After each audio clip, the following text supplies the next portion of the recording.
Golden Pages Library proudly presents the full audiobook Germinal by Émile Zola. Introduction by Havelock Ellis. Germinal was published in 1885, after occupying Zola during the previous year. In accordance with his usual custom, but to a greater extent than with any other of his books, except La Débâcle, he accumulated material beforehand. For 6 months he travelled about the coal mining district in northern France and Belgium, especially the Borinage around Mons, notebook in hand. He was inquisitive, was that gentleman, Miner told Gérard, who visited the neighbourhood at a later period and found that the miners in every village knew Germinal. That was a tribute of admiration the book deserved, but it was never one of Zola's most popular novels. It was neither amusing enough nor outrageous enough to attract the multitude. Yet Germinal occupies a place among Zola's works which is constantly becoming more assured, so that to some critics it even begins to seem the only book of his that in the end may survive. In his own time, as we know, the accredited critics of the day could find no condemnation severe enough for Zola. Brunetière attacked him perpetually with a fury that seemed inexhaustible. Scherer could not even bear to hear his name mentioned. Anatole France, though he lived to relent, thought it would have been better if he had never been born. Even at that time, however, there were critics who inclined to view Germinal more favourably. Thus, Faguet, who was the recognised academic critic of the end of the last century, while he held that posterity would be unable to understand how Zola could ever have been popular, yet recognized him as in Germinal the heroic representative of democracy, incomparable in his power of describing crowds, and he realized how marvelous is the conclusion of this book. Today, when critics view Zola in the main with indifference rather than with horror, although he still retains his popular favor, the distinction of Germinal is yet more clearly recognized. Sellier, while regarding the capitalistic conditions presented as now of an ancient and almost extinct type, yet sees Germinal standing out as the poem of social mysticism, while André Gide, a completely modern critic who has left a deep mark on the present generation, observes somewhere that it may nowadays cause surprise that he should refer with admiration to Germinal, but it is a masterly book that fills him with astonishment. He can hardly believe that it was written in French, and still less that it should have been written in any other language. It seems that it should have been created in some international tongue. The high place thus claimed for Germinal will hardly seem exaggerated. The book was produced when Zola had at length achieved the full mastery of his art, and before his hand had, as in his latest novels, begun to lose its firm grasp. The subject lent itself, moreover, to his special aptitude for presenting in vivid outline great human groups, and to his special sympathy with the collective emotions and social aspirations of such groups. We do not, as so often in Zola's work, become painfully conscious that he is seeking to reproduce aspects of life with which he is imperfectly acquainted, or fitting them into scientific formulas which he has imperfectly understood. He shows a masterly grip of each separate group, and each represents some essential element of the whole. They are harmoniously balanced, and their mutual action and reaction leads on, inevitably, to the splendid, tragic dose, with yet its great promise for the future. I will not here discuss Zola's literary art. I have done so in my book of affirmations. It is enough to say that though he was not a great master of style, Zola never again wrote so finely as here. A word may be added to explain how this translation fell to the lot of one whose work has been in other fields. In 1893, the late A. Teixeira de Mattos was arranging for private issue a series of complete versions of some of Zola's chief novels, and offered to assign Germinal to me. My time was taken up with preliminary but as yet unfruitful preparation for what I regarded as my own special task in life, and I felt that I must not neglect the opportunity of spending my spare time in making a modest addition to my income. My wife readily fell into the project and agreed, on the understanding that we shared the proceeds, to act as my amanuensis. So, in the little Cornish cottage over the sea we then occupied, the evenings of the early months of 1894 were spent over Germinal, I translating aloud, and she with swift, efficient, untiring pen following, now and then bettering my English dialogue with her pungent wit. In this way, I was able to gain a more minute insight into the details of Zola's work, and a more impressive vision of the massive structure he here raised than can easily be acquired by the mere reader. That joint task has remained an abidingly pleasant memory.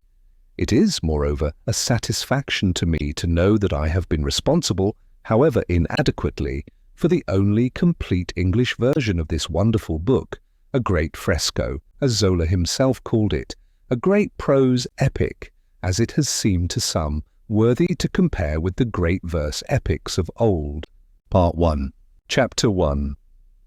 Over the open plain, beneath a starless sky as dark and thick as ink, a man walked alone along the highway from Marchiennes to Montsou, a straight paved road 10 kilometers in length, intersecting the beetroot fields.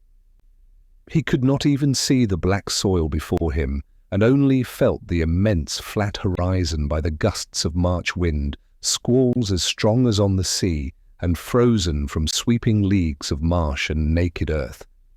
No tree could be seen against the sky, and the road unrolled as straight as a pier in the midst of the blinding spray of darkness. The man had set out from Marchiennes about 2 o'clock. He walked with long strides, shivering beneath his worn cotton jacket and corduroy breeches.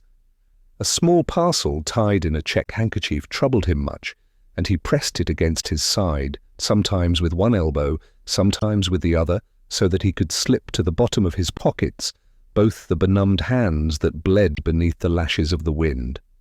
A single idea occupied his head, the empty head of a workman without work and without lodging, the hope that the cold would be less keen after sunrise. For an hour he went on thus, when on the left, 2 kilometers from Montsou, he saw red flames, 3 fires burning in the open air and apparently suspended. At first he hesitated, half afraid. Then he could not resist the painful need to warm his hands for a moment. The steep road led downwards and everything disappeared. The man saw on his right a paling, a wall of coarse planks shutting in a line of rails, while a grassy slope rose on the left, surmounted by confused gables, a vision of a village with low, uniform roofs. He went on some 200 paces. Suddenly, at a bend in the road, the fires reappeared close to him, though he could not understand how they burnt so high in the dead sky, like smoky moons. But on the level soil, another sight had struck him. It was a heavy mass, a low pile of buildings, from which rose the silhouette of a factory chimney. Occasional gleams appeared from dirty windows. 5 or 6 melancholy lanterns were hung outside to frames of blackened wood, which vaguely outlined the profiles of gigantic stages.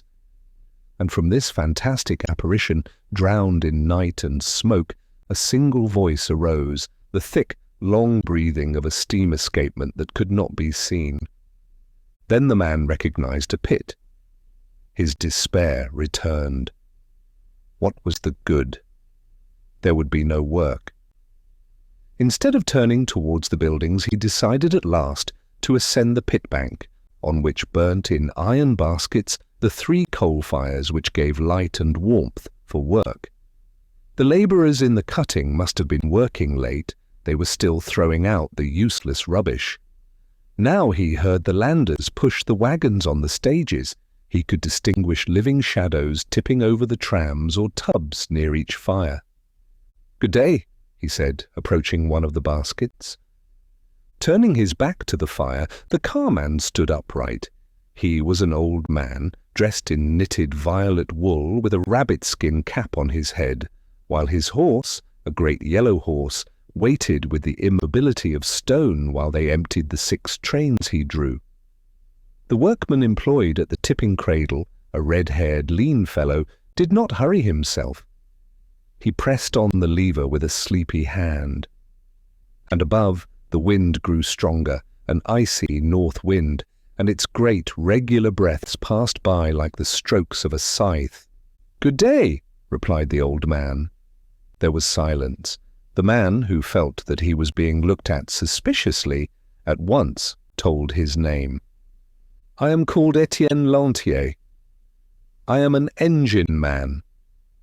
Any work here?" The flames lit him up. He might be about 21 years of age, a very dark, handsome man who looked strong in spite of his thin limbs. The carman, thus reassured, shook his head. "Work for an engine man?" No, there were 2 came yesterday. There's nothing." A gust cut short their speech. Then Étienne asked, pointing to the sombre pile of buildings at the foot of the platform. "A pit, isn't it?" The old man this time could not reply.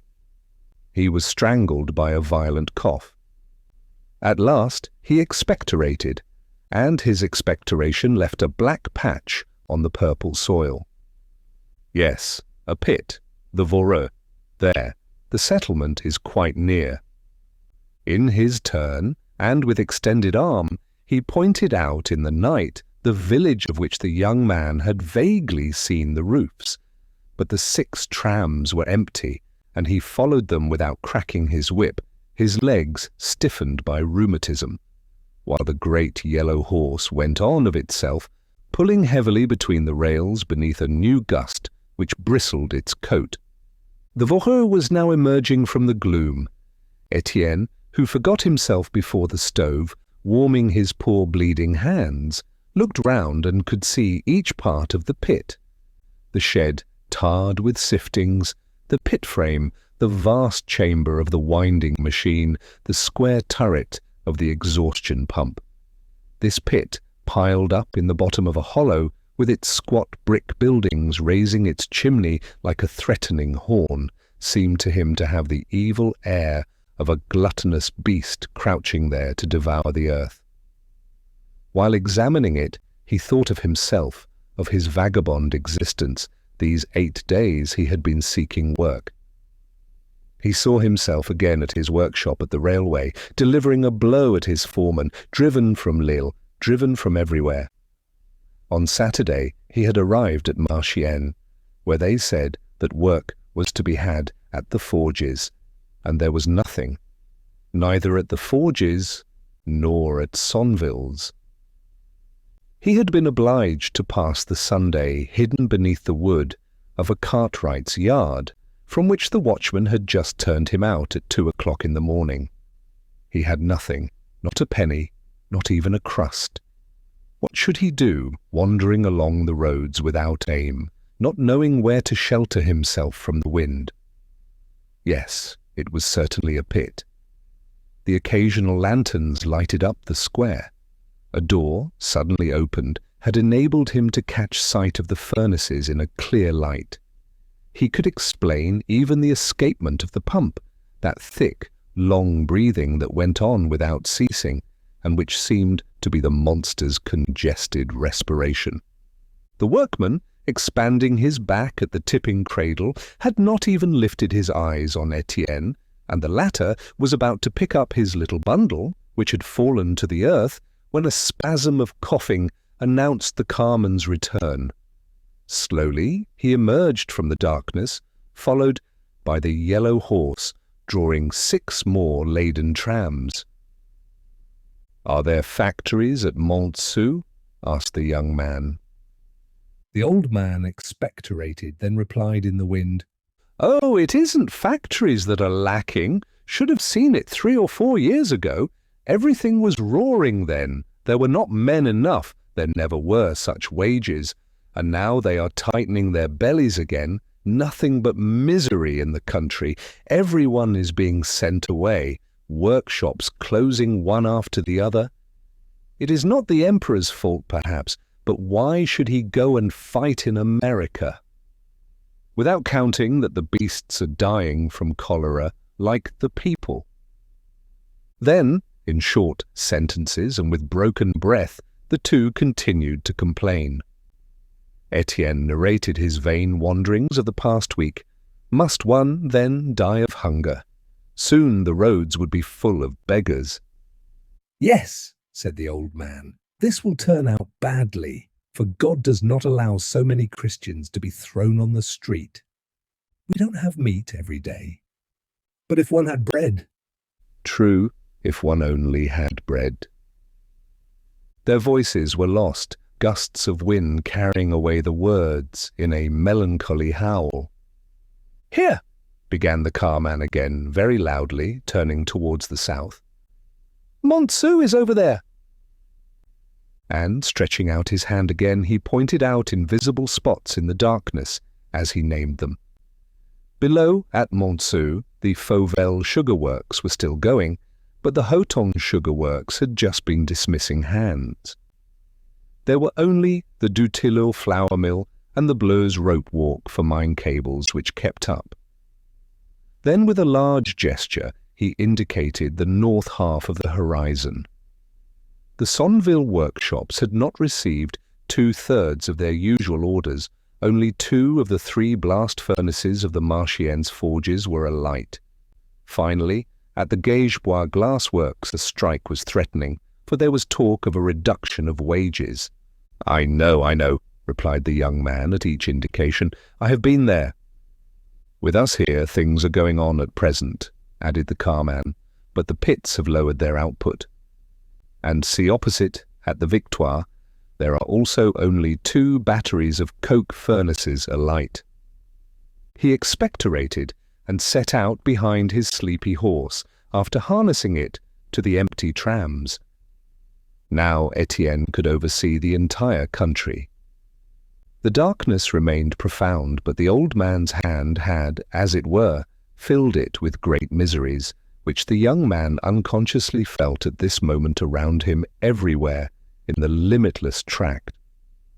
Was it not a cry of famine that the March wind rolled up across this naked plain?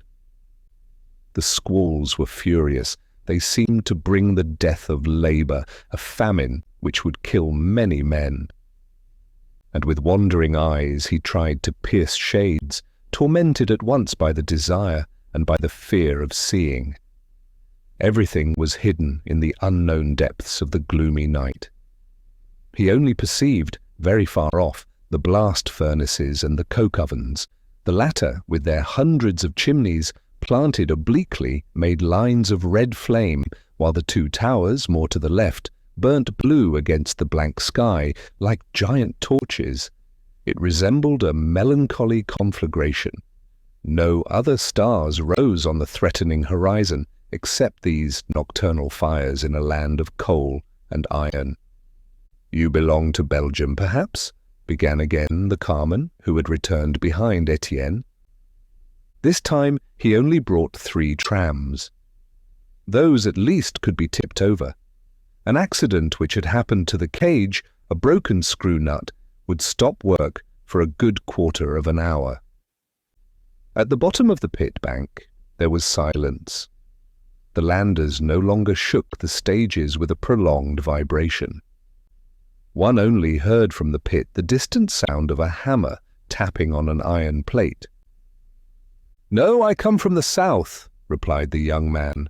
The workman, after having emptied the trams, had seated himself on the earth, glad of the accident, maintaining his savage silence. He had simply lifted his large, dim eyes to the carman, as if annoyed by so many words. The latter, indeed, did not usually talk at such length. The unknown man's face must have pleased him that he should have been taken by one of these itchings for confidence, which sometimes make old people talk aloud even when alone. "I belong to Montsou," he said. "I am called Bonnemort." "Is it a nickname?" asked Étienne, astonished. The old man made a grimace of satisfaction and pointed to the Voreux.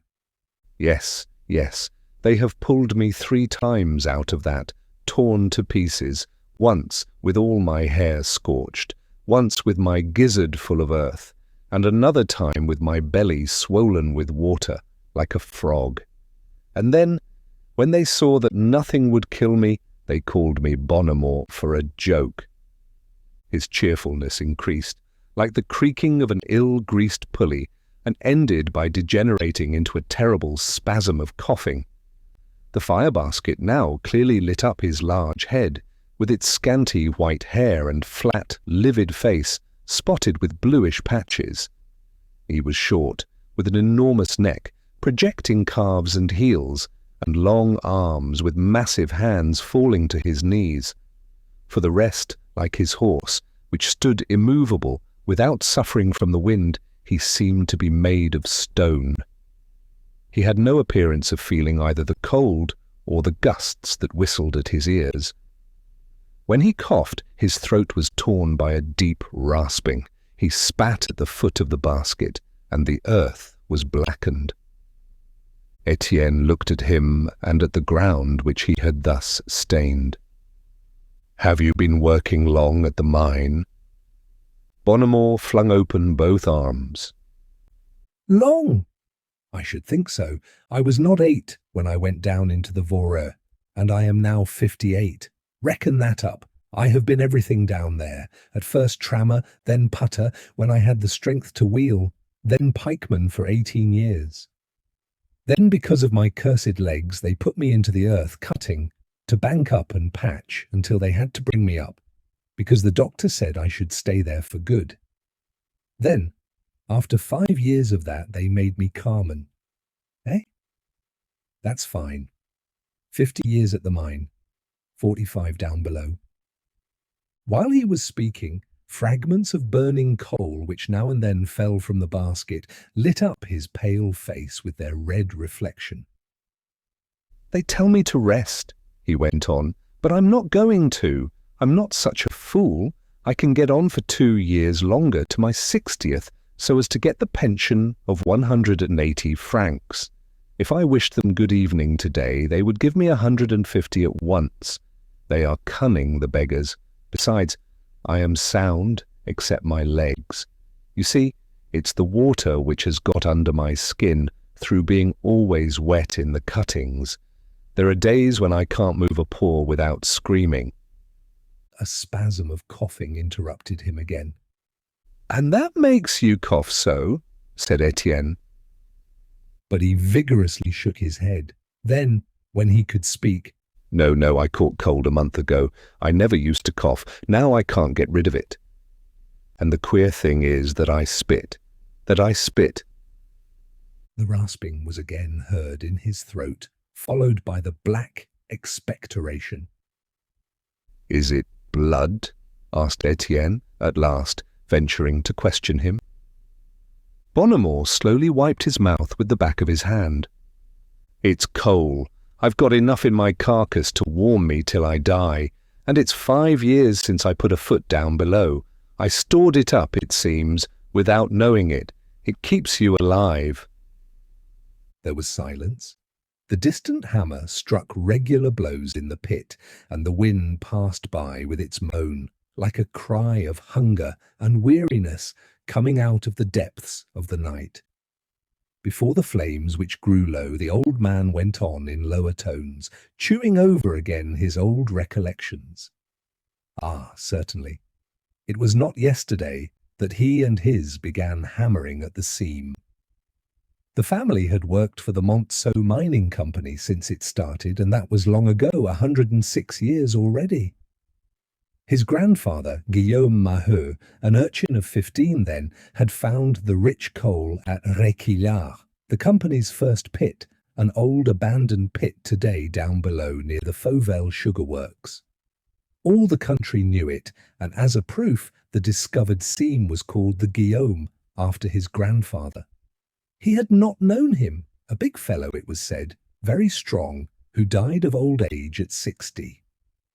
Then his father, Nicolas Maheu, called Le Rouge, when hardly 40 years of age, had died in the pit, which was being excavated at that time, a landslip, a complete slide, and the rock drank his blood and swallowed his bones. 2 of his uncles and his 3 brothers later on also left their skins there. He, Vincent Maheu, who had come out almost whole, except that his legs were rather shaky, was looked upon as a knowing fellow. But what could one do? One must work. One worked here from father to son, as one would work at anything else. His son, Toussaint Maheu, was being worked to death there now, and his grandsons and all his people who lived opposite in the settlement.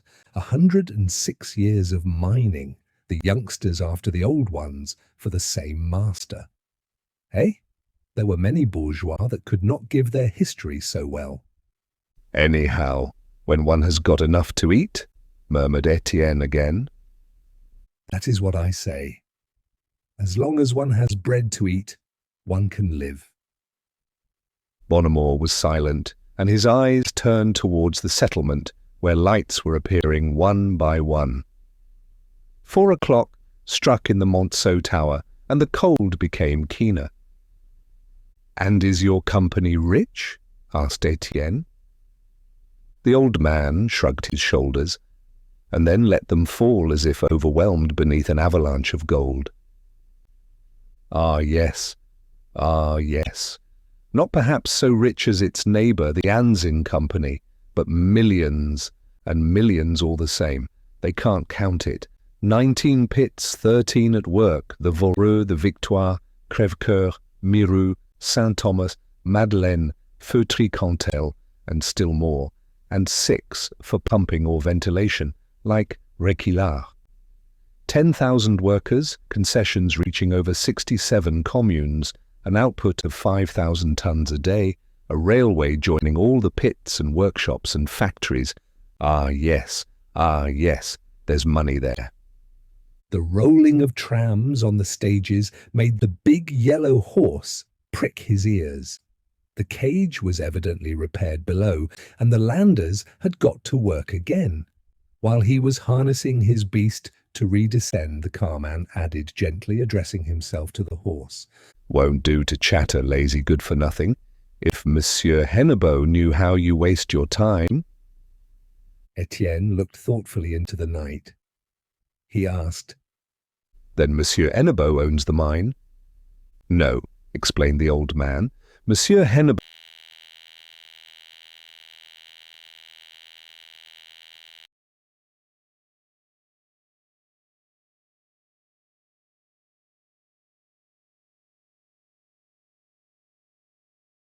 is only the general manager. He is paid just the same as us."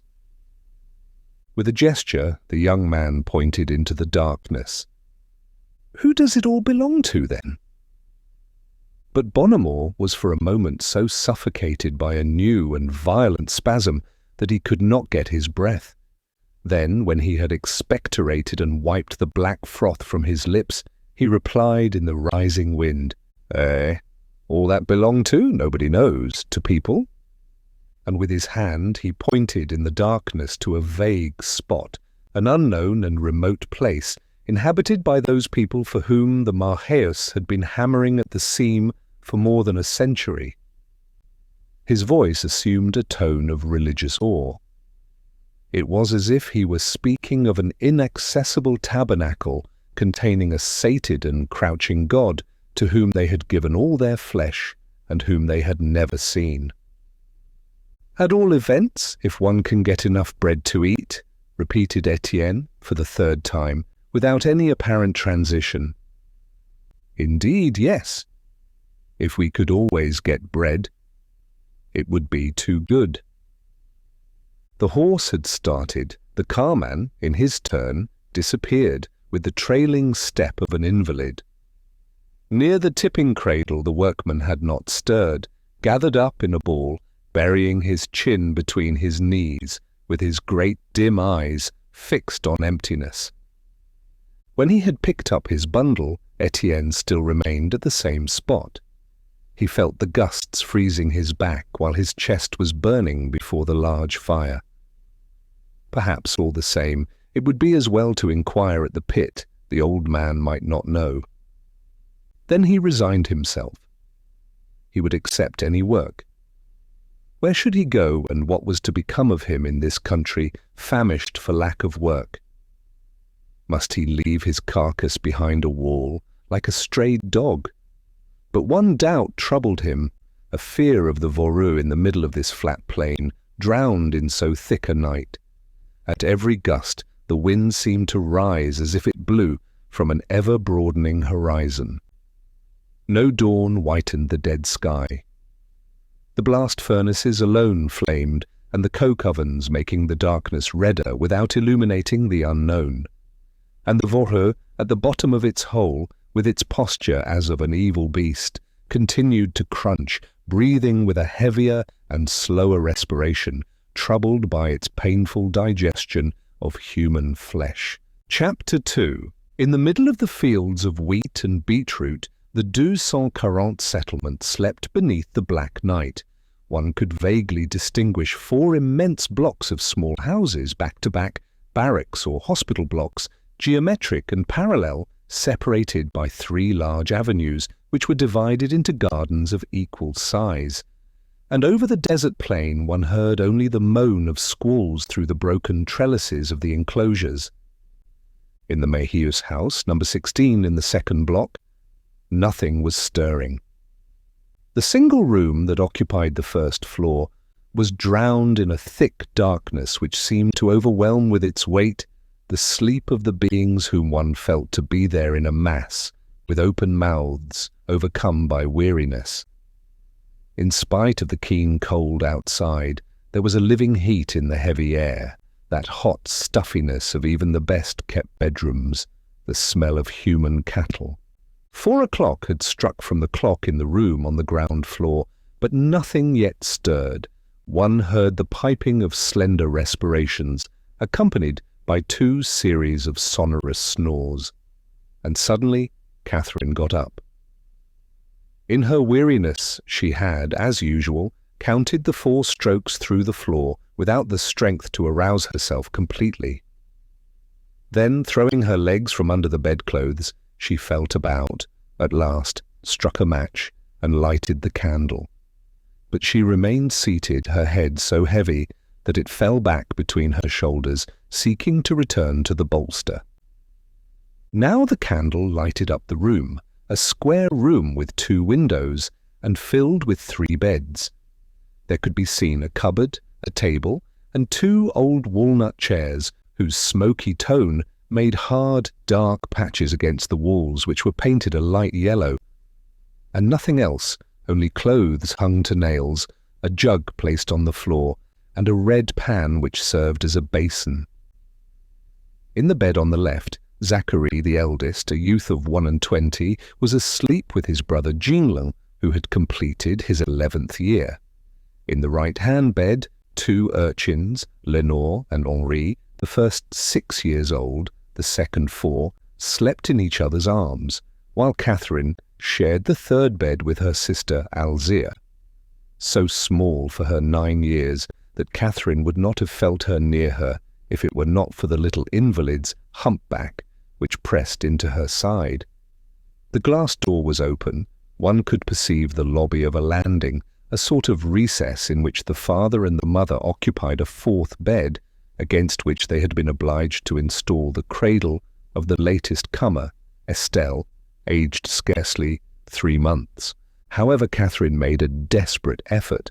She stretched herself, she fidgeted her 2 hands in the red hair which covered her forehead and neck. Slender for her 15 years, all that showed of her limbs outside the narrow sheath of her chemise were her bluish feet, as it were tattooed with coal, and her slight arms, the milky whiteness of which contrasted with the sallow tint of her face, already spoilt by constant washing with black soap. A final yawn opened her rather large mouth with splendid teeth against the chlorotic pallor of her gums, while her grey eyes were crying in her fight with sleep with a look of painful distress and weariness which seemed to spread over the whole of her naked body. But a growl came from the landing, and Maheu's thick voice stammered, "Devil take it! It's time. Is it you lighting up, Catherine?" "Yes, father. It has just struck downstairs." Quick then, lazy. If you had danced less on Sunday, you would have woke us earlier. A fine, lazy life." And he went on grumbling, but sleep returned to him also. His reproaches became confused and were extinguished in fresh snoring. The young girl, in her chemise with her naked feet on the floor, moved about in the room. As she passed by the bed of Henri and Lenore, she replaced the coverlet which had slipped down. They did not wake, lost in the strong sleep of childhood. Alzira, with open eyes, had turned to take the warm place of her big sister without speaking. "I say now, Zachary, and you, Jeanlin. I say now," repeated Catherine, standing before her two brothers, who were still wallowing with their noses in the bolster. She had to seize the elder by the shoulder and shake him. Then, while he was muttering abuse, it came into her head to uncover them by snatching away the sheet. That seemed funny to her, and she began to laugh when she saw the two boys struggling with naked legs. "Stupid! Leave me alone!" growled Zachary in ill temper, sitting up. "I don't like tricks. Good Lord! Say it's time to get up." He was lean and ill-made, with a long face and a chin which showed signs of a sprouting beard, yellow hair, and the anemic pallor which belonged to his whole family. His shirt had rolled up to his belly, and he lowered it, not from modesty, but because he was not warm. "It has struck downstairs," repeated Catherine. "Come, up, father's angry." Jeanlin, who had rolled himself up, closed his eyes, saying, "Go and hang yourself, I'm going to sleep." She laughed again, the laugh of a good-natured girl. He was so small, his limbs so thin, with enormous joints enlarged by scrofula, that she took him up in her arms. But he kicked about, his apish face, pale and wrinkled, with its green eyes and great ears, grew pale with the rage of weakness. He said nothing. He bit her right breast. "Beastly fellow," she murmured, keeping back a cry and putting him on the floor. Alzira was silent, with the sheet tucked under her chin, but she had not gone to sleep again. With her intelligent invalid's eyes, she followed her sister and her two brothers, who were now dressing. Another quarrel broke out around the pan. The boys hustled the young girl because she was so long washing herself. Shirts flew about, and, while still half asleep, they eased themselves without shame, with the tranquil satisfaction of a litter of puppies that have grown up together. Catherine was ready first. She put on her miner's breeches, then her canvas jacket, and fastened the blue cap on her knotted hair. In these clean Monday clothes, she had the appearance of a little man. Nothing remained to indicate her sex, except the slight roll of her hips.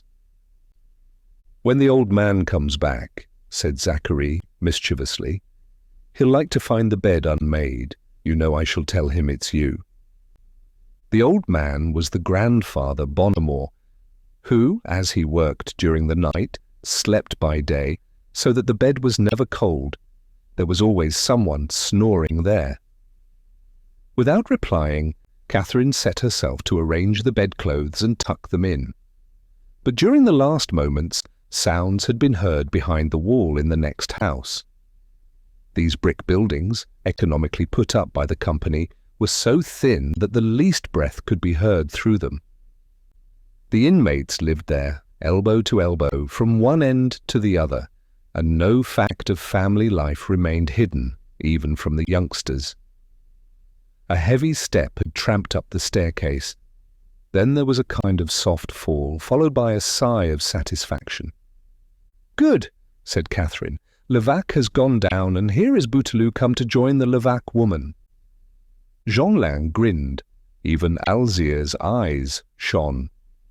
Every morning they made fun of the household of three next door, a pikeman who lodged a worker in the cutting, an arrangement which gave the woman two men, one by night, the other by day. Philomene is coughing, began Catherine again, after listening.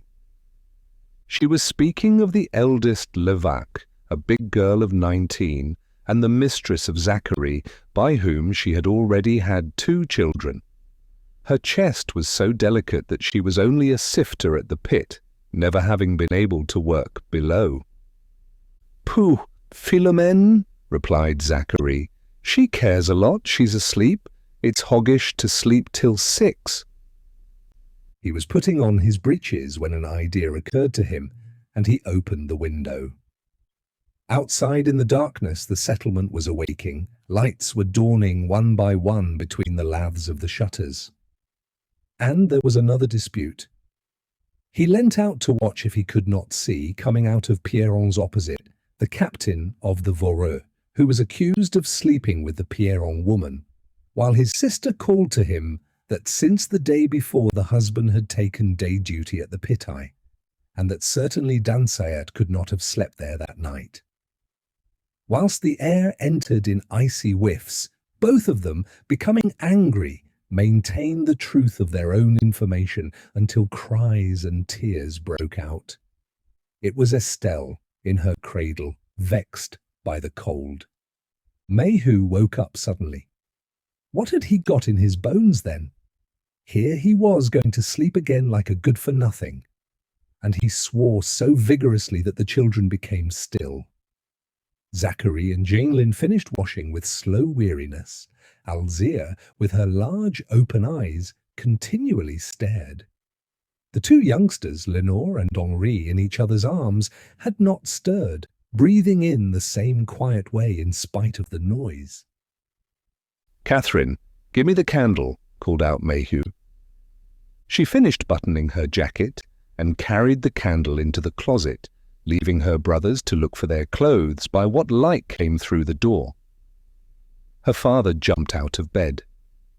She did not stop, but went downstairs in her coarse woolen stockings, feeling her way, and lighted another candle in the parlour to prepare the coffee. All the sabots of the family were beneath the sideboard. "Will you be still, vermin?" began Maheu again, exasperated by Estelle's cries, which still went on. He was short, like old Bonnemort, and resembled him, with his strong head, his flat, livid face, beneath yellow hair cut very short. The child screamed more than ever, frightened by those great knotted arms which were held above her. "Leave her alone. You know that she won't be still," said his wife, stretching herself in the middle of the bed. She also had just awakened and was complaining how disgusting it was never to be able to finish the night. Could they not go away quietly? Buried in the clothes, she only showed her long face with large features of a heavy beauty, already disfigured at 39 by her life of wretchedness and the 7 children she had borne. With her eyes on the ceiling, she spoke slowly, while her man dressed himself. They both ceased to hear the little one, who was strangling herself with screaming, "Eh? You know I haven't a penny, and this is only Monday. Still 6 days before the fortnight's out. This can't go on. You, all of you, only bring in 9 francs. How do you expect me to go on? We are 10 in the house." "Oh, 9 francs!" exclaimed Maheu. "I and Zachary 3, that makes 6. Catherine and the father, 2, that makes 4. 4 and 6, 10. And Jeanlin 1, that makes 11. "Yes, 11. But there are Sundays and the off days, never more than 9, you know." He did not reply, being occupied in looking on the ground for his leather belt. Then he said, on getting up, "Mustn't complain. I am sound all the same. There's more than one at 42 who are put to the patching." "Maybe, old man, but that does not give us bread. Where am I to get it from, eh? Have you got nothing?" "I've got 2 coppers. "Keep them for a half pint. Good Lord, where am I to get it from? 6 days. It will never end. We owe 60 francs to Maigrat, who turned me out of doors day before yesterday. That won't prevent me from going to see him again. But if he goes on refusing—" And Maheude continued in her melancholy voice, without moving her head, only closing her eyes now and then beneath the dim light of the candle. She said the cupboard was empty, the little ones asking for bread and butter, even the coffee was done, and the water caused colic, and the long days passed in deceiving hunger with boiled cabbage leaves. Little by little she had been obliged to raise her voice, for Estelle's screams drowned her words.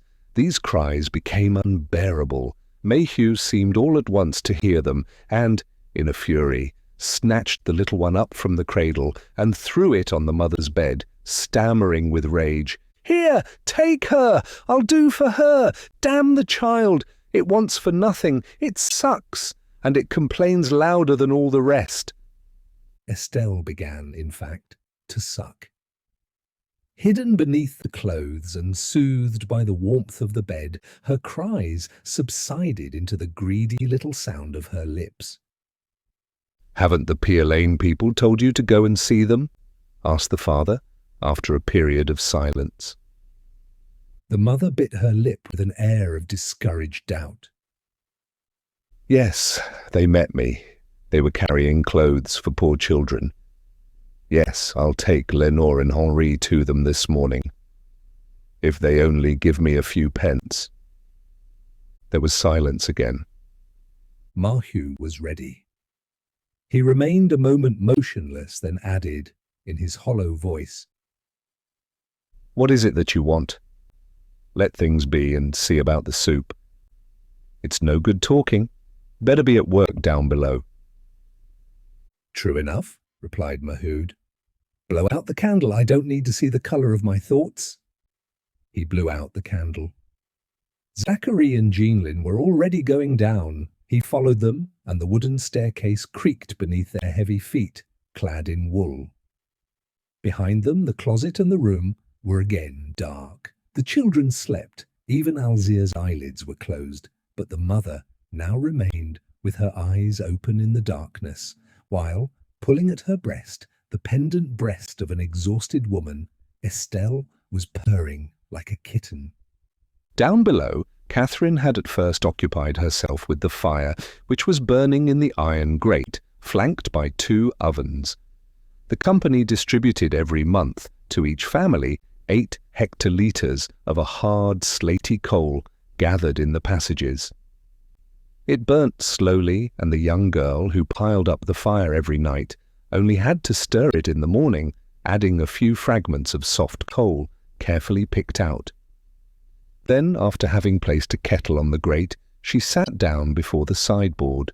It was a fairly large room, occupying all the ground floor, painted an apple green, and of Flemish cleanliness, with its flags well washed and covered with white sand.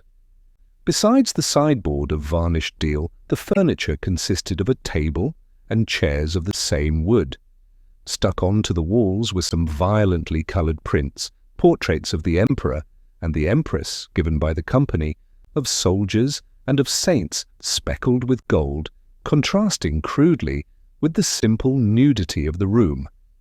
And there was no other ornament except a box of rose-coloured pasteboard on the sideboard, and the clock with its daubed face and loud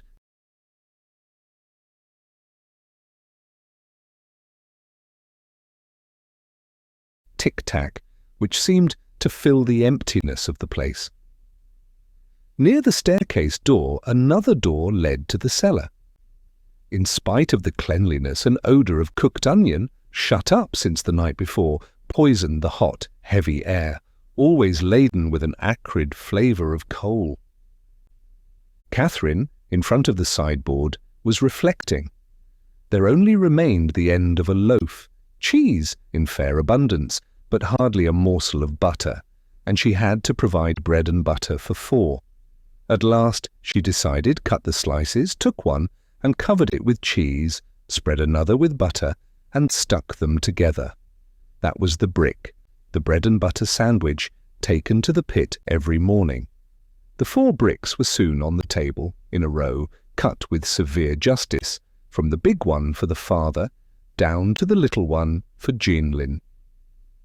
Catherine, who appeared absorbed in her household duties, must, however, have been thinking of the stories told by Zachary about the head captain and the Pierron woman, for she half opened the front door and glanced outside.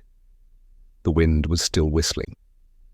There were numerous spots of light on the low fronts of the settlement, from which arose a vague tremor of awakening. Already doors were being closed, and black files of workers passed into the night. It was stupid of her to get cold, since the porter at the pit eye was certainly asleep, waiting to take his duties at 6. Yet she remained and looked at the house on the other side of the gardens. The door opened, and her curiosity was aroused. But it could only be one of the little Pierrons, Lydie, setting out for the pit. The hissing sound of steam made her turn. She shut the door and hastened back. The water was boiling over and putting out the fire. There was no more coffee. She had to be content to add the water to last night's dregs. Then she sugared the coffee pot with brown sugar. At that moment her father and 2 brothers came downstairs. "Faith!" exclaimed Zachary, when he had put his nose into his bowl. "Here's something that won't get into our heads." Maheu shrugged his shoulders with an air of resignation. "Bah! It's hot! It's good all the same." Jeanlin had gathered up the fragments of bread and made a sop of them. After having drunk, Catherine finished by emptying the coffee pot into the tin jacks. All 4, standing up in the smoky light of the candle, swallowed their meals hastily. "Are we at the end?" said the father. "One would say we were people of property." But a voice came from the staircase, of which they had left the door open. It was Maheu, who called out, "Take all the bread. I have some vermicelli for the children." "Yes, yes," replied Catherine.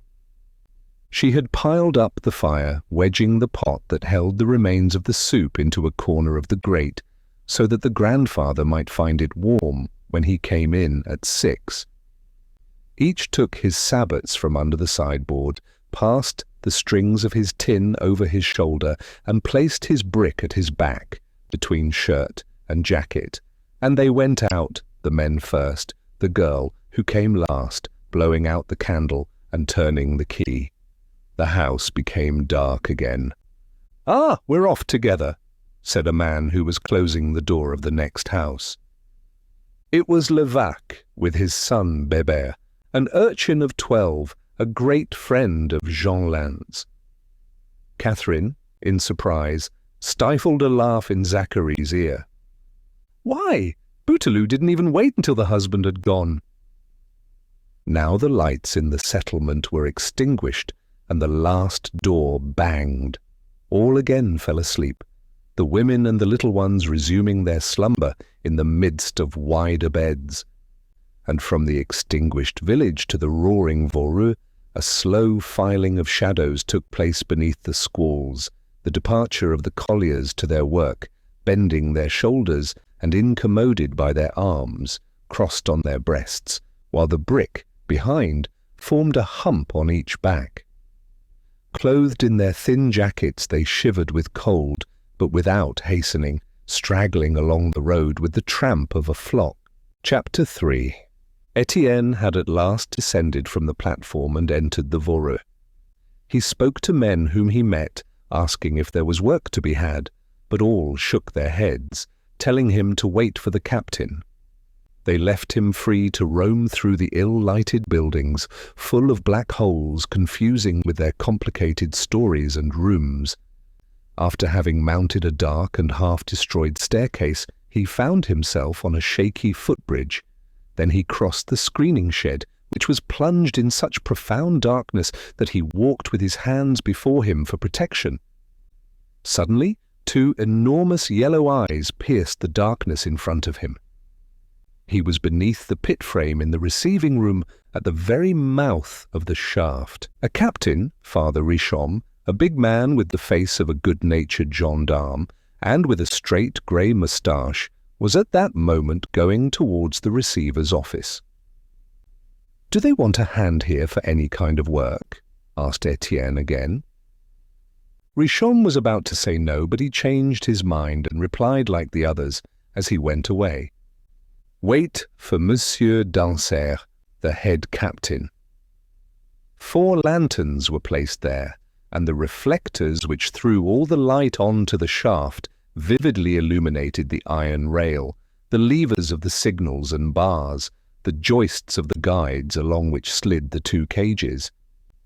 The rest of the vast room, like the nave of a church, was obscure and peopled by great floating shadows. Only the lamp cabin shone at the far end, while in the receiver's office a small lamp looked like a fading star.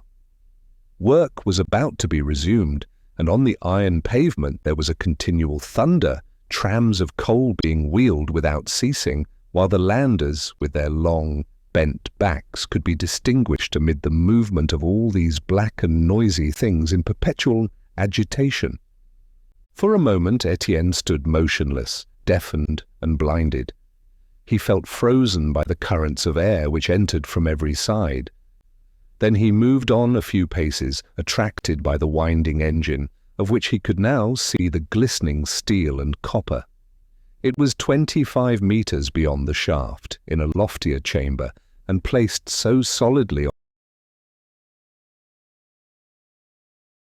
on its brick foundation that though it worked at full speed, with all its 400 horsepower, the movement of its enormous crank, emerging and plunging with oily softness, imparted no quiver to the walls. The engine man, standing at his post, listened to the ringing of the signals, and his eye never moved from the indicator where the shaft was figured, with its different levels, by a vertical groove traversed by shot hanging to strings which represented the cages. And at each departure, when the machine was put in motion, the drums, 2 immense wheels 5 meters in radius by means of which the 2 steel cables were rolled and unrolled, turned with such rapidity that they became like grey powder. "Look out there!" cried 3 landers who were dragging an immense ladder. Étienne just escaped being crushed. His eyes were soon more at home, and he watched the cables moving in the air, more than 30 meters of steel ribbon. Ribbon which flew up into the pit frame where they passed over pulleys to descend perpendicularly into the shaft where they were attached to the cages. An iron frame, like the high scaffolding of a belfry, supported the pulleys. It was like the gliding of a bird, noiseless without a jar, this rapid flight, the continual come and go of a thread of enormous weight, capable of lifting 12,000 kilograms at the rate of 10 meters a second. "Attention there, for God's sake!" cried again the landers, pushing the ladder to the other side in order to climb to the left-hand rowel. Slowly, Étienne returned to the receiving room. This giant flight over his head took away his breath. Shivering in the currents of air, he watched the movement of the cages, his ears deafened by the rumblings of the trams. Near the shaft, the signal was working, a heavy levered hammer, drawn by a cord from below and allowed to strike against a block. 1 blow to stop, 2 to go down, 3 to go up. It was unceasing, like blows of a club dominating the tumult, accompanied by the clear sound of the bell, while the lander, directing the work, increased the noise still more by shouting orders to the engine man through a trumpet. The cages in the middle of the clear space appeared and disappeared, were filled and emptied, without Étienne being at all able to understand the complicated proceeding. He only understood one thing well: the shaft swallowed men by mouthfuls of 20 or 30, and with so easy a gulp that it seemed to feel nothing go down. Since 4 o'clock, the descent of the workmen had been going on. They came to the shed with naked feet and their lamps in their hands, waiting in little groups until a sufficient number had arrived. Without a sound, with the soft bound of a nocturnal beast, the iron cage arose from the night, wedged itself on the bolts with its 4 decks, each containing 2 trams full of coal. Landers on different platforms took out the trams and replaced them by others, either empty or already laden with trimmed wooden props. And it was into the empty trams that the workmen crowded, 5 at a time, up to 40.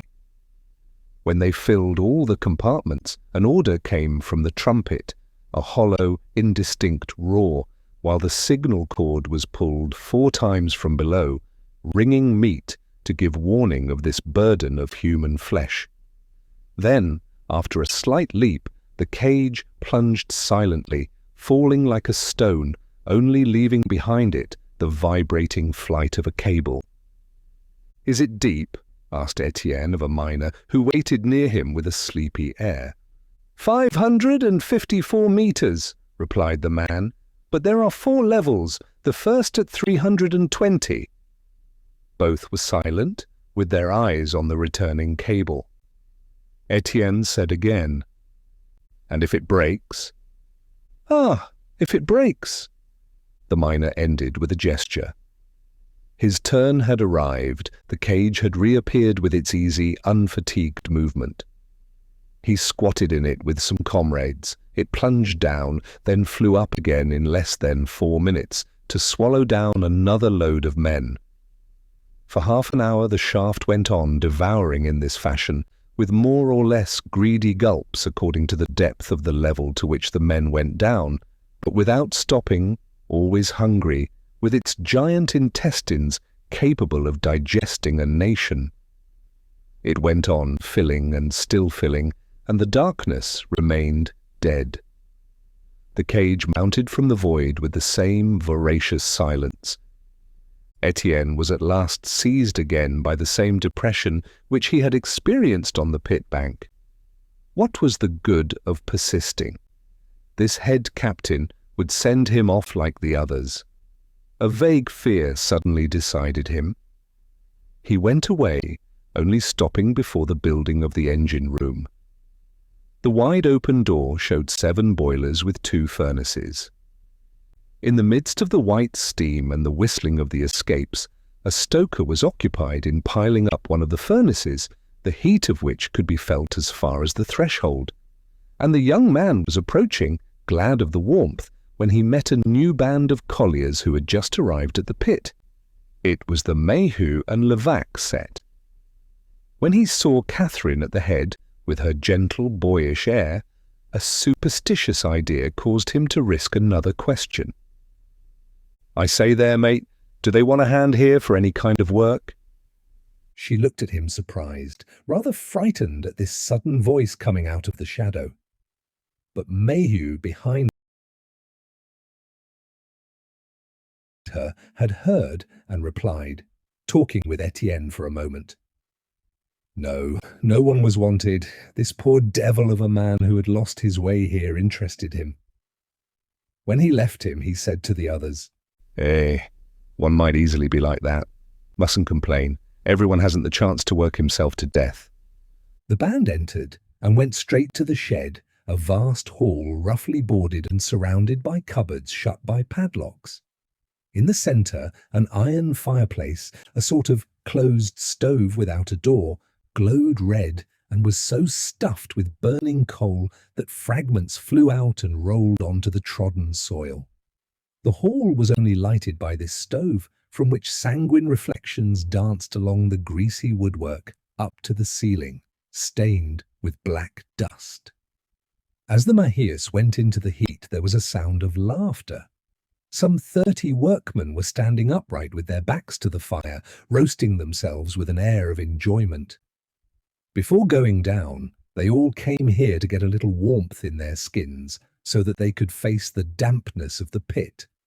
But this morning there was much amusement. They were joking Mouquette, a putter girl of 18, whose enormous breasts and flanks were bursting through her old jacket and breeches.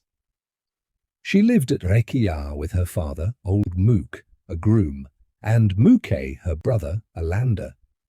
But their hours of work were not the same. She went to the pit by herself, and in the middle of the wheat fields in summer, or against a wall in winter, she took her pleasure with her lover of the week. All in the mine had their turn. It was a perpetual round of comrades without further consequences. One day, when reproached about a Marchienne nail-maker, she was furiously angry, exclaiming that she respected herself far too much, that she would cut her arm off if anyone could boast that he had seen her with anyone but a collier. "It isn't that big cheval now," said a miner, grinning. "Did that little fellow have you? He must have needed a ladder. I saw you behind Réquillart, a token that he got up on a milestone."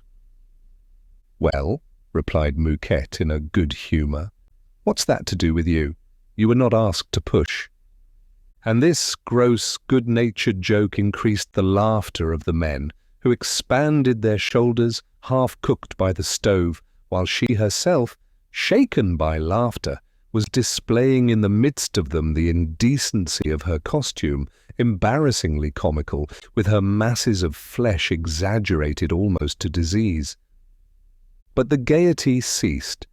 Mouquet told Maheu that Florence, big Florence, would never come again. She had been found the night before stiff in her bed. Some said it was her heart, others that it was a pint of gin she had drunk too quickly. And Maheu was in despair, another piece of ill luck, one of the best of his putters gone without any chance of replacing her at once. He was working in a set. There were 4 pikemen associated in his cutting, himself, Zachary, Levaque, and Chaval. If they had Catherine alone to wheel, the work would suffer. Suddenly he called out, "I have it! There was that man looking for work." At that moment, Dansaert passed before the shed. Maheu told him the story and asked for his authority to engage the man. He emphasized the desire of the company to substitute men for women, as at Anzin. The head captain smiled at first, for the scheme of excluding women from the pit was not usually well received by the miners, who were troubled about placing their daughters, and not much affected by questions of morality and health. But after some hesitation he gave his permission, reserving its ratification for Monsieur Négrel, the engineer. "All very well," exclaimed Zachary. "The man must be away by this time." "No," said Catherine. "I saw him stop at the boilers." "After him then, lazy!" cried Maheu. The young girl ran forward, while a crowd of miners proceeded to the shaft, yielding the fire to others. Jeanlin, without waiting for his father, went also to take his lamp, together with Bébert, a big, stupid boy, and Lydie, a small child of 10. Mouquet, who was in front of them, called out in the black passage they were dirty brats and threatened to box their ears if they pinched her. Étienne was, in fact, in the boiler building, talking with a stoker who was charging the furnaces with coal. He felt very cold at the thought of the night into which he must return. But he was deciding to set out when he felt a hand placed on his shoulder. "Come," said Catherine, "there's something for you." At first he could not understand. Then he felt a spasm of joy and vigorously squeezed the young girl's hands. "Thanks, mate. Ah, you're a good chap, you are." She began to laugh, looking at him in the red light of the furnaces which lit them up. It amused her that he should take her for a boy, still slender, with her knot of hair hidden beneath the cap. He also was laughing with satisfaction, and they remained for a moment, both laughing in each other's faces with radiant cheeks. Maheu, squatting down before his box in the shed, was taking off his sabots and his coarse woolen stockings. When Étienne arrived, everything was settled in 3 or 4 words, 30 sous a day, hard work, but work that he would easily learn. The pikeman advised him to keep his shoes and lent him an old cap, a leather hat, for the protection of his skull, a precaution which the father and his children disdained. The tools were taken out of the chest, where also was found Florence's shovel. Then, when Maheu had shut up their sabots, their stockings, as well as Étienne's bundle, he suddenly became impatient. "What is that lazy Chaval up to?" Another girl given a tumble on a pile of stones. "We are half an hour late today." Zachary and Levaque were quietly roasting their shoulders. The former said at last, "Is it Chaval you're waiting for? He came before us and went down at once." "What? You knew that and said nothing? Come, look sharp." Catherine, who was warming her hands, had to follow the band. Étienne allowed her to pass and went behind her.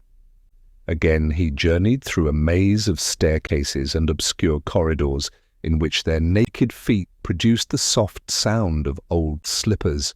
But the lamp cabin was glittering, a glass house full of hooks in rows holding hundreds of Davy lamps, examined and washed the night before and lighted like candles in a mortuary chapel.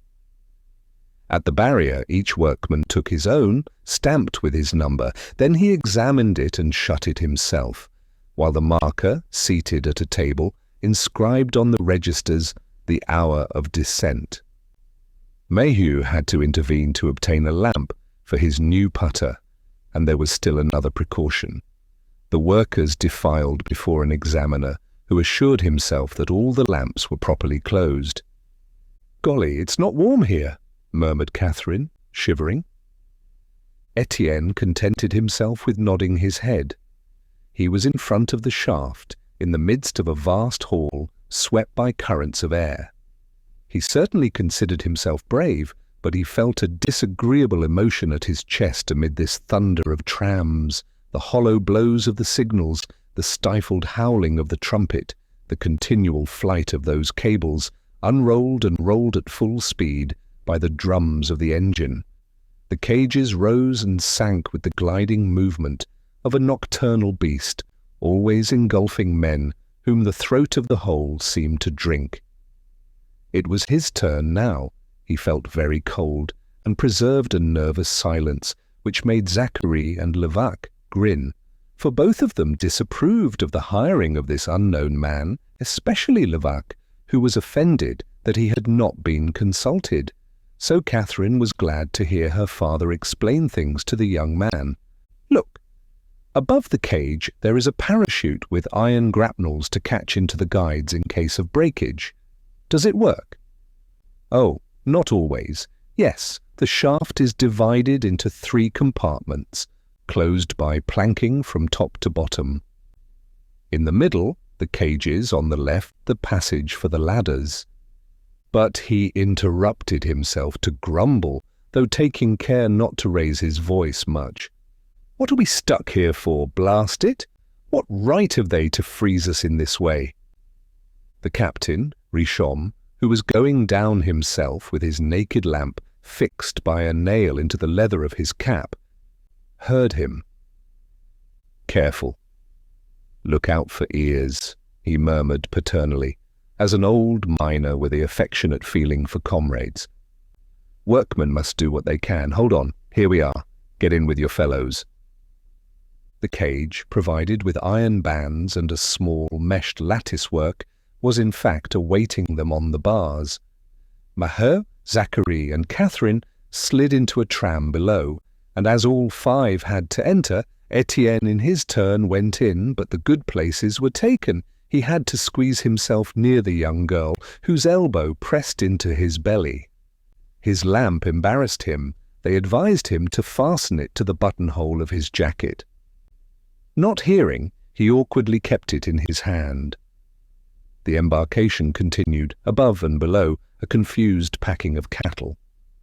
They did not, however, set out. What, then, was happening? It seemed to him that his impatience lasted for many minutes. At last he felt a shock, and the light grew dim. Everything around him seemed to fly, while he experienced the dizzy anxiety of a fall contracting his bowels. This lasted as long as he could see light through the 2 reception stories in the midst of the whirling by of the scaffolding. Then, Having fallen into the blackness of the pit, he became stunned, no longer having any clear perception of his sensations. "Now we are off," said Maheu quietly. They were all at their ease. He asked himself at times if he was going up or down. Now and then, when the cage went straight without touching the guides, there seemed to be no motion, but rough shocks were afterwards produced, a sort of dancing amid the joists which made him fear a catastrophe. For the rest, he could not distinguish the walls of the shaft behind the lattice-work, to which he pressed his face. The lamps feebly lighted the mass of bodies at his feet. Only the captain's naked light in the neighbouring tram shone like a lighthouse. "This is 4 meters in diameter," continued Maheu to instruct him. "The tubbing wants doing over again, for the water comes in everywhere. Stop! We are reaching the bottom. Do you hear?" Étienne was, in fact, now asking himself the meaning of this noise of falling rain. A few large drops had at first sounded on the roof of the cage like the beginning of a shower, and now the rain increased, streaming down, becoming at last a deluge. The roof must be full of holes, for a thread of water was flowing on to his shoulder and wetting him to the skin. The cold became icy, and they were buried in black humidity when they passed through a sudden flash of light, the vision of a cavern in which men were moving. But already they had fallen back into darkness. Maheu said, "That is the first main level. We are at 320 meters. See the speed." Raising his lamp, he lighted up a joist of the guides which fled by like a rail beneath a train going at full speed, and beyond, as before, nothing could be seen. They passed 3 other levels in flashes of light. The deafening rain continued to strike through the darkness. "How deep it is," murmured Étienne. This fall seemed to last for hours. He was suffering for the cramped position he had taken, not daring to move, and especially tortured by Catherine's elbow. She did not speak a word. He only felt her against him, and it warmed him. When the cage at last stopped at the bottom, at 554 meters, he was astonished to learn that the descent had lasted exactly 1 minute. But the noise of the bolts fixing themselves, the sensation of solidity beneath, suddenly cheered him, and he was joking when he said to Catherine, "What have you got under your skin to be so warm? I've got your elbow in my belly, sure enough." Then she also burst out laughing. Stupid of him still to take her for a boy. Were his eyes out? "It's in your eye that you've got my elbow," she replied, in the midst of a storm of laughter which the astonished young man could not account for. The cage voided its burden of workers who crossed the pit-eye hall, a chamber cut in the rock, vaulted with masonry, and lighted up by 3 large lamps. Over the iron flooring the porters were violently rolling laden trams. A cavernous odour exhaled from the walls, a freshness of saltpetre in which mingled hot breaths from the neighbouring stable. The openings of 4 galleries yawned here. "This way," said Maheu to Étienne. "You're not there yet. It is still 2 kilometres. The workmen separated and were lost in groups in the depths of these black holes. Some 15 went off into that on the left, and Étienne walked last, behind Maheu, who was preceded by Catherine, Zachary, and Levaque. It was a large gallery for wagons through a bed of solid rock, which had only needed walling here and there. In single file they still went on without a word by the tiny flame of the lamps. The young man stumbled at every step and entangled his feet in the rails. For a moment a hollow sound disturbed him, the sound of a distant storm, the violence of which seemed to increase and to come from the bowels of the earth.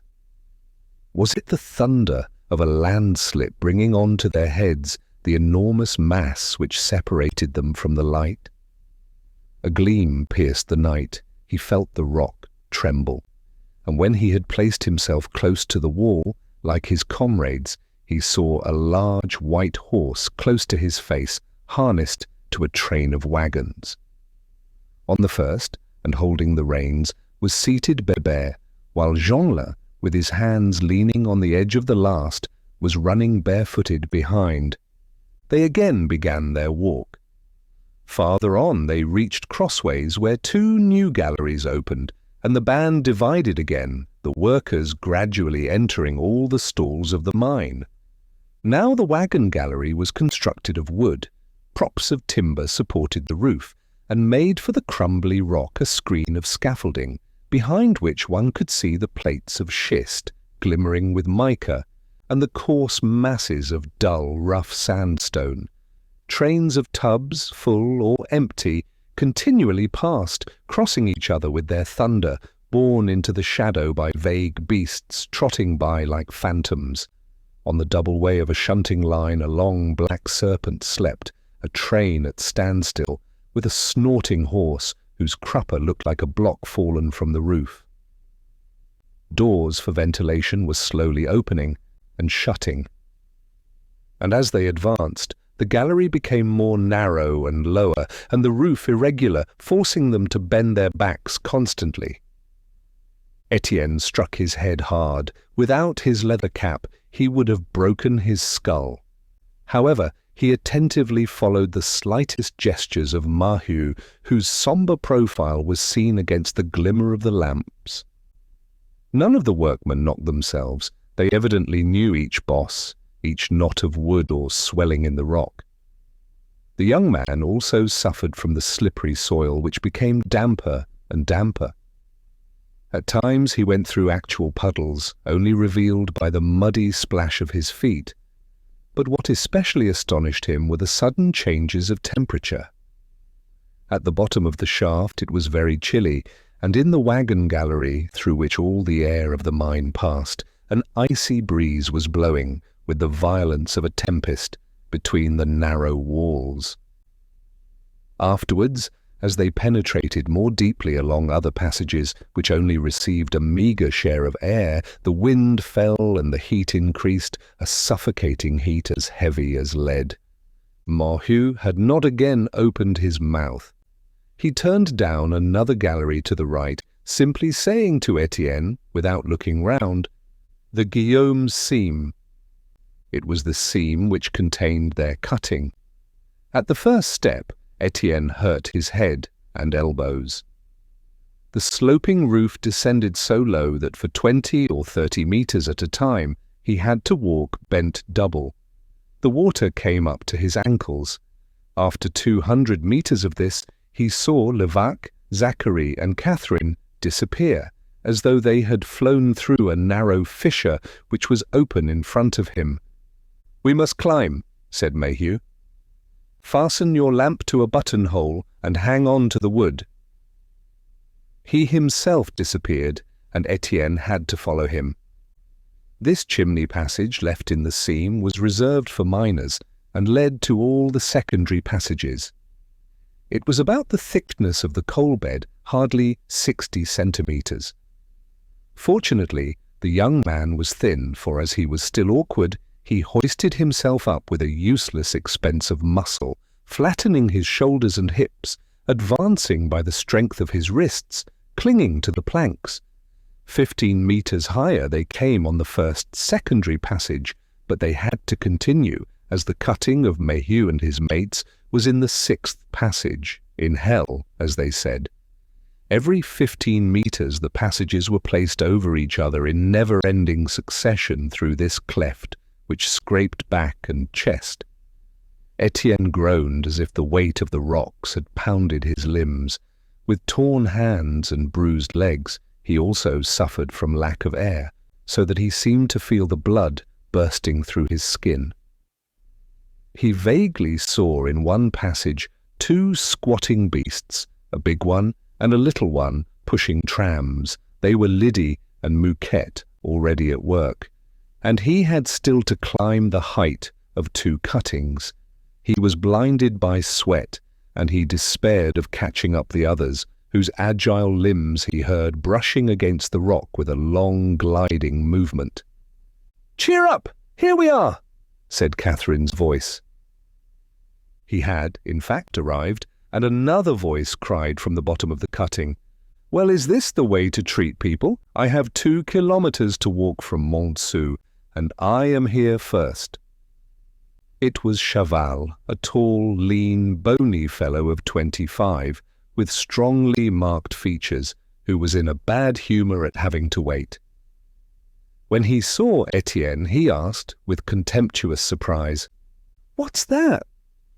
And when Maheu had told him the story, he added between his teeth, "These men are eating the bread of girls." The 2 men exchanged a look, lighted up by one of those instinctive hatreds which suddenly flame up. Étienne had felt the insult without yet understanding it. There was silence, and they got to work. At last, all the seams were gradually filled, and the cuttings were in movement at every level and at the end of every passage.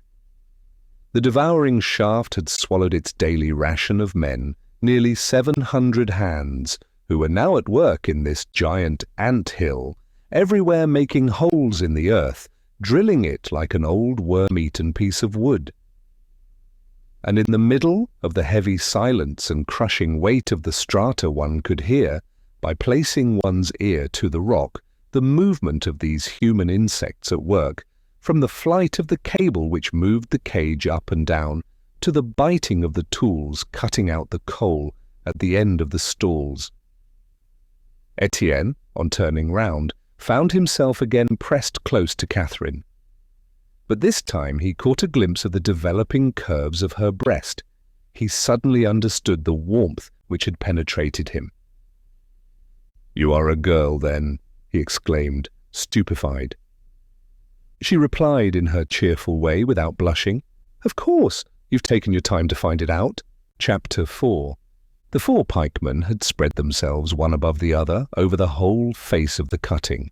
Separated by planks hooked on to retain the fallen coal, they each occupied about 4 meters of the seam, and this seam was so thin, scarcely more than 50 centimeters thick at this spot, that they seemed to be flattened between the roof and the wall, dragging themselves along by their knees and elbows,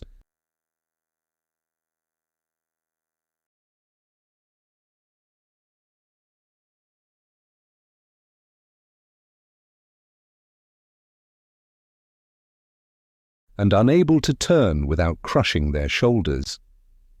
In order to attack the coal, they had to lie on their sides with their necks twisted and arms raised, brandishing in a sloping direction their short-handled picks.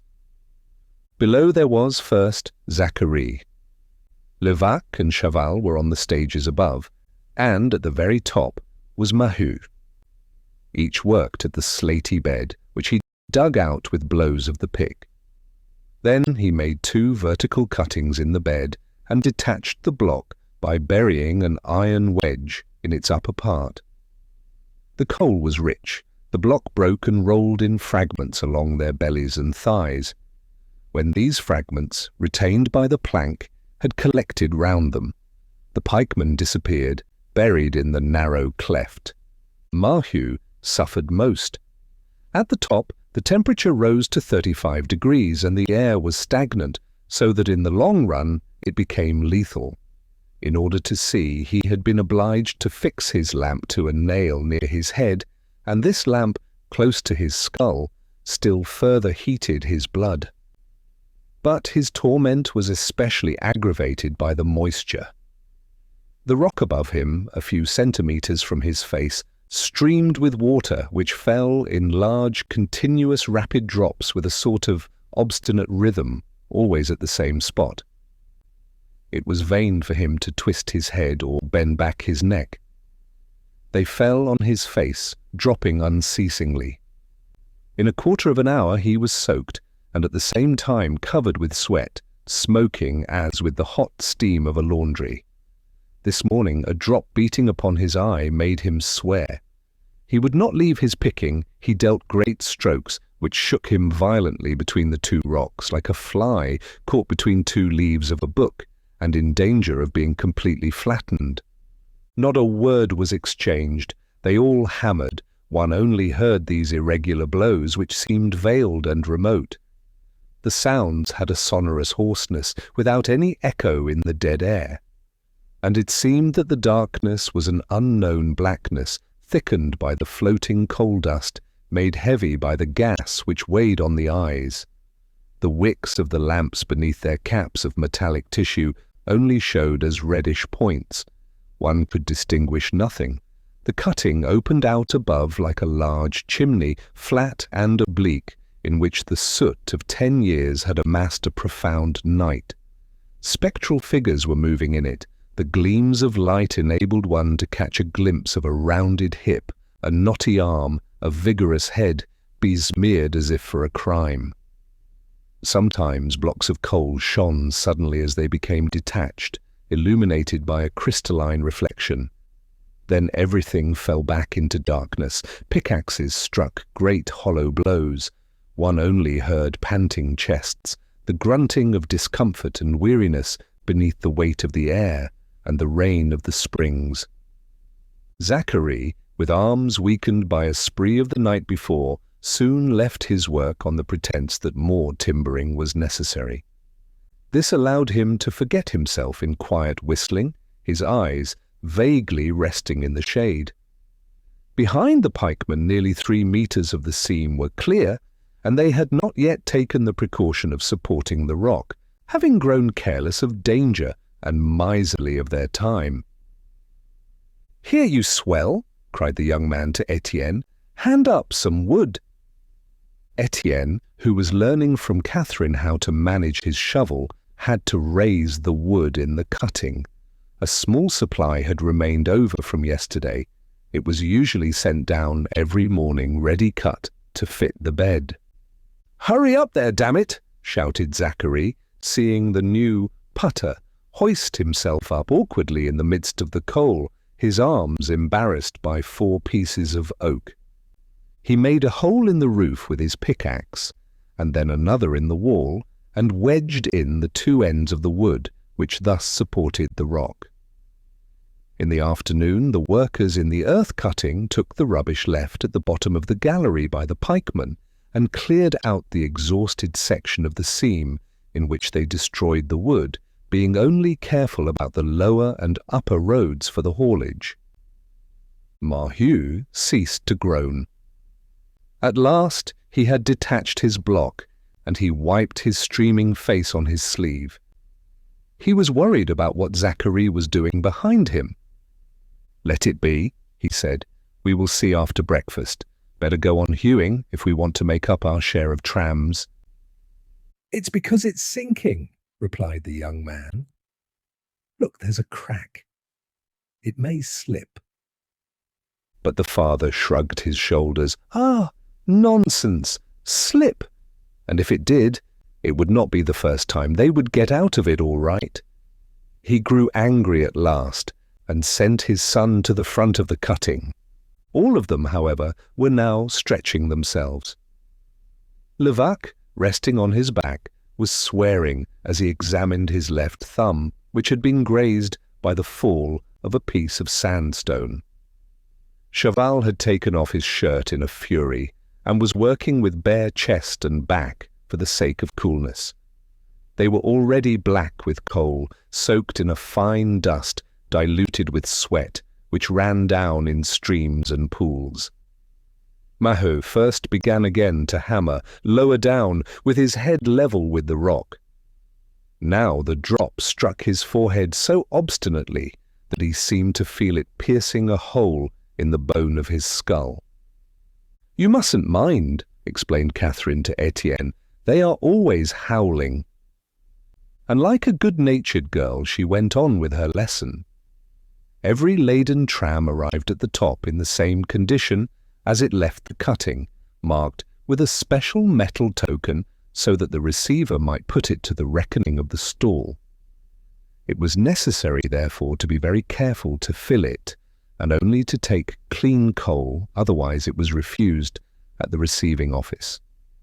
The young man, whose eyes were now becoming accustomed to the darkness, looked at her, still white with her chlorotic complexion, and he could not have told her age.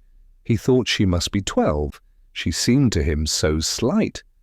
However, he felt she must be older, with her boyish freedom, a simple audacity which confused him a little. She did not please him. He thought her too roguish with her pale Pierrot head, framed at the temples by the cap. But what astonished him was the strength of this child, a nervous strength which was blended with a good deal of skill. She filled her tram faster than he could, with quick, small, regular strokes of the shovel. She afterwards pushed it to the inclined way with a single, slow push, without a hitch, easily passing under the low rocks. He tore himself to pieces, got off the rails, and was reduced to despair. It was certainly not a convenient road. It was 60 metres from the cutting to the upbrow, and the passage, which the miners in the earth cutting had not yet enlarged, was a mere tube with a very irregular roof swollen by innumerable bosses. At certain spots the laden tram could only just pass. The putter had to flatten himself to push on his knees in order not to break his head, and besides this, the wood was already bending and yielding. One could see it broken in the middle in long, pale rents, like an over-weak crutch. One had to be careful not to graze oneself in these fractures, and beneath the slow crushing which caused the splitting of billets of oak as large as the thigh, one had to glide almost on one's belly with a secret fear of suddenly hearing one's back break. "Again!" said Catherine, laughing. Étienne's tram had gone off the rails at the most difficult spot. He could not roll straight on these rails which sank in the damp earth, and he swore, became angry, and fought furiously with the wheels, which he could not get back into place in spite of exaggerated efforts. "Wait a bit," said the young girl. "If you get angry, it will never go." Skillfully she had glided down and thrust her buttocks beneath the tram, and by putting the weight on her loins, she raised it and replaced it. The weight was 700 kilograms. Surprised and ashamed, he stammered excuses. She was obliged to show him how to straddle his legs and brace his feet against the planking on both sides of the gallery in order to give himself a more solid fulcrum. The body had to be bent, the arms made stiff, so as to push with all the muscles of the shoulders and hips. During the journey he followed her and watched her proceed with tense back, her fists so low that she seemed trotting on all fours, like one of those dwarf beasts that perform at circuses. She sweated, panted, her joints cracked, but without a complaint, with the indifference of custom, as if it were the common wretchedness of all to live thus bent double. But he could not succeed in doing as much. His shoes troubled him. His body seemed broken by walking in this way with lowered head. At the end of a few minutes, the position became a torture, an intolerable anguish, so painful that he got on his knees for a moment to straighten himself and breathe. Then, at the upbrow, there was more labour. She taught him to fill his tram quickly.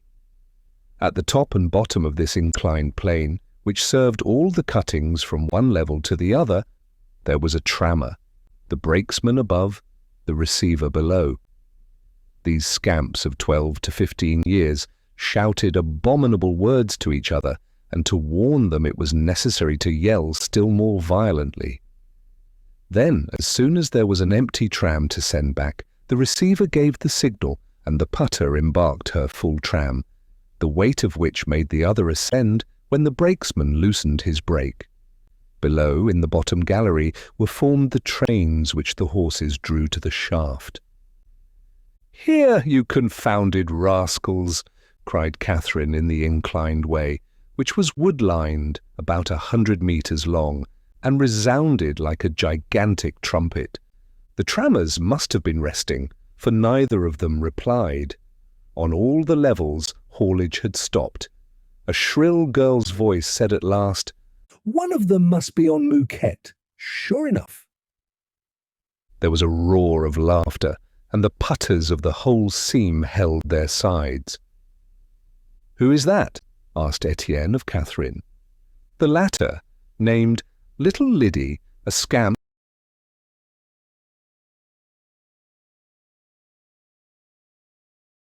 who knew more than she ought, and who pushed her tram as stoutly as a woman in spite of her doll's arms. As to Mouquette, she was quite capable of being with both the trammers at once, but the voice of the receiver arose, shouting out to load. Doubtless a captain was passing beneath.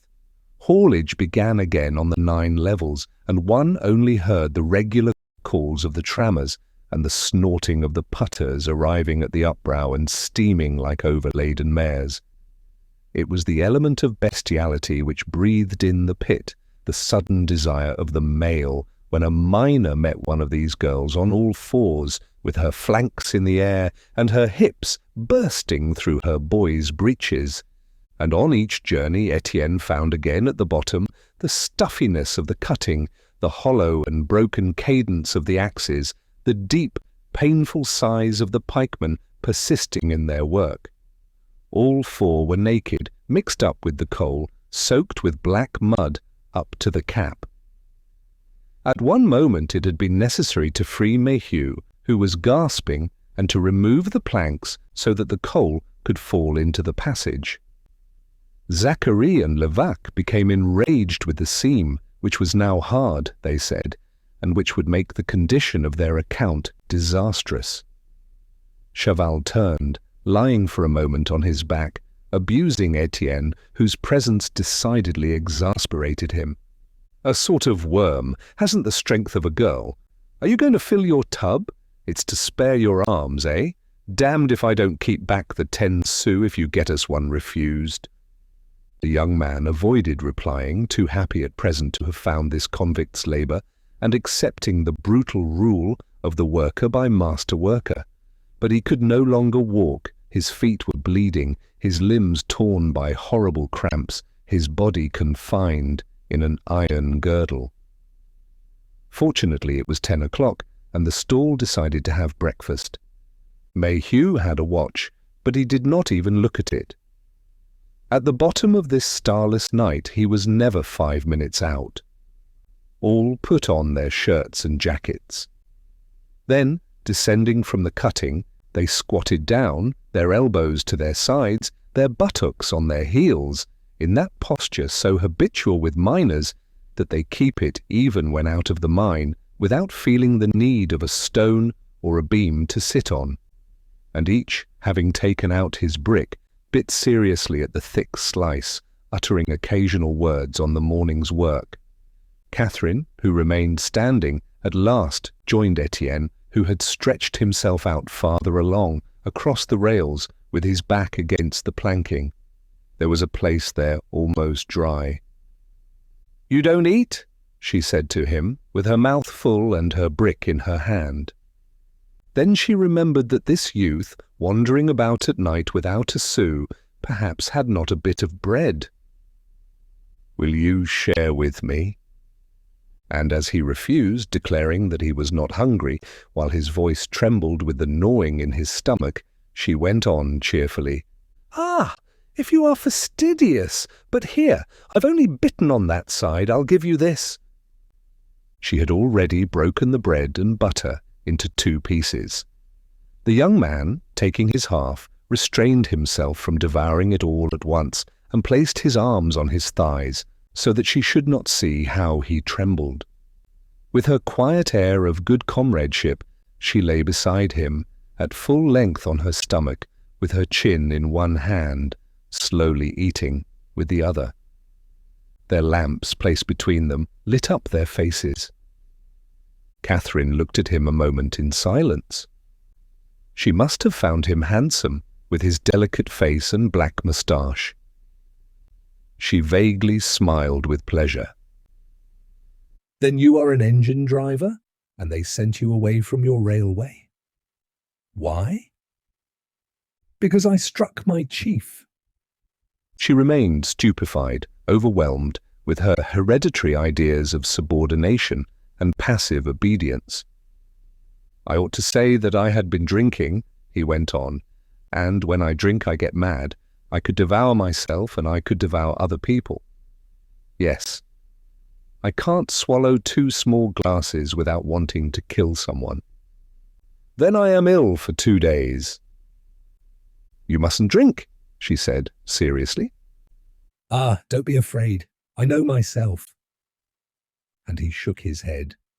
He hated brandy with the hatred of the last child of a race of drunkards who suffered in his flesh from all those ancestors, soaked and driven mad by alcohol to such a point that the least drop had become poison to him.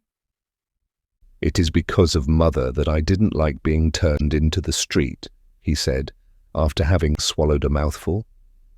Mother is not happy, and I used to send her a 5-franc piece now and then. Where is she then, your mother? At Paris. Laundress, Rue de la Goutte d'Or? There was silence. When he thought of these things, a tremor dimmed his dark eyes. The sudden anguish of the injury he brooded over in his fine, youthful strength. For a moment he remained with his looks buried in the darkness of the mine. And at that depth, beneath the weight and suffocation of the earth, he saw his childhood again, his mother still beautiful and strong, forsaken by his father, then taken up again after having married another man, living with the 2 men who ruined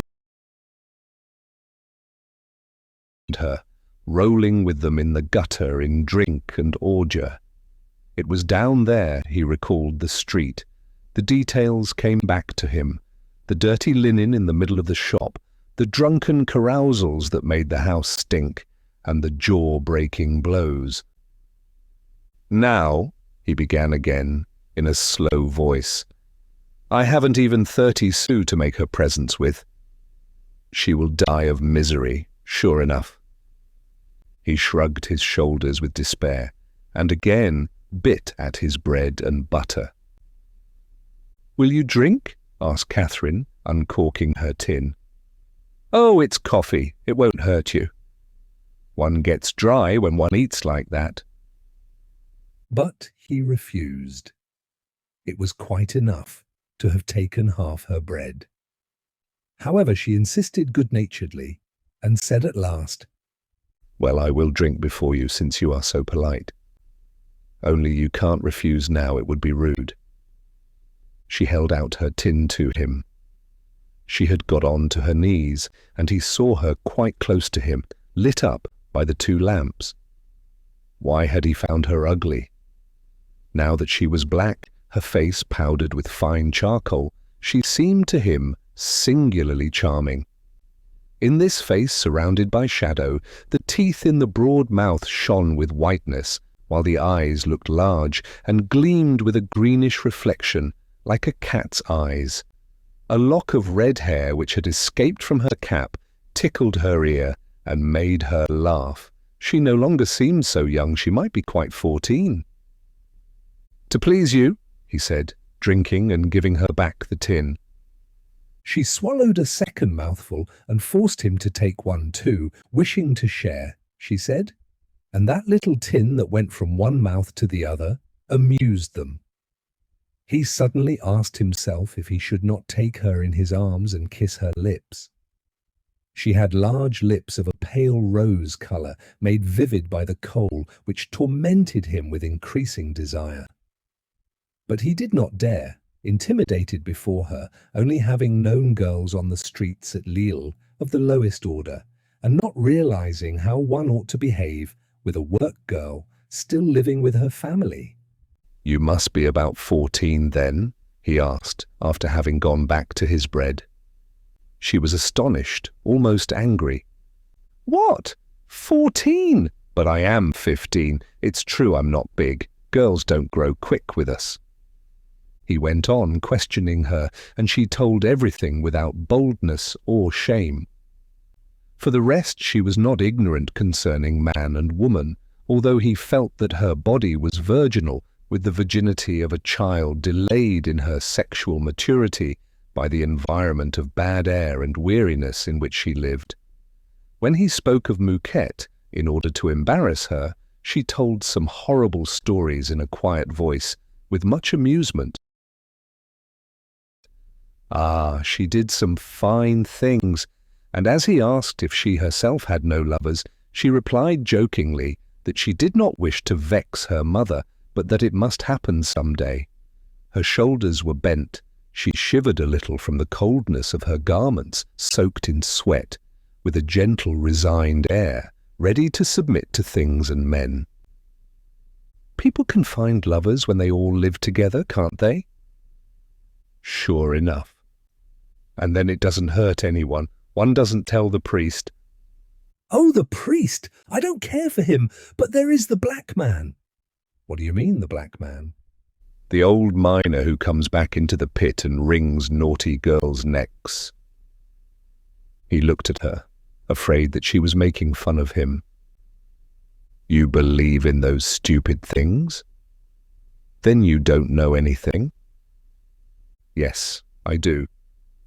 I can read and write. That is useful among us. In father and mother's time they learnt nothing. She was certainly very charming. When she had finished her bread and butter, he would take her and kiss her on her large, rosy lips. It was the resolution of timidity, a thought of violence which choked his voice.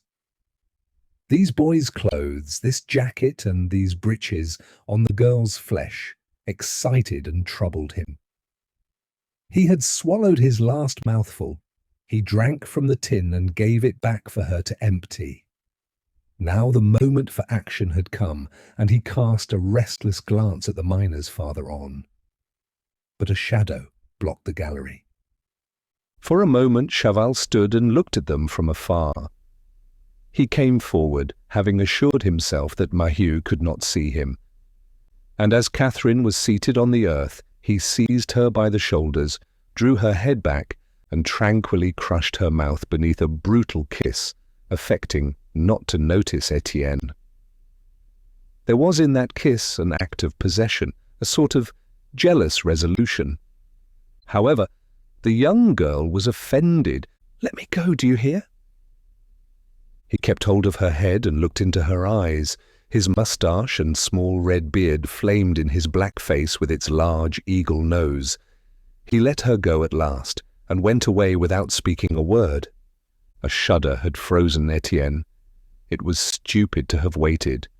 He could certainly not kiss her now, for she would perhaps think that he wished to behave like the other. In his wounded vanity, he experienced real despair. "Why did you lie?" he said in a low voice. "He's your lover." "But no, I swear," she cried. "There is not that between us. Sometimes he likes a joke. He doesn't even belong here. It's 6 months since he came from the Pas de Calais." Both rose. Work was about to be resumed. When she saw him so cold, she seemed annoyed. Doubtless, she found him handsomer than the other. She would have preferred him, perhaps. The idea of some amiable, consoling relationship disturbed her. And when the young man saw with surprise that his lamp was burning blue with a large pale ring, she tried at least to amuse him. "Come, I will show you something," she said in a friendly way.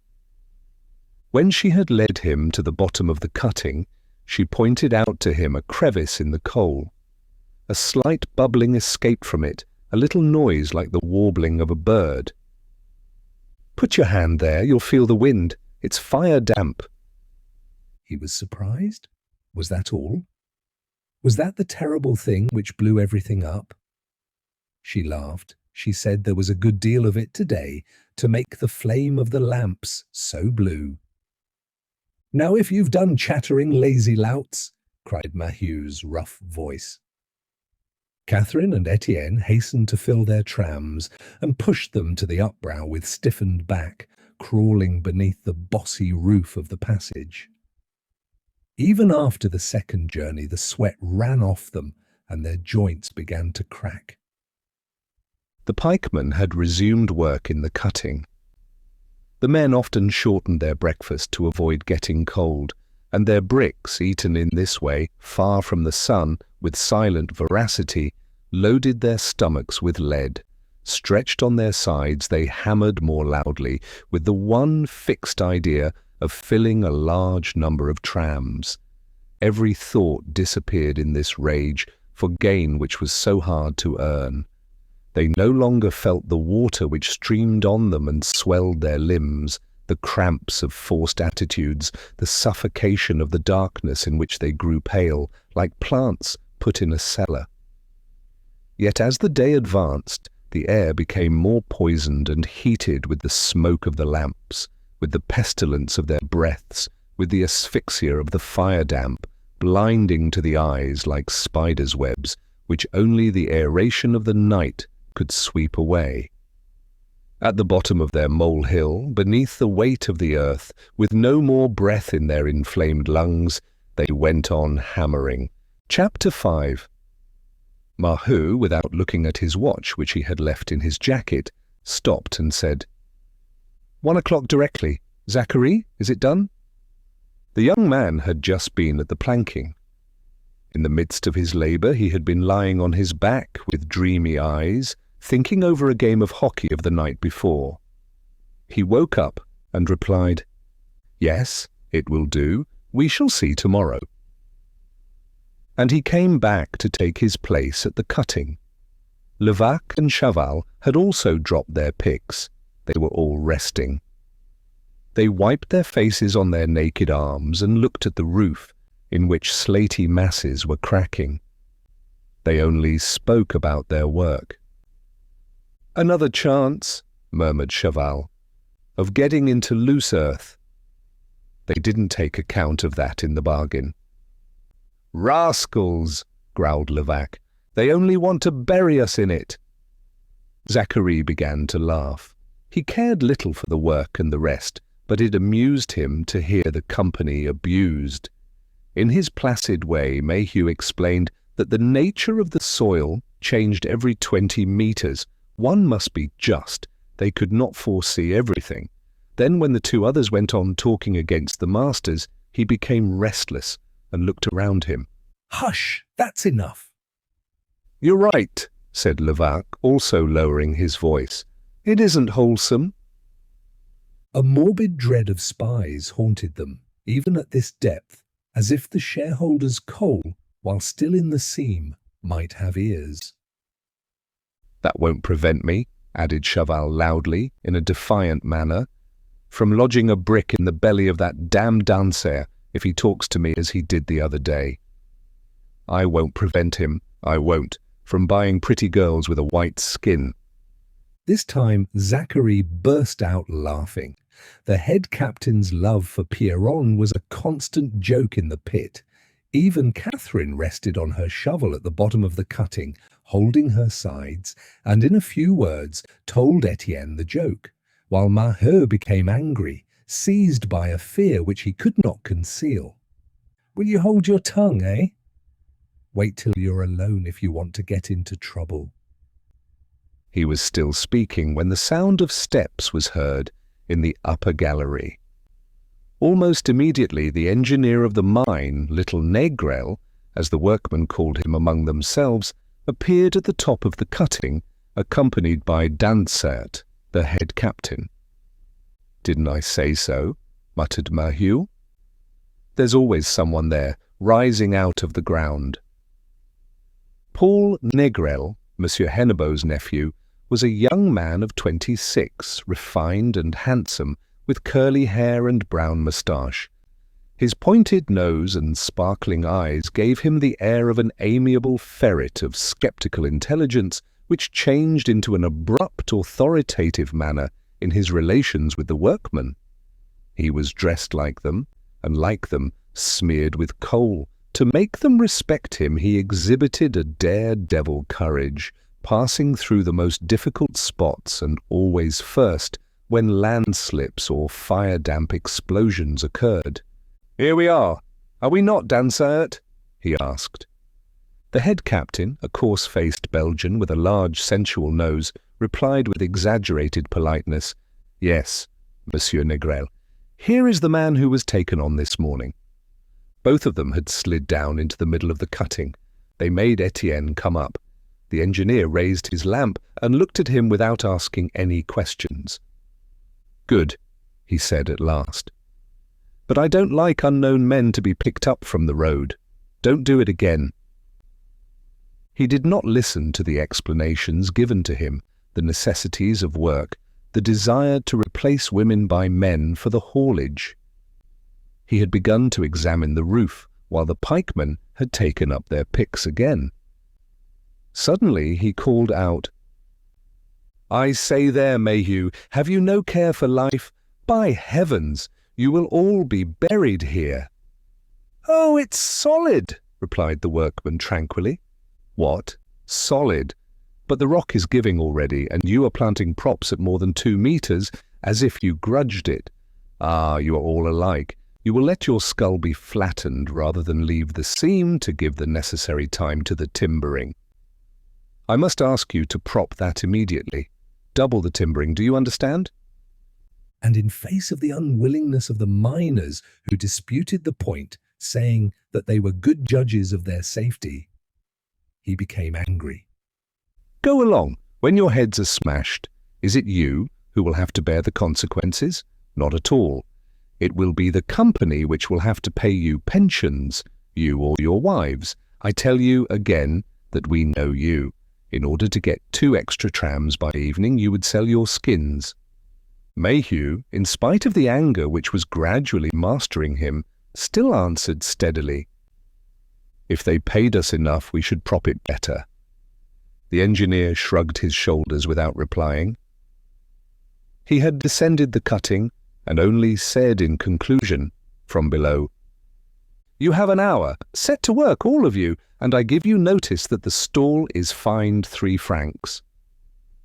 A low growl from the pikemen greeted these words. The force of the system alone restrained them, that military system which, from the trammer to the head captain, ground one beneath the other. Chaval and Levaque, however, made a furious gesture, while Maheu restrained them by a glance, and Zachary shrugged his shoulders chaffingly. But Étienne was perhaps most affected. Since he had found himself at the bottom of this hell, a slow rebellion was rising within him. He looked at the resigned Catherine with her lowered back. Was it possible to kill oneself at this hard toil, in this deadly darkness, and not even to gain the few pence to buy one's daily bread? However, Négrel went off with Dansaert, who was content to approve by a continual movement of his head. And their voices again rose. They had just stopped once more, and were examining the timbering in the gallery, which the pikemen were obliged to look after for a length of 10 meters behind the cutting. "Didn't I tell you that they care nothing?" cried the engineer. "And you, why in the devil's name don't you watch them?" "But I do," stammered the head captain. "One gets tired of repeating things." Négrel called loudly, "Maheu! Maheu!" They all came down. He went on, "Do you see that? Will that hold? It's a 2-penny halfpenny construction. Here is a beam which the posts don't carry already. It was done so hastily. By Jove, I understand how it is that the mending costs us so much. It'll do, won't it? If it lasts as long as you have the care of it, and then it may go smash, and the company is obliged to have an army of repairers. Look at it down there. It is mere botching." Chaval wished to speak, but he silenced him. "No, I know what you're going to say. Let them pay you more, eh? Very well. I warn you that you will force the managers to do something. They will pay you the planking separately and proportionately reduce the price of the trams. We shall see if you will gain that way. Meanwhile, prop that over again at once. I shall pass tomorrow." Amid the dismay caused by this threat, he went away. Dansaert, who had been so humble, remained behind a few moments to say brutally to the men, "You get me into a row, you hear? I'll give you something more than 3 francs. Fine, I will. Look out!" Then when he had gone, Maheu broke out in his turn. "By God, what's fair is fair. I like people to be calm because that's the only way of getting along, but at last they make you mad. Did you hear? The tram lowered and the planking separately. Another way of paying us less. By God it is." He looked for someone upon whom to vent his anger and saw Catherine and Étienne swinging their arms. "Will you just fetch me some wood? What does it matter to you? I'll put my foot into you somewhere." Étienne went to carry it without rancour for this rough speech, so furious himself against the masters that he thought the miners too good-natured.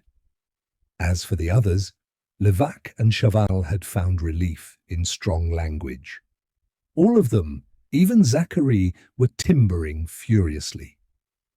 For nearly half an hour, one only heard the creaking of wood wedged in by blows of the hammer. They no longer spoke. They snorted, became enraged with the rock, which they would have hustled and driven back by the force of their shoulders if they had been able. "That's enough," said Maheu at last, worn out with anger and fatigue. "An hour and a half, a fine day's work. We shan't get 50 sous. I'm off. This disgusts me." Though there was still half an hour of work left, he dressed himself. The others imitated him. The mere sight of the cutting enraged them. As the putter had gone back to the haulage they called her, irritated at her zeal, let the coal take care of itself. And the six, their tools under their arms, set out to walk the 2 kilometres back, returning to the shaft by the road of the morning. At the chimney, Catherine and Étienne were delayed while the pikemen slid down. They met little Lydie, who stopped in a gallery to let them pass, and told them of the disappearance of Mouquette, whose nose had been bleeding so much that she had been away an hour, bathing her face somewhere, no one knew where. Then when they left her, the child began again to push her tram, weary and muddy, stiffening her insect-like arms and legs like a lean black ant, struggling with a load that was too heavy for it. They let themselves down on their backs, flattening their shoulders for fear of scratching the skin on their foreheads, and they walked so close to the polished rock at the back of the stalls that they were obliged from time to time to hold on to the woodwork so that their backsides should not catch fire, as they said jokingly. Below they found themselves alone. Red stars disappeared afar at a bend in the passage. Their cheerfulness fell, they began to walk with the heavy step of fatigue, she in front, he behind. Their lamps were blackened. He could scarcely see her, drowned in a sort of smoky mist, and the idea that she was a girl disturbed him because he felt that it was stupid not to embrace her, and yet the recollection of the other man prevented him. Certainly she had lied to him. The other was her lover. They lay together on all those heaps of slaty coal, for she had a loose woman's gait. He sulked, without reason, as if she had deceived him. She, however, every moment turned round, warned him of obstacles, and seemed to invite him to be affectionate. They were so lost here, it would have been so easy to laugh together like good friends. At last, they entered the large haulage gallery. It was a relief to the indecision from which he was suffering, while she once more had a saddened look, the regret for a happiness which they would not find again. Now the subterranean life rumbled around them with a continual passing of captains, the come and go of the trams drawn by trotting horses. Lamps starred the night everywhere. They had to efface themselves against the rock, to leave the path free to shadowy men and beasts whose breath came against their faces. Jinglin, running barefooted behind his tram, cried out some naughtiness to them which they could not hear amid the thunder of the wheels. They still went on, she now, silent, he not recognizing the turnings and roads of the morning, and fancying that she was leading him deeper and deeper into the earth. And what specially troubled him was the cold, an increasing cold which he had felt on emerging from the cutting and which caused him to shiver the more the nearer they approached the shaft. Between the narrow walls the column of air now blew like a tempest. He despaired of ever coming to the end when suddenly they found themselves in the pit-eye hall. Chaval cast a sidelong glance at them, his mouth drawn with suspicion. The others were there, covered with sweat in the icy current, silent like himself, swallowing their grunts of rage. They had arrived too soon and could not be taken to the top for half an hour, more especially since some complicated manoeuvres were going on for lowering a horse. The porters were still rolling the trams with the deafening sound of old iron in movement, and the cages were flying up, disappearing in the rain which fell from the black hole. Below, the sump, a cesspool 10 meters deep, filled with this streaming water, also exhaled its muddy moisture. Men were constantly moving around the shaft, pulling the signal cords, pressing on the arms of levers in the midst of this spray in which their garments were soaked. The reddish light of 3 open lamps cut out great moving shadows and gave, to this subterranean hall, the air of a villainous cavern, some bandit's forge near a torrent. Maheu made one last effort. He approached Pierron, who had gone on duty at 6 o'clock. "Here, you might as well let us go up." But the porter, a handsome fellow with strong limbs and a gentle face, refused with a frightened gesture. "Impossible. Ask the captain. They would fine me." Fresh growls were stifled. Catherine bent forward and said in Étienne's ear, "Come and see the stable, then. That's a comfortable place." And they had to escape without being seen, for it was forbidden to go there. It was on the left, at the end of a short gallery. 25 meters in length and nearly 4 high, cut in the rock and vaulted with bricks, it could contain 20 horses. It was, in fact, comfortable there. There was a pleasant warmth of living beasts, the good odour of fresh and well-kept litter. The only lamp threw out the calm rays of a nightlight. There were horses there, at rest, who turned their heads, with their large infantine eyes, then went back to their hay, without haste, like fat, well-kept workers, loved by everybody. But as Catherine was reading aloud their names, written on zinc plates over the mangers, she uttered a slight cry, seeing something suddenly rise before her. It was Mouquette, who emerged in fright from a pile of straw in which she was sleeping. On Monday, when she was overtired with her Sunday's spree, she gave herself a violent blow on the nose and left her cutting under the pretence of seeking water, to bury herself here with the horses in the warm litter. Her father, being weak with her, allowed it, at the risk of getting into trouble. Just then Mouk, the father, entered. A short, bald, worn-out-looking man, but still stout, which is rare in an old miner of 50. Since he had been made a groom, he chewed to such a degree that his gums bled in his black mouth. On seeing the two with his daughter, he became angry. "What are you up to there, all of you? Come, up! The jades, bringing a man here. It's a fine thing to come and do your dirty tricks in my straw." Mouquette thought it funny, and held her sides, but Étienne, feeling awkward, moved away, while Catherine smiled at him. As all three returned to the pit-eye, Bébert and Jeanlin arrived there also with a train of tubs. There was a stoppage for the manoeuvring of the cages, and the young girl approached their horse, caressed it with her hand, and talked about it to her companion. It was Bataille, the doyen of the mine, a white horse who had lived below for 10 years. These 10 years he had lived in this hole, occupying the same corner of the stable, doing the same task along the black galleries without ever seeing daylight. Very fat, with shining coat and a good-natured air, he seemed to lead the existence of a sage sheltered from the evils of the world above. In this darkness, too, he had become very cunning. The passage in which he worked had grown so familiar to him that he could open the ventilation doors with his head, and he lowered himself to avoid knocks at the narrow spots. Without doubt, also, he counted his turns, for when he had made the regulation number of journeys he refused to do any more, and had to be led back to his manger. Now that old age was coming on, his cat's eyes were sometimes dimmed with melancholy. Perhaps he vaguely saw again, in the depths of his obscure dreams, the mill at which he was born, near Marchiennes, a mill placed on the edge of the scarp, surrounded by large fields over which the wind always blew.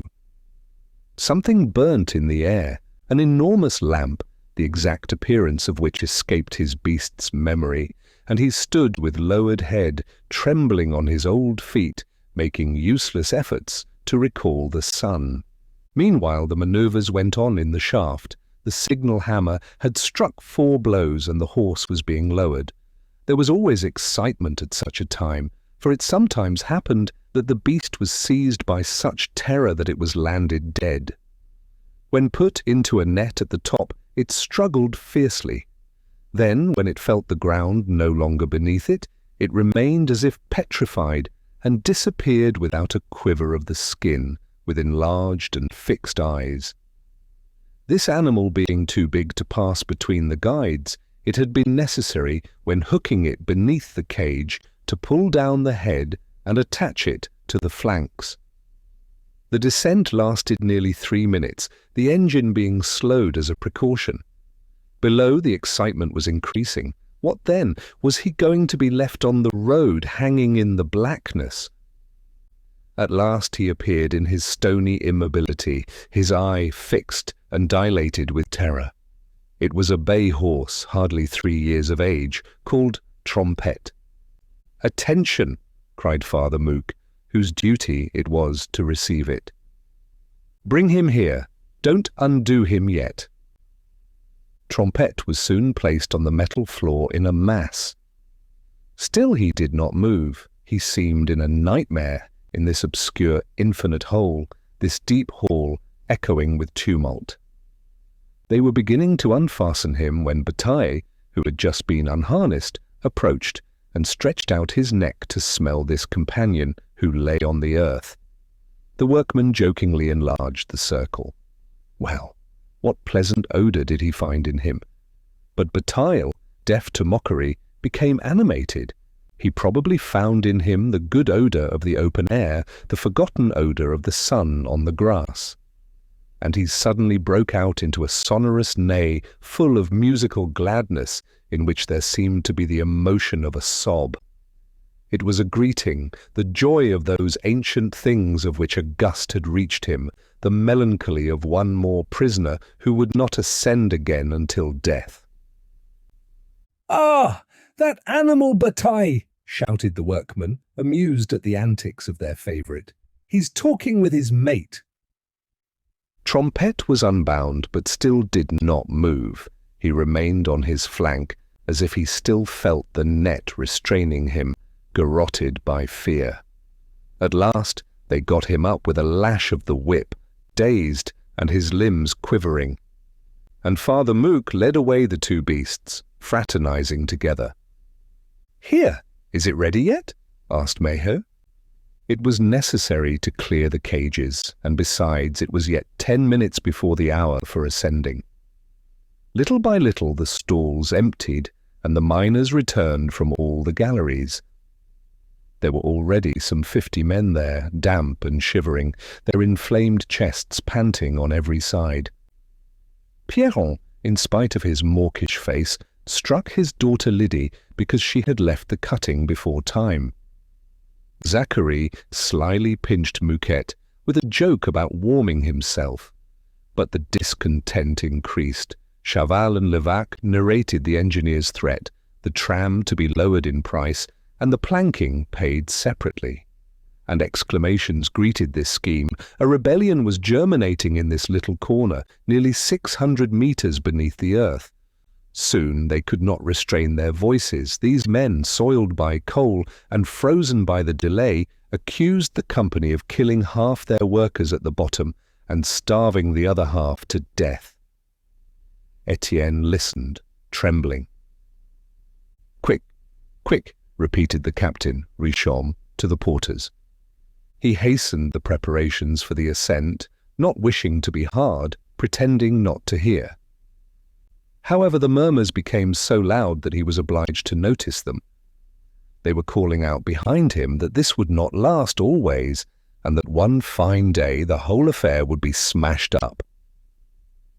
"You're sensible," he said to Maheu. "Make them hold their tongues. When one hasn't got power, one must have sense."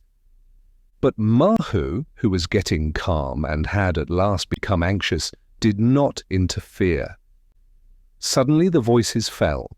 Négrel and Dansaert, returning from their inspection, entered from a gallery, both of them sweating. The habit of discipline made the men stand in rows while the engineer passed through the group without a word. He got into one tram and the head captain into another. The signal was sounded 5 times, ringing for the butcher's meat, as they said for the masters. And the cage flew up in the air in the midst of a gloomy silence. Chapter 6.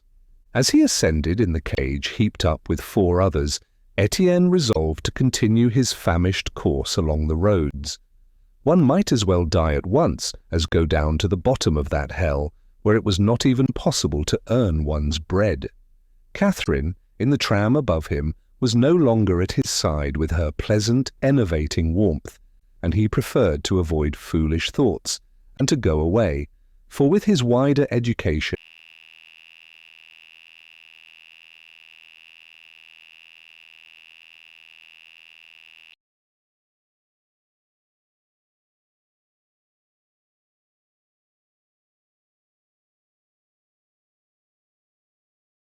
he felt nothing of the resignation of this flock. He would end by strangling one of the masters. Suddenly he was blinded. The ascent had been so rapid that he was stunned by the daylight, and his eyelids quivered in the brightness to which he had already grown unaccustomed. It was none the less a relief to him to feel the cage settle onto the bars. A lander opened the door, and a flood of workmen leapt out of the trams. "I say, Mouquet," whispered Zachary in the lander's ear, "are we off to the Vulcan tonight?" The Vulcan was a café concert at Montsou. Mouquet winked his left eye with a silent laugh which made his jaws gape. Short and stout like his father, he had the impudent face of a fellow who devours everything without care for the morrow. Just then Mouquette came out in her turn, and he gave her a formidable smack on the flank by way of fraternal tenderness. Étienne hardly recognized the lofty nave of the receiving hall, which had before looked imposing in the ambiguous light of the lanterns. It was simply bare and dirty. A dull light entered through the dusty windows. The engine alone shone at the end with its copper. The well-greased steel cables moved like ribbons soaked in ink, and the pulleys above, the enormous scaffold which supported them, the cages, the trams, all this prodigality of metal made the hall look sombre with their hard grey tones of old iron. Without ceasing, the rumbling of the wheels shook the metal floor, while from the coal thus put in motion there arose a fine charcoal powder, which powdered black the soil, the walls, even the joists of the steeple. But Chaval, after glancing at the table of counters in the receiver's little glass office, came back, furious. He had discovered that 2 of their trams had been rejected, one because it did not contain the regulation amount, the other because the coal was not clean. "This finishes the day," he cried. 20 sous less again. This is because we take on lazy rascals who use their arms as a pig does his tail." And his sidelong look at Étienne completed his thought. The latter was tempted to reply by a blow. Then he asked himself what would be the use since he was going away. This decided him absolutely. "It's not possible to do it right the first day," said Maheu to restore peace. "He'll do better tomorrow." They were all, nonetheless, soured and disturbed by the need to quarrel. As they passed to the lamp cabin to give up their lamps, Levaque began to abuse the lampman, whom he accused of not properly cleaning his lamp. They only slackened down a little in the shed where the fire was still burning.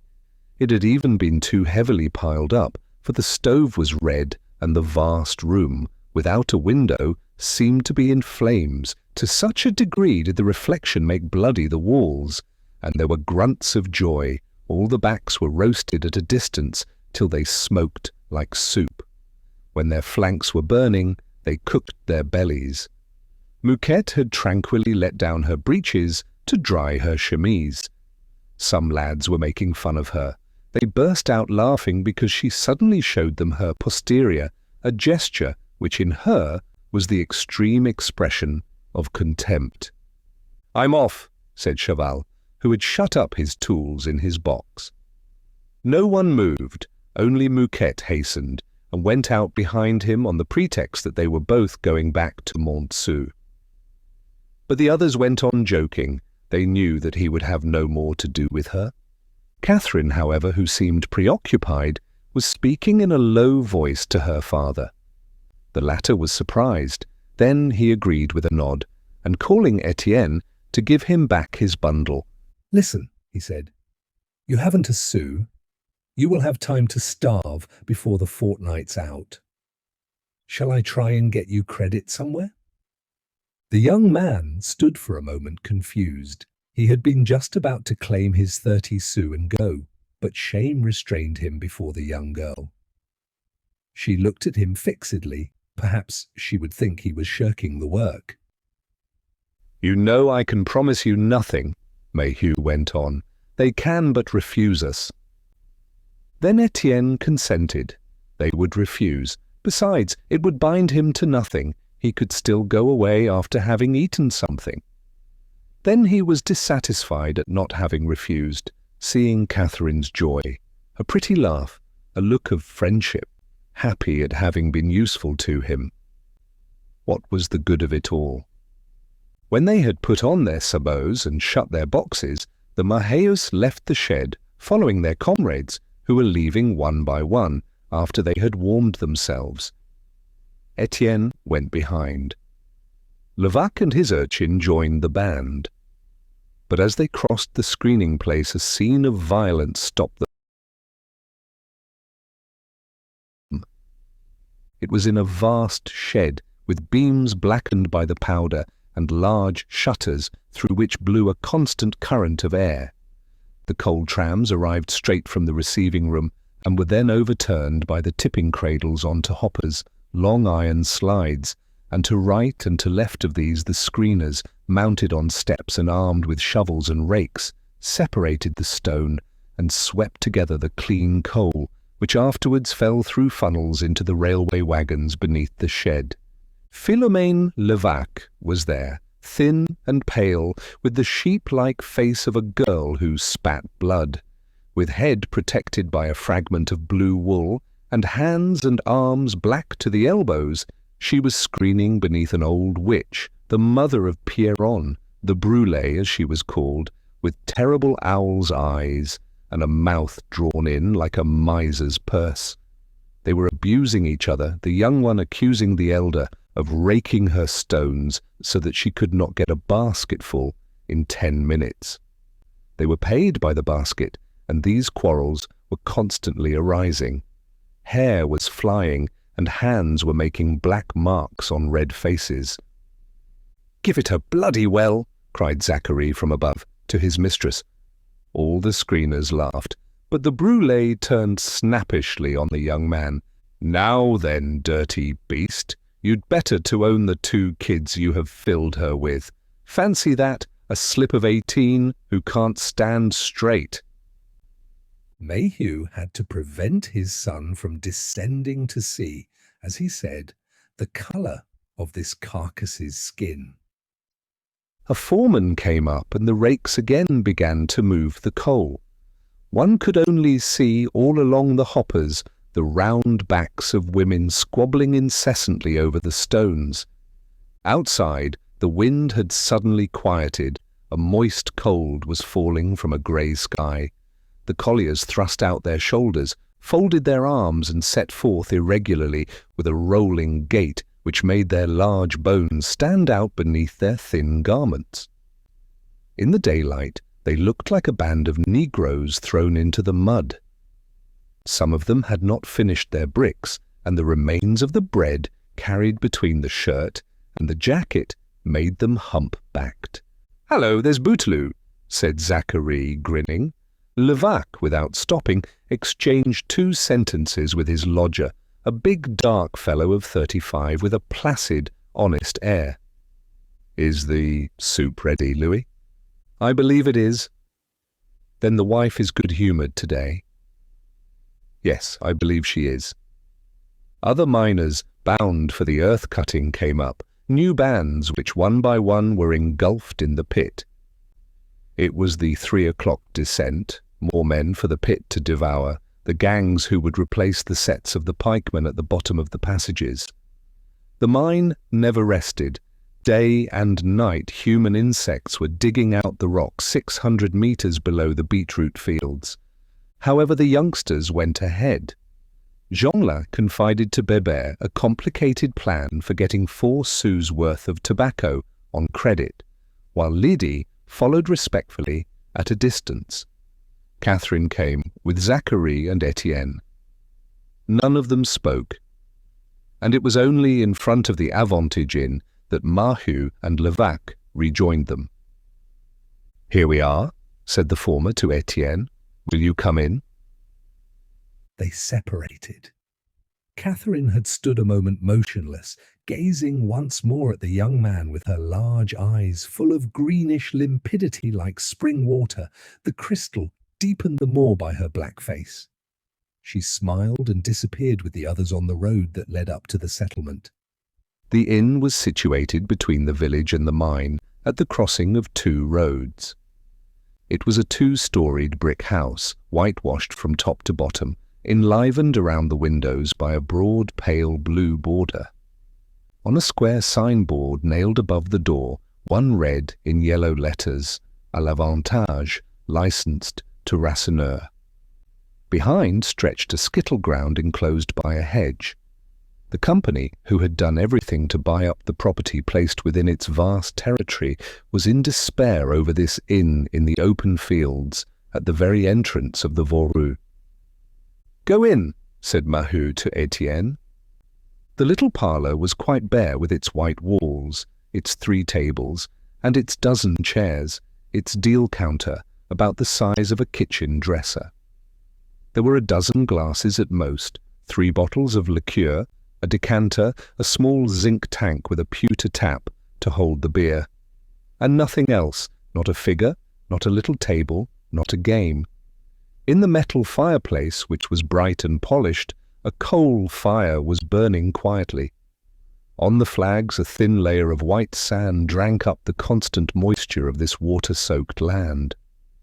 "A glass," ordered Maheu of a big fair girl, a neighbour's daughter who sometimes took charge of the place. "Is Rasseneur in?" The girl turned the tap, replying that the master would soon return. In a long, slow gulp, the miner emptied half his glass to sweep away the dust which filled his throat. He offered nothing to his companion. One other customer, a damp and besmeared miner, was seated before the table, drinking his beer in silence, with an air of deep meditation. A third entered, was served in response to a gesture, paid and went away without uttering a word. But a stout man of 38, with a round, shaven face and a good-natured smile, now appeared. It was Rasseneur, a former pikeman whom the company had dismissed 3 years ago after a strike. A very good workman, he could speak well, put himself at the head of every opposition, and had at last become the chief of the discontented. His wife already held a license, like many miners' wives, and when he was thrown onto the street, he became an innkeeper himself. Having found the money, he placed his inn in front of the Voreux as a provocation to the company. Now his house had prospered, it had become a centre, and he was enriched by the animosity he had gradually fostered in the hearts of his old comrades. "This is a lad I hired this morning," said Maheu at once. "Have you got one of your 2 rooms free, and will you give him credit for a fortnight?" Rasseneur's broad face suddenly expressed great suspicion. He examined Étienne with a glance and replied, without giving himself the trouble to express any regret, "My 2 rooms are taken. Can't do it." The young man expected this refusal, but it hurt him nevertheless, and he was surprised at the sudden grief he experienced in going. No matter, he would go when he had received his 30 sous. The miner who was drinking at a table had left. Others, one by one, continued to come in to clear their throats, then went on their road with the same slouching gait. It was a simple swilling without joy or passion, the silent satisfaction of a need. "Then there's no news?" Rasseneur asked, in a peculiar tone of Maheu, who was finishing his beer in small gulps. The latter turned his head and saw that only Étienne was near. "There's been more squabbling. Yes, about the timbering."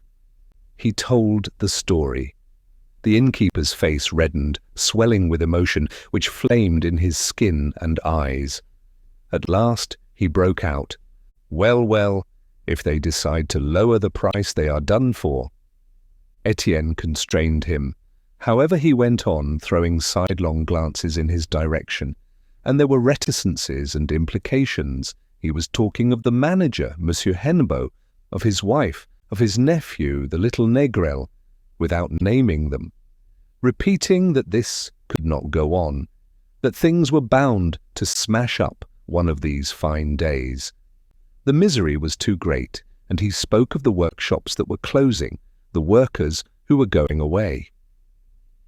During the last month he had given more than 6 pounds of bread a day. He had heard the day before that Monsieur Deneulin, the owner of a neighbouring pit, could scarcely keep going. He had also received a letter from Lille full of disturbing details. "You know," he whispered, "it comes from that person you saw here one evening." But he was interrupted. His wife entered in her turn, a tall woman, lean and keen, with a long nose and violet cheeks. She was a much more radical politician than her husband. "Pluchart's letter," she said. "Ah, if that fellow was master, things would soon go better." Étienne had been listening for a moment. He understood and became excited over these ideas of misery and revenge. This name, suddenly uttered, caused him to start. He said aloud, as if in spite of himself, "I know him, Pluchart." They looked at him. He had to add, "Yes, I am an engine man. He was my foreman at Lille, a capable man. I have often talked with him." Rasseneur examined him afresh, and there was a rapid change on his face, a sudden sympathy. At last he said to his wife, "It's Maheu who brings me this gentleman, one of his putters, to see if there is a room for him upstairs, and if we can give him credit for a fortnight." Then the matter was settled in 4 words. There was a room. The lodger had left that morning, and the innkeeper, who was very excited, talked more freely, repeating that he only asked possibilities from the masters without demanding, like so many others, things that were too hard to get. His wife shrugged her shoulders and demanded justice.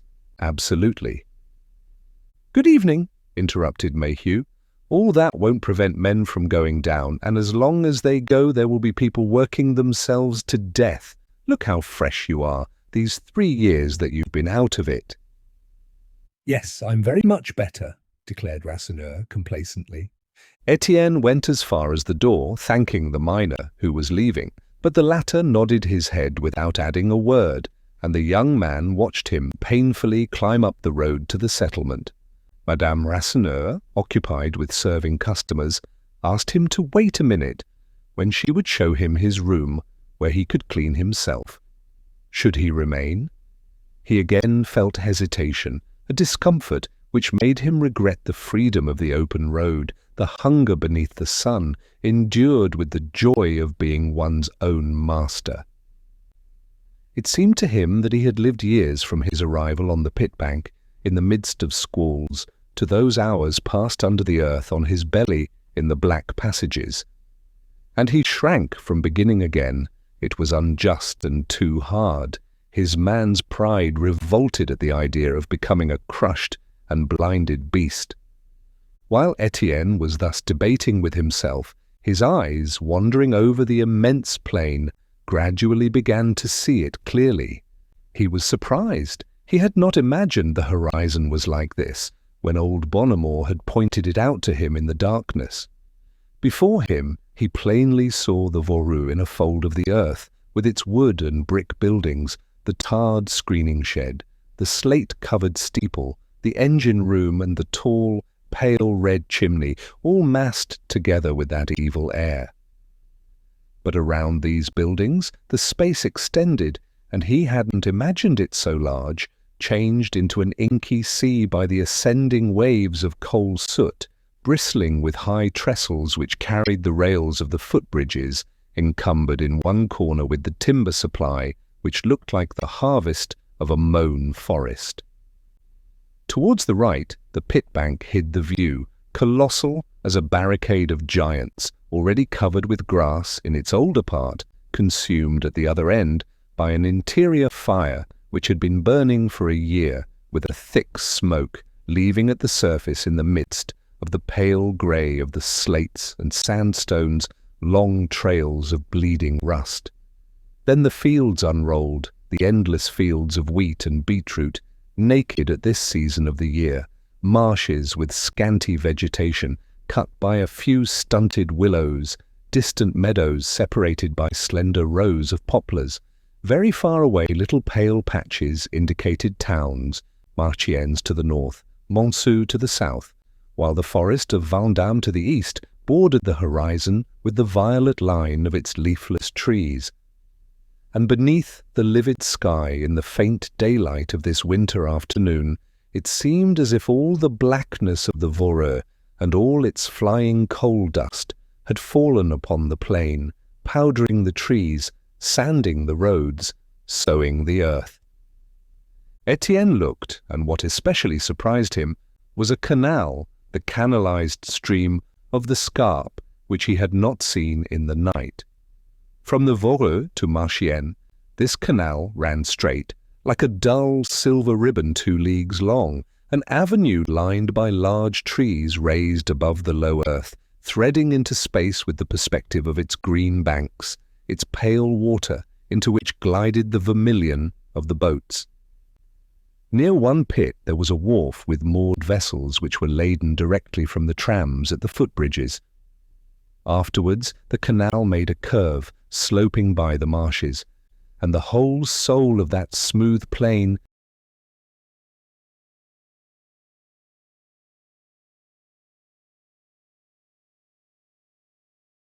appeared to lie in this geometrical stream, which traversed it like a great road, carting coal and iron.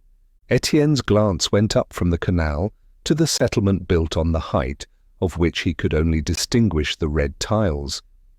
Then his eyes rested again at the bottom of the clay slope, towards the Voreux, on 2 enormous masses of bricks made and burnt on the spot. A branch of the company's railroad passed behind a paling for the use of the pit. They must be sending down the last miners to the earth cutting. Only one shrill note came from a truck pushed by men. One felt no longer the unknown darkness, the inexplicable thunder, the flaming of mysterious stars. Afar, the blast furnaces and the coke kilns had paled with the dawn. There only remained, unceasingly, the escapement of the pump, always breathing with the same thick, long breath, the ogre's breath of which he could now see the grey steam, and which nothing could satiate. Then Étienne suddenly made up his mind. Perhaps he seemed to see again Catherine's clear eyes, up there, at the entrance to the settlement. Perhaps, rather, it was the wind of revolt which came from the Voreux. He did not know, but he wished to go down again to the mine, to suffer and to fight. And he thought fiercely of those people Bonnemort had talked of, the crouching and sated God, to whom 10,000 starving men gave their flesh without knowing it. Part 2. Chapter 1. The Grégoires' property, Piolaine, was situated 2 kilometres to the east of Montsou, on the Joiselle road. The house was a large square building without style, dating from the beginning of the last century. Of all the land that once belonged to it, there only remained some 30 hectares enclosed by walls and easy to keep up. The orchard and kitchen garden especially were everywhere spoken of, being famous for the finest fruit and vegetables in the country. For the rest there was no park, only a small wood. The avenue of old limes, a vault of foliage 300 metres long, reaching from the gate to the porch, was one of the curiosities of this bare plain, on which one could count the large trees between Marchiennes and Beaunies. On that morning, the Grégoires got up at 8 o'clock. Usually they never stirred until an hour later, being heavy sleepers, but last night's tempest had disturbed them, and while her husband had gone at once to see if the wind had made any havoc, Madame Grégoire went down to the kitchen in her slippers and flannel dressing gown. She was short and stout, about 58 years of age, and retained a broad, surprised, dollish face beneath the dazzling whiteness of her hair. "Melanie," she said to the cook, "suppose you were to make the brioche this morning, since the dough is ready. Mademoiselle will not get up for half an hour yet, and she can eat it with her chocolate, eh? It will be a surprise." The cook, a lean old woman who had served them for 30 years, laughed. "That's true, it will be a famous surprise. My stove is alight, and the oven must be hot, and then Honorine can help me a bit." Honorine, a girl of some 20 years, who had been taken in as a child and brought up in the house, now acted as housemaid. Besides these 2 women, the only other servant was the coachman, Francis, who undertook the heavy work. A gardener and his wife were occupied with the vegetables, the fruit, the flowers, and the poultry yard, and as service here was patriarchal, this little world lived together like one large family, on very good terms. Madame Grégoire, who had planned this surprise of the brioche in bed, waited to see the dough put in the oven. The kitchen was very large, and one guessed it was the most important room in the house, by its extreme cleanliness, and by the arsenal of saucepans, utensils, and pots which filled it. It gave an impression of good feeding. Provisions abounded, hanging from hooks or in cupboards. "And let it be well glazed, won't you?" Madame Grégoire said, as she passed into the dining room. In spite of the hot air stove which warmed the whole house, a coal fire enlivened this room. In other respects it exhibited no luxury. A large table, chairs, a mahogany sideboard. Only 2 deep easy chairs betrayed a love of comfort, long happy hours of digestion. They never went into the drawing-room, they remained here in a family circle. Just then Monsieur Grégoire came back, dressed in a thick fustian jacket. He also was ruddy for his 60 years, with large, good-natured, honest features beneath the snow of his curly hair. He had seen the coachman and the gardener. There had been no damage of importance, nothing but a fallen chimney-pot. Every morning he liked to give a glance round Piolaine, which was not large enough to cause him anxiety, and from which he derived all the happiness of ownership. "And Cécile?" he asked. Isn't she up yet then?" "I can't make it out," replied his wife. "I thought I heard her moving." The table was set.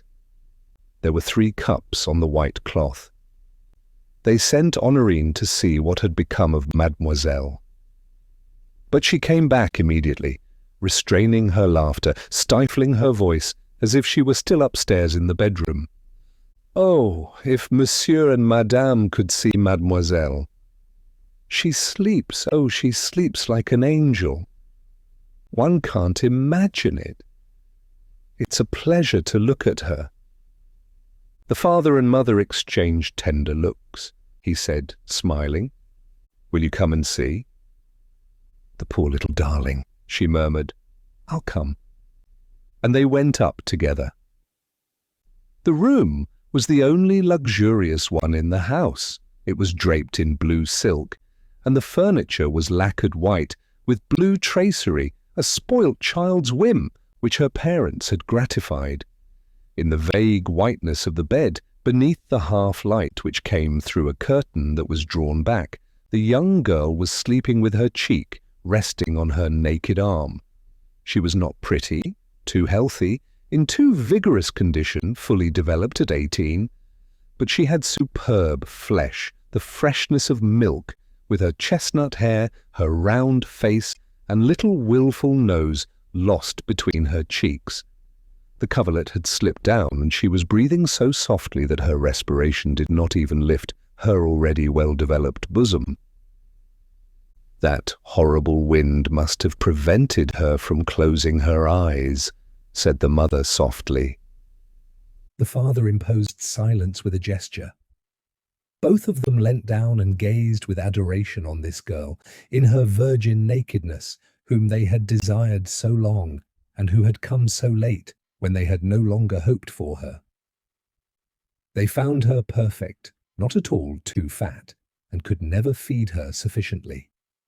And she went on sleeping without feeling them near her, with their faces against hers.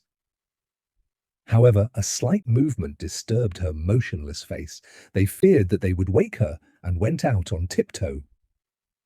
"Hush!" said Monsieur Grégoire at the door. "If she has not slept, we must leave her sleeping." "As long as she likes the darling," agreed Madame Grégoire. "We will wait." They went down and seated themselves in the easy chairs in the dining room, while the servants, laughing at Mademoiselle's sound sleep, kept the chocolate on the stove without grumbling. He took up a newspaper. She knitted at a large woolen quilt. It was very hot, and not a sound was heard in the silent house. The Grégoires' fortune, about 40,000 francs a year, was entirely invested in a share of the Montsou mines.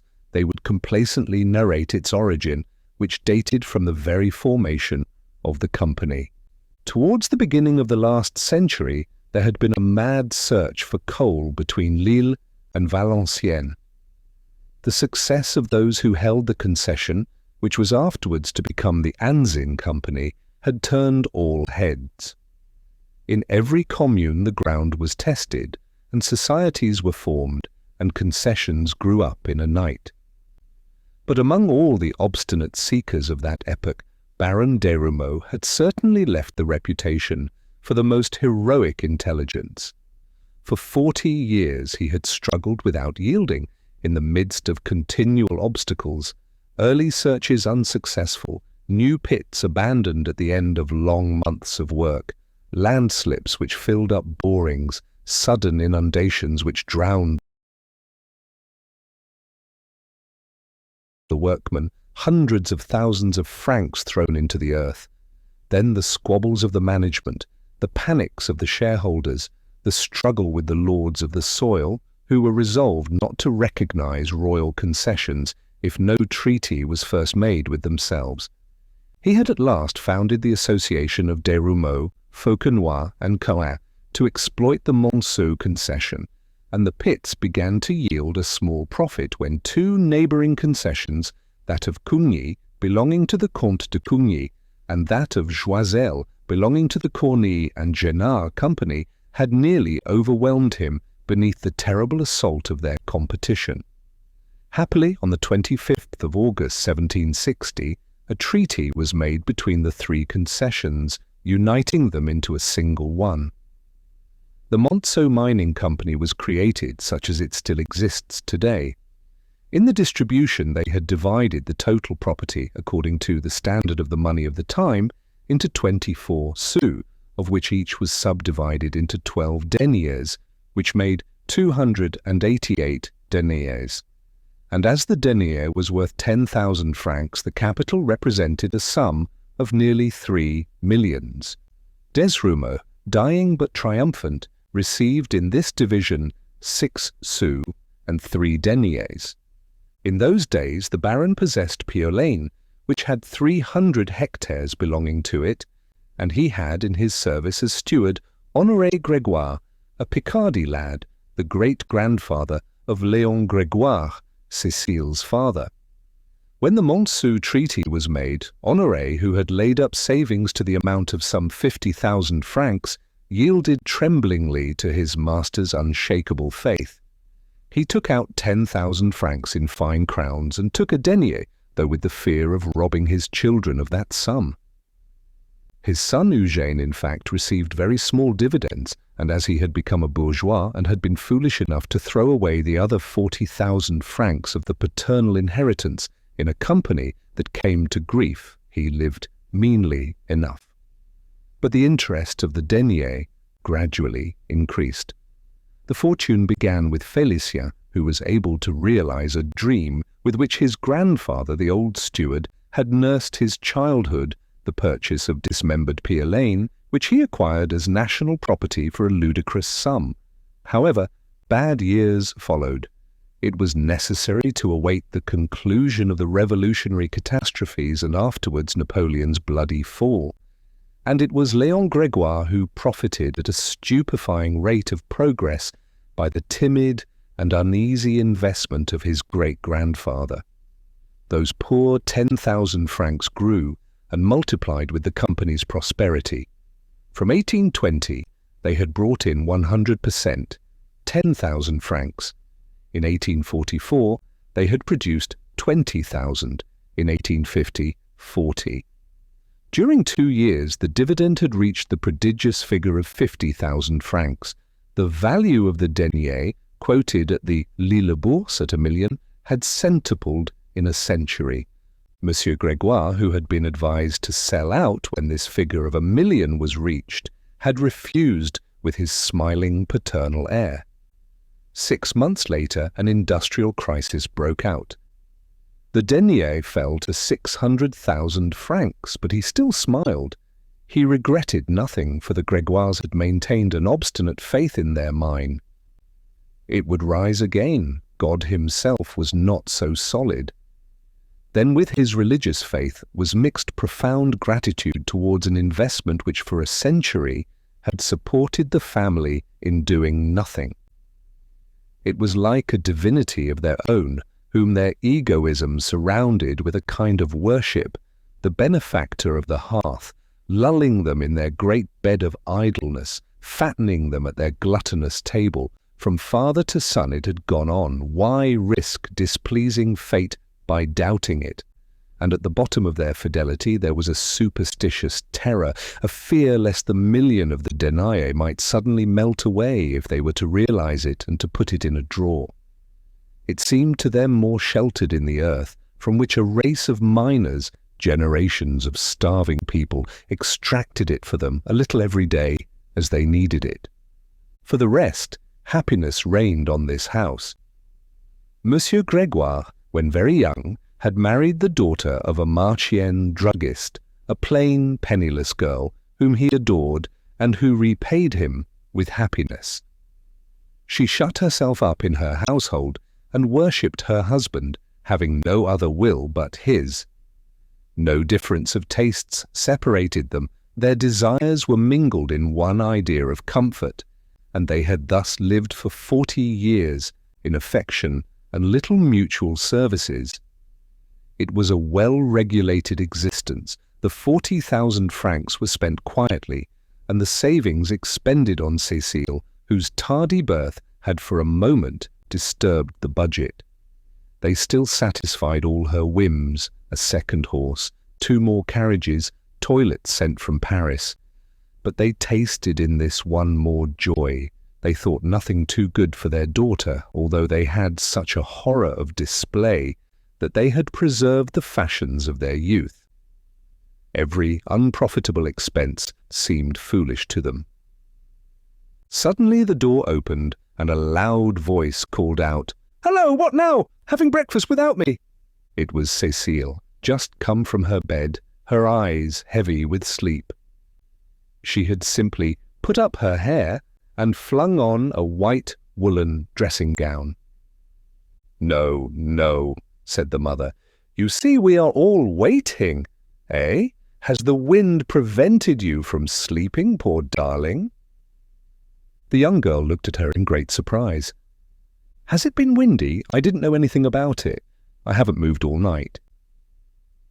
Then they thought this funny, and all 3 began to laugh. The servants who were bringing in the breakfast also broke out laughing. So amused was the household at the idea that Mademoiselle had been sleeping for 12 hours right off. The sight of the brioche completed the expansion of their faces. "What? Is it cooked then?" said Cécile. "That must be a surprise for me. That'll be good now, hot, with the chocolate." They sat down to table at last, with the smoking chocolate in their cups, and for a long time talked of nothing but the brioche. Melanie and Honorine remained to give details about the cooking, and watched them stuffing themselves with greasy lips, saying that it was a pleasure to make a cake when one saw the masters enjoying it so much. But the dogs began to bark loudly. Perhaps they announced the music mistress, who came from Marchiennes on Mondays and Fridays. A professor of literature also came. All the young girl's education was thus carried on at Piolaine, in happy ignorance, with her childish whims, throwing the book out of the window as soon as anything wearied her. "It is Monsieur Deneulin," said Honorine, returning. Behind her, Deneulin, a cousin of Monsieur Grégoire's, appeared without ceremony. With his loud voice, his quick gestures, he had the appearance of an old cavalry officer. Although over 50, his short hair and thick moustache were as black as ink. "Yes." "It is I. Good day. Don't disturb yourselves." He had sat down amid the family's exclamations. They turned back at last to their chocolate. "Have you anything to tell me?" asked Monsieur Grégoire. "No, nothing at all," Deneulin hastened to reply. "I came out on horseback to rub off the rust a bit, and as I passed your door, I thought I would just look in." Cécile questioned him about Jeanne and Lucie, his daughters. They were perfectly well. The first was always at her painting, while the other, the elder, was training her voice at the piano from morning till night. And there was a slight quiver in his voice, a disquiet which he concealed beneath bursts of gaiety. Monsieur Grégoire began again. "And everything goes well at the pit?" "Well, I am upset over this dirty crisis. Ah, we are paying for the prosperous years. They have built too many workshops, put down too many railways, invested too much capital with a view to a large return. And today the money is asleep. They can't get any more to make the whole thing work. Luckily, things are not desperate. I shall get out of it somehow." Like his cousin, he had inherited a denier in the Montsou mines. But being an enterprising engineer, tormented by the desire for a royal fortune, he had hastened to sell out when the denier had reached 1 million. For some months he had been maturing a scheme. His wife possessed, through an uncle, the little concession of Vendôme, where only 2 pits were open, Jean Bart and Gaston Marie, in an abandoned state, and with such defective material that the output hardly covered the cost. Now he was meditating the repair of Jean Bart, the renewal of the engine, and the enlargement of the shaft so as to facilitate the descent, keeping Gaston Marie only for exhaustion purposes. They ought to be able to shovel up gold there, he said.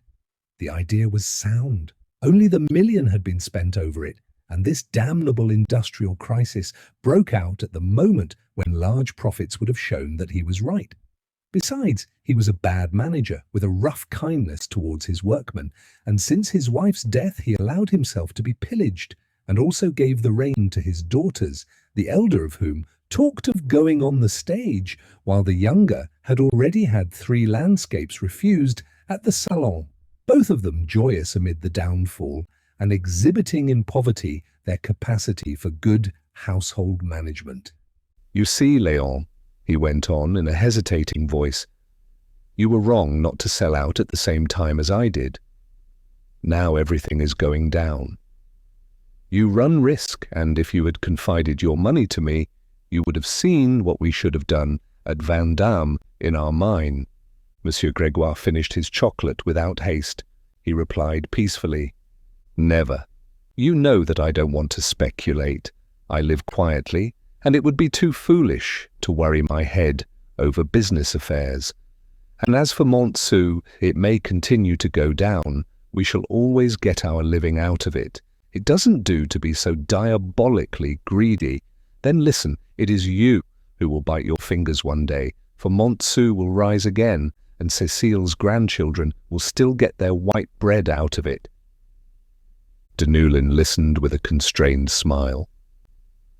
Then, he murmured, if I were to ask you to put 100,000 francs in my affair, you would refuse. But, seeing the Grégoires' disturbed faces, he regretted having gone so far. He put off his idea of a loan, reserving it until the case was desperate. Oh, I have not got to that. It is a joke. Good heavens, perhaps you're right. The money that other people earn for you is the best to fatten on. They changed the conversation. Cécile spoke again of her cousins, whose tastes interested, while at the same time they shocked her. Madame Grégoire promised to take her daughter to see those dear little ones on the first fine day.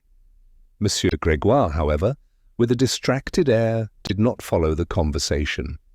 He added aloud, If I were in your place, I wouldn't persist any more. I would treat with Montsou. They want it, and you will get your money back.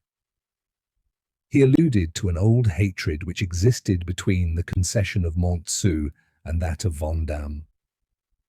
In spite of the latter's slight importance, its powerful neighbour was enraged at seeing, enclosed within its own 67 communes, this square league, which did not belong to it, and after having vainly tried to kill it, had plotted to buy it at a low price when in a failing condition.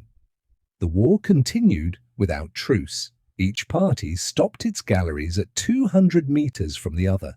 It was a duel to the last drop of blood, although the managers and engineers maintained polite relations with each other.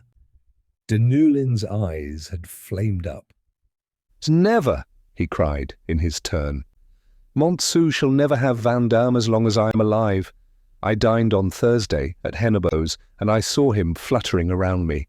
Last autumn, when the big men came to the administration building, they made me all sorts of advances. Yes, I know them, those marquises and dukes and generals and ministers, brigands who would take away even your shirt at the corner of a wood.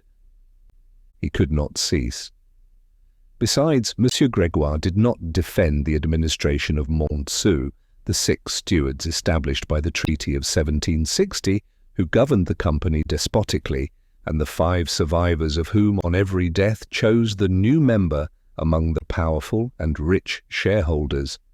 The opinion of the owner of Pier Lane, with his reasonable ideas, was that these gentlemen were sometimes rather immoderate in their exaggerated love of money.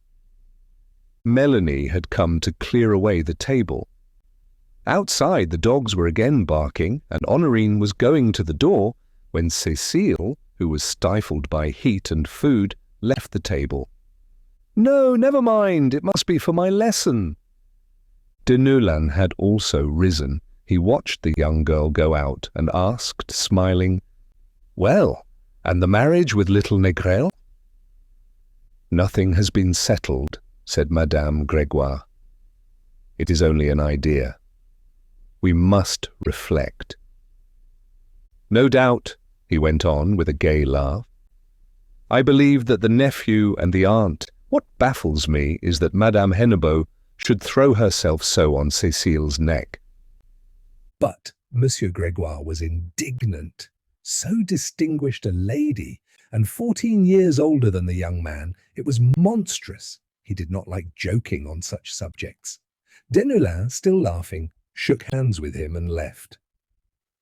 "Not yet," said Cécile, coming back. "It is that woman with the 2 children. You know, Mamma, the miner's wife whom we met? Are they to come in here?" They hesitated. Were they very dirty? No, not very.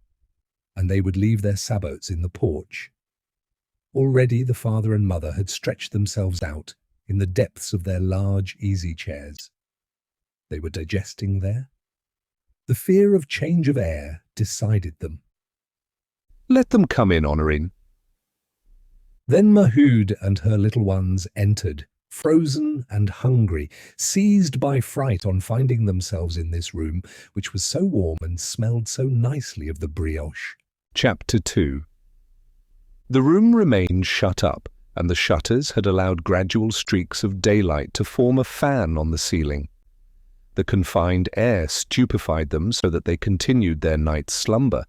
Lenore and Henri in each other's arms, Alzire with her head back, lying on her hump, while Father Bonnemort, having the bed of Zacharie and Jeanlin to himself, snored with open mouth. No sound came from the closet where Maheu had gone to sleep again, while suckling Estelle, her breast hanging to one side, the child lying across her belly, stuffed with milk, overcome also and stifling in the soft flesh of the bosom. The clock below struck 6. Along the front of the settlement one heard the sound of doors, then the clatter of sabots along the pavements. The screening women were going to the pit, and silence again fell until 7 o'clock. Then shutters were drawn back, yawns and coughs were heard through the walls. For a long time a coffee mill scraped, but no one awoke in the room. Suddenly a sound of blows and shouts far away made Alzire sit up. She was conscious of the time and ran barefooted to shake her mother. "Mother, mother, it is late. You have to go out. Take care, you are crushing Estelle." And she saved the child, half stifled beneath the enormous mass of the breasts. "Good gracious," stammered Maheu, rubbing her eyes. "I'm so knocked up I could sleep all day. Dress Lenore and Henri. I'll take them with me, and you can take care of Estelle. I don't want to drag her along for fear of hurting her, this dog's weather." She hastily washed herself and put on an old blue skirt, her cleanest, and a loose jacket of grey wool, in which she had made 2 patches the evening before. "And the soup! Good gracious," she muttered again. When her mother had gone down, upsetting everything, Alzire went back into the room, taking with her Estelle, who had begun screaming. But she was used to the little one's rages. At 8, she had all a woman's tender cunning in soothing and amusing her. She gently placed her in her still warm bed and put her to sleep again, giving her a finger to suck. It was time, for now another disturbance broke out, and she had to make peace between Lenore and Henri, who at last awoke. These children could never get on together. It was only when they were asleep that they put their arms round one another's necks. The girl, who was 6 years old, as soon as she was awake, set on the boy, her junior by 2 years, who received her blows without returning them. Both of them had the same kind of head, which was too large for them, as if blown out, with disorderly yellow hair. Alzire had to pull her sister by the legs, threatening to take the skin off her bottom. Then there was stamping over the washing and over every garment that she put on to them. The shutters remained closed so as not to disturb Father Bonnemore's sleep. He went on snoring amid the children's frightful clatter. "It's ready. Are you coming up there?" shouted Maheu. She had put back the blinds and stirred up the fire, adding some coal to it. Her hope was that the old man had not swallowed all the soup, but she found the saucepan dry and cooked a handful of vermicelli, which she had been keeping for 3 days in reserve. They could swallow it with water without butter, as there could not be any remaining from the day before, and she was surprised to find that Catherine, in preparing the bricks, had performed the miracle of leaving a piece as large as a nut. But this time the cupboard was indeed empty. Nothing, not a crust, not an odd fragment, not a bone to gnaw. What was to become of them if Maigrat persisted in cutting short their credit, and if the Pier Lane people would not give them the 5 francs? When the men and the girl returned from the pit, they would want to eat, for unfortunately it had not yet been found out how to live without eating. "Come down, will you?" she cried out, getting angry. "I ought to be gone by this." When Alzire and the children were there, she divided the vermicelli in 3 small portions. She herself was not hungry, she said. Although Catherine had already poured water on the coffee dregs of the day before, she did so over again, and swallowed 2 large glasses of coffee so weak that it looked like rusty water. That would keep her up all the same. "Listen," she repeated to Alzire. "You must let your grandfather sleep. You must watch that Estelle does not knock her head, and if she wakes, or if she howls too much, here, take this bit of sugar and melt it and give it her in spoonfuls. I know that you are sensible and won't eat it yourself." "And school, mother?" "School? Well, that must be left for another day, I want you." "And the soup? Would you like me to make it if you come back late?" "Soup, soup! No, wait till I come." Alzire, with the precocious intelligence of a little invalid girl, could make soup very well. She must have understood, for she did not insist. Now the whole settlement was awake, bands of children were going to school, and one heard the trailing noise of their clogs. 8 o'clock struck, and a growing murmur of chatter arose on the left, among the Levaque people. The women were commencing their day around the coffee pots with their fists on their hips, their tongues turning without ceasing, like millstones. A faded head, with thick lips and flattened nose, was pressed against a window pane, calling out, "Got some news? Stop a bit." No, later on," replied Maheu. "I have to go out." And for fear of giving way to the offer of a glass of hot coffee, she pushed Lenore and Henri and set out with them. Up above, Father Bonnemore was still snoring with a rhythmic snore which rocked the house. Outside, Maheu was surprised to find that the wind was no longer blowing. There had been a sudden thaw, the sky was earth-coloured, the walls were sticky with greenish moisture, and the roads were covered with pitch-like mud, a special kind of mud peculiar to the coal country, as black as diluted soot, thick and tenacious enough to pull off her sabots. Suddenly she boxed Lenore's ears because the little one amused herself by piling the mud on her clogs as on the end of a shovel. On leaving the settlement, she had gone along by the pit bank and followed the road of the canal, making a short cut through broken-up paths, across rough country, shut in by mossy palings.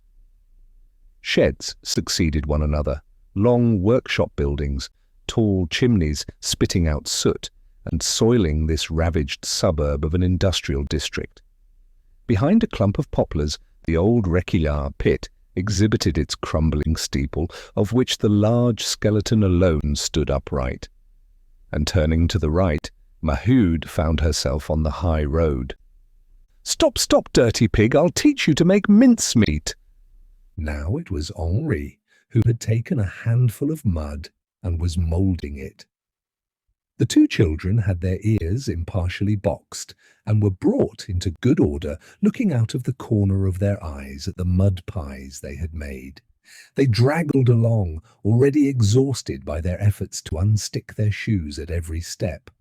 On the Marchiennes side, the road unrolled its 2 leagues of pavement, which stretched straight as a ribbon soaked in cart grease between the reddish fields. But on the other side, it went winding down through Montsou, which was built on the slope of a large undulation in the plain.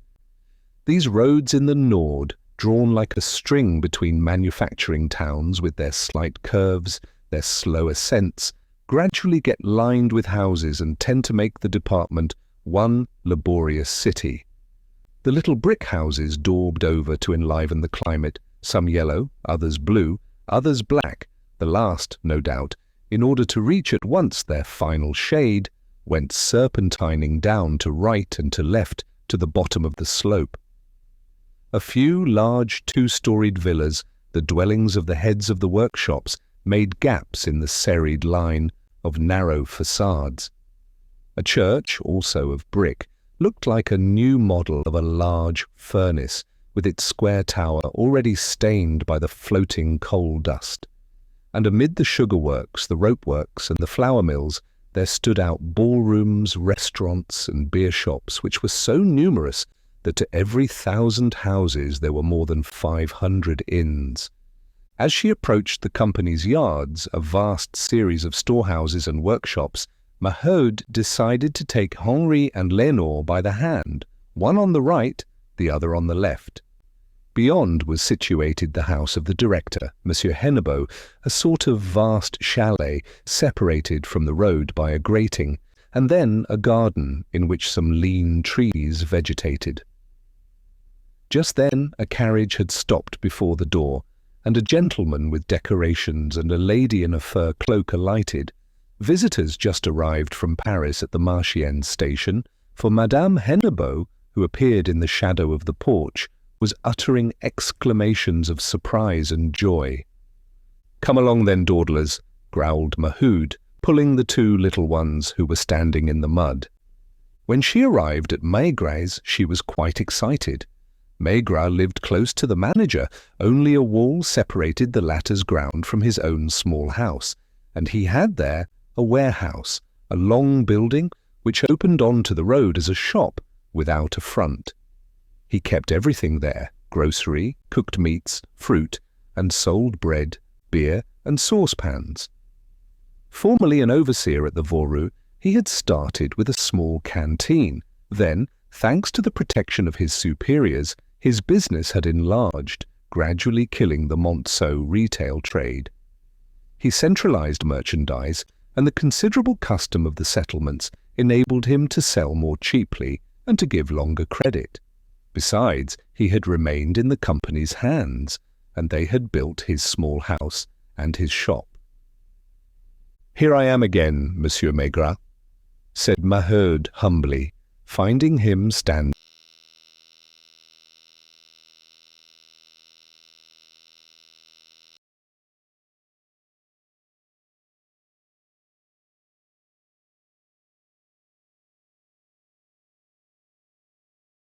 in front of his door. He looked at her without replying. He was a stout, cold, polite man, and he prided himself on never changing his mind. "Now you won't send me away again like yesterday? We must have bread from now to Saturday. Sure enough, we owe you 60 francs these 2 years. She explained in short, painful phrases. It was an old debt contracted during the last strike. 20 times over they had promised to settle it, but they had not been able. They could not even give him 40 sous a fortnight. And then a misfortune had happened. 2 days before, she had been obliged to pay 20 francs to a shoemaker who threatened to seize their things, and that was why they were without a sou. Otherwise, they would have been able to go on until Saturday, like the others. Maigrat, with protruded belly and folded arms, shook his head at every supplication. "Only 2 loaves, Monsieur Maigrat. I am reasonable. I don't ask for coffee. only 2 3-pound loaves a day. "No!" he shouted at last, at the top of his voice. His wife had appeared, a pitiful creature who passed all her days over a ledger without even daring to lift her head. She moved away, frightened at seeing this unfortunate woman turning her ardent, beseeching eyes towards her. It was said that she yielded the conjugal bed to the putters among the customers. It was a known fact that when a minor wished to prolong his credit, he had only to send his daughter or his wife, plain or pretty, it mattered not provided they were complaisant. Maheu, still imploring Maigrat with her look, felt herself uncomfortable under the pale keenness of his small eyes, which seemed to undress her. It made her angry. She would have understood before she had had 7 children when she was young. And she went off, violently dragging Lenore and Henri, who were occupied in picking up nutshells from the gutter where they were making investigations. "This won't bring you luck, Monsieur Maigrat, remember? Now there only remained the Piolaine people. If these would not throw her a 5-franc piece, she might as well lie down and die." She had taken the Joiselle road on the left. The administration building was there at the corner of the road, a veritable brick palace, where the great people from Paris, princes and generals, and members of the government came every autumn to give large dinners. As she walked, she was already spending the 5 francs, first bread, then coffee, afterwards a quarter of butter, a bushel of potatoes for the morning soup, and the evening stew. Finally, perhaps, a bit of pig's chitterlings, for the father needed meat. The curé of Montsou, Abbé Joire, was passing, holding up his cassock, with the delicate air of a fat, well-nourished cat afraid of wetting its fur. He was a mild man who pretended not to interest himself in anything so as not to vex either the workers or the masters. "Good day, Monsieur le Curé." Without stopping, he smiled at the children and left her planted in the middle of the road. She was not religious, but she had suddenly imagined that this priest would give her something, and the journey began again through the black, sticky mud. There were still 2 kilometers to walk, and the little ones dragged behind more than ever, for they were frightened and no longer amused themselves. To right and to left of the path the same vague landscape unrolled, enclosed within mossy palings, the same factory buildings, dirty with smoke, bristling with tall chimneys. Then the flat land was spread out in immense open fields like an ocean of brown clods without a tree trunk, as far as the purplish line of the forest of Vandame. "Carry me, mother." She carried them one after the other. Puddles made holes in the pathway, and she pulled up her clothes, fearful of arriving too dirty. 3 times she nearly fell, so sticky was that confounded pavement. And as they at last arrived before the porch, 2 enormous dogs threw themselves upon them, barking so loudly that the little ones yelled with terror. The coachman was obliged to take a whip to them. "Leave your sabots and come in," repeated Honorine. In the dining room, the mother and children stood motionless, dazed by the sudden heat, and very constrained beneath the gaze of this old lady and gentleman, who were stretched out in their easy chairs. "Cécile," said the old lady, "fulfill your little duties." The Grégoire charged Cécile with their charities. It was part of their idea of a good education. One must be charitable.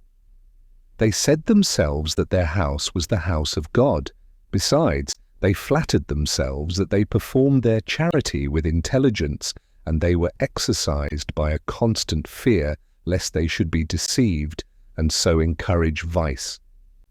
So they never gave money, never, not 10 sous, not 2 sous, for it is a well-known fact that as soon as a poor man gets 2 sous, he drinks them.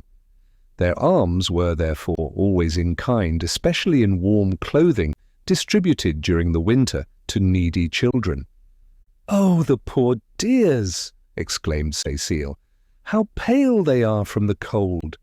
Honorine, go and look for the parcel in the cupboard." The servants were also gazing at these miserable creatures with the pity and vague uneasiness of girls who are in no difficulty about their own dinners. While the housemaid went upstairs, the cook forgot her duties, leaving the rest of the brioche on the table, and stood there swinging her empty hands. "I still have 2 woolen dresses and some comforters," Cécile went on. "You will see how warm they will be, the poor dears." Then Maheu found her tongue and stammered, "Thank you so much, mademoiselle. You were all too good." Tears had filled her eyes. She thought herself sure of the 5 francs and was only preoccupied by the way in which she would ask for them if they were not offered to her. The housemaid did not reappear, and there was a moment of embarrassed silence. From their mother's skirts the little ones opened their eyes wide and gazed at the brioche. "You only have these 2?" asked Madame Grégoire, in order to break the silence. "Oh, madame, I have 7. Monsieur Grégoire, who had gone back to his newspaper, sat up indignantly. "7 children, but why, good God?" "It is imprudent," murmured the old lady. Maheu made a vague gesture of apology. "What would you have?" One doesn't think about it at all. They come quite naturally. And then, when they grow up, they bring something in, and that makes the household go. Take their case, they could get on if it was not for the grandfather who was getting quite stiff, and if it was not that among the lot only 2 of her sons and her eldest daughter were old enough to go down into the pit. It was necessary all the same to feed the little ones who brought nothing in. "Then," said Madame Grégoire, "you have worked for a long time at the mines?" A silent laugh lit up Maheu's pale face. Ah, yes. I went down till I was 20. The doctor said that I should stay down for good after I had been confined the second time, because it seems that made something go wrong in my inside. Besides, then I got married, and I had enough to do in the house. But on my husband's side, you see, they have been down there for ages. It goes up from grandfather to grandfather. One doesn't know how far back, quite to the beginning when they first took the pick down there at Réquillart. Monsieur Grégoire thoughtfully contemplated this woman, and these pitiful children with their waxy flesh, their discoloured hair, the degeneration which stunted them, gnawed by anemia, and with the melancholy ugliness of starvelings. There was silence again, and one only heard the burning coal as it gave out a jet of gas. The moist room had that heavy air of comfort in which our middle-class nooks of happiness slumber. "What is she doing then?" exclaimed Cécile impatiently. "Melanie, go up and tell her that the parcel is at the bottom of the cupboard on the left." In the meanwhile, Monsieur Grégoire repeated aloud the reflections inspired by the sight of these starving ones. "There is evil in this world, it is quite true, but, my good woman, it must also be said that workpeople are never prudent. Thus, instead of putting aside a few sous like our peasants, miners drink, get into debt, and end by not having enough to support their families." "Monsieur is right," replied Maheu sturdily. "They don't always keep to the right path. That's what I'm always saying to the ne'er-do-wells when they complain. Now, I have been lucky. My husband doesn't drink. All the same, on feast Sundays he sometimes takes a drop too much, but it never goes farther. It is all the nicer of him, since before our marriage he drank like a hog, begging your pardon. And yet, you know, it doesn't help us much that he is so sensible. There are days like today when you might turn out all the drawers in the house and not find a farthing." She wished to suggest to them the idea of the 5-franc piece, and went on in her low voice, explaining the fatal debt, small at first, then large and overwhelming. They paid regularly for many fortnights, but one day they got behind, and then it was all up. They could never catch up again. The gulf widened, and the men became disgusted with work, which did not even allow them to pay their way. Do what they could, there was nothing but difficulties until death. Besides, it must be understood that a collier needed a glass to wash away the dust. It began there, and then he was always in the inn when worries came, without complaining of anyone. It might be that the workmen did not earn as much as they ought to. "I thought," said Madame Grégoire, "that the company gave you lodging and firing." Maheu glanced sideways at the flaming coal in the fireplace. Yes, they give us coal, not very grand, but it burns. As to lodging, it only costs 6 francs a month. That sounds like nothing, but it is often pretty hard to pay. Today they might cut me up into bits without getting 2 sous out of me. Where there's nothing, there's nothing.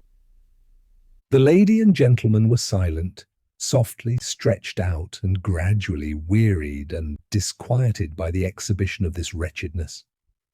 She feared she had wounded them, and added, with the stolid and just air of a practical woman, "Oh, I didn't want to complain. Things are like this, and one has to put up with them, all the more that it's no good struggling. Perhaps we shouldn't change anything. The best is it not, to try and live honestly in the place in which the good God has put us." Monsieur Grégoire approved this emphatically. "With such sentiments, my good woman, one is above misfortune." Honorine and Melanie at last brought the parcel. Cécile unfastened it and took out the 2 dresses. She added comforters, even stockings and mittens. They would all fit beautifully. She hastened and made the servants wrap up the chosen garments, for her music mistress had just arrived, and she pushed the mother and children towards the door. "We are very short," stammered Maheu. "If we only had a 5-franc piece." The phrase was stifled, for the Maheus were proud and never begged. Cécile looked uneasily at her father, but the latter refused decisively, with an air of duty. "No, it is not our custom. We cannot do it." Then the young girl, moved by the mother's overwhelmed face, wished to do all she could for the children. They were still looking fixedly at the brioche. She cut it in 2 and gave it to them. "Here, this is for you." Then, taking the pieces back, she asked for an old newspaper. "Wait, you must share with your brothers and sisters." And beneath the tender gaze of her parents, she finally pushed them out of the room. The poor starving urchins went off, holding the brioche respectfully in their benumbed little hands. Maheu dragged her children along the road, seeing neither the desert fields, nor the black mud, nor the great livid sky. As she passed through Montsou, she resolutely entered Maigrat's shop, and begged so persistently that at last she carried away 2 loaves, coffee, butter, and even her 5-franc piece, for the man also lent money by the week. It was not her that he wanted, it was Catherine. She understood that when he advised her to send her daughter for provisions, they would see about that.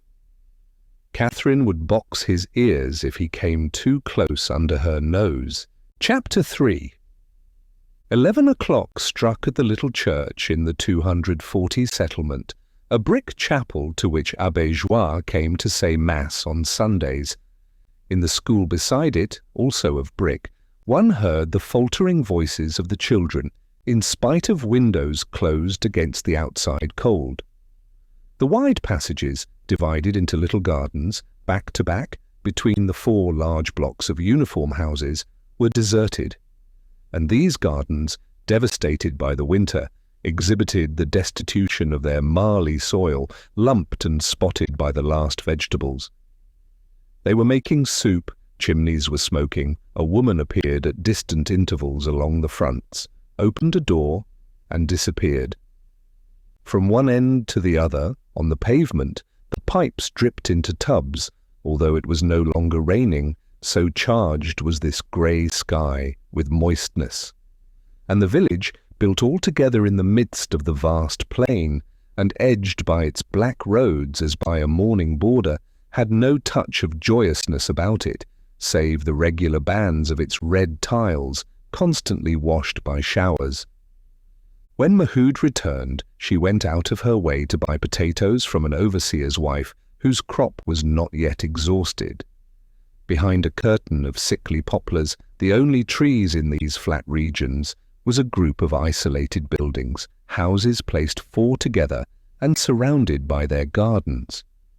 As the company reserved this new experiment for the captains, the workpeople called this corner of the hamlet the settlement of the Bas de Soie, just as they called their own settlement Pays-Tedette, in good-humoured irony of their wretchedness. "Eh, here we are," said Maheu, laden with parcels, pushing in Lenore and Henri, covered with mud and quite tired out. In front of the fire, Estelle was screaming, cradled in Alzire's arms. The latter, having no more sugar and not knowing how to soothe her, had decided to pretend to give her the breast. This ruse often succeeded, but this time it was in vain for her to open her dress and to press the mouth against the lean breast of an 8-year-old invalid. The child was enraged at biting the skin and drawing nothing. "Pass her to me," cried the mother, as soon as she found herself free. "She won't let us say a word." When she had taken from her bodice a breast as heavy as a leather bottle, to the neck of which the brawler hung, suddenly silent, they were at last able to talk. Otherwise everything was going on well. The little housekeeper had kept up the fire and had swept and arranged the room. And in the silence they heard upstairs the grandfather's snoring, the same rhythmic snoring which had not stopped for a moment. "What a lot of things," murmured Alzire, smiling at the provisions. "If you like, mother, I'll make the soup." The table was encumbered, a parcel of clothes, 2 loaves, potatoes, butter, coffee, chicory, and 1/2 pound of pig's chitterlings. "Oh, the soup," said Maheu with an air of fatigue. "We must gather some sorrel and pull up some leeks. No, I will make some for the men afterwards. Put some potatoes on to boil. We'll eat them with a little butter and some coffee, eh? Don't forget the coffee." But suddenly she thought of the brioche. She looked at the empty hands of Lenore and Henri, who were fighting on the floor, already rested and lively. These gluttons had slyly eaten the brioche on the road. She boxed their ears, while Alzire, who was putting the saucepan on the fire, tried to appease her. "Let them be, mother." "If the brioche was for me, you know I don't mind a bit." They were hungry, walking so far. Midday struck. They heard the clogs of the children coming out of school.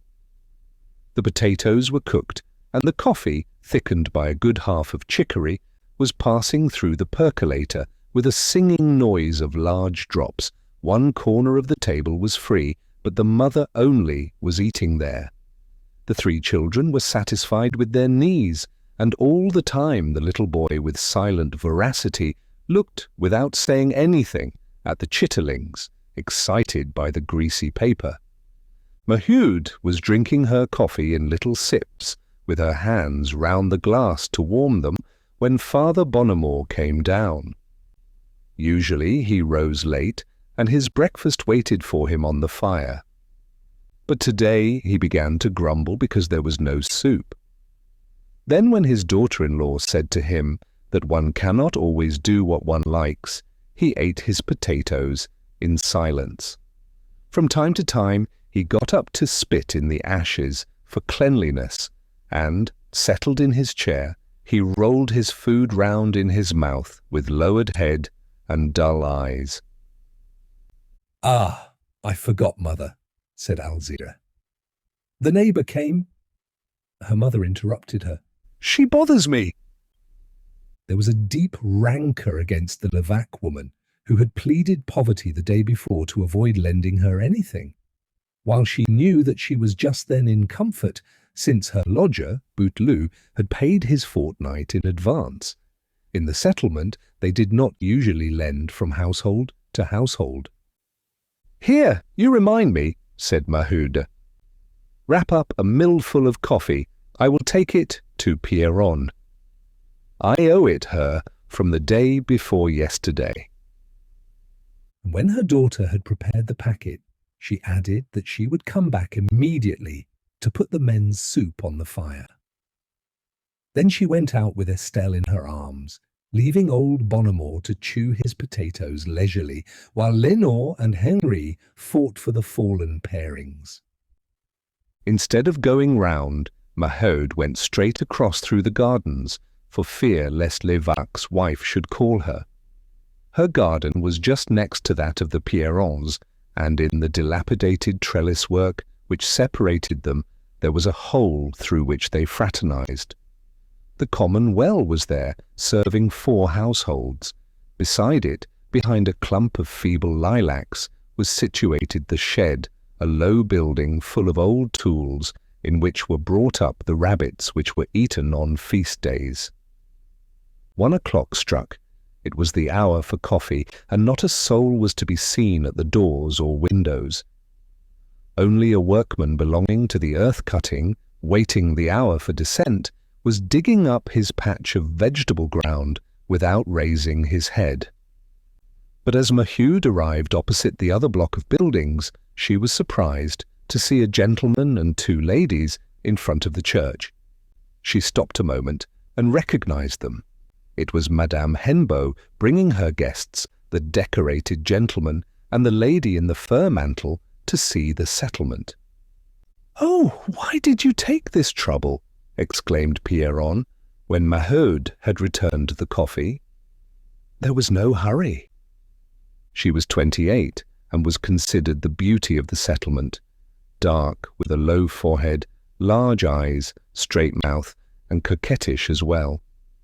With the neatness of a cat and with a good figure, for she had had no children, her mother Brûlé, the widow of a pikeman who died in the mine after having sent her daughter to work in a factory, swearing that she should never marry a collier, had never ceased to be angry since she had married somewhat late Pierron, a widower with a girl of 8. However, the household lived very happily in the midst of chatter, of scandals which circulated concerning the husband's complaisance and the wife's lovers. No debts, meat twice a week, a house kept so clean that one could see oneself in the saucepans. As an additional piece of luck, thanks to favours, the company had authorized her to sell bonbons and biscuits, jars of which she exhibited on 2 boards behind the window panes. This was 6 or 7 sous profit a day, and sometimes 12 on Sundays. The only drawback to all this happiness was Mother Brûlé, who screamed with all the rage of an old revolutionary, having to avenge the death of her man on the masters, and little Lydie, who pocketed, in the shape of frequent blows, the passions of the family. "How big she is already," said Pierron, simpering at Estelle. "Oh, the trouble that it gives, don't talk of it," said Maheu. "You are lucky not to have any. At least you can keep clean." Although everything was in order in her house, and she scrubbed every Saturday, she glanced with a jealous housekeeper's eye over this clean room, in which there was even a certain coquetry, gilt vases on the sideboard, a mirror, 3 framed prints. Pierron was about to drink her coffee alone, all her people being at the pit. "You'll have a glass with me," she said.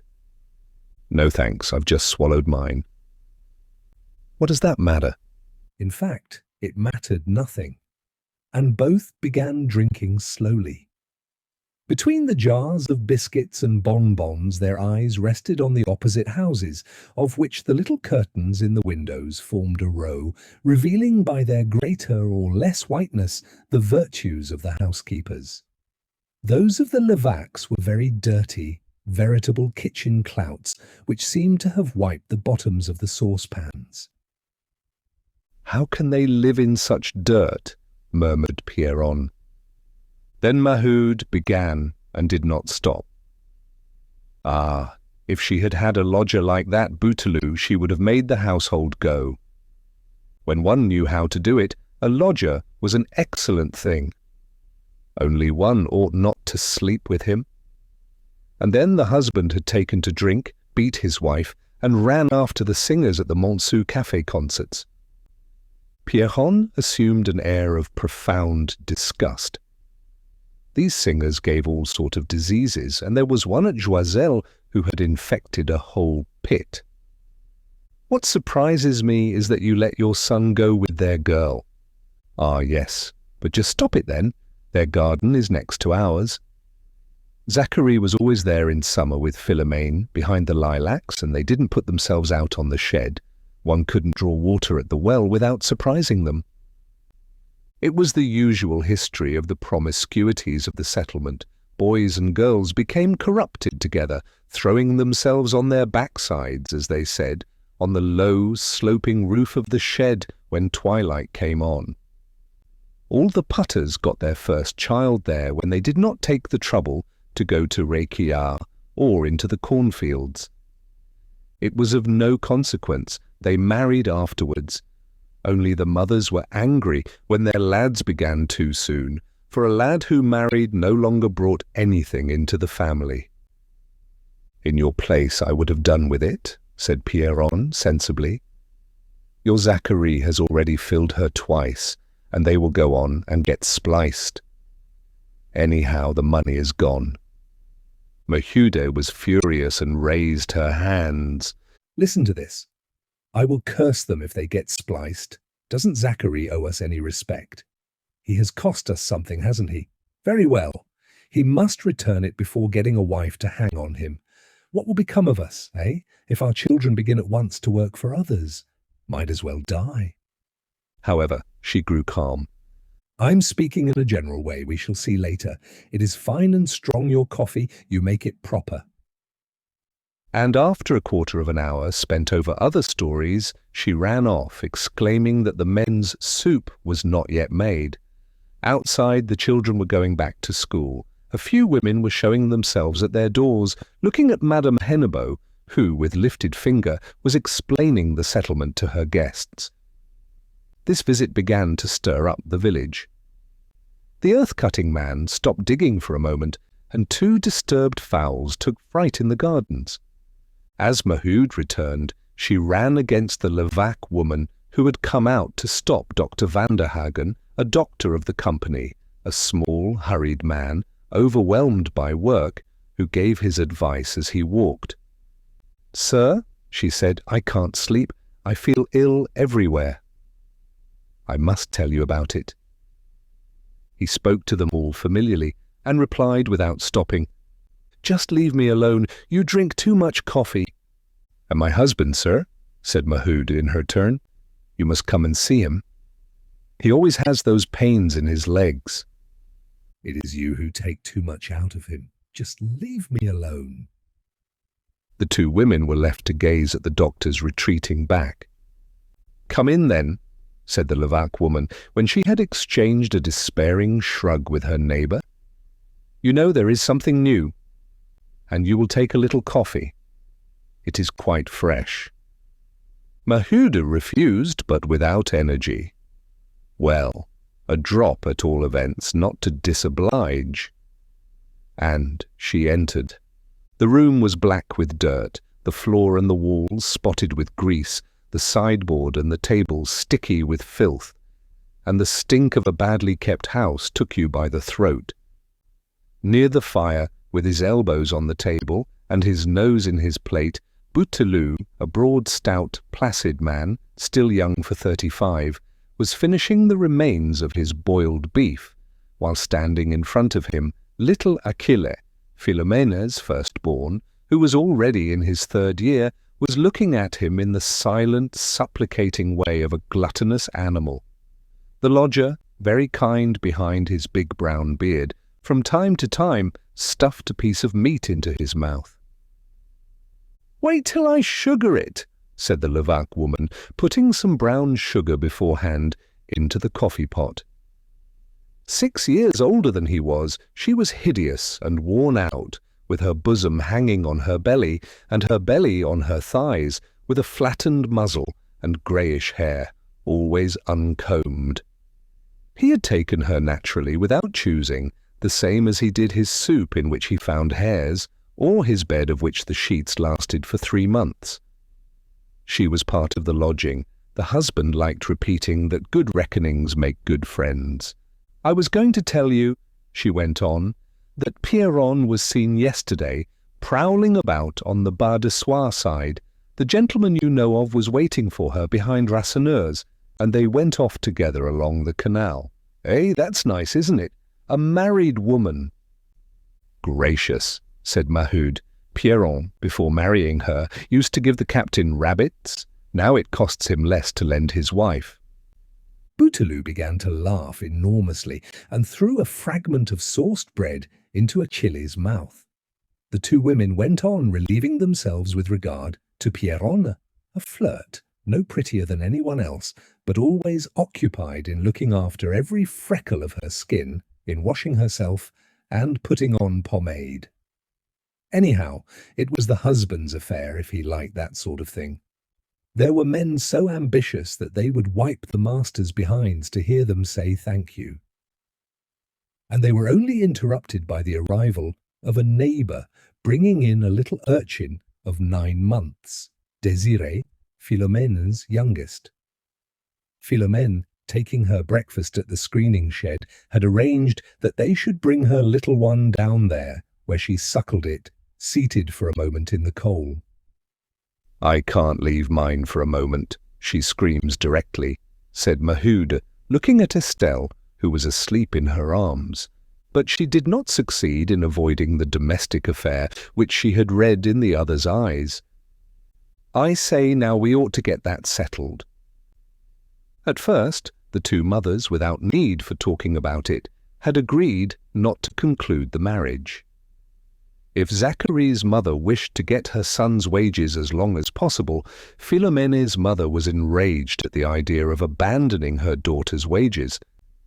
There was no hurry. The second mother had even preferred to keep the little one as long as there was only one, but when it began to grow and eat, and another one came, she found that she was losing and furiously pushed on the marriage, like a woman who does not care to throw away her money. "Zachary has drawn his lot," she went on, "and there's nothing in the way. When shall it be?" "Wait till the fine weather," replied Maheu constrainedly. "They are a nuisance, these affairs, as if they couldn't wait to be married before going together. My word, I would strangle Catherine if I knew that she had done that." The other woman shrugged her shoulders. "Let be, she'll do like the others." Bouteloup, with the tranquillity of a man who is at home, searched about on the dresser for bread. Vegetables for Levac's soup, potatoes and leeks lay about on a corner of the table, half peeled, taken up and dropped a dozen times in the midst of continual gossiping. The woman was about to go on with them again when she dropped them anew and planted herself before the window. "What's that there?" "Why, there's Madame Hennebeau with some people. They are going into Pierron's." At once both of them started again on the subject of Pierron. Oh, whenever the company brought any visitors to the settlement, they never failed to go straight to her place because it was clean. No doubt they never told them stories about the head captain. One can afford to be clean when one has lovers who earn 3,000 francs and are lodged and warmed without counting presents. If it was clean above, it was not clean underneath. And all the time that the visitors remained opposite, they went on chattering. "There, they are coming out," said the Levaque woman at last. "They're going all around. Why, look, my dear, I believe they are going into your place." Maheu was seized with fear. Who knows whether Alzire had sponged over the table, and her soup also, which was not yet ready? She stammered a good day and ran off home without a single glance aside. But everything was bright. Alzira, very seriously, with a cloth in front of her, had set about making the soup, seeing that her mother did not return. She had pulled up the last leeks from the garden, gathered the sorrel, and was just then cleaning the vegetables, while a large kettle on the fire was heating the water for the men's baths when they should return. Henri and Lenore were good for once, being absorbed in tearing up an old almanac. Father Bonnemort was smoking his pipe in silence. As Maheu was getting her breath, Madame Hennebeau knocked.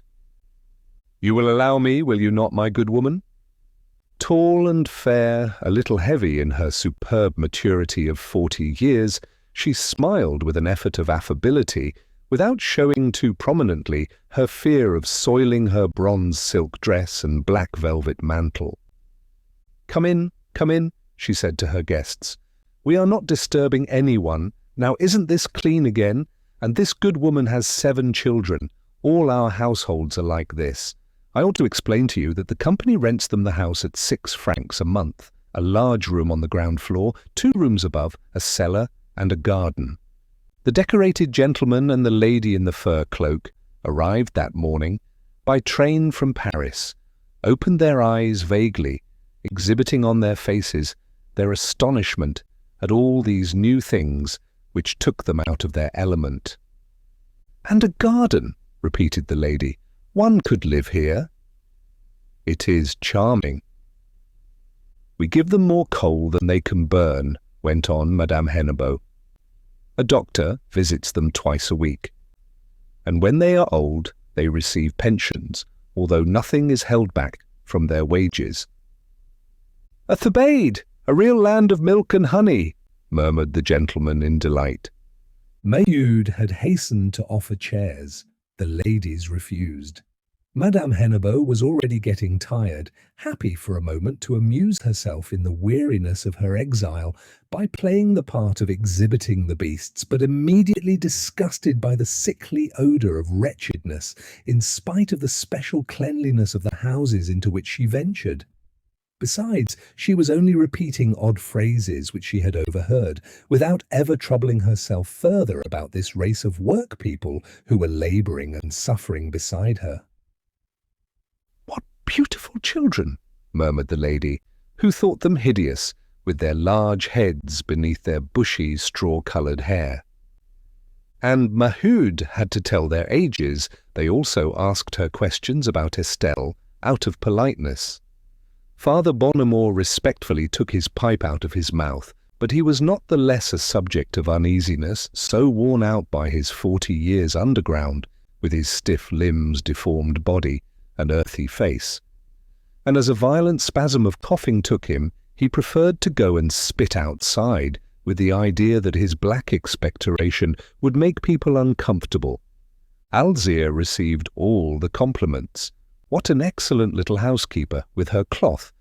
They congratulated the mother on having a little daughter so sensible for her age, and none spoke of the hump, though looks of uneasy compassion were constantly turned towards the poor little invalid.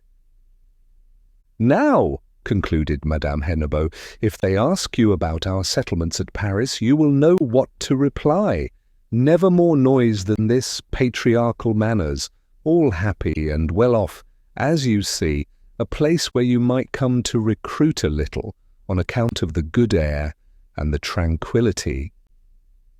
"It is marvellous, marvellous," exclaimed the gentleman in a final outburst of enthusiasm.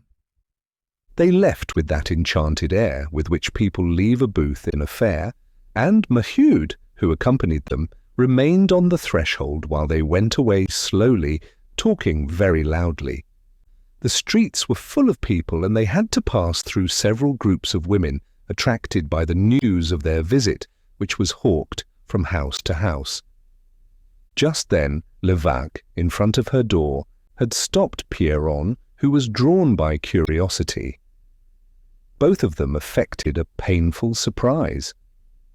What now? Were these people going to bed at the Maheus? But it was not so very delightful a place. Always without a sou with all that they earn. Lord, when people have vices. I have just heard that she went this morning to beg at Pure Lane, and Maigrat, who had refused them bread, has given them something. We know how Maigrat pays himself. On her? Oh no, that would need some courage. It's Catherine that he's after. Why didn't she have the cheek to say just now that she would strangle Catherine if she were to come to that? As if Big Cheval for ever so long had not put her backside on the shed. Hush, here they are. Then Levaque and Pierron, with a peaceful air, and without impolite curiosity, contented themselves with watching the visitors out of the corners of their eyes. Then by a gesture they quickly called Maheu, who was still carrying Estelle in her arms, and all three, motionless, watched the well-clad backs of Madame Hennebeau and her guests slowly disappear. When they were some 30 paces off, the gossiping recommenced with redoubled vigour. They carry plenty of money on their skins, worth more than themselves, perhaps. Ah, sure. I don't know the other, but the one that belongs here, I wouldn't give 4 sous for her, big as she is. They do tell stories. Eh? What stories? Why, she has men, first the engineer. That lean little creature. Oh, he's too small. She would lose him in the sheets. What does that matter if it amuses her? I don't trust a woman who puts on such proud airs and never seems to be pleased where she is. Just look how she wags her rump, as if she felt contempt for us all. Is that nice?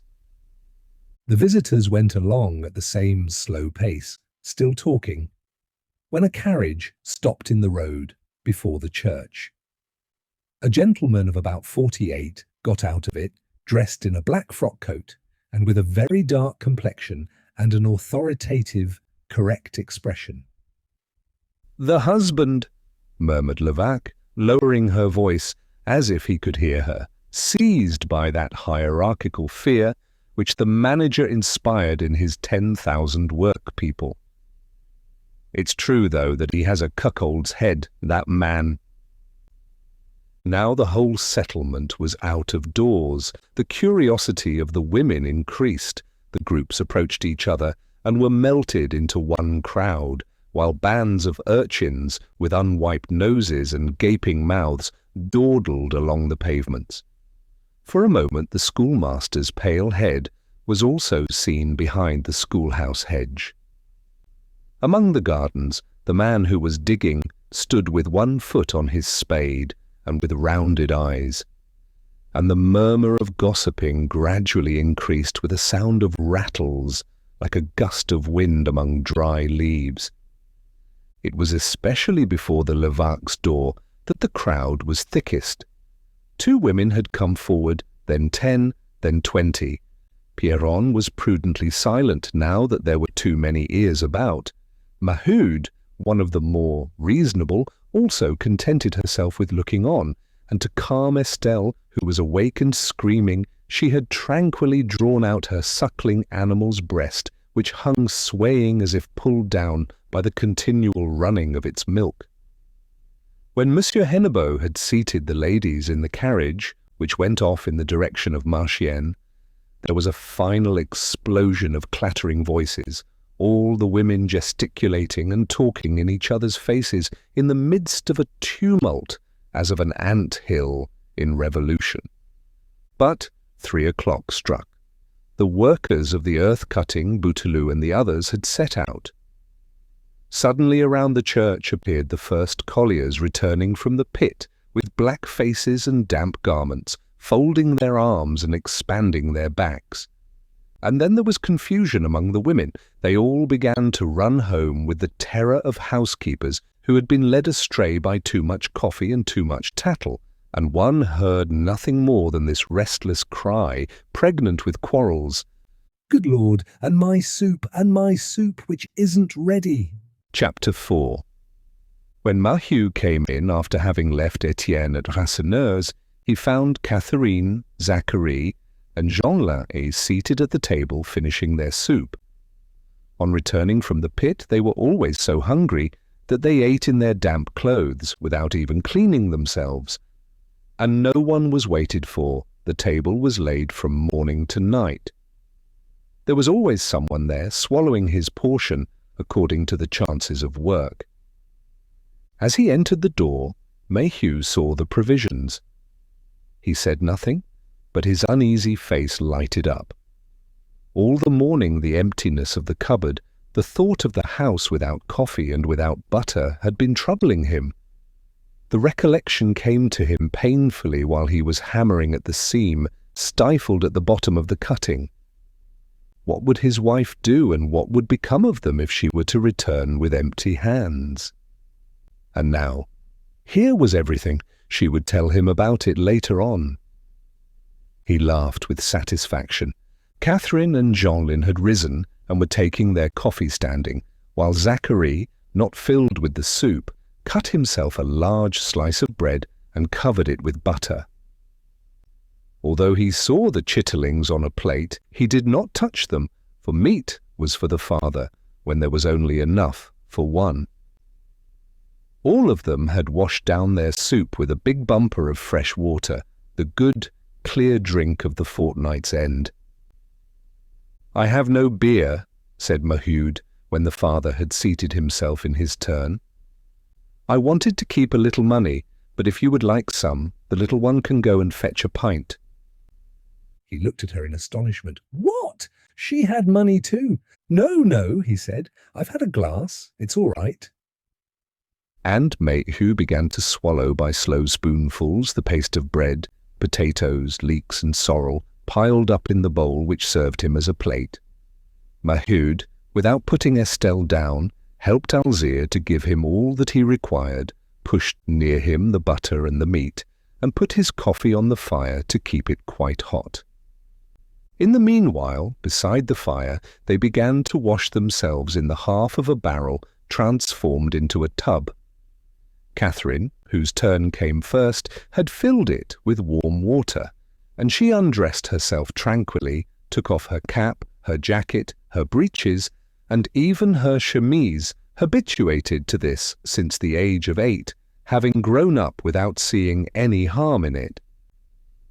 She only turned with her stomach to the fire, then rubbed herself vigorously with black soap. No one looked at her. Even Lenore and Henri were no longer inquisitive to see how she was made. When she was clean, she went up the stairs quite naked, leaving her damp chemise and other garments in a heap on the floor. But a quarrel broke out between the two brothers. Jeanlin had hastened to jump into the tub under the pretense that Zachary was still eating, and the latter hustled him, claiming his turn, and calling out that he was polite enough to allow Catherine to wash herself first, but he did not wish to have the rinsings of the young urchins, all the less since, when Jeanlin had been in, it would do to fill the school ink pots. They ended by washing themselves together, also turning towards the fire, and they even helped each other, rubbing one another's backs. Then, like their sister, they disappeared up the staircase naked. "What a slop they do make," murmured Maheu, taking up their garments from the floor to put them to dry. "Alzire, just sponge up a bit." But a disturbance on the other side of the wall cut short her speech. One heard a man's oaths, a woman's crying, a whole stampede of battle, with hollow blows that sounded like the shock of an empty gourd. "Levac's wife is catching it," Maheu peacefully stated, as he scraped the bottom of his bowl with the spoon. "It's queer. Bouteloup made out that the soup was ready." "Ah, yes, ready," said Maheu. "I saw the vegetables on the table, not even cleaned." The cries redoubled, and there was a terrible push which shook the wall, followed by complete silence. Then the miner, swallowing the last spoonful, concluded with an air of calm justice. "If the soup is not ready, one can understand." And after having drunk a glassful of water, he attacked the chitterlings. He cut square pieces, stuck the point of his knife into them, and ate them on his bread without a fork. There was no talking when the father was eating. He himself was hungry in silence. He did not recognize the usual taste of Margrat's provisions. This must come from somewhere else. However, he put no question to his wife. He only asked if the old man was still sleeping upstairs. No, the grandfather had gone out for his usual walk. And there was silence again. But the odor of the meat made Lenore and Henri lift up their heads from the floor, where they were amusing themselves with making rivulets with the spilt water. Both of them came and planted themselves near their father, the little one in front. Their eyes followed each morsel, full of hope when it set out from the plate, and with an air of consternation when it was engulfed in the mouth. At last the father noticed the gluttonous desire which made their faces pale and their lips moist. "Have the children had any of it?" he asked. And as his wife hesitated, "You know I don't like injustice. It takes away my appetite when I see them there, begging for bits." "But they've had some of it," she exclaimed angrily. "If you were to listen to them, you might give them your share and the others too. They would fill themselves till they burst. Isn't it true, Alzire, that we have all had some?" "Sure enough, mother," replied the little humpback, who under such circumstances could tell lies with the self-possession of a grown-up person. Lenore and Henri stood motionless, shocked and rebellious at such lying, when they themselves were whipped if they did not tell the truth. Their little hearts began to swell, and they longed to protest, and to say that they, at all events, were not there when the others had some. Chapter 5. At Rasseneur's, after having eaten his soup, Étienne went back into the small chamber beneath the roof and facing the Voreux, which he was to occupy, and fell onto his bed, dressed as he was, overcome with fatigue. In 2 days he hadn't slept 4 hours. When he awoke in the twilight, he was dazed for a moment, not recognizing his surroundings, and he felt such uneasiness, and his head was so heavy that he rose painfully with the idea of getting some fresh air before having his dinner and going to bed for the night. Outside, the weather was becoming milder. The sooty sky was growing copper-coloured, laden with one of those warm rains of the Nord, the approach of which one feels by the moist warmth of the air, and the night was coming on in great mists which drowned the distant landscape of the plain. Over this immense sea of reddish earth, the low sky seemed to melt into black dust, without a breath of wind now to animate the darkness. It was the wan and deathly melancholy of a funeral. Étienne walked straight ahead at random, with no other aim but to shake off his fever. When he passed before the Voreux, already growing gloomy at the bottom of its hole, and with no lantern yet shining from it, he stopped a moment to watch the departure of the day workers. No doubt 6 o'clock had struck. Landers, porters from the pit-eye, and grooms were going away in bands, mixed with the vague and laughing figures of the screening girls in the shade. At first, it was Brûlé and her son-in-law, Pierron. She was abusing him because he had not supported her in a quarrel with an overseer over her reckoning of stones. "Get along, damned good for nothing. Do you call yourself a man to lower yourself like that before one of these beasts who devour us?" Pierron followed her peacefully, without replying. At last he said, "I suppose I ought to jump on the boss. Thanks for showing me how to get into a mess." "Bend your backside to him then," she shouted. "By God, if my daughter had listened to me, it's not enough for them to kill the father. Perhaps you'd like me to say thank you. No, I'll have their skins first." Their voices were lost. Étienne saw her disappear, with her eagle nose, her flying white hair, her long, lean arms that gesticulated furiously, but the conversation of 2 young people behind caused him to listen. He had recognized Zacharie, who was waiting there, and who had just been addressed by his friend Mouquet. "Are you here?" said the latter. "We will have something to eat." and then off to the Vulcan. Directly, I've something to attend to. What then? The lander turned and saw Philomene coming out of the screening shed. He thought he understood. Very well, if it's that, then I go ahead. Yes, I'll catch you up. As he went away, Mouquet met his father, old Mouk, who was also coming out of the Voreux. The two men simply wished each other good evening, the son taking the main road while the father went along by the canal. Zachary was already pushing Philomene in spite of her resistance into the same solitary path. She was in a hurry another time, and the two wrangled like old housemates.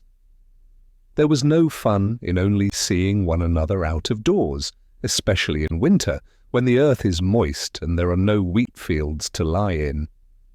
No, it's not that, he whispered impatiently. I've something to say to you. He led her gently with his arm round her waist. Then, when they were in the shadow of the pit bank, he asked if she had any money. What for? She demanded.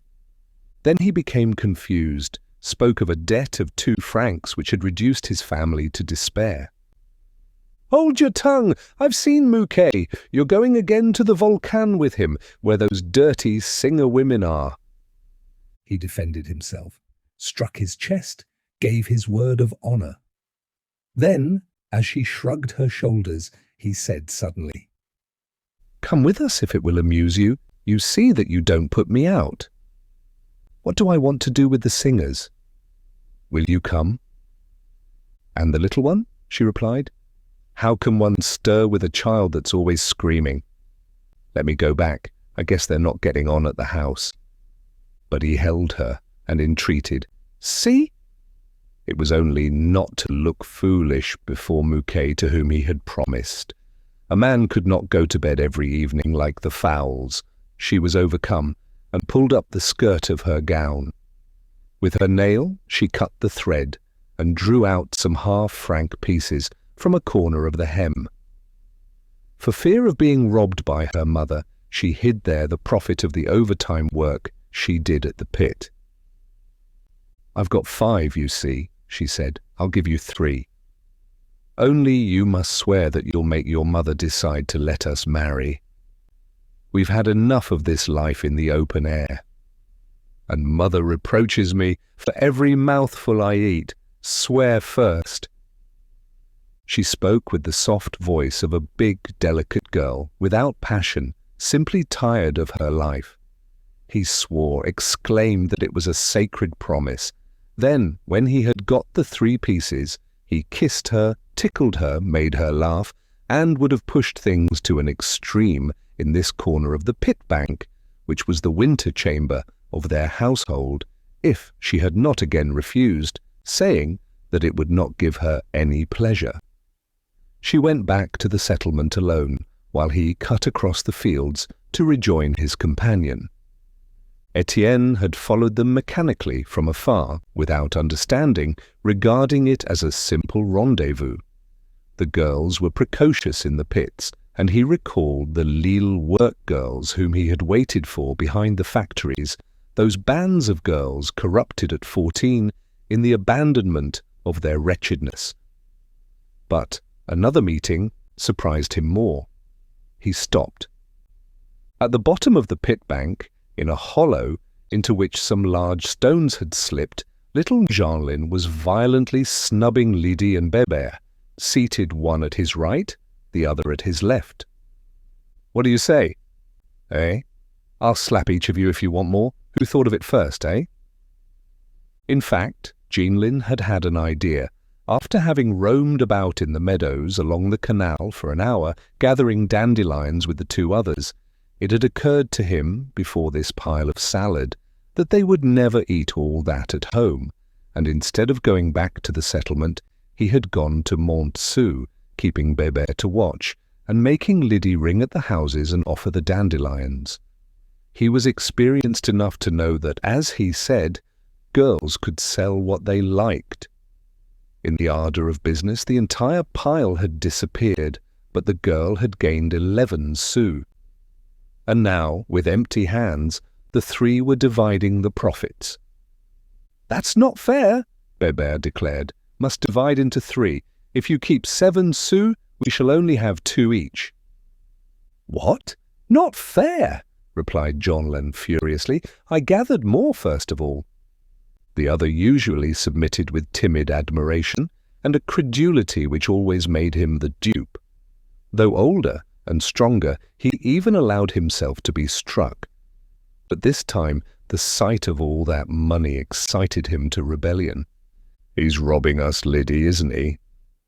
If he doesn't share, we'll tell his mother." Jeanlin at once thrust his fist beneath the other's nose. "Say that again! I'll go and say at your house that you sold my mother's salad. And then, you silly beast, how can I divide 11 sous into 3? Just try and see if you're so clever. Here are your 2 sous each. Just look sharp and take them, or I'll put them in my pocket." Bébert was vanquished and accepted the 2 sous. Liddy, who was trembling, had said nothing, for with Jeanlin she experienced the fear and the tenderness of a little beaten woman. When he held out the 2 sous to her, she advanced her hand with a submissive laugh, but he suddenly changed his mind. What will you do with all that? Your mother will nab them, sure enough, if you don't know how to hide them from her. I'd better keep them for you. When you want money, you can ask me for it." And the 9 sous disappeared. To shut her mouth, he had put his arms around her laughingly and was rolling with her over the pit bank. She was his little wife, and in the dark corners they used to try together the love which they heard and saw in their homes behind partitions, through the cracks of doors. They knew everything, but they were able to do nothing, being too young, fumbling and playing for hours at the games of vicious puppies. He called that playing at Papa and Mama. And when he chased her, she ran away and let herself be caught, with the delicious trembling of instinct, often angry, but always yielding, in the expectation of something which never came. As Bébert was not admitted to these games and received a cuffing whenever he wanted to touch Liddy, he was always constrained, agitated by anger and uneasiness when the other 2 were amusing themselves, which they did not hesitate to do in his presence. His one idea, therefore, was to frighten them and disturb them, calling out that someone could see them. "It's all up. There's a man looking."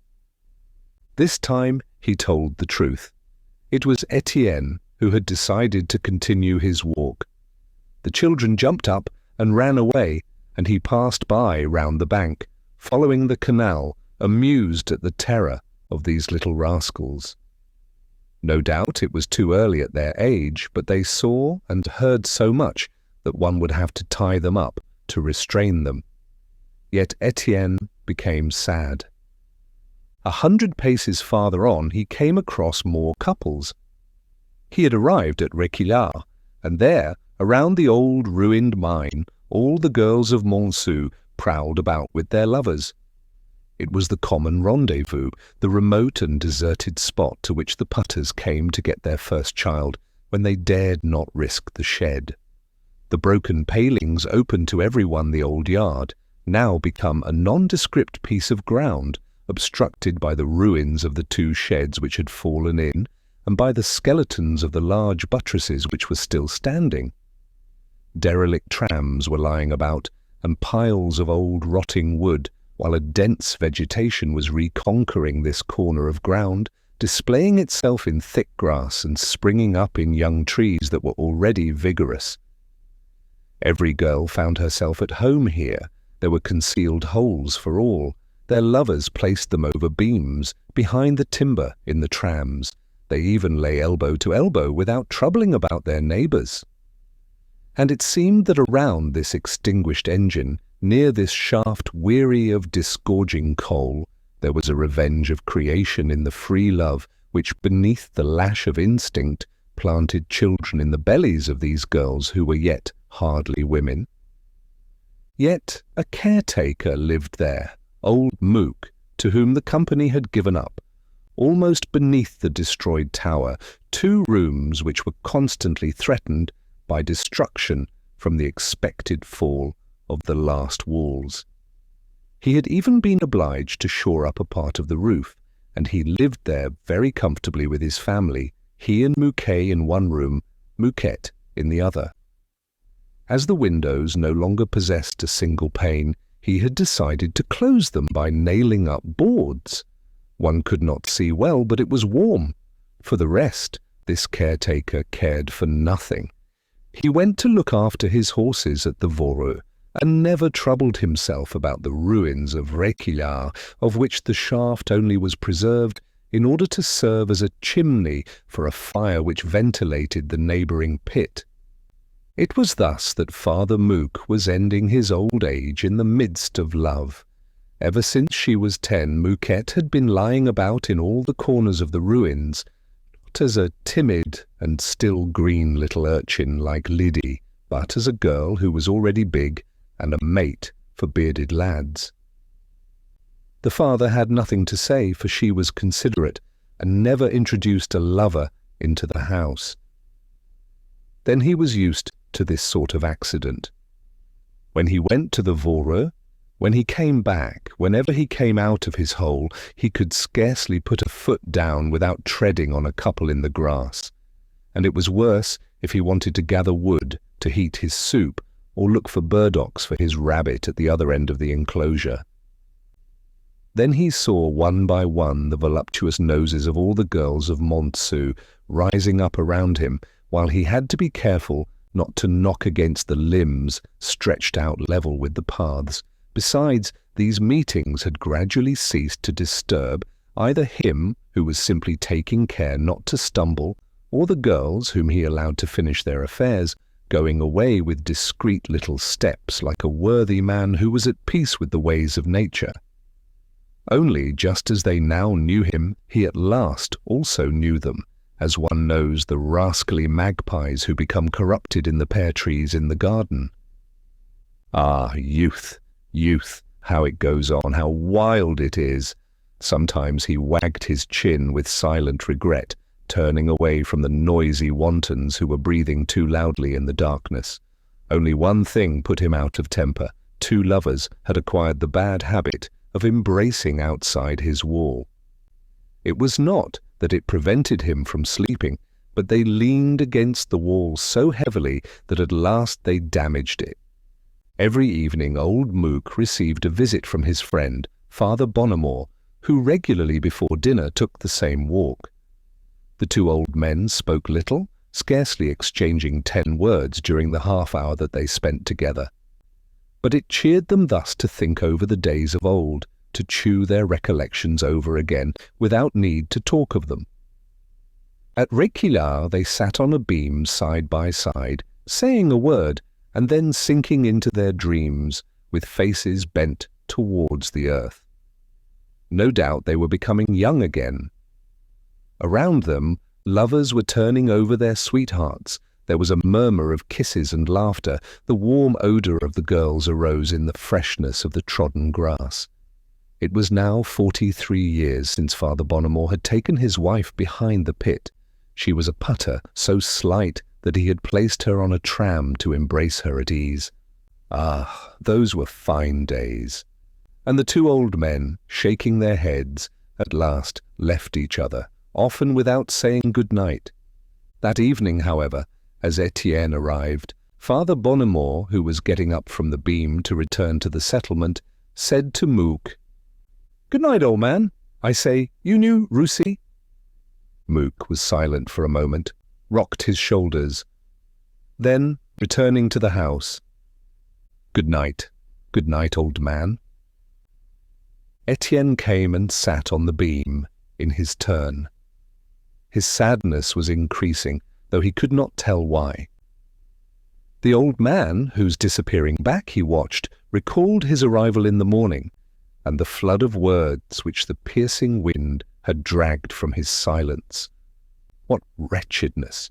And all these girls, worn out with fatigue, who were still stupid enough in the evening to fabricate little ones to yield flesh for labour and suffering. It would never come to an end if they were always filling themselves with starvelings. Would it not be better if they were to shut up their bellies and press their thighs together as at the approach of misfortune? Perhaps these gloomy ideas only stirred confusedly in him because he was alone, while all the others at this hour were going about taking their pleasure in couples. The mild weather stifled him a little. Occasional drops of rain fell on his feverish hands. Yes, they all came to it. It was something stronger than reason. Just then, as Étienne remained seated motionless in the shadow, a couple who came down from Montsou rustled against him without seeing him as they entered the uneven Réquillart ground. The girl, certainly a virgin, was struggling and resisting with low, whispered supplications, while the lad in silence was pushing her towards the darkness of a corner of the shed, still upright, under which there were piles of old mouldy rope. It was Catherine and big Chaval. But Étienne had not recognized them in passing, and his eyes followed them. He was watching for the end of the story, touched by a sensuality which changed the course of his thoughts. Why should he interfere? When girls refuse, it is because they like, first, to be forced. On leaving the settlement of the 240, Catherine had gone to Montsou along the road. From the age of 10, since she had earned her living at the pit, she went about the country alone, in the complete liberty of the colliers' families. And if no man had possessed her at 15, it was owing to the tardy awakening of her puberty, the crisis of which had not yet arrived. When she was in front of the company's yards, she crossed the road and entered a laundress's where she was certain to find Mouquette, for the latter stayed there from morning till night, among women who treated each other with coffee all round. But she was disappointed. Mouquette had just then been regaling them in her turn so thoroughly that she was not able to lend the half-franc she had promised. To console her, they vainly offered a glass of hot coffee. She was not even willing that her companion should borrow from another woman.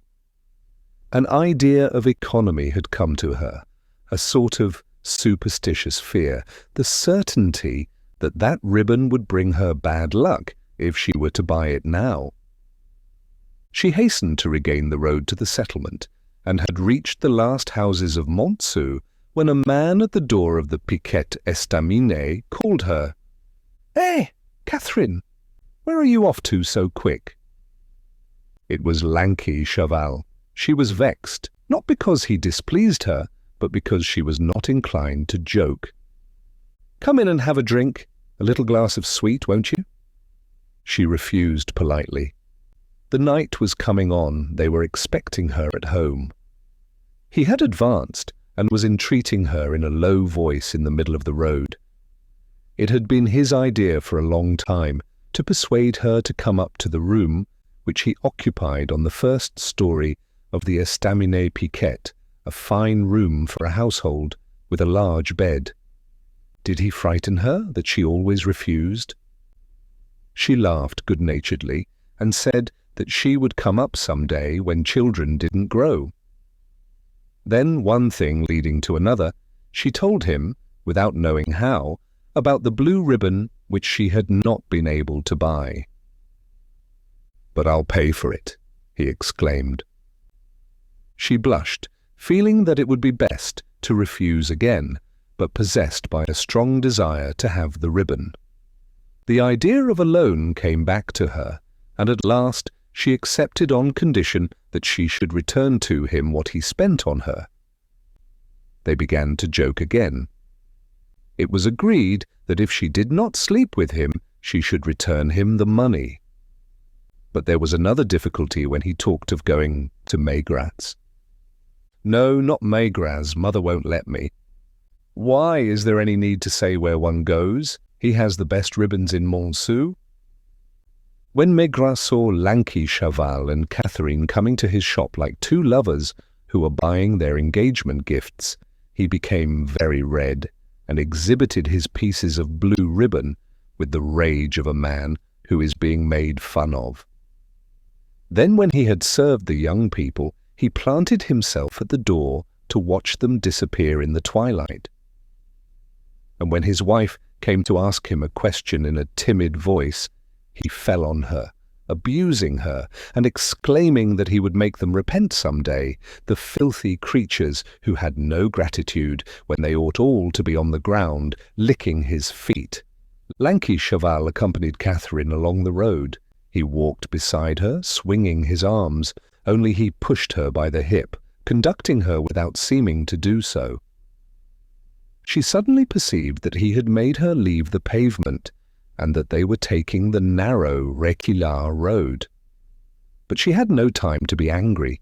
His arm was already round her waist, and he was dazing her with a constant caress of words. How stupid she was to be afraid. Did he want to hurt such a little darling, who was as soft as silk, so tender that he could have devoured her?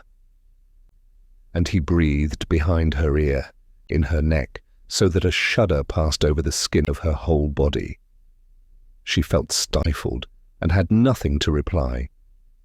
It was true that he seemed to love her. On Saturday evenings, after having blown out the candle, she had asked herself what would happen if he were to take her in this way. Then, on going to sleep, she had dreamed that she would no longer refuse, quite overcome by pleasure. Why then, at the same idea today, did she feel repugnance and something like regret? While he was tickling her neck with his moustache so softly that she closed her eyes, the shadow of another man, of the lad she had seen that morning, passed over the darkness of her closed eyelids. Catherine suddenly looked around her. Chaval had conducted her into the ruins of Réquillart, and she recoiled, shuddering, from the darkness of the fallen shed.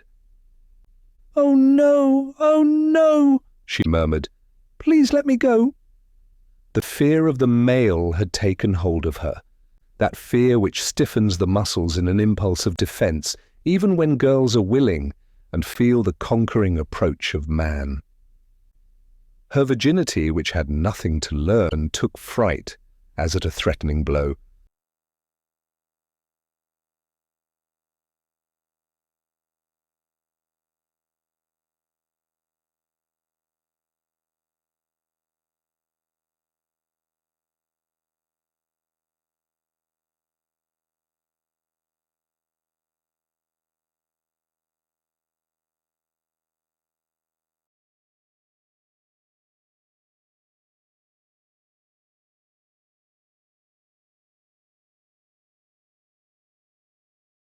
A wound of which she feared the unknown pain.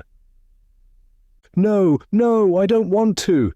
I tell you that I am too young. It's true. Another time when I am quite grown up," he growled in a low voice. "Stupid! There's nothing to fear. What does that matter?" But without speaking more, he had seized her firmly and pushed her beneath the shed. And she fell on her back on the old ropes. She ceased to protest, yielding to the male before her time, with that hereditary submission which from childhood had thrown down in the open air all the girls of her race. Her frightened stammering grew faint, and only the ardent breath of the man was heard. Étienne, however, had listened without moving. Another who was taking the leap. And now that he had seen the comedy, he got up, overcome by uneasiness, by a kind of jealous excitement in which there was a touch of anger. He no longer restrained himself. He stepped over the beams, for those two were too much occupied now to be disturbed. He was surprised, therefore, when he had gone 100 paces along the path, to find that they were already standing up, and that they appeared, like himself, to be returning to the settlement. The man again had his arm round the girl's waist, and was squeezing her with an air of gratitude, still speaking in her neck. And it was she who seemed in a hurry, anxious to return quickly, and annoyed at the delay. Then Étienne was tormented by the desire to see their faces. It was foolish, and he hastened his steps so as not to yield to it, but his feet slackened of their own accord, and at the first lamp-post he concealed himself in the shade. He was petrified by horror when he recognized Catherine and lanky Chaval. He hesitated at first. Was it indeed she, that young girl in the coarse blue dress with that bonnet? Was that the urchin whom he had seen in breeches, with her head in the canvas cap? That was why she could pass so near him without his recognizing her. But he no longer doubted. He had seen her eyes again, with their greenish limpidity of spring water, so clear and so deep. What a wench! And he experienced a furious desire to avenge himself on her with contempt, without any motive. Besides, he did not like her as a girl. She was frightful. Catherine and Chaval had passed him slowly. They did not know that they were watched. He held her to kiss her behind the ear, and she began to slacken her steps beneath his caresses, which made her laugh. Left behind, Étienne was obliged to follow them, irritated because they barred the road, and because in spite of himself he had to witness these things which exasperated him. It was true then, what she had sworn to him in the morning. She was not anyone's mistress, and he who had not believed her, who had deprived himself of her in order not to act like the other, and who had let her be taken beneath his nose, pushing his stupidity so far as to be dirtily amused at seeing them. It made him mad. He clenched his hands. He could have devoured that man in one of those impulses to kill in which he saw everything red. The walk lasted for half an hour. When Chaval and Catherine approached the Voreux, they slackened their pace still more. They stopped twice beside the canal, 3 times along the pit bank, very cheerful now and occupied with little tender games. Étienne was obliged to stop also when they stopped, for fear of being perceived. He endeavoured to feel nothing but a brutal regret that would teach him to treat girls with consideration through being well brought up. Then, after passing the Voreux, and at last free to go and dine at Rasseneur's, he continued to follow them, accompanying them to the settlement, where he remained standing in the shade for a quarter of an hour, waiting until Chaval left Catherine to enter her home. And when he was quite sure that they were no longer together, he set off, walking afresh, going very far along the Marchienne road, stamping and thinking of nothing, too stifled and too sad to shut himself up in a room. It was not until an hour later, towards 9 o'clock, that Étienne again passed the settlement, saying to himself that he must eat and sleep if he was to be up again at 4 o'clock in the morning. The village was already asleep and looked quite black in the night. Not a gleam shone from the closed shutters. The house front slept with the heavy sleep of snoring barracks. Only a cat escaped through the empty gardens. It was the end of the day, the collapse of workers falling from the table to the bed, overcome with weariness and food. At Rasseneur's, in the lighted room, an engine man and 2 day workers were drinking. But before going in, Étienne stopped to throw one last glance into the darkness. He saw again the same black immensity as in the morning when he had arrived in the wind. Before him the Voreux was crouching, with its air of an evil beast, its dimness pricked with a few lantern lights. The 3 braziers of the bank were burning in the air like bloody moons, now and then showing the vast silhouettes of Father Bonnemort and his yellow horse. And beyond, in the flat plain, shade had submerged everything: Montsou, Marchiennes, the forest of Vendôme, the immense sea of beetroot and of wheat, in which there only shone, like distant lighthouses, the blue fires of the blast furnaces and the red fires of the coke ovens. Gradually the night came on. The rain was now falling slowly, continuously, burying this void in its monotonous streaming. Only one voice was still heard, the thick, slow respiration of the pumping engine, breathing both by day and by night. Part 3, Chapter 1. On the next day and the days that followed, Étienne continued his work at the pit. He grew accustomed to it. His existence became regulated by this labour and to these new habits which had seemed so hard to him at first. Only one episode interrupted the monotony of the first fortnight, a slight fever which kept him in bed for 48 hours with aching limbs and throbbing head, dreaming in a state of semi-delirium that he was pushing his tram in a passage that was so narrow that his body would not pass through. It was simply the exhaustion of his apprenticeship, an excess of fatigue from which he quickly recovered.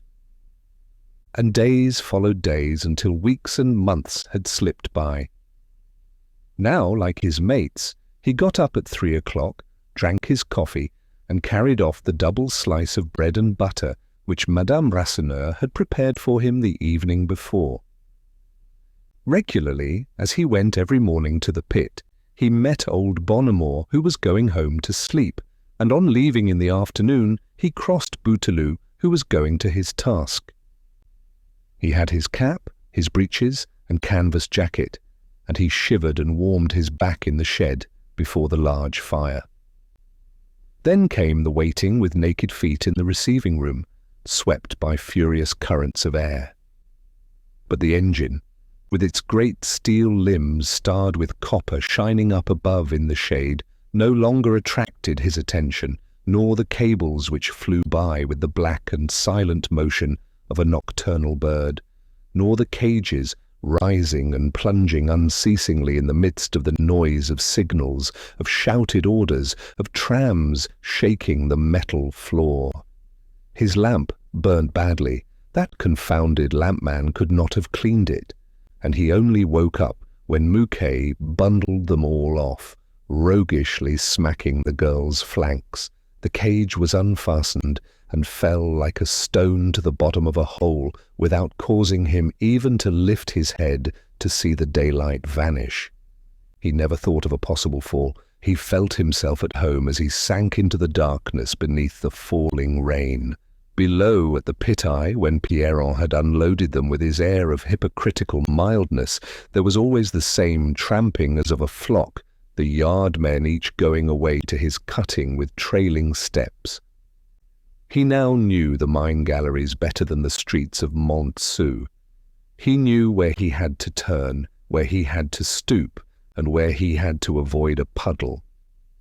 He had grown so accustomed to these 2 kilometers beneath the earth that he could have traversed them without a lamp, with his hands in his pockets. And every time the same meetings took place, a captain lighting up the faces of the passing workmen, Father Mouque leading a horse, Bébert conducting the snorting bataille, Jeanlin running behind the tram to close the ventilation doors, and Big Mouquet and Lean Lydie pushing their trams. After a time also, Étienne suffered much less from the damp and closeness of the cutting. The chimney, or ascending passage, seemed to him more convenient for climbing up, as if he had melted and could pass through cracks where before he would not have risked a hand. He breathed the coal dust without difficulty, saw clearly in the obscurity, and sweated tranquilly, having grown accustomed to the sensation of wet garments on his body from morning to night. Besides, he no longer spent his energy recklessly. He had gained skill so rapidly that he astonished the whole stall. In 3 weeks he was named among the best putters in the pit. No one pushed a tram more rapidly to the upbrow, nor loaded it afterwards so correctly. His small figure allowed him to slip about everywhere, and though his arms were as delicate and white as a woman's, they seemed to be made of iron beneath the smooth skin, so vigorously did they perform their task. He never complained, out of pride no doubt, even when he was panting with fatigue. The only thing they had against him was that he could not take a joke, and grew angry as soon as anyone trod on his toes. In all other respects he was accepted and looked upon as a real miner, reduced beneath this pressure of habit, little by little, to a machine. Maheu regarded Étienne with special friendship, for he respected work that was well done. Then, like the others, he felt that this lad had more education than himself. He saw him read, write, and draw little plans. He heard him talking of things of which he himself did not know even the existence. This caused him no astonishment, for miners are rough fellows who have thicker heads than engine men, but he was surprised at the courage of this little chap, and at the cheerful way he had bitten into the coal to avoid dying of hunger. He had never met a workman who grew accustomed to it so quickly. So when hewing was urgent, and he did not wish to disturb a pikeman, he gave the timbering over to the young man, being sure of the neatness and solidity of his work. The bosses were always bothering him about the damned planking question. He feared every hour the appearance of the engineer Négrel, followed by Dansaert, shouting, discussing, ordering everything to be done over again, and he remarked that his putters timbering gave greater satisfaction to these gentlemen, in spite of their air of never being pleased with anything, and their repeated assertions that the company would one day or another take radical measures. Things dragged on, a deep discontent was fermenting in the pit, and Maheu himself, in spite of his calmness, was beginning to clench his fists. There was at first some rivalry between Zachary and Étienne. One evening they were even coming to blows, but the former, a good lad, though careless of everything but his own pleasure, was quickly appeased by the friendly offer of a glass, and soon yielded to the superiority of the newcomer. Levaque was also on good terms with him, talking politics with the putter, who, as he said, had his own ideas. The only one of the men in whom he felt a deep hostility was lanky Chaval. Not that they were cool towards each other, for, on the contrary, they had become companions. Only when they joked, their eyes seemed to devour each other. Catherine continued to move among them as a tired, resigned girl, bending her back, pushing her tram, always good-natured with her companion in the putting, who aided her in his turn, and submissive to the wishes of her lover, whose caresses she now received openly. It was an accepted situation, a recognized domestic arrangement, to which the family itself closed its eyes to such a degree that Chaval every evening led away the putter behind the pit bank, then brought her back to her parents' door, where he finally embraced her before the whole settlement.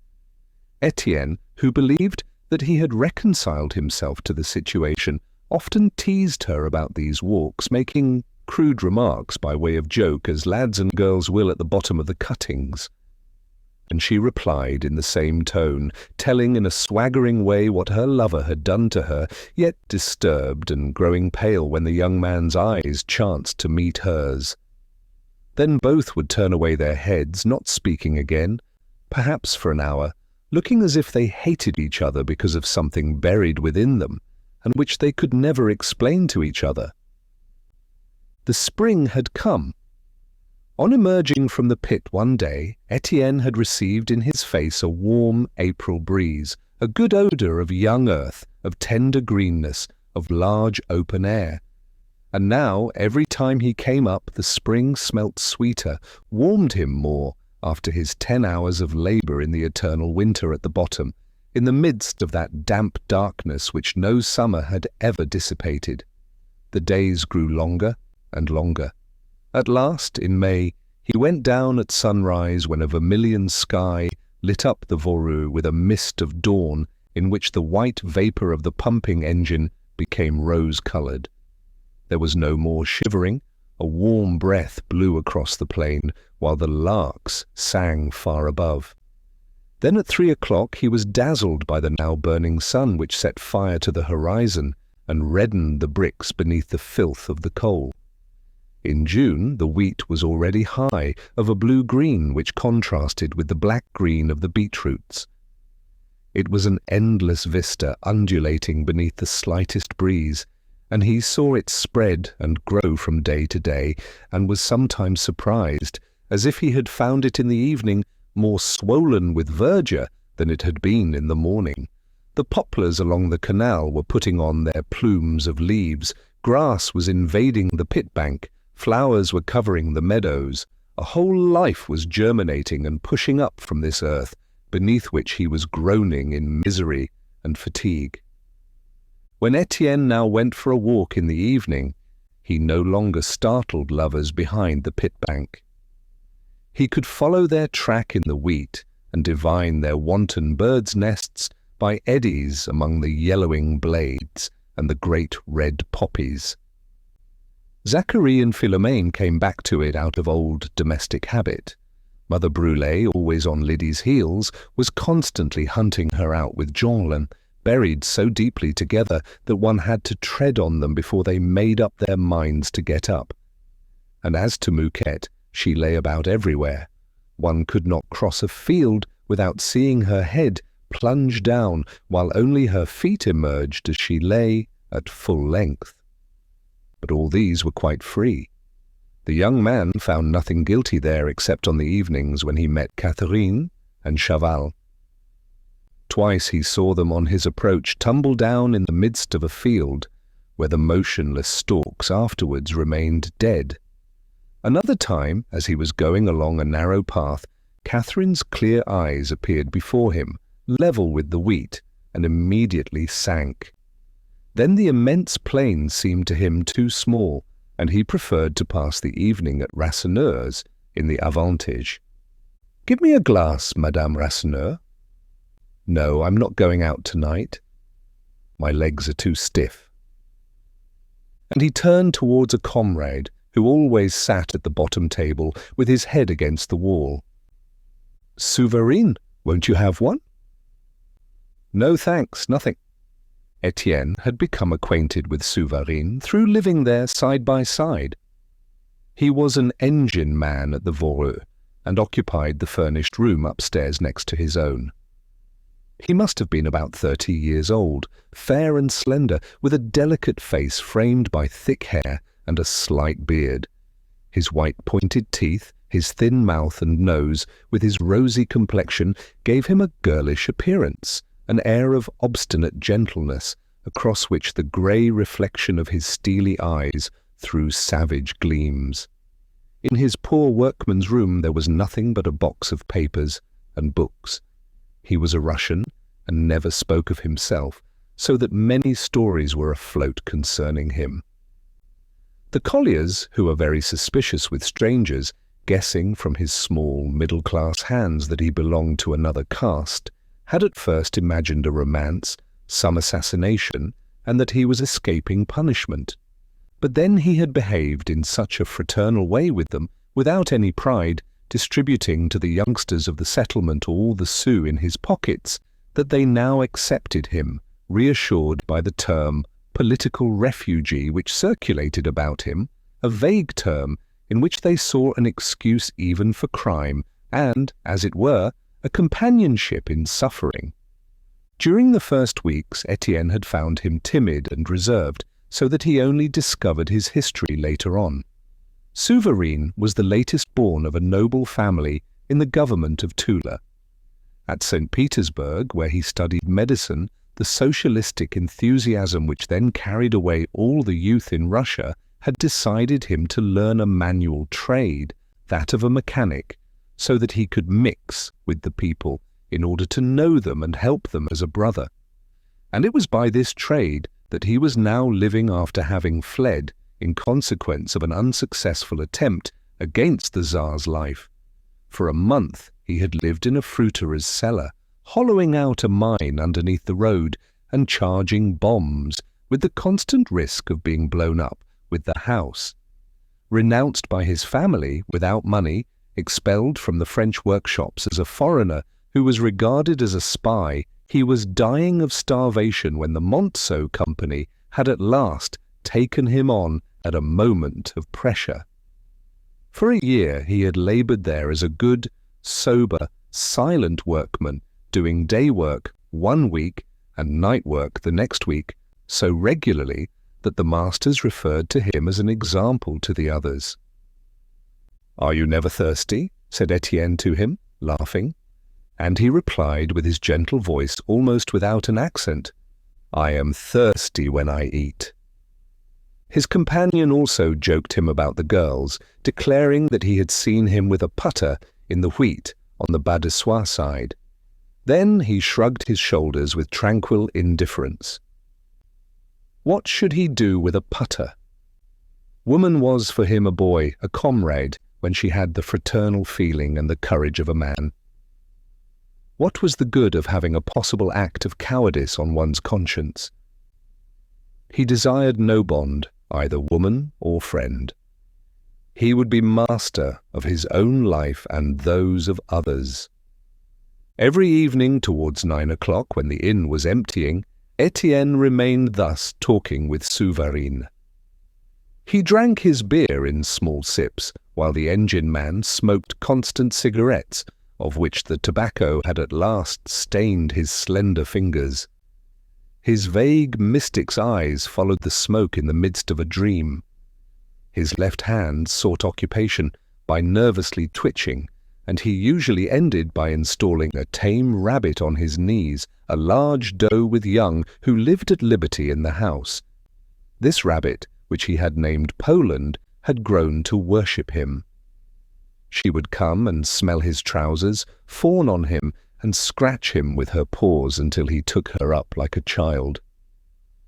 Then, lying in a heap against him, her ears laid back, she would close her eyes, and without growing tired, with an unconscious caressing gesture, he would pass his hand over her grey silky fur, calmed by that warm, living softness. "You know I have had a letter from Pluchart," said Étienne one evening. Only Rasseneur was there. The last client had departed for the settlement, which was now going to bed. "Ah!" exclaimed the innkeeper, standing up before his two lodgers. "How are things going with Pluchart?" During the last 2 months, Étienne had kept up a constant correspondence with the Lille mécanicien, whom he had told of his Montsou engagement, and who was now indoctrinating him, having been struck by the propaganda which he might carry on among the miners. "The association is getting on very well. It seems that they are coming in from all sides." "What have you got to say, about their society?" asked Rasseneur of Souvarine. The latter, who was softly scratching Poland's head, blew out a puff of smoke and muttered with his tranquil air, "More foolery!" But Étienne grew enthusiastic. A predisposition for revolt was throwing him, in the first illusions of his ignorance, into the struggle of labour against capital. It was the International Working Men's Association that they were concerned with, that famous International which had just been founded in London. Was not that a superb effort, a campaign in which justice would at last triumph? No more frontiers. The workers of the whole world rising and uniting to assure to the labourer the bread that he has earned. And what a simple and great organisation. Below, the section which represents the commune, then the federation which groups the sections of the same province, then the nation, and then at last humanity incarnated in a general council in which each nation was represented by a corresponding secretary. In 6 months it would conquer the world and would be able to dictate laws to the masters should they prove obstinate. "Foolery!" repeated Souvarine. "Your Karl Marx is still only thinking about letting natural forces act. No politics, no conspiracies, is it not so?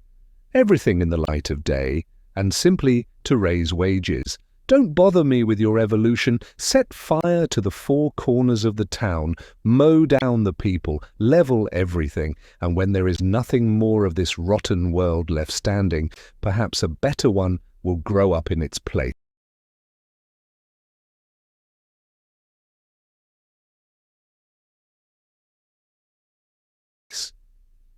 Étienne began to laugh. He did not always take in his comrade's sayings. This theory of destruction seemed to him an affectation. Rasseneur, who was still more practical, like a man of solid common sense, did not condescend to get angry. He only wanted to have things clear. Then what? Are you going to try and create a section at Montsou? This was what was desired by Pluchart, who was secretary to the Federation of the Nord. He insisted especially on the services which the association would render to the miners should they go out on strike. Étienne believed that a strike was imminent. This timbering business would turn out badly. Any further demands on the part of the company would cause rebellion in all the pits. It's the subscriptions that are the nuisance, Rasseneur declared in a judicial tone. 1/2 franc a year for the general fund, 2 francs for the section. It looks like nothing, but I bet that many will refuse to give it. All the more, added Étienne, because we must first have here a provident fund, which we can use if need be as an emergency fund. No matter, it is time to think about these things. I am ready if the others are. There was silence. The petroleum lamp smoked on the counter. Through the large open door they could distinctly hear the shovel of a stoker at the Voreux, stoking the engine.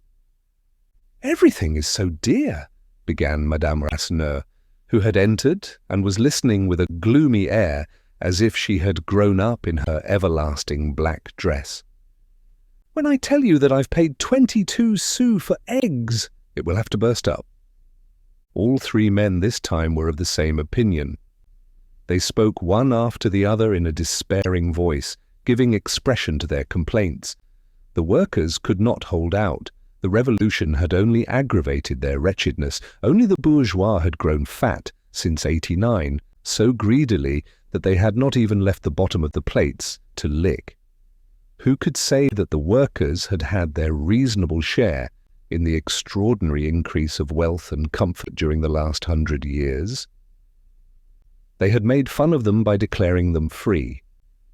Yes, free to starve, a freedom of which they fully availed themselves.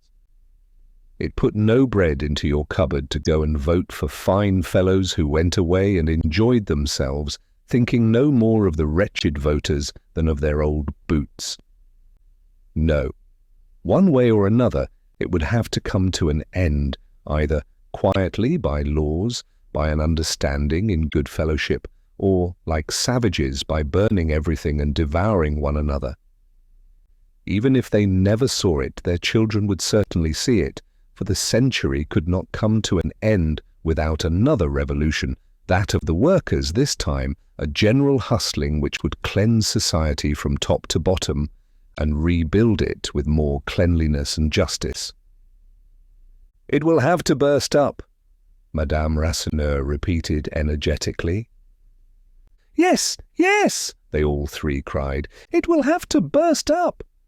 Souvarine was now tickling Poland's ears, and her nose was curling with pleasure. He said in a low voice, with abstracted gaze, as if to himself, "Raise wages. How can you? They're fixed by an iron law to the smallest possible sum, just the sum necessary to allow the workers to eat dry bread and get children. If they fall too low, the workers die, and the demand for new men makes them rise. If they rise too high, more men come, and they fall. It is the balance of empty bellies, a sentence to a perpetual prison of hunger." When he thus forgot himself, entering into the questions that stir an educated socialist, Étienne and Rasseneur became restless, disturbed by his despairing statements, which they were unable to answer. "Do you understand?" he said again, gazing at them with his habitual calmness. "We must destroy everything, or hunger will reappear. Yes, anarchy and nothing more, the earth washed in blood and purified by fire, then we shall see." "Monsieur is quite right," said Madame Rasseneur, who, in her revolutionary violence, was always very polite. Étienne, in despair at his ignorance, would argue no longer. He rose, remarking, "Let's go to bed. All this won't save one from getting up at 3 o'clock."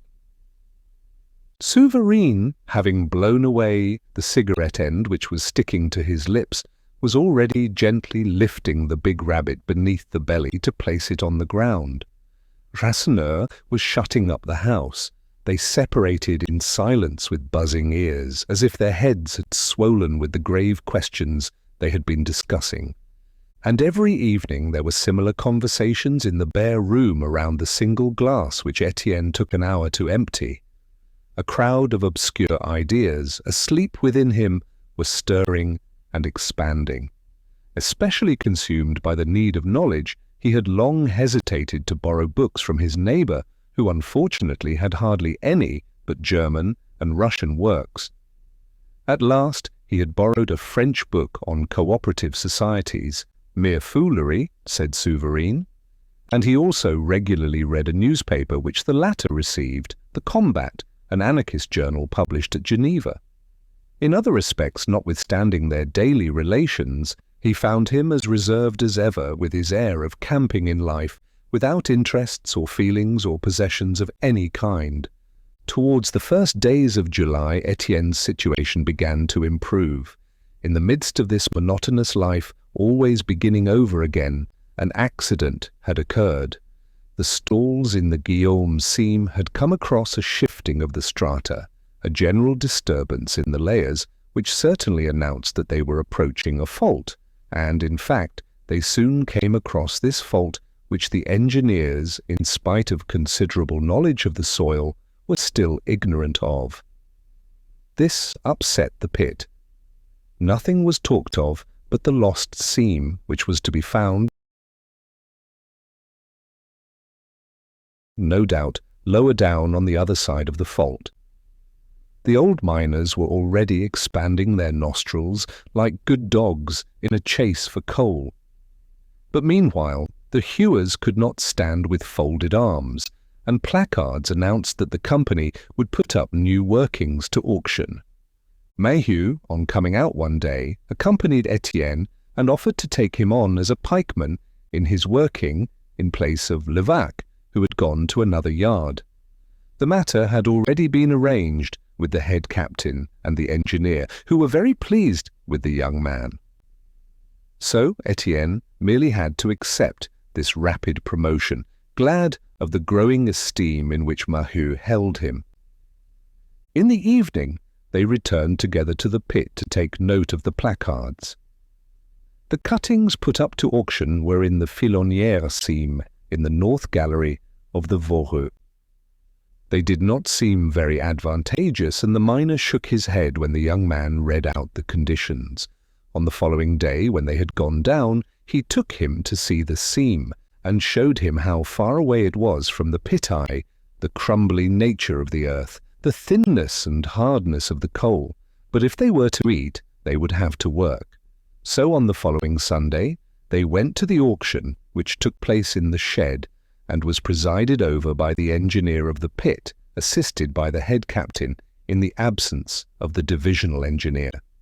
From 500 to 600 miners were there in front of the little platform, which was placed in the corner, and the bidding went on so rapidly that one only heard a deep tumult of voices, of shouted figures drowned by other figures.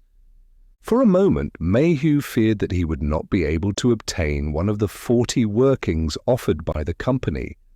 All the rivals went lower, disquieted by the rumours of a crisis and the panic of a lockout.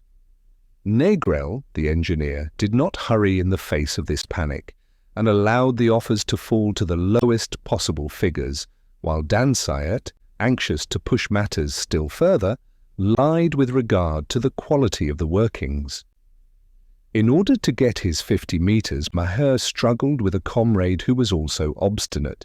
In turn, they each took off a centime from the tram, and if he conquered in the end, it was only by lowering the wage to such an extent that the Captain Richomme, who was standing behind him, muttered between his teeth and nudged him with his elbow, growling angrily that he could never do it at that price. When they came out, Étienne was swearing, and he broke out before Chaval, who was returning from the wheat fields in company with Catherine, amusing himself while his father-in-law was absorbed in serious business. "By God!" he exclaimed, "it's simply slaughter! Today it is the worker who is forced to devour the worker." Cheval was furious. He would never have lowered it. He wouldn't. And Zachary, who had come out of curiosity, declared that it was disgusting. But Étienne, with a violent gesture, silenced them. "It will end some day. We shall be the masters." Maheu, who had been mute since the auction, appeared to wake up. He repeated, "Masters! Ah, bad luck! It can't be too soon." Chapter 2. It was Montceau feast day, the last Sunday in July.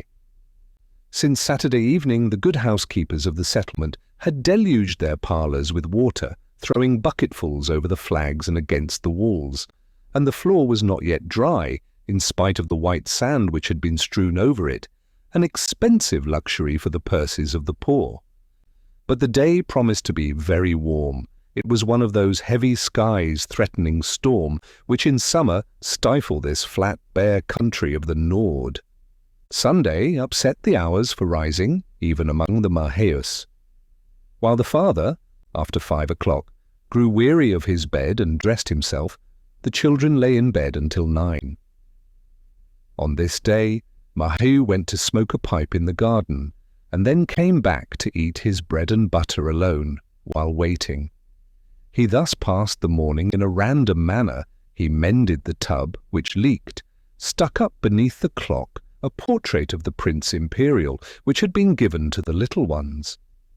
However, the others came down, one by one. Father Bonnemort had taken a chair outside to sit in the sun, while the mother and Alzire had at once set about cooking.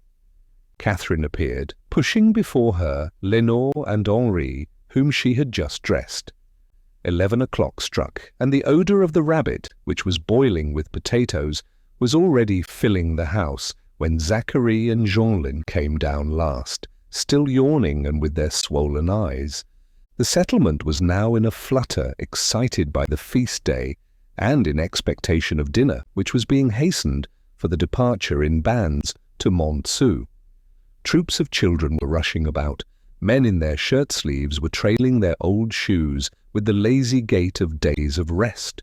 Windows and doors, opened wide in the fine weather, gave glimpses of rows of parlours which were filled with movement and shouts and the chatter of families.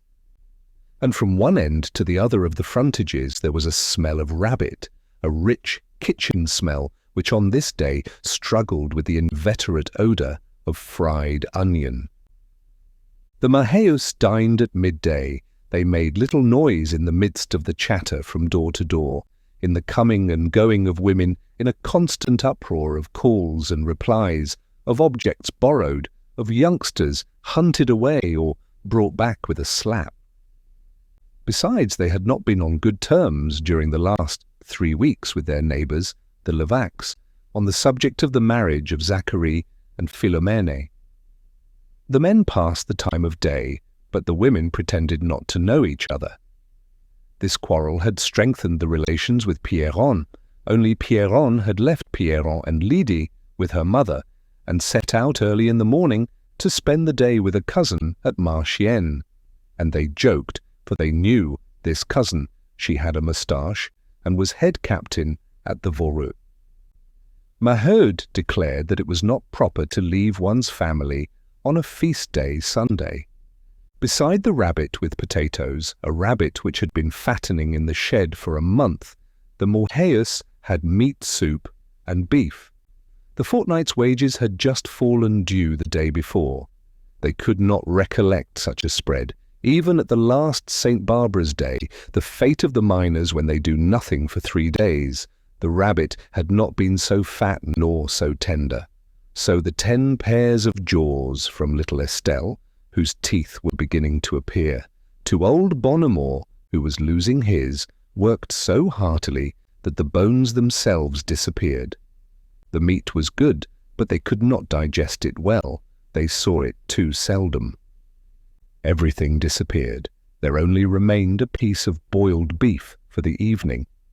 They could add bread and butter if they were hungry. Jeanlin went out first. Bébert was waiting for him behind the school, and they prowled about for a long time before they were able to entice away Lydie, whom Brûlé, who had decided not to go out, was trying to keep with her.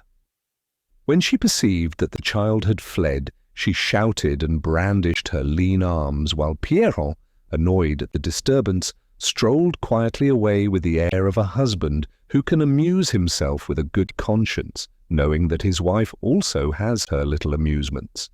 Old Bonnemort set out at last, and Maheu decided to have a little fresh air, after asking Maheude if she would come and join him down below. No, she couldn't at all. It was nothing but drudgery with the little ones. But perhaps she would all the same. She would think about it. They could easily find each other. When he got outside, he hesitated. Then he went into the neighbours to see if Levaque was ready. There he found Zacharie, who was waiting for Philomène, and the Levaque woman started again on that everlasting subject of marriage, saying that she was being made fun of, and that she would have an explanation with Maheude once and for all. Was life worth living when one had to keep one's daughter's fatherless children while she went off with her lover? Philomène quietly finished putting on her bonnet, and Zacharie took her off, saying that he was quite willing if his mother was willing. As Levaque had already gone, Maheu referred his angry neighbour to his wife and hastened to depart. Bouteloup, who was finishing a fragment of cheese with both elbows on the table, obstinately refused the friendly offer of a glass. He would stay in the house like a good husband. Gradually the settlement was emptied. All the men went off one behind the other, while the girls, watching at the doors, set out in the opposite direction on the arms of their lovers. As her father turned the corner of the church, Catherine perceived Chaval, and, hastening to join him, they took together the Monceau road. And the mother remained alone, in the midst of her scattered children, without strength to leave her chair, where she was pouring out a second glass of boiling coffee, which she drank in little sips. In the settlement there were only the women left, inviting each other to finish the dregs of the coffee pots, around tables that were still warm and greasy with the dinner. Maheu had guessed that Levaque was at the Avantage, and he slowly went down to Rasseneur's. In fact, behind the bar, in the little garden shut in by a hedge, Levaque was having a game of skittles with some mates. Standing by and not playing, Father Bonnemort and old Mouk were following the ball, so absorbed that they even forgot to nudge each other with their elbows. A burning sun struck down on them perpendicularly. There was only one streak of shade by the side of the inn, and Étienne was there drinking his glass before a table, annoyed because Souvarine had just left him to go up to his room. Nearly every Sunday the engine-man shut himself up to write or to read. "Will you have a game?" asked Levaque of Maheu. But he refused. It was too hot. He was already dying of thirst. "Rasseneur," called Étienne, "bring a glass, will you?" And turning towards Maheu, "I'll stand it, you know." They now all treated each other familiarly. Rasseneur did not hurry himself. He had to be called 3 times, and Madame Rasseneur at last brought some lukewarm beer. The young man had lowered his voice to complain about the house. They were worthy people, certainly, people with good ideas, but the beer was worthless and the soup abominable. He would have changed his lodgings 10 times over, only the thought of the walk from Monceau held him back. One day or another he would go and live with some family at the settlement.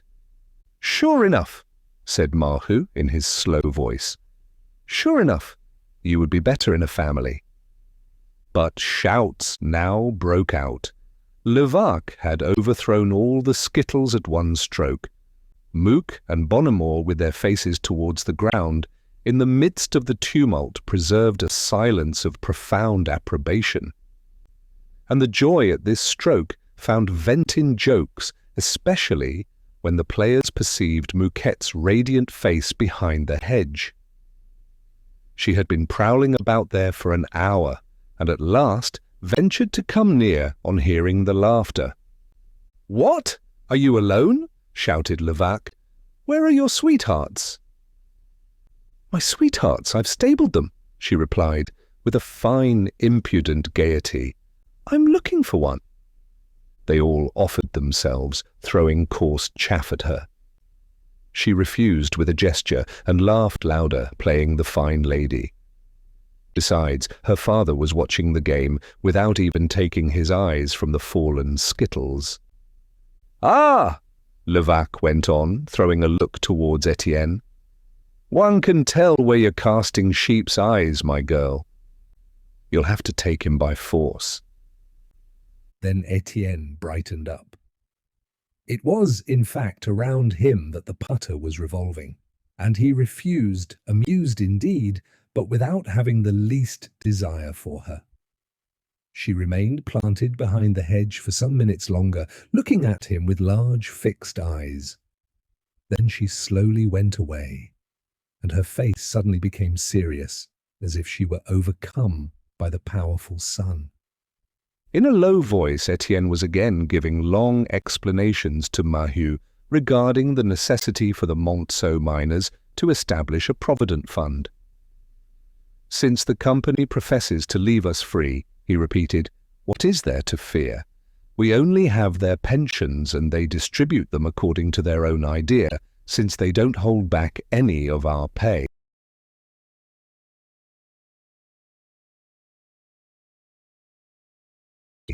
Well, it will be prudent to form outside their good pleasure an association of mutual help on which we can count at least in cases of immediate need." And he gave details and discussed the organization, promising to undertake the labor of it. "I am willing enough," said Maheu, at last convinced. "But there are the others. Get them to make up their minds." Levaque had won, and they left the skittles to empty their glasses. But Maheu refused to drink a second glass. He would see later on the day was not yet done. He was thinking about Pierron. Where could he be? No doubt at the L'Enfant Estaminet. And having persuaded Étienne and Levaque, the three set out for Montsou, at the same moment that a new band took possession of the skittles at the Avantage. On the road, they had to pause at the Casimir bar, and then at the Estaminet du Progrès. Comrades called them through the open doors, and there was no way of refusing. Each time it was a glass, 2 if they were polite enough to return the invitation. They remained there 10 minutes, exchanging a few words, and then began again, a little farther on, knowing the beer with which they could fill themselves without any other discomfort than having to piss it out again in the same measure, as clear as rock water. At the Estaminet L'Enfant they came right upon Pierron, who was finishing his second glass, and who, in order not to refuse to touch glasses, swallowed a third. They naturally drank theirs also. Now there were 4 of them, and they set out to see if Zacharie was not at the Estaminet Taisson. It was empty, and they called for a glass in order to wait for him a moment. Then they thought of the Estaminet Saint-Éloi and accepted there a round from Captain Richomme. Then they rambled from bar to bar without any pretext, simply saying that they were having a stroll. "We must go to the Volcan," suddenly said Levaque, who was getting excited. The others began to laugh and hesitated. Then they accompanied their comrade in the midst of the growing crowd. In the long, narrow room of the Volcan, on a platform raised at the end, 5 singers, the scum of the Lille prostitutes, were walking about, low-necked and with monstrous gestures, and the customers gave 10 sous when they desired to have one behind the stage. There was especially a number of putters and landers, even trammers of 14, all the youth of the pit, drinking more gin than beer. A few old miners also ventured there, and the worst husbands of the settlements, those whose households were falling into ruin. As soon as the band was seated round a little table, Étienne took possession of Levaque to explain to him his idea of the Provident Fund. Like all new converts who have found a mission, he had become an obstinate propagandist. Every member, he repeated, could easily pay in 20 sous a month. As these 20 sous accumulated, they would form a nice little sum in 4 or 5 years. And when one has money, one is ready, for anything that turns up? What do you say to it? I've nothing to say against it, replied Levaque with an abstracted air. We will talk about it. He was excited by an enormous blonde and determined to remain behind when Maheu and Pierron, after drinking their glasses, set out without waiting for a second song. Outside, Étienne, who had gone with them, found Mouquette, who seemed to be following them. She was always there, looking at him with her large, fixed eyes, laughing her good-natured laugh as if to say, "Are you willing?" The young man joked and shrugged his shoulders. Then, with a gesture of anger, she was lost in the crowd. "Where, then, is Chaval?" asked Pierron. "True," said Maheu. "He must surely be at Piquette's. Let us go to Piquette's."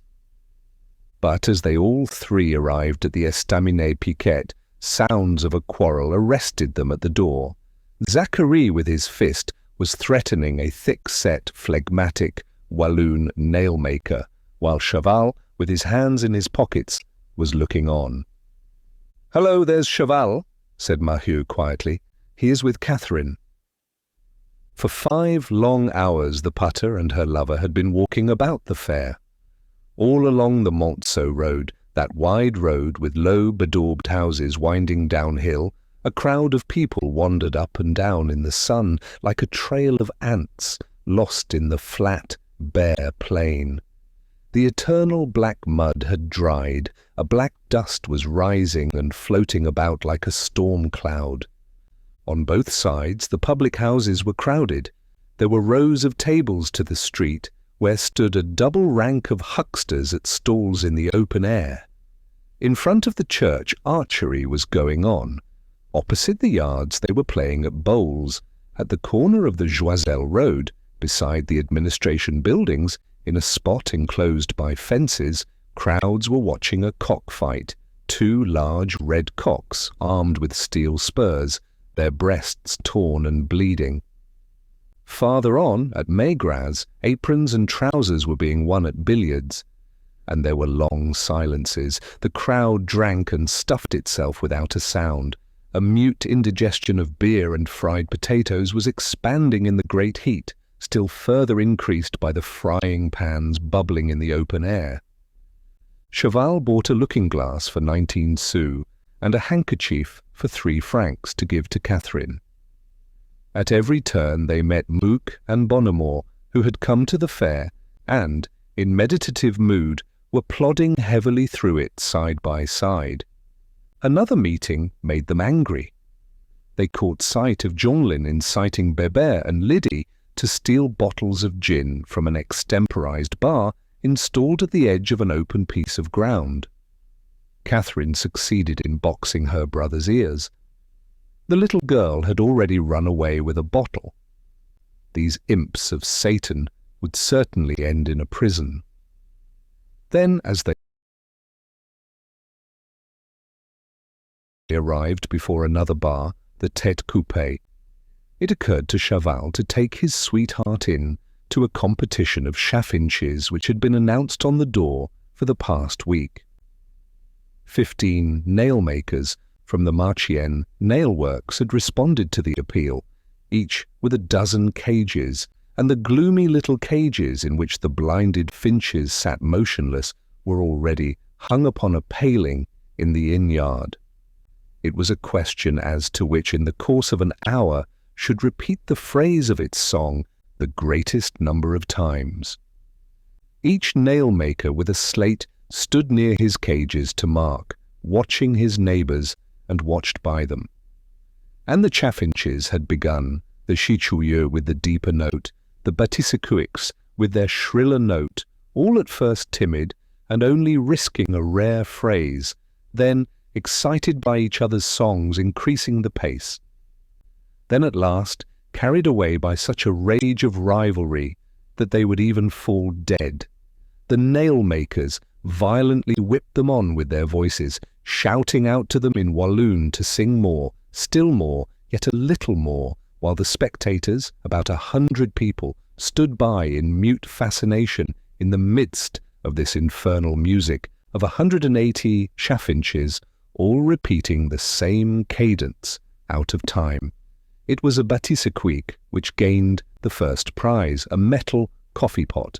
Catherine and Chaval were there when Zachary and Philomène entered. They shook hands and all stayed together. But suddenly Zachary became angry, for he discovered that a nail-maker who had come in with his mates out of curiosity was pinching his sister's thigh. She blushed and tried to make him be silent, trembling at the idea that all these nail-makers would throw themselves on Chaval and kill him if he objected to her being pinched. She had felt the pinch, but said nothing out of prudence. Her lover, however, merely made a grimace, and as they all four now went out, the affair seemed to be finished. But hardly had they entered Piquette's to drink a glass when the nail-maker reappeared, making fun of them and coming close up to them with an air of provocation. Zachary, insulted in his good family feelings, threw himself on the insolent intruder. "That's my sister, you swine. Just wait a bit, and I'm damned if I don't make you respect her." The two men were separated, while Chaval, who was quite calm, only repeated, "Let be. It's my concern. I tell you, I don't care a damn for him." Maheu now arrived with his party and quieted Catherine and Philomène, who were in tears. The nail-maker had disappeared, and there was laughter in the crowd. To bring the episode to an end, Chaval, who was at home at the estaminet Piquette, called for drinks. Étienne had touched glasses with Catherine, and all drank together, the father, the daughter, and her lover, the son and his mistress, saying politely, "To your good health." Pierron afterwards persisted in paying for more drinks.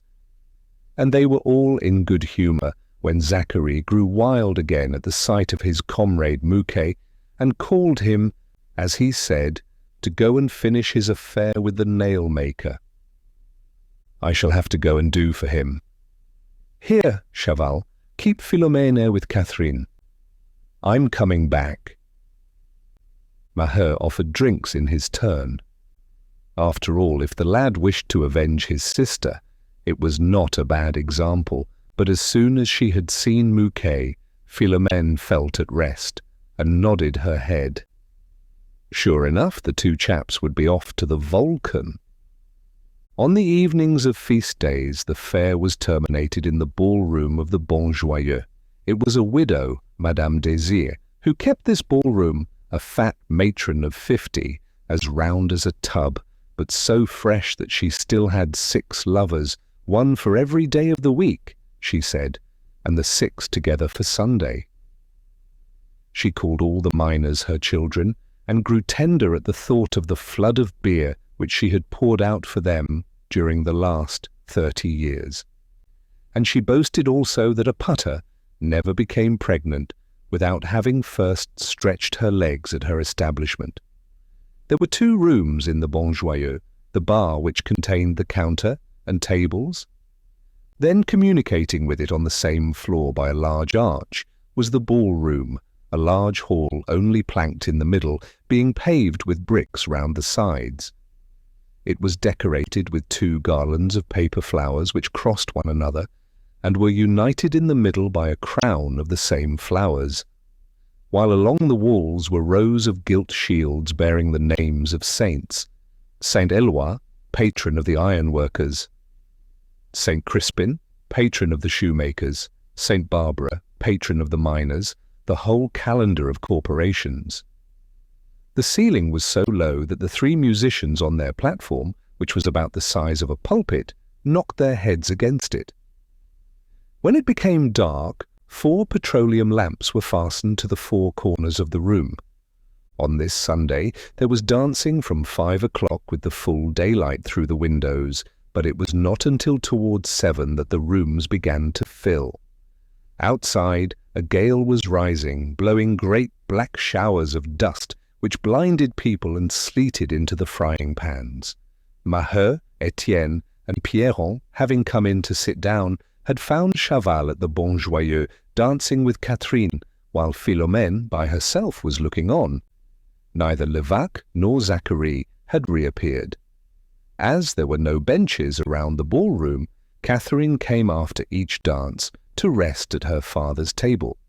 They called Philomène, but she preferred to stand up. The twilight was coming on. The 3 musicians played furiously.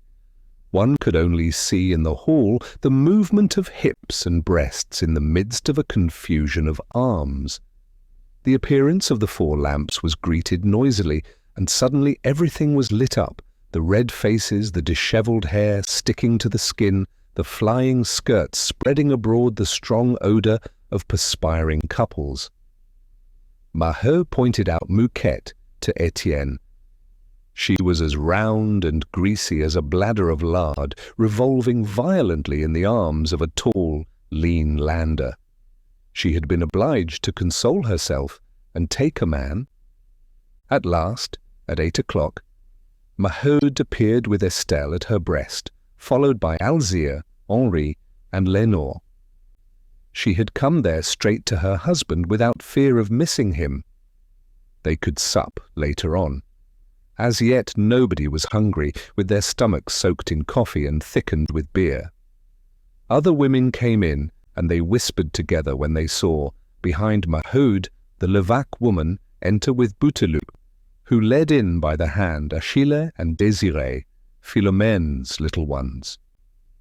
The 2 neighbours seemed to be getting on well together, one turning round to chat with the other.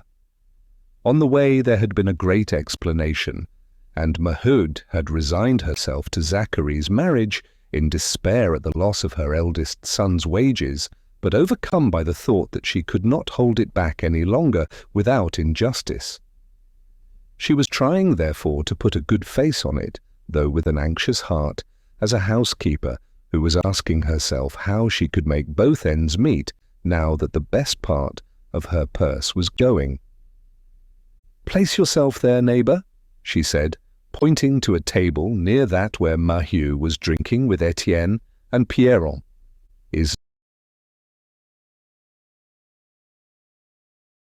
not my husband with you?" asked the Levaque woman.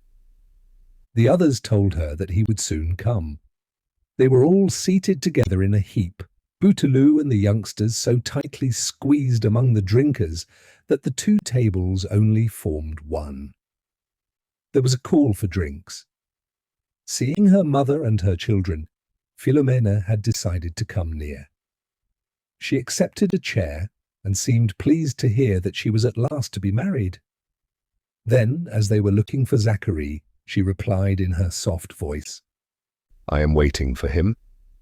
He is over there." Maheu had exchanged a look with his wife. She had then consented.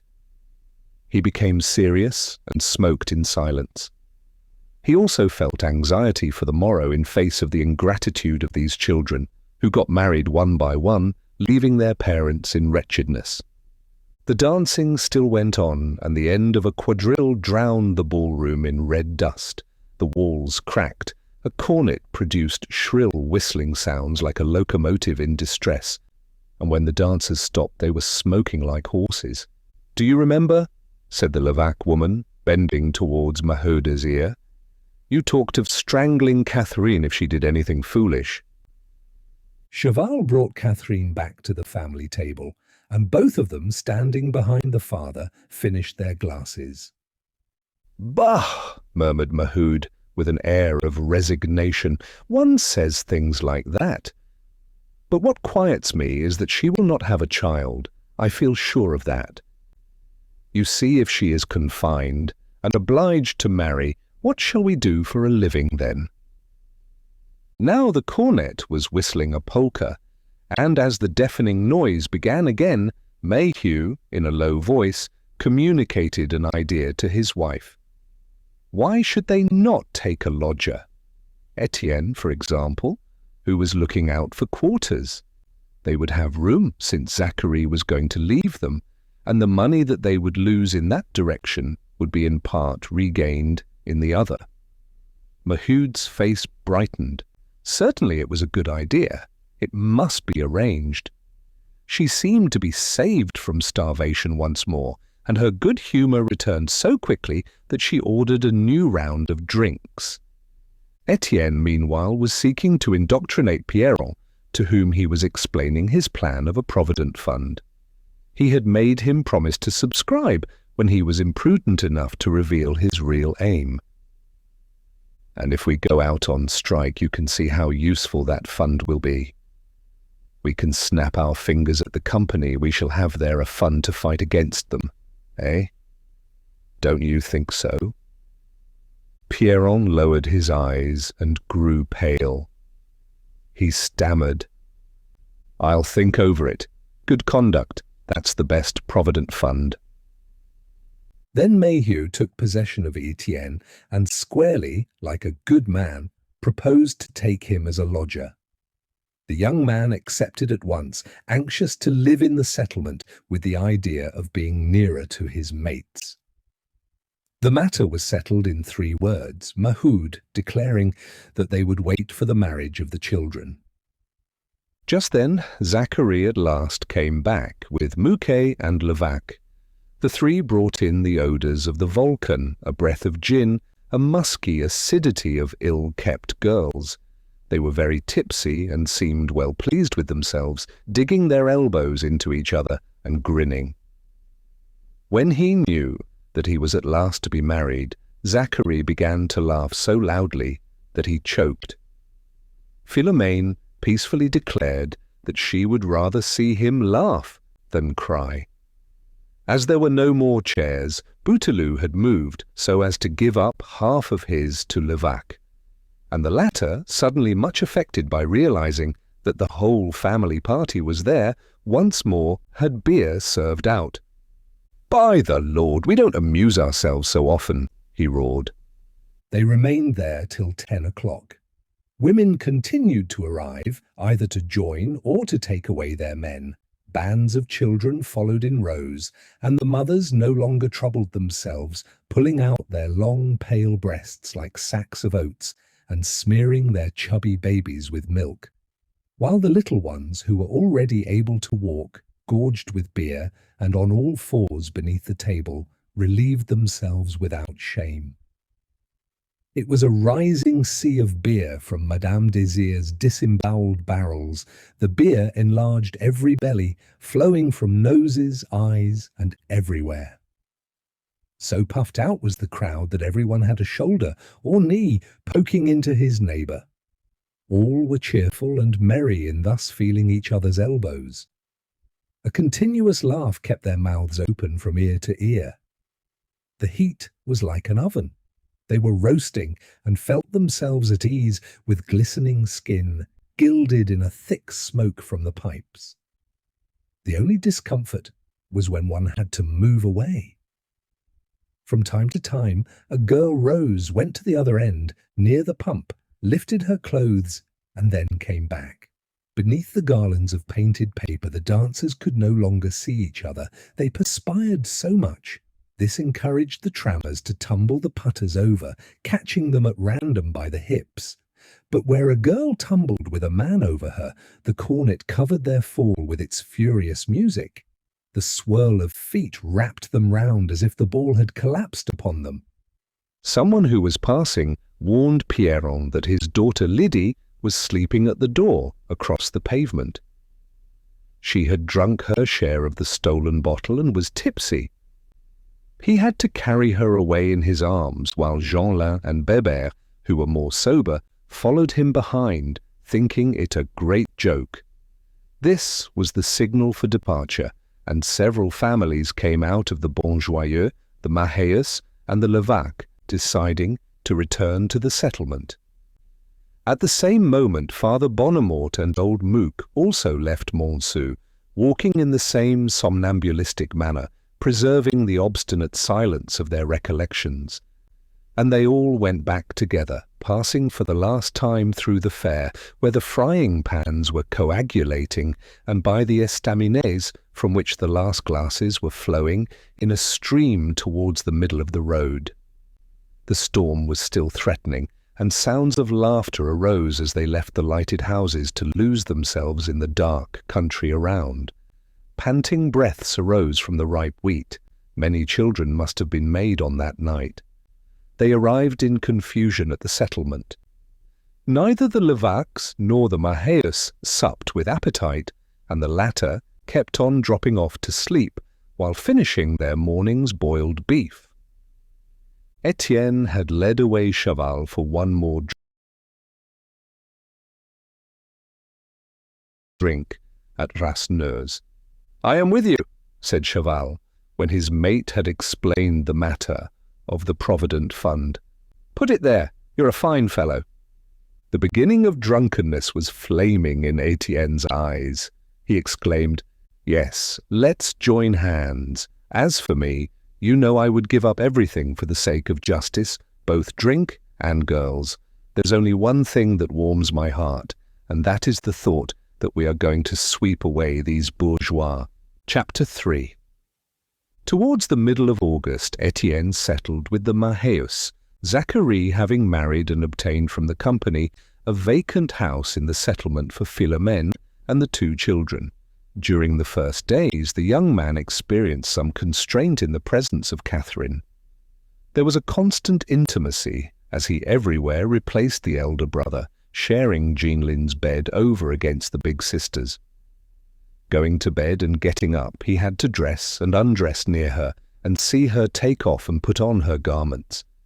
When the last skirt fell from her, she appeared of pallid whiteness, that transparent snow of anemic blondes, and he experienced a constant emotion in finding her, with hands and face already spoilt, as white as if dipped in milk from her heels to her neck, where the line of tan stood out sharply like a necklace of amber. He pretended to turn away, but little by little he knew her, the feet at first, which his lowered eyes met, then a glimpse of a knee when she slid beneath the coverlet, then her bosom with little rigid breasts as she leant over the bowl in the morning. She would hasten without looking at him, and in 10 seconds was undressed and stretched beside Alzire, with so supple and snake-like a movement that he had scarcely taken off his shoes when she disappeared, turning her back and only showing her heavy knot of hair. She never had any reason to be angry with him. If a sort of obsession made him watch her in spite of himself at the moment when she lay down, he avoided all practical jokes or dangerous pastimes. The parents were there, and besides, he still had for her a feeling, half of friendship and half of spite, which prevented him from treating her as a girl to be desired in the midst of the abandonment of their now common life, in dressing, at meals, during work, when nothing of them remained secret, not even their most intimate needs. All the modesty of the family had taken refuge in the daily bath, for which the young girl now went upstairs alone, while the men bathed below, one after the other. At the end of the first month, Étienne and Catherine seemed no longer to see each other, when in the evening, before extinguishing the candle, they moved about the room, undressed.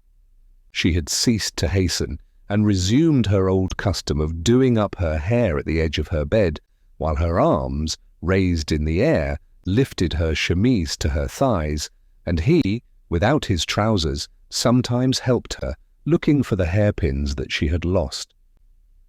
Custom killed the shame of being naked. They found it natural to be like this, for they were doing no harm, and it was not their fault if there was only one room for so many people. Sometimes, however, a trouble came over them suddenly, at moments when they had no guilty thought. After some nights, when he had not seen her pale body, he suddenly saw her white all over, with a whiteness which shook him with a shiver, which obliged him to turn away for fear of yielding to the desire to take her. On other evenings, without any apparent reason, she would be overcome by a panic of modesty and hasten to slip between the sheets, as if she felt the hands of this lad seizing her. Then when the candle was out, they both knew that they were not sleeping, but were thinking of each other in spite of their weariness. This made them restless and sulky all the following day. They liked best the tranquil evenings when they could behave together like comrades. Étienne only complained of Jeanlin, who slept curled up. Alzire slept lightly, and Lénore and Henri were found in the morning in each other's arms, exactly as they had gone to sleep. In the dark house there was no other sound than the snoring of Maheu and Maheu, rolling out at regular intervals like a forge bellows. On the whole, Étienne was better off than at Rasseneur's. The bed was tolerable, and the sheets were changed every month. He had better soup, too, and only suffered from the rarity of meat. But they were all in the same condition, and for 45 francs he could not demand rabbit to every meal. These 45 francs helped the family and enabled them to make both ends meet, though always leaving some small debts and arrears. So the Maheus were grateful to their lodger. His linen was washed and mended, his buttons sewn on, and his affairs kept in order. In fact, he felt all around him a woman's neatness and care. It was at this time that Étienne began to understand the ideas that were buzzing in his brain. Up till then he had only felt an instinctive revolt in the midst of the inarticulate fermentation among his mates. All sorts of confused questions came before him. Why are some miserable? Why are others rich? Why are the former beneath the heel of the latter without hope of ever taking their place? And his first stage was to understand his ignorance. A secret shame, a hidden annoyance, gnawed him from that time. He knew nothing. He dared not talk about these things which were working in him like a passion, the equality of all men, and the equity which demanded a fair division of the earth's wealth. He thus took to the methodless study of those who in ignorance feel the fascination of knowledge. He now kept up a regular correspondence with Pluchart, who was better educated than himself and more advanced in the socialist movement. He had books sent to him, and his ill-digested reading still further excited his brain, especially a medical book entitled Hygiène du Mineur, in which a Belgian doctor had summed up the evils of which the people in coal mines were dying, without counting treatises on political economy, incomprehensible in their technical dryness, anarchist pamphlets which upset his ideas, and old numbers of newspapers which he preserved as irrefutable arguments for possible discussions. Souvarine also lent him books, and the work on cooperative societies had made him dream for a month of a universal exchange association, abolishing money and basing the whole social life on work. The shame of his ignorance left him, and a certain pride came to him now that he felt himself thinking. During these first months, Étienne retained the ecstasy of a novice. His heart was bursting with generous indignation against the oppressors, and looking forward to the approaching triumph of the oppressed. He had not yet manufactured a system. His reading had been too vague. Rasseneur's practical demands were mixed up in his mind with Souvarine's violent and destructive methods, and when he came out of the Avantage, where he was to be found nearly every day railing with them against the company, he walked as if in a dream, assisting at a radical regeneration of nations to be effected without one broken window or a single drop of blood. The methods of execution remained obscure. He preferred to think that things would go very well, for he lost his head as soon as he tried to formulate a program of reconstruction. He even showed himself full of illogical moderation. He often said that we must banish politics from the social question, a phrase which he had read and which seemed a useful one to repeat among the phlegmatic colliers with whom he lived, Every evening now at the Maheu, they delayed half an hour before going up to bed. Étienne always introduced the same subject.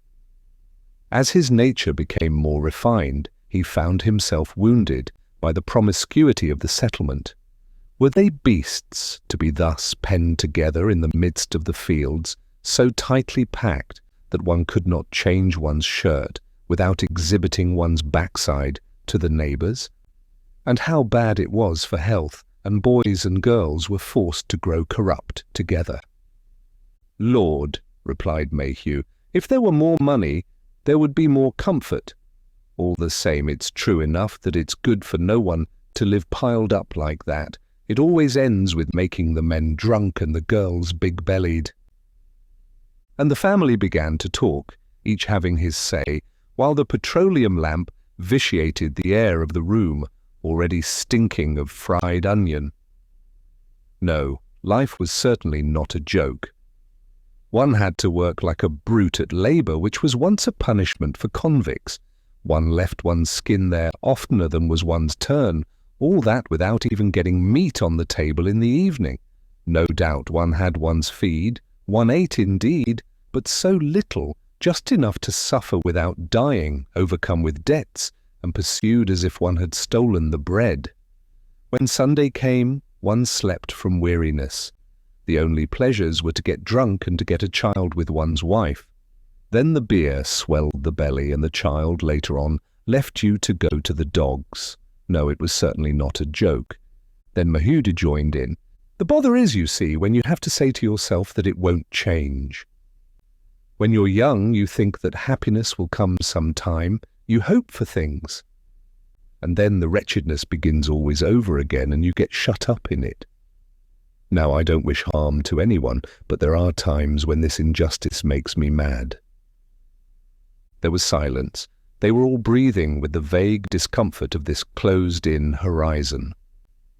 Father Bonnemort only, if he was there, opened his eyes with surprise, for in his time people used not to worry about things. They were born in the coal, and they hammered at the seam without asking for more. While now there was an air stirring which made the colliers ambitious. "It don't do to spit at anything," he murmured. "A good glass is a good glass. As to the masters, they're often rascals. But there always will be masters, won't there? What's the use of racking your brains over those things?" Étienne at once became animated. What? The worker was to be forbidden to think. Why? That was just it. Things would change now because the worker had begun to think. In the old man's time, the miner lived in the mine like a brute, like a machine for extracting coal, always under the earth, with ears and eyes stopped to outward events. So the rich, who governed, found it easy to sell him and buy him, and to devour his flesh. He did not even know what was going on, but now the miner was waking up down there, germinating in the earth just as a grain germinates, and some fine day he would spring up in the midst of the fields. Yes, men would spring up, an army of men who would re-establish justice. Is it not true that all citizens are equal since the Revolution, because they vote together? Why should the worker remain the slave of the master who pays him? The big companies with their machines were crushing everything, and one no longer had against them the ancient guarantees when people of the same trade, united in a body, were able to defend themselves. It was for that, by God, and for no other reason, that all would burst up one day thanks to education. One had only to look into the settlement itself. The grandfathers could not sign their names, the fathers could do so, and as for the sons, they read and wrote like schoolmasters. Ah, it was springing up little by little, a rough harvest of men who would ripen in the sun. From the moment when they were no longer each of them stuck to his place for his whole existence, and when they had the ambition to take a neighbour's place, why should they not hit out with their fists and try for the mastery? Maheu was shaken, but remained full of doubts. As soon as you move, they give you back your certificate, he said. The old man is right. It will always be the miner who gets all the trouble, without a chance of a leg of mutton now and then as a reward. Maheu, who had been silent for a while, awoke as from a dream. But if what the priests tell is true, if the poor people in this world become the rich ones in the next— A burst of laughter interrupted her. Even the children shrugged their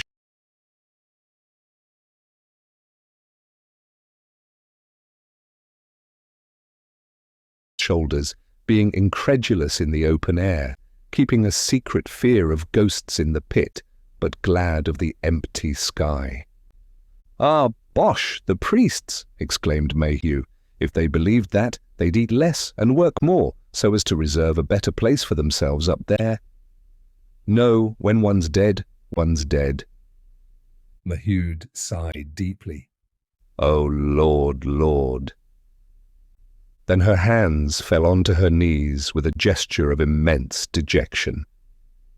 "Then if that's true, we are done for, we are." They all looked at one another. Father Bonnemort spat into his handkerchief, while Maheu sat with his extinguished pipe, which he had forgotten, in his mouth. Alzire listened between Lenore and Henri, who was sleeping on the edge of the table.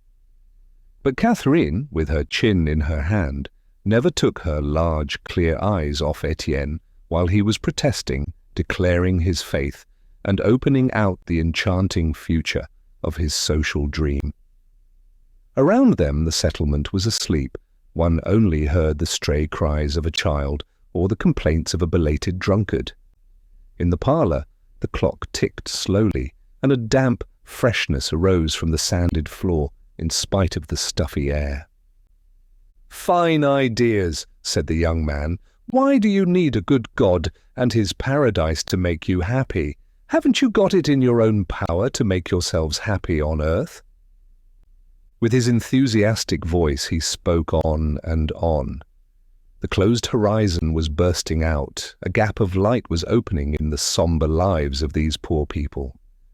The eternal wretchedness, beginning over and over again, the brutalizing labor, the fate of a beast who gives his wool and has his throat cut, all the misfortune disappeared, as though swept away by a great flood of sunlight, and beneath the dazzling gleam of fairyland justice descended from heaven. Since the good God was dead, justice would assure the happiness of men, and equality and brotherhood would reign.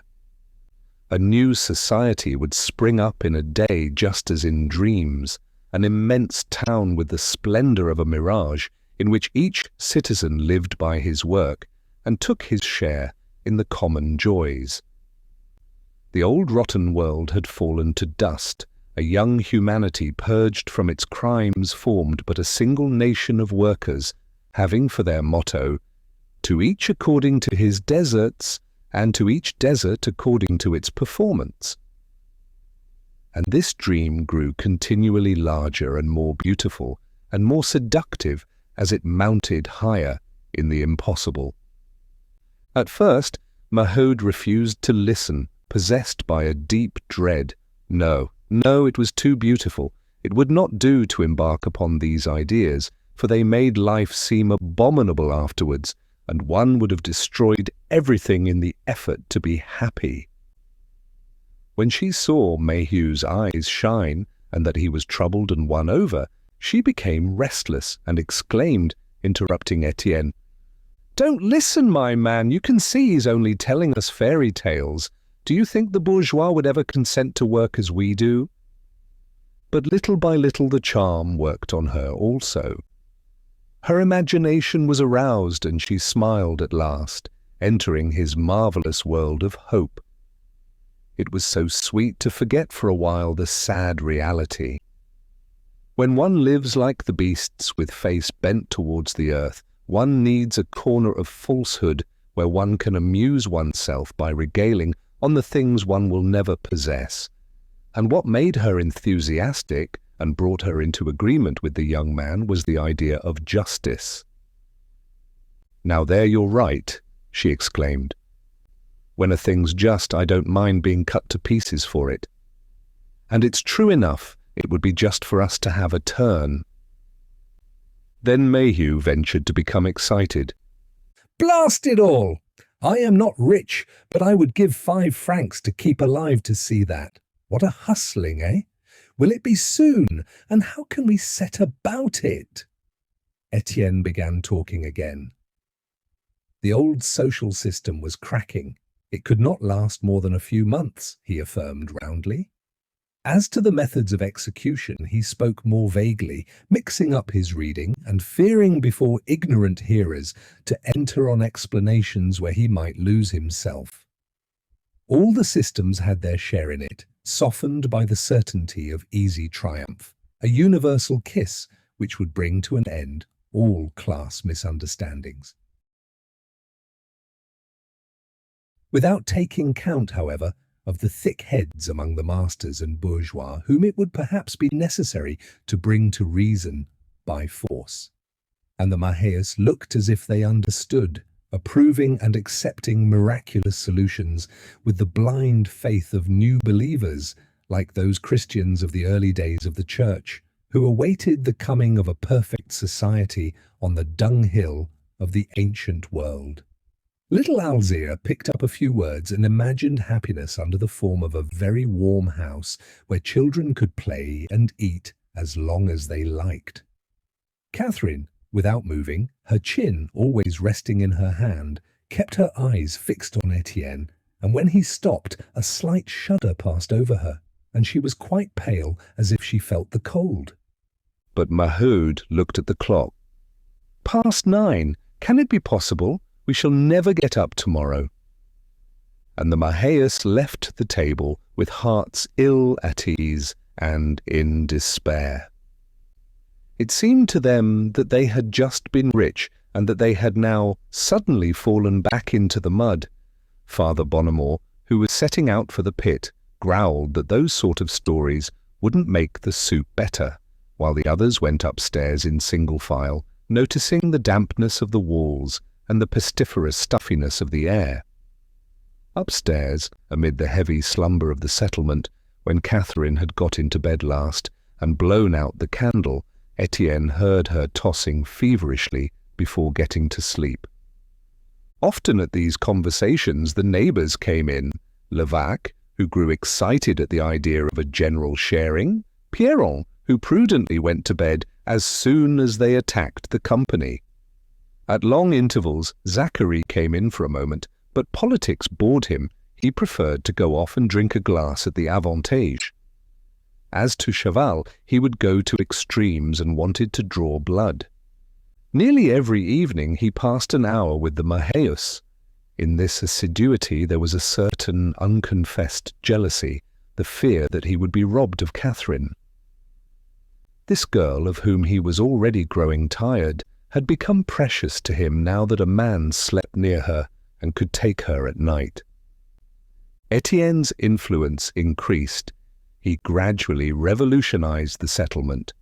His propaganda was unseen, and all the more sure since he was growing in the estimation of all. Maheu, notwithstanding the caution of a prudent housekeeper, treated him with consideration, as a young man who paid regularly and neither drank nor gambled, with his nose always in a book. She spread abroad his reputation among the neighbours as an educated lad, a reputation which they abused by asking him to write their letters.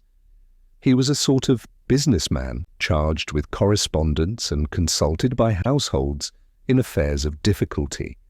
Since September, he had thus at last been able to establish his famous Provident Fund, which was still very precarious, only including the inhabitants of the settlement, but he hoped to be able to obtain the adhesion of the miners at all the pits, especially if the company, which had remained passive, continued not to interfere. He had been made secretary of the association, and he even received a small salary for the clerking. This made him almost rich. If a married miner can with difficulty make both ends meet, a sober lad who has no burdens can even manage to save. From this time a slow transformation took place in Étienne. Certain instincts of refinement and comfort which had slept during his poverty were now revealed. He began to buy cloth garments. He also bought a pair of elegant boots. He became a big man. The whole settlement grouped round him. The satisfaction of his self-love was delicious. He became intoxicated with this first enjoyment of popularity, to be at the head of others, to command, he who was so young, and but the day before had been a mere labourer. This filled him with pride and enlarged his dream of an approaching revolution in which he was to play a part. His face changed. He became serious and put on airs, while his growing ambition inflamed his theories and pushed him to ideas of violence. But autumn was advancing, and the October cold had blighted the little gardens of the settlement. Behind the thin lilacs the trammers no longer tumbled the putters over on the shed, and only the winter vegetables remained, the cabbages pearled with white frost, the leeks and the salads. Once more the rains were beating down on the red tiles and flowing down into the tubs beneath the gutters with the sound of a torrent. In every house the stove piled up with coal was never cold and poisoned the close parlours. It was the season of wretchedness beginning once more. In October, on one of the first frosty nights, Étienne, feverish after his conversation below, could not sleep. He had seen Catherine glide beneath the coverlet and then blow out the candle. She also appeared to be quite overcome and tormented by one of those fits of modesty which still made her hasten sometimes, and so awkwardly that she only uncovered herself more. In the darkness she lay as though dead, but he knew that she also was awake, and he felt that she was thinking of him just as he was thinking of her. This mute exchange of their beings had never before filled them with such trouble. The minutes went by, and neither he nor she moved, only their breathing was embarrassed in spite of their efforts to retain it. Twice over he was on the point of rising and taking her. It was idiotic to have such a strong desire for each other, and never to satisfy it. Why should they thus sulk against what they desired? The children were asleep. She was quite willing. He was certain that she was waiting for him, stifling, and that she would close her arms round him in silence with clenched teeth. Nearly an hour passed. He did not go to take her, and she did not turn round for fear of calling him. The more they lived side by side, the more a barrier was raised of shames, repugnancies, delicacies of friendship, which they could not explain even to themselves. Chapter 4. "Listen," said Maheu to her man, "when you go to Montsou for the pay, just bring me back a pound of coffee and a kilo of sugar." He was sewing one of his shoes in order to spare the cobbling. "Good," he murmured, without leaving his task. "I should like you to go to the butcher's too. A bit of veal, eh? It's so long since we saw it." This time he raised his head. Do you think then that I've got thousands coming in? The fortnight's pay is too little as it is, with their confounded idea of always stopping work. They were both silent. It was after breakfast one Saturday at the end of October. The company, under the pretext of the derangement caused by payment, had on this day, once more, suspended output in all their pits. Seized by panic at the growing industrial crisis, and not wishing to augment their already considerable stock, they profited by the smallest pretexts to force their 10,000 workers to rest. "You know that Étienne is waiting for you at Rasseneur's," began Maheu again. "Take him with you. He'll be more clever than you are in clearing up matters if they haven't counted all your hours." Maheu nodded approval. "And just talk to those gentlemen about your father's affair. The doctor's on good terms with the directors. It's true, isn't it, Olden, that the doctor's mistaken and that you can still work?" For 10 days, Father Bonnemort, with benumbed paws, as he said, had remained nailed to his chair. She had to repeat her question, and he growled, "Sure enough, I can work. One isn't done for because one's legs are bad. All that is just stories they make up, so as not to give the 180 franc pension."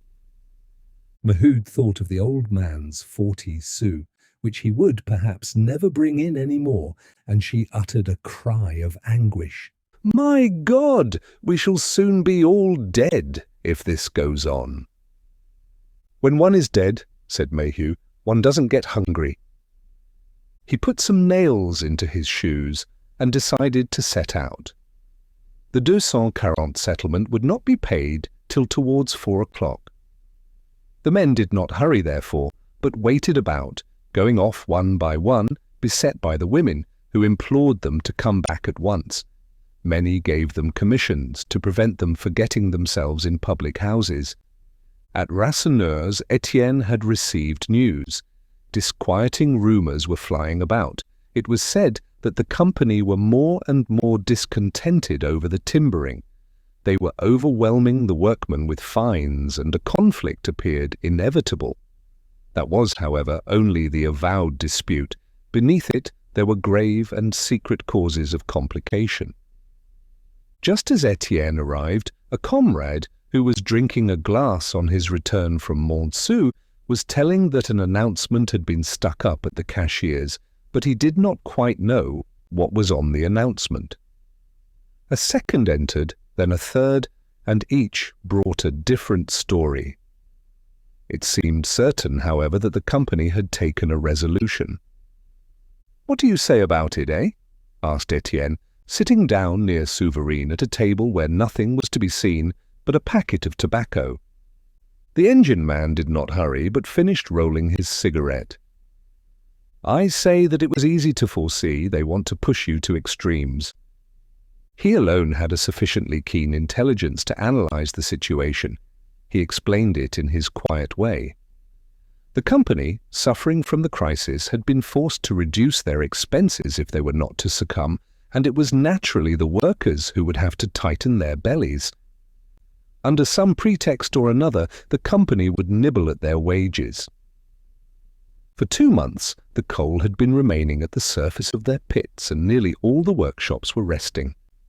As the company did not dare to rest in this way, terrified at the ruinous inaction, they were meditating a middle course, perhaps a strike, from which the miners would come out crushed and worse paid. Then the new Provident Fund was disturbing them, as it was a threat for the future, while a strike would relieve them of it by exhausting it when it was still small. Rasseneur had seated himself beside Étienne, and both of them were listening in consternation. They could talk aloud, because there was no one there but Madame Rasseneur, seated at the counter. "What an idea," murmured the innkeeper. "What's the good of it? The company has no interest in a strike, nor the men either. It would be best to come to an understanding." This was very sensible. He was always on the side of reasonable demands. Since the rapid popularity of his old lodger, he had even exaggerated this system of possible progress, saying they would obtain nothing if they wished to have everything at once. In his fat, good-humoured nature, nourished on beer, a secret jealousy was forming, increased by the desertion of his bar, into which the workmen from the Voreux now came, more rarely, to drink and to listen, and he thus sometimes even began to defend the company, forgetting the rancour of an old miner who had been turned off. "Then you are against the strike," cried Madame Rasseneur, without leaving the counter. And as he energetically replied, "Yes," she made him hold his tongue. "Bah! You have no courage. Let these gentlemen speak." Étienne was meditating, with his eyes fixed on the glass which she had served to him. At last he raised his head. "I dare say it's all true what our mate tells us, and we must get resigned to this strike if they force it on us. Pluchart has just written me some very sensible things on this matter. He's against the strike too, for the men would suffer as much as the masters, and it wouldn't come to anything decisive. Only it seems to him a capital chance to get our men to make up their minds to go into his big machine. Here's his letter. In fact, Pluchart, in despair at the suspicion which the International aroused among the miners at Montsou, was hoping to see them enter in a mass if they were forced to fight against the company. In spite of his efforts, Étienne had not been able to place a single member's card, and he had given his best efforts to his Provident Fund, which was much better received. But this fund was still so small that it would be quickly exhausted, as Souvarine said, and the strikers would then inevitably throw themselves into the Working Men's Association so that their brothers in every country could come to their aid. "How much have you in the fund?" asked Rasseneur. "Hardly 3,000 francs, replied Étienne. "And you know that the directors sent for me yesterday?" "Oh, they were very polite. They repeated that they wouldn't prevent their men from forming a reserve fund, but I quite understood that they wanted to control it. We are bound to have a struggle over that." The innkeeper was walking up and down, whistling contemptuously. 3,000 francs, what can you do with that? It wouldn't yield 6 days' bread, and if we counted on foreigners, such as the people in England, one might go to bed at once and turn up one's toes. No, it was too foolish, this strike. Then, for the first time, bitter words passed between these two men who usually agreed together at last, in their common hatred of capital. "We shall see. And you, what do you say about it?" repeated Étienne, turning towards Souvarine. The latter replied with his usual phrase of habitual contempt. "A strike? Foolery!" Then in the midst of the angry silence, he added gently, "On the whole, I shouldn't say no if it amuses you. It ruins the one side and kills the other, and that is always so much cleared away. Only in that way it will take quite 1,000 years to renew the world. Just begin by blowing up this prison in which you are all being done to death." With his delicate hand he pointed out the Voreux, the buildings of which could be seen through the open door. But an unforeseen drama interrupted him. Poland, the big tame rabbit which had ventured outside, came bounding back, fleeing from the stones of a band of trammers, and in her terror, with fallen ears and raised tail, she took refuge against his legs, scratching and imploring him to take her up. When he had placed her on his knees, he sheltered her with both hands, and fell into that kind of dreamy somnolence into which the caress of this soft, warm fur always plunged him. Almost at the same time, Maheu came in. He would drink nothing, in spite of the polite insistence of Madame Rasseneur, who sold her beer as though she made a present of it. Étienne had risen, and both of them set out for Montsou. On payday, at the company's yards, Montsou seemed to be in the midst of a fête, as on fine Sunday feast days. Bands of miners arrived from all the settlements. The cashier's office being very small, they preferred to wait at the door, stationed in groups on the pavement, barring the way in a crowd that was constantly renewed. Hucksters profited by the occasion and installed themselves with their movable stalls that sold even pottery and cooked meats. But it was especially the estaminets and the bars which did a good trade, for the miners before being paid went to the counters to get patience and returned to them to wet their pay as soon as they had it in their pockets.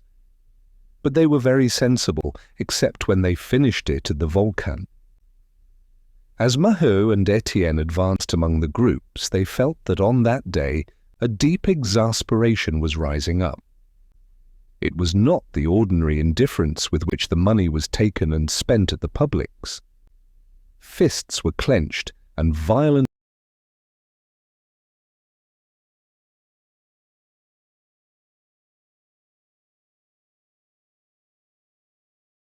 words were passing from mouth to mouth. "Is it true, then?" asked Maheu of Chaval, whom he met before the estaminet piquette, "that they've played the dirty trick?" But Chaval contented himself by replying with a furious growl, throwing a sidelong look on Étienne. Since the working had been renewed, he had hired himself on with others, more and more bitten by envy against this comrade, the newcomer who posed as a boss and whose boots, as he said, were licked by the whole settlement. This was complicated by a lover's jealousy. He never took Catherine to Requillart now or behind the pit bank without accusing her in abominable language of sleeping with her mother's lodger. Then, seized by savage desire, he would stifle her with caresses. Maheu asked him another question. "Is it the Voreux's turn now?" And when he turned his back after nodding affirmatively, both men decided to enter the yards. The counting house was a small rectangular room divided in two by a grating. On the forms along the wall, 5 or 6 miners were waiting, while the cashier, assisted by a clerk, was paying another who stood before the wicket with his cap in his hand. Above the form on the left, a yellow placard was stuck up, quite fresh against the smoky grey of the plaster, and it was in front of this that the men had been constantly passing all the morning. They entered 2 or 3 at a time, stood in front of it, and then went away without a word, shrugging their shoulders as if their backs were crushed. 2 colliers were just then standing in front of the announcement, a young one with a square, brutish head and a very thin old one, his face dull with age. Neither of them could read. The young one spelt, moving his lips. The old one contented himself with gazing stupidly. Many came in thus to look, without understanding. "Read us that there," said Maheu, who was not very strong either in reading, to his companion. Then Étienne began to read him the announcement. It was a notice from the company to the miners of all the pits, informing them that in consequence of the lack of care bestowed on the timbering, and being weary of inflicting useless fines, the company had resolved to apply a new method of payment for the extraction of coal. Henceforward, they would pay for the timbering separately by the cubic metre of wood taken down and used based on the quantity necessary for good work. The price of the tub of coal extracted would naturally be lowered in the proportion of 50 centimes to 40, according to the nature and distance of the cuttings, and a somewhat obscure calculation endeavoured to show that this diminution of 10 centimes would be exactly compensated by the price of the timbering. The company added also that, wishing to leave every one time to convince himself of the advantages presented by this new scheme, they did not propose to apply it till Monday, the 1st of December. "Don't read so loud over there," shouted the cashier. "We can't hear what we are saying." Étienne finished reading without paying attention to this observation. His voice trembled, and when he had reached the end, they all continued to gaze steadily at the placard. The old miner and the young one looked as though they expected something more. Then they went away with depressed shoulders. "Good God!" muttered Maheu. He and his companions sat down absorbed, with lowered heads, and while files of men continued to pass before the yellow paper, they made calculations. Were they being made fun of? They could never make up with the timbering for the 10 centimes taken off the tram. At most they could only get to 8 centimes, so the company would be robbing them of 2 centimes without counting the time taken by careful work. This, then, was what this disguised lowering of wages really came to. The company was economizing out of the miners' pockets. Good Lord," repeated Maheu, raising his head. "We should be bloody fools if we took that." But the wicket being free, he went up to be paid. The heads, only of the workings, presented themselves at the desk, and then divided the money between their men to save time. "Maheu and Associates," said the clerk, "Filonnière Siam, cutting number 7 inches. He searched through the lists which were prepared from the inspection of the tickets on which the captain stated every day for each stall the number of trams extracted. Then he repeated, "Maheu and Associates, Filonnière Siam, cutting number 7. 135 francs. The cashier paid. "Beg pardon, sir," stammered the pikeman in surprise. "Are you sure you have not made a mistake?" He looked at this small sum of money without picking it up, frozen by a shudder which went to his heart. It was true he was expecting bad payment, but it could not come to so little, or he must have calculated wrong. When he had given their shares to Zachary, Étienne, and the other mate who replaced Chaval, there would remain at most 50 francs for himself, his father, Catherine, and Jeanlin. No, I've made no mistake," replied the clerk. "There are 2 Sundays and 4 rest days to be taken off. That makes 9 days of work." Maheu followed this calculation in a low voice. 9 days gave him about 30 francs, 18 to Catherine, 9 to Jeanlin. As to Father Bonnemort, he only had 3 days. No matter, by adding the 90 francs of Zachary and the 2 mates, that would surely make more. "And don't forget the fines," added the clerk. 20 francs for fines for defective timbering. The pikeman made a gesture of despair. 20 francs of fines, 4 days of rest. That made out the account. To think that he had once brought back a fortnight's pay of full, 150 francs when Father Bonnemort was working, and Zachary had not yet set up house for himself. "Well, are you going to take it?" cried the cashier impatiently. "You can see there's someone else waiting. If you don't want it, say so." As Maheu decided to pick up the money with his large, trembling hand, the clerk stopped him. "Wait, I have your name here. Toussaint Maheu, is it not? The General Secretary wishes to speak to you. Go in, he is alone." The dazed workman found himself in an office furnished with old mahogany, upholstered with faded green rep. And he listened for 5 minutes to the General Secretary, a tall, sallow gentleman who spoke to him over the papers of his bureau without rising, but the buzzing in his ears prevented him from hearing. He understood vaguely that the question of his father's retirement would be taken into consideration with the pension of 150 francs, 50 years of age, and 40 years' service. Then it seemed to him that the secretary's voice became harder. There was a reprimand. He was accused of occupying himself with politics.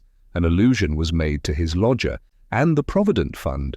Finally, he was advised not to compromise himself with these follies, he who was one of the best workmen in the mine.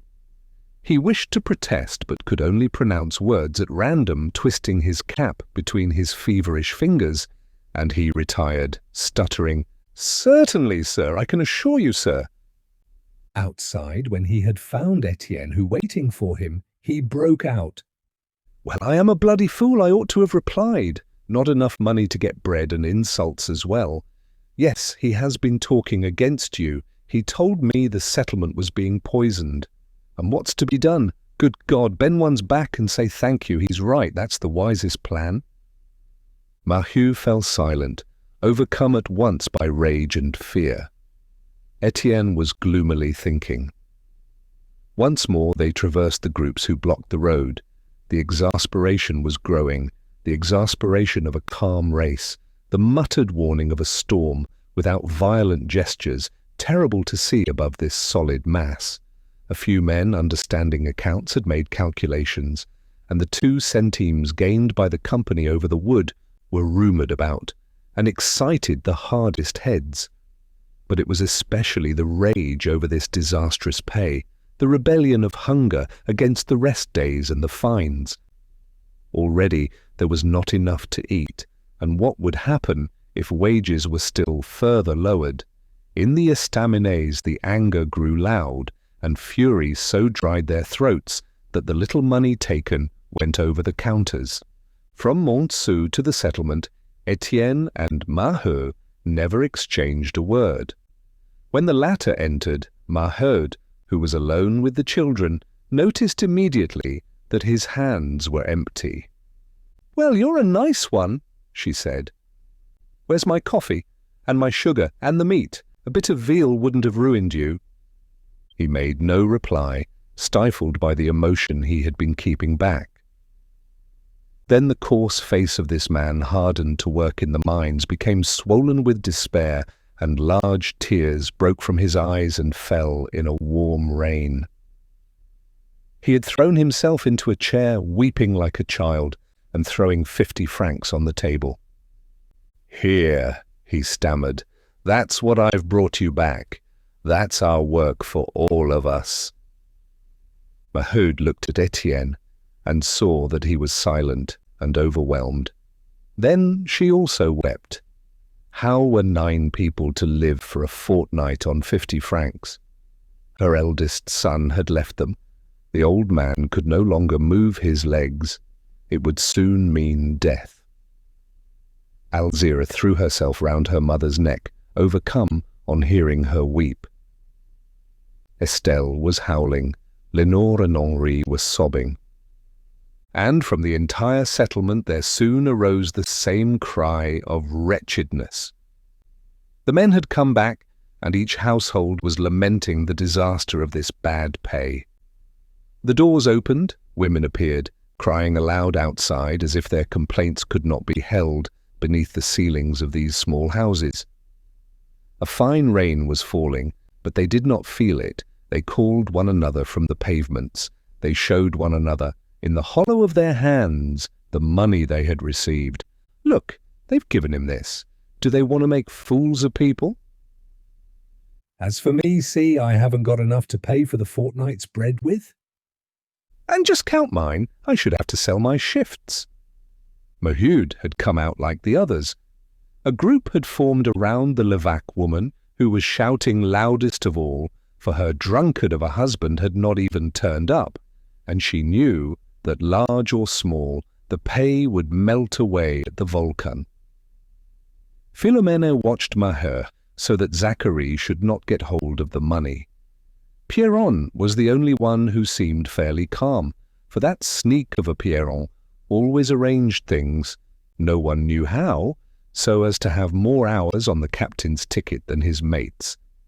But Mother Brûlé thought this cowardly of her son-in-law. She was among the enraged, lean and erect in the midst of the group, with her fists stretched towards Montsou. "To think," she cried, without naming the Hennebos, "that this morning I saw their servant go by in a carriage. Yes, the cook in a carriage with 2 horses, going to Marchienne to get fish. Sure enough." A clamour arose, and the abuse began again. That servant in a white apron taken to the market of the neighbouring town in her master's carriage aroused indignation. While the workers were dying of hunger, they must have their fish at all costs. Perhaps they would not always be able to eat their fish. The turn of the poor people would come, and the ideas sown by Étienne sprang up and expanded in this cry of revolt. It was impatience before the promised age of gold, a haste to get a share of the happiness beyond this horizon of misery, closed in like the grave. The injustice was becoming too great. At last they would demand their rights, since the bread was being taken out of their mouths. The women especially would have liked at once to take by assault this ideal city of progress, in which there was to be no more wretchedness. It was almost night, and the rain increased while they were still filling the settlement with their tears in the midst of the screaming helter-skelter of the children. That evening at the Avantage, the strike was decided on. Rasseneur no longer struggled against it, and Souverine accepted it as a first step. Étienne summed up the situation in a word. If the company really wanted a strike, then the company should have a strike. Chapter 5. A week passed, and work went on suspiciously and mournfully in expectation of the conflict. Among the Maheus, the fortnight threatened to be more meagre than ever. Maheu grew bitter in spite of her moderation and good sense. Her daughter Catherine, too, had taken it into her head to stay out one night. On the following morning, She came back so weary and ill after this adventure that she was not able to go to the pit. And she told with tears how it was not her fault, for Chaval had kept her, threatening to beat her if she ran away. He was becoming mad with jealousy and wished to prevent her from returning to Étienne's bed, where he well knew, he said, that the family made her sleep.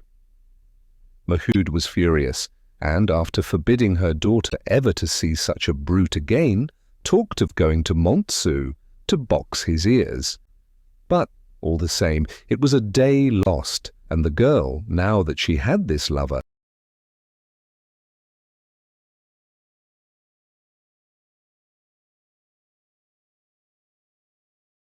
preferred not to change him.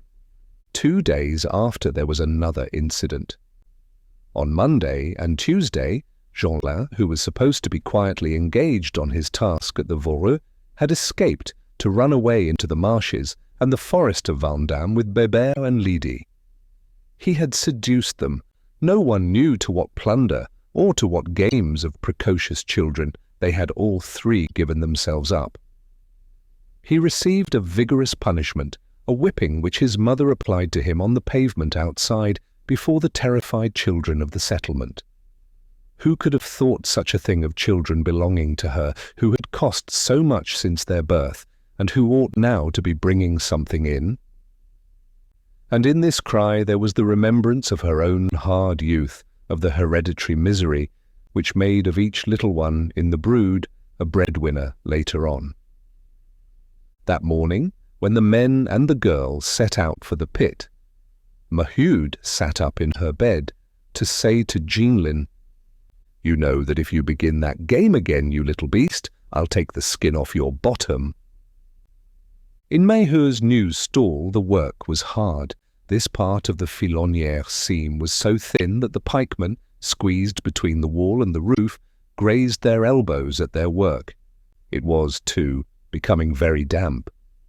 From hour to hour they feared a rush of water, one of those sudden torrents which burst through rocks and carry away men. The day before, as Étienne was violently driving in his pick and drawing it out, he had received a jet of water in his face, but this was only an alarm. The cutting simply became damper and more unwholesome. Besides, he now thought nothing of possible accidents. He forgot himself there with his mates, careless of peril. They lived in fire damp without even feeling its weight on their eyelids, the spider's web veil which it left on the eyelashes. Sometimes, when the flame of the lamps grew paler and bluer than usual, it attracted attention, and a miner would put his head against the seam to listen to the low noise of the gas, a noise of air bubbles escaping from each crack. But the constant threat was of landslips, for besides the insufficiency of the timbering, always patched up too quickly, the soil soaked with water would not hold. 3 times during the day Maheu had been obliged to add to the planking. It was 2:30, and the men would soon have to ascend. Lying on his side, Étienne was finishing the cutting of a block when a distant growl of thunder shook the whole mine. "What's that, then?" he cried, putting down his axe to listen. He had at first thought that the gallery was falling in behind his back, but Maheu had already glided along the slope of the cutting, saying, "It's a fall, quick, quick!" All tumbled down and hastened, carried away by an impulse of anxious fraternity. Their lamps danced at their wrists in the deathly silence which had fallen. They rushed in single file along the passages with bent backs as though they were galloping on all fours, and without slowing this gallop they asked each other questions and threw brief replies. Where was it then? In the cuttings, perhaps? No, it came from below. No, from the haulage. When they arrived at the chimney passage, they threw themselves into it, tumbling one over the other without troubling about bruises. Jeanlin, with skin still red from the whipping of the day before, had not run away from the pit on this day. He was trotting with naked feet behind his tram, closing the ventilation doors one by one, When he was not afraid of meeting a captain, he jumped on to the last tram, which he was not allowed to do for fear he should go to sleep. But his great amusement was, whenever the tram was shunted to let another one pass, to go and join Bébert, who was holding the reins in front. He would come up slyly without his lamp and vigorously pinch his companion, inventing mischievous monkey tricks with his yellow hair, his large ears, his lean muzzle, lit up by little green eyes shining in the darkness. With morbid precocity, he seemed to have the obscure intelligence and the quick skill of a human abortion, which had returned to its animal ways. In the afternoon, Mook brought Bataille, whose turn it was, to the trammers. And as the horse was snuffing in the shunting, Jeanlin, who had glided up to Bébert, asked him, "What's the matter with the old hack to stop short like that? He'll break my legs." Bébert could not reply. He had to hold in Bataille, who was growing lively at the approach of the other tram. The horse had smelled from afar his comrade, Trompette, for whom he had felt great tenderness ever since the day when he had seen him disembarked in the pit. One might say that it was the affectionate pity of an old philosopher anxious to console a young friend by imparting to him his own resignation and patience. For Trompette did not become reconciled, drawing his trams without any taste for the work, standing with lowered head, blinded by the darkness, and forever regretting the sun. So every time that Bataille met him, he put out his head snorting, and moistened him with an encouraging caress. "By God!" swore Bébert. "There they are, licking each other's skins again." Then when Trompette had passed, he replied, on the subject of Bataille, "Oh, he's a cunning old beast. When he stops like that, it's because he guesses there's something in the way, a stone or a hole, and he takes care of himself. He doesn't want to break his bones. Today I don't know what was the matter with him down there after the door. He pushed it and stood stock still. Did you see anything?"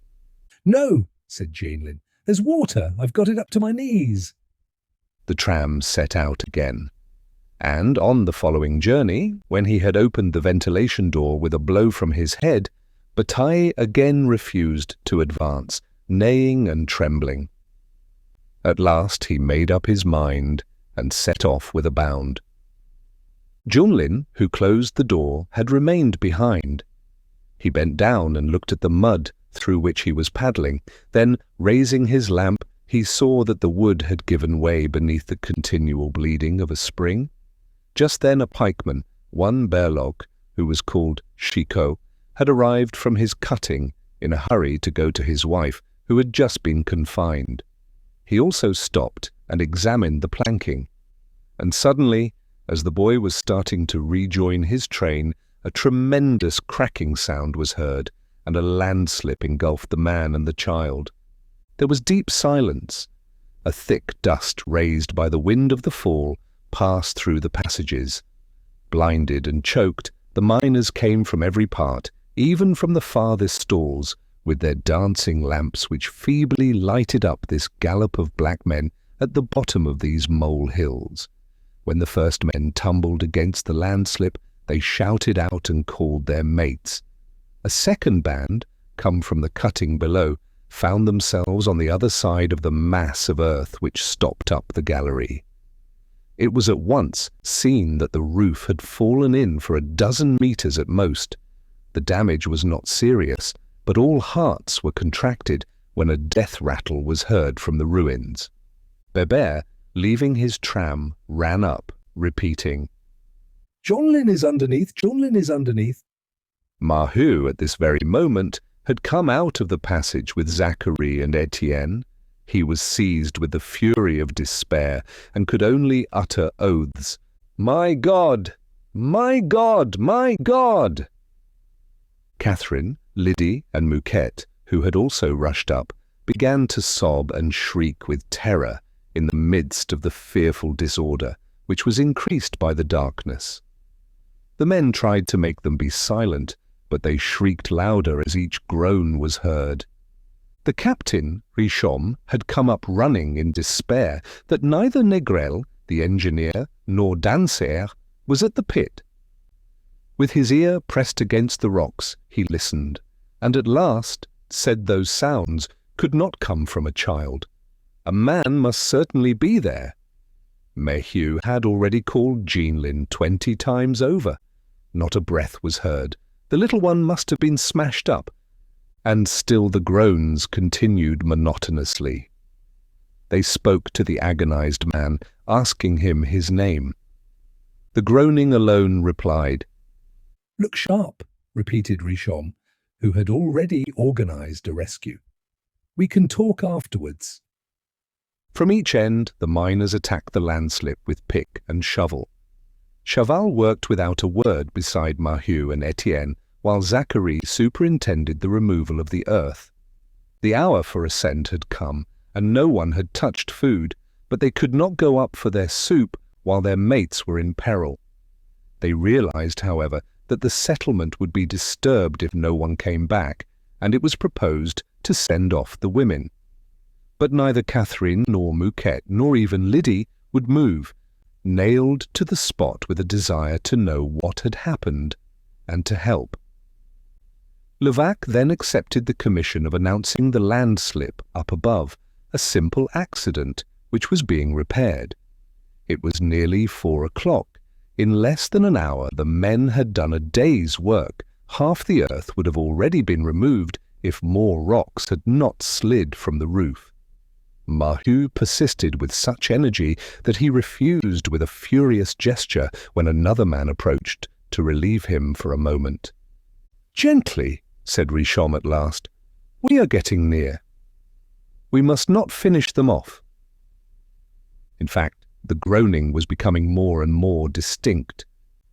It was a continuous rattling which guided the workers, and now it seemed to be beneath their very picks. Suddenly it stopped. In silence they all looked at one another and shuddered as they felt the coldness of death pass in the darkness. They dug on, soaked in sweat, their muscles tense to breaking. They came upon a foot, and then began to remove the earth with their hands, freeing the limbs one by one. The head was not hurt. They turned their lamps on it, and Chicot's name went round. He was quite warm, with his spinal column broken by a rock. "Wrap him up in a covering and put him in a tram," ordered the captain. "Now for the lad. Look sharp." Maheu gave a last blow, and an opening was made, communicating with the men who were clearing away the soil from the other side. They shouted out that they had just found Jeanlin, unconscious, with both legs broken, still breathing. It was the father who took up the little one in his arms with clenched jaws, constantly uttering "My God," to express his grief, while Catherine and the other women again began to shriek. A procession was quickly formed. Bébert had brought back Bataille, who was harnessed to the trams. In the first lay Chicot's corpse, supported by Étienne. In the second, Maheu was seated with Jeanlin, still unconscious, on his knees, covered by a strip of wool torn from the ventilation door.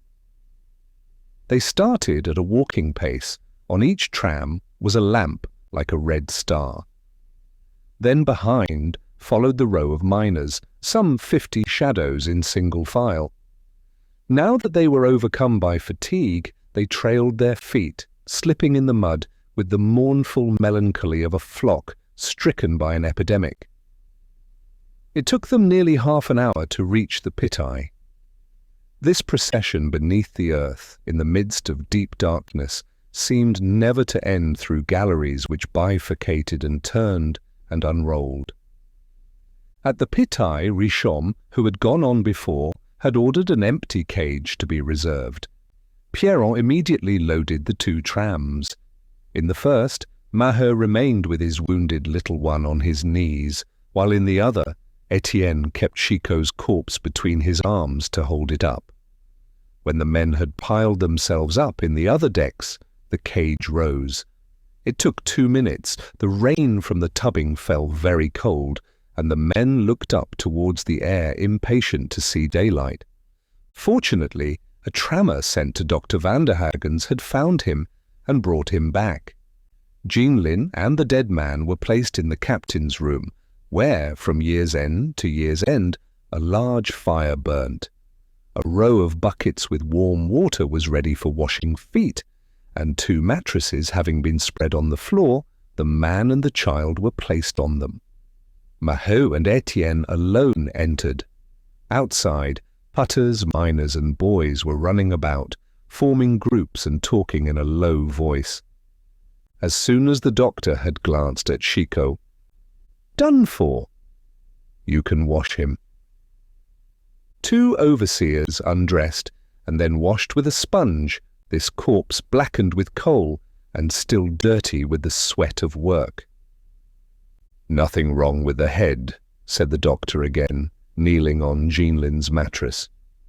"Nor the chest either. Ah, it's the legs which have given." He himself undressed the child, unfastening the cap, taking off the jacket, drawing off the breeches and shirt with the skill of a nurse.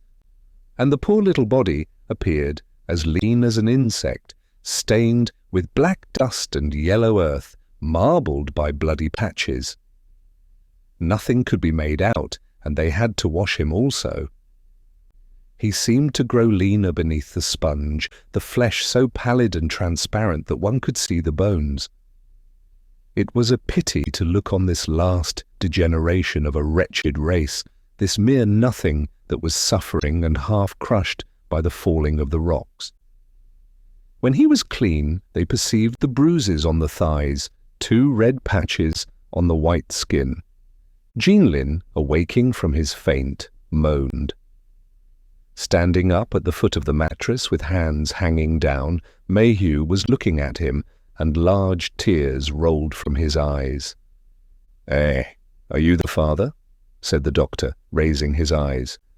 "No need to cry then. You can see he is not dead. Help me instead." He found 2 simple fractures, but the right leg gave him some anxiety. It would probably have to be cut off. At this moment the engineer, Négrel, and Dansaert, who had been informed, came up with Richomme. The first listened to the captain's narrative with an exasperated air. He broke out. Always this cursed timbering. Had he not repeated 100 times that they would leave their men down there? And those brutes who talked about going out on strike if they were forced to timber more solidly. The worst was that now the company would have to pay for the broken pots. Monsieur Hennebeau would be pleased. "Who is it?" he asked of Dansaert, who was standing in silence before the corpse which was being wrapped up in a sheet. "Chicot, one of our good workers," replied the chief captain. "He has 3 children. Poor chap." Dr. Vanderhagen ordered Jeanlin's immediate removal to his parents. 6 o'clock struck, twilight was already coming on, and they would do well to remove the corpse also. The engineer gave orders to harness the van and to bring a stretcher. The wounded child was placed on the stretcher, while the mattress and the dead body were put into the van. Some putters were still standing at the door, talking with some miners who were waiting about to look on. When the door reopened, there was silence in the group. A new procession was then formed, the van in front, then the stretcher, and then the train of people. They left the mine square and went slowly up the road to the settlement. The first November cold had denuded the immense plain. The night was now slowly burying it like a shroud fallen from the livid sky. Étienne then, in a low voice, advised Maheu to send Catherine on to warn Maheu so as to soften the blow. The overwhelmed father, who was following the stretcher, agreed with a nod, and the young girl set out running, for they were now near. But the van, that gloomy, well-known box, was already signalled. Women ran out wildly onto the paths. 3 or 4 rushed about in anguish without their bonnets. Soon there were 30 of them, then 50, all choking with the same terror. Then someone was dead. Who was it? The story told by Levaque after first reassuring them now exaggerated their nightmare.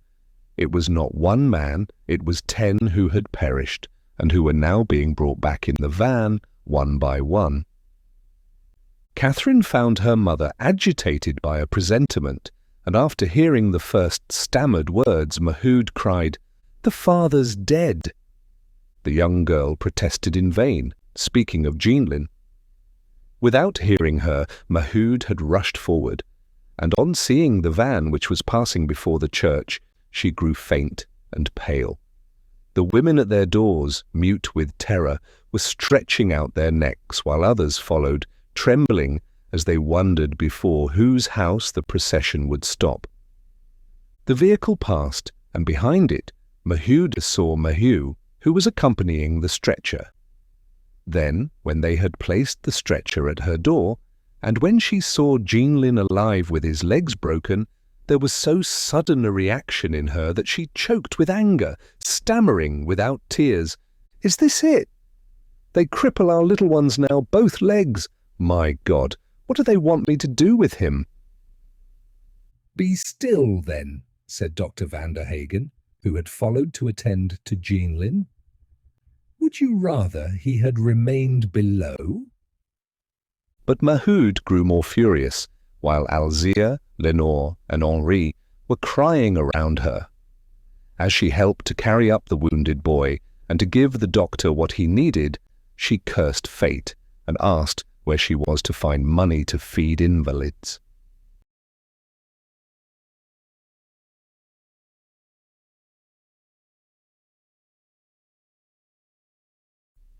The old man was not then enough. Now this rascal, too, had lost his legs. And she never ceased, while other cries, more heartbreaking lamentations, were heard from a neighboring house. Chicot's wife and children were weeping over the body. It was now quite night. The exhausted miners were at last eating their soup, and the settlement had fallen into a melancholy silence, only disturbed by these loud outcries. 3 weeks passed. It was found possible to avoid amputation. Jeanlin kept both his legs, but he remained lame. On investigation, the company had resigned itself to giving a donation of 50 francs. It had also promised to find employment for the little cripple at the surface as soon as he was well. All the same, their misery was aggravated, for the father had received such a shock that he was seriously ill with fever. Since Thursday, Maheu had been back at the pit, and it was now Sunday. In the evening, Étienne talked of the approaching date of the 1st of December, preoccupied in wondering if the company would execute its threat. They sat up till 10 o'clock waiting for Catherine, who must have been delaying with Chaval. But she did not return. Maheu furiously bolted the door without a word. Étienne was long in going to sleep, restless at the thought of that empty bed, in which Alzire occupied so little room. Next morning she was still absent, and it was only in the afternoon, on returning from the pit, that the Maheus learnt that Chaval was keeping Catherine. He created such abominable scenes with her that she had decided to stay with him. To avoid reproaches, he had suddenly left the Voreux and had been taken on at Jean Bar, Monsieur Deneulin's mine, and she had followed him as a putter. The new household still lived at Montsou, at Piquette's. Maheu at first talked of going to fight the man and of bringing his daughter back with a kick in the backside. Then he made a gesture of resignation. What was the good? It always turned out like that. One could not prevent a girl from sticking to a man when she wanted to. It was much better to wait quietly for the marriage. But Maheu did not take things so easily. "Did I beat her when she took this Chaval?" she cried to Étienne, who listened in silence, very pale. "See now, tell me, you who are a sensible man, we have left her free, haven't we? because my God, they all come to it. Now, I was in the family way when the father married me, but I didn't run away from my parents, and I should never have done so dirty a trick as to carry the money I earned to a man who had no want of it before the proper age. Ah, it's disgusting, you know. People will leave off getting children. And as Étienne still replied, only by nodding his head, she insisted, "A girl who went out every evening where she wanted to. What has she got in her skin, then, not to be able to wait till I married her, after she had helped to get us out of difficulties? Eh? It's natural, one has a daughter to work. But there, we have been too good. We ought not to let her go and amuse herself with a man. Give them an inch, and they take an ell." Alzire nodded approvingly. Lenore and Henri, overcome by this storm, cried quietly, while the mother now enumerated their misfortunes. First Zachary, who had had to get married, then old Bonnemort, who was there on his chair with his twisted feet, then Jeanlin, who could not leave the room for 10 days with his badly united bones, and now, as a last blow, this jade Catherine, who had gone away with a man. The whole family was breaking up. There was only the father left at the pit. How were they to live, 7 persons without counting Estelle, on his 3 francs? They might as well jump into the canal in a band. "It won't do any good to worry yourself," said Maheu in a low voice. "Perhaps we have not got to the end." Étienne, who was looking fixedly at the flags on the floor, raised his head and murmured with eyes lost in a vision of the future. "Ah, it is time! It is time!" Part 4. Chapter 1. On that Monday, the Hennebeaus had invited the Grégoires and their daughter, Cécile, to lunch. They had formed their plans. On rising from table, Paul Négrel was to take the ladies to a mine, Saint-Thomas, which had been luxuriously reinstalled. But this was only an amiable pretext. This party was an invention of Madame Hennebeau's to hasten the marriage of Cécile and Paul. Suddenly, on this very Monday, at 4 o'clock in the morning, the strike broke out. When, on the 1st of December, the company had adopted the new wage system, the miners remained calm. At the end of the fortnight, not one made the least protest on payday. Everybody, from the manager down to the last overseer, considered the tariff as accepted, and great was their surprise in the morning at this declaration of war, made with a tactical unity which seemed to indicate energetic leadership. At 5 o'clock, Dansaert woke Monsieur Hennebeau to inform him that not a single man had gone down at the Voreux. The settlement of the 240, which he had passed through, was sleeping deeply, with closed windows and doors. And as soon as the manager had jumped out of bed, his eyes still swollen with sleep, he was overwhelmed. Every quarter of an hour messengers came in, and dispatches fell on his desk as thick as hail. At first he hoped that the revolt was limited to the Voreux, but the news became more serious every minute. There was the Mirou, the Crèvecoeur, the Madeleine, where only the grooms had appeared, the Victoire and Feutry-Cantel, the 2 best disciplined pits, where the men had been reduced by a third. Saint-Thomas alone numbered all its people and seemed to be outside the movement. Up to 9 o'clock he dictated dispatches, telegraphing in all directions, to the prefect of Lille, to the directors of the company, warning the authorities and asking for orders. He had sent Négrel to go round the neighbouring pits to obtain precise information. Suddenly Monsieur Hennebeau recollected the lunch, and he was about to send the coachman to tell the Grégoire that the party had been put off, when a certain hesitation and lack of will stopped him. The man who, in a few brief phrases, had just made military preparations for a field of battle.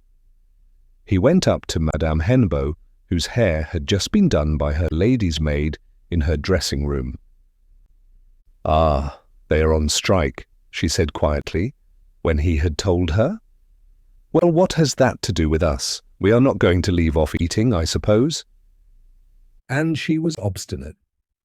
It was vain to tell her that the lunch would be disturbed and that the visit to Saint Thomas could not take place.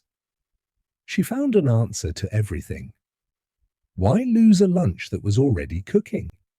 And as to visiting the pit, they could give that up afterwards if the walk was really imprudent.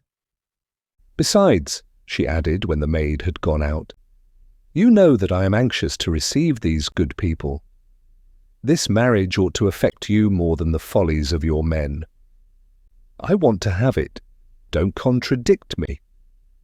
He looked at her, agitated by a slight trembling, and the hard, firm face of the man of discipline expressed the secret grief of a wounded heart. She had remained with naked shoulders, already over-mature, but still imposing and desirable, with the broad bust of a Ceres, gilded by the autumn.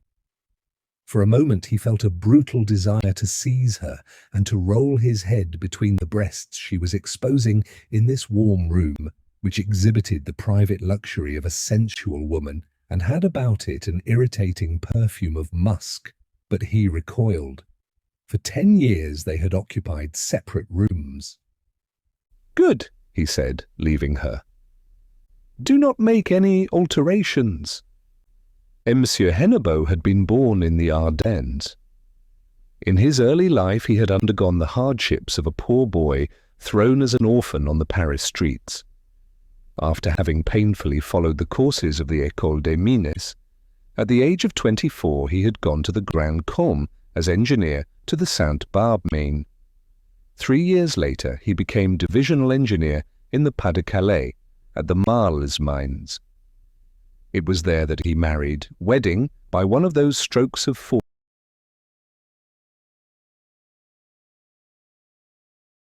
fortune which are the rule among the corps des mines, the daughter of the rich owner of a spinning factory at Arras. For 15 years they lived in the same small provincial town, and no event broke the monotony of existence, not even the birth of a child. An increasing irritation detached Madame Hennebeau, who had been brought up to respect money and was disdainful of this husband who gained a small salary with such difficulty and who enabled her to gratify none of the satisfactions of vanity which she had dreamed of at school.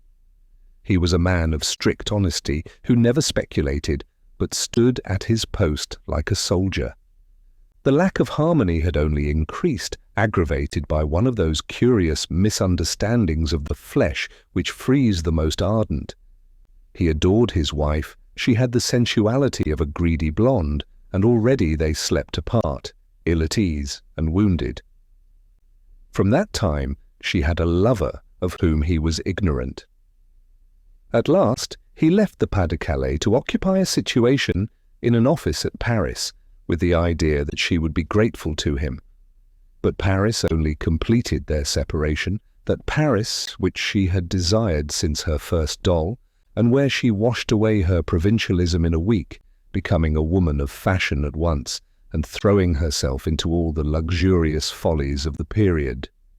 The 10 years which she spent there were filled by a great passion, a public intrigue with a man whose desertion nearly killed her.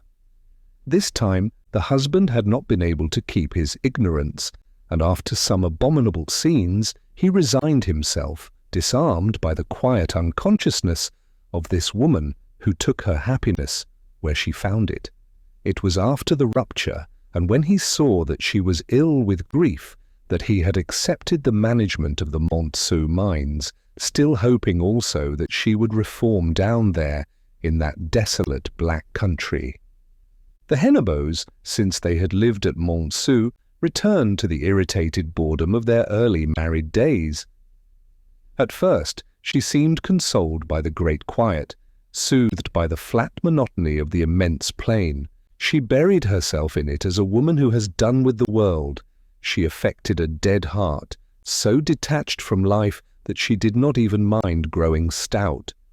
Then, beneath this indifference, a final fever declared itself, the need to live once more, and she deluded herself for 6 months by organizing and furnishing, to her taste, the little villa belonging to the management. She said it was frightful, and filled it with upholstery, bric-a-brac, and all sorts of artistic luxuries which were talked of as far as Lille. Now the country exasperated her, those stupid fields spread out to infinity, those eternal black roads without a tree, swarming with a horrid population which disgusted and frightened her. Complaints of exile began. She accused her husband of having sacrificed her to a salary of 40,000 francs, a trifle which hardly sufficed to keep the house up. Why could he not imitate others, demand a part for himself, obtain shares, succeed in something at last?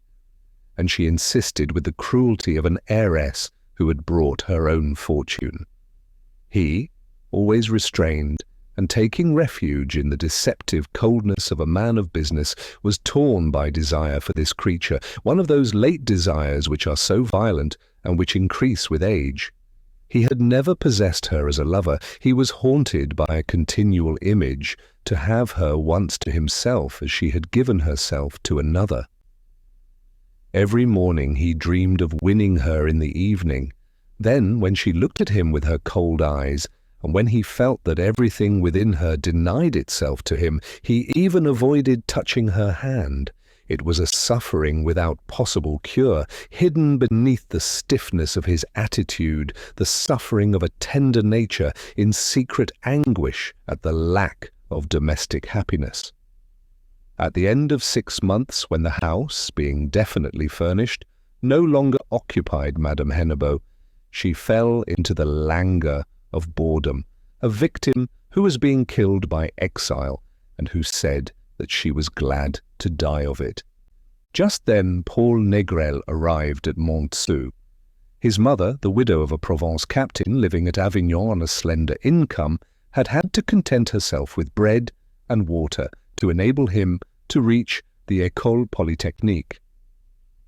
He had come out low in rank, and his uncle, Monsieur Hennebeau, had enabled him to leave by offering to take him as engineer at the Voreux. From that time he was treated as one of the family. He even had his room there, his meals there, lived there, and was thus enabled to send to his mother half his salary of 3,000 francs.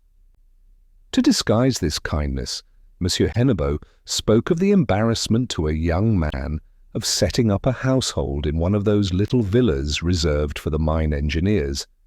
Madame Hennebeau had at once taken the part of a good aunt, treating her nephew with familiarity and watching over his comfort. During the first months, especially, she exhibited an overwhelming maternity with her advice regarding the smallest subjects. But she remained a woman, however, and slid into personal confidences. This lad, so young and so practical, with his unscrupulous intelligence, professing a philosopher's theory of love, amused her with the vivacity of the pessimism which had sharpened his thin face and pointed nose. One evening he naturally found himself in her arms, and she seemed to give herself up out of kindness, while saying to him that she had no heart left and wished only to be his friend. In fact, she was not jealous. She joked him about the putters, whom he declared to be abominable, and she almost sulked because he had no young man's pranks to narrate to her. Then she was carried away by the idea of getting him married. She dreamed of sacrificing herself and of finding a rich girl for him. Their relations continued a plaything, a recreation, in which she felt the last tenderness of a lazy woman who had done with the world. 2 years had passed by. One night Monsieur Hennebeau had a suspicion when he heard naked feet passing his door. But this new adventure revolted him in his own house between this mother and this son. And besides, on the following day, his wife spoke to him about the choice of Cécile Grégoire which she had made for her nephew. She occupied herself over this marriage with such ardour that he blushed at his own monstrous imagination. He only felt gratitude towards the young man who, since his arrival, had made the house less melancholy. As he came down from the dressing-room, Monsieur Hennebeau found that Paul, who had just returned, was in the vestibule. He seemed to be quite amused by the story of this strike. "Well?" asked his uncle. "Well, I've been round the settlements. They seem to be quite sensible in there. I think they will first send you a deputation." But at that moment, Madame Hennebeau's voice called from the first story. "Is that you, Paul? Come up then, and tell me the news. How queer they are to make such a fuss, these people who are so happy." And the manager had to renounce further information, since his wife had taken his messenger. He returned and sat before his desk, on which a new packet of dispatches was placed. At 11 o'clock the Grégoires arrived and were astonished when Hippolyte, the footman, who was placed as sentinel, hustled them in after an anxious glance at the two ends of the road. The drawing-room curtains were drawn, and they were taken at once into the study, where Monsieur Hennebeau apologized for their reception. But the drawing-room looked over the street, and it was undesirable to seem to offer provocations. "What? You don't know?" he went on, seeing their surprise. Monsieur Grégoire, when he heard that the strike had at last broken out, shrugged his shoulders in his placid way. Bah! It would be nothing, the people were honest. With a movement of her chin, Madame Grégoire approved his confidence in the everlasting resignation of the colliers, while Cécile, who was very cheerful that day, feeling that she looked well in her capuchin cloth costume, smiled at the word strike, which reminded her of visits to the settlements and the distribution of charities. Madame Hennebeau now appeared in black silk, followed by Négrel. "Ah, isn't it annoying?" she said at the door. "As if they couldn't wait, those men. You know that Paul refuses to take us to Saint-Thomas." "We can stay here," said Monsieur Grégoire obligingly. "We shall be quite pleased." Paul had contented himself with formally saluting Cécile and her mother. Angry at this lack of demonstrativeness, his aunt sent him with a look to the young girl, and when she heard them laughing together, she enveloped them in a maternal glance. Monsieur Hennebeau, however, finished reading his dispatches and prepared a few replies. They talked near him. His wife explained that she had not done anything to this study, which in fact retained its faded old red paper, its heavy mahogany furniture, its cardboard files scratched by use. 3/4 of an hour passed, and they were about to seat themselves at table when the footman announced Monsieur Deneulin. He entered in an excited way and bowed to Madame Hennebeau. "Ah, you here?" he said, seeing the Grégoire. And he quickly spoke to the manager. "It has come, then?" "I've just heard of it through my engineer. With me all the men went down this morning. But the thing may spread.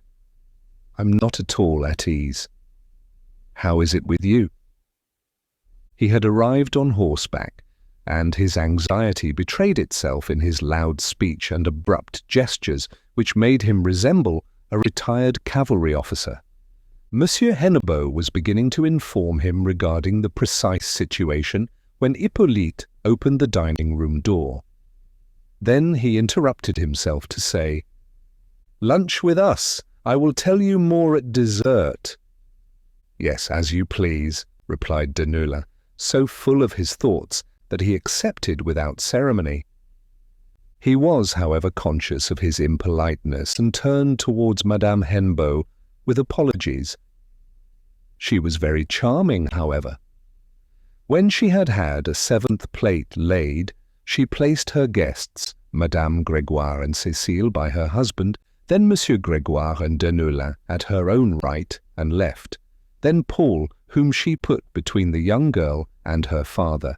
As they attacked the hors d'oeuvre, she said with a smile, "You must excuse me, I wanted to give you oysters.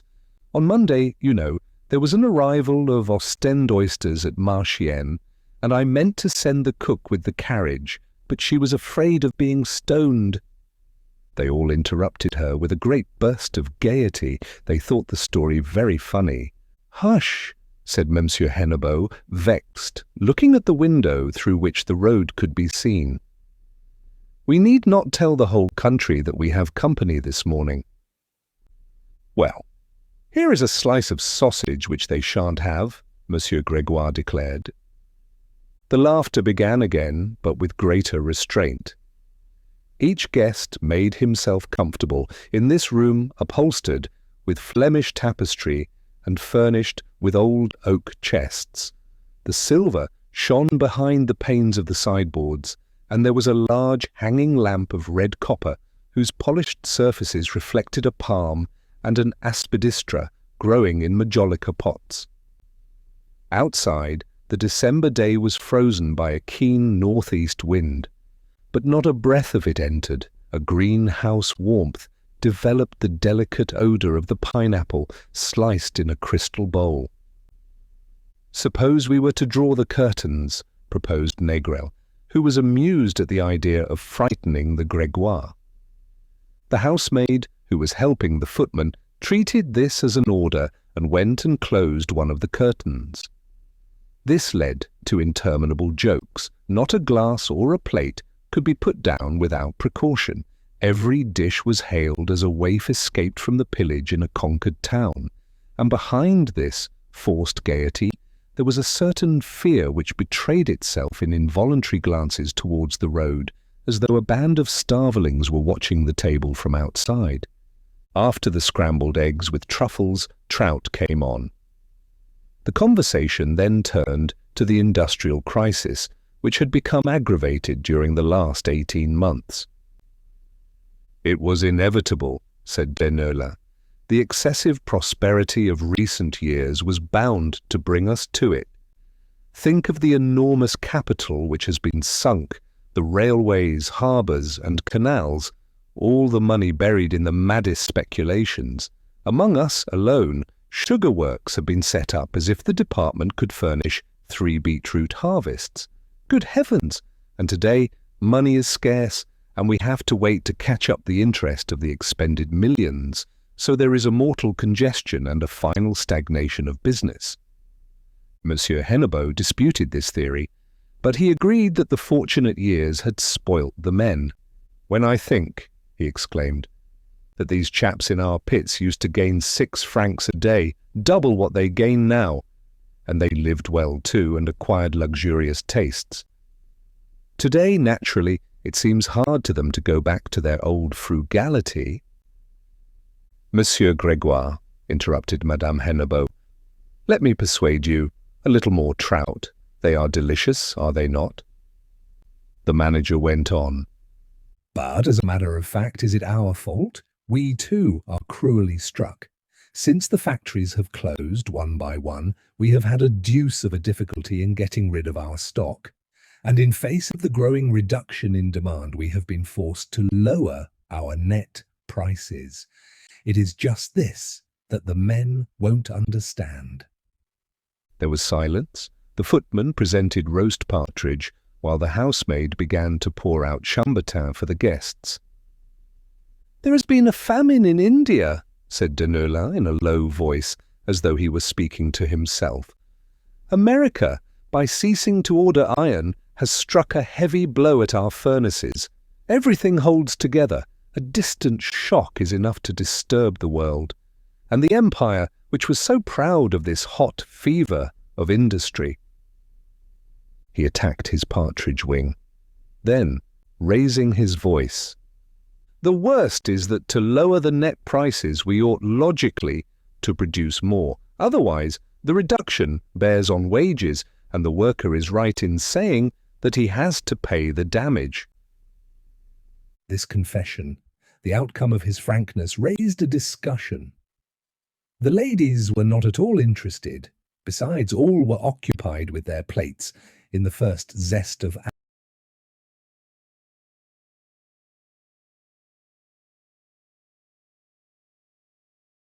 appetite. When the footman came back, he seemed about to speak, then he hesitated. "What is it?" asked Monsieur Hennebeau. If there are letters, give them to me. I am expecting replies. No, sir, it is Monsieur Dansaert who is in the hall, but he doesn't wish to disturb you. The manager excused himself and had the head captain brought in. The latter stood upright a few paces from the table, while all turned to look at him, huge, out of breath with the news he was bringing. The settlements were quiet, only it had now been decided to send a deputation. It would perhaps be there in a few minutes. Very well, thank you, said Monsieur Hennebeau. I want a report morning and evening, you understand. And as soon as Dansaert had gone, they began to joke again and hastened to attack the Russian salad, declaring that not a moment was to be lost if they wished to finish it. The mirth was unbounded when Négrel, having asked the housemaid for bread, she replied, "Yes, sir," in a voice as low and terrified as if she had behind her a troop ready for murder and rape. "You may speak," said Madame Hennebeau complacently. "They are not here yet." The manager, who now received a packet of letters and dispatches, wished to read one of his letters aloud. It was from Pierron, who, in respectful phrases, gave notice that he was obliged to go out on strike with his comrades in order to avoid ill treatment, and he added that he hadn't even been able to avoid taking part in the deputation, although he blamed that step. "So much for liberty of work," exclaimed Monsieur Hennebeau. Then they returned to the strike and asked him his opinion. "Oh," he replied, "we have had them before. It will be a week, or, at most, a fortnight of idleness, as it was last time. They will go and wallow in the public houses, and then, when they are hungry, they will go back to the pits." Denyeulin shook his head. "I'm not so satisfied. This time they appear to be better organized. Have they not a provident fund?" "Yes, scarcely 3,000 francs. What do you think they can do with that? I suspect a man called Étienne Lantier of being their leader. He is a good workman. It would vex me to have to give him his certificate back, as we did of old to the famous Rasseneur, who still poisons the Voreux with his ideas and his beer. No matter, in a week half the men will have gone down, and in a fortnight the 10,000 will be below." He was convinced. His only anxiety was concerning his own possible disgrace should the directors put the responsibility of the strike on him. For some time he had felt that he was diminishing in favor. So, leaving the spoonful of Russian salad which he had taken, he read over again the dispatches received from Paris, endeavoring to penetrate every word.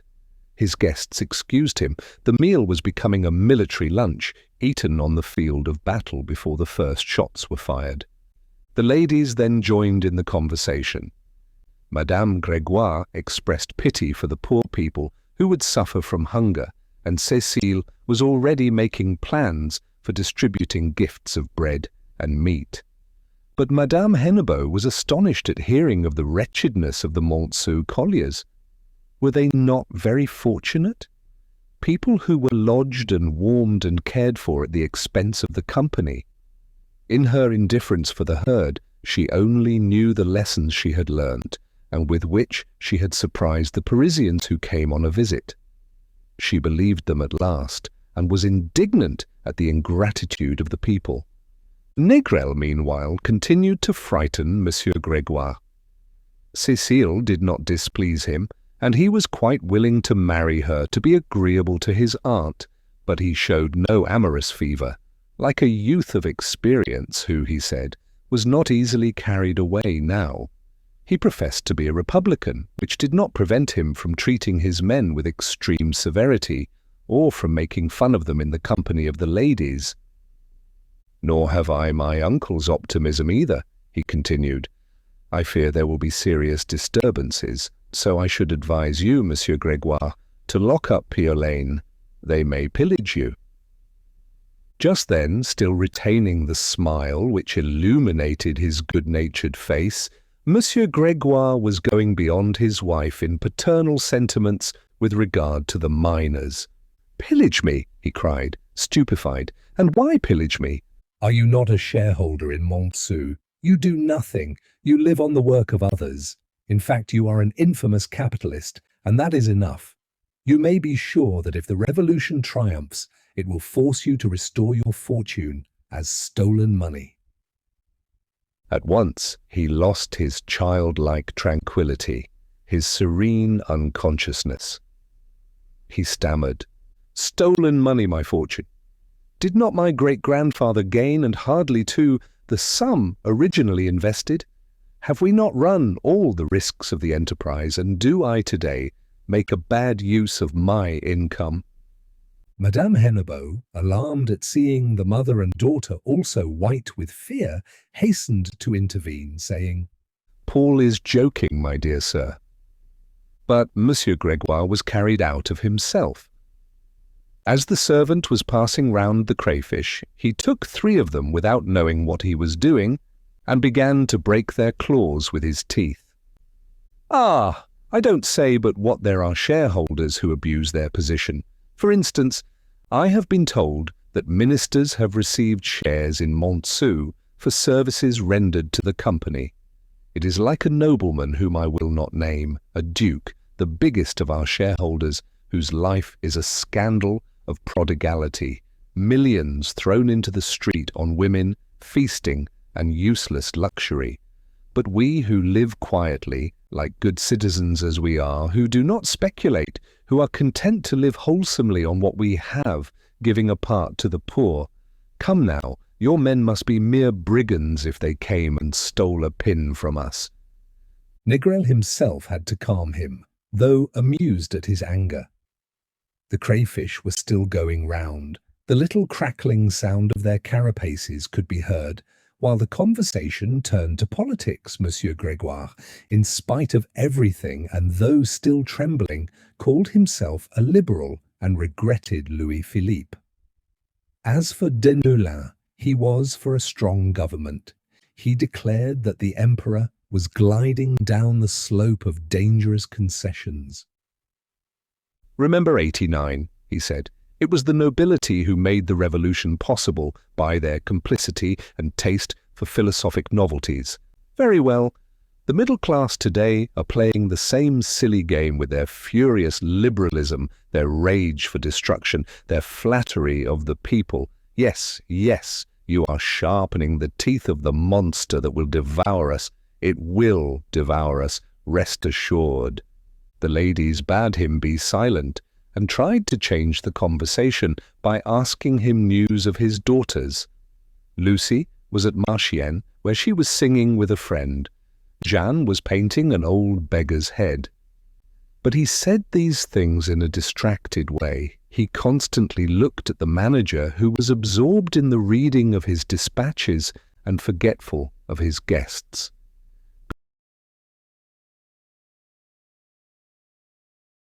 Behind those thin leaves he felt Paris and the director's orders, which would decide the strike. At last he could not help yielding to his preoccupation. "Well, what are you going to do?" he asked suddenly. Monsieur Hennebeau started, then turned off the question with a vague phrase. "We shall see. No doubt you are solidly placed, you can wait." Deneulin began to think aloud. "But as for me, I shall be done for if the strike reaches Vandamme. I shall have reinstalled Jean Bart in vain. With a single pit I can only get along by constant production. Ah, I'm not in a very pleasant situation, I can assure you." This involuntary confession seemed to strike Monsieur Hennebeau. He listened, and a plan formed within him. In case the strike turned out badly, why not utilize it by letting things run down until his neighbor was ruined and then buy up his concession at a low price? That would be the surest way of regaining the good graces of the directors who for years had dreamed of possessing Vandamme. "If Jean Bart bothers you as much as that," said he, laughing, "why don't you give it up to us?" But Deneulin was already regretting his complaints. he exclaimed. "Never, never!" They were amused at his vigour and had already forgotten the strike by the time the dessert appeared. An apple charlotte meringue was overwhelmed with praise. Afterwards, the ladies discussed a recipe with respect to the pineapple, which was declared equally exquisite. The grapes and pears completed their happy abandonment at the end of this copious lunch. All talked excitedly at the same time, while the servant poured out Rhine wine in place of champagne, which was looked upon as commonplace, and the marriage of Paul and Cécile certainly made a forward step in the sympathy produced by the dessert. His aunt had thrown such urgent looks in his direction that the young man showed himself very amiable, and in his wheedling way reconquered the Grégoire, who had been cast down by his stories of pillage. For a moment, Monsieur Hennebeau, seeing the close understanding between his wife and his nephew, felt that abominable suspicion again revive, as if in this exchange of looks he had surprised a physical contact. But again the idea of the marriage made here before his face reassured him. Hippolyte was serving the coffee when the housemaid entered in a fright. "Sir, sir, they are here!" It was the delegates. Doors banged. A breath of terror was passing through the neighbouring rooms. Around the table, the guests were looking at one another with uneasy indecision. There was silence. Then they tried to resume their jokes. They pretended to put the rest of the sugar in their pockets and talked of hiding the plate. But the manager remained grave, and the laughter fell and their voices sank to a whisper, while the heavy feet of the delegates who were being shown in tramped over the carpet of the next room. Madame Hennebeau said to her husband, lowering her voice, "I hope you will drink your coffee." "Certainly," he replied. "Let them wait." He was nervous, listening to every sound, though apparently occupied with his cup. Paul and Cécile got up, and he made her venture an eye to the keyhole. They were stifling their laughter and talking in a low voice. "Do you see them?" "Yes, I see a big man and two small ones behind." "Haven't they ugly faces?" "Not at all. They are very nice." Suddenly, Monsieur Hennebeau left his chair, saying the coffee was too hot, and he would drink it afterwards. As he went out, he put a finger to his lips to recommend prudence. They all sat down again, and remained at table in silence, no longer daring to move, listening from afar, with intent ears jarred by these coarse male voices. Chapter 2. The previous day, at a meeting held at Rasseneur's, Étienne and some comrades had chosen the delegates who were to proceed on the following day to the manager's house. When, in the evening, Maheu learnt that her man was one of them, she was in despair and asked him if he wanted them to be thrown on the street. Maheu himself had agreed with reluctance. Both of them, when the moment of action came, in spite of the injustice of their wretchedness, fell back on the resignation of their race, trembling before the morrow, preferring still to bend their backs to the yoke. In the management of affairs he usually gave way to his wife, whose advice was sound. This time, however, he grew angry at last, all the more so since he secretly shared her fears. "Just leave me alone, will you?" he said, going to bed and turning his back. "A fine thing to leave the mates now. I'm doing my duty." She went to bed in her turn. Neither of them spoke. Then, after a long silence, she replied, "You're right. Go, only poor old man, we are done for." Midday struck while they were at lunch, for the rendezvous was at 1 o'clock at the Avantage, from which they were to go together to Monsieur Hennebeau's. They were eating potatoes. As there was only a small morsel of butter left, no one touched it. They would have bread and butter in the evening. "You know that we reckon on you to speak," said Étienne suddenly to Maheu. The latter Maheu was so overcome that he was silent from emotion. "No, no, that's too much," cried Maheu. "I'm quite willing he should go there, but I don't allow him to go at the head. Why him, more than anyone else?" Then Étienne, with his fiery eloquence, began to explain. Maheu was the best worker in the pit, the most liked and the most respected, whose good sense was always spoken of. In his mouth, the miners' claims would carry decisive weight. At first, Étienne had arranged to speak, but he had been at Montsou for too short a time. One who belonged to the country would be better listened to. In fact, the comrades were confiding their interests to the most worthy. He could not refuse. It would be cowardly. Maheu made a gesture of despair. "Go, go, my man, go and be killed for the others. I'm willing, after all." "But I could never do it," stammered Maheu. "I should say something stupid." Étienne, glad to have persuaded him, struck him on the shoulder. "Say what you feel, and you won't go wrong." Father Bonnemort, whose legs were now less swollen, was listening with his mouth full, shaking his head. There was silence. When potatoes were being eaten, the children were subdued and behaved well. Then, having swallowed his mouthful, the old man muttered slowly, "You can say what you like, and it will be all the same as if you said nothing. Ah, I've seen these affairs, I've seen them. 40 years ago they drove us out of the manager's house, and with sabres too. Now they may receive you, perhaps, but they won't answer you any more than that wall. Lord, they have money, why should they care?" There was silence again. Maheu and Étienne rose and left the family in gloom before the empty plates. On going out, they called for Pierron and Levaque, and then all four went to Rasseneur's, where the delegates from the neighbouring settlements were arriving in little groups. When the 20 members of the deputation had assembled there, they settled on the terms to be opposed to the companies, and then set out for Montsou. The keen northeast wind was sweeping the street. As they arrived, it struck 2. At first, the servant told them to wait and shut the door on them. Then, when he came back, he introduced them into the drawing room and opened the curtains.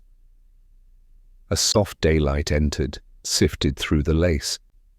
And the miners, when left alone, in their embarrassment, did not dare to sit. All of them very clean, dressed in cloth, shaven that morning, with their yellow hair and moustaches. They twisted their caps between their fingers and looked sideways at the furniture, which was in every variety of style as a result of the taste for the old-fashioned Henry II easy-chairs, Louis XV chairs, an Italian cabinet of the 17th century, a Spanish contador of the 15th century with an altar front serving as a chimney-piece, and ancient chasuble trimming reapplied to the curtains. This old gold and these old silks with their tawny tones, all this luxurious church furniture had overwhelmed them with respectful discomfort. The eastern carpets with their long wool seemed to bind their feet. But what especially suffocated them was the heat like that of a hot air stove, which surprised them as they felt it with cheeks frozen from the wind of the road. 5 minutes passed by, and their awkwardness increased in the comfort of this rich room, so pleasantly warm. At last Monsieur Hennebeau entered, buttoned up in a military manner, and wearing on his frock coat the correct little bow of his decoration.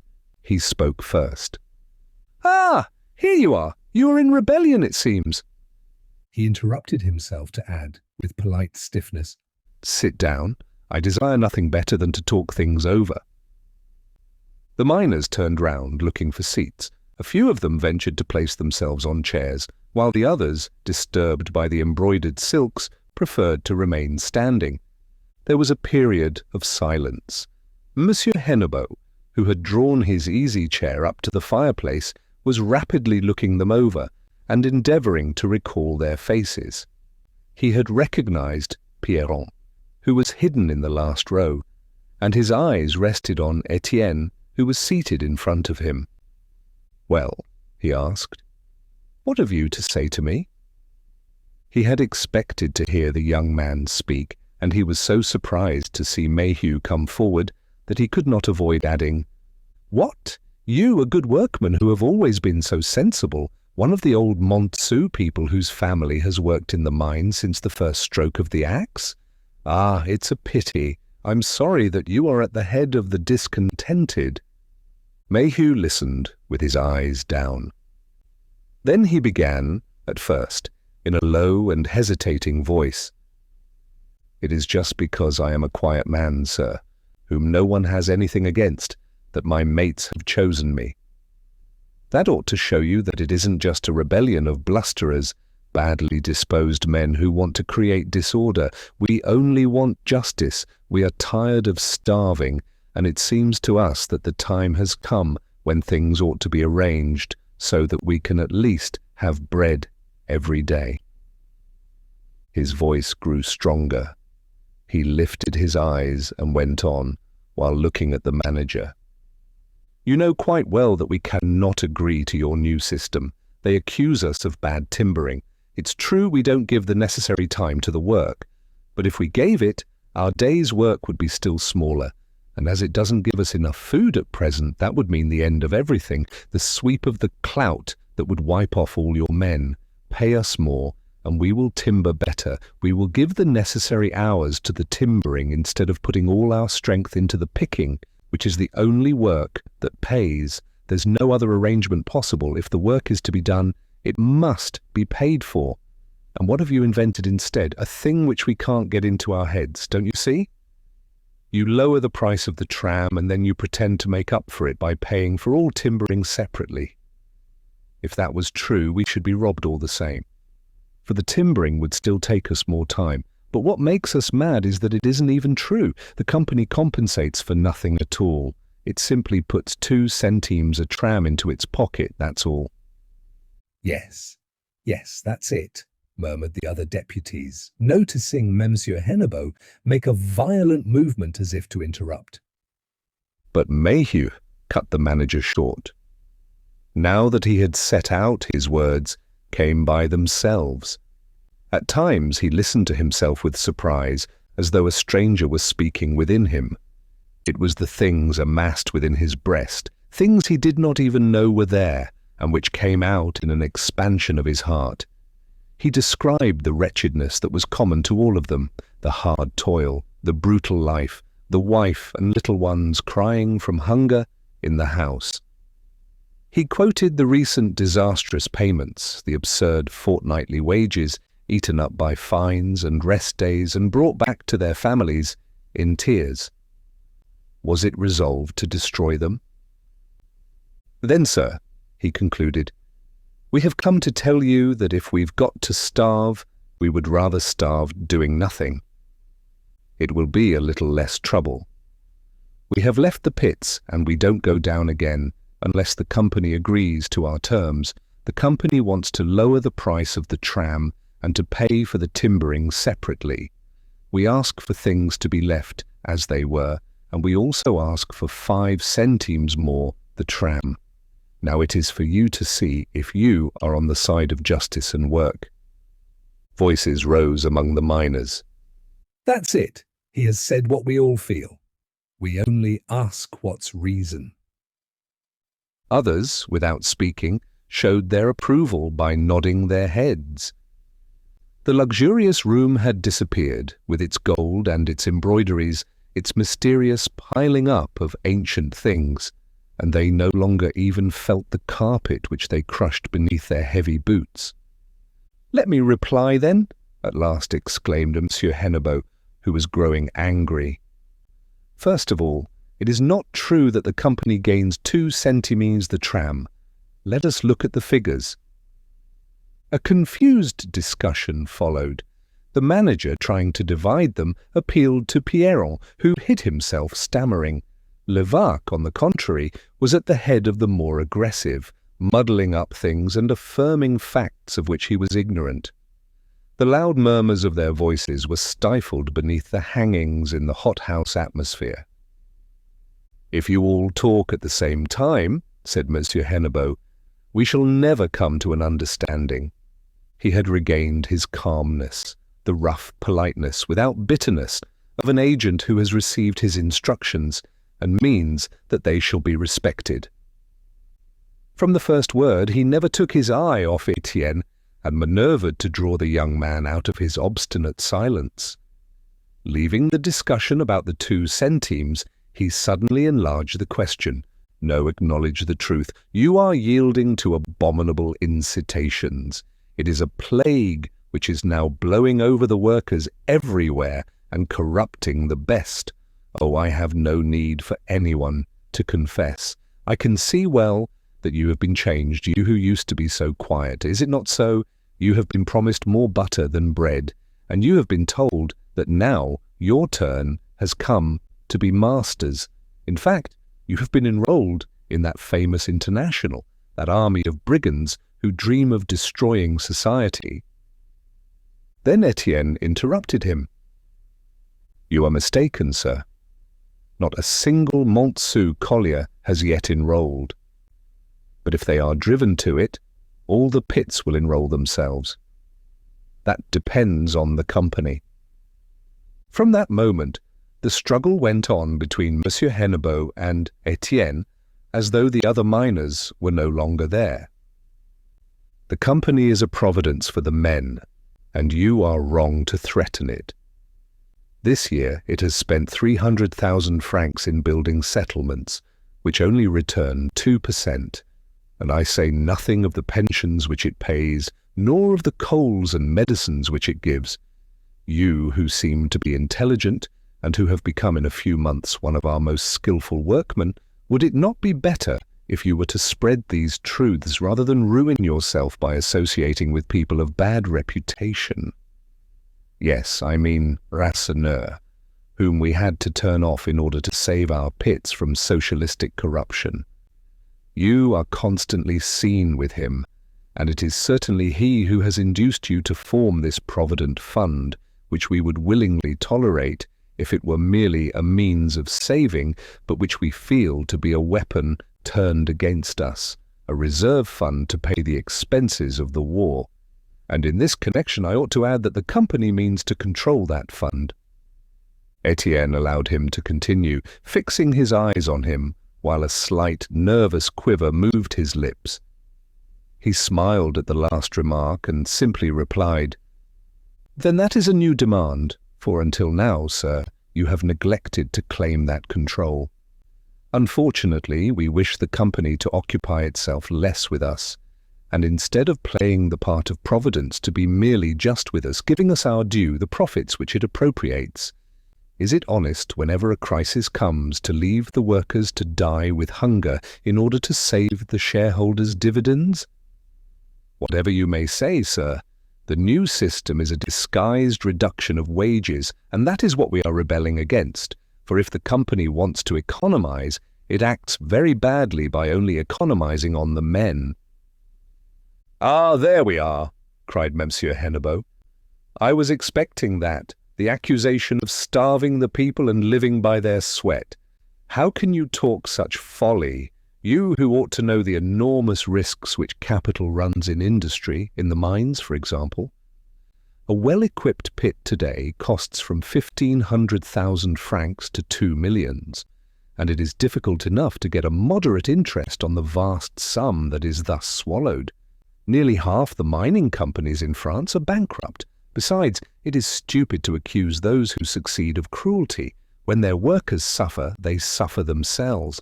Can you believe that the company has not as much to lose as you have in the present crisis? It does not govern wages, it obeys competition under pain of ruin. Blame the facts, not the company, but you don't wish to hear, you don't wish to understand." "Yes," said the young man, "we understand very well that our lot will never be bettered as long as things go on as they are going, and that is the reason why some day or another the workers will end by arranging that things shall go differently."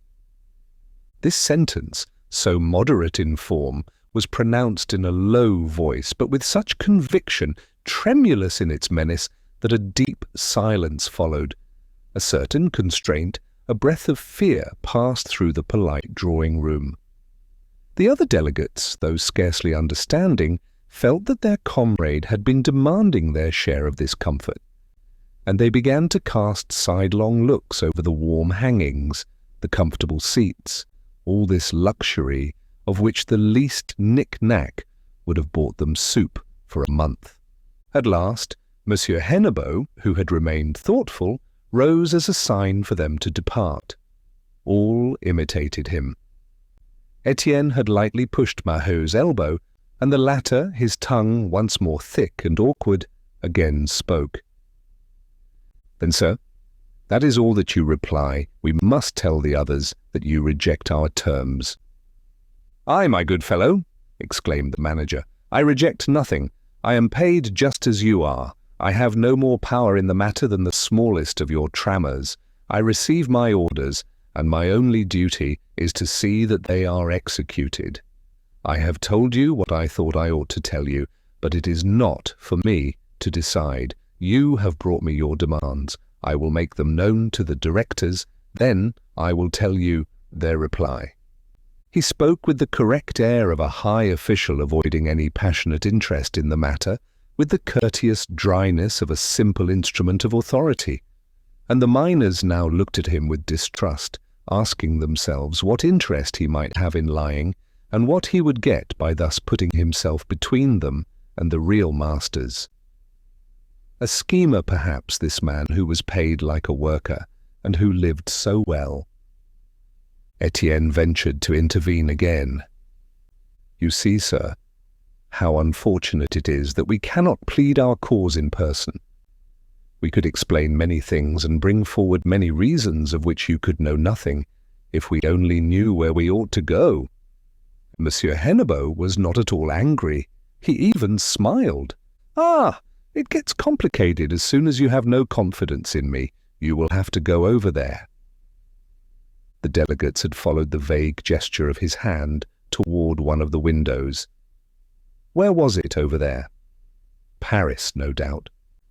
But they did not know exactly. It seemed to fall back into a terrible distance in an inaccessible religious country where an unknown god sat on his throne, crouching down at the far end of his tabernacle. They would never see him, they only felt him as a force far off, which weighed on the 10,000 colliers of Montsou. And when the director spoke, he had that hidden force behind him delivering oracles. They were overwhelmed with discouragement. Étienne himself signified by a shrug of the shoulders that it would be best to go, while Monsieur Hennebeau touched Maheu's arm in a friendly way and asked after Junglin. "That is a severe lesson now, and it is you who defend bad timbering. You must reflect, my friends. You must realize that a strike would be a disaster for everybody. Before a week, you would die of hunger. What would you do? I count on your good sense anyhow, and I am convinced that you will go down on Monday at the latest." They all left, going out of the drawing-room with the tramping of a flock and rounded backs, without replying a word to this hope of submission. The manager, who accompanied them, was obliged to continue the conversation. The company, on the one side, had its new tariff, the workers, on the other, their demand for an increase of 5 centimes the tram. In order that they might have no illusions, he felt he ought to warn them that their terms would certainly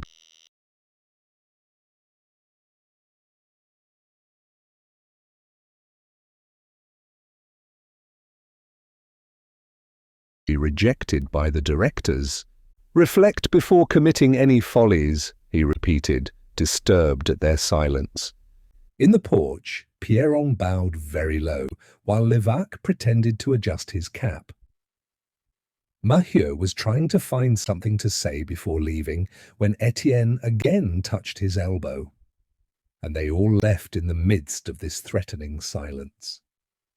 The door closed with a loud bang. When Monsieur Hennebeau re-entered the dining-room, he found his guests motionless and silent before the liqueurs. In 2 words, he told his story to Deneulin, whose face grew still more gloomy. Then, as he drank his cold coffee, they tried to speak of other things. But the Gregoires themselves returned to the subject of the strike, expressing their astonishment that no laws existed to prevent workmen from leaving their work. Paul reassured Cécile, stating that they were expecting the police. At last, Madame Hennebeau called the servant. "Hippolyte, before we go into the drawing room, just open the windows and let in a little air." Chapter 3. A fortnight had passed, and on the Monday of the third week, the lists sent up to the managers showed a fresh decrease in the number of the miners who had gone down. It was expected that on that morning work would be resumed, but the obstinacy of the directors in not yielding exasperated the miners. The Voreux, Crèvecoeur, Mirou and Madeleine were not the only pits resting. At the Victoire and at Feutry-Cantel, only about a quarter of the men had gone down. Even Saint-Thomas was affected. The strike was gradually becoming general. At the Voreux, a heavy silence hung over the pit mouth. It was a dead workshop, these great, empty, abandoned yards where work was sleeping. In the grey December sky, along the high footbridges, 3 or 4 empty trams bore witness to the mute sadness of things. Underneath, between the slender posts of the platforms, the stock of coal was diminishing, leaving the earth bare and black, while the supplies of wood were mouldering beneath the rain.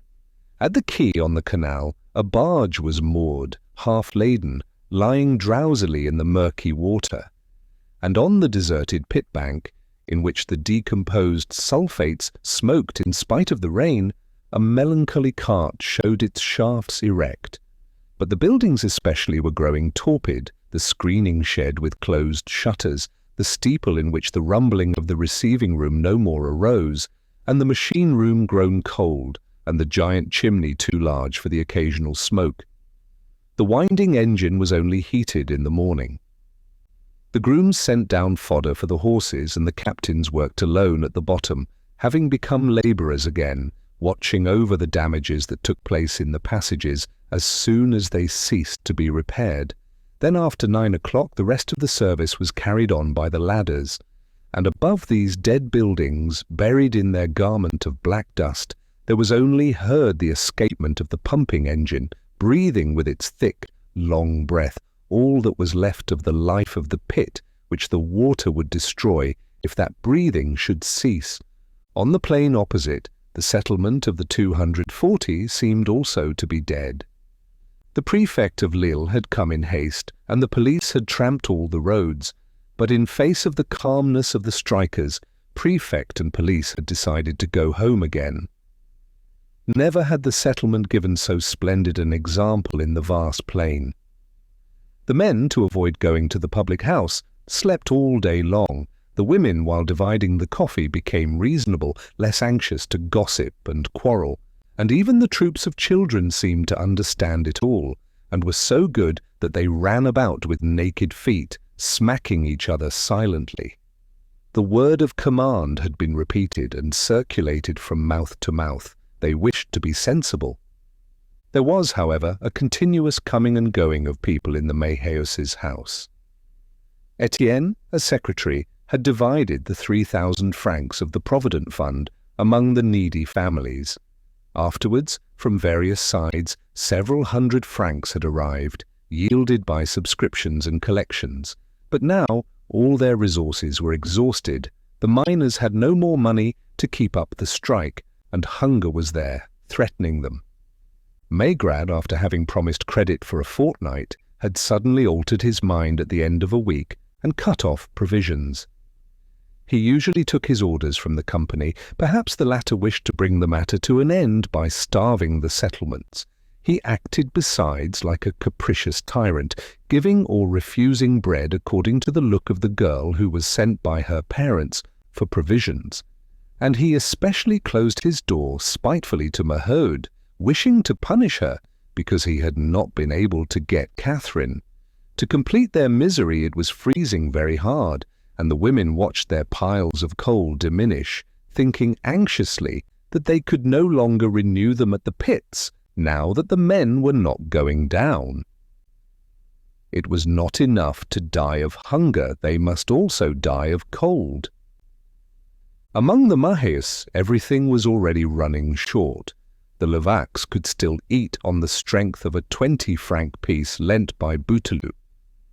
As to the Pierrons, they always had money, but in order to appear as needy as the others for fear of loans, they got their supplies on credit from Maigrat, who would have thrown his shop at Pierron if she had held out her petticoat to him. Since Saturday, many families had gone to bed without supper, and in face of the terrible days that were beginning, not a complaint was heard. All obeyed the word of command with quiet courage. There was an absolute confidence in spite of everything, a religious faith, the blind gift of a population of believers. Since an era of justice had been promised to them, they were willing to suffer for the conquest of universal happiness. Hunger exalted their heads. Never had the low horizon opened a larger beyond to these people in the hallucination of their misery. They saw again over there, when their eyes were dimmed by weakness, the ideal city of their dream, but now growing near and seeming to be real, with its population of brothers, its golden age of labor and meals in common. Nothing overcame their conviction that they were at last entering it. The fund was exhausted, the company would not yield, every day must aggravate the situation, and they preserved their hope and showed a smiling contempt for facts. If the earth opened beneath them, a miracle would save them. This faith replaced bread and warmed their stomachs. When the Maheus and the others had too quickly digested their soup, made with clear water, they thus rose into a state of semi-vertigo, that ecstasy of a better life which has flung martyrs to the wild beasts. Étienne was henceforth the unquestioned leader. In the evening conversations he gave forth oracles in the degree to which study had refined him, and made him able to enter into difficult matters. He spent the nights reading and received a large number of letters. He even subscribed to the Vengeur, a Belgian socialist paper, and this journal, the first to enter the settlement, gained for him extraordinary consideration among his mates. His growing popularity excited him more every day to carry on an extensive correspondence to discuss the fate of the workers in the four corners of the province, to give advice to the Voru miners, especially to become a centre and to feel the world rolling round him, continually swelled the vanity of the former engine man, the pikeman with greasy black hands. He was climbing a ladder. He was entering this execrated middle class with a satisfaction to his intelligence and comfort which he did not confess to himself.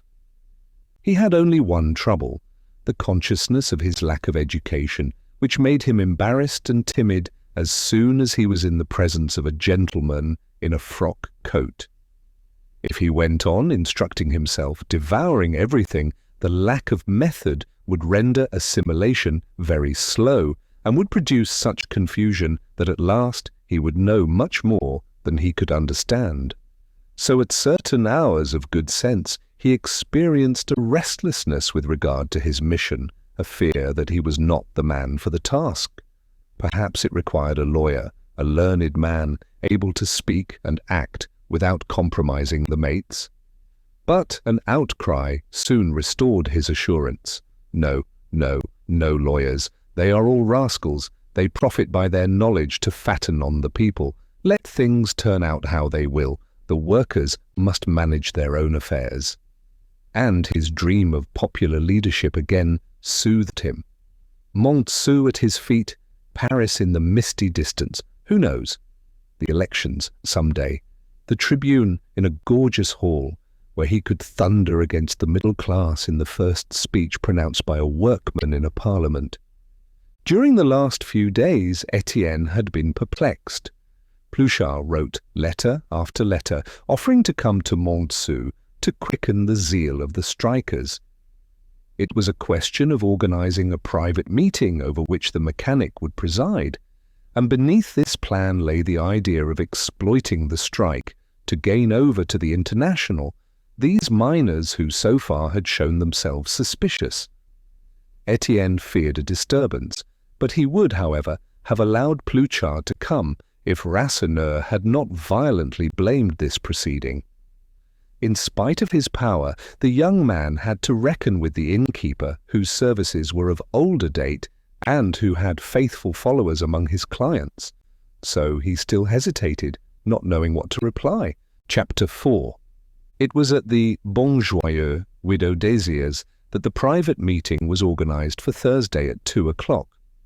The widow, incensed at the miseries inflicted on her children the colliers, was in a constant state of anger, especially as her inn was emptying.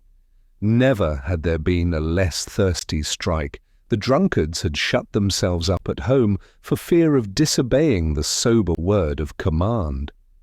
Thus Montsou, which swarmed with people on feast days, now exhibited its wide street in mute and melancholy desolation. No beer flowed from counters or bellies, the gutters were dry. On the pavement at the Casimir Bar and the Estaminet du Progrès, one only saw the pale faces of the landladies looking inquiringly into the street. Then, in Montsou itself, the deserted doors extended from the Estaminet L'Enfant to the Estaminet Tisson, passing by the Estaminet Piquette and the Tête Coupée Bar. Only the Estaminet Saint-Éloi, which was frequented by captains, still drew occasional glasses. The solitude even extended to the Vulcan, where the ladies were resting for lack of admirers, although they had lowered their price from 10 sous to 5 in view of the hard times. A deep mourning was breaking the heart of the entire country. "By God!" exclaimed Widow Désir, slapping her thighs with both hands. "It's the fault of the gendarmes. Let them run me in, devil take them if they like, but I must plague them." For her, all authorities and masters were gendarmes. It was a term of general contempt in which she enveloped all the enemies of the people. She had greeted Étienne's request with transport. Her whole house belonged to the miners. She would lend her ballroom gratuitously, and would herself issue the invitations since the law required it. Besides, if the law was not pleased, so much the better. She would give them a bit of her mind. Since yesterday the young man had brought her some 50 letters to sign. He had them copied by neighbours in the settlement who knew how to write, and these letters were sent around among the pits to delegates and to men of whom they were sure. The avowed order of the day was a discussion regarding the continuation of the strike, but in reality they were expecting Pluchart and reckoning on a discourse from him which would cause a general adhesion to the International. On Thursday morning Étienne was disquieted by the non-appearance of his old foreman, who had promised by letter to arrive on Wednesday evening. What, then, was happening? He was annoyed that he would not be able to come to an understanding with him before the meeting. At 9 o'clock he went to Montsou with the idea that the mechanic had, perhaps, gone there direct without stopping at the Voreux. "No, I've not seen your friend," replied Widow Désir. "But everything is ready. Come and see." She led him into the ballroom. The decorations were the same, the garlands which supported at the ceiling a crown of painted paper flowers, and the gilt cardboard shields in a line along the wall with the names of saints, male and female. Only the musicians' platform had been replaced by a table and 3 chairs in one corner, and the room was furnished with forms ranged along the floor. "It's perfect," Étienne declared. "And you know," said the widow, "that you're at home here. Yell as much as you like. The gendarmes will have to pass over my body if they do come." In spite of his anxiety, he could not help smiling when he looked at her. So vast did she appear, with a pair of breasts so huge that one alone would require a man to embrace it, which now, led to the saying that of her 6 weekday lovers, she had to take 2 every evening on account of the work. But Étienne was astonished to see Rasseneur and Souvarine enter, and as the widow left them all 3 in the large empty hall, he exclaimed, "What? You here already?" Souvarine, who had worked all night at the Voreux, the engine men not being on strike, had merely come out of curiosity. As to Rasseneur, he had seemed constrained during the last 2 days, and his fat round face had lost its good-natured laugh. "Pluchart has not arrived, and I am very anxious," added Étienne. The innkeeper turned away his eyes and replied between his teeth, "I'm not surprised I don't expect him." "What?" Then he made up his mind, and looking the other man in the face bravely, "I, too, have sent him a letter, if you want me to tell you. And in that letter I have begged him not to come. Yes, I think we ought to manage our own affairs ourselves, without turning to strangers." Étienne, losing his self-possession and trembling with anger, turned his eyes on his mates and stammered, you've done that." "I have done that, certainly, and you know that I trust Pluchart. He's a knowing fellow and reliable. One can get on with him, but you see, I don't care a damn for your ideas. I don't. Politics, government and all that, I don't care a damn for it. What I want is for the miner to be better treated. I have worked down below for 20 years. I've sweated down there with fatigue and misery, and I've sworn to make it easier for the poor beggars who are there still. And I know well enough you'll never get anything with all your ideas. You'll only make the men's fate more miserable still. When they are forced by hunger to go down again, they will be more crushed than ever. The company will pay them with strokes of the stick, like a runaway dog who is brought back to his kennel. That's what I want to prevent, do you see?"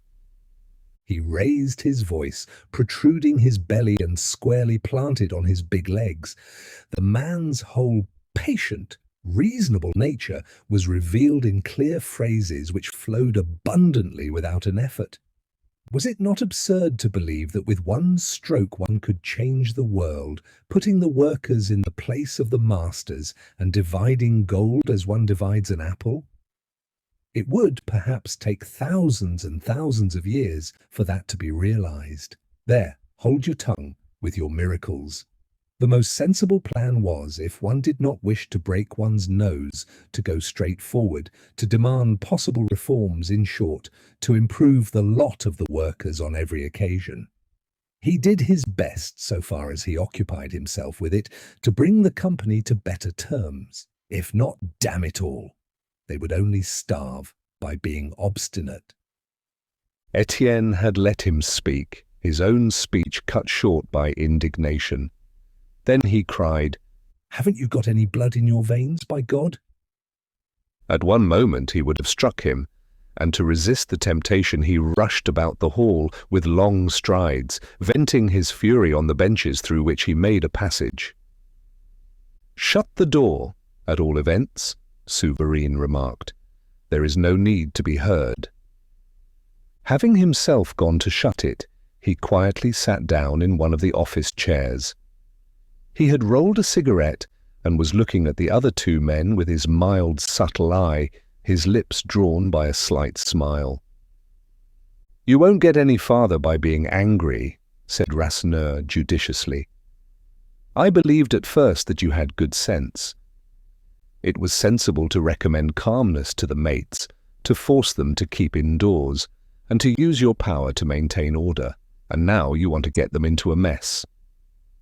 At each turn in his walks among the benches, Étienne returned towards the innkeeper, seizing him by the shoulders, shaking him, and shouting out his replies in his face. "But blast it all! I mean to be calm, yes. I have imposed order on them. Yes, I do advise them still not to stir. Only it doesn't do to be made a joke of after all.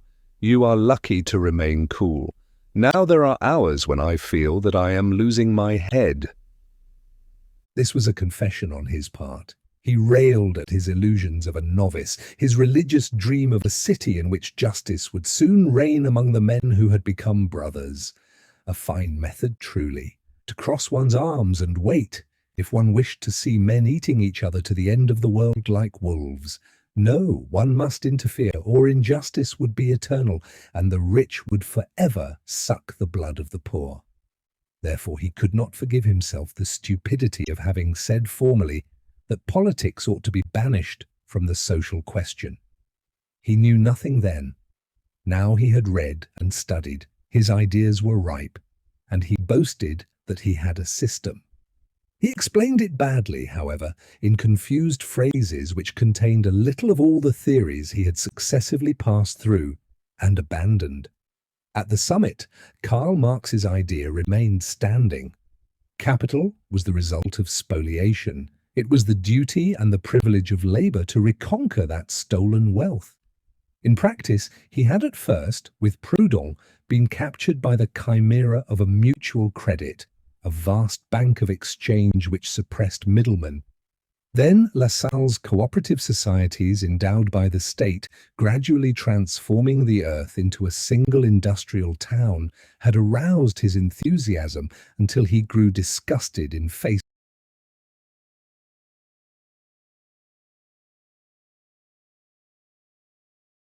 of the difficulty of controlling them. And he had arrived recently at collectivism, demanding that all the instruments of production should be restored to the community. But this remained vague. He knew not how to realize this new dream, still hindered by scruples of reason and good sense, not daring to risk the secretary's absolute affirmations.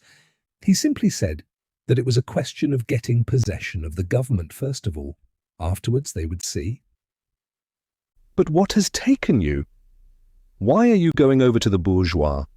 He continued violently, again planting himself before the innkeeper.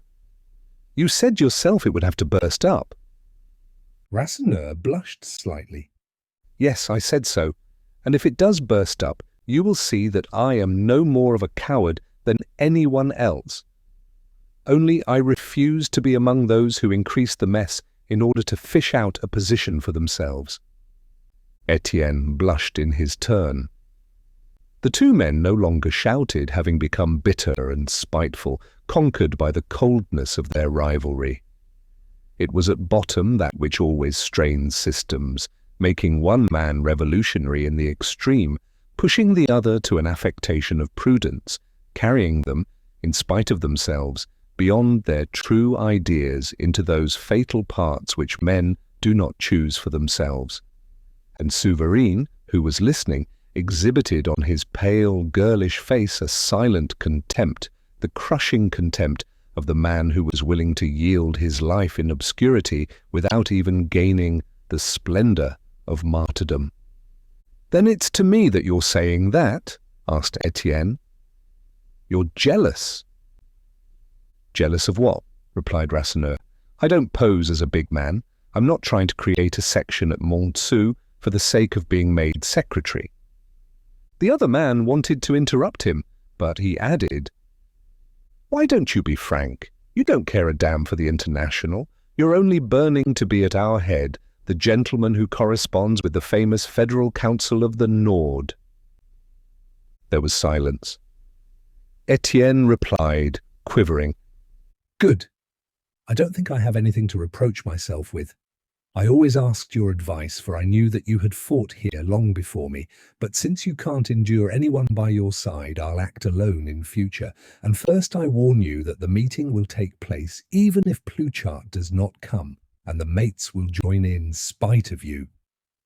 "Oh, join!" muttered the innkeeper. "That's not enough. You'll have to get them to pay their subscriptions." "Not at all. The International grants time to workers on strike. It will at once come to our help, and we shall pay later on."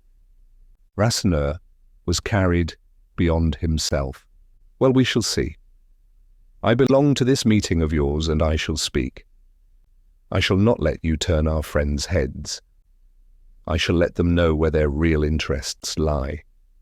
We shall see whom they mean to follow, me, whom they have known for 30 years, or you, who have turned everything upside down among us in less than a year. No, no, damn it all, we shall see which of us is going to crush the other." And he went out, banging the door. The garlands of flowers swayed from the ceiling, and the gilt shields jumped against the walls. Then the great room fell back into its heavy calm. Souvarine was smoking in his quiet way, seated before the table. After having paced for a moment in silence, Étienne began to relieve his feelings at length. Was it his fault if they had left that fat, lazy fellow to come to him? And he defended himself from having aught popularity. He knew not even how it had happened, this friendliness of the settlement, the confidence of the miners, the power which he now had over them. He was indignant at being accused of wishing to bring everything to confusion out of ambition. He struck his chest, protesting his brotherly feelings. Suddenly he stopped before Souvarine and exclaimed, "Do you know, if I thought I should cost a drop of blood to a friend, I would go off at once to America." The engine man shrugged his shoulders, and a smile again came on his lips. "Oh, blood!" he murmured. "What does that matter? The earth has need of it." Étienne, growing calm, took a chair and put his elbows on the other side of the table. This fair face with the dreamy eyes, which sometimes grew savage with a red light, disturbed him and exercised a singular power over his will. In spite of his comrade's silence, conquered even by that silence, he felt himself gradually absorbed. "Well," he asked, "what would you do in my place? Am I not right to act as I do? Isn't it best for us to join this association?"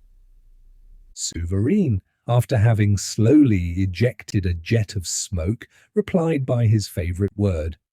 "Oh, foolery! But meanwhile it's always so. Besides, their international will soon begin to move. He has taken it up." "Who then?" He had pronounced this word in a whisper, with religious fervour, casting a glance towards the east. He was speaking of the master, Bakunin the destroyer. "He alone can give the thunderclap," he went on, "while your learned men, with their evolution, are mere cowards. Before 3 years are past, the International, under his orders, will crush the old world." Étienne pricked up his ears in attention.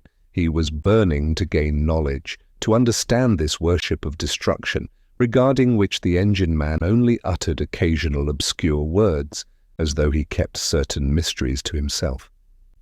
"Well, but explain to me, what is your aim?" "To destroy everything. No more nations, no more governments, no more property, no more God nor worship." "I quite understand. Only what will that lead you to?" "To the primitive, formless commune, to a new world, to the renewal of everything." "And the means of execution? How do you reckon to set about it? By fire, by poison, by the dagger?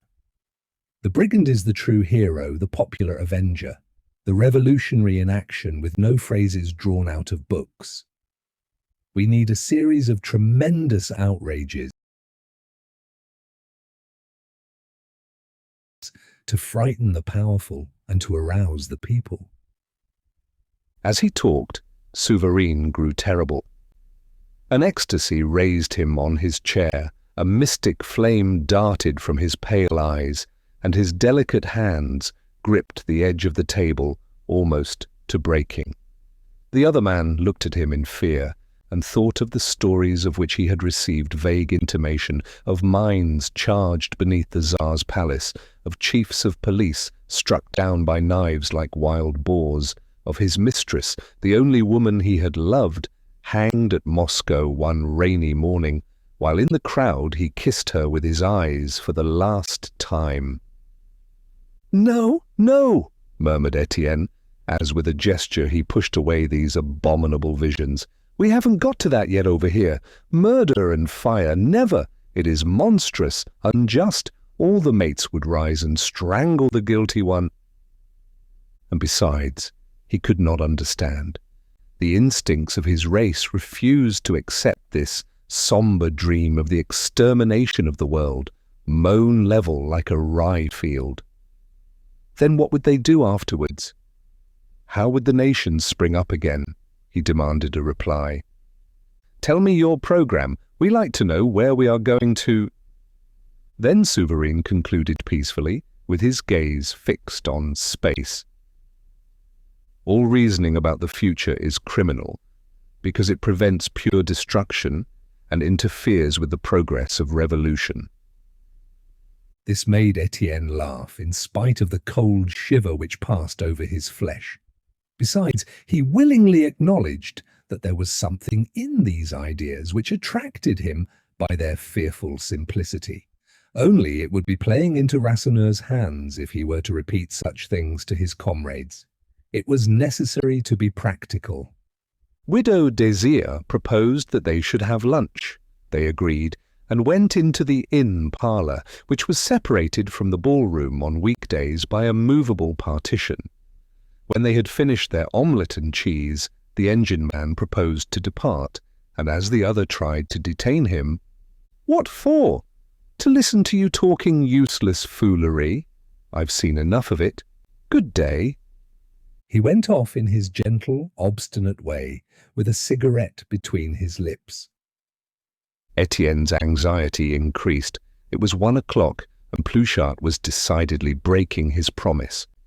Towards 1:30, the delegates began to appear, and he had to receive them, for he wished to see who entered, for fear that the company might send its usual spies.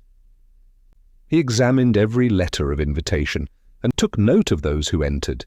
Many came in without a letter, as they were admitted provided he knew them. As 2 o'clock struck, Rasseneur entered, finishing his pipe at the counter, and chatting without haste. This provoking calmness still further disturbed Étienne, all the more as many had come merely for fun, Zacharie, Mouquet, and others. These cared little about the strike, and found it a great joke to do nothing. Seated at tables, and spending their last 2 sous on drink, they grinned and bantered their mates, the serious ones, who had come to make fools of themselves. Another quarter of an hour passed. There was impatience in the hall. Then Étienne, in despair, made a gesture of resolution. And he decided to enter, when Widow Désir, who was putting her head outside, exclaimed, "But here he is, your gentleman." It was, in fact, Pluchart. He came in a cab drawn by a broken-winded horse. He jumped at once onto the pavement, a thin, insipidly handsome man with a large square head. In his black cloth frock-coat, he had the Sunday air of a well-to-do workman. For 5 years he had not done a stroke with the file, and he took care of his appearance, especially combing his hair in a correct manner, vain of his successes on the platform, but his limbs were still stiff, and the nails of his large hands, eaten by the iron, had not grown again. Very active, he worked out his ambitions, scouring the province unceasingly in order to place his ideas. "Ah, don't be angry with me," he said, anticipating questions and reproaches. "Yesterday, lecture at Preuilly in the morning, meeting in the evening at Valenquet. Today, lunch at Marchienne with Sauvagnat. Then I had to take a cab. I'm worn out, you can tell by my voice. But that's nothing. I shall speak all the same." He was on the threshold of the Bon Joyeux when he bethought himself. "By jingo, I'm forgetting the tickets. We should have been in a fine fix." He went back to the cab, which the cabman drew up again, and he pulled out a little black wooden box, which he carried off under his arm. Étienne walked radiantly in his shadow, while Rasseneur, in consternation, did not dare to offer his hand, but the other was already pressing it, and saying a rapid word or two about the letter. What a rum idea! Why not hold this meeting? One should always hold a meeting when possible. Widow Désir asked if he would take anything, but he refused. No need, he spoke without drinking. Only he was in a hurry because in the evening he reckoned on pushing as far as Joiselle, where he wished to come to an understanding with les Gougeux. Then they all entered the ballroom together. Maheu and Levaque, who had arrived late, followed them. The door was then locked in order to be in privacy. This made the jokers laugh even more, Zachary shouting to Mouquet that perhaps they were going to get them all with child in there. About 100 miners were waiting on the benches in the close air of the room, with the warm odours of the last ball rising from the floor. Whispers ran round and all heads turned, while the newcomers sat down in the empty places. They gazed at the Lille gentleman, and the black frock coat caused a certain surprise and discomfort. But on Étienne's proposition the meeting was at once constituted. He gave out the names, while the others approved by lifting their hands. Pluchart was nominated chairman, and Maheu and Étienne himself were voted stewards. There was a movement of chairs, and the officers were installed. For a moment they watched the chairman disappear beneath the table under which he slid the box, which he had not let go. When he reappeared, he struck lightly with his fist to call for attention. Then he began in a hoarse voice, "Citizens!" A little door opened, and he had to stop. It was Widow Désir who, coming round by the kitchen, brought in 6 glasses on a tray. "Don't put yourselves out," she said. "When one talks, one gets thirsty." Maheu relieved her of the tray, and Pluchart was able to go on. He said how very touched he was at his reception by the Montsou workers. He excused himself for his delay, mentioning his fatigue and his sore throat. Then he gave place to Citizen Rasseneur, who wished to speak. Rasseneur had already planted himself beside the table near the glasses. The back of a chair served him as a rostrum. He seemed very moved and coughed before starting in a loud voice, "Mates!" What gave him his influence over the workers at the pit was the facility of his speech, the good-natured way in which he could go on talking to them by the hour without ever growing weary. He never ventured to gesticulate, but stood stolid and smiling, drowning them and dazing them, until they all shouted, "Yes, yes, that's true enough, you're right." However, on this day, from the first word, he felt that there was a sullen opposition. This made him advance prudently. He only discussed the continuation of the strike and waited for applause before attacking the International. Certainly honour prevented them from yielding to the company's demands, but how much misery! What a terrible future if it was necessary to persist much longer. And without declaring for submission, he damped their courage. He showed them the settlements dying of hunger. He asked on what resources the partisans of resistance were counting. 3 or 4 friends tried to applaud him, but this accentuated the cold silence of the majority and the gradually rising disapprobation which greeted his phrases. Then, despairing of winning them over, he was carried away by anger. He foretold misfortune if they allowed their heads to be turned at the instigation of strangers. 2/3 of the audience had risen indignantly, trying to silence him since he insulted them by treating them like children unable to act for themselves. But he went on speaking, in spite of the tumult, taking repeated gulps of beer, and shouting violently that the man was not born who would prevent him from doing his duty. Pluchart had risen. As he had no bell, he struck his fist on the table, repeating in his hoarse voice, "Citizens! Citizens!" At last he obtained a little quiet, and the meeting, when consulted, brought Rasseneur's speech to an end. The delegates who had represented the pits in the interview with the manager led the others, all enraged by starvation and agitated by new ideas. The voting was decided in advance. "You don't care a damn, you don't, you can eat!"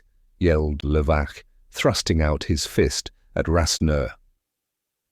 Étienne leaned over behind the chairman's back to appease Maheu, who was very red and carried out of himself by this hypocritical discourse. "Citizens," said Pluchart, "allow me to speak." There was deep silence. He spoke. His voice sounded painful and hoarse, but he was used to it on his journeys and took his laryngitis about with him like his program. Gradually his voice expanded and he produced pathetic effects with it. With open arms and accompanying his periods with a swaying of his shoulders, he had an eloquence which recalled the pulpit, a religious fashion of sinking the ends of his sentences, whose monotonous roll at last carried conviction. His discourse centered on the greatness and the advantages of the International. It was that with which he always started in every new locality. He explained its aim, the emancipation of the workers. He showed its imposing structure, below the commune, higher the province, still higher the nation, and at the summit, humanity.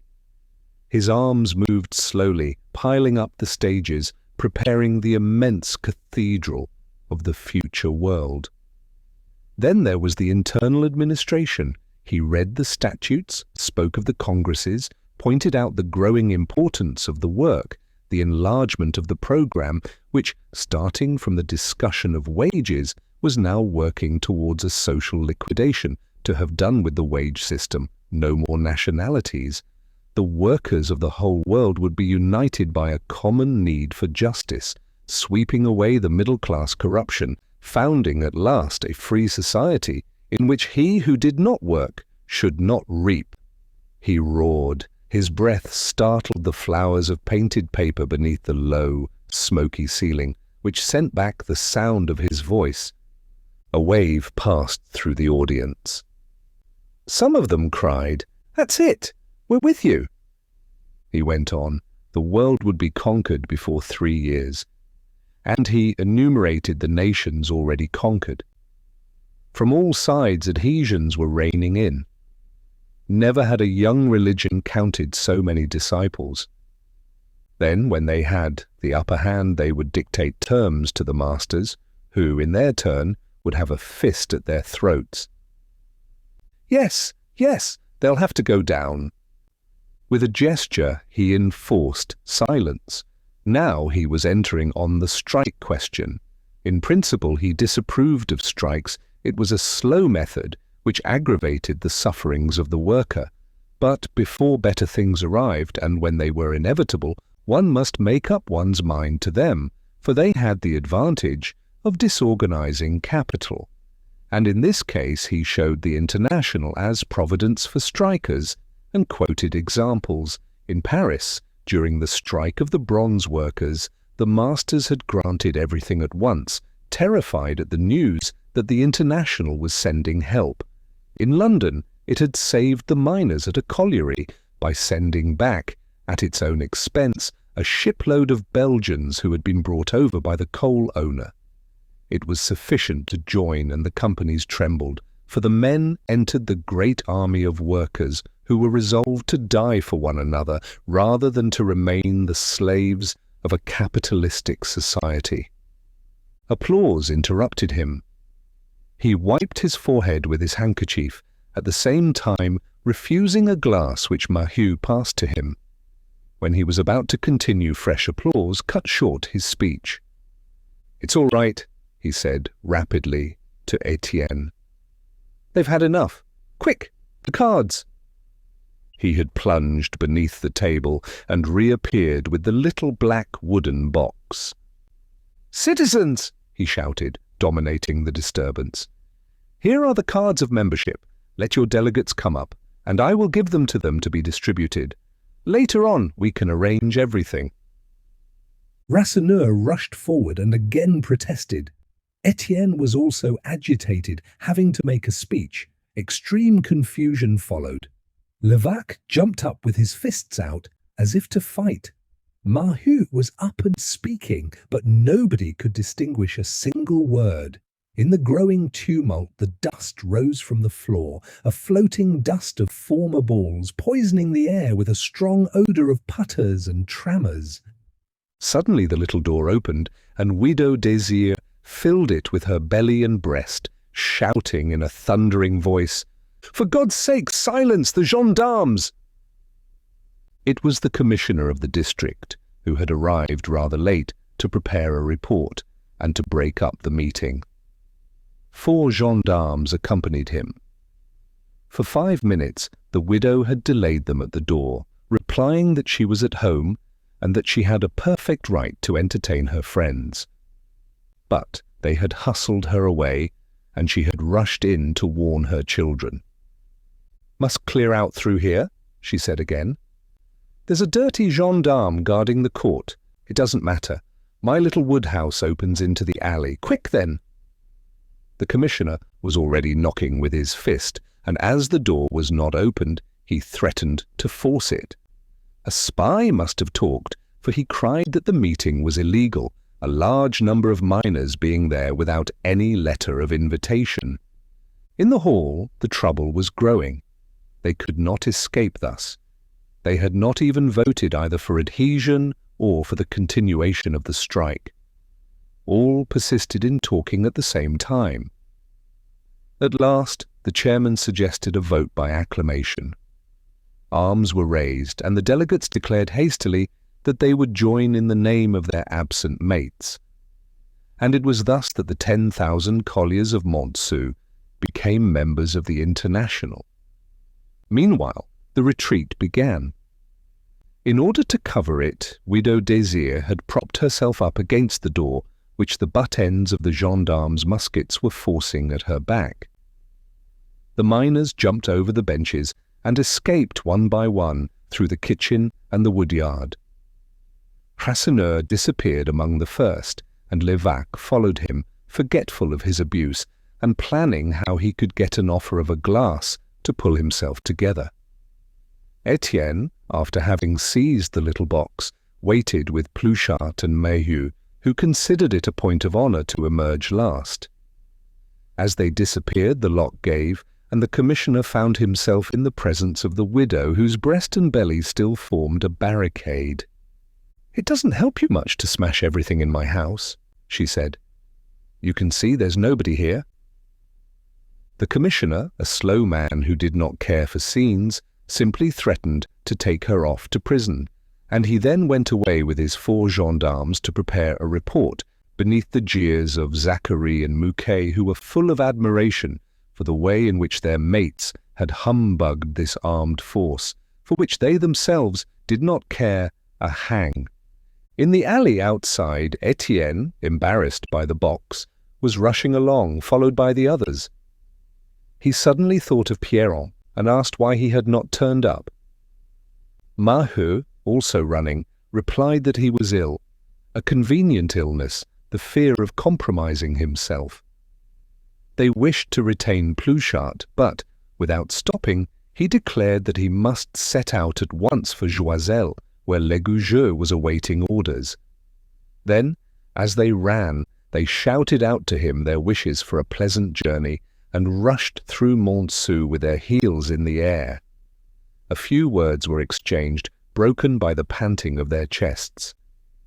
Étienne and Maheu were laughing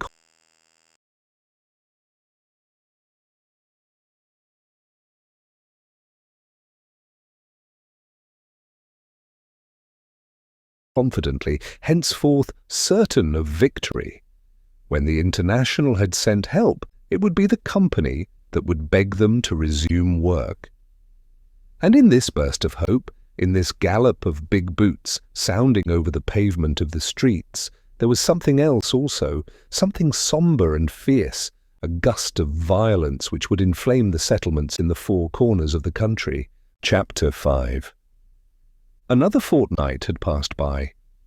It was the beginning of January, and cold mists benumbed the immense plain. The misery had grown still greater, and the settlements were in agony from hour to hour beneath the increasing famine. 4,000 francs sent by the International from London had scarcely supplied bread for 3 days, and then nothing had come. This great dead hope was beating down their courage. On what were they to count now, since even their brothers had abandoned them. They felt themselves separated from the world and lost in the midst of this deep winter. On Tuesday, no resources were left in the 240 settlement. Étienne and the delegates had multiplied their energies. News subscriptions were opened in the neighbouring towns, and even in Paris, collections were made and lectures organised. These efforts came to nothing.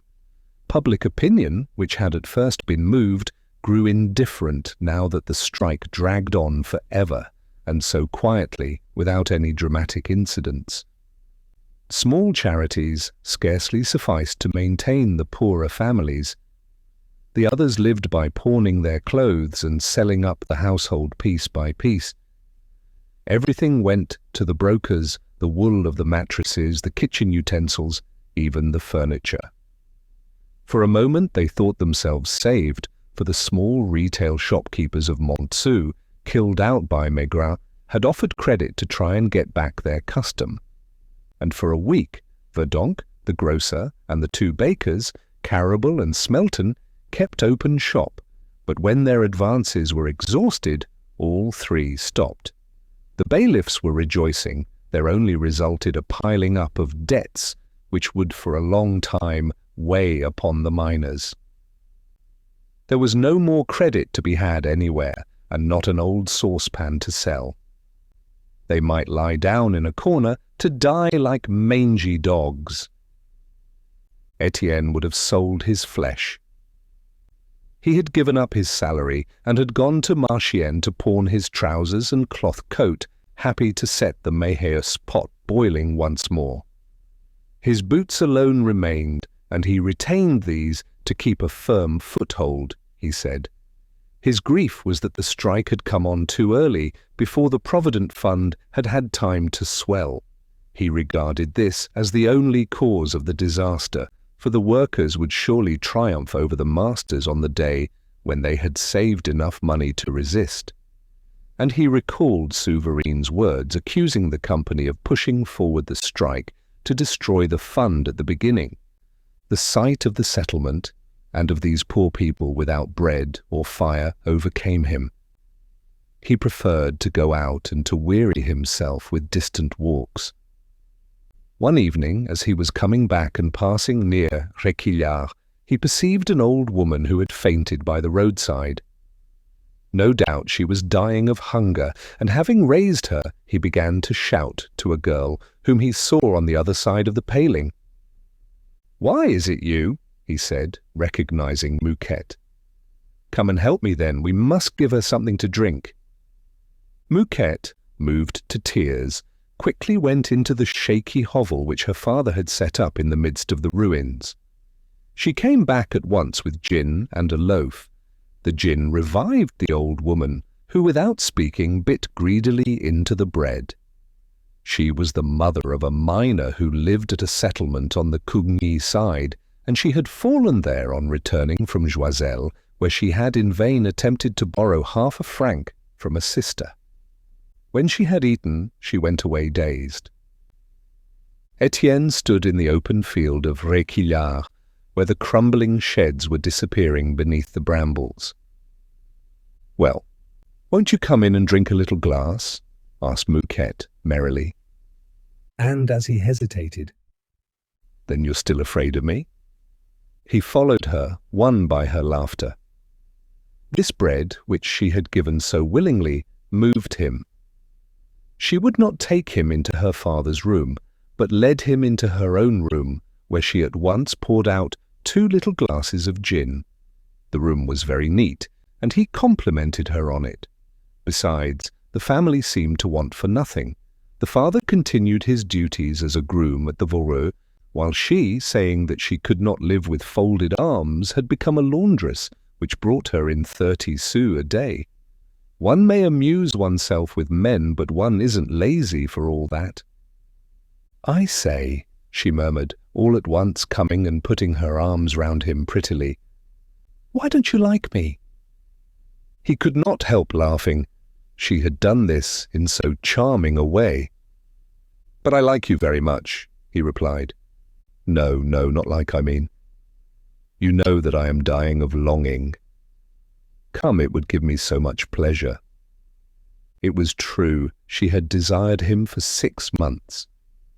He still looked at her as she clung to him, pressing him with her 2 tremulous arms, her face raised with such supplicating love that he was deeply moved. There was nothing beautiful in her large round face, with its yellow complexion eaten by the coal, but her eyes shone with flame, a charm rose from her skin, a trembling of desire which made her rosy and young. In face of this gift, which was so humble and so ardent, he no longer dared to refuse. "Oh, you are willing?" she stammered, delighted. "Oh, you are willing?" And she gave herself up with the fainting awkwardness of a virgin, as if it was for the first time, and she had never before known a man. Then when he left her, it was she who was overcome with gratitude. She thanked him and kissed his hands. Étienne remained rather ashamed of this good fortune. Nobody boasted of having had Mouquette. As he went away, he swore that it should not occur again, but he preserved a friendly remembrance of her. She was a capital girl. When he got back to the settlement, he found serious news which made him forget the adventure. The rumour was circulating that the company would perhaps agree to make a concession if the delegates made a fresh attempt with the manager. At all events, some captains had spread this rumour. The truth was that in this struggle the mine was suffering even more than the miners. On both sides, obstinacy was piling up ruin. While labour was dying of hunger, capital was being destroyed. Every day of rest carried away hundreds of thousands of francs. Every machine which stops is a dead machine. Tools and material are impaired. The money that is sunk melts away like water, drunk by the sand. Since the small stock of coal at the surface of the pits was exhausted, customers talked of going to Belgium, so that in future they would be threatened from that quarter. But what especially frightened the company, although the matter was carefully concealed, was the increasing damage to the galleries and workings. The captains could not cope with the repairs, the timber was falling everywhere, and landslips were constantly taking place. Soon the disasters became so serious that long months would be needed for repairs before hewing could be resumed. Already stories were going about the country. At Crèvecoeur, 300 metres of road had subsided in a mass, stopping up access to the Cinq Paumes. At Madeleine, the Maugrétou seam was crumbling away and filling with water.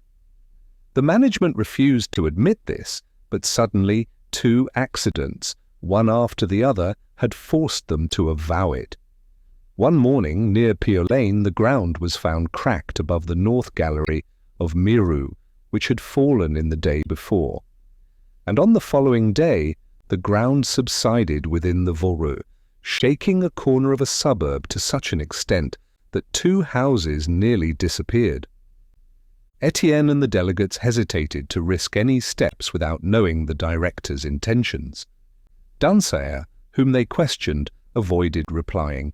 Certainly the misunderstanding was deplored, and everything would be done to bring about an agreement, but he could say nothing definitely.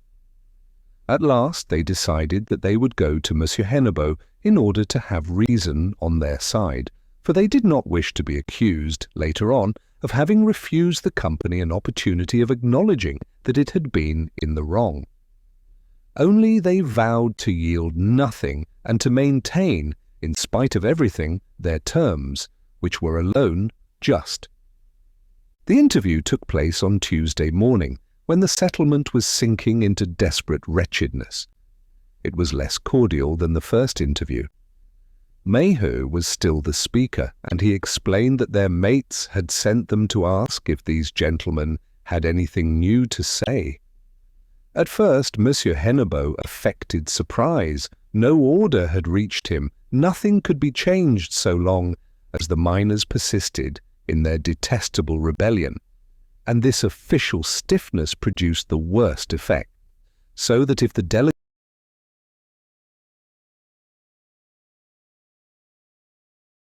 delegates had gone out of their way to offer conciliation, the way in which they were received would only have served to make them more obstinate. Afterwards, the manager tried to seek a basis of mutual concession. Thus, if the men would accept the separate payment for timbering, the company would raise that payment by the 2 centimes which they were accused of profiting by. Besides, he added that he would take the offer on himself, that nothing was settled, but that he flattered himself he could obtain this concession from Paris. But the delegates refused and repeated their demands, the retention of the old system with a rise of 5 centimes a tram. Then he acknowledged that he could treat with them at once and urged them to accept in the name of their wives and little ones dying of hunger. And with eyes on the ground and stiff heads, they said no, always no, with fierce vigour. They separated curtly. Monsieur Hennebeau banged the doors. Étienne, Maheu, and the others went off, stamping with their great heels on the pavement, in the mute rage of the vanquished pushed to extremes. Towards 2 o'clock, the women of the settlement, on their side, made an application to Maigrat. There was only this hope left, to bend this man and to wrench from him another week's credit. The idea originated with Maheu, who often counted too much on people's good nature. She persuaded the Brûlés and the Levaque to accompany her. As to Pierron, she excused herself, saying that she could not leave Pierron, whose illness still continued. Other women joined the band till they numbered quite 20. When the inhabitants of Montsou saw them arrive, gloomy and wretched, occupying the whole width of the road, they shook their heads anxiously. Doors were closed, and one lady hid her plate. It was the first time they had been seen thus, and there could not be a worse sign. Usually, everything was going to ruin when the women thus took to the roads. At Maigrat's there was a violent scene. At first, he had made them go in, jeering and pretending to believe that they had come to pay their debts. That was nice of them to have agreed to come and bring the money all at once. Then as soon as Maheu began to speak, he pretended to be enraged. Were they making fun of people? More credit! Then they wanted to turn him into the street? No, not a single potato, not a single crumb of bread. And he told them to be off to the grocer Verdonck and to the bakers Carouble and Smelton, since they now dealt with them. The women listened with timid humility, apologizing and watching his eyes to see if he would relent. He began to joke, offering his shop to the Brûlés if she would have him as a lover. They were all so cowardly that they laughed at this, and the Levaque improved on it, declaring that she was willing, she was. But he at once became abusive and pushed them towards the door. As they insisted suppliantly, he treated one brutally. The others on the pavement shouted that he had sold himself to the company, while Maheu, with her arms in the air, in a burst of avenging indignation, cried out for his death, exclaiming that such a man did not deserve to eat. The return to the settlement was melancholy. When the women came back with empty hands, the men looked at them and then lowered their heads. There was nothing more to be done. The day would end without a spoonful of soup, and the other days extended in an icy shadow without a ray of hope.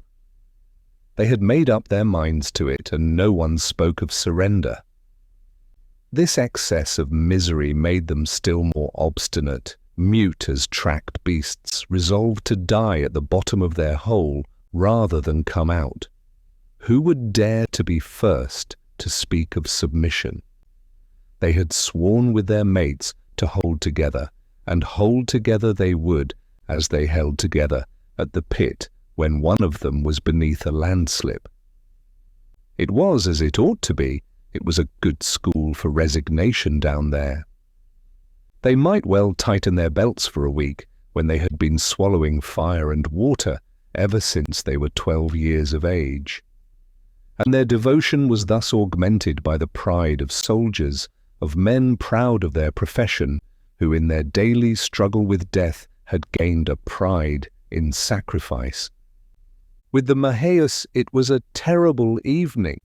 They were all silent, seated before the dying fire in which the last cinders were smoking.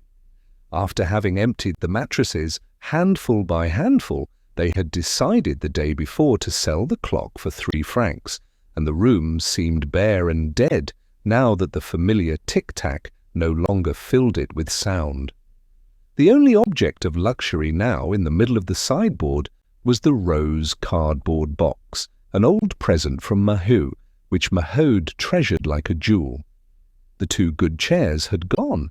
Father Bonnemort and the children were squeezed together on an old mossy bench brought in from the garden, and the livid twilight now coming on seemed to increase the cold. "What's to be done?" repeated Maheu, crouching down in the corner by the oven. Étienne stood up, looking at the portraits of the Emperor and Empress stuck against the wall. He would have torn them down long since if the family had not preserved them for ornament. So he murmured, with clenched teeth, "And to think that we can't get 2 sous out of these damned idiots who are watching us starve." "If I were to take the box," said the woman, very pale after some hesitation. Maheu, seated on the edge of the table, with his legs dangling and his head on his chest, sat up. "No, I won't have it." Maheu painfully rose and walked round the room. Good God, was it possible that they were reduced to such misery? The cupboard without a crumb, nothing more to sell, no notion where to get a loaf. And the fire, which was nearly out. She became angry with Alzire, whom she had sent in the morning to glean on the pit bank, and who had come back with empty hands, saying that the company would not allow gleaning. Did it matter a hang what the company wanted? As if they were robbing anyone by picking up the bits of lost coal. The little girl, in despair, told how a man had threatened to hit her. Then she promised to go back next day, even if she was beaten. "And that imp, Jeanlin," cried the mother. "Where is he now, I should like to know? He ought to have brought the salad. We can browse on that like beasts at all events."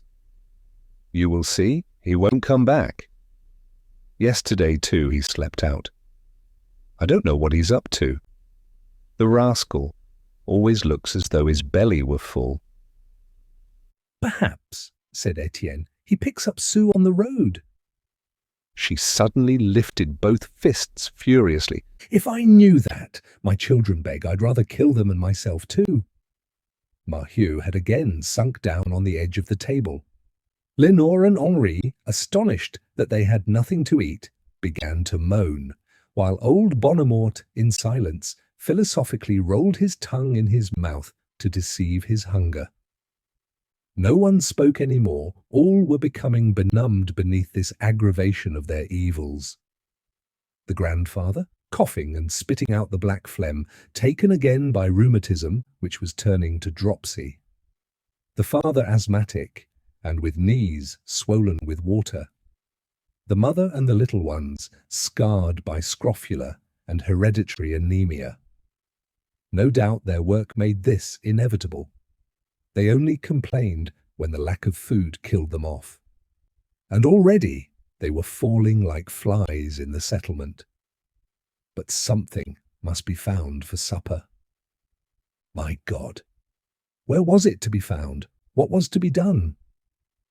Then in the twilight, which made the room more and more gloomy with its dark melancholy, Étienne, who had been hesitating for a moment, at last decided with aching heart. "Wait for me," he said. "I'll go and see somewhere." And he went out. The idea of Mouquette had occurred to him. She would certainly have a loaf and would give it willingly. It annoyed him to be thus forced to return to Réquillart. This girl would kiss his hands with her air of an amorous servant, but one did not leave one's friends in trouble. He would still be kind with her, if need be. "I will go and look round too," said Maheu in her turn. "It's too stupid." She reopened the door after the young man and closed it violently, leaving the others motionless and mute in the faint light of a candle end which Alzira had just lighted. Outside, she stopped and thought for a moment. Then she entered the Levaque's house. "Tell me, I lent you a loaf the other day. Could you give it me back?" But she stopped herself. What she saw was far from encouraging. The house spoke of misery even more than her own. The Levaque woman, with fixed eyes, was gazing into her burnt-out fire, while Levaque, made drunk on his empty stomach by some nail-makers, was sleeping on the table. With his back to the wall, Bouteloup was mechanically rubbing his shoulders with the amazement of a good-natured fellow who has eaten up his savings and is astonished at having to tighten his belt. "A loaf! Ah, my dear," replied the Levaque woman. "I wanted to borrow another from you." Then, as her husband groaned with pain in his sleep, she pushed his face against the table. "Hold your row, bloody beast. So much the better if it burns your guts.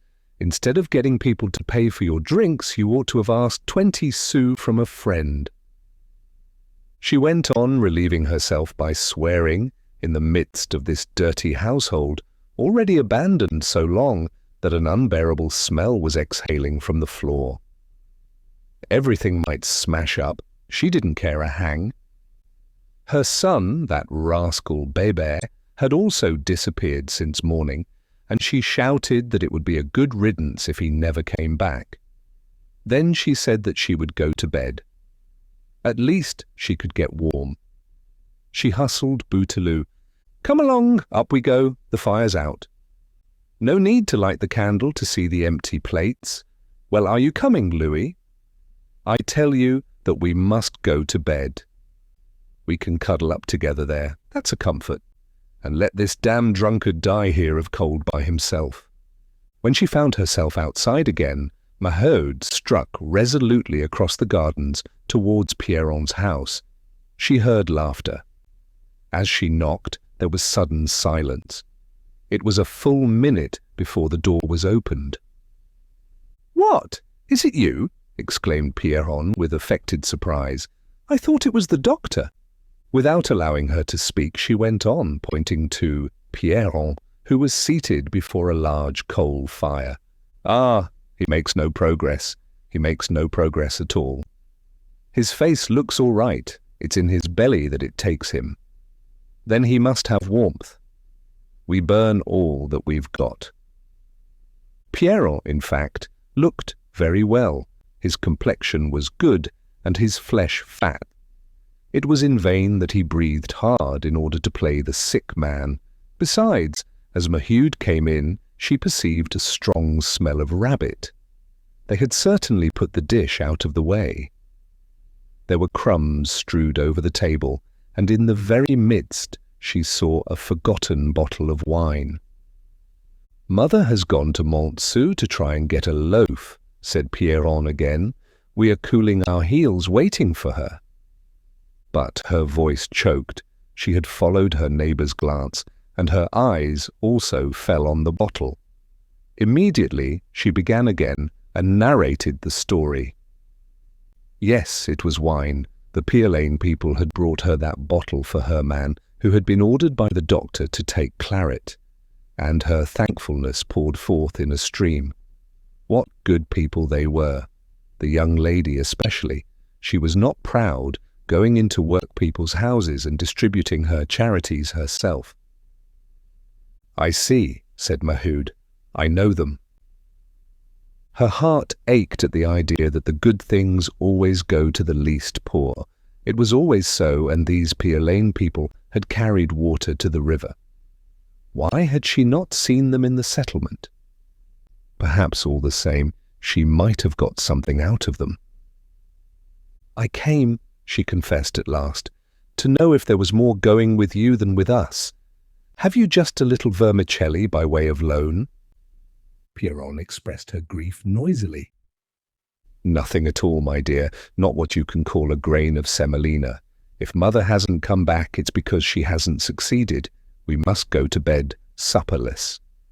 At this moment, crying was heard from the cellar, and she grew angry and struck her fist against the door. It was that gadabout Liddy whom she had shut up, she said, to punish her for not having returned until 5 o'clock, after having been roaming about the whole day. One could no longer keep her in order. She was constantly disappearing. Maheu, however, remained standing. She could not make up her mind to leave. This large fire filled her with a painful sensation of comfort. The thought that they were eating there enlarged the void in her stomach. Evidently they had sent away the old woman and shut up the child to blow themselves out with their rabbit. Ah, whatever people might say, when a woman behaved ill, that brought luck to her house.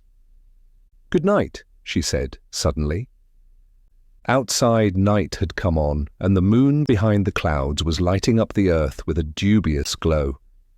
Instead of traversing the gardens again, Maheu went round, despairing, afraid to go home again.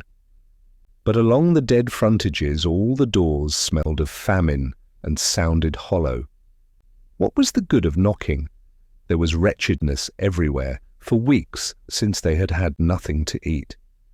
Even the odour of onion had gone, that strong odour which revealed the settlement from afar across the country.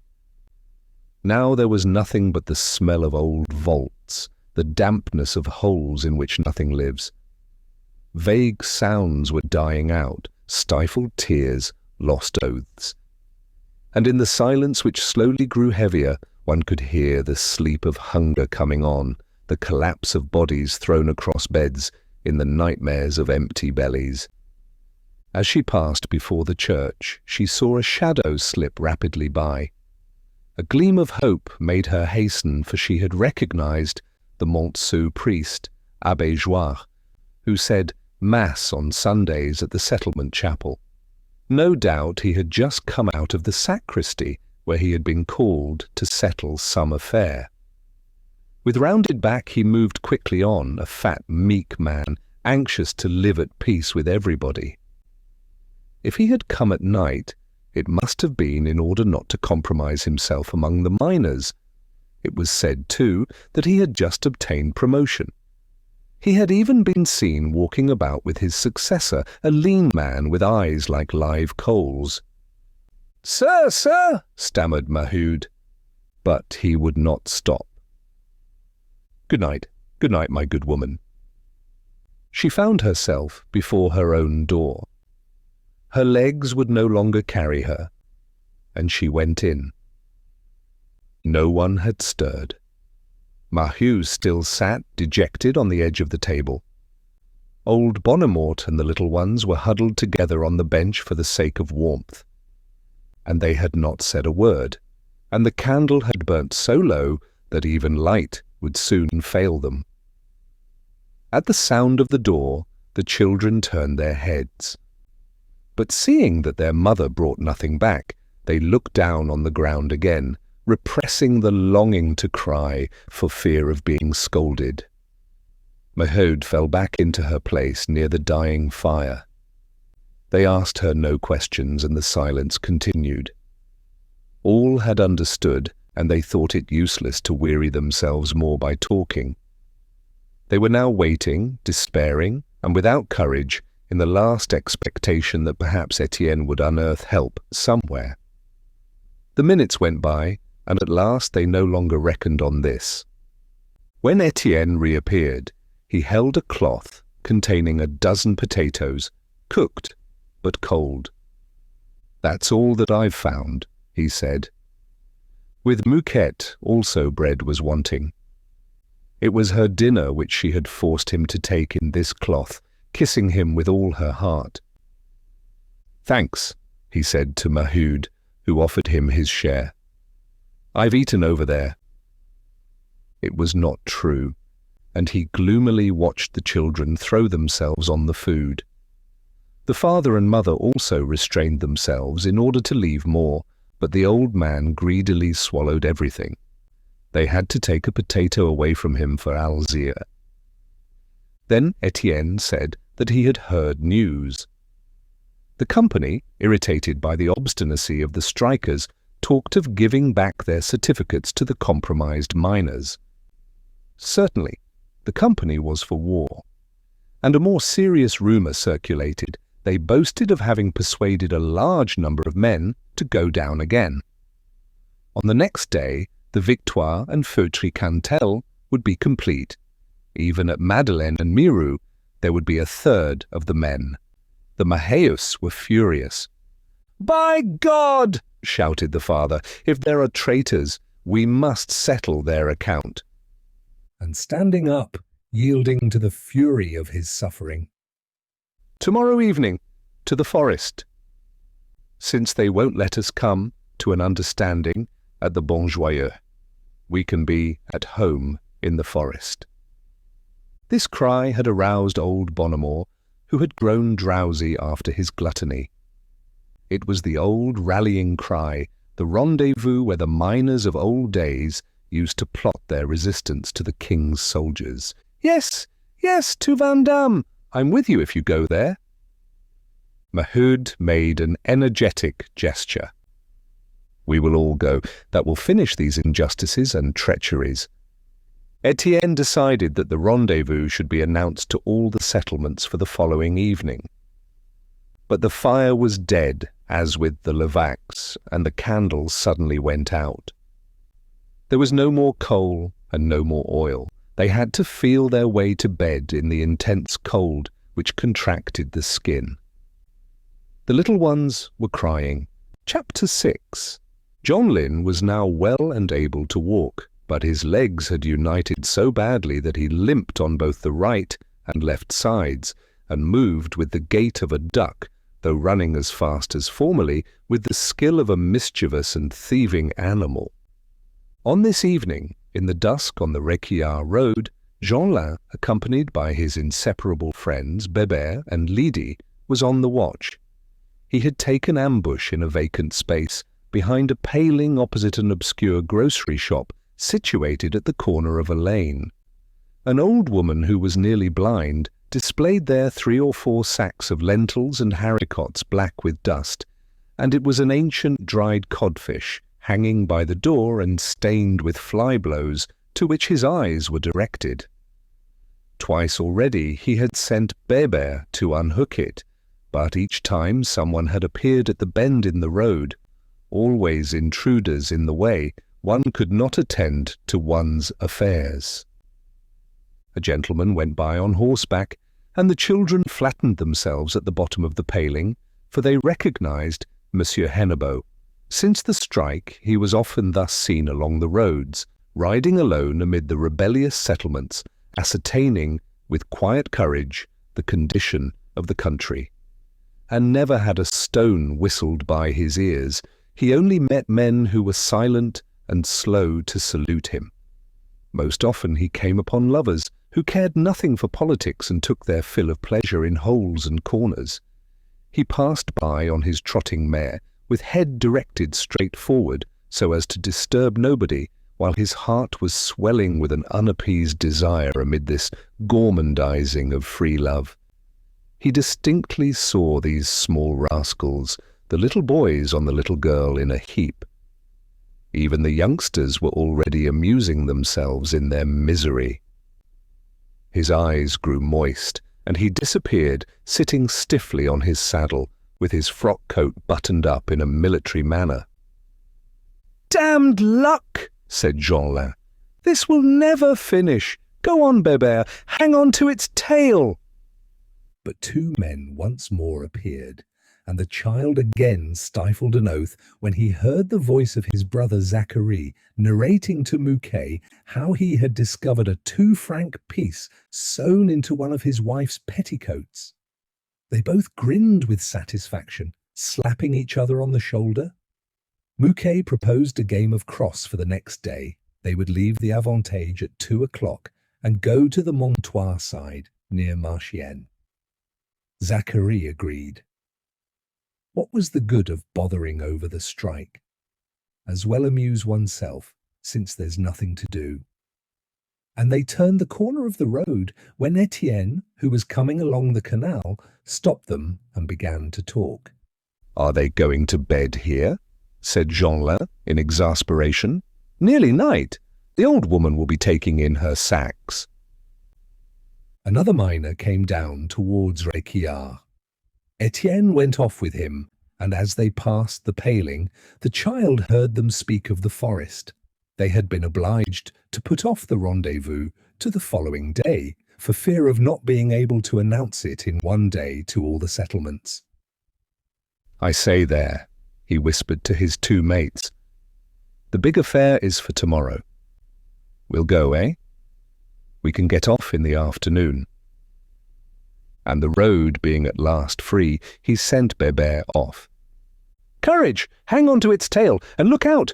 The old woman's got her broom." Fortunately, the night had grown dark. Bébert, with a leap, hung on to the cod so that the string broke.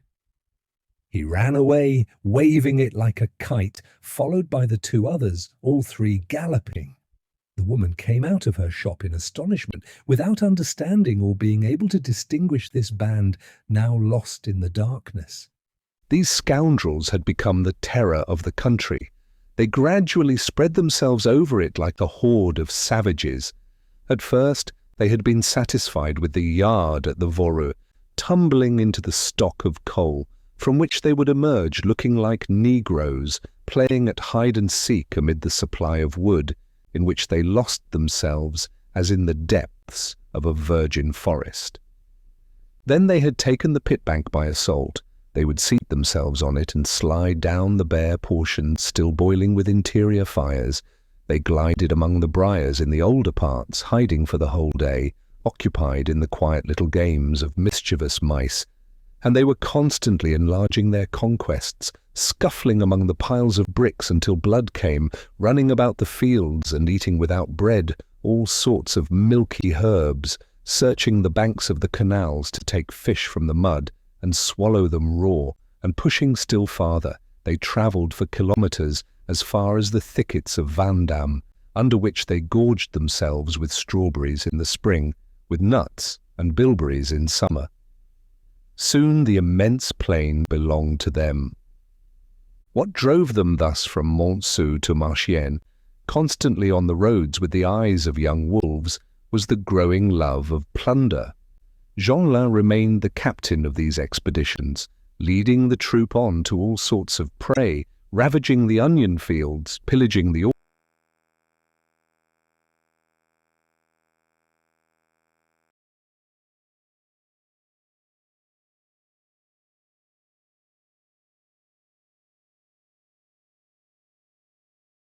orchards, attacking shop windows. In the country, people accused the miners on strike and talked of a vast organized band. One day, even, he had forced Lydie to steal from her mother and made her bring him 24 sticks of barley sugar, which Pierron kept in a bottle on one of the boards in her window, and the little girl, who was well beaten, had not betrayed him because she trembled so before his authority. The worst was that he always gave himself the lion's share. Bébert also had to bring him the booty, happy if the captain did not hit him and keep it all. For some time Jeanlin had abused his authority. He would beat Lydie as one beats one's lawful wife, and he profited by Bébert's credulity to send him on unpleasant adventures, amused at making a fool of this big boy who was stronger than himself and could have knocked him over with a blow of his fist. He felt contempt for both of them and treated them as slaves, telling them that he had a princess for his mistress and that they were unworthy to appear before her. And in fact, during the past week he would suddenly disappear at the end of a road or a turning in a path, no matter where it might be, after having ordered them with a terrible air to go back to the settlement. But first he would pocket the booty. This was what happened on the present occasion. "Give it up," he said, snatching the cod from his mate's hands when they stopped, all three, at a bend in the road near Réquillart. Bébert protested. I want some, you know. I took it." "Hey, what?" he cried. "You'll have some if I give you some. Not tonight, sure enough. Tomorrow, if there's any left." He pushed Lydie and placed both of them in line like soldiers shouldering arms, then passing behind them. "Now you must stay there 5 minutes without turning. By God, if you do turn, there will be beasts that will eat you up. And then you will go straight back, and if Bébert touches Lydie on the way, I shall know it and I shall hit you." Then he disappeared in the shadow, so lightly that the sound of his naked feet could not be heard. The two children remained motionless for the 5 minutes without looking round, for fear of receiving a blow from the invisible. Slowly, a great affection had grown up between them in their common terror. He was always thinking of taking her and pressing her very tight between his arms as he had seen others do, and she too would have liked it, for it would have been a change for her to be so nicely caressed. But neither of them would have allowed themselves to disobey. When they went away, although the night was very dark, they did not even kiss each other. They walked side by side, tender and despairing, certain that if they touched one another, the captain would strike them from behind. Étienne, at the same hour, had entered Réquillart. The evening before, Mouquette had begged him to return, and he returned, ashamed, feeling an inclination which he refused to acknowledge, for this girl who adored him like a Christ. It was, besides, with the intention of breaking it off. He would see her, he would explain to her that she ought no longer to pursue him on account of the mates. It was not a time for pleasure. It was dishonest to amuse oneself thus when people were dying of hunger. And not having found her at home, he had decided to wait and watch the shadows of the passers-by. Beneath the ruined steeple the old shaft opened, half blocked up. Above the black hole a beam stood erect, and with a fragment of roof at the top it had the profile of a gallows. In the broken walling of the curbs stood two trees, a mountain ash and a plane, which seemed to grow from the depths of the earth. It was a corner of abandoned wildness, the grassy and fibrous entry of a gulf, embarrassed with old wood, planted with hawthorns and sloe trees, which were peopled in the spring by warblers in their nests. Wishing to avoid the great expense of keeping it up, the company, for the last 10 years, had proposed to fill up this dead pit, but they were waiting to install an air shaft in the Voreux, for the ventilation furnace of the two pits which communicated was placed at the foot of Réquillart, of which the former winding shaft served as a conduit. They were content to consolidate the tubbing by beams placed across, preventing extraction, and they had neglected the upper galleries to watch only over the lower gallery, in which blazed the furnace, the enormous coal fire, with so powerful a draught that the rush of air produced the wind of a tempest from one end to the other of the neighbouring mine.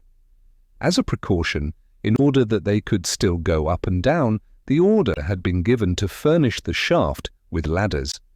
Only as no one took charge of them, the ladders were rotting with dampness, and in some places had already given way.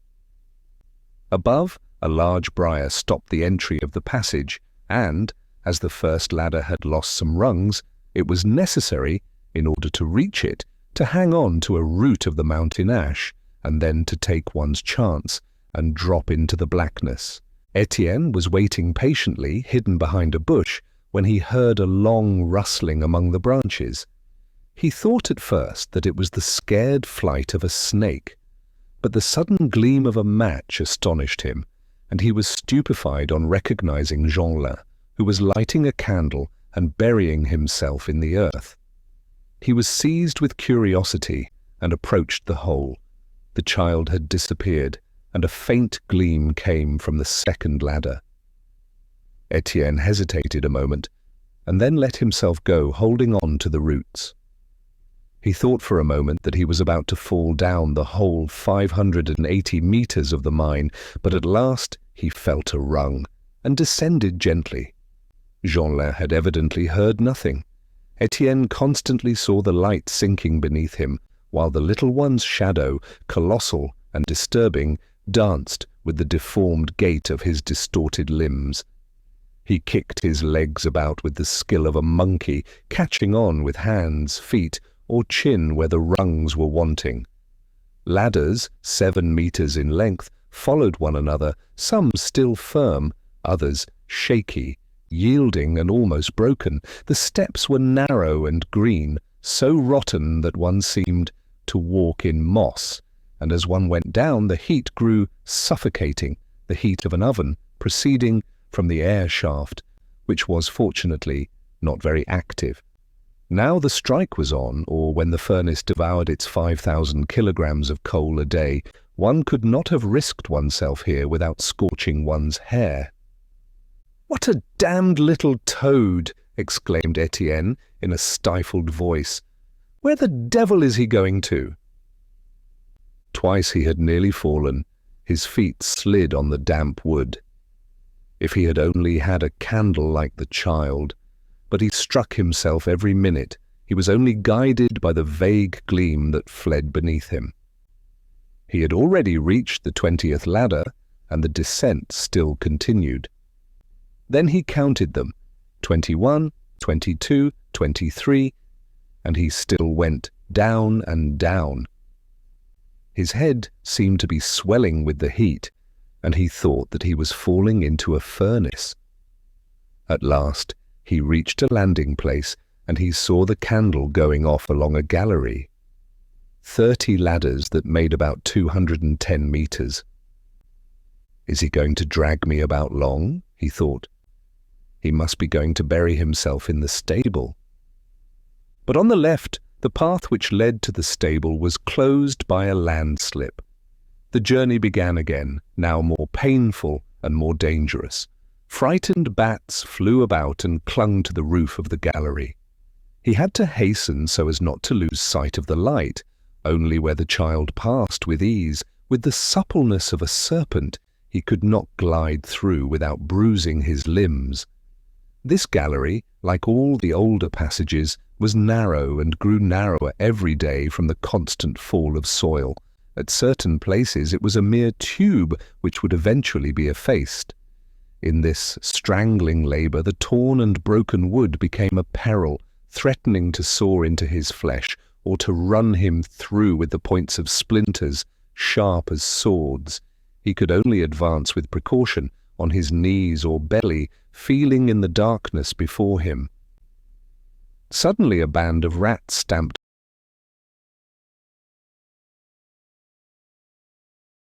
over him, running from his neck to his feet in their galloping flight. "Blast it all, haven't we got to the end yet?" he grumbled, with aching back and out of breath. They were there. At the end of a kilometre, the tube enlarged. They reached a part of the gallery which was admirably preserved. It was the end of the old haulage passage cut across the bed like a natural grotto. He was obliged to stop. He saw the child afar, placing his candle between 2 stones and putting himself at ease with the quiet and relieved air of a man who is glad to be at home again.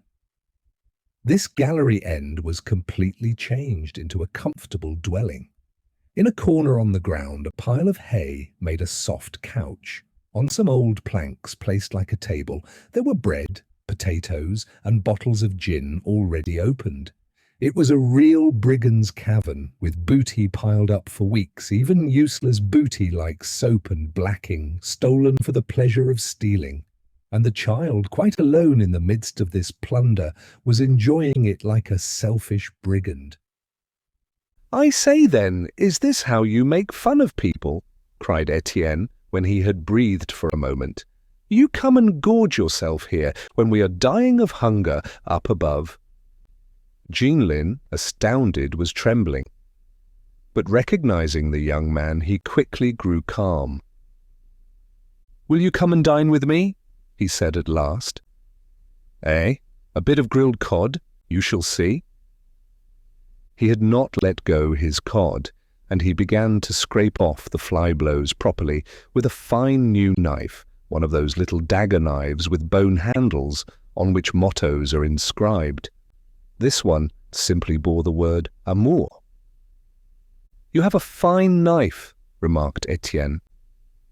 "It's a present from Lydie," replied Jeanlin, who neglected to add that Lydie had stolen it, by his orders, from a huckster at Montsou, stationed before the Tête Coupée bar. Then, as he still scraped, he added proudly, "Isn't it comfortable in my house? It's a bit warmer than up above, and it feels a lot better." Étienne had seated himself, and was amused in making him talk. He was no longer angry. He felt interested in this debauched child, who was so brave and so industrious in his vices. And in fact, he tasted a certain comfort in the bottom of this hole. The heat was not too great. An equal temperature reigned here at all seasons, the warmth of a bath, while the rough December wind was chapping the skins of the miserable people on the earth. As they grew old, the galleries became purified from noxious gases. All the fire damp had gone, and one only smelled now the odour of old fermented wood, a subtle, ethereal odour, as if sharpened with a dash of cloves. This wood, besides, had become curious to look at, with a yellowish pallor of marble, fringed with whitish thread lace, flaky vegetations which seemed to drape it with an embroidery of silk and pearls. In other places the timber was bristling with toadstools, and there were flights of white butterflies, snowy flies and spiders, a decolorized population forever ignorant of the sun. "Then you're not afraid?" asked Étienne. Jeanlin looked at him in astonishment. "Afraid of what? I'm quite alone." But the cod was at last scraped. He lighted a little fire of wood, brought out the pan and grilled it. Then he cut a loaf into two. It was a terribly salt feast, but exquisite all the same for strong stomachs. Étienne had accepted his share. "I am not astonished you get fat, while we are all growing lean. Do you know that it is beastly to stuff yourself like this? And the others? You don't think of them." "Oh, why are the others such fools?" "Well, you're right to hide yourself, for if your father knew you stole, he would settle you." "What? When the bourgeois are stealing from us? It's you who are always saying so. If I nabbed this loaf at Maigret's, you may be pretty sure it's a loaf he owed us." The young man was silent, with his mouth full, and felt troubled. He looked at him with his muzzle, his green eyes, his large ears, a degenerate abortion with an obscure intelligence and savage cunning, slowly slipping back into the animality of old. The mine which had made him had just finished him by breaking his legs. "And Lydie?" asked Étienne again. "Do you bring her here sometimes?" Jeanlin laughed contemptuously. "The little one? Ah, no, not I. Women blab." And he went on laughing, filled with immense disdain for Lydie and Bébert. Who had ever seen such boobies? To think that they swallowed all his humbug and went away with empty hands while he ate the cod in this warm place, tickled his sides with amusement. Then he concluded with the gravity of a little philosopher. "Much better be alone, then there's no falling out." Étienne had finished his bread. He drank a gulp of the gin. For a moment he asked himself if he ought not to make a bad return for Jeanlin's hospitality by bringing him up to daylight by the ear, and forbidding him to plunder any more by the threat of telling everything to his father. But as he examined this deep retreat, an idea occurred to him. Who knows if there might not be need for it, either for mates or for himself, in case things should come to the worst up above. He made the child swear not to sleep out, as had sometimes happened when he forgot himself in his hay, and taking a candle end, he went away first, leaving him to pursue quietly his domestic affairs. Mouquette, seated on a beam in spite of the great cold, had grown desperate in waiting for him. When she saw him, she leapt onto his neck, and it was as though he had plunged a knife into her heart when he said that he wished to see her no more. Good God, why? Did she not love him enough? Fearing to yield to the desire to enter with her, he drew her towards the road and explained to her as gently as possible that she was compromising him in the eyes of his mates, that she was compromising the political cause. She was astonished. What had that got to do with politics? At last the thought occurred to her that he blushed at being seen with her. She was not wounded, however. It was quite natural, and she proposed that he should rebuff her before people so as to seem to have broken with her. But he would see her just once sometimes. In distraction, she implored him. She swore to keep out of sight. She would not keep him 5 minutes. He was touched, but still refused. It was necessary. Then as he left her, he wished at least to kiss her. They had gradually reached the first houses of Montsou, and were standing with their arms round one another beneath a large round moon, when a woman passed near them with a sudden start, as though she had knocked against a stone. "Who is that?" asked Étienne anxiously. "It's Catherine," replied Mouquet. "She's coming back from Jean Bart." The woman now was going away, with lowered head and feeble limbs, looking very tired. And the young man gazed at her, in despair at having been seen by her, his heart aching with an unreasonable remorse. Had she not been with a man? Had she not made him suffer with the same suffering here, on this Réquillart road, when she had given herself to that man? But, all the same, he was grieved to have done the like to her. "Shall I tell you what it is?" whispered Mouquet in tears as she left him. "If you don't want me, it's because you want someone else." On the next day the weather was superb. It was one of those clear, frosty days, the beautiful winter days when the hard earth rings like crystal beneath the feet.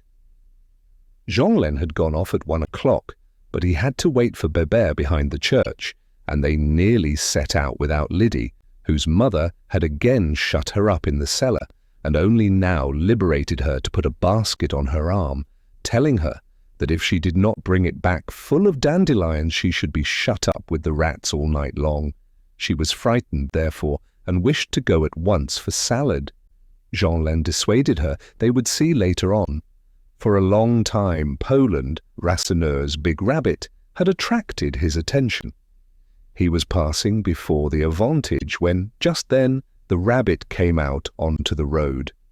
With a leap he seized her by the ears, stuffed her into the little girl's basket, and all three rushed away. They would amuse themselves finally by making her run like a dog as far as the forest. But they stopped to gaze at Zachary and Mouquet, who, after having drunk a glass with 2 other mates, had begun their big game of cross. The stake was a new cap and a red handkerchief, deposited with Rasseneur.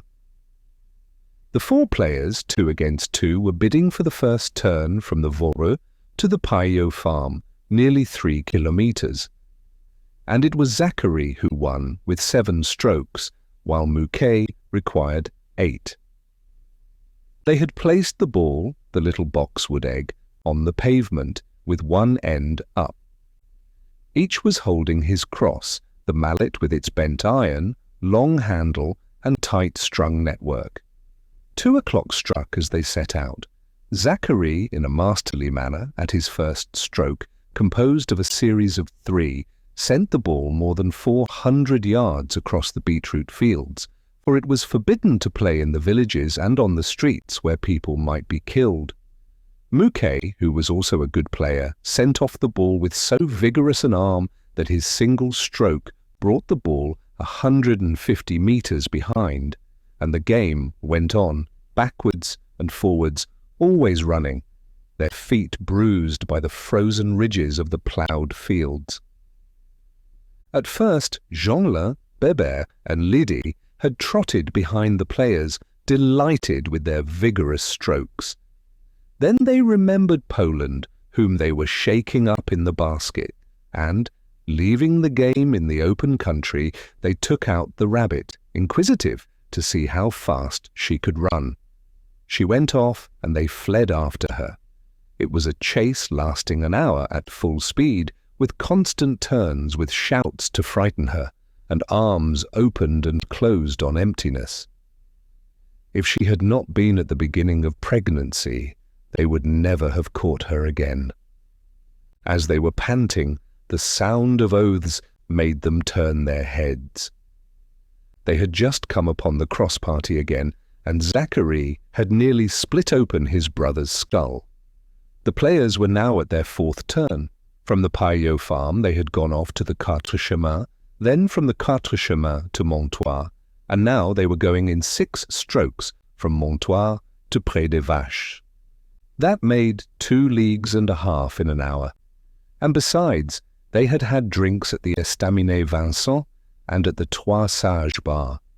Mouquet this time was ahead. He had 2 more strokes to play, and his victory was certain, when Zachary, grinning as he availed himself of his privilege, played with so much skill that the ball rolled into a deep pit. Mouquet's partner could not get it out. It was a disaster. All 4 shouted. The party was excited, for they were neck to neck. It was necessary to begin again.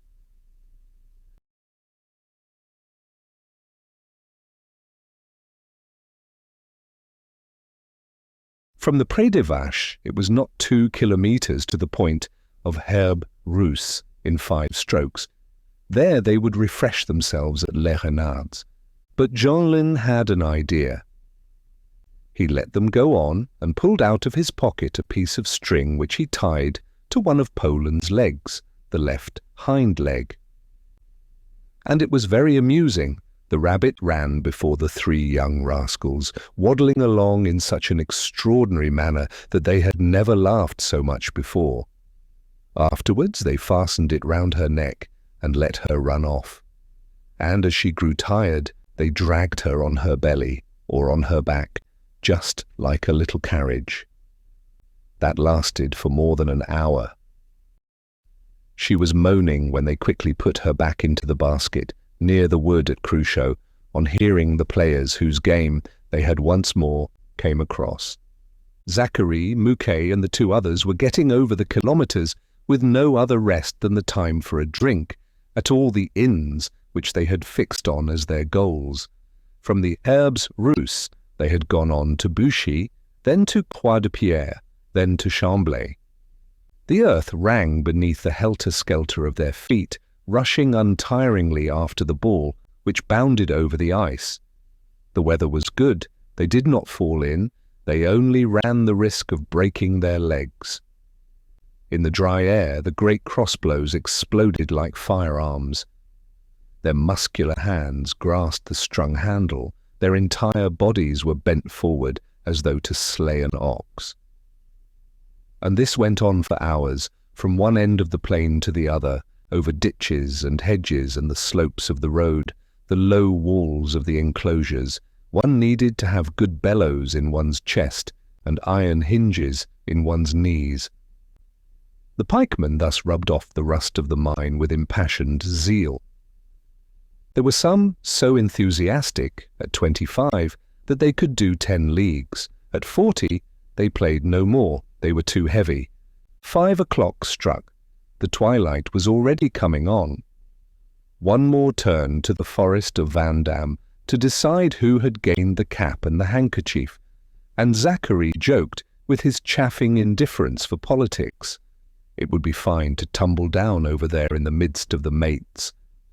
As to Jeanlin, ever since leaving the settlement, he had been aiming at the forest, though apparently only scouring the fields.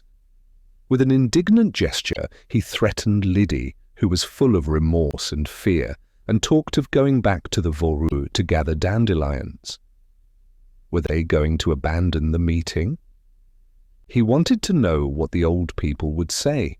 He pushed Bébert and proposed to enliven the end of the journey as far as the trees by detaching Poland and pursuing her with stones. His real idea was to kill her. He wanted to take her off and eat her at the bottom of his hole at Requillart. The rabbit ran ahead, with nose in the air and ears back. A stone grazed her back, another cut her tail, and, in spite of the growing darkness, she would have been done for if the young rogues had not noticed Étienne and Maheu standing in the middle of a glade. They threw themselves on the animal in desperation and put her back in the basket. Almost at the same minute, Zachary, Mouquet, and the two others, with their last blow at cross, drove the ball within a few meters of the glade. They all came into the midst of the rendezvous. Through the whole country, by the roads and pathways of the flat plain, ever since twilight, there had been a long procession, a rustling of silent shadows, moving separately or in groups towards the violet thickets of the forest. Every settlement was emptied, the women and children themselves set out as if for a walk beneath the great clear sky. Now the roads were growing dark. This walking crowd, all gliding towards the same goal, could no longer be distinguished, but one felt it, the confused tramping moved by one soul. Between the hedges, among the bushes, there was only a light rustling, a vague rumour of the voices of the night. Monsieur Hennebeau, who was at this hour returning home mounted on his mare, listened to these vague sounds. He had met couples, long rows of strollers, on this beautiful winter night, more lovers who were going to take their pleasure, mouth to mouth, behind the walls. Was it not what he always met, girls tumbled over at the bottom of every ditch, beggars who crammed themselves with the only joy that cost nothing? And these fools complained of life when they could take their supreme fill of this happiness of love. Willingly would he have starved as they did, if he could begin life again with a woman who would give herself to him on a heap of stones with all her strength and all her heart. His misfortune was without consolation, and he envied these wretches. With lowered head he went back, riding his horse at a slackened pace, rendered desperate by these long sounds, lost in the depth of the black country in which he heard only kisses. Chapter 7. It was the Plain des Dames, that vast glade just opened up by the felling of trees. It spread out in a gentle slope, surrounded by tall thickets and superb beeches with straight, regular trunks, which formed a white colonnade patched with green lichens. Fallen giants were also lying in the grass, while on the left a mass of logs formed a geometrical cube. The cold was sharpening with the twilight, and the frozen moss crackled beneath the feet. There was black darkness on the earth, while the tall branches showed against the pale sky, where a full moon coming above the horizon would soon extinguish the stars. Nearly 3,000 colliers had come to the rendezvous, a swarming crowd of men, women, and children gradually filling the glade and spreading out afar beneath the trees.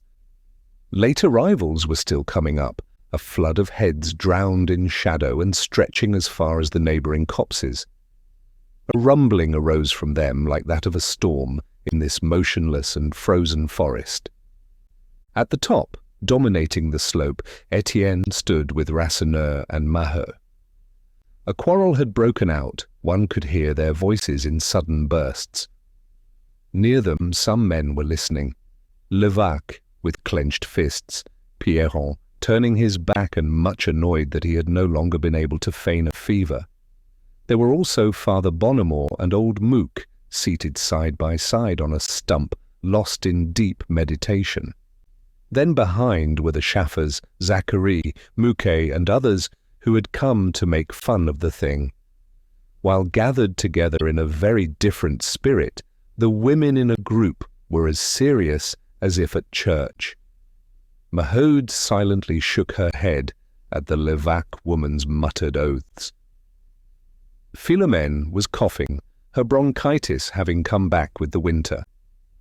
Only Mouquette was showing her teeth with laughter, amused at the way in which Mother Brûlé was abusing her daughter an unnatural creature who had sent her away that she might gorge herself with rabbit, a creature who had sold herself and who fattened on her man's cowardice.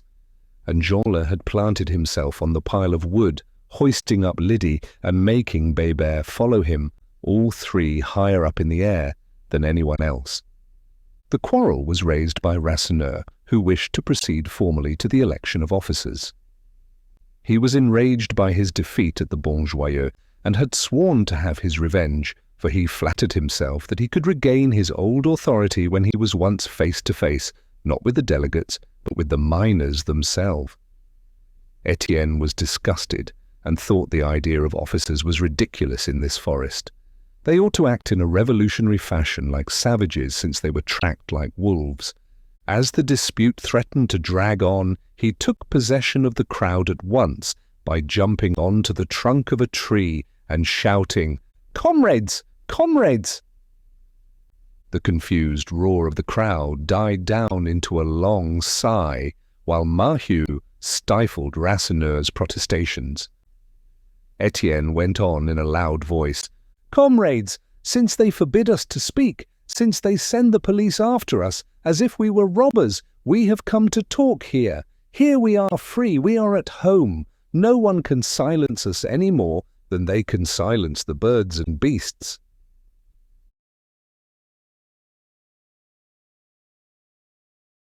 A thunder of cries and exclamations responded to him.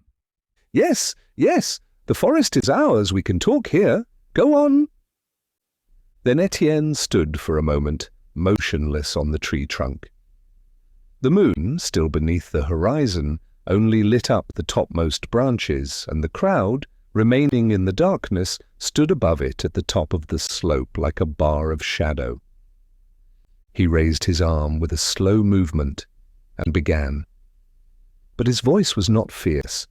He spoke in the cold tones of a simple envoy of the people who was rendering his account. He was delivering the discourse which the Commissioner of Police had cut short at the Bon Joyeux, and he began by a rapid history of the strike, affecting a certain scientific eloquence, facts, nothing but facts. At first he spoke of his dislike to the strike. The miners had not desired it. It was the management which had provoked it with the new timbering tariff. Then he recalled the first step taken by the delegates in going to the manager, the bad faith of the directors, and later on the second step, the tardy concession, the 10 centimes given up after the attempt to rob them. Now he showed by figures the exhaustion of the Provident Fund and pointed out the use that had been made of the help sent, briefly excusing the International, Pluchart and the others for not being able to do more for them in the midst of the cares of their conquest of the world. So the situation was getting worse every day. The company was giving back certificates and threatening to hire men from Belgium. Besides, it was intimidating the weak and had forced a certain number of miners to go down again.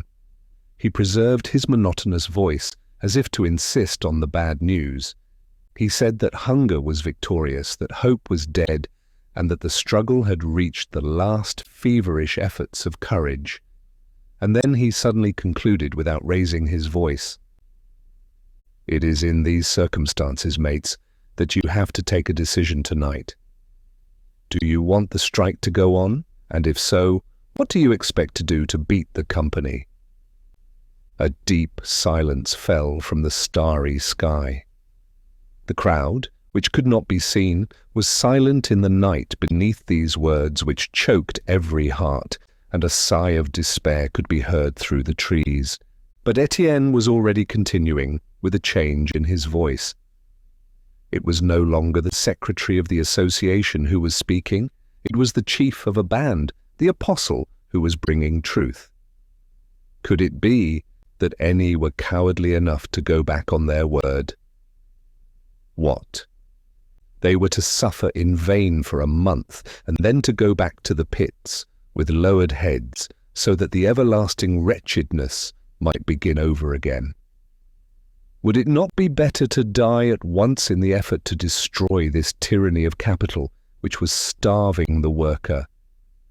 always to submit to hunger, up to the moment when hunger will again throw the calmest into revolt. Was it not a foolish game which could not go on forever? And he pointed to the exploited miners bearing alone the disasters of every crisis, reduced to go without food as soon as the necessities of competition lowered net prices. No, the timbering tariff could not be accepted. It was only a disguised effort to economize on the company's part. They wanted to rob every man of an hour's work a day. It was too much this time. The day was coming when the miserable, pushed to extremity, would deal justice. He stood with his arms in the air. At the word justice, the crowd, shaken by a long shudder, broke out into applause which rolled along with the sound of dry leaves. Voices cried, "Justice! It is time! Justice!" Gradually Étienne grew heated. He had not Rasseneur's easy flowing abundance.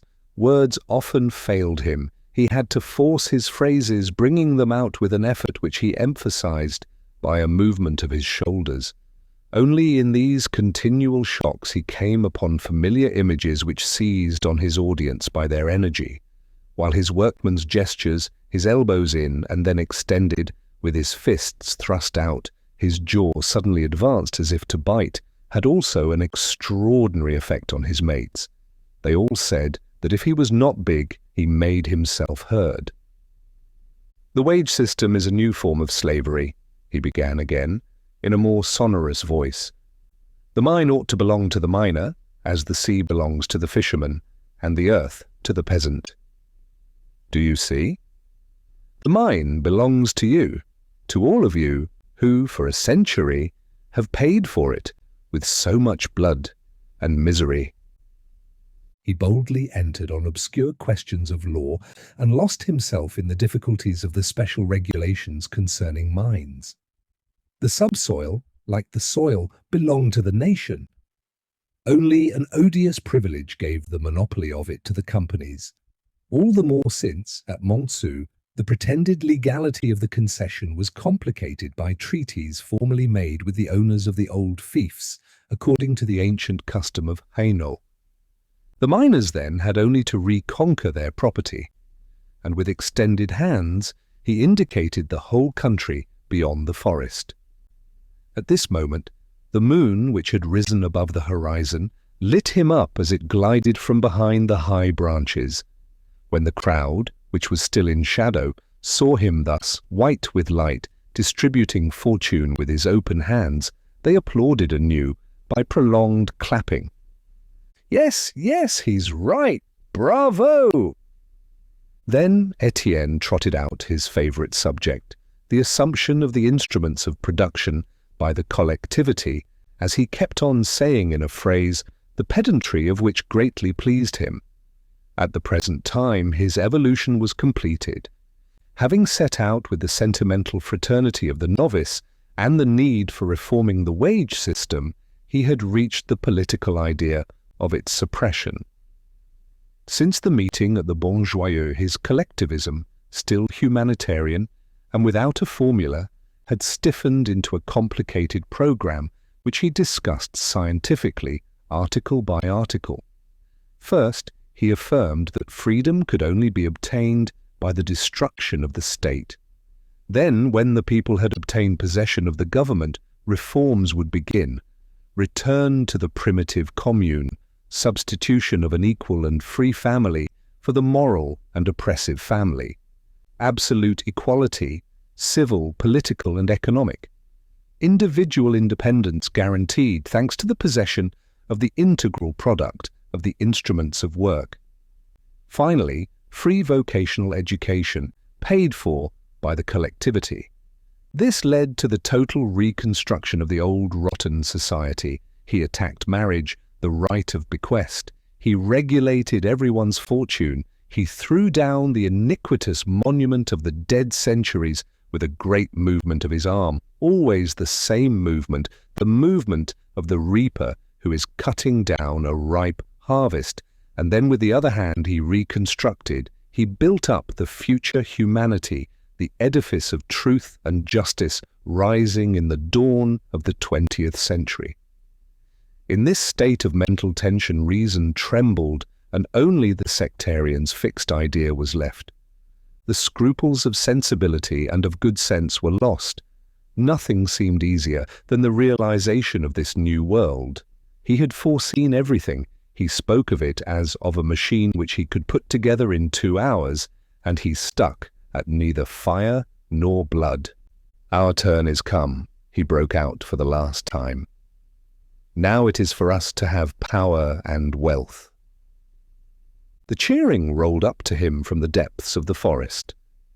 The moon now whitened the whole of the glade and cut into living waves the sea of heads, as far as the dimly visible copses in the distance between the great grey trunks, and in the icy air there was a fury of faces, of gleaming eyes, of open mouths, a rut of famishing men, women, and children, let loose on the just pillage of the ancient wealth they had been deprived of. They no longer felt the cold. These burning words had warmed them to the bone. Religious exaltation raised them from the earth, a fever of hope like that of the Christians of the early church, awaiting the near coming of justice. Many obscure phrases had escaped them. They could not properly understand this technical and abstract reasoning, but the very obscurity and abstraction still further enlarged the field of promises and lifted them into a dazzling region. What a dream! To be masters, to suffer no more, to enjoy at last. That's it, by God, it's our turn now, down with the exploiters. The women were delirious. Maheu, losing her calmness, was seized with the vertigo of hunger. The Levaque woman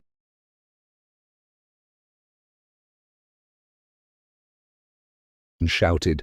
Old Brûlé, carried out of herself, was brandishing her witch-like arms. Philomene was shaken by a spasm of coughing, and Mouquette was so excited that she cried out words of tenderness to the orator. Among the men, Maheu was won over and shouted with anger between Pierron, who was trembling, and Levaque, who was talking too much, while the Chaffers, Zachary and Mouquet, though trying to make fun of things, were feeling uncomfortable and were surprised that their mate could talk on so long without having a drink. But on top of the pile of wood, Jeanlin was making more noise than anyone, egging on Bébert and Lydie, and shaking the basket in which Poland lay. The clamour began again. Étienne was enjoying the intoxication of his popularity.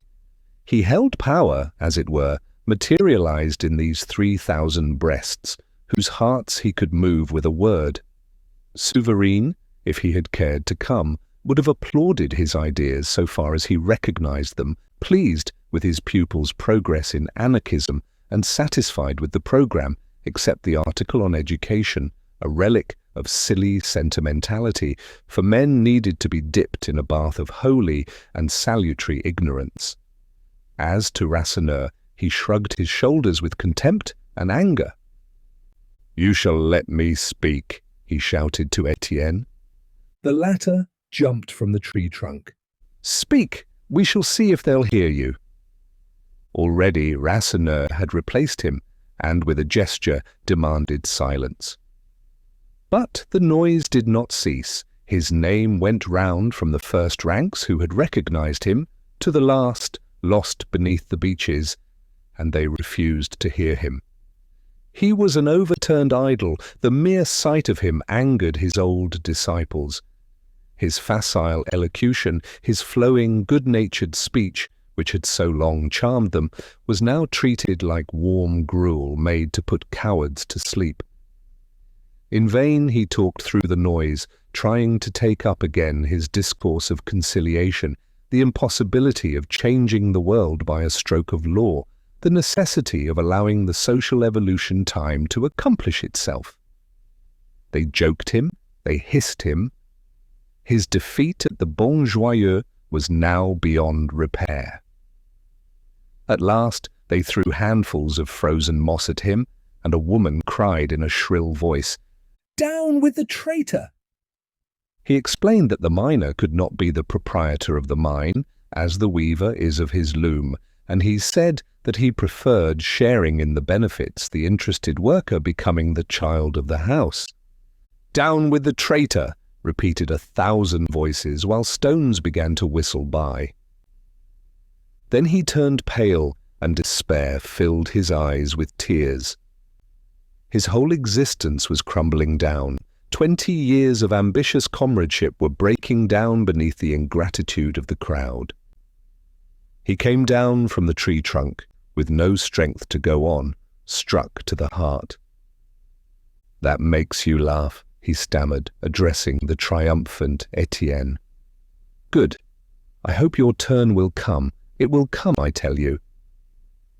And as if to reject all responsibility for the evils which he foresaw, he made a large gesture and went away alone across the country, pale and silent. Hoots arose, and then they were surprised to see Father Bonnemort standing on the trunk and about to speak in the midst of the tumult. Up till now, Mook and he had remained absorbed, with that air that they always had of reflecting on former things. No doubt he was yielding to one of those sudden crises of garrulity which sometimes made the past stir in him so violently that recollections rose and flowed from his lips for hours at a time. There was deep silence, and they listened to this old man, who was like a pale spectre beneath the moon, and as he narrated things without any immediate relation with the discussion, long histories which no one could understand, the impression was increased. He was talking of his youth. He described the death of his 2 uncles who were crushed at the Voreux. Then he turned to the inflammation of the lungs which had carried off his wife. He kept to his main idea, however. Things had never gone well and never would go well. Thus in the forest 500 of them had come together because the king would not lessen the hours of work. But he stopped short and began to tell of another strike. He had seen so many. They all broke out under these trees, here at the Plan des Dames, lower down at the Charbonnerie, still farther towards the Saut du Loup. Sometimes it froze, sometimes it was hot. One evening it had rained so much that they had gone back again without being able to say anything, and the king's soldiers came up, and it finished with volleys of musketry.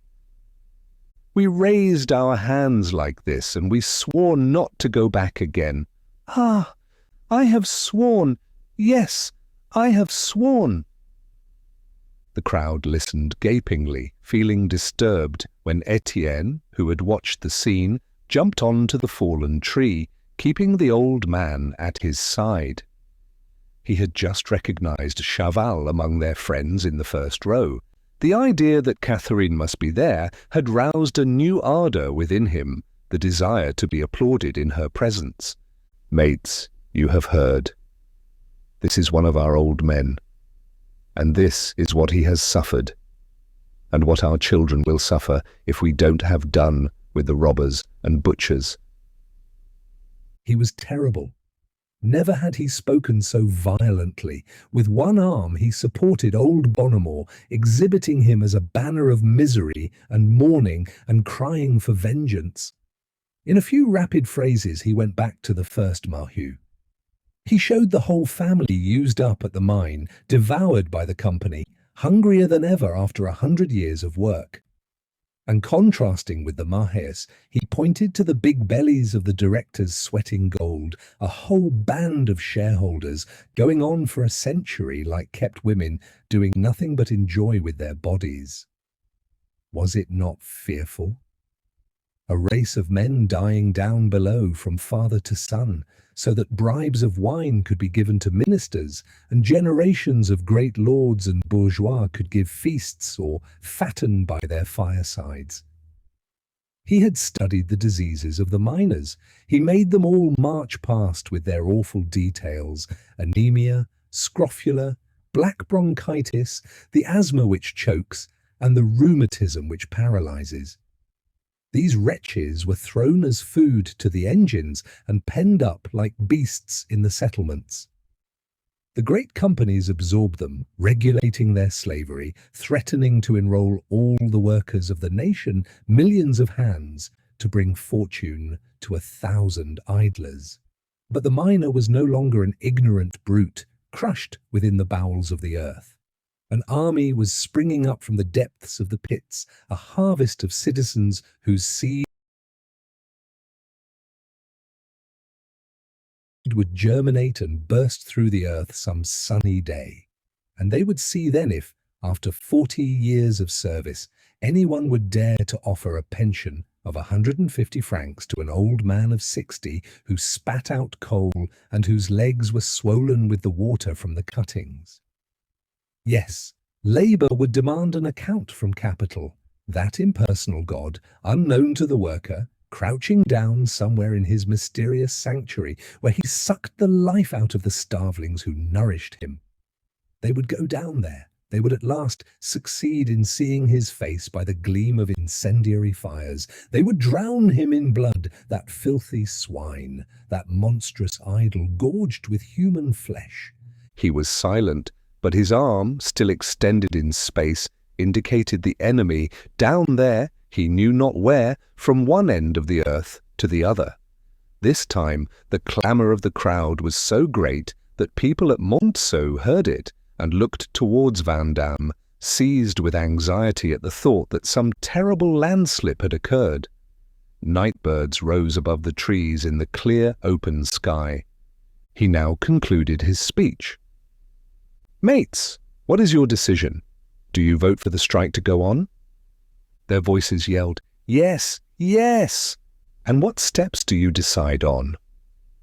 "We are sure of defeat if cowards go down tomorrow." Their voices rose again with the sound of a tempest. "Kill the cowards!" "Then you decide to call them back to duty and to their sworn word. This is what we could do: present ourselves at the pits, bring back the traitors by our presence, show the company that we are all agreed and that we are going to die rather than yield." "That's it! To the pits! To the pits!" While he was speaking, Étienne had looked for Catherine among the pale, shouting heads before him. She was certainly not there, but he still saw Chaval, affecting to jeer, shrugging his shoulders, but devoured by jealousy and ready to sell himself for a little of this popularity. "And if there are any spies among us, mates," Étienne went on, "let them look out. They're known. Yes, I can see Vandamme colliers here who have not left their pit." "Is that meant for me?" asked Chaval, with an air of bravado. "For you, or for anyone else? But, since you speak, you ought to understand that those who eat have nothing to do with those who are starving. You work at Jean Bar." A chaffing voice interrupted. "Oh, he work! He's got a wife who works for him." Chaval swore, while the blood rose to his face. "By God, is it forbidden to work then?" "Yes," said Étienne. "When your mates are enduring misery for the good of all, it is forbidden to go over, like a selfish, sneaking coward, to the master's side. If the strike had been general, we should have got the best of it long ago. Not a single man at Vandamme ought to have gone down when Monceau is resting. To accomplish the great stroke, work should be stopped in the entire country, at Monsieur Deneulin's as well as here. Do you understand there are only traitors in the Jean Bar cuttings? You're all traitors." The crowd around Chaval grew threatening, and fists were raised, and cries of "Kill him! Kill him!" began to be uttered. He had grown pale, but, in his infuriated desire to triumph over Étienne, an idea restored him. "Listen to me then. Come tomorrow to Jean Bart and you shall see if I'm working. We're on your side. They've sent me to tell you so. The fires must be extinguished, and the engine men, too, must go on strike. All the better if the pumps do stop. The water will destroy the pits and everything will be done for." He was furiously applauded in his turn, and now Étienne himself was outflanked. Other orators succeeded each other from the tree trunk, gesticulating amid the tumult and throwing out wild propositions. It was a mad outburst of faith, the impatience of a religious sect which, tired of hoping for the expected miracle, had at last decided to provoke it.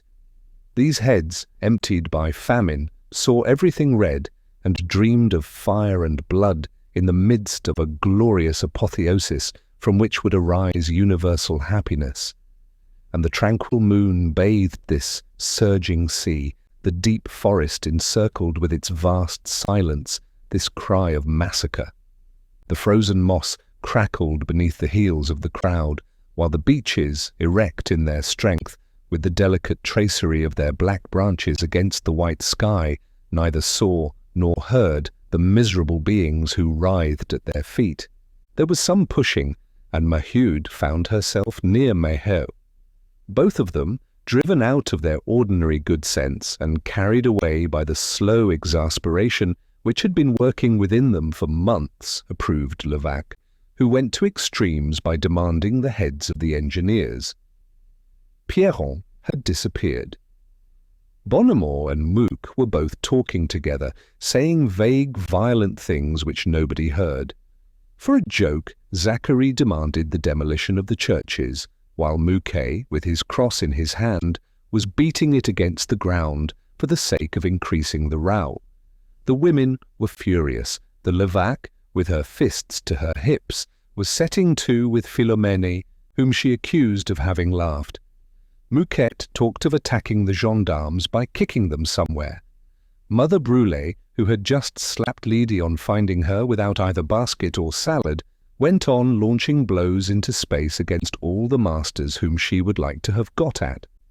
For a moment, Jeanlin was in terror, Bébert having learned through a trammer that Madame Rasseneur had seen them steal Poland. But when he had decided to go back and quietly release the beast at the door of the Avantage, he shouted louder than ever and opened his new knife, brandishing the blade and proud of its glitter. "Mates! Mates!" repeated the exhausted Étienne, hoarse with the effort to obtain a moment's silence for a definite understanding. At last they listened.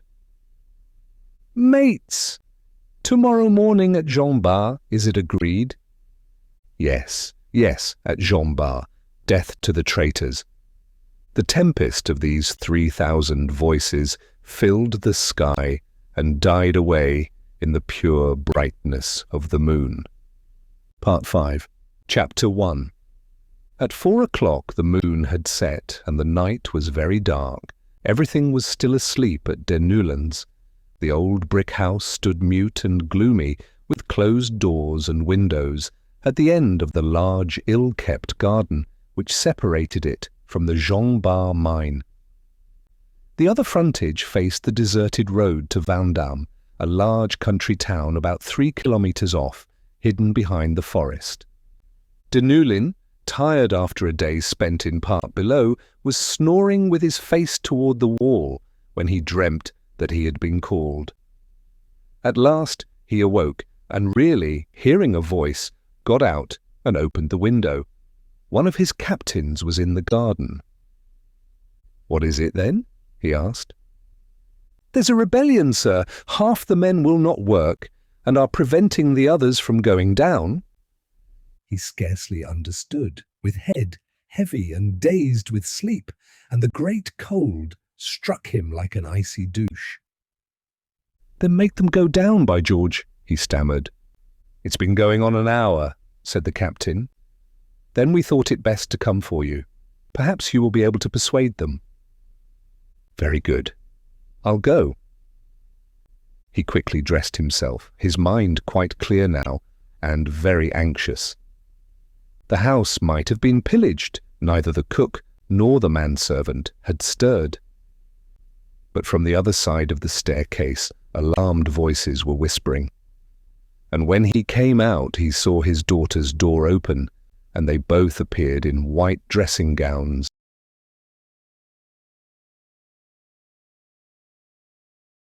Slipped on in haste. "Father, what is it?" Lucy, the elder, was already 22, a tall, dark girl with a haughty air, while Jeanne, the younger, as yet scarcely 19 years old, was small with golden hair and a certain caressing grace. "Nothing serious?" he replied, to reassure them. "It seems that some blusterers are making a disturbance down there. I am going to see—" But they exclaimed that they would not let him go before he had taken something warm. If not, he would come back ill, with his stomach out of order, as he always did. He struggled, gave his word of honor that he was too much in a hurry. "Listen," said Jeanne at last, hanging to his neck. "You must drink a little glass of rum and eat 2 biscuits, or I shall remain like this, and you'll have to take me with you." He resigned himself, declaring that the biscuits would choke him. They had already gone down before him, each with her candlestick. In the dining room below they hastened to serve him, one pouring out the rum, the other running to the pantry for the biscuits. Having lost their mother when very young, they had been rather badly brought up alone, spoilt by their father, the elder haunted by the dream of singing on the stage, the younger mad over painting, in which she showed a singular boldness of taste. But when they had to retrench after the embarrassment in their affairs, these apparently extravagant girls had suddenly developed into very sensible and shrewd managers, with an eye for errors of centimes in accounts. Today, with their boyish and artistic demeanour, they kept the purse, were careful over sous, haggled with the tradesmen, renovated their dresses unceasingly, and in fact succeeded in rendering decent the growing embarrassment of the house. "Eat, Papa," repeated Lucy. Then, remarking his silent, gloomy preoccupation, she was again frightened. "Is it serious, then, that you look at us like this? Tell us. We will stay with you, and they can do without us at that lunch." She was speaking of a party which had been planned for the morning. Madame Hennebeau was to go in her carriage, first for Cécile at the Grégoires, then to call for them, so that they could all go to Marchiennes to lunch at the Forges, where the manager's wife had invited them. It was an opportunity to visit the workshops, the blast furnaces, and the coke ovens. "We will certainly remain," declared Jeanne in her turn, but he grew angry. "A fine idea, I tell you that it is nothing. Just be so good as to get back into your beds again and dress yourselves for 9 o'clock, as was arranged." He kissed them and hastened to leave. They heard the noise of his boots vanishing over the frozen earth in the garden. Jeanne carefully placed the stopper in the rum bottle, while Lucy locked up the biscuits. The room had the cold neatness of dining rooms where the table is but meagerly supplied, and both of them took advantage of this early descent to see if anything had been left uncared for the evening before. A serviette lay about, the servant should be scolded. At last they were upstairs again. While he was taking the shortest cut through the narrow paths of his kitchen garden, Deneulin was thinking of his compromised fortune, this Montsou denier, this million which he had realized, dreaming to multiply it tenfold, and which was today running such great risks. It was an uninterrupted course of ill luck, enormous and unforeseen repairs, ruinous conditions of exploitation, then the disaster of this industrial crisis, just when the profits were beginning to come in. If the strike broke out here, he would be overthrown. He pushed a little door. The buildings of the pit could be divined in the black night by the deepening of the shadow, starred by a few lanterns. Jean Bart was not so important as the Voreux, but its renewed installation made it a pretty pit, as the engineers say. They had not been contented by enlarging the shaft 1.5 meters and deepening it to 708 meters. They had equipped it afresh with a new engine, new cages, entirely new material, all set up according to the latest scientific improvements. and even a certain seeking for elegance was visible in the constructions: a screening shed with carved frieze, a steeple adorned with a clock, a receiving room, and an engine room, both rounded into an apse like a Renaissance chapel, and surmounted by a chimney with a mosaic spiral made of black bricks and red bricks. The pump was placed on the other shaft of the concession, the old Gaston Marie pit, reserved solely for this purpose. Jean Bart, to right and left of the winding shaft, only had two conduits, that for the steam ventilator and that for the ladders. In the morning, ever since 3 o'clock, Chaval, who had arrived first, had been seducing his comrades, convincing them that they ought to imitate those at Montsou and demand an increase of 5 centimes a tram. Soon 400 workmen had passed from the shed into the receiving room, in the midst of a tumult of gesticulation and shouting. Those who wished to work stood with their lamps barefooted, with shovel or pick beneath their arms, while the others, still in their sabots, with their overcoats on their shoulders because of the great cold, were barring the shaft, and the captains were growing hoarse in the effort to restore order, begging them to be reasonable and not to prevent those who wanted from going down. But Chaval was furious when he saw Catherine in her trousers and jacket, her head tied up in the blue cap. On getting up, he had roughly told her to stay in bed. In despair at this arrest of work, she had followed him all the same, for he never gave her any money. She often had to pay both for herself and him. And what was to become of her if she earned nothing? She was overcome by fear, the fear of a brothel at Marchiennes, which was the end of putter girls without bread and without lodging. "By God!" cried Chaval, "what the devil have you come here for?" She stammered that she had no income to live on and that she wanted to work. "Then you put yourself against me, wench.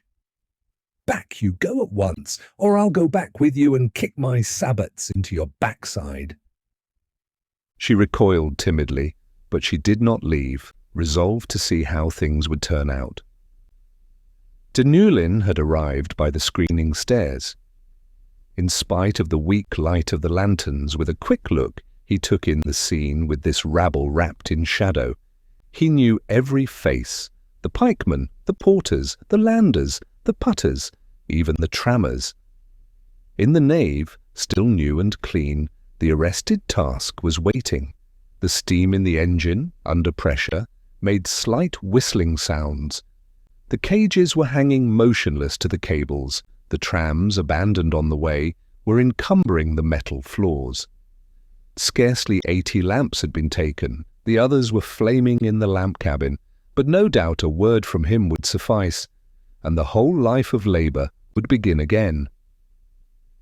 "Well, what's going on then, my lads?" he asked in a loud voice. "What are you angry about? Just explain to me, and we will see if we can agree." He usually behaved in a paternal way towards his men, while at the same time demanding hard work. With an authoritative, rough manner, he had tried to conquer them by a good nature which had its outbursts of passion, and he often gained their love. The men especially respected in him his courage, always in the cuttings with them, the first in danger whenever an accident terrified the pit. Twice, after fire-damp explosions, he had been let down, fastened by a rope under his armpits, when the bravest drew back. "Now," he began again, "you are not going to make me repent of having trusted you. You know that I have refused police protection. Talk quietly, and I will hear you." All were now silent and awkward, moving away from him. And it was Chaval who at last said, "Well, Monsieur Denolin, we can't go on working. We must have 5 centimes more the tram." He seemed surprised. "What? 5 centimes? And why this demand? I don't complain about your timbering. I don't want to impose a new tariff on you like the Montsou directors." "Maybe, but the Montsou mates are right all the same. They won't have the tariff, and they want a rise of 5 centimes because it is not possible to work properly at the present rates. We want 5 centimes more, don't we, you others? Voices approved, and the noise began again in the midst of violent gesticulation. Gradually they drew near, forming a small circle. A flame came into Deneulin's eyes, and his fist, that of a man who liked strong government, was clenched for fear of yielding to the temptation of seizing one of them by the neck. He preferred to discuss on the basis of reason. You want 5 centimes, and I agree that the work is worth it. Only I can't give it. If I gave it, I should simply be done for. You must understand that I have to live first in order for you to live, and I've got to the end. The least rise in net prices will upset me. 2 years ago, you remember, at the time of the last strike, I yielded. I was able to then. But that rise of wages was not the less ruinous, for these 2 years have been a struggle. Today I would rather let the whole thing go than not be able to tell next month where to get the money to pay you. Chaval laughed roughly in the face of this master, who told them his affairs so frankly. The others lowered their faces, obstinate and incredulous, refusing to take into their heads the idea that a master did not gain millions out of his men. Then Deneulin, persisting, explained his struggle with Montsou, always on the watch and ready to devour him if, some day, he had the stupidity to come to grief. It was a savage competition which forced him to economize, the more so since the great depth of Jean Bart increased the price of extraction, an unfavorable condition hardly compensated by the great thickness of the coal beds. He would never have raised wages after the last strike if it had not been necessary for him to imitate Montsou for fear of seeing his men leave him. And he threatened them with the morrow. A fine result it would be for them if they obliged him to sell, to pass beneath the terrible yoke of the directors. He did not sit on a throne far away in an unknown sanctuary. He was not one of those shareholders who pay agents to skin the miner who has never seen them. He was a master. He risked something besides his money. He risked his intelligence, his health, his life. Stoppage of work would simply mean death, for he had no stock, and he must fulfill orders. Besides, his standing capital could not sleep. How could he keep his engagements? Who would pay the interest on the sums his friends had confided to him? It would mean bankruptcy. "That's where we are, my good fellows," he said in conclusion. "I want to convince you, we don't ask a man to cut his own throat, do we? And if I give you your 5 centimes, or if I let you go out on strike, it's the same as if I cut my throat." He was silent. Grunts went round. A party among the miners seemed to hesitate. Several went back towards the shaft. "At least," said a captain, "let everyone be free. Who are those who want to work?" Catherine had advanced among the first, but Chaval fiercely pushed her back, shouting, "We are all agreed. It's only bloody rogues who'll leave their mates." After that, conciliation appeared impossible. The cries began again, and men were hustled away from the shaft at the risk of being crushed against the walls. For a moment, the manager, in despair, tried to struggle alone to reduce the crowd by violence, but it was useless madness, and he retired. For a few minutes he rested out of breath on a chair in the receiver's office, so overcome by his powerlessness that no ideas came to him. At last he grew calm and told an inspector to go and bring Chaval. Then, when the latter had agreed to the interview, he motioned the others away. "Leave us!" Deneulin's idea was to see what this fellow was after. At the first words he felt that he was vain and was devoured by passionate jealousy. Then he attacked him by flattery, affecting surprise that a workman of his merit should so compromise his future.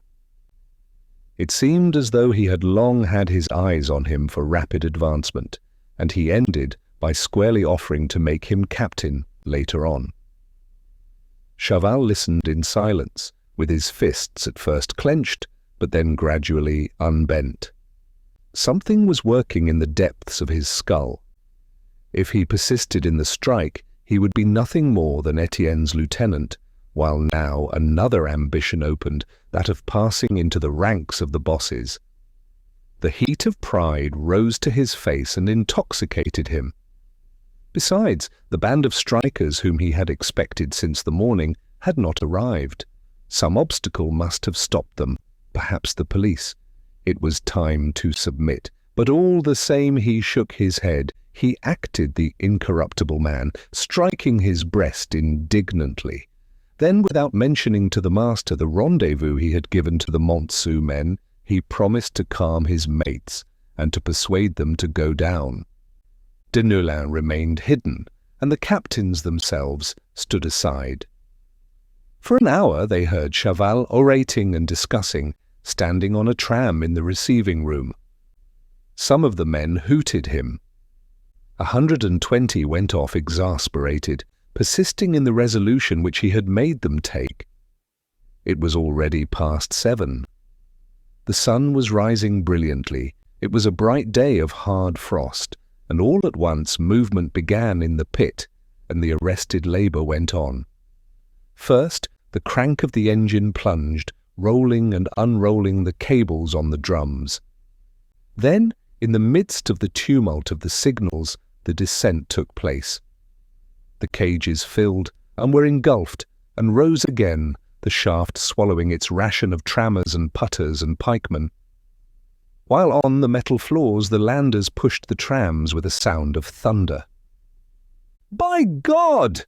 What the devil are you doing there?" cried Chaval to Catherine, who was awaiting her turn. "Will you just go down and not laze about?"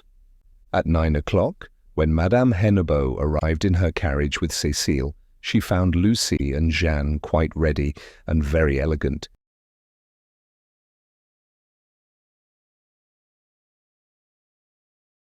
In spite of their dresses having been renovated for the 20th time. But Deneulin was surprised to see Négrel accompanying the carriage on horseback. What? Were the men also in the party?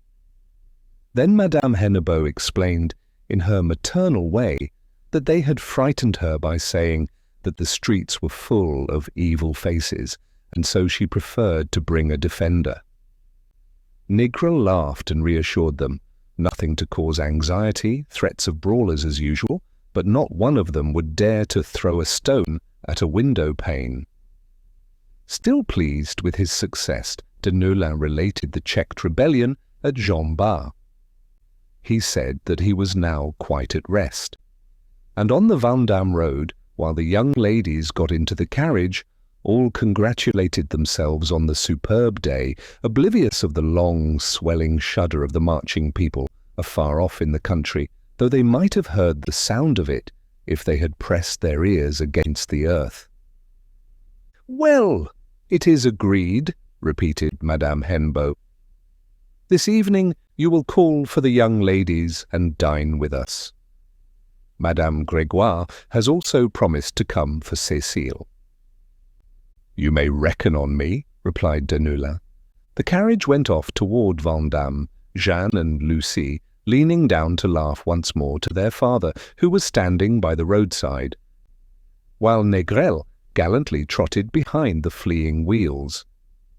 They crossed the forest, taking the road from Vendôme to Marchiennes.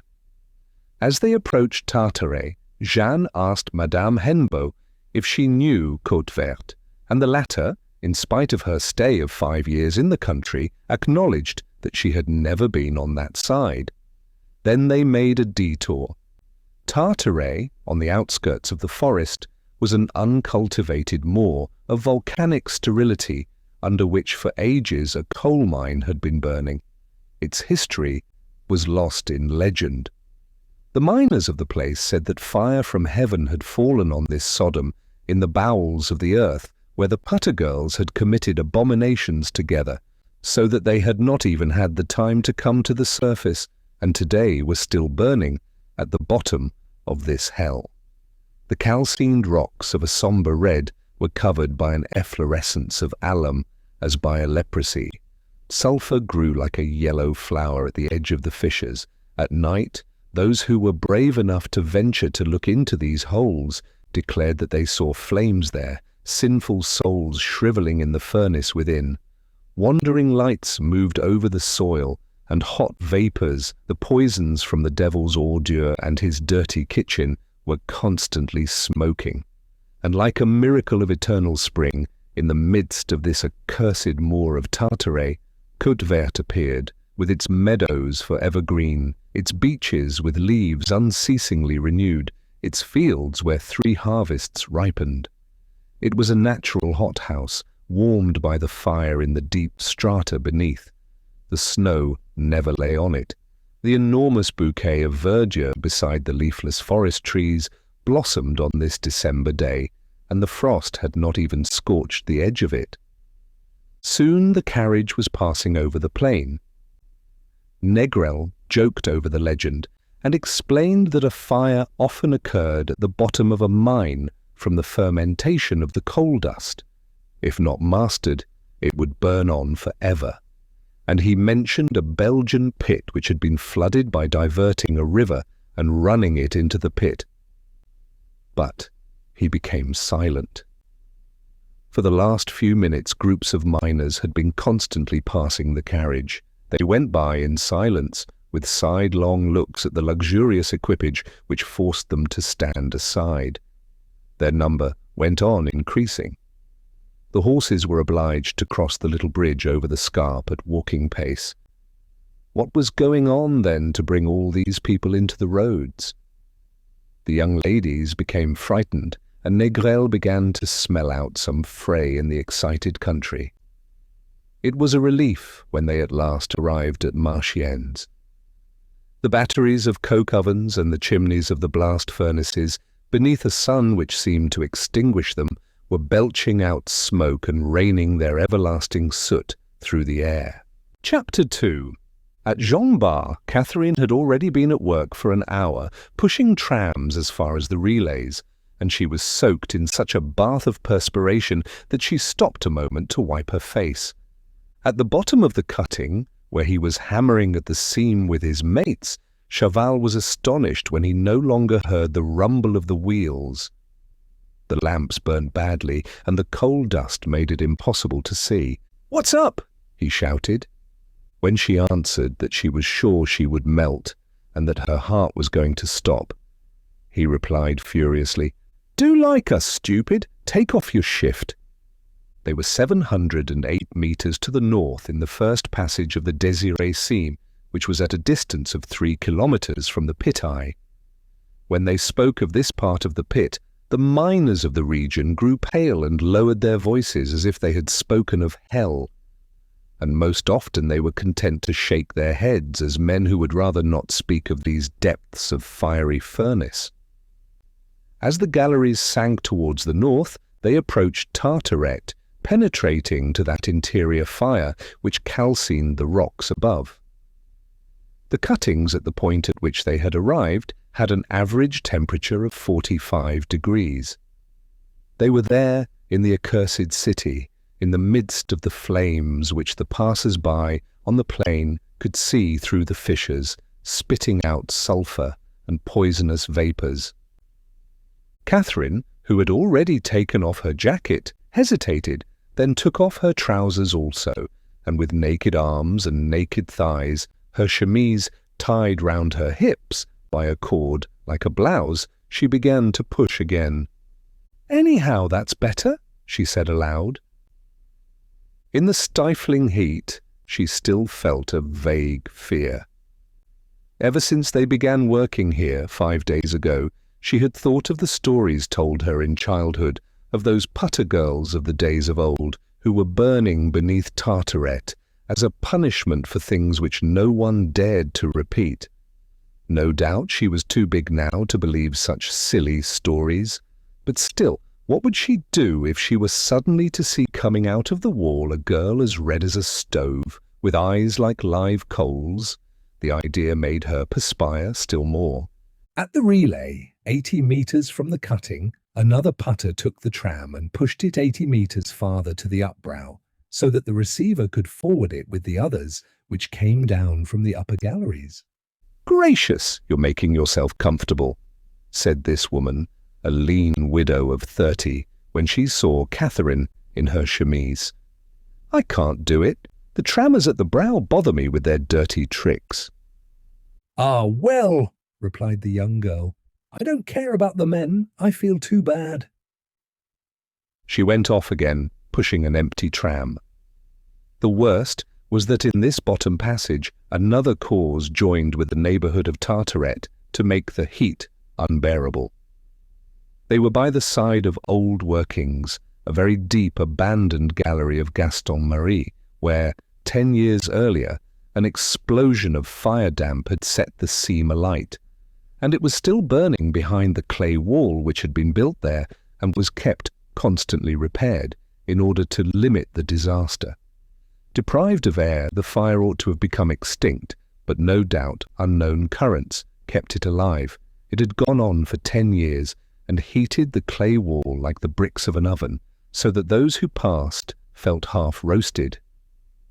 It was along this wall for a length of more than 100 metres that the haulage was carried on in a temperature of 60 degrees.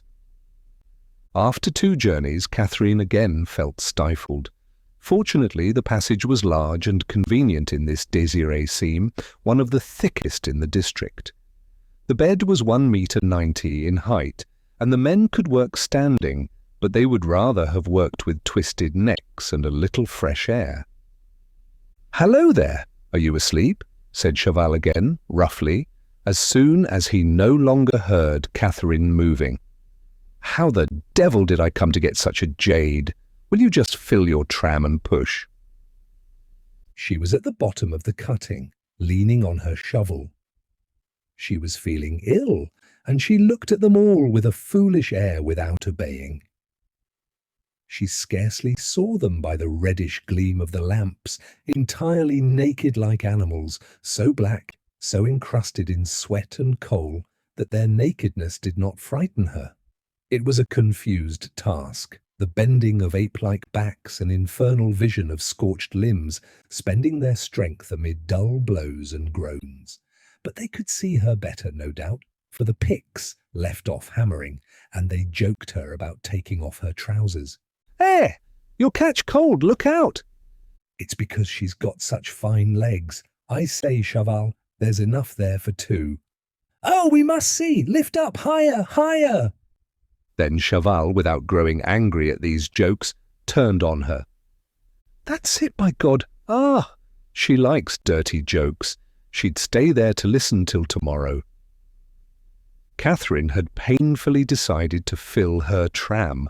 Then she pushed it. The gallery was too wide for her to get a purchase on the timber on both sides. Her naked feet were twisted in the rails where they sought a point of support, while she slowly moved on, her arms stiffened in front and her back breaking.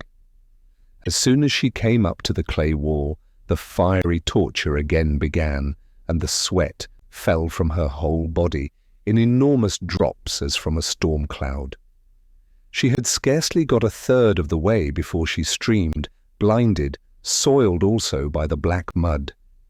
Her narrow chemise, as though dipped in ink, was sticking to her skin and rising up to her waist with the movement of her thighs. It hurt her so that she had once more to stop her task.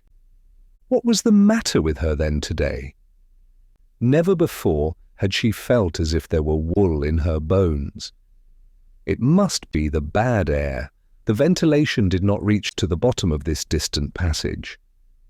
One breathed there all sorts of vapours which came out of the coal with the low bubbling sound of a spring, so abundantly sometimes that the lamps would not burn.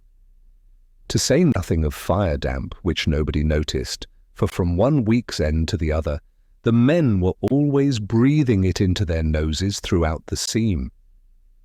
She knew that bad air well, dead air the miners called it, the heavy asphyxiating gases below, above them the light gases which catch fire and blow up all the stalls of a pit with hundreds of men in a single burst of thunder. From her childhood she had swallowed so much that she was surprised she bore it so badly, with buzzing ears and burning throat. Unable to go farther, she felt the need of taking off her chemise. It was beginning to torture her, this garment of which the least folds cut and burnt her. She resisted the longing and tried to push again, but was forced to stand upright. Then quickly, saying to herself that she would cover herself at the relay, she took off everything, the cord and the chemise, so feverishly that she would have torn off her skin if she could. And now, naked and pitiful, brought down to the level of the female animal seeking its living in the mire of the streets, covered with soot and mud up to the belly, she laboured on like a cab-hack. On all fours she pushed onwards. But despair came. It gave her no relief to be naked. What more could she take off? The buzzing in her ears deafened her. She seemed to feel a vice gripping her temples. She fell on her knees. The lamp, wedged into the coal in the tram, seemed to her to be going out. The intention to turn up the wick alone survived in the midst of her confused ideas. Twice she tried to examine it, and both times when she placed it before her on the earth, she saw it turn pale, as though it also lacked breath. Suddenly the lamp went out. Then everything whirled around her in the darkness. A millstone turned in her head, her heart grew weak and left off beating, numbed in its turn by the immense weariness which was putting her limbs to sleep. She had fallen back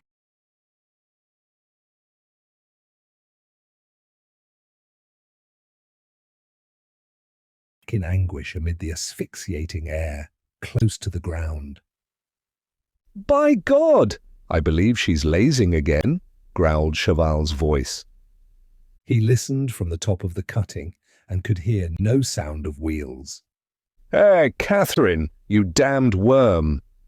His voice was lost afar in the black gallery, and not a breath replied. "I'll come and make you move, I will." Nothing stirred. There was only the same silence, as of death. He came down furiously, rushing along with his lamp so violently that he nearly fell over the putter's body which barred the way. He looked at her in stupefaction. What was the matter then? Was it humbug, a pretence of going to sleep? But the lamp, which he had lowered to light up her face, threatened to go out.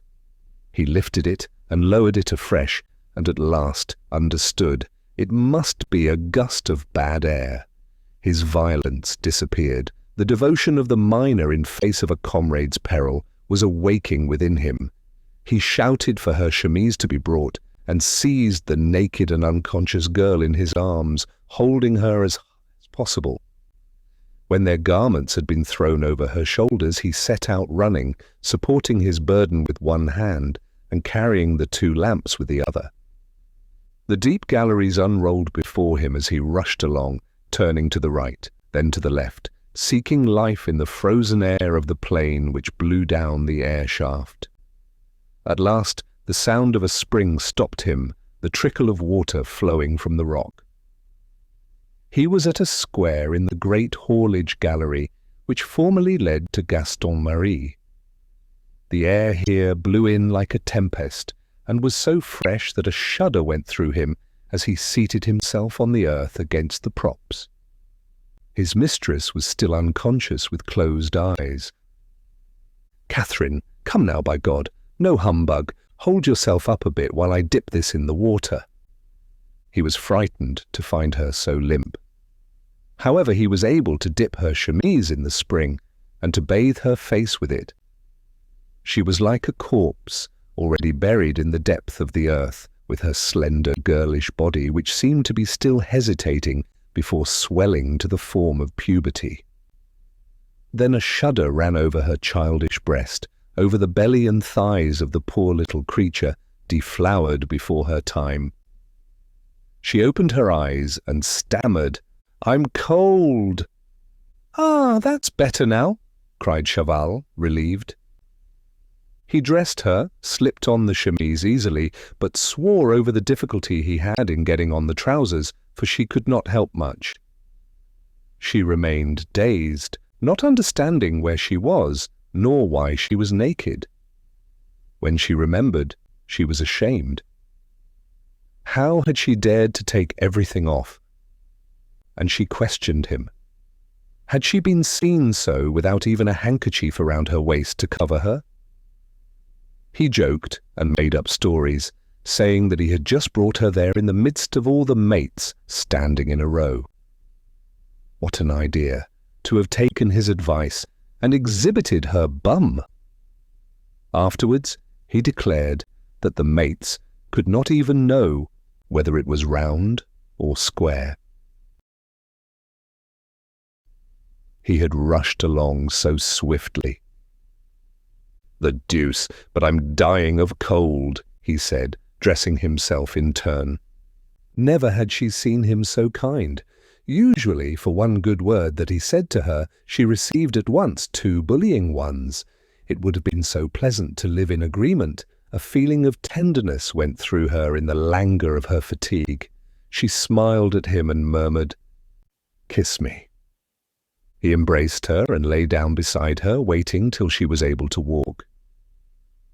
"You know," she said again, "you were wrong to shout at me over there, for I couldn't do more, really. Even in the cutting you're not so hot. If you only knew how it roasts you at the bottom of the passage." "Sure enough," he replied. "It would be better under the trees." "You feel bad in that stall, I'm afraid, my poor girl." She was so touched at hearing him agree with her that she tried to be brave. "Oh, it's a bad place. Then today the air is poisoned, but you shall see soon if I'm a worm. When one has to work, one works. Isn't it true? I'd die rather than stop." There was silence. He held her with one arm round her waist, pressing her against his breast to keep her from harm. Although she already felt strong enough to go back to the stall, she forgot everything in her delight. "Only," she went on in a very low voice, "I should like it so much if you were kinder. Yes, it is so good when we love each other a little." And she began to cry softly. "But I do love you," he cried, "for I've taken you with me." She only replied by shaking her head. There are often men who take women just in order to have them, caring mighty little about their happiness. Her tears flowed more hotly. It made her despair now to think of the happy life she would have led if she had chanced to fall to another lad, whose arm she would always have felt thus round her waist. Another? And the vague image of that other arose from the depth of her emotion. But it was done with. She only desired now to live to the end with this one, if he would not hustle her about too much. "Then," she said, "try to be like this sometimes."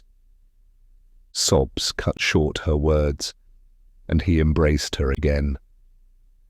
"You're a stupid. There, I swear to be kind. I'm not worse than anyone else. Go on." She looked at him and began to smile through her tears. Perhaps he was right. One never met women who were happy. Then, although she distrusted his oath, she gave herself up to the joy of seeing him affectionate. Good God! If only that could last. They had both embraced again, and as they were pressing each other in a long clasp, they heard steps which made them get up. 3 mates who had seen them pass had come up to know how she was. They set out together. It was nearly 10 o'clock, and they took their lunch into a cool corner before going back to sweat at the bottom of the cutting. They were finishing the double slice of bread and butter, their brick, and were about to drink the coffee from their tin when they were disturbed by a noise coming from stalls in the distance. What then? Was it another accident? They got up and ran. Pikemen, putters, trammers crossed them at every step. No one knew anything. All were shouting. It must be some great misfortune. Gradually, the whole mine was in terror. Frightened shadows emerged from the galleries. Lanterns danced and flew away in the darkness. Where was it? Why could no one say? All at once a captain passed, shouting, "They are cutting the cables! They are cutting the cables!" Then the panic increased.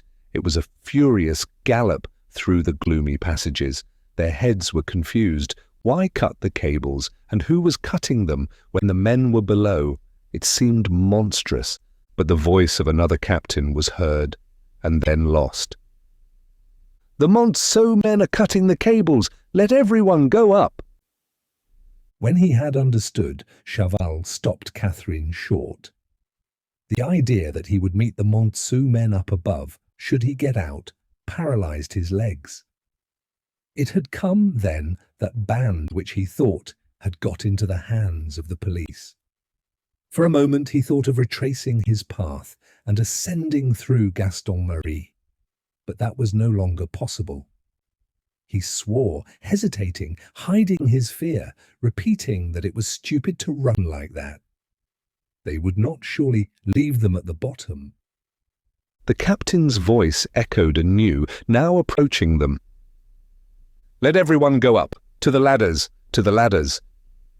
And Chaval was carried away with his mates. He pushed Catherine and accused her of not running fast enough. Did she want, then, to remain in the pit to die of hunger? For those Monceau brigands were capable of breaking the ladders without waiting for people to come up. This abominable suggestion ended by driving them wild. Along the galleries there was only a furious rush, helter-skelter, a race of madmen, each striving to arrive first and mount before the others. Some men shouted that the ladders were broken and that no one could get out.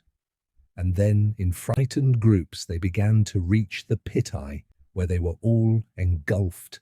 They threw themselves toward the shaft. They crushed through the narrow door to the ladder passage, while an old groom, who had prudently led back the horses to the stable, looked at them with an air of contemptuous indifference, accustomed to spend nights in the pit, and certain that he could eventually be drawn out of it.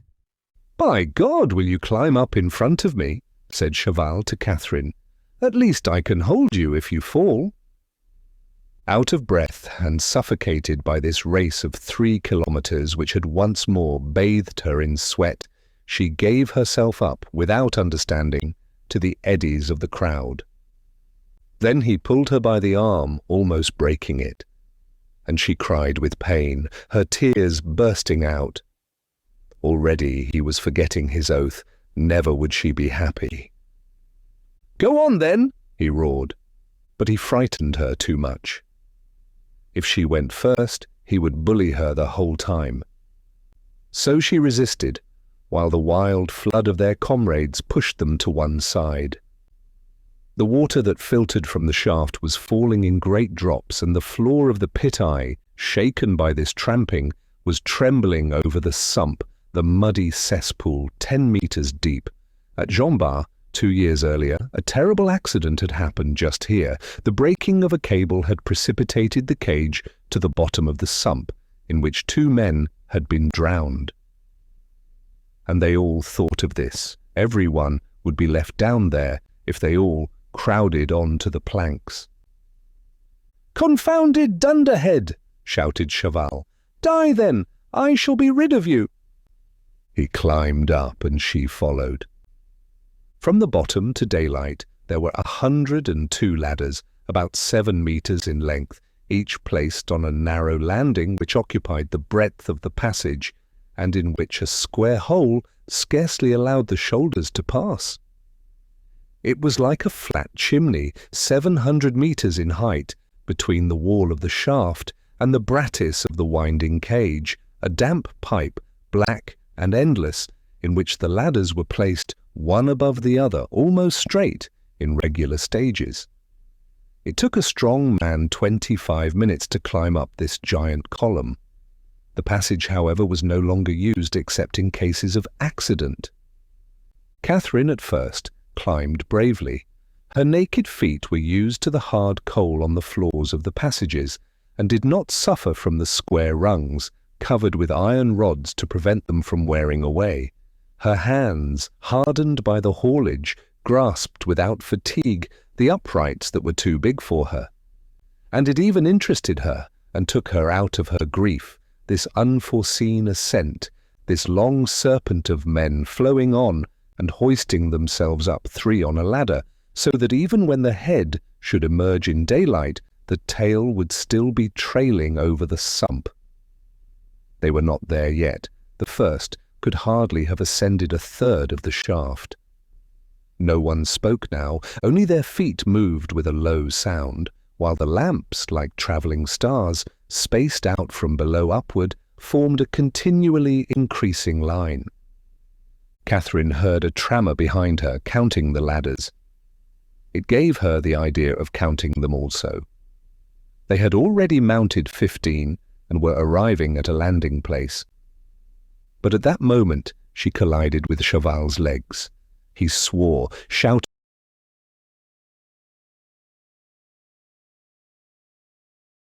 to her to look out. Gradually, the whole column stopped and became motionless. What then? Had something happened?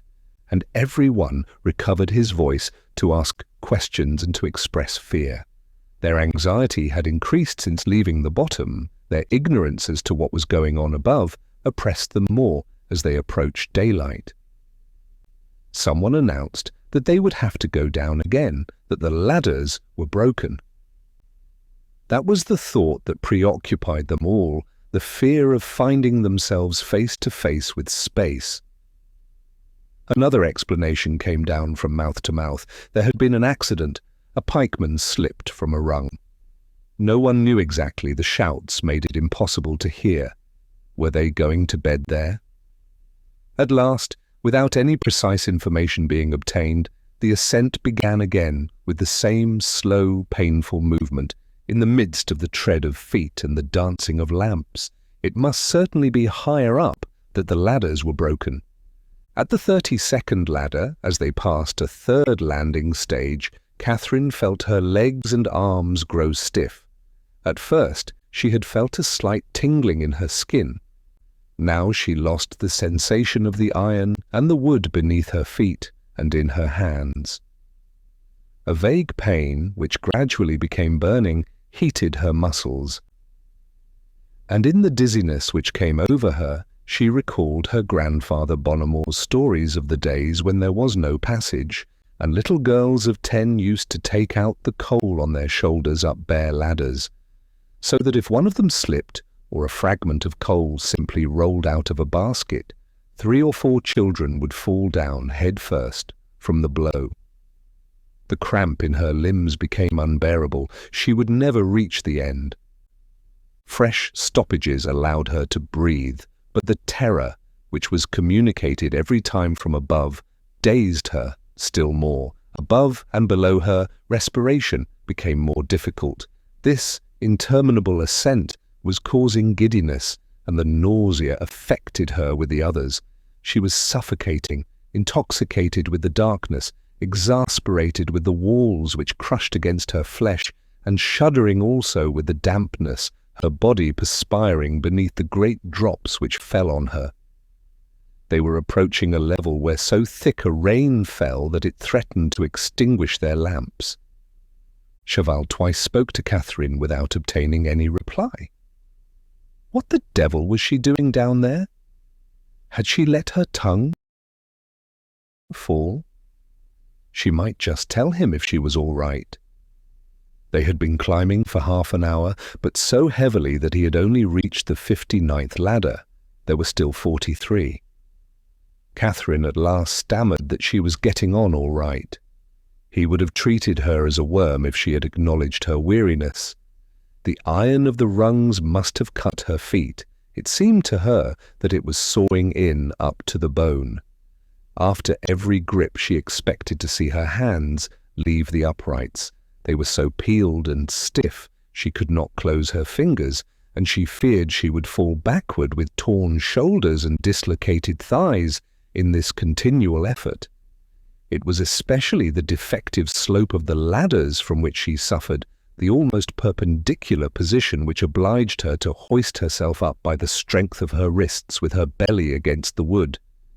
The panting of many breaths now drowned the sound of the feet, forming an enormous moan, multiplied tenfold by the partition of the passage, arising from the depths and expiring towards the light.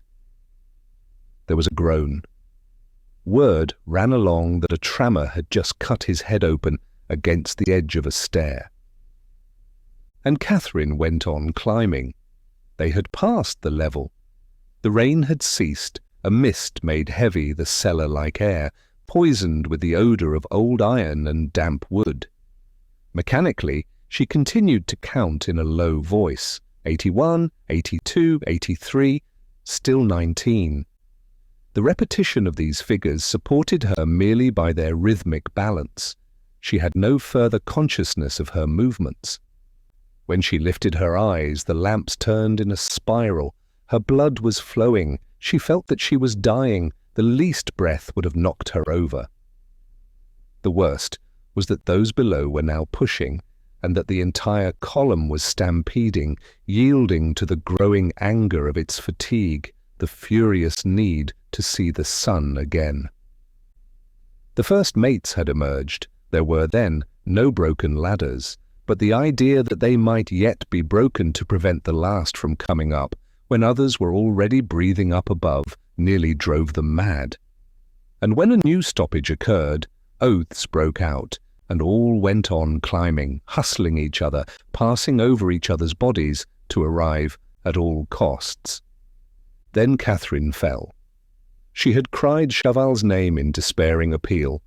He did not hear. He was struggling, digging his heels into a comrade's ribs to get before him, and she was rolled down and trampled over.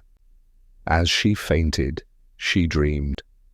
It seemed to her that she was one of the little putter girls of old days, and that a fragment of coal, fallen from the basket above her, had thrown her to the bottom of the shaft, like a sparrow struck by a flint. 5 ladders only remained to climb. It had taken nearly an hour. She never knew how she reached daylight, carried up on people's shoulders, supported by the throttling narrowness of the passage. Suddenly, she found herself in the dazzling sunlight, in the midst of a yelling crowd who were hooting her.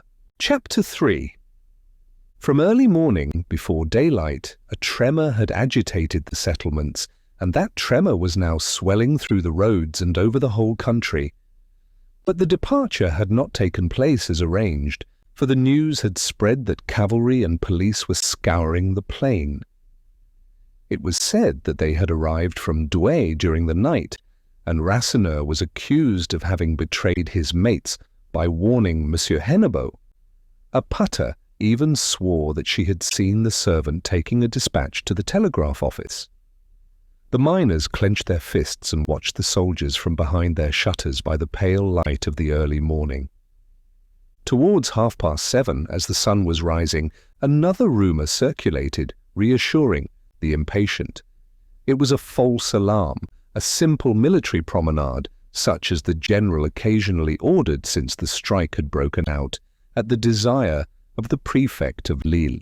The strikers detested this official. They reproached him with deceiving them by the promise of a conciliatory intervention, which was limited to a march of troops into Montsou every week to overawe them. So when the cavalry and police quietly took the road back to Marchiennes, after contenting themselves with deafening the settlements by the stamping of their horses over the hard earth, the miners jeered at this innocent prefect and his soldiers who turned on their heels when things were beginning to get hot. Up till 9 o'clock, they stood peacefully about, in good humour, before their houses, following with their eyes up the streets the meek backs of the last gendarme. In the depths of their large beds, the good people of Montsou were still sleeping, with their heads among the feathers. At the manager's house, Madame Hennebeau had just been seen setting out in the carriage, leaving Monsieur Hennebeau at work, no doubt, for the closed and silent villa seemed dead. Not one of the pits had any military guard. It was a fatal lack of foresight in the hour of danger, the natural stupidity which accompanies catastrophes, the fault which a government commits whenever there is need of precise knowledge of the facts. And 9 o'clock was striking when the colliers at last took the Vendôme road to repair to the rendezvous decided on the day before in the forest. Étienne had very quickly perceived that he would certainly not find over at Jean Bart the 3,000 comrades on whom he was counting. Many believed that the demonstration was put off, and the worst was that 2 or 3 bands already on the way would compromise the cause if he did not at all Costes put himself at their head. Almost 100 who had set out before daylight were taking refuge beneath the forest beeches, waiting for the others. Souvarine, whom the young man went up to consult, shrugged his shoulders. 10 resolute fellows could do more work than a crowd, and he turned back to the open book before him, refusing to join in. The thing threatened to turn into sentiment when it would have been enough to adopt the simple method of burning Montsou. As Étienne left the house, he saw Rasseneur seated before the metal stove and looking very pale, while his wife, in her everlasting black dress, was abusing him in polite and cutting terms. Maheu was of opinion that they ought to keep their promise. A rendezvous like this was sacred. However, the night had calmed their fever. He was now fearing misfortune, and he explained that it was their duty to go over there to maintain their mates in the right path. Maheu approved with a nod. Étienne repeated complacently that it was necessary to adopt revolutionary methods without attempting any person's life. Before setting out, he refused his share of a loaf that had been given him the evening before, together with a bottle of gin, but he drank 3 little glasses, one after the other, saying that he wanted to keep out the cold. He even carried away a tinful. Alzire would look after the children. Old Bonnemort, whose legs were suffering from yesterday's walk, remained in bed. They did not go away together from motives of prudence. Jeanlin had disappeared long ago. Maheu and Maheu went off on the side, sloping towards Montsou, while Étienne turned towards the forest, where he proposed to join his mates. On the way, he caught up a band of women among whom he recognized Mother Brûlé and the Levaque woman. As they walked, they were eating chestnuts, which Mouquette had brought.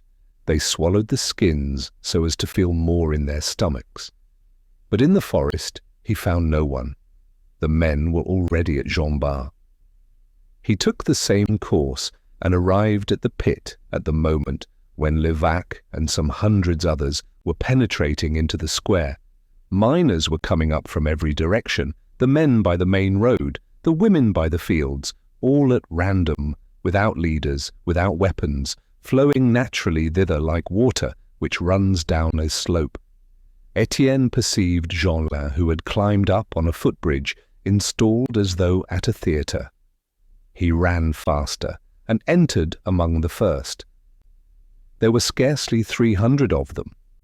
There was some hesitation when Deneulin showed himself at the top of the staircase which led to the receiving room. "What do you want?" he asked in a loud voice. After having watched the disappearance of the carriage, from which his daughters were still laughing towards him, he had returned to the pit overtaken by a strange anxiety. Everything, however, was found in good order.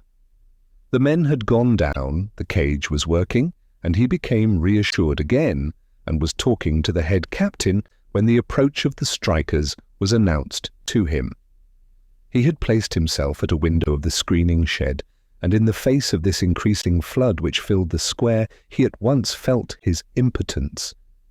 How could he defend these buildings open on every side? He could scarcely group some 20 of his workmen round himself. He was lost.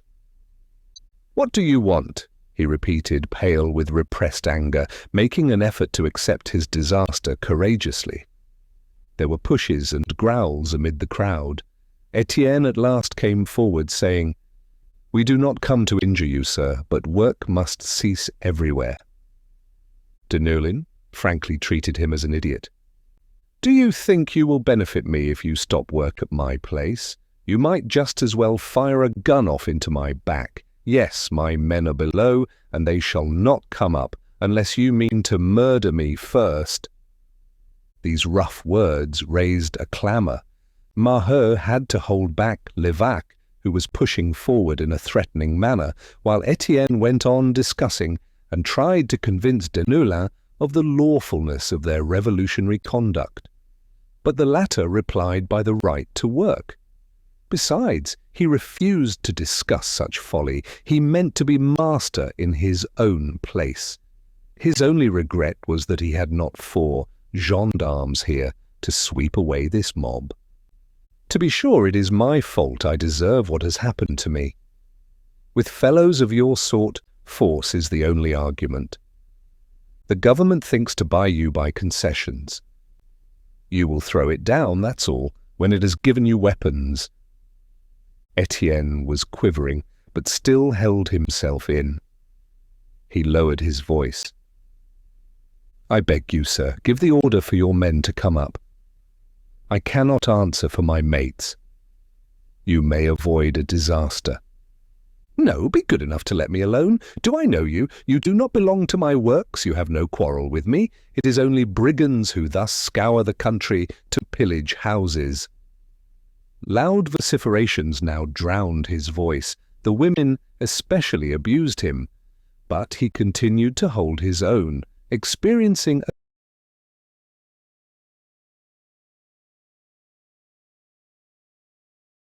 certain relief in this frankness, with which he expressed his disciplinarian nature.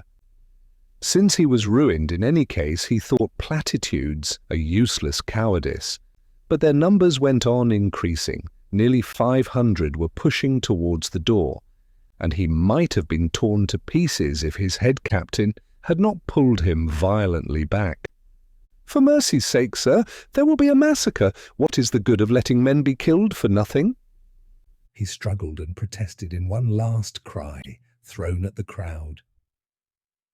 You set of brigands, you will know what, when we are strongest again. They led him away. The hustling of the crowd had thrown the first ranks against the staircase so that the rail was twisted. It was the women who pushed and screamed and urged on the men. The door yielded at once. It was a door without a lock, simply closed by a latch. But the staircase was too narrow for the pushing crowd, which would have taken long to get in if the rear of the besiegers had not gone off to enter by other openings. Then they poured in on all sides, by the shed, the screening place, the boiler buildings. In less than 5 minutes, the whole pit belonged to them. They swarmed at every story in the midst of furious gestures and cries, carried away by their victory over this master who resisted. Maheu, in terror, had rushed forward among the first, saying to Étienne, "They must not kill him." The latter was already running. Then, when Étienne understood that Deneullin had barricaded himself in the captain's room, he replied, "Well, would it be our fault, such a madman?" He was feeling anxious, however, being still too calm to yield to this outburst of anger. His pride of leadership also suffered on seeing the band escape from his authority and become enraged, going beyond the cold execution of the will of the people, such as he had anticipated. In vain he called for coolness, shouting that they must not put right on their enemy's side by acts of useless destruction. "To the boilers!" shouted Mother Brûlé. "Put out the fires!" Levaque, who had found a file, was brandishing it like a dagger, dominating the tumult with a terrible cry. "Cut the cables! Cut the cables!" Soon they all repeated this. Only Étienne and Maheu continued to protest, dazed and talking in the tumult without obtaining silence. At last the former was able to say, "But there are men below, mates." The noise redoubled, and voices arose from all sides. "So much the worse. Ought not to go down. Serve the traitors right. Yes, yes, let them stay there. And then they have the ladders." Then when this idea of the ladders had made them still more obstinate, Étienne saw that he would have to yield. For fear of a greater disaster, he hastened towards the engine, wishing at all events to bring the cages up, so that the cables, being cut above the shaft, should not smash them by falling down with their enormous weight. The engine man had disappeared as well as the few daylight workers, and he took hold of the starting lever, manipulating it while Levaque and two others climbed up the metal scaffold which supported the pulleys.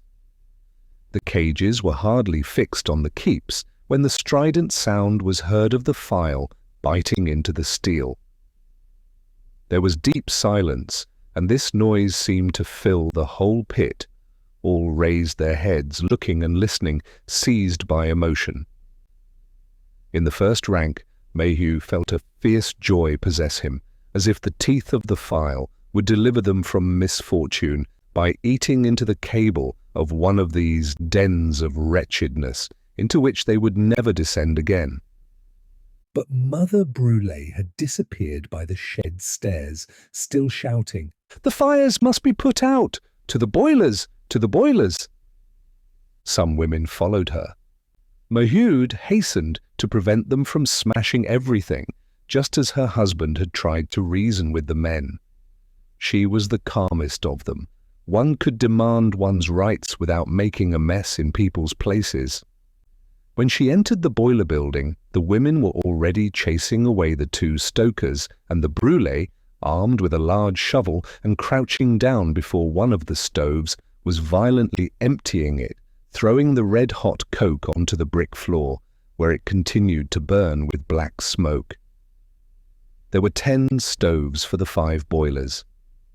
Soon the women warmed to the work, the Levaque manipulating her shovel with both hands, Mouquette raising her clothes up to her thighs so as not to catch fire, all looking red in the reflection of the flames, sweating and dishevelled in this witch's kitchen.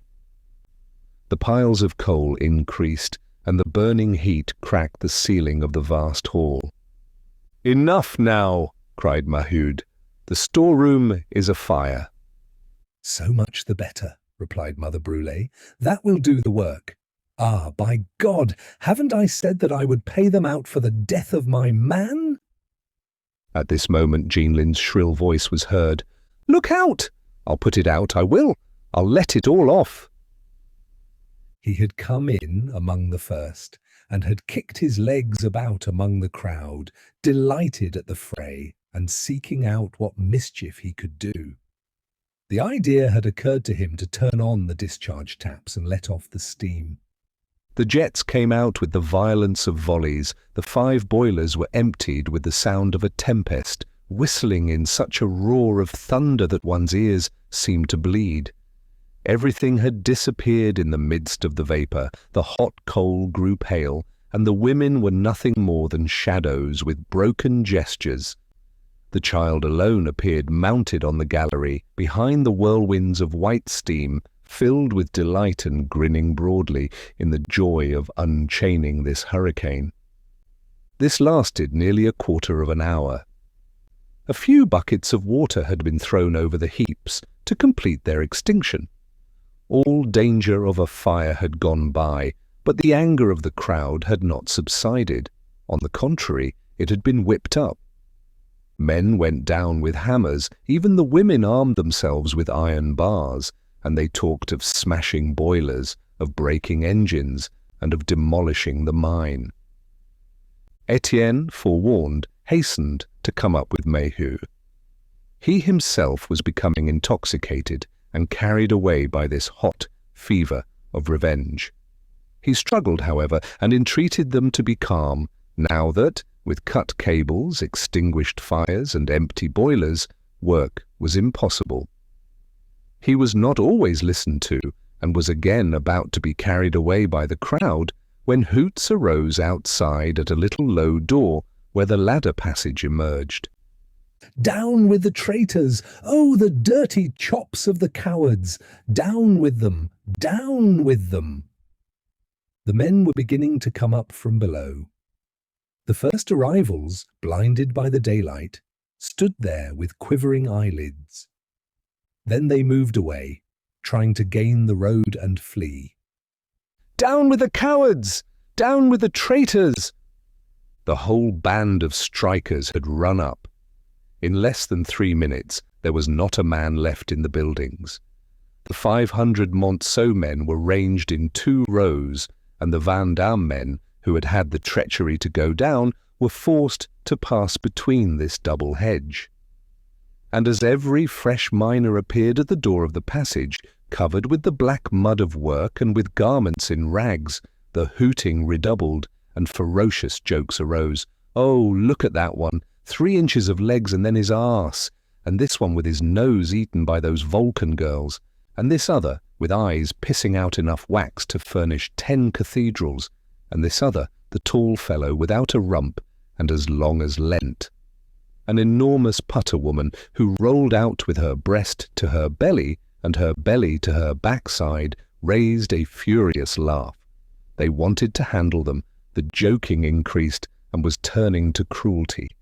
Blows would soon have rained, while the row of poor devils came out shivering and silent beneath the abuse, with sidelong looks in expectation of blows, glad when they could at last rush away out of the mine.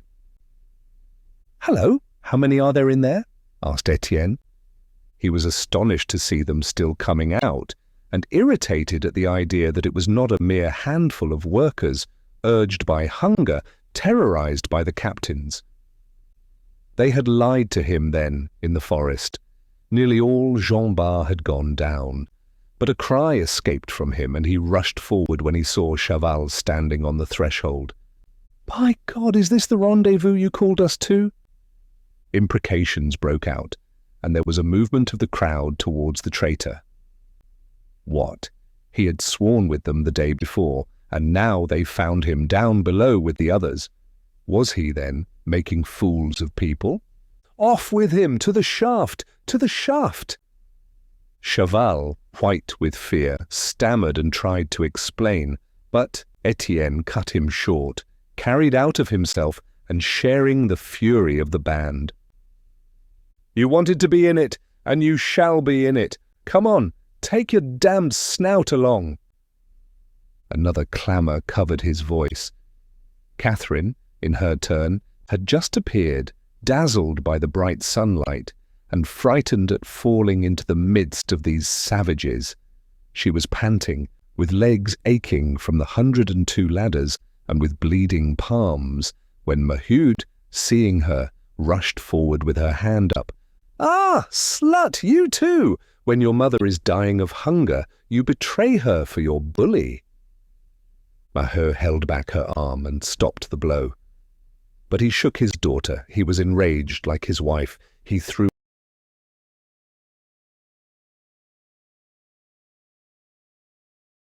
her conduct in her face, and both lost their heads, shouting louder than their mates.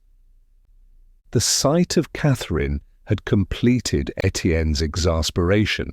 He repeated, "On we go to the other pits, and you come with us, you dirty devil!"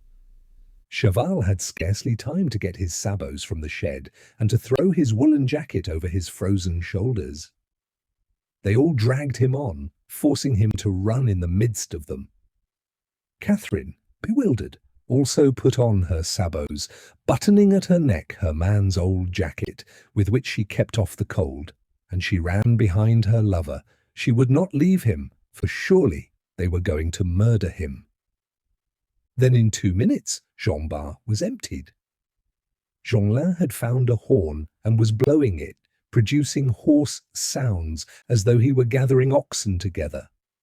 The women, Mother Brûlé, the Levaque, and Mouquette raised their skirts to run, while Levaque, with an axe in his hand, manipulated it like a drum major's stick. Other men continued to arrive. They were nearly 1,000 without order, again flowing on to the road like a torrent let loose. The gates were too narrow, and the palings were broken down. "To the pits! Down with the traitors! No more work!" And Jean Bart fell suddenly into a great silence. Not a man was left, not a breath was heard. Deneulin came out of the captain's room, and quite alone, with a gesture forbidding anyone to follow him, he went over the pit. He was pale and very calm. At first he stopped before the shaft, lifting his eyes to look at the cut cables. The steel ends hung useless. The bite of the file had left a living scar, a fresh wound which gleamed in the black grease. Afterwards he went up to the engine and looked at the crank, which was motionless, like the joint of a colossal limb struck by paralysis. He touched the metal, which had already cooled, and the cold made him shudder as though he had touched a corpse. Then he went down to the boiler room, walked slowly before the extinguished stoves, yawning and inundated, and struck his foot against the boilers, which sounded hollow. Well, it was quite finished. His ruin was complete. Even if he mended the cables and lit the fires, where would he find men? Another fortnight's strike and he would be bankrupt. And in this certainty of disaster he no longer felt any hatred of the Monceau brigands. He felt that all had a complicity in it, that it was a general age-long fault. They were brutes, no doubt, but brutes who could not read and who were dying of hunger. Chapter 4. And the troop went off over the flat plain, white with frost beneath the pale winter sun, and overflowed the path as they passed through the beetroot fields. From the Fourche aux Boeufs, Étienne had assumed command. He cried his orders while the crowd moved on, and organized the march. Jeanlin galloped at the head, performing barbarous music on his horn. Then the women came in the first ranks, some of them armed with sticks. Maheu, with wild eyes, seemed to be seeking afar for the promised city of justice. Mother Brûlé, the Levaque woman, Mouquette, striding along beneath their rags, like soldiers setting out for the seat of war. If they had any encounters, we should see if the police dared to strike women. And the men followed in a confused flock, a stream that grew larger and larger, bristling with iron bars and dominated by Levaque's single axe, with its blade glistening in the sun. Étienne, in the middle, kept Chaval in sight, forcing him to walk before him, while Maheu, behind, gloomily kept an eye on Catherine, the only woman among these men, obstinately trotting near her lover for fear that he would be hurt. Bare heads were dishevelled in the air. Only the clank of sabots could be heard, like the movement of released cattle, carried away by Jeanlin's wild trumpeting. But suddenly a new cry arose, "Bread! Bread! Bread!" It was midday. The hunger of 6 weeks on strike was awaking in these empty stomachs, whipped up by this race across the fields. The few crusts of the morning and Mouquette's chestnuts had long been forgotten. Their stomachs were crying out, and this suffering was added to their fury against the traitors. To the pits! No more work? Bread! Étienne, who had refused to eat his share at the settlement, felt an unbearable tearing sensation in his chest.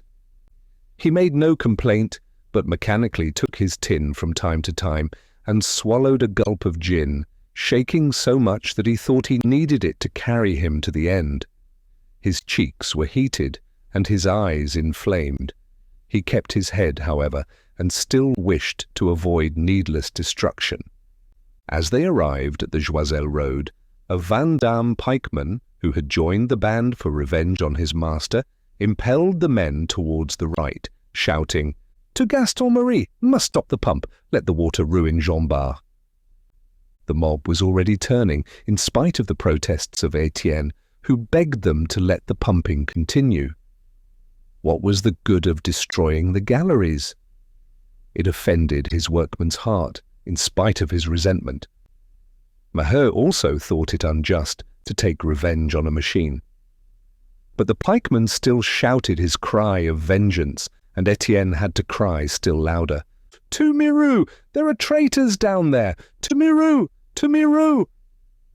With a gesture, he had turned the crowd towards the left road, while Jeanlin, going ahead, was blowing louder than ever.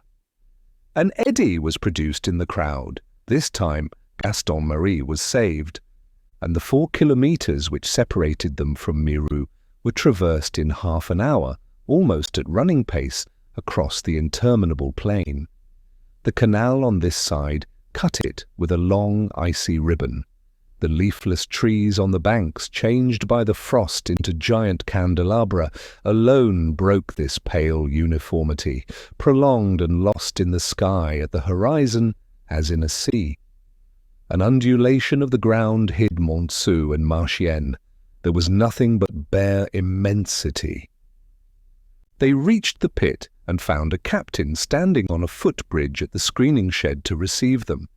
They all well knew Father Quandieu, the doyen of the Montsou captains, an old man whose skin and hair were quite white and who was in his 70s, a miracle of fine health in the mines. "What have you come after here, you pack of meddlers?" he shouted. The band stopped. It was no longer a master, it was a mate, and a certain respect held them back before this old workman. "There are men down below," said Étienne. "Make them come up." "Yes, there are men there," said Father Quandieu. "Some 6 dozen. The others were afraid of you evil beggars, but I warn you that not one comes up, or you will have to deal with me." Exclamations arose. The men pushed, the women advanced. Quickly coming down from the footbridge, the captain now barred the door. Then Maheu tried to interfere. "It is our right, old man. How can we make the strike general if we don't force all the mates to be on our side?" The old man was silent a moment. Evidently his ignorance on the subject of coalition equalled the pikeman's. At last he replied, "It may be your right, I don't say. But I only know my orders. I am alone here. The men are down till 3, and they shall stay there till 3. The last words were lost in hooting. Fists were threateningly advanced. The women deafened him, and their hot breath blew in his face. But he still held out, his head erect, and his beard and hair white as snow. His courage had so swollen his voice that he could be heard distinctly over the tumult. "By God, you shall not pass! As true as the sun shines, I would rather die than let you touch the cables. Don't push any more, or I'm damned if I don't fling myself down the shaft before you." The crowd drew back, shuddering and impressed. He went on. "Where is the beast who does not understand that? I am only a workman like you others. I have been told to guard here, and I'm guarding." That was as far as Father Quandieu's intelligence went, stiffened by his obstinacy of military duty, his narrow skull, and eyes dimmed by the black melancholy of half a century spent underground. The men looked at him, moved, feeling within them an echo of what he said. This military obedience, the sense of fraternity and resignation in danger. He saw that they were hesitating still and repeated, "I'm damned if I don't fling myself down the shaft before you." A great recoil carried away the mob. They all turned, and in the rush took the right-hand road, which stretched far away through the fields. Again cries arose, "To Madeleine! To Crèvecoeur! No more work! Bread! Bread!" But in the centre, as they went on, there was hustling. It was Chaval, they said, who was trying to take advantage of an opportunity to escape. Étienne had seized him by the arm, threatening to do for him if he was planning some treachery. And the other struggled and protested furiously, "What's all this for? Isn't a man free? I've been freezing the last hour. I want to clean myself. Let me go." He was, in fact, suffering from the cold, glued to his skin by sweat, and his woolen garment was no protection. "On you go, or we'll clean you," replied Étienne. Don't expect to get your life at a bargain." They were still running, and he turned towards Catherine, who was keeping up well. It annoyed him to feel her so near him, so miserable, shivering beneath her man's old jacket and her muddy trousers. She must be nearly dead of fatigue. She was running all the same. "You can go off, you can," he said, at last. Catherine seemed not to hear. Her eyes, on meeting Étienne's, only flamed with reproach for a moment. She did not stop. Why did he want her to leave her man? Chaval was not at all kind, it was true. He would even beat her sometimes. But he was her man, the one who had had her first. And it enraged her that they should throw themselves on him, more than 1,000 of them. She would have defended him without any tenderness at all, out of pride. "Off you go," repeated Maheu violently. Her father's order slackened her course for a moment. She trembled, and her eyelids swelled with tears. Then, in spite of her fear, she came back to the same place again, still running. Then they let her be. The mob crossed the Joiselle road, went a short distance up the Cron road, and then mounted towards Cougny. On this side, factory chimneys striped the flat horizon. Wooden sheds, brick workshops with large dusty windows appeared along the street. They passed, one after another, the low buildings of 2 settlements, that of the 180, then that of the 76, and from each of them, at the sound of the horn and the clamour arising from every mouth, whole families came out, men, women, and children, running to join their mates in the rear. When they came up to Madeleine, there were at least 1,500. The road descended in a gentle slope. The rumbling flood of strikers had to turn round the pit bank before they could spread over the mine square. It was now not more than 2 o'clock, but the captains had been warned and were hastening the ascent as the band arrived. The men were all up, only some 20 remained, and were now disembarking from the cage. They fled and were pursued with stones. 2 were struck, another left the sleeve of his jacket behind. This manhunt saved the material, and neither the cables nor the boilers were touched. The flood was already moving away, rolling on towards the next pit. This one, Crèvecoeur, was only 500 metres away from Madeleine. There, also, the mob arrived in the midst of the ascent. A putter girl was taken and whipped by the women, with her breeches split open and her buttocks exposed before the laughing men. The trammer boys had their ears boxed. The pikemen got away, their sides blue from blows and their noses bleeding. And in this growing ferocity, in this old need of revenge which was turning every head with madness, the choked cries went on. Death to traitors, hatred against ill-paid work, the roaring of bellies after bread. They began to cut the cables, but the file would not bite, and the task was too long, now that the fever was on them for moving onward, for ever onward. At the boilers, a tap was broken, while the water, thrown by bucketsful into the stoves, made the metal gratings burst. Outside they were talking of marching on Saint-Thomas. This was the best disciplined pit. The strike had not touched it. Nearly 700 men must have gone down there. This exasperated them. They would wait for these men with sticks, ranged for battle, just to see who would get the best of it. But the rumour ran along that there were gendarmes at Saint-Thomas, the gendarmes of the morning whom they had made fun of. How was this known? Nobody could say. No matter. They were seized by fear and decided on Feutry-Cantel. Their giddiness carried them on. All were on the road, clanking their sabots, rushing forward. To Feutry-Cantel, to Feutry-Cantel. The cowards there were certainly 400 in number, and there would be fun. Situated 3 kilometres away, this pit lay in a fold of the ground near the Scarpe.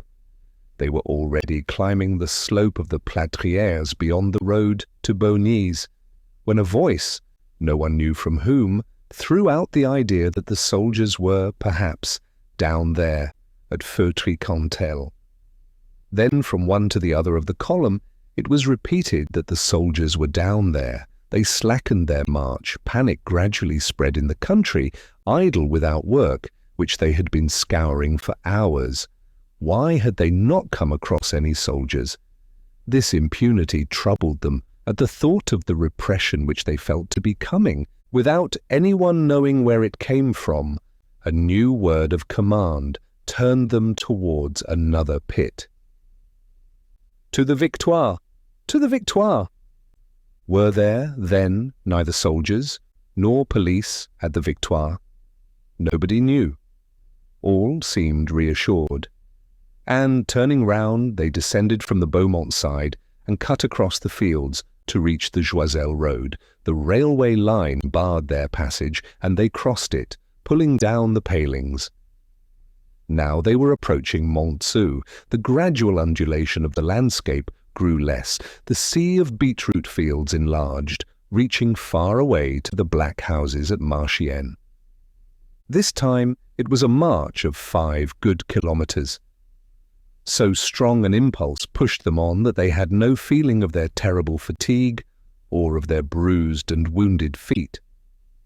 The rear continued to lengthen, increased by mates enlisted on the roads and in the settlements. When they had passed the canal at the Magache bridge and appeared before the Victoire, there were 2,000 of them. But 3 o'clock had struck. The ascent was completed. Not a man remained below. Their disappointment was spent in vain threats. They could only heave broken bricks at the workmen who had arrived to take their duty at the earth-cutting. There was a rush, and the deserted pit belonged to them. And in their rage at not finding a traitor's face to strike, they attacked things. A rankling abscess was bursting within them, a poisoned boil of slow growth. Years and years of hunger tortured them with a thirst for massacre and destruction. Behind a shed, Étienne saw some porters filling a wagon with coal. "Will you just clear out of the bloody place?" he shouted. "Not a bit of coal goes out." At his orders, some 100 strikers ran up, and the porters only had time to escape. Men unharnessed the horses, which were frightened and set off, struck in the haunches, while others, overturning the wagon, broke the shafts. Levaque, with violent blows of his axe, had thrown himself on the platforms to break down the footbridges. They resisted, and it occurred to him to tear up the rails, destroying the line from one end of the square to the other. Soon the whole band set to this task. Maheu made the metal chairs leap up, armed with his iron bar, which he used as a lever. During this time, Mother Brûlé led away the women and invaded the lamp cabin, where their sticks covered the soil with a carnage of lamps. Maheude, carried out of herself, was laying about her as vigorously as the Levaque woman. All were soaked in oil, and Mouquette dried her hands on her skirt, laughing to find herself so dirty. Jeanlin, for a joke, had emptied a lamp down her neck, but all this revenge produced nothing to eat. Stomachs were crying out louder than ever, and the great lamentation dominated still. "Bread! Bread! Bread!" A former captain at the Victoire kept a stall nearby. No doubt he had fled in fear, for his shed was abandoned. When the women came back, and the men had finished destroying the railway, they besieged the stall, the shutters of which yielded at once. They found no bread there. There were only 2 pieces of raw flesh and a sack of potatoes. But in the pillage they discovered some 50 bottles of gin, which disappeared like a drop of water drunk up by the sand. Étienne, having emptied his tin, was able to refill it. Little by little, a terrible drunkenness, the drunkenness of the starved, was inflaming his eyes and baring his teeth like a wolf's between his pallid lips. Suddenly he perceived that Chaval had gone off in the midst of the tumult. He swore, and men ran to seize the fugitive, who was hiding with Catherine behind the timber supply. "Ah, you dirty swine! You're afraid of getting into trouble!" shouted Étienne. "It was you in the forest who called for a strike of the engine men to stop the pumps, and now you want to play us a filthy trick. Very well. By God, we will go back to Gaston-Marie. I will have you smash the pump. Yes, by God, you shall smash it." He was drunk. He was urging his men against this pump which he had saved a few hours earlier. "To Gaston-Marie! To Gaston-Marie!" They all cheered and rushed on, while Chaval, seized by the shoulders, was drawn and pushed violently along, while he constantly asked to be allowed to wash. "Will you take yourself off, then?" cried Maheu to Catherine, who had also begun to run again. This time she did not even draw back, but turned her burning eyes on her father and went on running. Once more the mob ploughed through the flat plain. They were retracing their steps over the long straight paths by the fields endlessly spread out. It was 4 o'clock. The sun, which approached the horizon, lengthened the shadows of this horde with their furious gestures over the frozen soil. They avoided Montsou and farther on rejoined the Joiselle road. To spare the journey round Fourchaubourg, they passed beneath the walls of Piolaine. The Grégoire had just gone out, having to visit a lawyer before going to dine with the Hennebeaus, where they would find Cécile. The estate seemed asleep, with its avenue of deserted limes, its kitchen garden, and its orchard bared by the winter. Nothing was stirring in the house, and the closed windows were dulled by the warm steam within. Out of the profound silence, an impression of good-natured comfort arose, the patriarchal sensation of good beds and a good table, the wise happiness of the proprietor's existence. Without stopping, the band cast gloomy looks through the grating, and at the length of protecting walls, bristling with broken bottles, the cry arose again, "Bread! Bread! Bread!" The dogs alone replied by barking ferociously, a pair of Great Danes with rough coats, who stood with open jaws. And behind the closed blind there were only the servants. Melanie the cook and Honorine the housemaid, attracted by this cry, pale and perspiring with fear at seeing these savages go by. They fell on their knees and thought themselves killed on hearing a single stone breaking a pane of a neighbouring window. It was a joke of Jeanlin's. He had manufactured a sling with a piece of cord and had just sent a little passing greeting to the Grégoire. Already he was again blowing his horn, the band was lost in the distance, and the cry grew fainter. "Bread! Bread! Bread!" They arrived at Gaston-Marie in still greater numbers, more than 2,500 madmen, breaking everything, sweeping away everything, with the force of a torrent which gains strength as it moves. The police had passed here an hour earlier and had gone off towards Saint-Thomas, led astray by some peasants. In their haste, they had not even taken the precaution of leaving a few men behind to guard the pit. In less than a quarter of an hour, the fires were overturned, the boilers emptied, the buildings torn down and devastated. But it was the pump which they specially threatened. It was not enough to stop it in the last expiring breath of its steam. They threw themselves on it as on a living person whose life they required. "The first blow is yours," repeated Étienne, putting a hammer into Chaval's hand. "Come, you have sworn with the others." Chaval drew back, trembling, and in the hustling the hammer fell, while other men, without waiting, battered the pump with blows from iron bars, blows from bricks, blows from anything they could lay their hands on. Some even broke sticks over it. The nuts leapt off, the pieces of steel and copper were dislocated like torn limbs. The blow of a shovel, delivered with full force, fractured the metal body, the water escaped and emptied itself, and there was a supreme gurgle like an agonizing death rattle.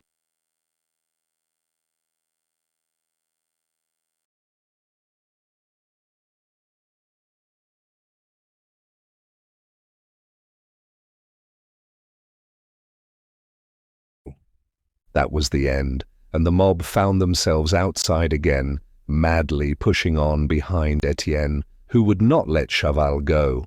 "Kill him! The traitor! To the shaft! To the shaft!" The livid wretch, clinging with imbecile obstinacy to his fixed idea, continued to stammer his need of cleaning himself. "Wait, if that bothers you," said the Levaque woman. Here's a bucket."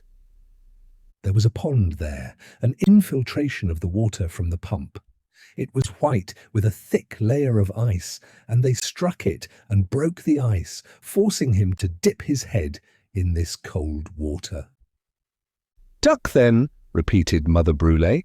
"By God, if you don't duck, we'll shove you in, and now you shall have a drink of it. Yes, yes, like a beast, with your jaws in the trough." He had to drink on all fours. They all laughed with cruel laughter. One woman pulled his ears, another woman threw in his face a handful of dung found fresh on the road, his old woolen jacket in tatters, no longer held together. He was haggard, stumbling, and with struggling movements of his hips, he tried to flee. Maheu had pushed him, and Maheu was among those who grew furious, both of them satisfying their old spite. Even Mouquette, who generally remained such good friends with her old lovers, was wild with this one, treating him as a good-for-nothing, and talking of taking his breeches down to see if he was still a man. Étienne made her hold her tongue. "That's enough. There's no need for all to set to it. If you like, we will just settle it together." His fists closed and his eyes were lit up with homicidal fury. His intoxication was turning into the desire to kill. "Are you ready?" "One of us must stay here. Give him a knife. I've got mine." Catherine, exhausted and terrified, gazed at him. She remembered his confidences, his desire to devour a man when he had drunk, poisoned after the third glass. To such an extent had his drunkards of parents put this beastliness into his body. Suddenly she leapt forward, struck him with both her woman's hands, and choking with indignation shouted into his face, "Coward! Coward! Coward! Isn't it enough then, all these abominations? You want to kill him now that he can't stand upright any longer?"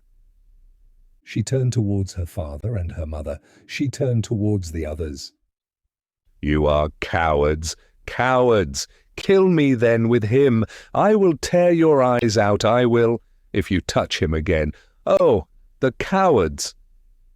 And she planted herself before her man to defend him, forgetting the blows, forgetting the life of misery, lifted up by the idea that she belonged to him since he had taken her, and that it was a shame for her when they so crushed him. Étienne had grown pale beneath this girl's blows. At first, he had been about to knock her down. Then, after having wiped his face with the movement of a man who is recovering from intoxication, he said to Chaval, in the midst of deep silence, "She is right. That's enough. Off you go." Immediately, Chaval was away, and Catherine galloped behind him. The crowd gazed at them as they disappeared round a corner of the road, but Maheu muttered, "You were wrong. Ought to have kept him.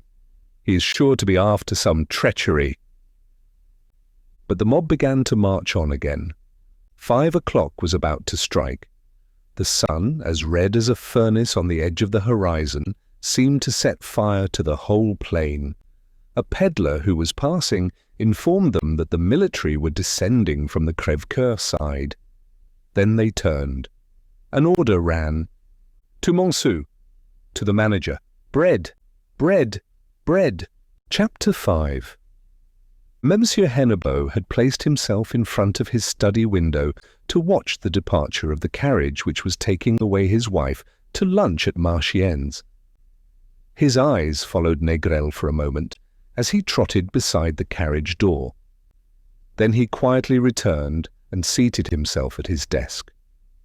When neither his wife nor his nephew animated the place with their presence, the house seemed empty. On this day, the coachman was driving his wife. Rose, the new housemaid, had leave to go out till 5 o'clock. There only remained Hippolyte, the valet de chambre, trailing about the rooms in slippers, and the cook, who had been occupied since dawn in struggling with her saucepans, entirely absorbed in the dinner which was to be given in the evening. So Monsieur Hennebeau promised himself a day of serious work in this deep calm of the deserted house. Towards 9 o'clock, although he had received orders to send everyone away, Hippolyte took the liberty of announcing Dansaert, who was bringing news. The manager then heard, for the first time, of the meeting in the forest the evening before. The details were very precise, and he listened while thinking of the intrigue with Pierron, so well known that 2 or 3 anonymous letters every week denounced the licentiousness of the head captain. Evidently the husband had talked, and no doubt the wife had too. He even took advantage of the occasion. He let the head captain know that he was aware of everything, contenting himself with recommending prudence for fear of a scandal.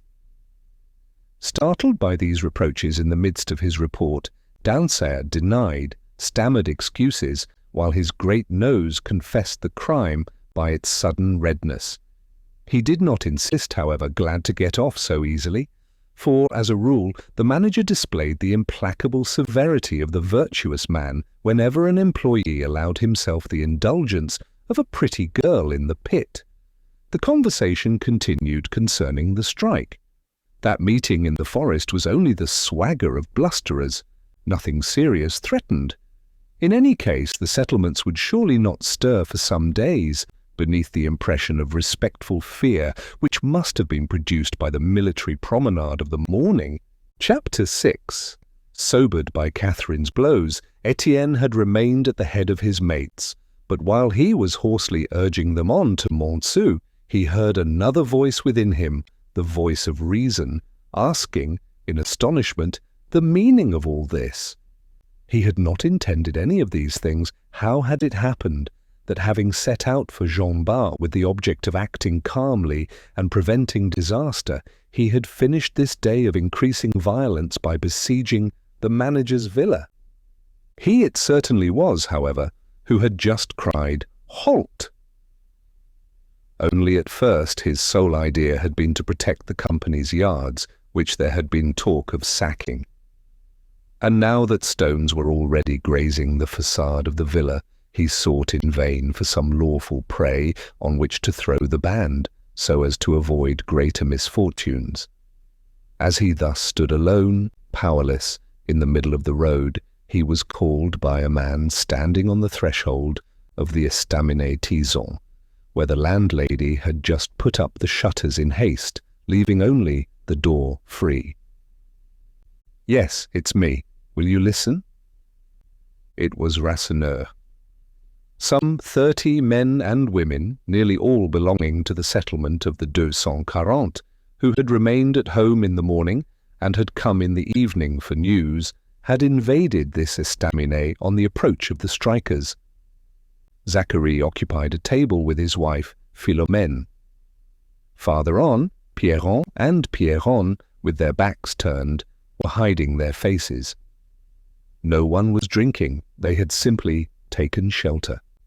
Étienne recognized Rasseneur and was turning away when the latter added, "You don't want to see me, eh? I warned you things are getting awkward. Now you may ask for bread. They'll give you lead."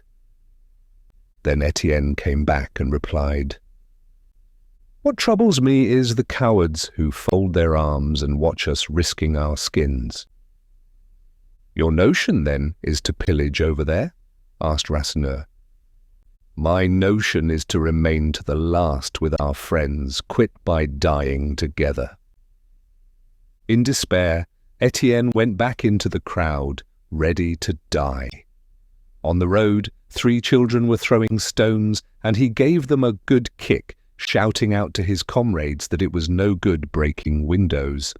Bébert and Lydie, who had rejoined Jeanlin, were learning from him how to work the sling. They each sent a flint, playing at who could do the most damage.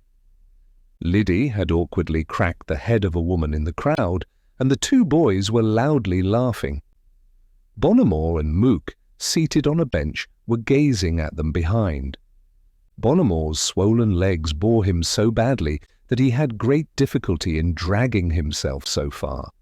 No one knew what curiosity impelled him, for his face had the earthy look of those days when he never spoke a word. Nobody, however, any longer obeyed Étienne. The stones, in spite of his orders, went on hailing, and he was astonished and terrified by these brutes he had unmuzzled, who were so slow to move, and then so terrible, so ferociously tenacious in their rage. All the old Flemish blood was there, heavy and placid, taking months to get heated, and then giving itself up to abominable savagery, listening to nothing until the beast was glutted by atrocities. In his southern land crowds flamed up more quickly, but they did not effect so much. He had to struggle with Levaque to obtain possession of his axe, and he knew not how to keep back the Maheus, who were throwing flints with both hands. The women especially terrified him, the Levaque, Mouquet, and the others, who were agitated by murderous fury, with teeth and nails out, barking like bitches, and driven on by Mother Brûlé, whose lean figure dominated them. But there was a sudden stop. A moment's surprise brought a little of that calmness which Étienne's supplications could not obtain. It was simply the Grégoire, who had decided to bid farewell to the lawyer and to cross the road to the manager's house. And they seemed so peaceful, they so clearly had the air of believing that the whole thing was a joke on the part of their worthy miners, whose resignation had nourished them for a century, that the latter, in fact, left off throwing stones for fear of hitting this old gentleman and old lady who had fallen from the sky. They allowed them to enter the garden, mount the steps, and ring at the barricaded door, which was by no means opened in a hurry. Just then, Rose, the housemaid, was returning, laughing at the furious workmen, all of whom she knew, for she belonged to Montsou. And it was she who, by striking her fists against the door, at last forced Hippolyte to set it ajar. It was time, for as the Grégoire disappeared, the hail of stones began again. Recovering from its astonishment, the crowd was shouting louder than ever, "Death to the bourgeois! Hurrah for the people!" Rose went on laughing in the hall of the villa, as though amused by the adventure, and repeated to the terrified manservant, "They're not bad-hearted, I know them." Monsieur Grégoire methodically hung up his hat. Then, when he had assisted Madame Grégoire to draw off her thick cloth mantle, he said in his turn, "Certainly they have no malice at bottom. When they have shouted well, they will go home to supper with more appetite." At this moment, Monsieur Hennebeau came down from the second floor. He had seen the scene and came to receive his guests in his usual cold and polite manner. The pallor of his face alone revealed the grief which had shaken him. The man was tamed. There only remained in him the correct administrator resolved to do his duty. "You know," he said, "the ladies have not yet come back." For the first time some anxiety disturbed the Grégoire. Cécile not come back. How could she come back now if the miners were to prolong their joking? "I thought of having the place cleared," added Monsieur Hennebeau. "But the misfortune is that I'm alone here, and besides, I do not know where to send my servant to bring me 4 men and a corporal to clear away this mob." Rose, who had remained there, ventured to murmur anew, "Oh, sir, they are not bad-hearted." The manager shook his head, while the tumult increased outside, and they could hear the dull crash of the stones against the house. "I don't wish to be hard on them. I can even excuse them. One must be as foolish as they are to believe that we are anxious to injure them." but it is my duty to prevent disturbance. To think that there are police all along the roads, as I am told, and that I have not been able to see a single man since the morning." He interrupted himself and drew back before Madame Grégoire, saying, "Let me beg you, madame, do not stay here. Come into the drawing-room." But the cook, coming up from below in exasperation, kept them in the hall a few minutes longer. She declared that she could no longer accept any responsibility for the dinner, for she was expecting from the Marchienne pastry cook some vol au vent crusts which she had ordered for 4 o'clock. The pastry cook had evidently turned aside on the road for fear of these bandits. Perhaps they had even pillaged his hampers. She saw the vol au vent blockaded behind a bush, besieged, going to swell the bellies of the 3,000 wretches who were asking for bread. In any case, Monsieur was warned she would rather pitch her dinner into the fire if it was to be spoilt because of the revolt. "Patience, patience," said Monsieur Hennebeau. "All is not lost. The pastry cook may come." And as he turned toward Madame Grégoire, opening the drawing-room door himself, he was much surprised to observe, seated on the hall bench, a man whom he hadn't distinguished before in the deepening shade. "What? You, Maigrat? What is it, then?" Maigrat arose. His fat, pale face was changed by terror. He no longer possessed his usual calm stolidity. He humbly explained that he had slipped into the manager's house to ask for aid and protection should the brigands attack his shop. "You see that I am threatened myself and that I have no one," replied Monsieur Hennebeau. "You would have done better to stay at home and guard your property." "Oh, I have put up iron bars and left my wife there." The manager showed impatience and did not conceal his contempt. A fine guard, that poor creature worn out by blows. "Well, I can do nothing. You must try to defend yourself. I advise you to go back at once, for there they are again demanding bread. Listen." In fact, the tumult began again, and Maigrat thought he heard his own name in the midst of the cries. To go back was no longer possible. They would have torn him to pieces. Besides,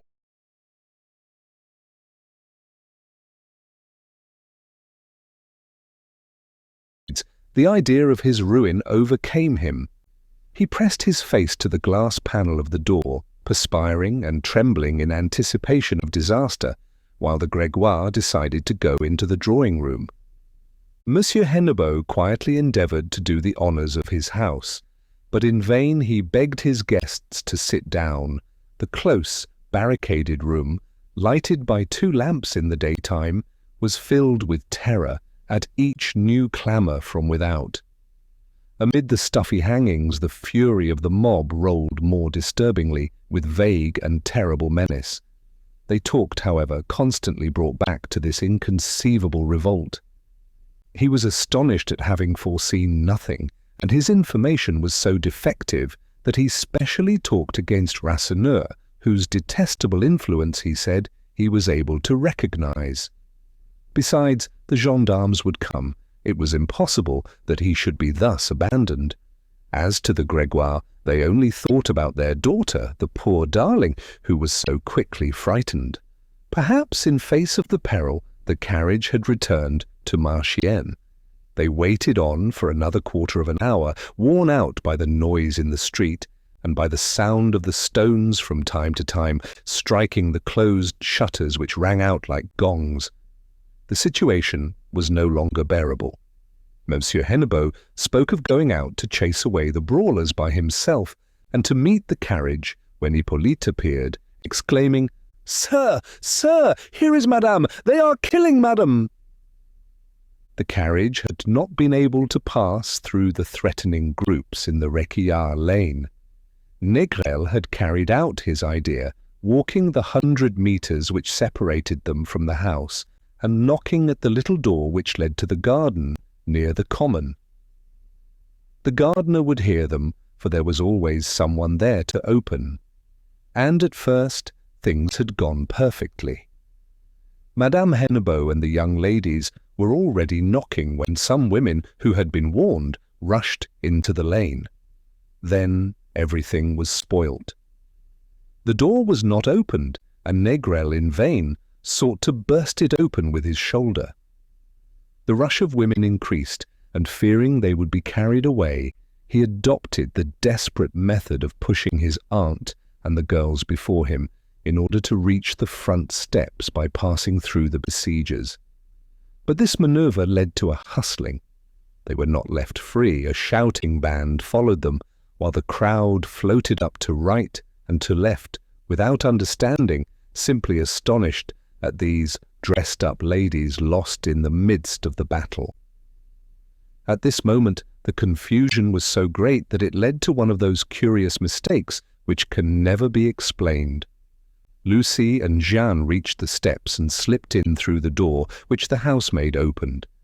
Madame Hennebeau had succeeded in following them, and behind them Négrel at last came in, and then bolted the door, feeling sure that he had seen Cécile go in first. She was no longer there, having disappeared on the way, so carried away by fear that she had turned her back to the house, and had moved of her own accord into the thick of danger. At once the cry arose, "Hurrah for the people! Death to the bourgeois! To death with them!" A few of those in the distance, beneath the veil which hid her face, mistook her for Madame Hennebeau. Others said she was a friend of the manager's wife, the young wife of a neighbouring manufacturer who was execrated by his men. And besides, it mattered little. It was her silk dress, her fur mantle, even the white feather in her hat, which exasperated them. She smelled of perfume. She wore a watch. She had the delicate skin of a lazy woman who had never touched coal. "Stop!" shouted Mother Brûlé. "We'll put it on your arse, that lace." "The lazy sluts steal it from us," said the Levaque. "They stick fur onto their skins while we are dying of cold. Just strip her naked to show her how to live." At once Mouquette rushed forward. "Yes, yes, whip her." And the women, in this savage rivalry, struggled and stretched out their rags as though each were trying to get a morsel of this rich girl. No doubt her backside was not better made than anyone else's. More than one of them were rotten beneath their gewgaws. This injustice had lasted quite long enough. They should be forced to dress themselves like workwomen, these harlots who dared to spend 50 sous on the washing of a single petticoat. In the midst of these furies, Cécile was shaking with paralyzed legs, stammering over and over again the same phrase. "Ladies, please, please, ladies, please don't hurt me." But she suddenly uttered a shrill cry. Cold hands had seized her by the neck. The rush had brought her near old Bonnemort, who had taken hold of her. He seemed drunk from hunger, stupefied by his long misery, suddenly arousing himself from the resignation of half a century, under the influence of no one knew what malicious impulse. After having in the course of his life saved a dozen mates from death, risking his bones in fire damps and landslips, he was yielding to things which he would not have been able to express, compelled to do thus, fascinated by this young girl's white neck. And as on this day he had lost his tongue, he clenched his fingers with his air of an old infirm animal ruminating over his recollections. "No! No!" yelled the women. "Uncover her arse! Out with her arse!" In the villa, as soon as they had realized the mishap, Négrel and Monsieur Hennebeau bravely reopened the door to run to Cécile's help. But the crowd was now pressing against the garden railings, and it was not easy to go out.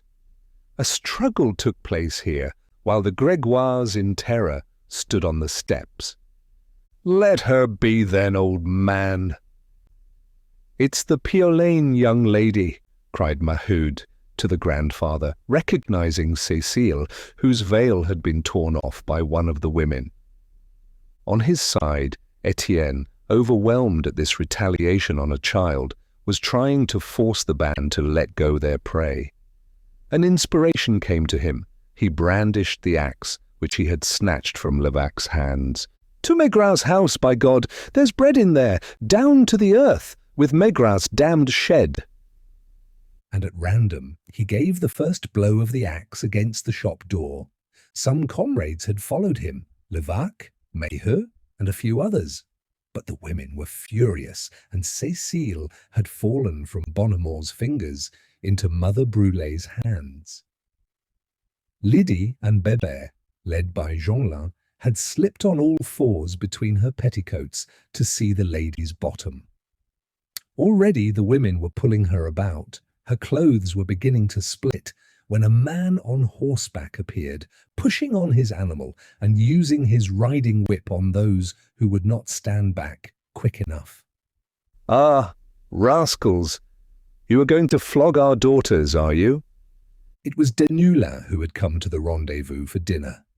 He quickly jumped onto the road, took Cécile by the waist, and, with the other hand manipulating his horse with remarkable skill and strength, he used it as a living wedge to split the crowd which drew back before the onset. At the railing, the battle continued. He passed through, however, with some bruises.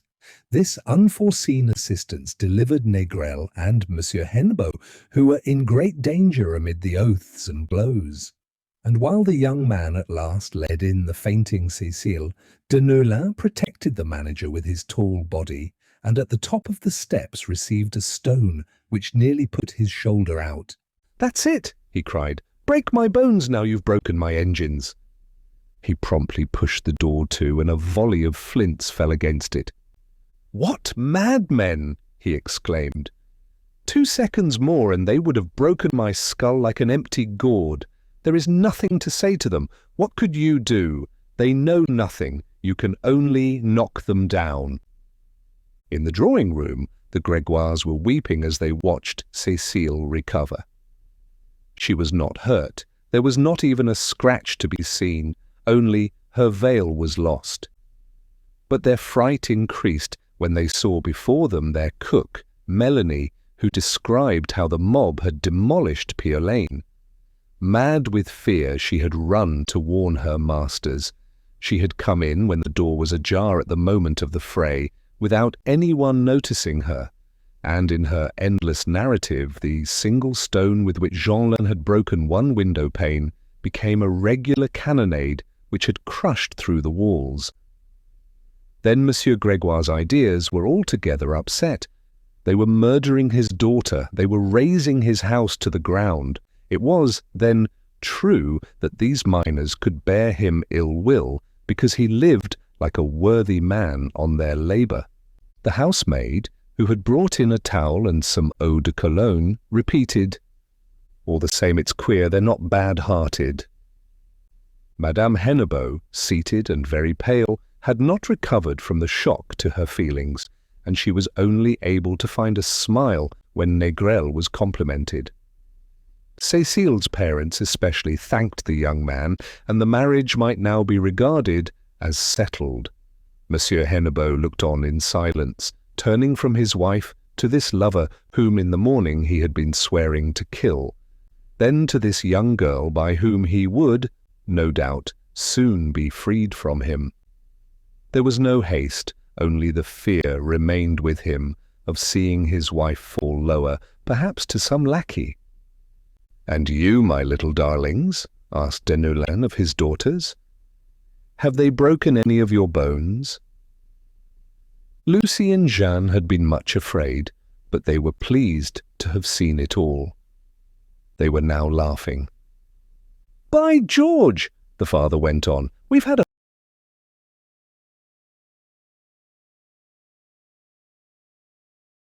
fine day. If you want a dowry, you would do well to earn it yourselves, and you may also expect to have to support me." He was joking, but his voice trembled. His eyes swelled with tears as his 2 daughters threw themselves into his arms. Monsieur Hennebeau had heard this confession of ruin. A quick thought lit up his face. Vandame would now belong to Montsou. This was the hoped-for compensation, the stroke of fortune which would bring him back to favour with the gentleman on the directorate. At every crisis of his existence, he took refuge in the strict execution of the orders he had received. In the military discipline in which he lived, he found his small share of happiness. But they grew calm. The drawing-room fell back into a weary peacefulness, with the quiet light of its 2 lamps and the warm stuffiness of the hangings.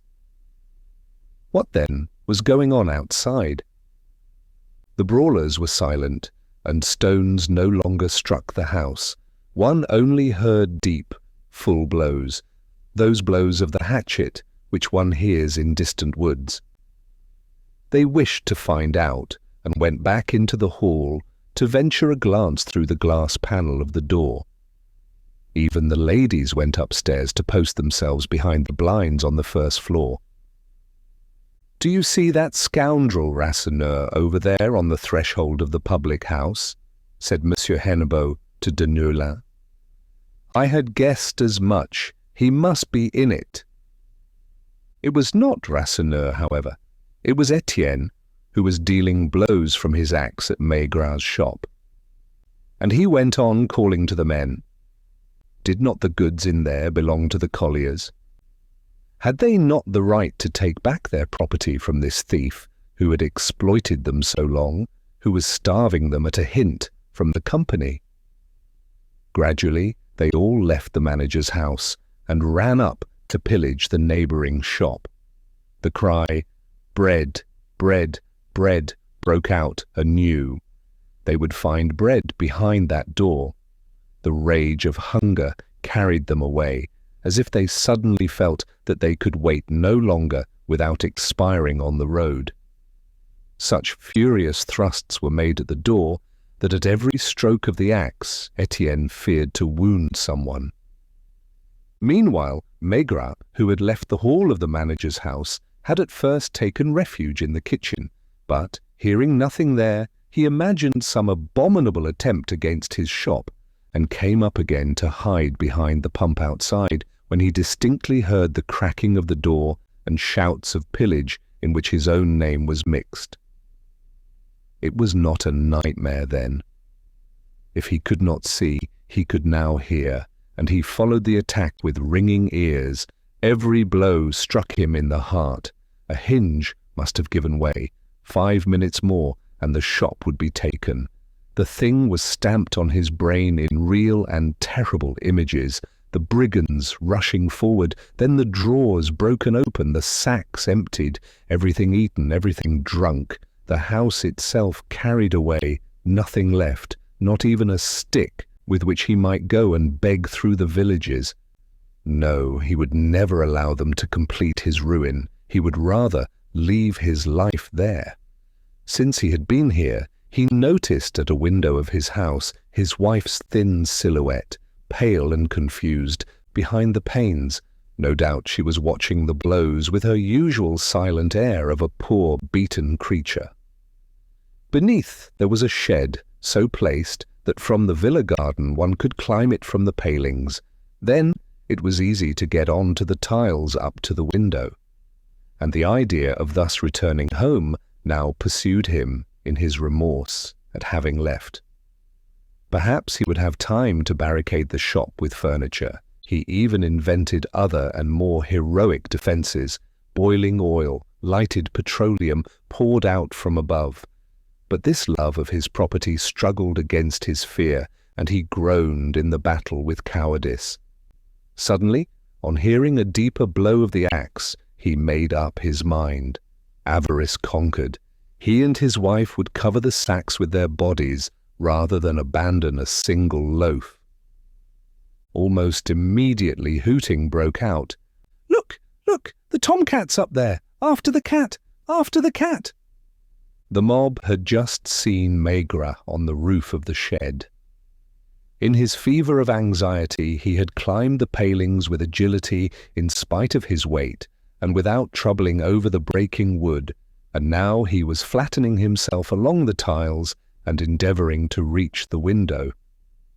But the slope was very steep. He was incommoded by his stoutness, and his nails were torn. He would have dragged himself up, however, if he had not begun to tremble with the fear of stones, for the crowd, which he could not see, continued to cry beneath him, "After the cat! After the cat! Do for him!" And suddenly both his hands let go at once, and he rolled down like a ball, leapt to the gutter, and fell across the middle wall in such a way that, by ill chance, he rebounded on the side of the road, where his skull was broken open on the corner of a stone pillar. His brain had spurted out. He was dead. His wife up above, pale and confused behind the window panes, still looked out. They were stupefied at first. Étienne stopped short, and the axe slipped from his hands. Maheu, Levaque, and the others forgot the shop, with their eyes fixed on the wall, along which a thin red streak was slowly flowing down. And the cries ceased, and silence spread over the growing darkness. All at once the hooting began again. It was the women who rushed forward, overcome by the drunkenness of blood.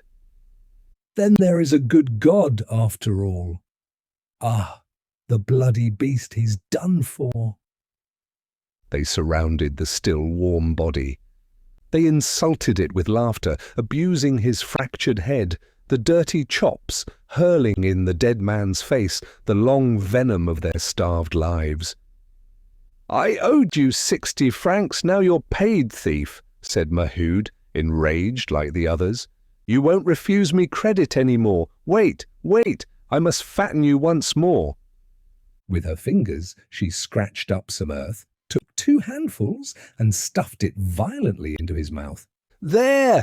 Eat that! There! Eat! Eat! You used to eat us!" The abuse increased while the dead man, stretched on his back, gazed motionless with his large fixed eyes at the immense sky from which the night was falling. This earth heaped in his mouth was the bread he had refused to give, and henceforth he would eat of no other bread. It had not brought him luck to starve poor people. But the women had another revenge to wreak on him. They moved round, smelling him like she-wolves. They were all seeking for some outrage, some savagery that would relieve them. Mother Brulé's shrill voice was heard. "Cut him like a tomcat!" Yes, yes, after the cat, after the cat. He's done too much, the dirty beast. Mouquette was already unfastening and drawing off the trousers, while the Levaque woman raised the legs. And Mother Brulé, with her dry old hands, separated the naked thighs and seized this dead virility. She took hold of everything, tearing with an effort which bent her lean spine and made her long arms crack. The soft skin resisted. She had to try again, and at last carried away the fragment, a lump of hairy and bleeding flesh, which she brandished with a laugh of triumph. "I've got it! I've got it!" Shrill voices saluted with curses the abominable trophy. "Ah, swine! You won't fill our daughters any more." "Yes, we've done with paying on your beastly body. We shan't any more have to offer a backside in return for a loaf. Here, I owe you 6 francs. Would you like to settle it? I'm quite willing if you can do it still." This joke shook them all with terrible gaiety. They showed each other the bleeding fragment as an evil beast from which each of them had suffered and which they had at last crushed, and saw before them there, inert in their power. They spat on it, they thrust out their jaws, saying over and over again with furious bursts of contempt, "He can do no more, he can do no more. It's no longer a man that they'll put away in the earth. Go and rot then, good for nothing." Mother Brulé then planted the whole lump on the end of her stick, and holding it in the air, bore it about like a banner, rushing along the road, followed helter-skelter by the yelling troop of women. Drops of blood rained down, and that pitiful flesh hung like a waste piece of meat on a butcher's stall. Up above, at the window, Madame Maigrat still stood motionless, but beneath the last gleams of the setting sun, the confused flaws of the window panes distorted her white face, which looked as though it were laughing. Beaten and deceived at every hour, with shoulders bent from morning to night over a ledger, perhaps she was laughing, while the band of women rushed along with that evil beast, that crushed beast, at the end of the stick. This frightful mutilation was accomplished in frozen horror. Neither Étienne nor Maheu nor the others had had time to interfere. They stood motionless before this gallop of furies. At the door of the estaminet tison, a few heads were grouped. Rasseneur pale with disgust, Zachary and Philomène stupefied at what they had seen. The two old men, Bonnemort and Mouque, were gravely shaking their heads. Only Jeanlin was making fun, pushing Bébert with his elbow and forcing Lydie to look up. But the women were already coming back, turning round and passing beneath the manager's windows. Behind the blinds, the ladies were stretching out their necks. They had not been able to observe the scene, which was hidden from them by the wall, and they could not distinguish well in the growing darkness. "What is it they have at the end of that stick?" asked Cécile, who had grown bold enough to look out. Lucy and Jeanne declared that it must be a rabbit skin. "No, no," murmured Madame Hennebeau. "They must have been pillaging a pork butcher's. It seems to be a remnant of a pig." At this moment she shuddered and was silent. Madame Grégoire had nudged her with her knee. They both remained stupefied. The young ladies, who were very pale, asked no more questions, but with large eyes followed this red vision through the darkness. Étienne once more brandished the axe, but the feeling of anxiety did not disappear. This corpse now barred the road and protected the shop. Many had drawn back. Satiety seemed to have appeased them all. Maheu was standing by gloomily when he heard a voice whisper in his ear to escape. He turned round and recognized Catherine, still in her old overcoat, black and panting. With a movement, he repelled her. He would not listen to her. He threatened to strike her. With a gesture of despair, she hesitated and then ran towards Étienne. "Save yourself! Save yourself! The gendarmes are coming!"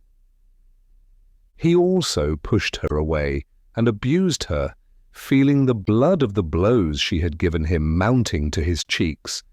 But she would not be repelled. She forced him to throw down the axe and drew him away by both arms with irresistible strength.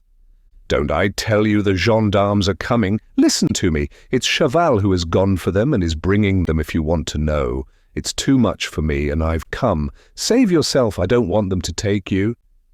And Catherine drew him away, while, at the same instant, a heavy gallop shook the street from afar.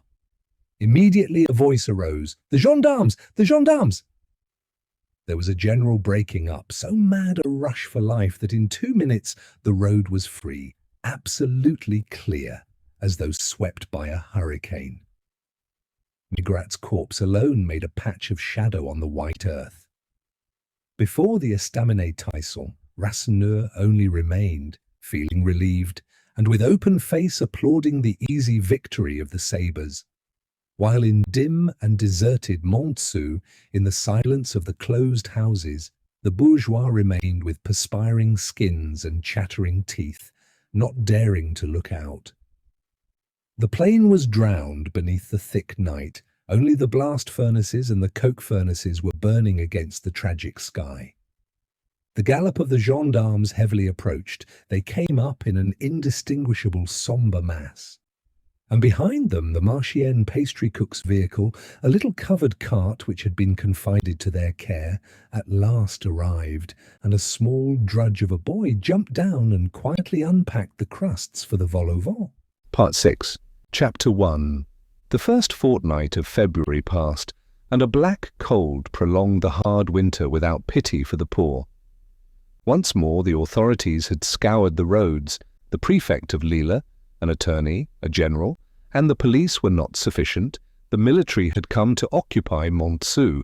A whole regiment of men were camped between Beaugnies and Marchiennes.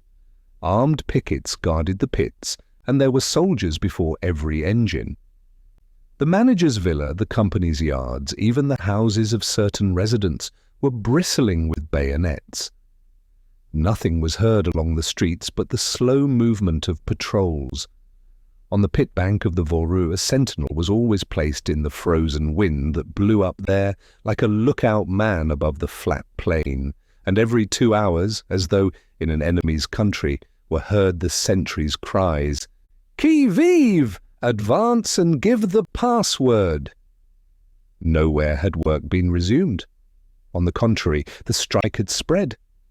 Crèvecoeur, Mirou, Madeleine, like the Voreux, were producing nothing. At Feutry-Cantel and the Victoire there were fewer men every morning. Even at St. Thomas, which had been hitherto exempt, men were wanting. There was now a silent persistence in the face of this exhibition of force which exasperated the miners' pride. The settlements looked deserted in the midst of the beetroot fields. Not a workman stirred. Only at rare intervals was one to be met by chance, isolated with sidelong look, lowering his head before the red trousers.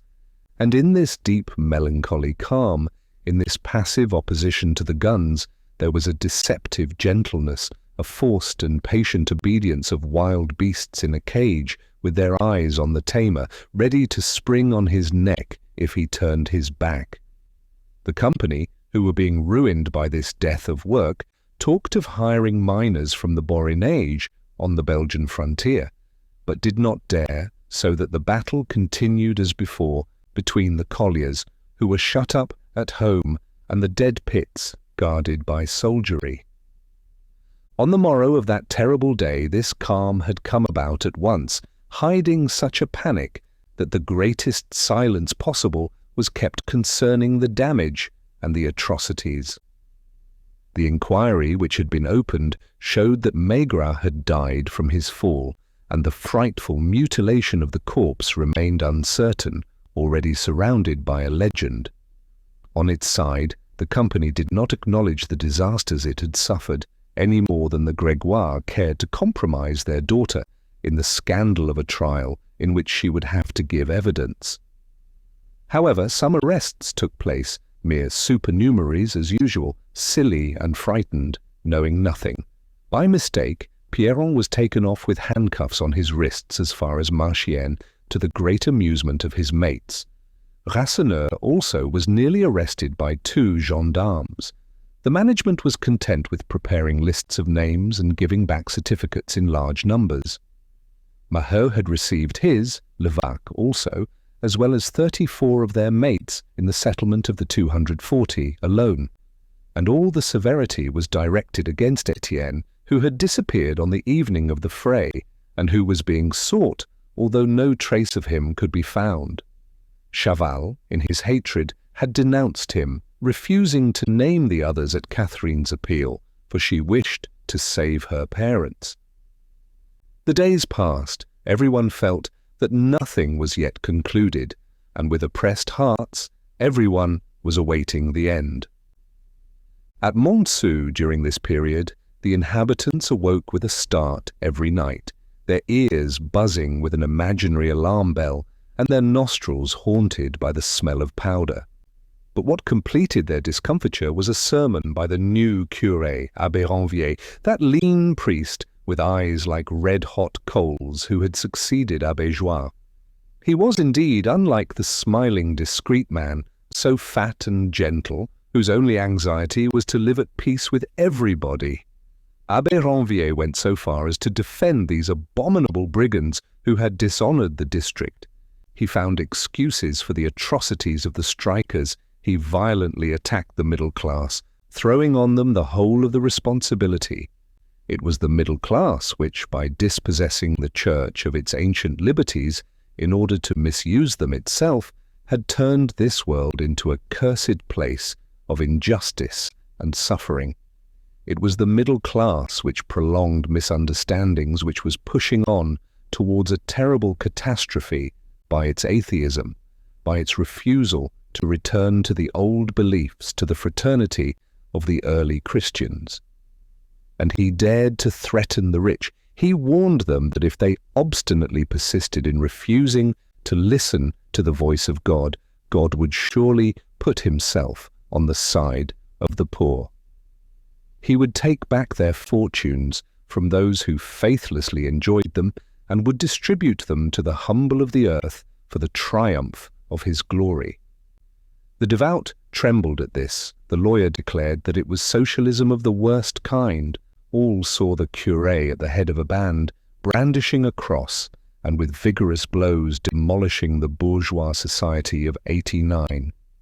Monsieur Hennebeau, when informed, contented himself with saying, as he shrugged his shoulders, "If he troubles us too much, the bishop will free us from him."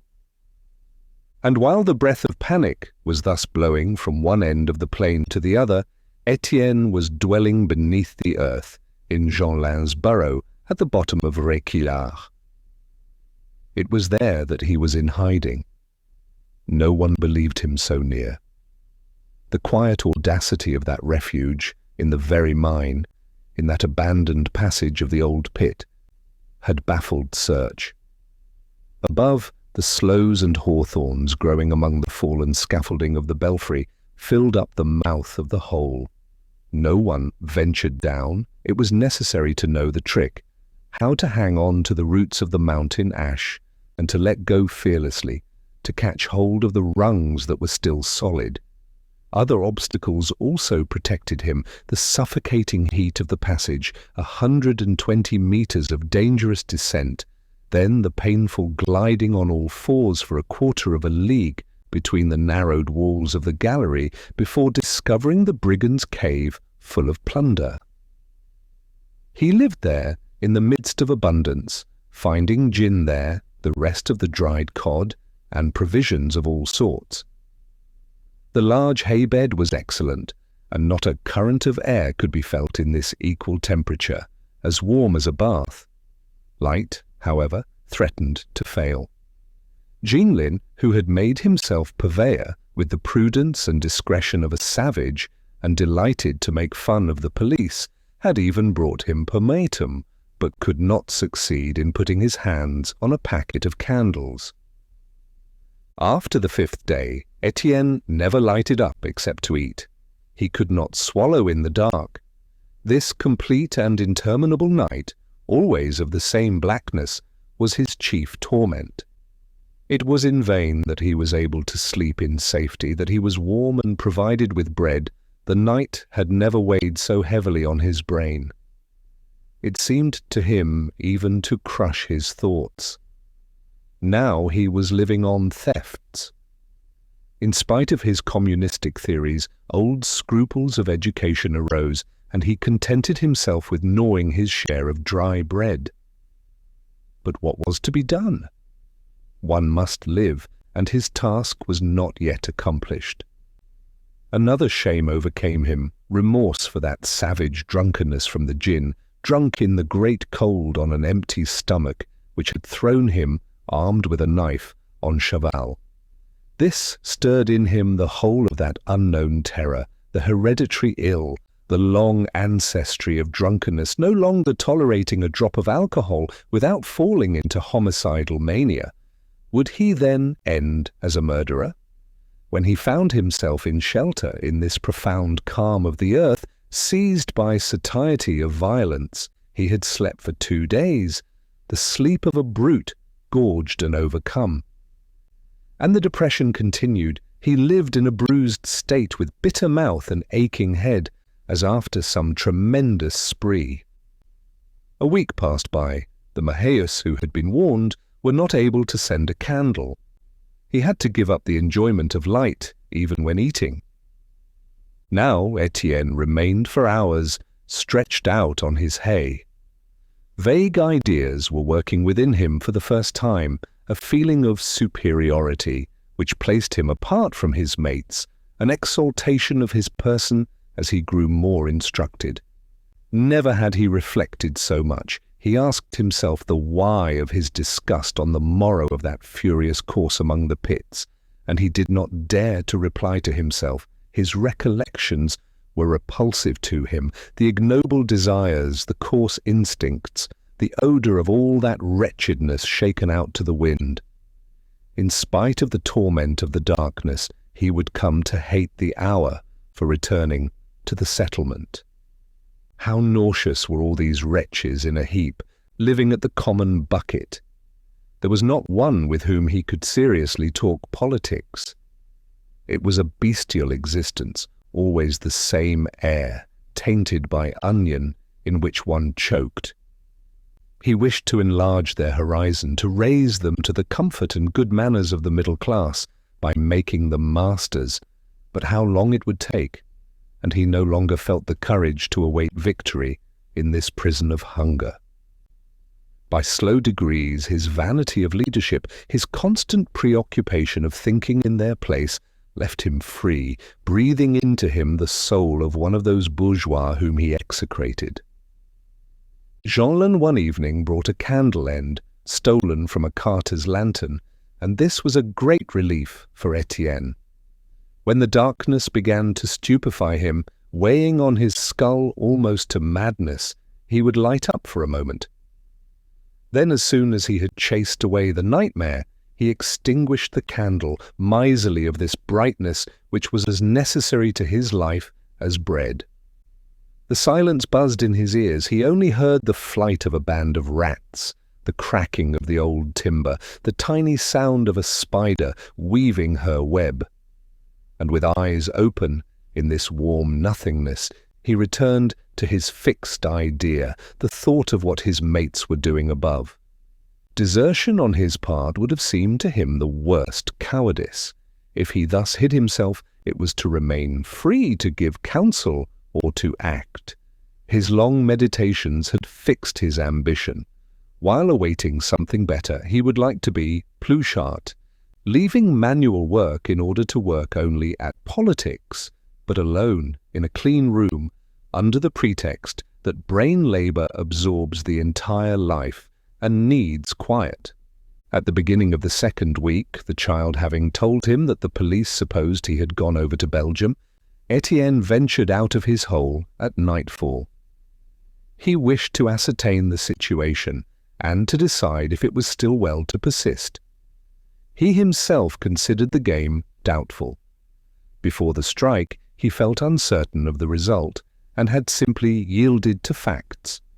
And now, after having been intoxicated with rebellion, he came back to this first doubt, despairing of making the company yield.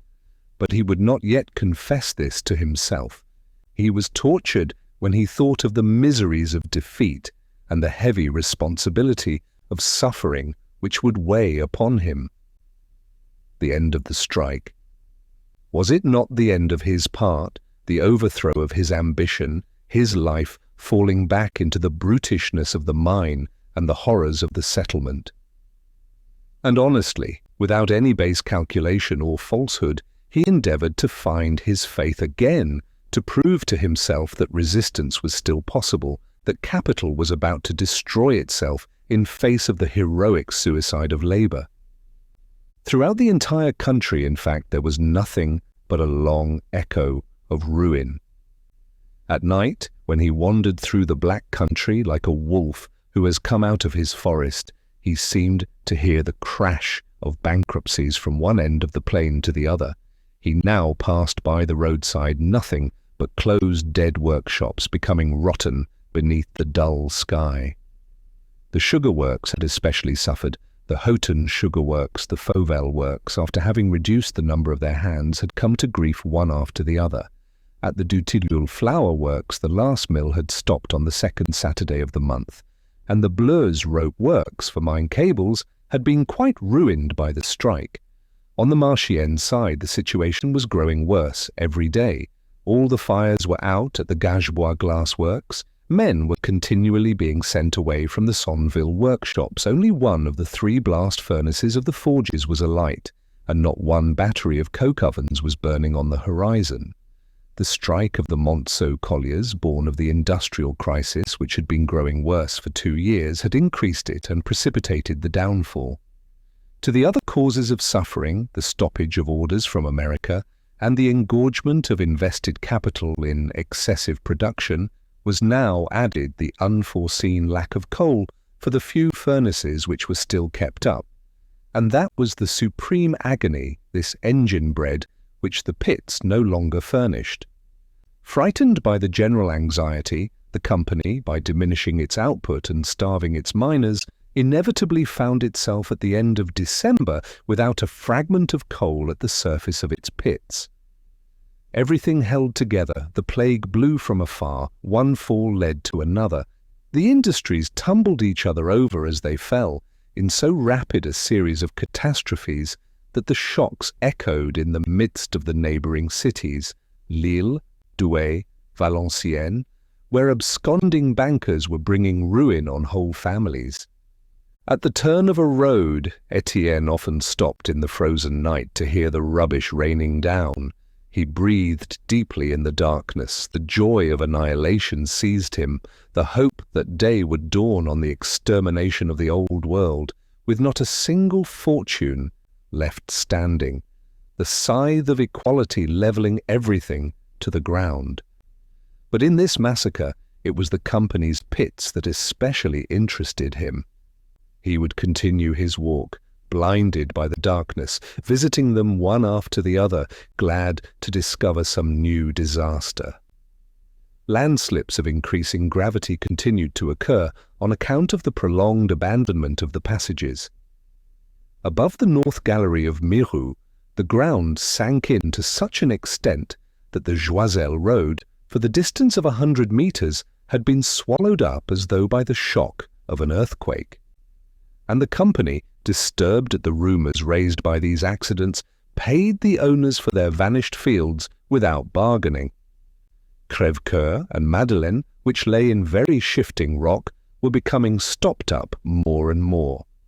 It was said that 2 captains had been buried at the Victoire. There was an inundation at Feutry-Cantel. It had been necessary to wall up a gallery for the length of a kilometre at Saint-Thomas, where the ill-kept timbering was breaking down everywhere. Thus, every hour enormous sums were spent, making great breaches in the shareholders' dividends. A rapid destruction of the pits was going on, which must end at last by eating up the famous Monceau deniers, which had been centupled in a century. In the face of these repeated blows, hope was again born in Étienne. He came to believe that a 3rd month of resistance would crush the monster, the weary, sated beast, crouching down there like an idol in his unknown tabernacle. He knew that after the Monceau troubles there had been great excitement in the Paris journals, quite a violent controversy between the official newspapers and the opposition newspapers, terrible narratives which were especially directed against the International, of which the Empire was becoming afraid after having first encouraged it. And the directors, not daring to turn a deaf ear any longer, 2 of them had condescended to come and hold an inquiry, but with an air of regret, not appearing to care about the upshot. So disinterested that in 3 days they went away again, declaring that everything was going on as well as possible. He was told, however, from other quarters that during their stay these gentlemen sat permanently, displaying feverish activity and absorbed in transactions of which no one about them uttered a word. And he charged them with affecting confidence they did not feel, and came to look upon their departure as a nervous flight, feeling now certain of triumph, since these terrible men were letting everything go. But on the following night, Étienne despaired again. The company's back was too robust to be so easily broken. They might lose millions, but later on they would get them back again by gnawing at their men's bread. On that night, having pushed as far as Jean Bart, he guessed the truth when an overseer told him that there was talk of yielding Vendôme to Monceau. At Denolin's house, it was said, the wretchedness was pitiful, the wretchedness of the rich, the father ill in his powerlessness, aged by his anxiety over money, the daughters struggling in the midst of tradesmen trying to save their shifts. There was less suffering in the famished settlements than in this middle-class house where they shut themselves up to drink water. Work had not been resumed at Jean Bart, and it had been necessary to replace the pump at Gaston-Marie, while, in spite of all haste, an inundation had already begun which made great expenses necessary. Deneulin had at last risked his request for a loan of 100,000 francs from the Grégoire, and the refusal, though he had expected it, completed his dejection. If they refused, it was for his sake, in order to save him from an impossible struggle, and they advised him to sell. He, as usual, violently refused. It enraged him to have to pay the expenses of the strike. He hoped at first to die of it with the blood at his head, strangled by apoplexy. Then what was to be done? He had listened to the director's offers. They wrangled with him. They depreciated this superb prey, this repaired pit equipped anew, where the lack of capital alone paralyzed the output. He would be lucky if he got enough out of it to satisfy his creditors. For 2 days he had struggled against the directors at Montsou, furious at the quiet way with which they took advantage of his embarrassment and shouting his refusals at them in his loud voice. And there the affair remained, and they had returned to Paris to await patiently his last groans. Étienne smelled out this compensation for the disasters, and was again seized by discouragement before the invincible power of the great capitalists, so strong in battle that they fattened in defeat by eating the corpses of the small capitalists who fell at their side. The next day, fortunately, Jeanlin brought him a piece of good news.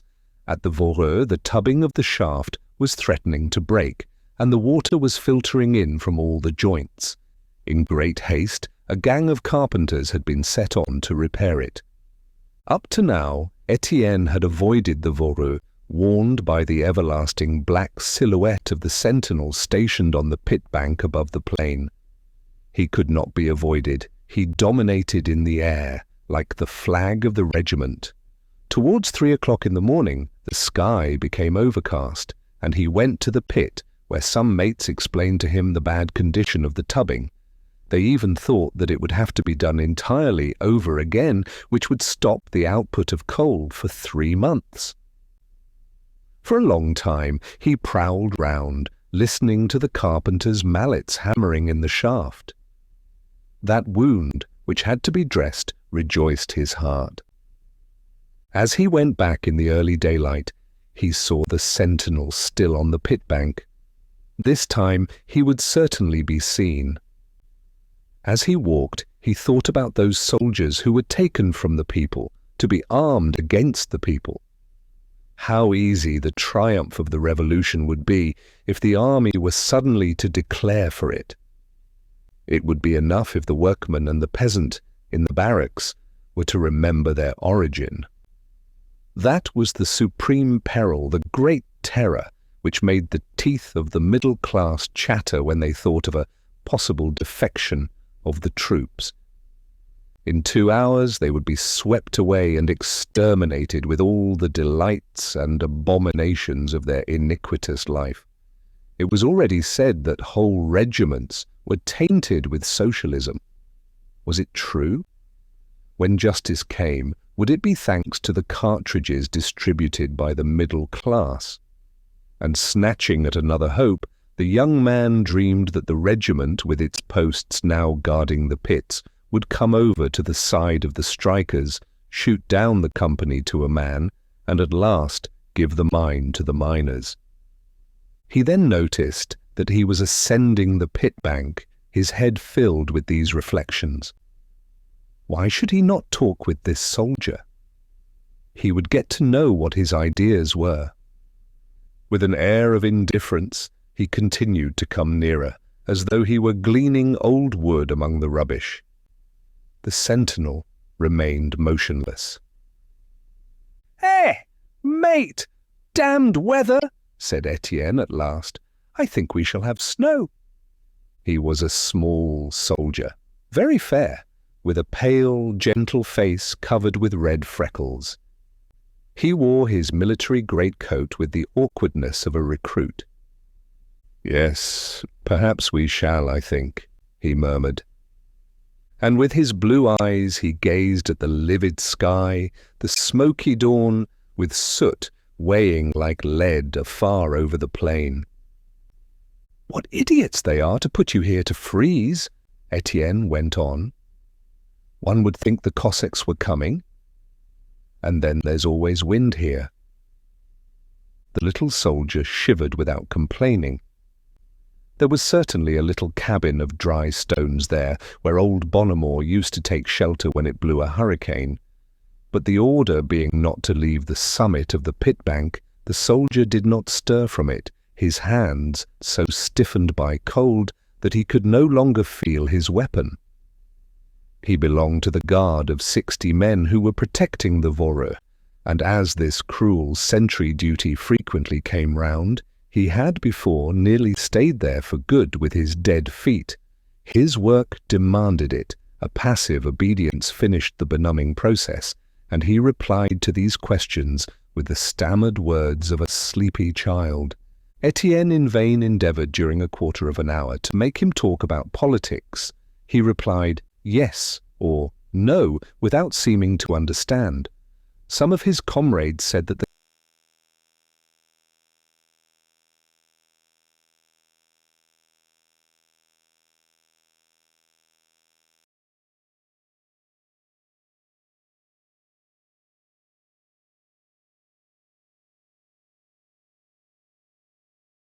captain was a Republican. As to him, he had no idea. It was all the same to him. If he was ordered to fire, he would fire so as not to be punished. The workmen listened, seized with the popular hatred against the army, against these brothers whose hearts were changed by sticking a pair of red pantaloons onto their buttocks. "Then what's your name?" "Jules. And where do you come from?" "From Plogoff, over there." He stretched out his arm at random. It was in Brittany. He knew no more. His small, pale face grew animated. He began to laugh and felt warmer. "I have a mother and a sister. They are waiting for me, sure enough." "Ah, it won't be for tomorrow. When I left, they came with me as far as Pont-l'Abbé. We had to take the horse to Le Palmec. It nearly broke its legs at the bottom of the Audierne hill. Cousin Charles was waiting for us with sausages, but the women were crying too much, and it stuck in our throats. Good Lord, what a long way off our home is." His eyes grew moist, though he was still laughing. The desert moorland of Plogoff, that wild storm-beaten point of the Raz, appeared to him beneath a dazzling sun in the rosy season of heather. "Do you think," he asked, "if I'm not punished, that they'll give me a month's leave in 2 years?" Then Étienne talked about Provence, which he had left when he was quite small. The daylight was growing, and flakes of snow began to fly in the earthy sky. And at last he felt anxious on noticing Jeanlin, who was prowling about in the midst of the bushes, stupefied to see him up there. The child was beckoning to him. What was the good of this dream of fraternizing with the soldiers? It would take years and years, and his useless attempt cast him down as though he had expected to succeed. But suddenly he understood Jeanlin's gesture. The sentinel was about to be relieved, and he went away, running off to bury himself at Réquillart, his heart crushed once more by the certainty of defeat, while the little scamp who ran beside him was accusing that dirty beast of a trooper of having called out the guard to fire at them. On the summit of the pit bank, Jules stood motionless, with eyes vacantly gazing at the falling snow. The sergeant was approaching with his men, and the regulation cries were exchanged. "Qui vive! Advance and give the password!" And they heard the heavy steps begin again, ringing as though on a conquered country. In spite of the growing daylight, nothing stirred in the settlements. The colliers remained in silent rage beneath the military boot. Chapter 2. Snow had been falling for 2 days since the morning it had ceased, and an intense frost had frozen the immense sheet. This black country, with its inky roads and walls and trees powdered with coal dust, was now white, a single whiteness stretching out without end. The 240 settlement lay beneath the snow as though it had disappeared. No smoke came out of the chimneys. The houses, without fire and as cold as the stones in the street, did not melt the thick layer on the tiles. It was nothing more than a quarry of white slabs in the white plain, a vision of a dead village wound in its shroud. Along the roads, the passing patrols alone made a muddy mess with their stamping. Among the Maheus, the last shovelful of cinders had been burnt the evening before, and it was no use any longer to think of gleaning on the pit bank in this terrible weather when the sparrows themselves could not find a blade of grass. Alzire, from the obstinacy with which her poor hands had dug in the snow, was dying. Maheu had to wrap her up in the fragment of a coverlet while waiting for Dr. Vanderhagen, for whom she had twice gone out without being able to find him. The servant had, however, promised that he would come to the settlement before night, and the mother was standing at the window watching, while the little invalid, who had wished to be downstairs, was shivering on a chair, having the illusion that it was better there, near the cold grate. Old Bonnemort opposite, his legs bad once more, seemed to be sleeping. Neither Lenore nor Henri had come back from scouring the roads in company with Jeanlin to ask for sous. Maheu alone was walking heavily up and down the bare room, stumbling against the wall at every turn, with the stupid air of an animal which can no longer see its cage. The petroleum also was finished, but the reflection of the snow from outside was so bright that it vaguely lit up the room in spite of the deepening night. There was a noise of sabots, and the Levaque woman pushed open the door like a gale of wind beside herself, shouting furiously from the threshold at Maheu. "Then it's you who have said that I forced my lodger to give me 20 sous when he sleeps with me?" The other shrugged her shoulders. "Don't bother me, I said nothing." "And who told you so?" "They tell me you said so. It doesn't concern you who it was. You even said you could hear us at our dirty tricks behind the wall, and that the filth gets into our house because I'm always on my back. Just tell me you didn't say so, eh?" Every day quarrels broke out as a result of the constant gossiping of the women, especially between those households which lived door to door. Squabbles and reconciliations took place every day. But never before had such bitterness thrown them one against the other, since the strike hunger exasperated their rancour so that they felt the need of blows. An altercation between 2 gossiping women finished by a murderous onset between their 2 men. Just then, Levaque arrived in his turn, dragging Bouteloup.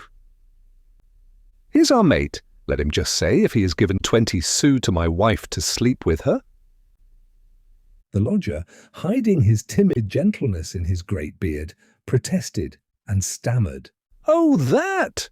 No, never anything, never." At once Levaque became threatening and thrust his fist beneath Maheu's nose. "You know that won't do for me. If a man's got a wife like that, he ought to knock her ribs in. If not, then you believe what she says." "By God!" exclaimed Maheu, furious at being dragged out of his dejection. "What is all this clatter again? Haven't we got enough to do with our misery? Just leave me alone, damn you, or I'll let you know it. And first, who says that my wife said so?" "Who says so?" Pierron said so. Maheu broke into a sharp laugh and turning towards the Levaque woman. "Anne Pierron, is it? Well, I can tell you what she told me. Yes, she told me that you sleep with both your men, the one underneath and the other on top. After that, it was no longer possible to come to an understanding. They all grew angry, and the Levaques, as a reply to the Maheus, asserted that Pierron had said a good many other things on their account, that they had sold Catherine, that they were all rotten together, even to the little ones with a dirty disease caught by Étienne at the Volcan. She said that, yelled Maheu. Good, I'll go to her, I will, and if she says that she said that, she shall feel my hand on her chops. He was carried out of himself, and the Levaques followed him to see what would happen, while Bouteloup, having a horror of disputes, furtively returned home. Excited by the altercation, Maheu was also going out, when a complaint from Alzire held her back. She crossed the ends of the coverlet over the little one's quivering body, and placed herself before the window, looking out vaguely. And that doctor who still delayed. At the Pierrons' door, Maheu and the Levaque met Lydie, who was stamping in the snow. The house was closed, and a thread of light came through a crack in a shutter. The child replied at first to their questions with constraint. No, her father was not there. He had gone to the wash-house to join Mother Brûlé and bring back the bundle of linen. Then she was confused and would not say what her mother was doing. At last she let out everything with a sly, spiteful laugh. Her mother had pushed her out of the door because Monsieur Dansaert was there, and she prevented them from talking.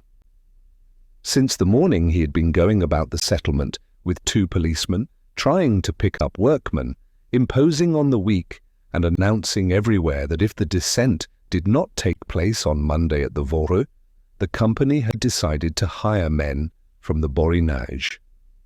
And as the night came on, he sent away the policeman, finding Pierron alone. Then he had remained with her to drink a glass of gin before a good fire. "Hush! Hold your tongue! We must see them," said Levaque, with a lewd laugh. "We'll explain everything directly. Get off with you, youngster." Lydie drew back a few steps while he put his eye to a crack in the shutter. He stifled a low cry, and his back bent with a quiver. In her turn, his wife looked through, but she said, as though taken by the colic, that it was disgusting. Maheu, who had pushed her, wishing also to see, then declared that he had had enough for his money. And they began again in a row, each taking his glance as at a peep show. The parlour, glittering with cleanliness, was enlivened by a large fire. There were cakes on the table with a bottle and glasses, in fact quite a feast. What they saw going on in there at last exasperated the 2 men, who under other circumstances would have laughed over it for 6 months. That she should let herself be stuffed up to the neck with her skirts in the air was funny. But good God, was it not disgusting to do that in front of a great fire and to get up one's strength with biscuits when the mates had neither a slice of bread nor a fragment of coal? "His father!" cried Lydie, running away. Pierron was quietly coming back from the wash-house with the bundle of linen on his shoulder.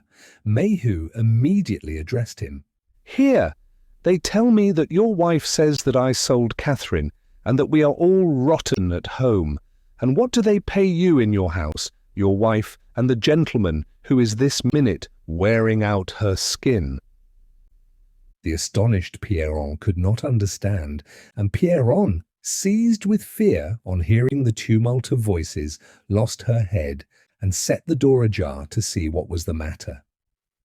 They could see her, looking very red, with her dress open and her skirt tucked up at her waist, while Dansaert, in the background, was wildly buttoning himself up. The head captain rushed away and disappeared, trembling with fear that this story would reach the manager's ears. Then there would be an awful scandal, laughter and hooting and abuse. "You, who are always saying that other people are dirty," shouted the Levaque woman to Pierron. "It's not surprising that you're clean when you get the bosses to scour you." "Ah, it's fine for her to talk," said Levaque again. "Here's a trollop who says that my wife sleeps with me and the lodger, one below and the other above. Yes, yes, that's what they tell me you say." But Pierron, grown calm, held her own against this abuse, very contemptuous in the assurance that she was the best-looking and the richest. "I've said what I've said. Just leave me alone, will you? What have my affairs got to do with you, a pack of jealous creatures who want to get over us because we are able to save up money? Get along, get along. You can say what you like. My husband knows well enough why Monsieur Dansaert was here." Pierron, in fact, was furiously defending his wife. The quarrel turned. They accused him of having sold himself, of being a spy, the company's dog. They charged him with shutting himself up, to gorge himself with the good things with which the bosses paid him for his treachery. In defense, he pretended that Maheu had slipped beneath his door a threatening paper with 2 crossbones and a dagger above. And this necessarily ended in a struggle between the men, as the quarrels of the women always did, now that famine was enraging the mildest. Maheu and Levaque rushed on Pierron with their fists and had to be pulled off. Blood was flowing from her son-in-law's nose when Mother Brûlé, in her turn, arrived from the wash-house. When informed of what had been going on, she merely said, "The damned beast dishonours me." The road was becoming deserted. Not a shadow spotted the naked whiteness of the snow, and the settlement, falling back into its death-like immobility, went on starving beneath the intense cold. "And the doctor?" asked Maheu as he shut the door. "Not come," replied Maheu, still standing before the window. "Are the little ones back?" "No, not back." Maheu again began his heavy walk from one wall to the other, looking like a stricken ox. Father Bonnemort, seated stiffly on his chair, had not even lifted his head. Alzire also had said nothing, and was trying not to shiver so as to avoid giving them pain. But in spite of her courage in suffering, she sometimes trembled so much that one could hear against the coverlet the quivering of the little invalid girl's lean body, while with her large open eyes she stared at the ceiling, from which the pale reflection of the white gardens lit up the room like moonshine. The emptied house was now in its last agony, having reached a final stage of nakedness.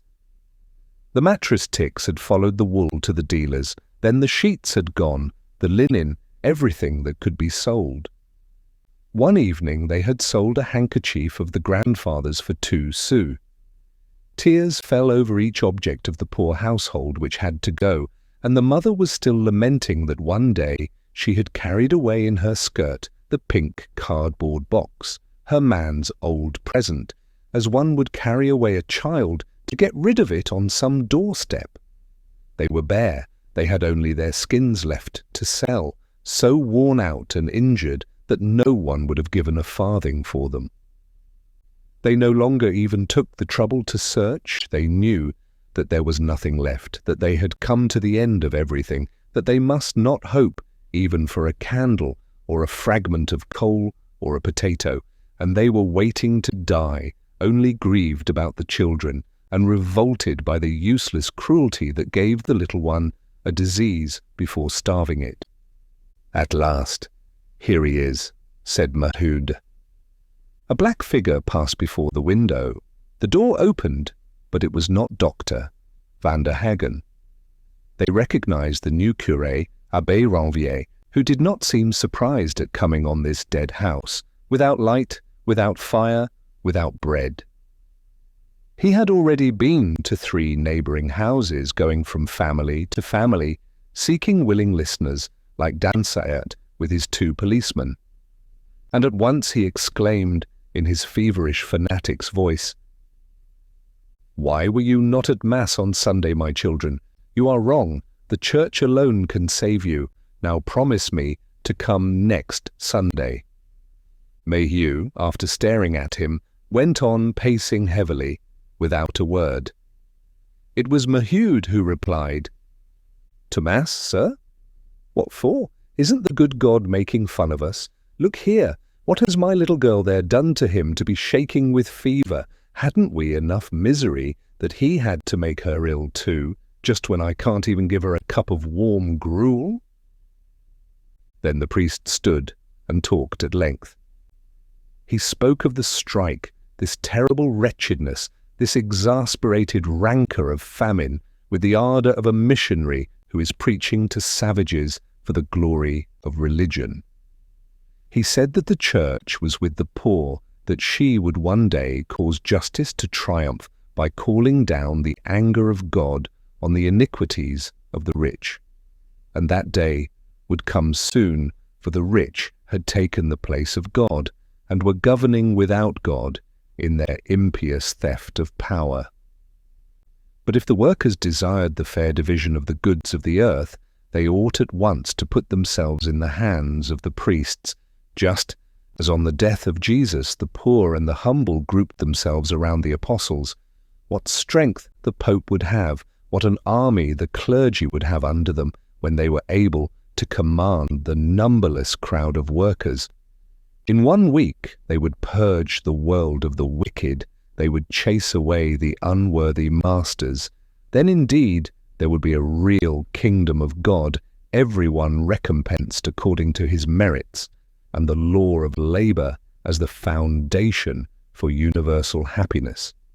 Maheu, who was listening to him, seemed to hear Étienne in those autumn evenings when he announced to them the end of their evils. Only she had always distrusted the cloth. "That's very well what you say there, sir," she replied, "but that's because you no longer agree with the bourgeois. All our other curés dined at the manager's and threatened us with the devil as soon as we asked for bread."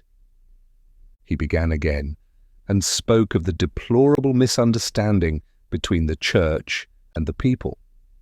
Now in veiled phrases he hit at the town curés, at the bishops, at the highly placed clergy, sated with enjoyment, gorged with domination, making pacts with the liberal middle class, in the imbecility of their blindness, not seeing that it was this middle class which had dispossessed them of the empire of the world. Deliverance would come from the country priests, who would all rise to re-establish the kingdom of Christ with the help of the poor, and already he seemed to be at their head. He raised his bony form like the chief of a band, a revolutionary of the gospel, his eyes so filled with light that they illuminated the gloomy room. This enthusiastic sermon lifted him to mystic heights, and the poor people had long ceased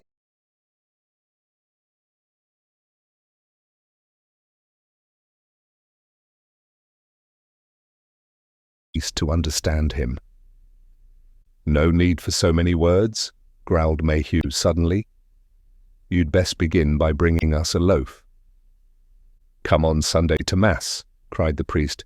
"God will provide for everything." And he went off to catechize the Levaques in their turn, so carried away by his dream of the final triumph of the Church, and so contemptuous of facts that he would thus go through the settlements without charities, with empty hands amid this army dying of hunger, being a poor devil himself who looked upon suffering as the spur to salvation. Maheu continued his pacing, and nothing was heard but his regular tramp, which made the floor tremble. There was the sound of a rust-eaten pulley. Old Bonnemort was spitting into the cold grate. Then the rhythm of the feet began again. Alzire, weakened by fever, was rambling in a low voice, laughing, thinking that it was warm and that she was playing in the sun. "Good gracious," muttered Maheu, after having touched her cheeks. "How she burns!" "I don't expect that damn beast now. The brigands must have stopped him from coming." She meant the doctor and the company.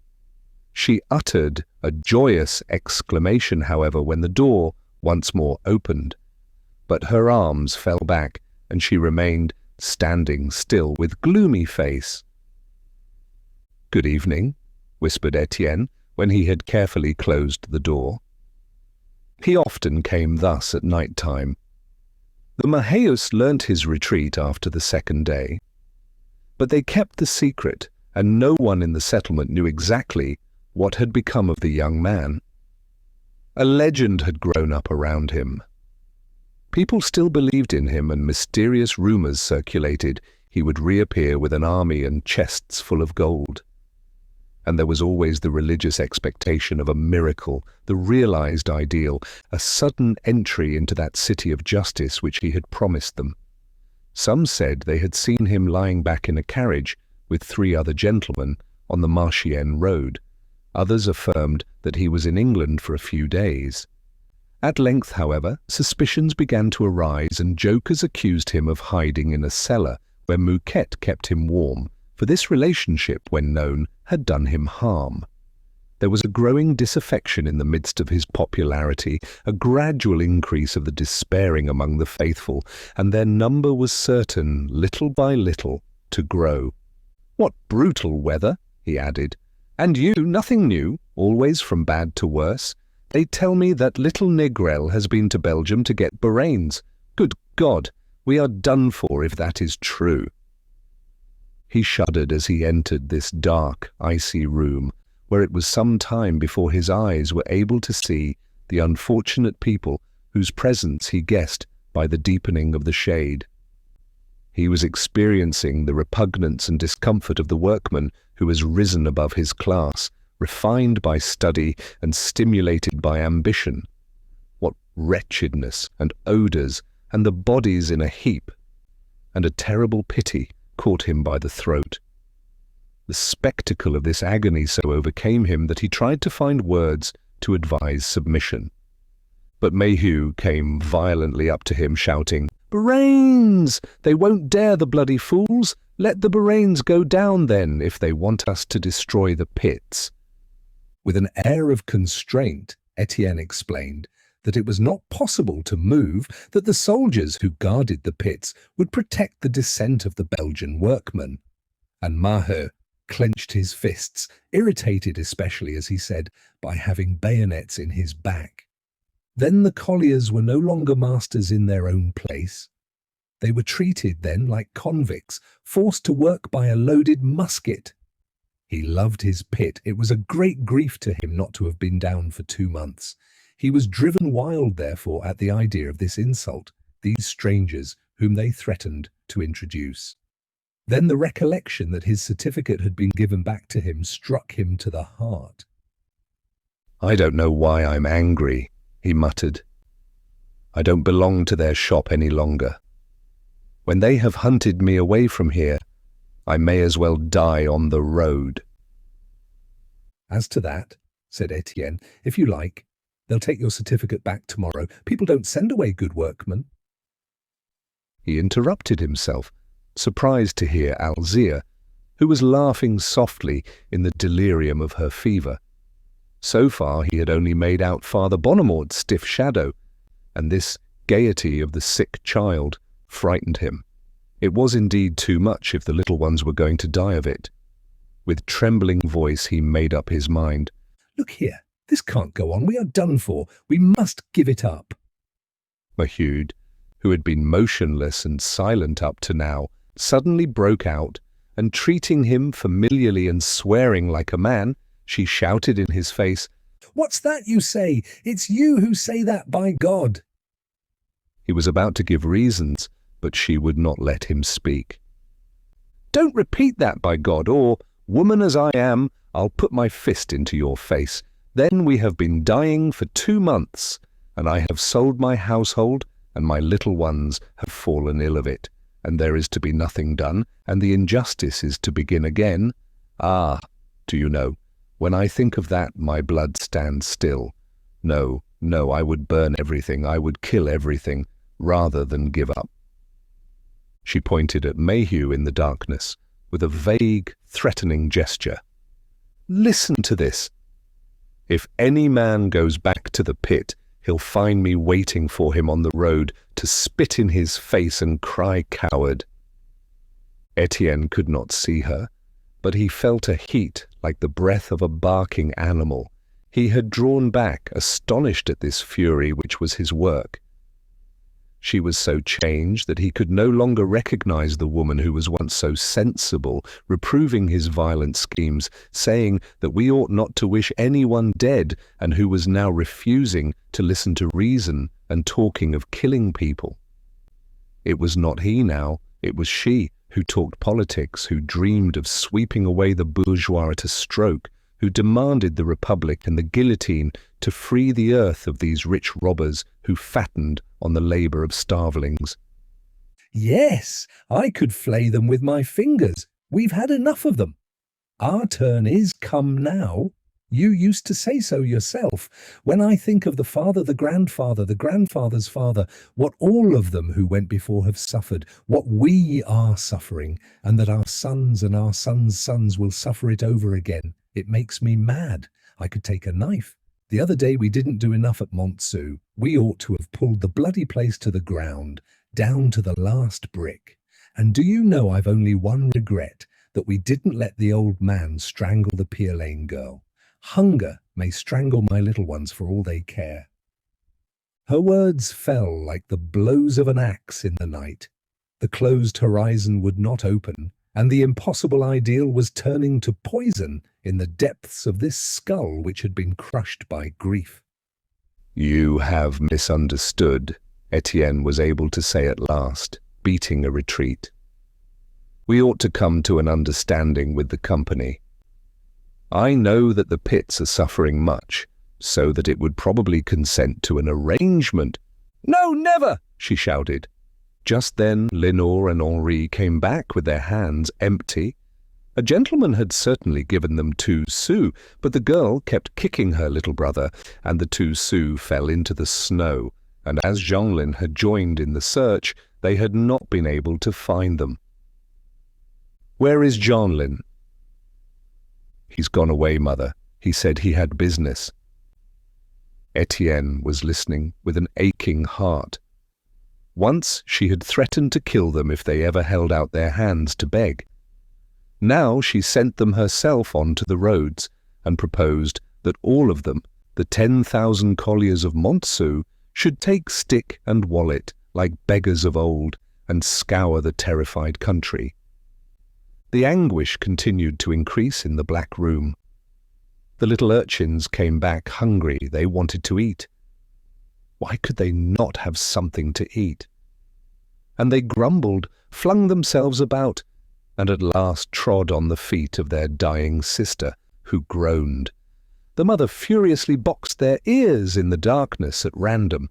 Then, as they cried still louder, asking for bread, she burst into tears and dropped onto the floor, seizing them in one embrace with the little invalid. Then for a long time her tears fell in a nervous outbreak, which left her limp and worn out, stammering over and over again the same phrase, calling for death. "Oh God, why do you not take us? Oh God, in pity take us to have done with it." The grandfather preserved his immobility, like an old tree twisted by the rain and wind, while the father continued walking between the fireplace and the cupboard without turning his head. But the door opened, and this time it was Dr. Vanderhagen. "The devil!" he said. "This light won't spoil your eyes. Look sharp. I'm in a hurry." As usual, he scolded, knocked up by work. Fortunately, he had matches with him, and the father had to strike 6, one by one, and to hold them while he examined the invalid. Unwound from her coverlet, she shivered beneath this flickering light, as lean as a bird dying in the snow, so small that one only saw her hump. But she smiled with the wandering smile of the dying, and her eyes were very large, while her poor hands contracted over her hollow breast. And as the half-choked mother asked if it was right to take away from her the only child who helped in the household, so intelligent and gentle, the doctor grew vexed. "Ah, she is going, dead of hunger, your blessed child, and not the only one either. I've just seen another one over there. You all send for me, but I can't do anything. It's meat that you want to cure you." Maheu, with burnt fingers, had dropped the match, and the darkness closed over the little corpse, which was still warm. The doctor had gone away in a hurry. Étienne heard nothing more in the black room but Maheu's sobs, repeating her cry for death, that melancholy and endless lamentation. "Oh God, it is my turn, take me. Oh God, take my man, take the others, out of pity, to have done with it." Chapter 3. On that Sunday, ever since 8 o'clock, Souvarine had been sitting alone in the parlour of the Avantage, at his accustomed place, with his head against the wall. Not a single collier knew where to get 2 sous for a drink, and never had the bars had fewer customers. So Madame Rasseneur, motionless at the counter, preserved an irritated silence, while Rasseneur, standing before the iron fireplace, seemed to be gazing with a reflective air at the brown smoke from the coal. Suddenly, in this heavy silence of an overheated room, 3 light, quick blows, struck against one of the window panes, made Souvarine turn his head. He rose, for he recognized the signal which Étienne had already used several times before in order to call him when he saw him from without, smoking his cigarette at an empty table. But before the engine man could reach the door, Rasseneur had opened it, and, recognizing the man who stood there in the light from the window, he said to him, "Are you afraid that I shall sell you? You can talk better here than on the road." Étienne entered. Madame Rasseneur politely offered him a glass, which he refused with a gesture. The innkeeper added, "I guessed long ago where you hide yourself. If I was a spy, as your friends say, I should have sent the police after you a week ago." "There is no need for you to defend yourself," replied the young man. "I know that you have never eaten that sort of bread. People may have different ideas and esteem each other all the same." And there was silence once more. Souvarine had gone back to his chair, with his back to the wall and his eyes fixed on the smoke from his cigarette. But his feverish fingers were moving restlessly, and he ran them over his knees, seeking the warm fur of Poland, who was absent this evening. It was an unconscious discomfort, something that was lacking.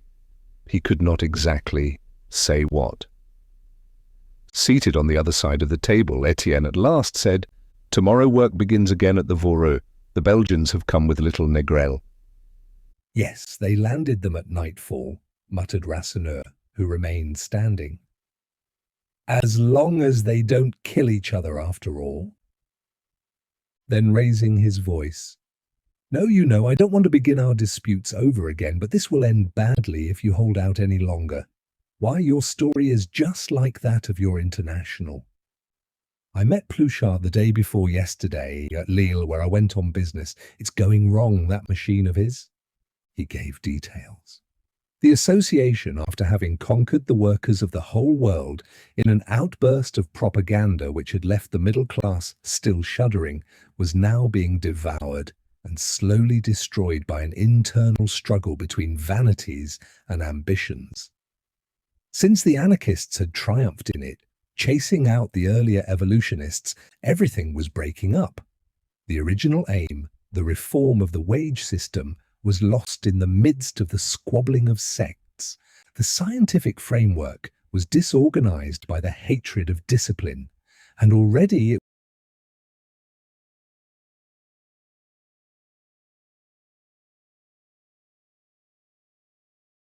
was possible to foresee the final miscarriage of this general revolt, which for a moment had threatened to carry away in a breath the old rotten society. "Pluchart is ill over it," Rasseneur went on, "and he has no voice at all now. All the same, he talks on in spite of everything and wants to go to Paris, and he told me 3 times over that our strike was done for." Étienne, with his eyes on the ground, let him talk on without interruption. The evening before he had chatted with some mates, and he felt that breaths of spite and suspicion were passing over him, those first breaths of unpopularity which forerun defeat. And he remained gloomy. He would not confess dejection in the presence of a man who had foretold to him that the crowd would hoot him in his turn on the day when they had to avenge themselves for a miscalculation. "No doubt the strike is done for, I know that as well as Pluchart," he said. "But we foresaw that. We accepted this strike against our wishes. We didn't count on finishing up with the company. Only one gets carried away, one begins to expect things, and when it turns out badly, one forgets that one ought to have expected that, instead of lamenting and quarrelling as if it were a catastrophe tumbled down from heaven." "Then if you think the game's lost," asked Rasseneur, "why don't you make the mates listen to reason?" The young man looked at him fixedly. "Listen, enough of this. You have your ideas, I have mine. I came in here to show you that I feel esteem for you in spite of everything, but I still think that if we come to grief over this trouble, our starved carcasses will do more for the people's cause than all your common-sense politics. Ah, if one of those bloody soldiers would just put a bullet in my heart, that would be a fine way of ending." His eyes were moist, as in this cry there broke out the secret desire of the vanquished, the refuge in which he desired to lose his torment forever. "Well said," declared Madame Rasseneur, casting on her husband a look which was full of all the contempt of her radical opinions. Souvarine, with a vague gaze, feeling about with his nervous hands, did not appear to hear. His fair, girlish face, with the thin nose and small pointed teeth, seemed to be growing savage in some mystic dream full of bloody visions, and he began to dream aloud, replying to a remark of Rasseneur's about the International, which had been let fall in the course of the conversation. "They are all cowards. There is only one man who can make their machine into a terrible instrument of destruction. It requires will, and none of them have will. And that's why the revolution will miscarry once more." He went on in a voice of disgust, lamenting the imbecility of men, while the other two were disturbed by these somnambulistic confidences made in the darkness. In Russia there was nothing going on well, and he was in despair over the news he had received. His old companions were all turning to the politicians, the famous nihilists who made Europe tremble, sons of village priests, of the lower middle class, of tradesmen, could not rise above the idea of national liberation and seemed to believe that the world would be delivered when they had killed their despot.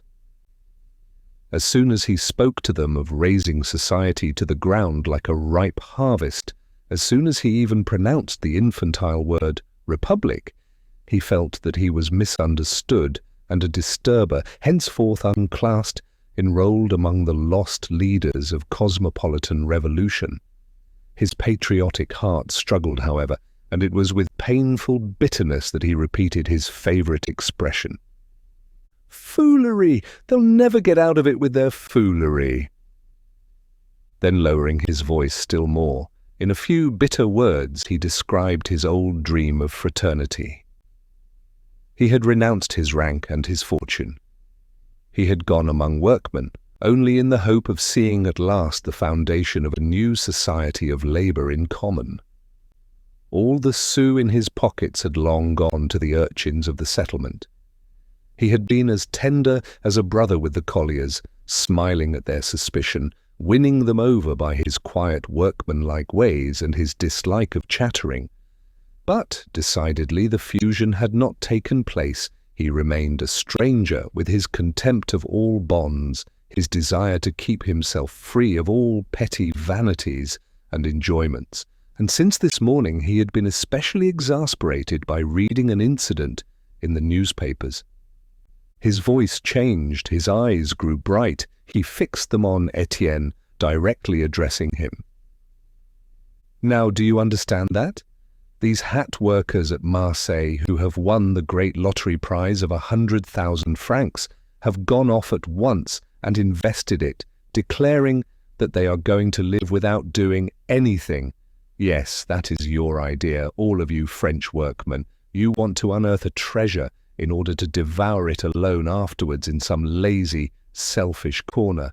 You may cry out as much as you like against the rich. You haven't got courage enough to give back to the poor the money that luck brings you.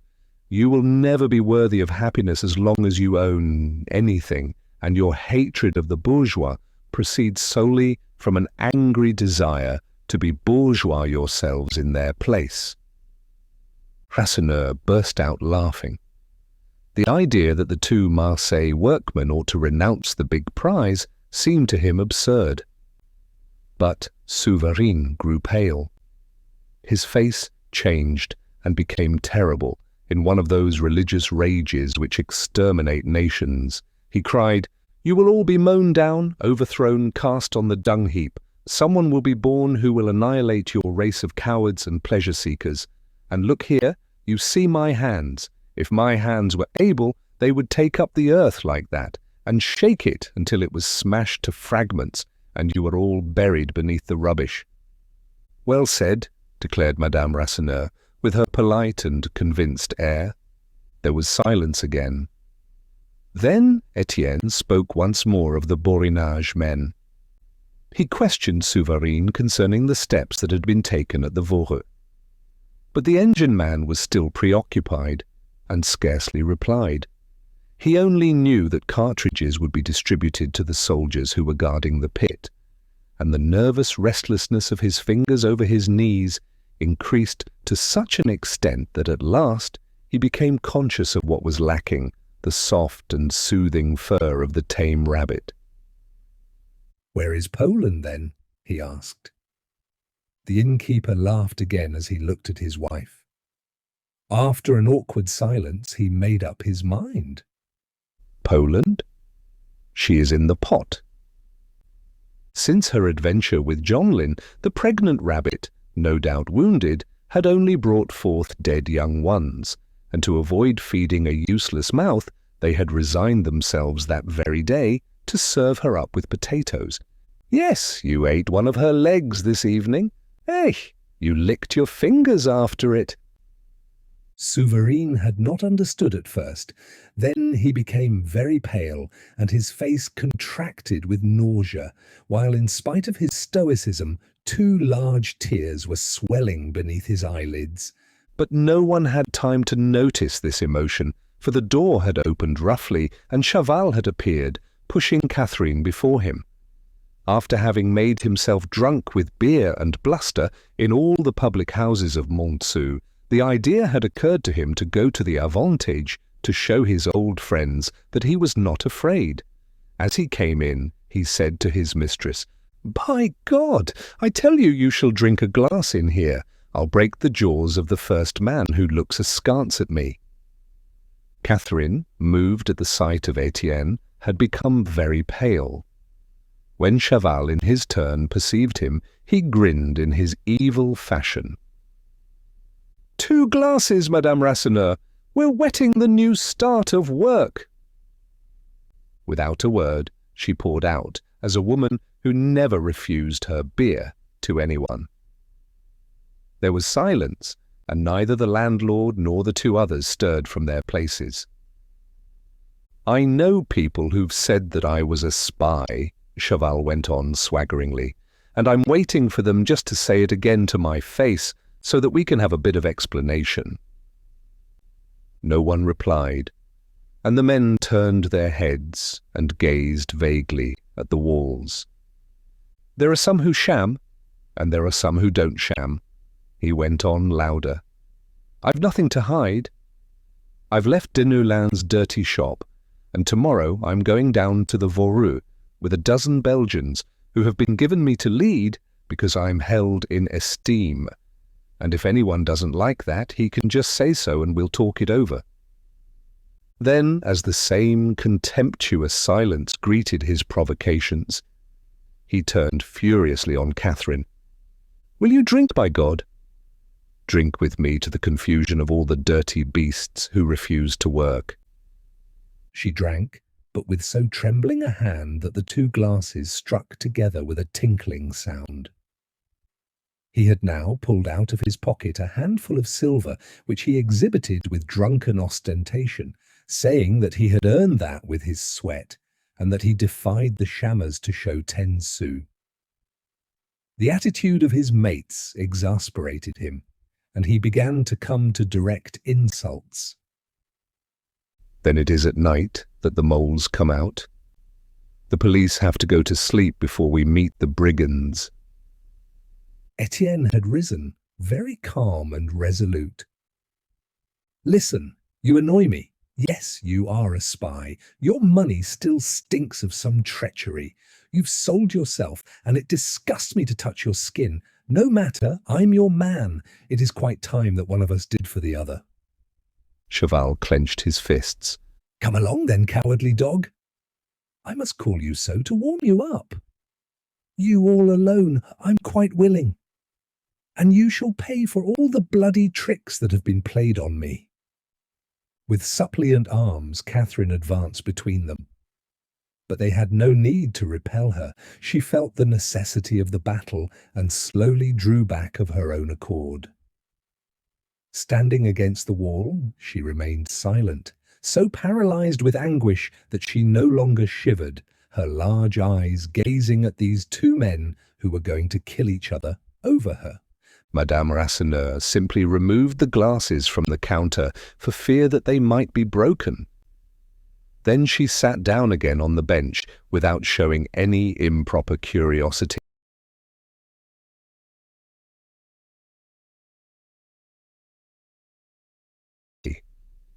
But two old mates could not be left to murder each other like this.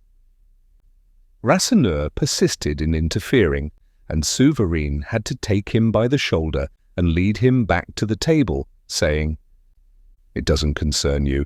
There is one of them too many, and the strongest must live." Without waiting for the attack, Chaval's fists were already dealing blows at space. He was the taller of the two, and his blows swung about, aiming at the face with furious cutting movements of both arms one after the other, as though he were handling a couple of sabres. And he went on talking, playing to the gallery with volleys of abuse, which served to excite him. "Ah, you damned devil, I'll have your nose! I'll do for your bloody nose! Just let me get at your chops, you whore's looking-glass. I'll make a hash for the bloody swine, and then we shall see if the strumpets will run after you." In silence, and with clenched teeth, Étienne gathered up his small figure, according to the rules of the game, protecting his chest and face by both fists, and he watched and let them fly like springs released, with terrible straight blows. At first, they did each other little damage. The whirling and blustering blows of the one, the cool watchfulness of the other, prolonged the struggle. A chair was overthrown, their heavy boots crushed the white sand scattered on the floor. But at last they were out of breath, their panting respiration was heard, while their faces became red and swollen as from an interior fire which flamed out from the clear holes of their eyes. "Played!" yelled Chaval. "Trump's on your carcass!" In fact, his fist, working like a flail, had struck his adversary's shoulder. Étienne restrained a groan of pain, and the only sound that was heard was the dull bruising of the muscles. Étienne replied with a straight blow to Chaval's chest, which would have knocked him out had he had not saved himself by one of his constant, goat-like leaps. The blow, however, caught him on the left flank with such effect that he tottered, momentarily winded. He became furious on feeling his arm grow limp with pain, and kicked out like a wild beast, aiming at his adversary's belly with his heel. "Have at your guts!" he stammered in a choked voice. "I'll pull them out and unwind them for you." Étienne avoided the blow, so indignant at this infraction of the laws of fair fighting, that he broke silence. "Hold your tongue, brute, and no feet, by God, or I take a chair and bash you with it." Then the struggle became serious, Rasseneur was disgusted and would again have interfered, but a severe look from his wife held him back. Had not two customers a right to settle an affair in the house? He simply placed himself before the fireplace for fear lest they should tumble over into it. Souverine, in his quiet way, had rolled a cigarette, but he forgot to light it. Catherine was motionless against the wall. Only her hands had unconsciously risen to her waist, and with constant fidgeting movements were twisting and tearing at the stuff of her dress. She was striving as hard as possible not to cry out, and so, perhaps, kill one of them by declaring her preference, but she was, too, so distracted that she did not even know which she preferred. Chaval, who was bathed in sweat and striking at random, soon became exhausted. In spite of his anger, Étienne continued to cover himself, parrying nearly all the blows, a few of which grazed him. His ear was split, a fingernail had torn away a piece of his neck, and this so smarted that he swore in his turn as he drove out one of his terrible straight blows. Once more, Chaval saved his chest by a leap, but he had lowered himself, and the fist reached his face, smashing his nose and crushing one eye. Immediately a jet of blood came from his nostrils, and his eye became swollen and bluish. Blinded by this red flood, and dazed by the shock to his skull, the wretch was beating the air with his arms at random, when another blow, striking him at last full in the chest, finished him. There was a crunching sound. He fell on his back with a heavy thud, as when a sack of plaster is emptied. Étienne waited. "Get up! If you want some more, we'll begin again." Without replying, Chaval, after a few minutes' stupefaction, moved on the ground and stretched his limbs. He picked himself up with difficulty, resting for a moment curled up on his knees, doing something with his hand in the bottom of his pocket, which could not be observed. Then, when he was up, he rushed forward again, his throat swelling with a savage yell. But Catherine had seen, and in spite of herself, a loud cry came from her heart, astonishing her like the avowal of a preference she had herself been ignorant of. "Take care! He's got his knife!" Étienne had only time to parry the first blow with his arm. His woolen jacket was cut by the thick blade, one of those blades fastened by a copper ferrule into a boxwood handle. He had already seized Chaval's wrist, and a terrible struggle began, for he felt that he would be lost if he let go, while the other shook his arm in the effort to free it and strike. The weapon was gradually lowered as their stiffened limbs grew fatigued. Étienne twice felt the cold sensation of the steel against his skin, and he had to make a supreme effort, so crushing the other's wrist that the knife slipped from his hand. Both of them had fallen to the earth, and it was Étienne who snatched it up, brandishing it in his turn. He held Chaval down beneath his knee and threatened to slit his throat open. "Ah, traitor! By God, you've got it coming to you now!" He felt an awful voice within, deafening him. It arose from his bowels and was beating in his head like a hammer, a sudden mania of murder, a need to taste blood. Never before had the crisis so shaken him. He was not drunk, however, and he struggled against the hereditary disease with the despairing shudder of a man who is mad with lust and struggles on the verge of rape. At last, he conquered himself. He threw the knife behind him, stammering in a hoarse voice, "Get up! Off you go!" This time, Rasseneur had rushed forward, but without quite daring to venture between them for fear of catching a nasty blow. He did not want anyone to be murdered in his house, and was so angry that his wife, sitting erect at the counter, remarked to him that he always cried out too soon. Souverine, who had nearly caught the knife in his legs, decided to light his cigarette. Was it, then, all over? Catherine was looking on stupidly at the two men, who were unexpectedly both living. "Off you go," repeated Étienne. Off you go, or I'll do for you." Chaval arose, and with the back of his hand wiped away the blood which continued to flow from his nose. With jaw smeared red and bruised eye, he went away trailing his feet, furious at his defeat. Catherine mechanically followed him. Then he turned round, and his hatred broke out in a flood of filth. "No, no! Since you want him, sleep with him, dirty jade!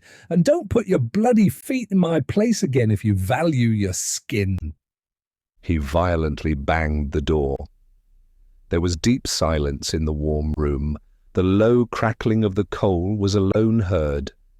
On the ground there only remained the overturned chair and a rain of blood, which the sand on the floor was drinking up. Chapter 4. When they came out of Rasseneur's, Étienne and Catherine walked on in silence. The thaw was beginning, a slow, cold thaw which stained the snow without melting it. In the livid sky, a full moon could be faintly seen behind great clouds, black rags driven furiously by a tempestuous wind far above. And on the earth, no breath was stirring, nothing could be heard but drippings from the roofs, the falling of white lumps with a soft thud. Étienne was embarrassed by this woman who had been given to him, and in his disquiet he could find nothing to say. The idea of taking her with him to hide at Réquillart seemed absurd. He had proposed to lead her back to the settlement, to her parents' house, but she had refused in terror. No, no, anything rather than be a burden on them once more after having behaved so badly to them. And neither of them spoke any more. They tramped on at random through the roads which were becoming rivers of mud. At first they went down towards the Voreux, then they turned to the right and passed between the pit bank and the canal. "But you'll have to sleep somewhere," he said at last. "Now, if I only had a room, I could easily take you." But a curious spasm of timidity interrupted him. The past came back to him, their old longings for each other, and the delicacies and the shames which had prevented them from coming together. Did he still desire her that he felt so troubled, gradually warmed at the heart by a fresh longing? The recollection of the blows she had dealt him at Gaston-Marie now attracted him instead of filling him with spite. And he was surprised. The idea of taking her to Réquillart was becoming quite natural and easy to execute. "Now come, decide. Where would you like me to take you? You must hate me very much to refuse to come with me." She was following him slowly, delayed by the painful slipping of her sabots into the ruts. And without raising her head, she murmured, "I have enough trouble, good God. Don't give me any more. What good would it do us, what you ask, now that I have a lover and you have a woman yourself?" She meant Mouquette. She believed that he still went with this girl, as the rumour ran for the last fortnight. And when he swore to her that it was not so, she shook her head, for she remembered the evening when she had seen them eagerly kissing each other. "Isn't it a pity, all this nonsense?" he whispered, stopping. "We might understand each other so well." She shuddered slightly and replied, "Never mind. You've nothing to be sorry for. You don't lose much. If you knew what a trumpery thing I am, no bigger than 2 ha'porth of butter, so ill-made that I shall never become a woman, sure enough." And she went on freely accusing herself, as though the long delay of her puberty had been her own fault. In spite of the man whom she had had, this lessened her, placed her among the urchins.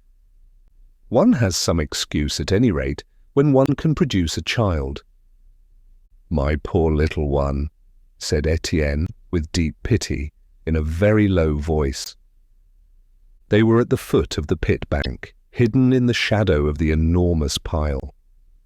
An inky cloud was just then passing over the moon. They could no longer even distinguish their faces. Their breaths were mingled, their lips were seeking each other for that kiss which had tormented them with desire for months. But suddenly the moon reappeared, and they saw the sentinel above them at the top of the rocks, white with light, standing out erect on the Voreux. And before they had kissed, an emotion of modesty separated them, that old modesty in which there was something of anger, of vague repugnance, and much friendship. They set out again heavily, up to their ankles in mud. Then it settled. "You don't want to have anything to do with me?" asked Étienne. "No," she said. "You after Chaval, and after you another, eh?" "No, that disgusts me. It doesn't give me any pleasure. What's the use of doing it?" They were silent, and walked some 100 paces without exchanging a word. "But anyhow, do you know where to go to?" he said again. "I can't leave you out in a night like this." She replied simply, "I'm going back. Chaval is my man. I have nowhere else to sleep but with him. But he will beat you to death." There was silence again. She had shrugged her shoulders in resignation. He would beat her, and when he was tired of beating her, he would stop. Was not that better than to roam the streets like a vagabond? Then she was used to blows. She said, to console herself, that 8 out of 10 girls were no better off than she was. If her lover married her some day, it would, all the same, be very nice of him. Étienne and Catherine were moving mechanically towards Montsou, and as they came nearer, their silences grew longer. It was as though they had never before been together. He could find no argument to convince her, in spite of the deep vexation which he felt at seeing her go back to Chaval. His heart was breaking. He had nothing better to offer than an existence of wretchedness and flight, a night with no tomorrow should a soldier's bullet go through his head. Perhaps, after all, it was wiser to suffer what he was suffering rather than risk a fresh suffering. So he led her back to her lover's with sunken head, and made no protest when she stopped him on the main road, at the corner of the yards, 20 meters from the estaminet piquette, saying, "Don't come any farther. If he sees you, it will only make things worse." 11 o'clock struck at the church. The estaminet was closed, but gleams came through the cracks. "Goodbye," she murmured. She had given him her hand. He kept it, and she had to draw it away painfully, with a slow effort to leave him. Without turning her head, she went in through the little latched door. But he did not turn away, standing at the same place with his eyes on the house, anxious as to what was passing within. He listened, trembling lest he should hear the cries of a beaten woman. The house remained black and silent. He only saw a light appear at a first-floor window, and as this window opened, and he recognized the thin shadow that was leaning over the road, he came near. Catherine then whispered very low, "He's not come back. I'm going to bed. Please go away." Étienne went off. The thaw was increasing. A regular shower was falling from the roofs. A moist sweat flowed down the walls, the palings, the whole confused mass of this industrial district lost in night. At first he turned towards Réquillart, sick with fatigue and sadness, having no other desire except to disappear under the earth and to be annihilated there. Then the idea of the Voreux occurred to him again. He thought of the Belgian workmen who were going down, of his mates at the settlement, exasperated against the soldiers, and resolved not to tolerate strangers in their pit. And he passed again along the canal through the puddles of melted snow. As he stood once more near the pit bank, the moon was shining brightly. He raised his eyes and gazed at the sky. The clouds were galloping by, whipped on by the strong wind which was blowing up there. But they were growing white and ravelling out thinly with the misty transparency of troubled water over the moon's face. They succeeded each other so rapidly that the moon, veiled at moments, constantly reappeared in limpid clearness. With gaze full of this pure brightness, Étienne was lowering his head when a spectacle on the summit of the pit bank attracted his attention. The sentinel, stiffened by cold, was walking up and down, taking 25 paces towards Marchienne and then returning towards Montsou. The white glitter of his bayonet could be seen above his black silhouette, which stood out clearly against the pale sky. But what interested the young man, behind the cabin where Bonnemort used to take shelter on tempestuous nights, was a moving shadow, a crouching beast in ambush, which he immediately recognized as Jeanlin, with his long, flexible spine like a marten's. The sentinel could not see him. That brigand of a child was certainly preparing some practical joke, for he was still furious against the soldiers and asking when they were going to be freed from these murderers who had been sent here with guns to kill people. For a moment, Étienne thought of calling him to prevent the execution of some stupid trick. The moon was hidden. He had seen him draw himself up ready to spring, but the moon reappeared and the child remained crouching. At every turn, the sentinel came as far as the cabin, then turned his back and walked in the opposite direction. And suddenly, as a cloud threw its shadow, Jeanlin leapt onto the soldier's shoulders with the great bound of a wild cat, and gripping him with his claws, buried his large, open knife in his throat. The horsehair collar resisted. He had to apply both hands to the handle and hang on with all the weight of his body. He had often bled fowls which he had found behind farms. It was so rapid that there was only a stifled cry in the night, while the musket fell with the sound of old iron. Already the moon was shining again. Motionless with stupor, Étienne was still gazing. A shout had been choked in his chest. Above, the pit bank was vacant. No shadow was any longer visible against the wild flight of clouds. He ran up and found Jeanlin on all fours before the corpse, which was lying back with extended arms. Beneath the limpid light, the red trousers and grey overcoat contrasted harshly with the snow. Not a drop of blood had flowed. The knife was still in the throat up to the handle. With a furious, unreasoning blow of the fist, he knocked the child down beside the body. "What have you done that for?" he stammered wildly. Jeanlin picked himself up and rested on his hands with a feline movement of his thin spine. His large ears, his green eyes, his prominent jaws were quivering and aflame with the shock of his deadly blow. "By God, why have you done this?" "I don't know, I wanted to." He persisted in this reply.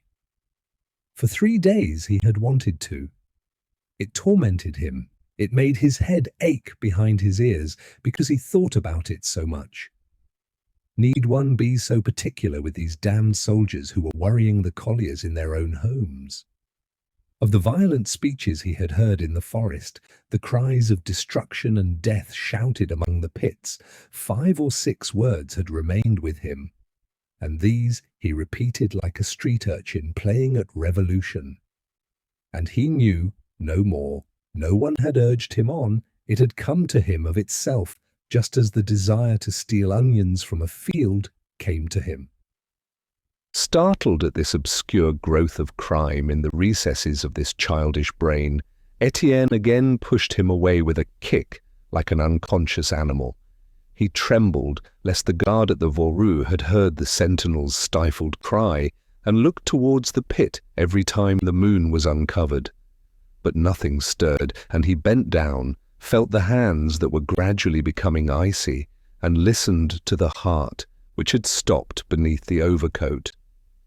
Only the bone handle of the knife could be seen with the motto on it, the simple word amour, engraved in black letters. His eyes went from the throat to the face.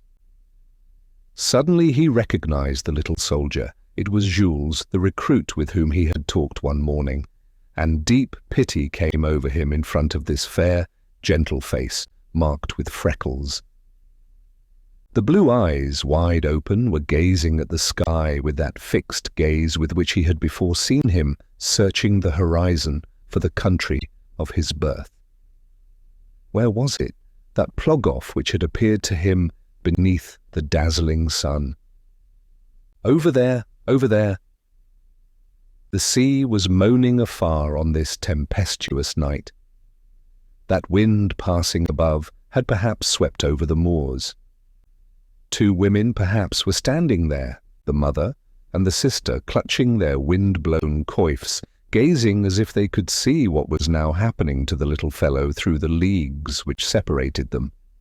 They would always wait for him now. What an abominable thing it is for poor devils to kill each other for the sake of the rich.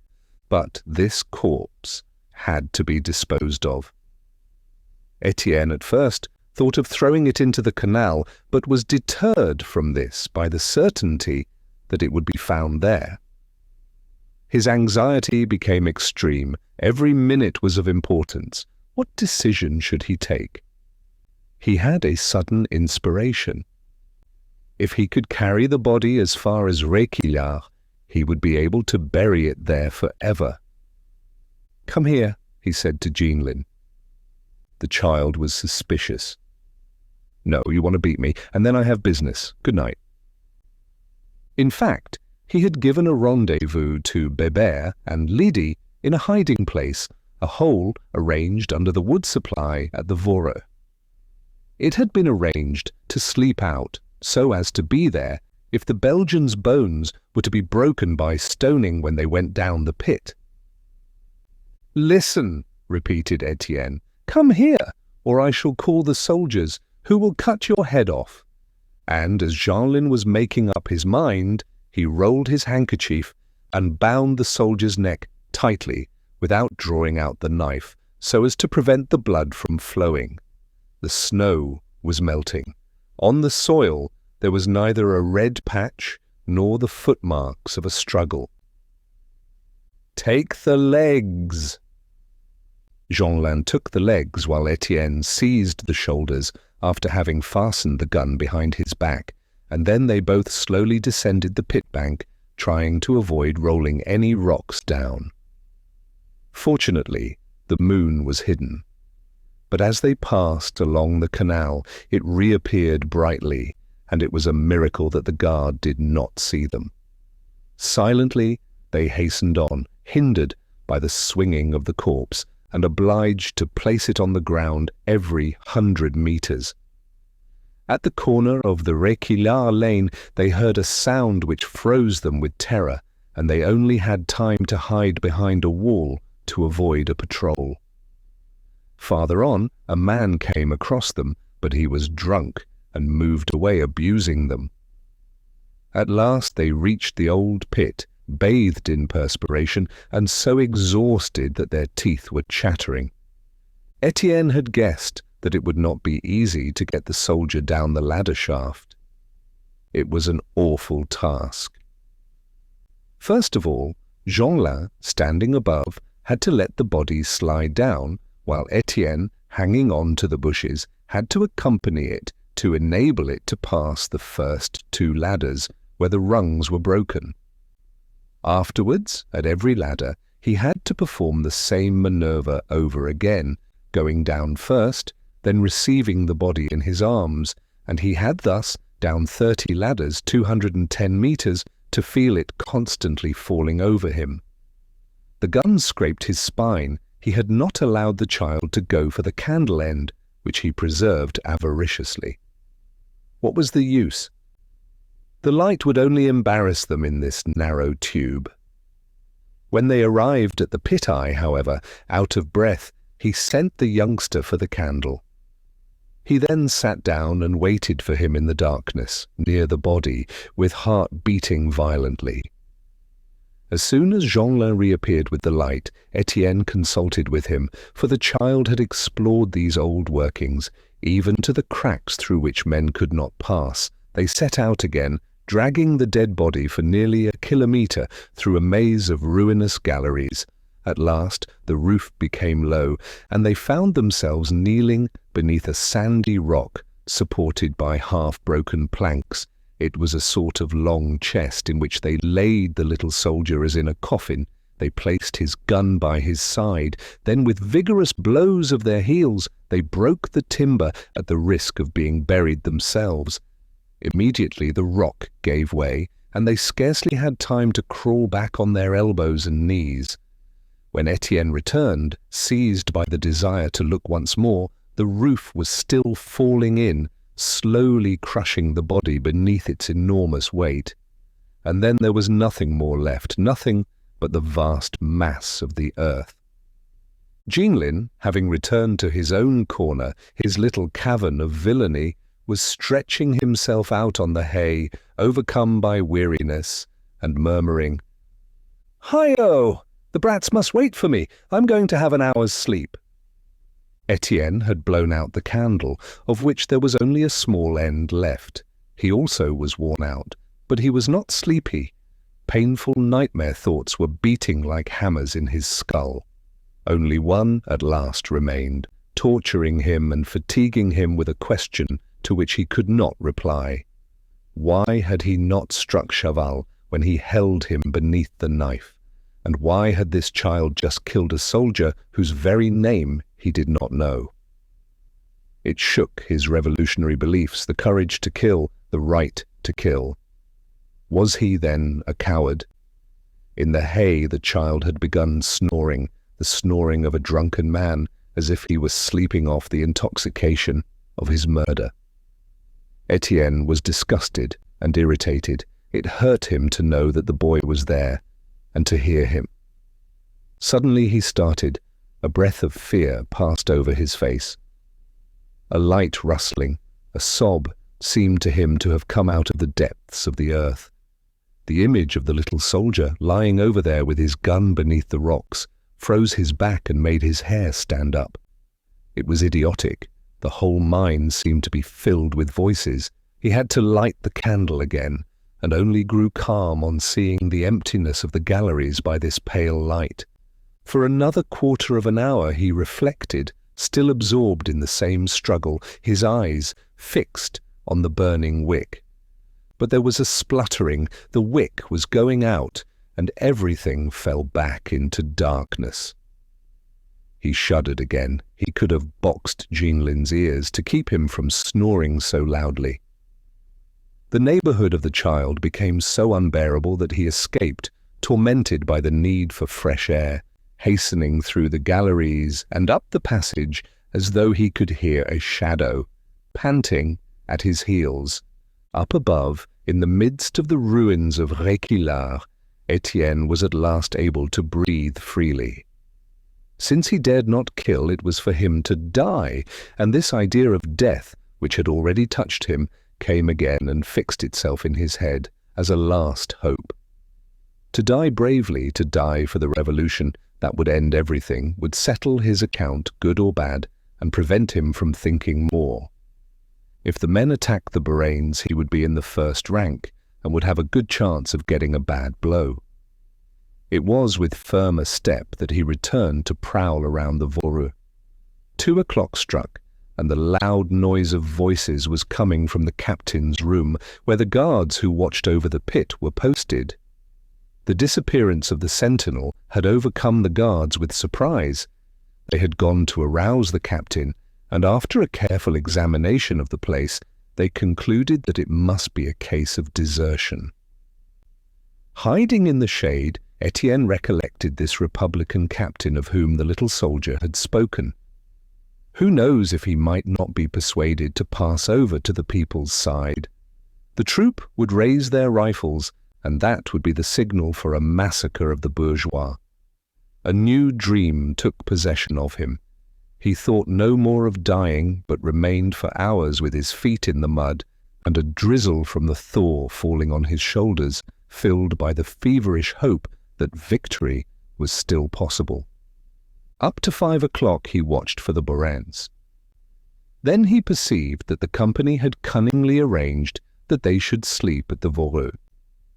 The descent had begun, and the few strikers from the 240 settlement who had been posted as scouts had not yet warned their mates. It was he who told them of the trick, and they set out running, while he waited behind the pit bank on the towing path. 6 o'clock struck, and the earthy sky was growing pale and lighting up with a reddish dawn when the Abbé Ranvier came along a path, holding up his cassock above his thin legs. Every Monday he went to say an early mass at a convent chapel on the other side of the pit.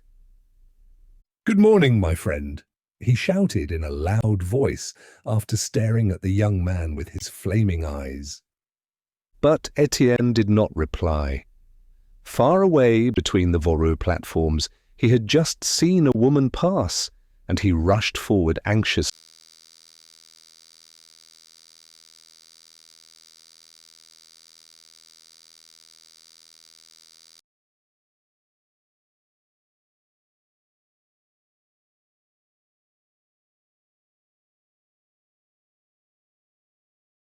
For he thought he recognized Catherine. Since midnight, Catherine had been walking about the thawing roads. Chaval, on coming back and finding her in bed, had knocked her out with a blow. He shouted to her to go at once by the door if she did not wish to go by the window, and scarcely dressed, in tears, and bruised by kicks in her legs, she had been obliged to go down, pushed outside by a final thrust. This sudden separation dazed her, and she sat down on a stone, looking up at the house, still expecting that he would call her back. It was not possible. He would surely look for her and tell her to come back when he saw her, thus shivering and abandoned, with no one to take her in. At the end of 2 hours, she made up her mind, dying of cold and as motionless as a dog thrown into the street. She left Montsou, then retraced her steps, but dared neither to call from the pathway nor to knock at the door. At last, she went off by the main road to the right with the idea of going to the settlement, to her parents' house. But when she reached it, she was seized by such shame that she rushed away along the gardens for fear of being recognized by someone, in spite of the heavy sleep which weighed on all eyes behind the closed shutters. And after that she wandered about, frightened at the slightest noise, trembling lest she should be seized and led away, as a strumpet to that house at Marchiennes, the threat of which had haunted her like nightmare for months. Twice she stumbled against the Voreux, but terrified at the loud voices of the guard, she ran away out of breath, looking behind her to see if she was being pursued. The Réquillart lane was always full of drunken men. She went back to it, however, with the vague hope of meeting there him she had repelled a few hours earlier. Chaval had to go down that morning, and this thought brought Catherine again towards the pit, though she felt that it would be useless to speak to him. All was over between them. There was no work going on at Jean Bart, and he had sworn to kill her if she worked again at the Voreux, where he feared that she would compromise him. So what was to be done? To go elsewhere, to die of hunger, to yield beneath the blows of every man who might pass. She dragged herself along, tottering amid the ruts with aching legs and mud up to her spine. The thaw had now filled the streets with a flood of mire. She waded through it, still walking, not daring to look for a stone to sit on. Day appeared. Catherine had just recognized the back of Chaval, who was cautiously going round the pit bank, when she noticed Lydie and Bébert putting their noses out of their hiding place beneath the wood supply. They had passed the night there in ambush without going home, since Jeanlin's order was to await him. And while this latter was sleeping off the drunkenness of his murder at Réquillart, the two children were lying in each other's arms to keep warm. The wind blew between the planks of chestnut and oak, and they rolled themselves up as in some woodcutter's abandoned hut. Lydie did not dare to speak aloud the sufferings of a small, beaten woman any more than Bébert found courage to complain of the captain's blows which made his cheeks swell, but the captain was really abusing his power, risking their bones in mad marauding expeditions while refusing to share the booty. Their hearts rose in revolt, and they had at last embraced each other in spite of his orders, careless of that box of the ears from the invisible with which he had threatened them. It never came, so they went on kissing each other softly, with no idea of anything else, putting into that caress the passion they had long struggled against, the whole of their martyred and tender natures. All night through they had thus kept each other warm, so happy at the bottom of this secret hole that they could not remember that they had ever been so happy before, not even on St. Barbara's Day, when they had eaten fritters and drunk wine. The sudden sound of a bugle made Catherine start. She raised herself and saw the Voreux guards taking up their arms. Étienne arrived running. Bébert and Lydie jumped out of their hiding place with a leap. And over there, beneath the growing daylight, a band of men and women were coming from the settlement, gesticulating wildly with anger. Chapter 5. All the entrances to the Voreux had been closed, and the 60 soldiers with grounded arms were barring the only door left free, that leading to the receiving room by a narrow staircase into which opened the captain's room and the shed.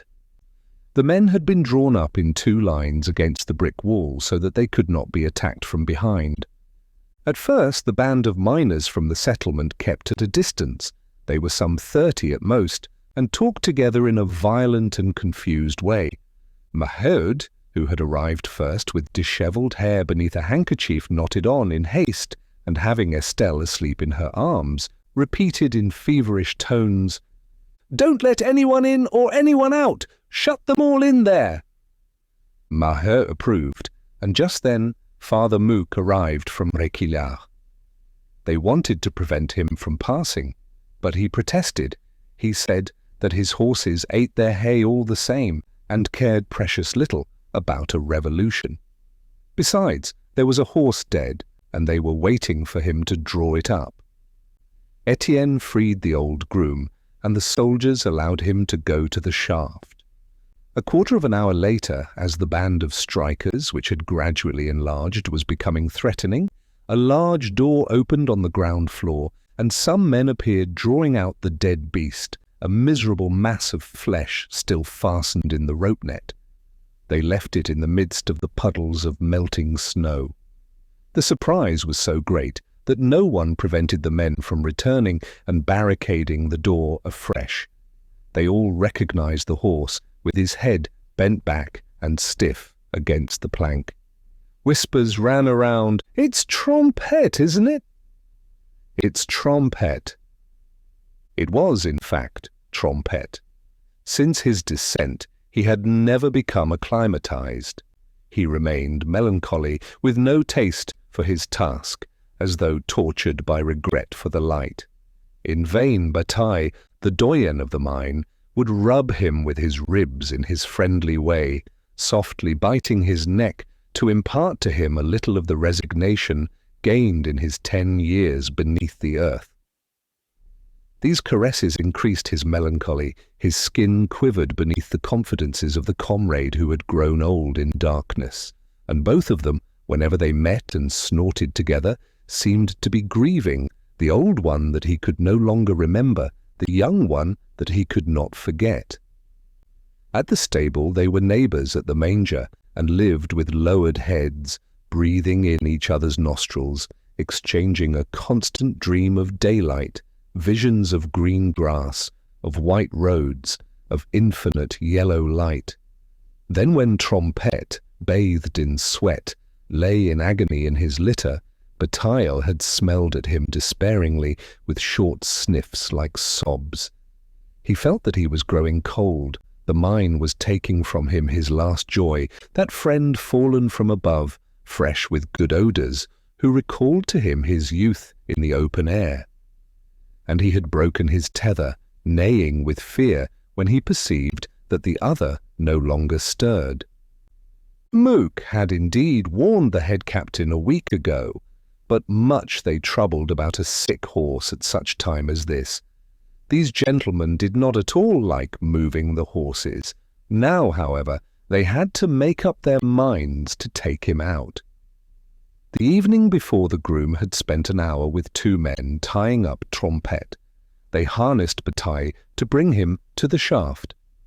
The old horse slowly pulled, dragging his dead comrade through so narrow a gallery that he could only shake himself at the risk of taking the skin off. And he tossed his head, listening to the grazing sound of the carcass as it went to the knacker's yard.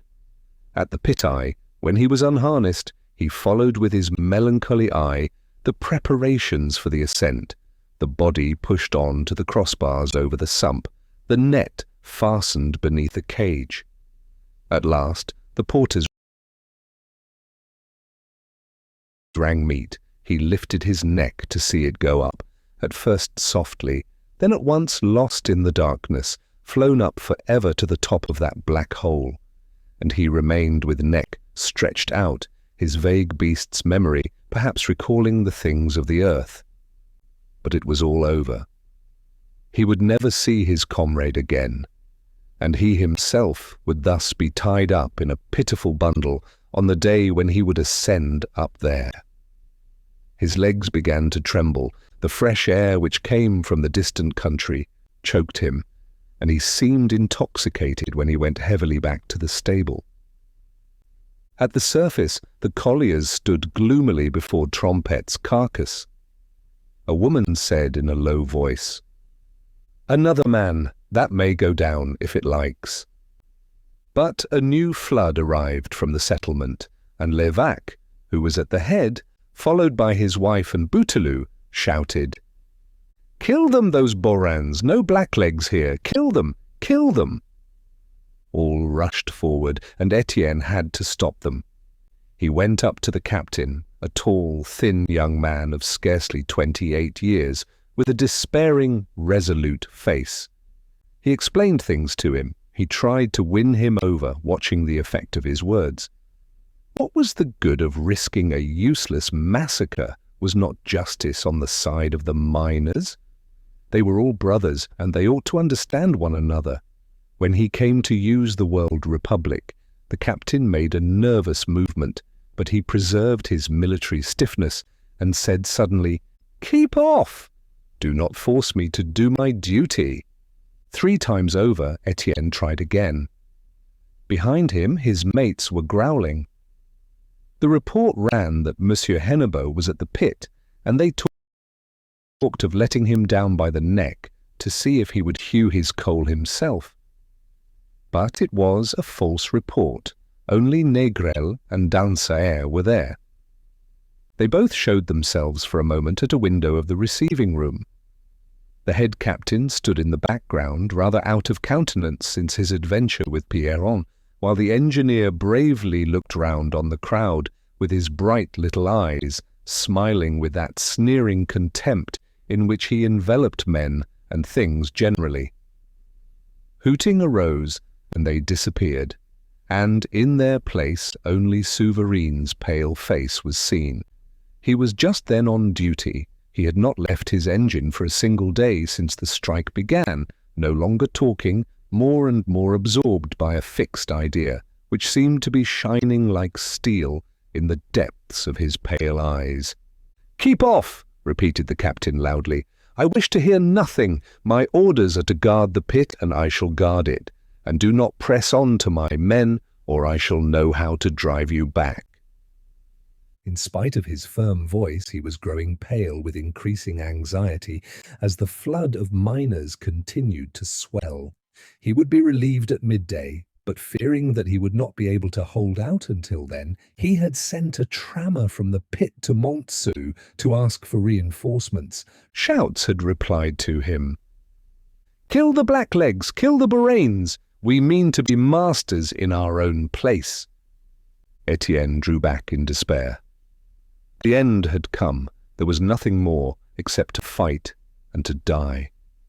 And he ceased to hold back his mates. The mob moved up to the little troop. There were nearly 400 of them, and the people from the neighbouring settlements were all running up. They all shouted the same cry.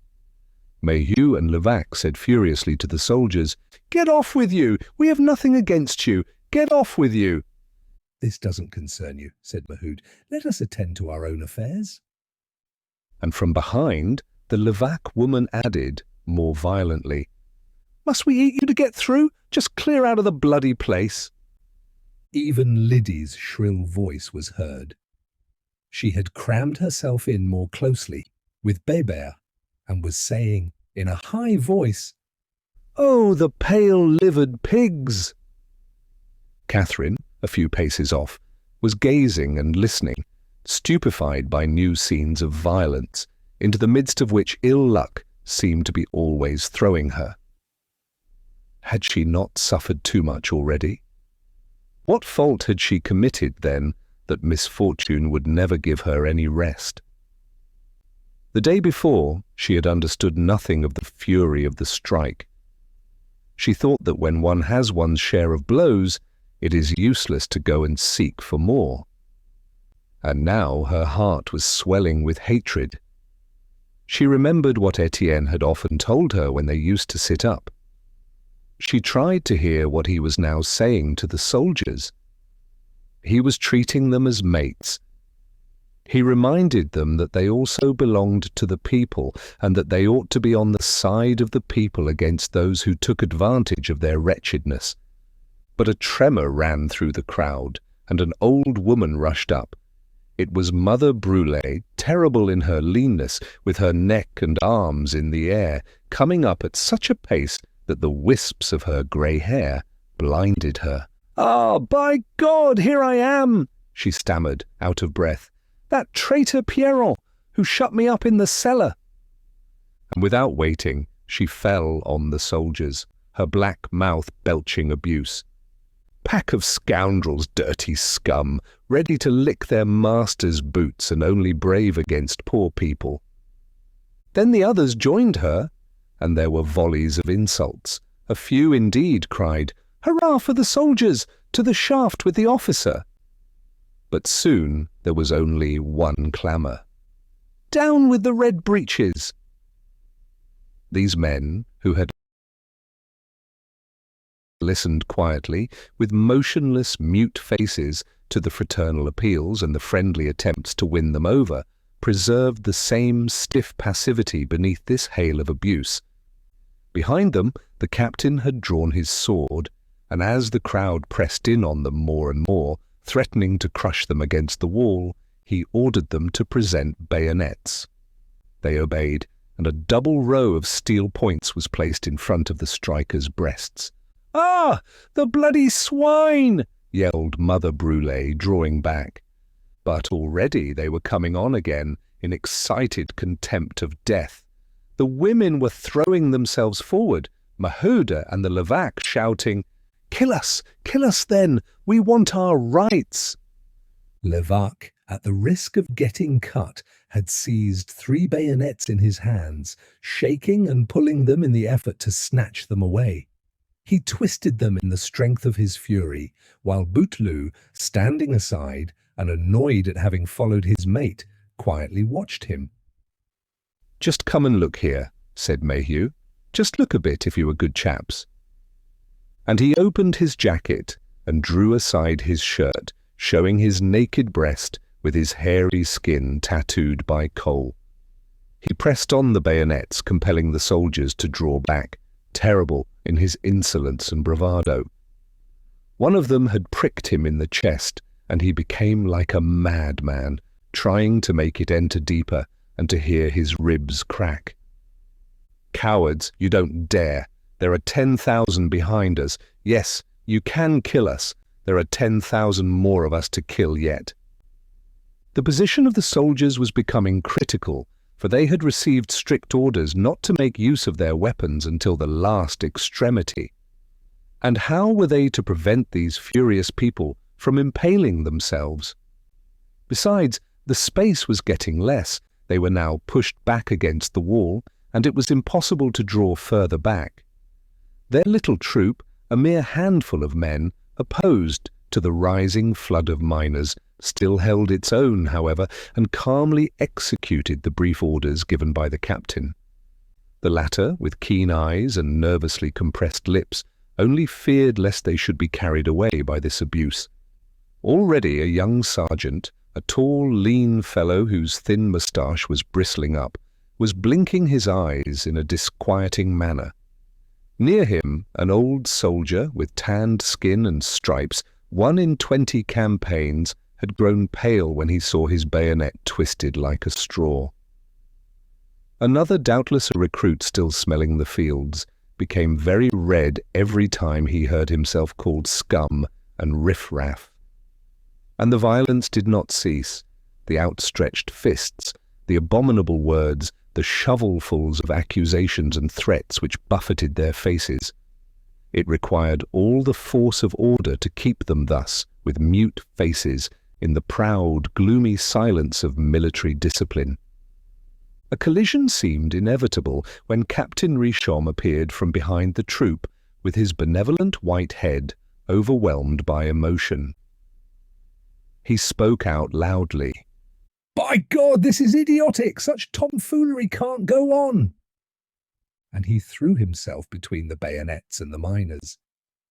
"Mates, listen to me. You know that I am an old workman, and that I have always been one of you.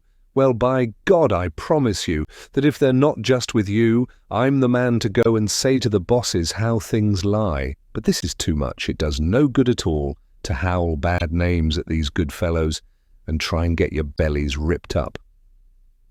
They listened, hesitating. But up above, unfortunately, little Négrel's short profile reappeared.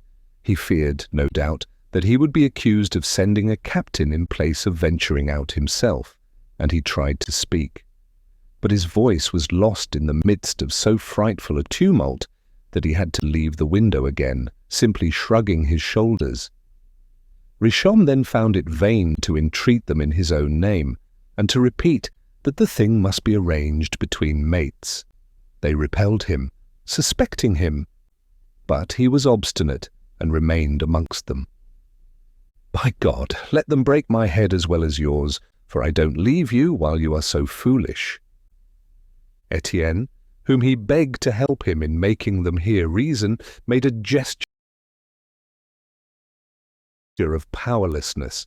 It was too late. There were now more than 500 of them, and besides the madmen who were rushing up to chase away the Borains, some came out of inquisitiveness or to joke and amuse themselves over the battle.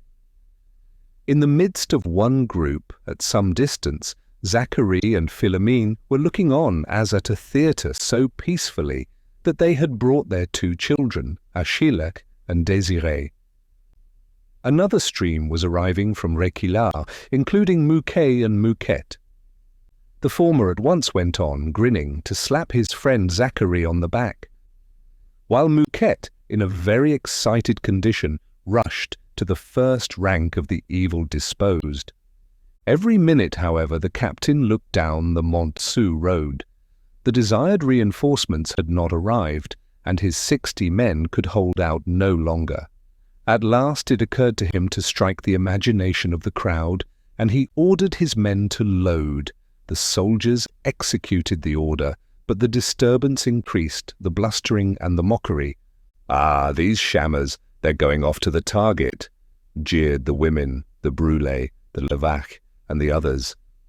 Maheu, with her breast covered by the little body of Estelle, who was awake and crying, came so near that the sergeant asked her what she was going to do with that poor little brat. "What the devil's that to do with you?" she replied. "Fire at it if you dare." The men shook their heads with contempt. None believed that they would fire on them. "There are no balls in their cartridges," said Levaque. "Are we Cossacks?" cried Maheu. "You don't fire against Frenchmen, by God." Others said that when people had been through the Crimean campaign, they were not afraid of lead.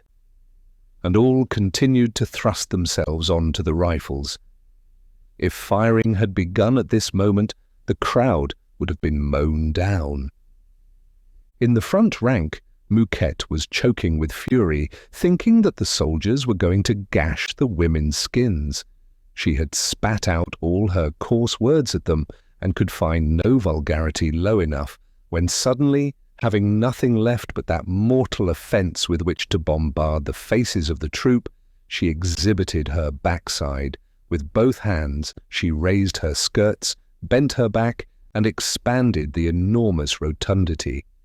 "Here, that's for you, and it's a lot too clean, you dirty blackguards."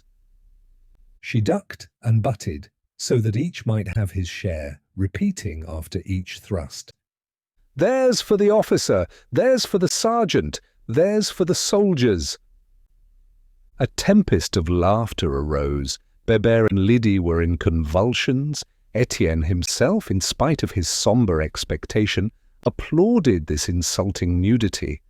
All of them, the banterers as well as the infuriated, were now hooting the soldiers as though they had seen them stained by a splash of filth. Catherine only, standing aside on some old timber, remained silent with the blood at her heart, slowly carried away by the hatred that was rising within her. But a hustling took place. To calm the excitement of his men, the captain decided to make prisoners. With a leap, Mouquette escaped, saving herself between the legs of her comrades. 3 miners, Levaque and 2 others, were seized among the more violent and kept in sight at the other end of the captain's room. Négrel and Dansaert, above, were shouting to the captain to come in and take refuge with them. He refused. He felt that these buildings with their doors without locks would be carried by assault, and that he would undergo the shame of being disarmed. His little troop was already growling with impatience. It was impossible to flee before these wretches in sabot. The 60, with their backs to the wall and their rifles loaded, again faced the mob. At first there was a recoil, followed by deep silence. The strikers were astonished at this energetic stroke. Then a cry arose calling for the prisoners, demanding their immediate release. Some voices said that they were being murdered in there. And without any attempt at concerted action, carried away by the same impulse, by the same desire for revenge, they all ran to the piles of bricks which stood near, those bricks for which the Marly soil supplied the clay, and which were baked on the spot. The children brought them one by one, and the women filled their skirts with them. Everyone soon had her ammunition at her feet, and the battle of stones began. It was Mother Brûlé who set to first. She broke the bricks on the sharp edge of her knee, and with both hands she discharged the 2 fragments. The Levaque woman was almost putting her shoulders out, being so large and soft that she had to come near to get her aim, in spite of Bouteloux's entreaties, and he dragged her back in the hope of being able to lead her away now that her husband had been taken off. They all grew excited, and Mouquette, tired of making herself bleed by breaking the bricks on her overfat thighs, preferred to throw them whole. Even the youngsters came into line, and Bébert showed Lydie how the brick ought to be sent from under the elbow. It was a shower of enormous hailstones producing low thuds. And suddenly, in the midst of these furies, Catherine was observed with her fists in the air, also brandishing half bricks and throwing them with all the force of her little arms. She could not have said why. She was suffocating. She was dying of the desire to kill everybody. Would it not soon be done with, this cursed life of misfortune? She had had enough of it, beaten and driven away by her man, wandering about like a lost dog in the mud of the roads, without being able to ask a crust from her father, who was starving like herself. Things never seemed to get better. They were getting worse ever since she could remember, and she broke the bricks and threw them before her with the one idea of sweeping everything away, her eyes so blinded that she could not even see whose jaws she might be crushing. Étienne, who had remained in front of the soldiers, nearly had his skull broken. His ear was grazed, and turning round he started when he realized that the brick had come from Catherine's feverish hands. but at the risk of being killed he remained where he was, gazing at her. Many others also forgot themselves there, absorbed in the battle, with empty hands. Mouquet criticized the blows as though he were looking on at a game of bouchon. Oh, that was well struck. And that other, no luck. He joked, and with his elbow pushed Zachary, who was squabbling with Philomène because he had boxed Achilles and Désirée's ears, refusing to put them on his back so that they could see. There were spectators crowded all along the road. And at the top of the slope near the entrance to the settlement, old Bonnemore appeared, resting on his stick, motionless against the rust-coloured sky. As soon as the first bricks were thrown, Captain Richomme had again placed himself between the soldiers and the miners. He was entreating the one party, exhorting the other party, careless of danger, in such despair that large tears were flowing from his eyes. It was impossible to hear his words in the midst of the tumult. Only his large grey moustache could be seen moving.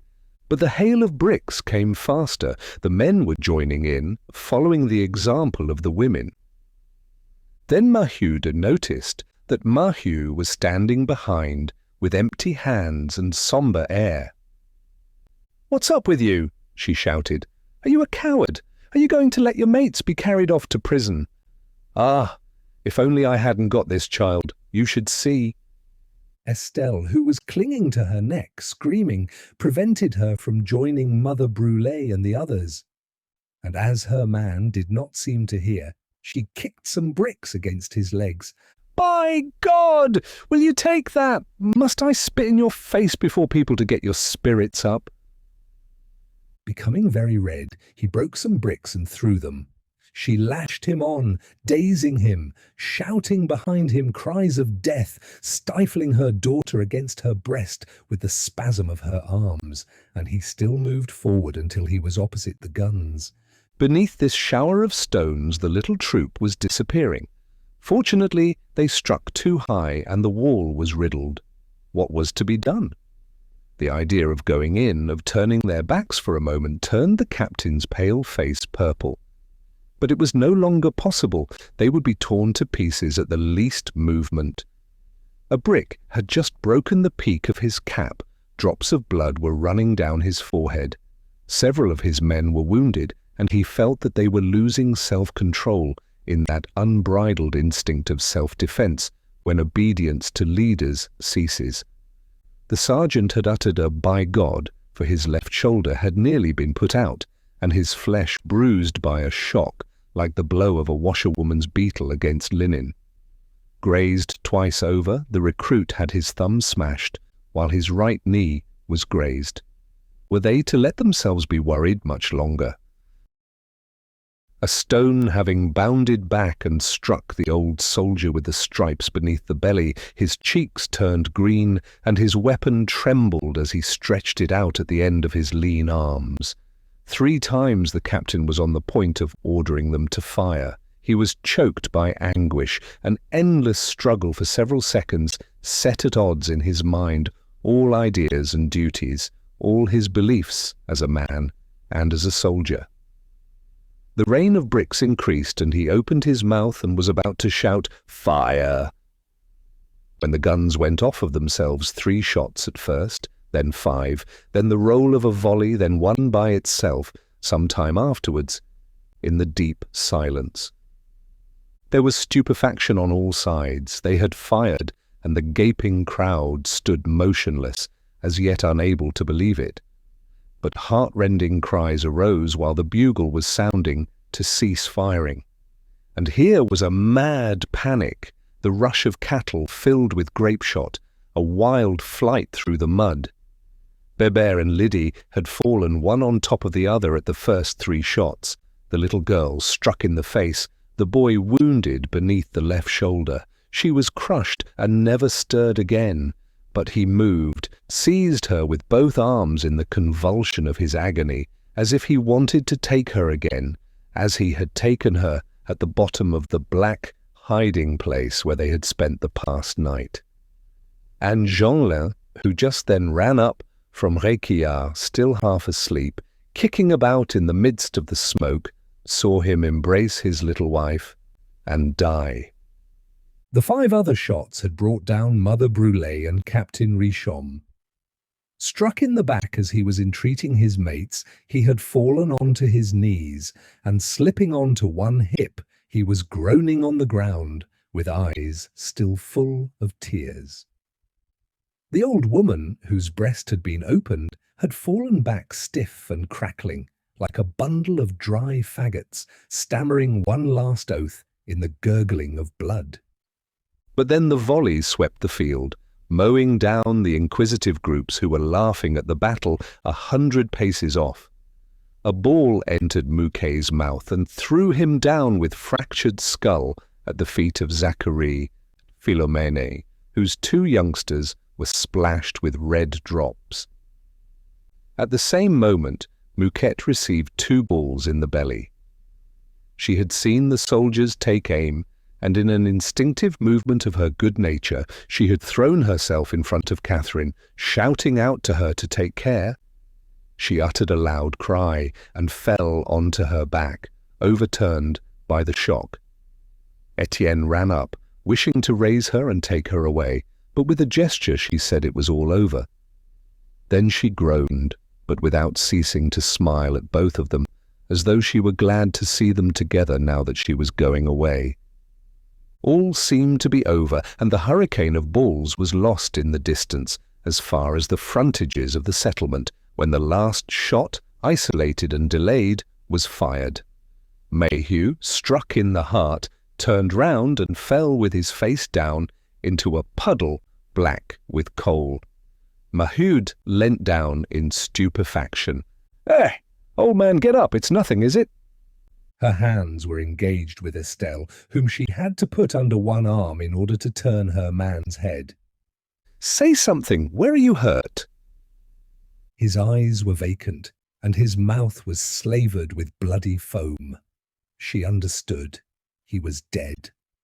Then she remained seated in the mud with her daughter under her arm like a bundle, gazing at her old man with a besotted air. The pit was free. With a nervous movement, the captain had taken off and then put on his cap, struck by a stone. He preserved his pallid stiffness in face of the disaster of his life, while his men with mute faces were reloading. The frightened faces of Négrel and Dansaert could be seen at the window of the receiving room. Souvarine was behind them with a deep wrinkle on his forehead, as though the nail of his fixed idea had printed itself there threateningly.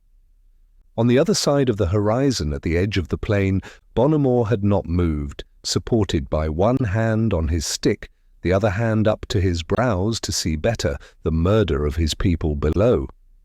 The wounded were howling, the dead were growing cold, in twisted postures, muddy with the liquid mud of the thaw, here and there forming puddles among the inky patches of coal which reappeared beneath the tattered snow.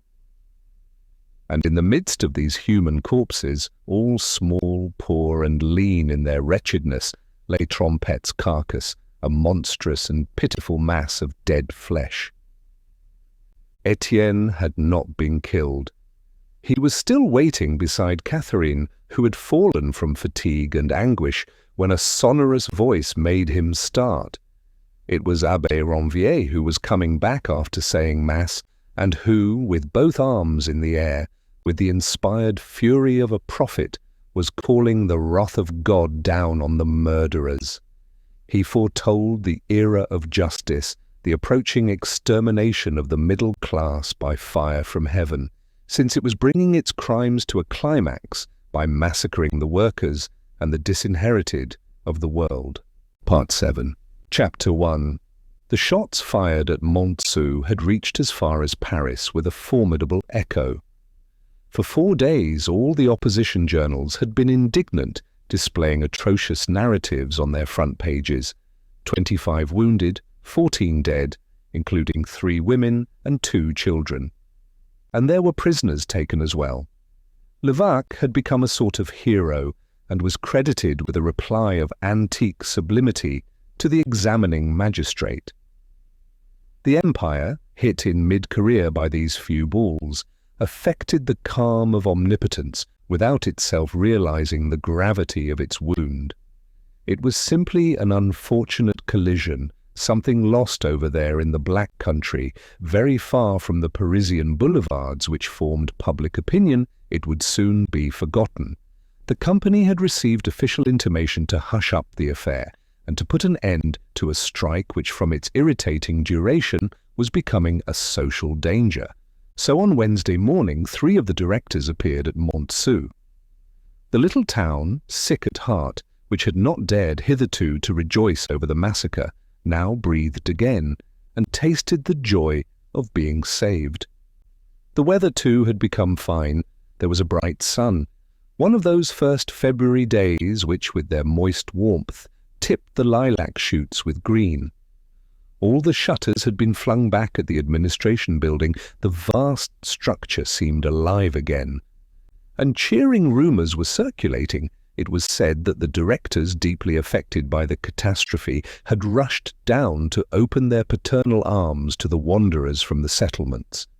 Now that the blow had fallen, a more vigorous one doubtless than they had wished for, they were prodigal in their task of relief and decreed measures that were excellent, though tardy. First of all, they sent away the Borains and made much of this extreme concession to their workmen. Then they put an end to the military occupation of the pits, which were no longer threatened by the crushed strikers. They also obtained silence regarding the sentinel who had disappeared from the Voreux. The district had been searched without finding either the gun or the corpse, and although there was a suspicion of crime, it was decided to consider the soldier a deserter. In every way they thus tried to attenuate matters, trembling with fear for the morrow, judging it dangerous to acknowledge the irresistible savagery of a crowd set free amid the falling structure of the old world. And besides, this work of conciliation did not prevent them from bringing purely administrative affairs to a satisfactory conclusion, for Deneulin had been seen to return to the administration buildings, where he met Monsieur Hennebeau. The negotiations for the purchase of Vandamme continued, and it was considered certain that Deneulin would accept the company's offers. But what particularly stirred the country were the great yellow posters which the directors had stuck up in profusion on the walls. On them were to be read these few lines in very large letters: "Workers of Montsou, we do not wish that the errors of which you have lately seen the sad effects should deprive sensible and willing workmen of their livelihood. We shall therefore reopen all the pits on Monday morning, and when work is resumed we shall examine with care and consideration those cases in which there may be room for improvement. We shall, in fact, do all that is just or possible to do." In one morning, the 10,000 colliers passed before these placards. Not one of them spoke. Many shook their heads. Others went away with trailing steps without changing one line in their motionless faces. Up till now, the settlement of the 240 had persisted in its fierce resistance. It seemed that the blood of their mates, which had reddened the mud of the pit, was barricading the road against the others. Scarcely a dozen had gone down, merely Pierron, and some sneaks of his sort, whose departure and arrival were gloomily watched without a gesture or a threat. Therefore a deep suspicion greeted the placard stuck onto the church. Nothing was said about the returned certificates in that. Would the company refuse to take them on again? And the fear of retaliations, the fraternal idea of protesting against the dismissal of the more compromised men, made them all obstinate still. It was dubious, they would see. They would return to the pit when these gentlemen were good enough to put things plainly. Silence crushed the low houses. Hunger itself seemed nothing. All might die now that violent death had passed over their roofs. But one house, that of the Maheus, remained especially black and mute in its overwhelming grief. Since she had followed her man to the cemetery, Maheu kept her teeth clenched. After the battle, she had allowed Étienne to bring back Catherine muddy and half dead, and as she was undressing her before the young man in order to put her to bed, she thought for a moment that her daughter also had received a ball in the belly, for the chemise was marked with large patches of blood. But she soon understood that it was the flood of puberty which was at last breaking out in the shock of this abominable day. Ah, another piece of luck, that wound. A fine present to be able to make children for the gendarmes to kill. And she never spoke to Catherine, nor did she, indeed, talk to Étienne. The latter slept with Jeanlin at the risk of being arrested, seized by such horror at the idea of going back to the darkness of Réquillart that he would have preferred a prison. A shudder shook him, the horror of the night after all those deaths, an unacknowledged fear of the little soldier who slept down there underneath the rocks. Besides, he dreamed of a prison as of a refuge in the midst of the torment of his defeat, but they did not trouble him, and he dragged on his wretched hours, not knowing how to weary out his body. Only at times Maheu looked at both of them, at him and her daughter, with a spiteful air, as though she were asking them what they were doing in her house. Once more they were all snoring in a heap. Father Bonnemort occupied the former bed of the two youngsters, who slept with Catherine now that poor Alzire no longer dug her hump into her big sister's ribs. It was when going to bed that the mother felt the emptiness of the house by the coldness of her bed, which was now too large. In vain she took Estelle to fill the vacancy. That did not replace her man, and she wept quietly for hours. Then the days began to pass by as before, always without bread, but without the luck to die outright. Things picked up here and there, rendered to the wretches the poor service of keeping them alive. Nothing had changed in their existence, only her man was gone. On the afternoon of the 5th day, Étienne, made miserable by the sight of this silent woman, left the room and walked slowly along the paved street of the settlement. The inaction which weighed on him impelled him to take constant walks, with arms swinging idly and lowered head always tortured by the same thought.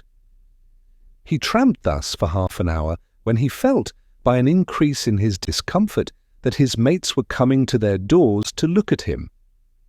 His little remaining popularity had been driven to the winds by that fusillade, and he never passed now without meeting fiery looks which pursued him. When he raised his head, there were threatening men there, women drawing aside the curtains from their windows.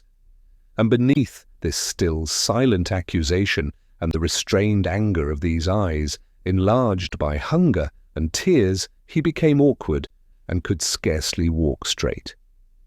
These dumb reproaches seemed to be always increasing behind him. He became so terrified lest he should hear the entire settlement come out to shout its wretchedness at him, that he returned, shuddering. But at the Maheu the scene which met him still further agitated him. Old Bonnemort was near the cold fireplace, nailed to his chair, ever since two neighbours, on the day of the slaughter, had found him on the ground, with his stick broken, struck down like an old thunder-stricken tree. And while Lenore and Henri, to beguile their hunger, were scraping with deafening noise an old saucepan in which cabbages had been boiled the day before, Maheu, after having placed Estelle on the table, was standing up threatening Catherine with her fist. "Say that again, by God! Just dare to say that again!" Catherine had declared her intention to go back to the Voreux. The idea of not gaining her bread, of being thus tolerated in her mother's house, like a useless animal that is in the way, was becoming every day more unbearable. And if it had not been for the fear of Chaval, she would have gone down on Tuesday. She said again, stammering, "What would you have? We can't go on doing nothing. We should get bread anyhow." Maheu interrupted her. "Listen to me. The first one of you who goes to work I'll do for you. No, that would be too much. To kill the father and go on taking it out of the children. I've had enough of it. I'd rather see you all put in your coffins, like him that's gone already. And her long silence broke out into a furious flood of words. A fine sum Catherine would bring her, hardly 30 sous, to which they might add 20 sous if the bosses were good enough to find work for that brigand Jeanlin. 50 sous and 7 mouths to feed. The brats were only good to swallow soup. As to the grandfather, he must have broken something in his brain when he fell, for he seemed imbecile, unless it had turned his blood to see the soldiers firing at his mates. That's it, old man, isn't it? They've quite done for you. It's no good having your hands still strong. You're done for. Bonnemort looked at her with his dim eyes, without understanding. He remained for hours with fixed gaze, having no intelligence now except to spit into a plate filled with ashes, which was put beside him for cleanliness. And they've not settled his pension either, she went on. And I'm sure they won't give it because of our ideas. No, I tell you that we've had too much to do with those people who bring ill luck. But, Catherine ventured to say, they promise on the placard. Just let me alone with your damned placard. More birdlime for catching us and eating us. They can be mighty kind now that they have ripped us open. But where shall we go, mother? They won't keep us at the settlement, sure enough. Maheu made a vague, terrified gesture. Where should they go to? She did not know at all. She avoided thinking. It made her mad. They would go elsewhere, somewhere. And as the noise of the saucepan was becoming unbearable, she turned round on Lenore and Henri and boxed their ears. The fall of Estelle, who had been crawling on all fours, increased the disturbance. The mother quieted her with a push, a good thing if it had killed her.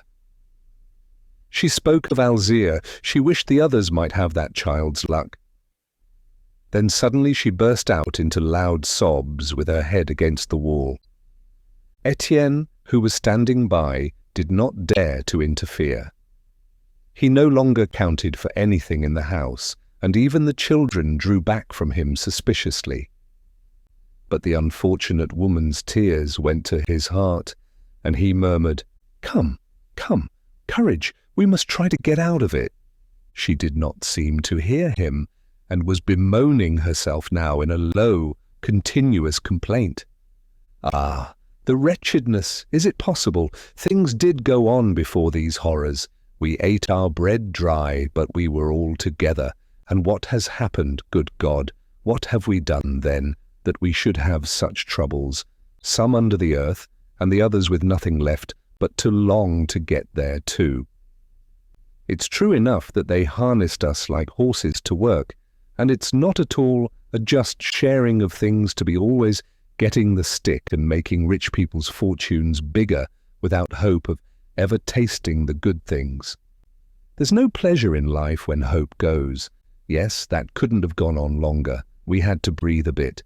If we had only known, is it possible to make oneself so wretched through wanting justice? Sighs swelled her breast, and her voice choked with immense sadness. Then there are always some clever people there who promise you that everything can be arranged by just taking a little trouble. Then one loses one's head, and one suffers so much from things as they are that one asks for things that can't be. Now I was dreaming like a fool. I seemed to see a life of good friendship with everybody. I went off into the air, my faith, into the clouds, and then one breaks one's back. When one tumbles down into the mud again, it's not true. There's nothing over there of the things that people tell of. What there is only wretchedness. Ah, wretchedness, as much as you like of it, and bullets into the bargain. Étienne listened to this lamentation, and every tear struck him with remorse. He knew not what to say to calm Maheu, broken by her terrible fall from the heights of the ideal. She had come back to the middle of the room and was now looking at him. She addressed him with contemptuous familiarity in a last cry of rage. "And you, do you talk of going back to the pit too after driving us out of the bloody place? I've nothing to reproach you with, but if I were in your shoes, I should be dead of grief by now after causing such harm to the mates." He was about to reply, but then shrugged his shoulders in despair. What was the good of explaining, for she would not understand in her grief? And he went away, for he was suffering too much, and resumed his wild walk outside. There again he found the settlement apparently waiting for him, the men at the doors, the women at the windows. As soon as he appeared, growls were heard, and the crowd increased. The breath of gossip, which had been swelling for 4 days, was breaking out in a universal malediction. Fists were stretched towards him, mothers spitefully pointed him out to their boys, old men spat as they looked at him. It was the change which follows on the morrow of defeat, the fatal reverse of popularity, an execration exasperated by all the suffering endured without result. He had to pay for famine and death. Zachary, who came up with Philomene, hustled Étienne as he went out, grinning maliciously. "Well, he gets fat. It's filling then to live on other people's deaths." The Levaque woman had already come to her door with Bouteloup. She spoke of Bébert, her youngster, killed by a bullet, and cried, "Yes, there are cowards who get children murdered. Let him go and look for mine in the earth if he wants to give it me back." She was forgetting her man in prison, for the household was going on since Bouteloup remained. But she thought of him, however, and went on in a shrill voice. "Get along. Rascals may walk about while good people are put away." In avoiding her, Étienne tumbled on to Pierron, who was running up across the gardens. She had regarded her mother's death as a deliverance, for the old woman's violence threatened to get them hanged. Nor did she weep over Pierron's little girl, that streetwalker Lydie, a good riddance, but she joined in with her neighbours with the idea of getting reconciled with them. "And my mother, and the little girl? You were seen. You were hiding yourself behind them when they caught the lead instead of you." What was to be done? Strangle Pierron and the others and fight the whole settlement? Étienne wanted to do so for a moment. The blood was throbbing in his head. He now looked upon his mates as brutes. He was irritated to see them so unintelligent and barbarous that they wanted to revenge themselves on him for the logic of facts. How stupid it all was, and he felt disgust at his powerlessness to tame them again, and satisfied himself with hastening his steps as though he were deaf to abuse. Soon it became a flight. Every house hooted him as he passed. They hastened on his heels. It was a whole nation cursing him with a voice that was becoming like thunder in its overwhelming hatred. It was he, the exploiter, the murderer, who was the sole cause of their misfortune. He rushed out of the settlement, pale and terrified, with this yelling crowd behind his back. When he at last reached the main road, most of them left him, but a few persisted, until at the bottom of the slope before the Avantage, he met another group coming from the Voreux. Old Mouque and Chaval were there. Since the death of his daughter Mouquette and of his son Mouquet, the old man had continued to act as groom without a word of regret or complaint. Suddenly, when he saw Étienne, he was shaken by fury. Tears broke out from his eyes, and a flood of coarse words burst from his mouth, black and bleeding from his habit of chewing tobacco. "You devil, you bloody swine, you filthy snout! Wait, you've got to pay me for my poor children. You'll have to come to it." He picked up a brick, broke it, and threw both pieces. "Yes, yes, clear him off," shouted Chaval, who was grinning in excitement, delighted at this vengeance. "Everyone gets his turn. Now you're up against the wall, you dirty hound." And he also attacked Étienne with stones. A savage clamour arose. They all took up bricks, broke them, and threw them to rip him open, as they would like to have done to the soldiers. He was dazed and could not flee. He faced them, trying to calm them with phrases.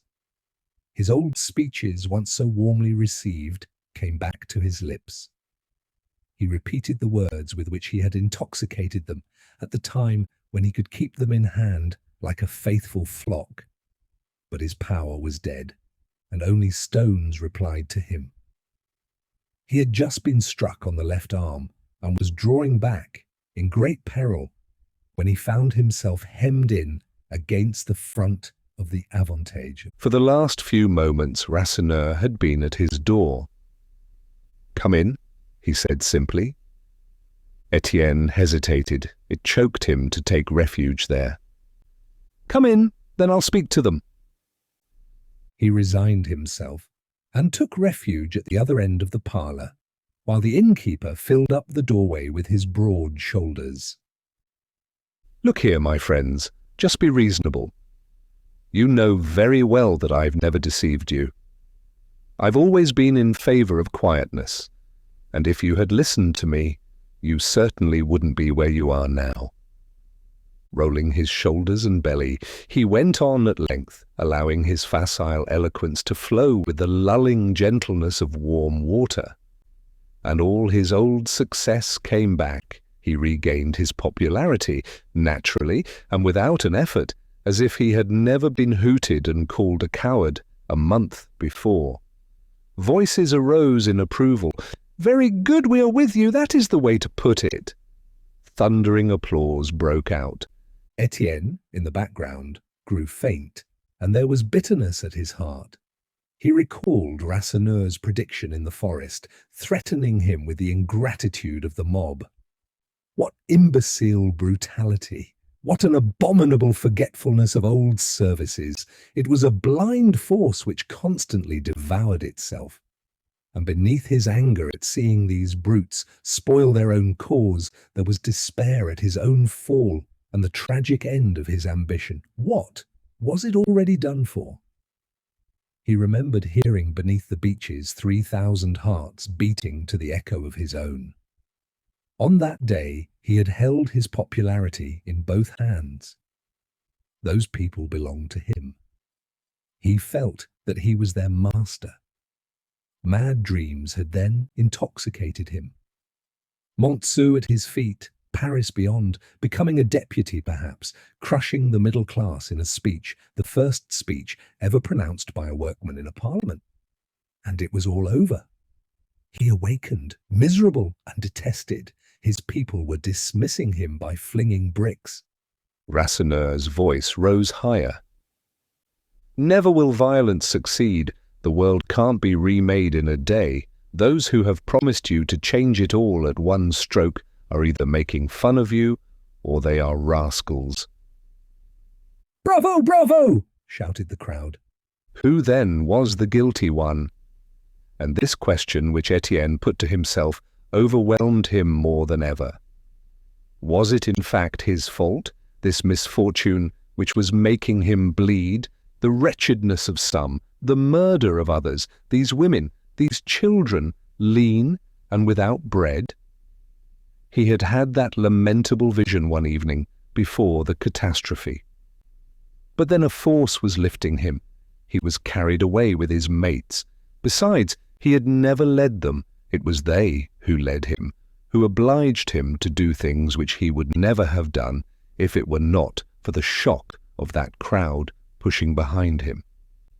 At each new violence, he had been stupefied by the course of events, for he had neither foreseen nor desired any of them. Could he anticipate, for instance, that his followers in the settlement would one day stone him? These infuriated people lied when they accused him of having promised them an existence, all fodder and laziness. And in this justification, in this reasoning, in which he tried to fight against his remorse, was hidden the anxiety that he had not risen to the height of his task. It was the doubt of the half-cultured man still perplexing him. But he felt himself at the end of his courage. He was no longer at heart with his mates. He feared this enormous mass of the people, blind and irresistible, moving like a force of nature, sweeping away everything outside rules and theories.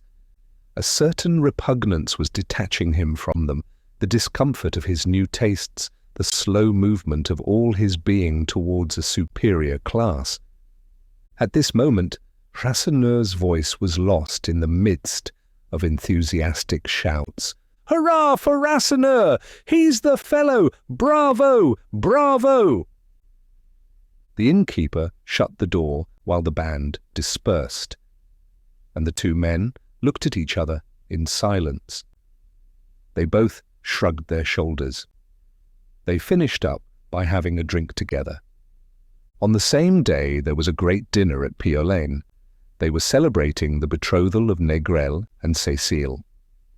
Since the previous evening, the Grégoire had had the dining room waxed and the drawing room dusted. Melanie reigned in the kitchen, watching over the roasts and stirring the sauces, the odour of which ascended to the attics.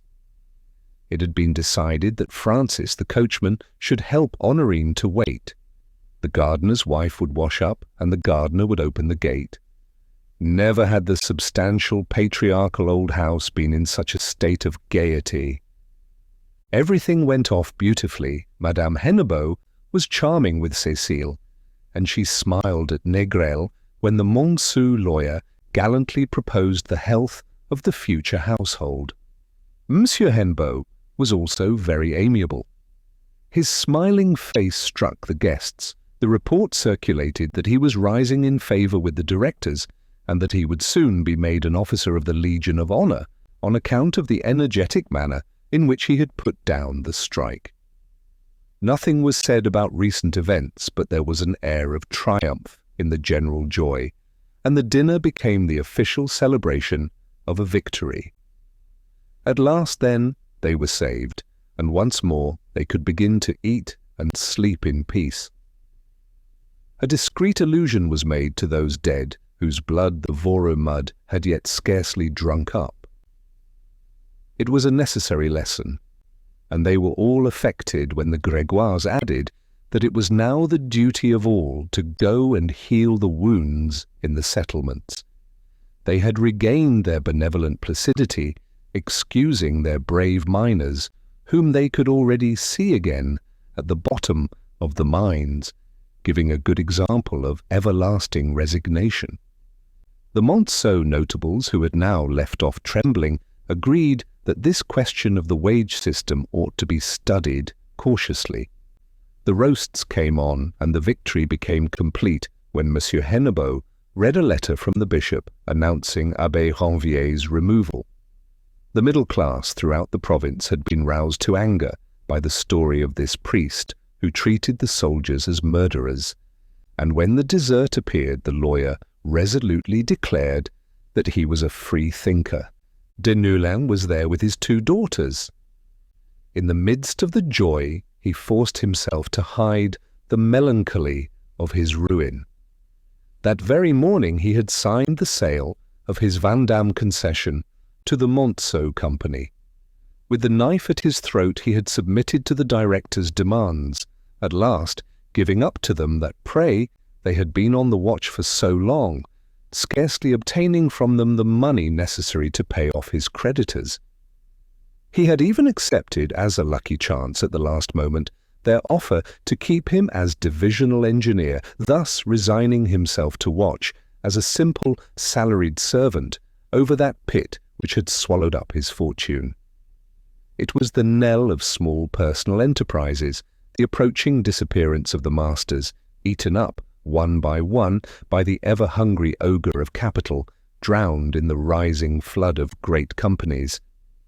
He alone paid the expenses of the strike. He understood that they were drinking to his disaster when they drank to Monsieur Hennebeau's rosette. And he only consoled himself a little when he saw the fine courage of Lucie and Jeanne, who looked charming in their done-up toilettes, laughing at the downfall like happy tomboys disdainful of money. When they passed into the drawing-room for coffee, Monsieur Grégoire drew his cousin aside and congratulated him on the courage of his decision. "What would you have?" "Your real mistake was to risk the million of your Montsou denier over Vendôme. You gave yourself a terrible wound, and it has melted away in that dog's labour, while mine, which has not stirred from my drawer, still keeps me comfortably doing nothing, as it will keep my grandchildren's children." Chapter 2. On Sunday, Étienne escaped from the settlement at nightfall. A very clear sky, sprinkled with stars, lit up the earth with the blue haze of twilight. He went down towards the canal and followed the bank slowly in the direction of Marchiennes. It was his favourite walk, a grass-covered path 2 leagues long, passing straight beside this geometrical waterway, which unrolled itself like an endless ingot of molten silver. He never met anyone there. But on this day he was vexed to see a man come up to him. Beneath the pale starlight, the 2 solitary walkers only recognized each other when they were face to face. "What, is it you?" said Étienne. Souvarine nodded his head without replying. For a moment they remained motionless, then side by side they set out towards Marchiennes. Each of them seemed to be continuing his own reflections, as though they were far away from each other. "Have you seen in the paper about Pluchart's success at Paris?"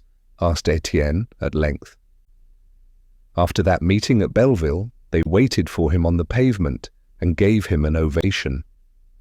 "Oh, he's afloat now in spite of his sore throat. He can do what he likes in the future." The engine man shrugged his shoulders. He felt contempt for fine talkers, fellows who go into politics as one goes to the bar, to get an income out of phrases. Étienne was now studying Darwin. He had read fragments, summarized and popularized in a 5-so volume, and out of this ill-understood reading he had gained for himself a revolutionary idea of the struggle for existence, the lean eating the fat, the strong people devouring the pallid middle class. But Souvarine furiously attacked the stupidity of the socialists who accept Darwin, that apostle of scientific inequality, whose famous selection was only good for aristocratic philosophers. His mate persisted, however, wishing to reason out the matter and expressing his doubts by an hypothesis, supposing the old society were no longer to exist, swept away to the crumbs. Well, was it not to be feared that the new world would grow up again, slowly spoilt by the same injustices, some sick and others flourishing, some more skillful and intelligent, fattening on everything, and others, imbecile and lazy, becoming slaves again? But before this vision of eternal wretchedness, the engine man shouted out fiercely that if justice was not possible with man, then man must disappear. For every rotten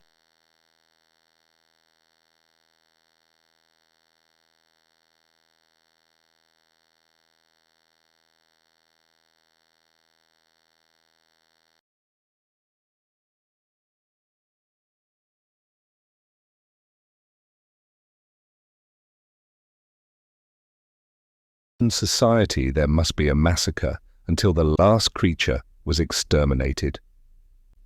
And there was silence again. For a long time, with sunken head, Souvarine walked over the short grass, so absorbed that he kept to the extreme edge by the water with the quiet certainty of a sleepwalker on a roof.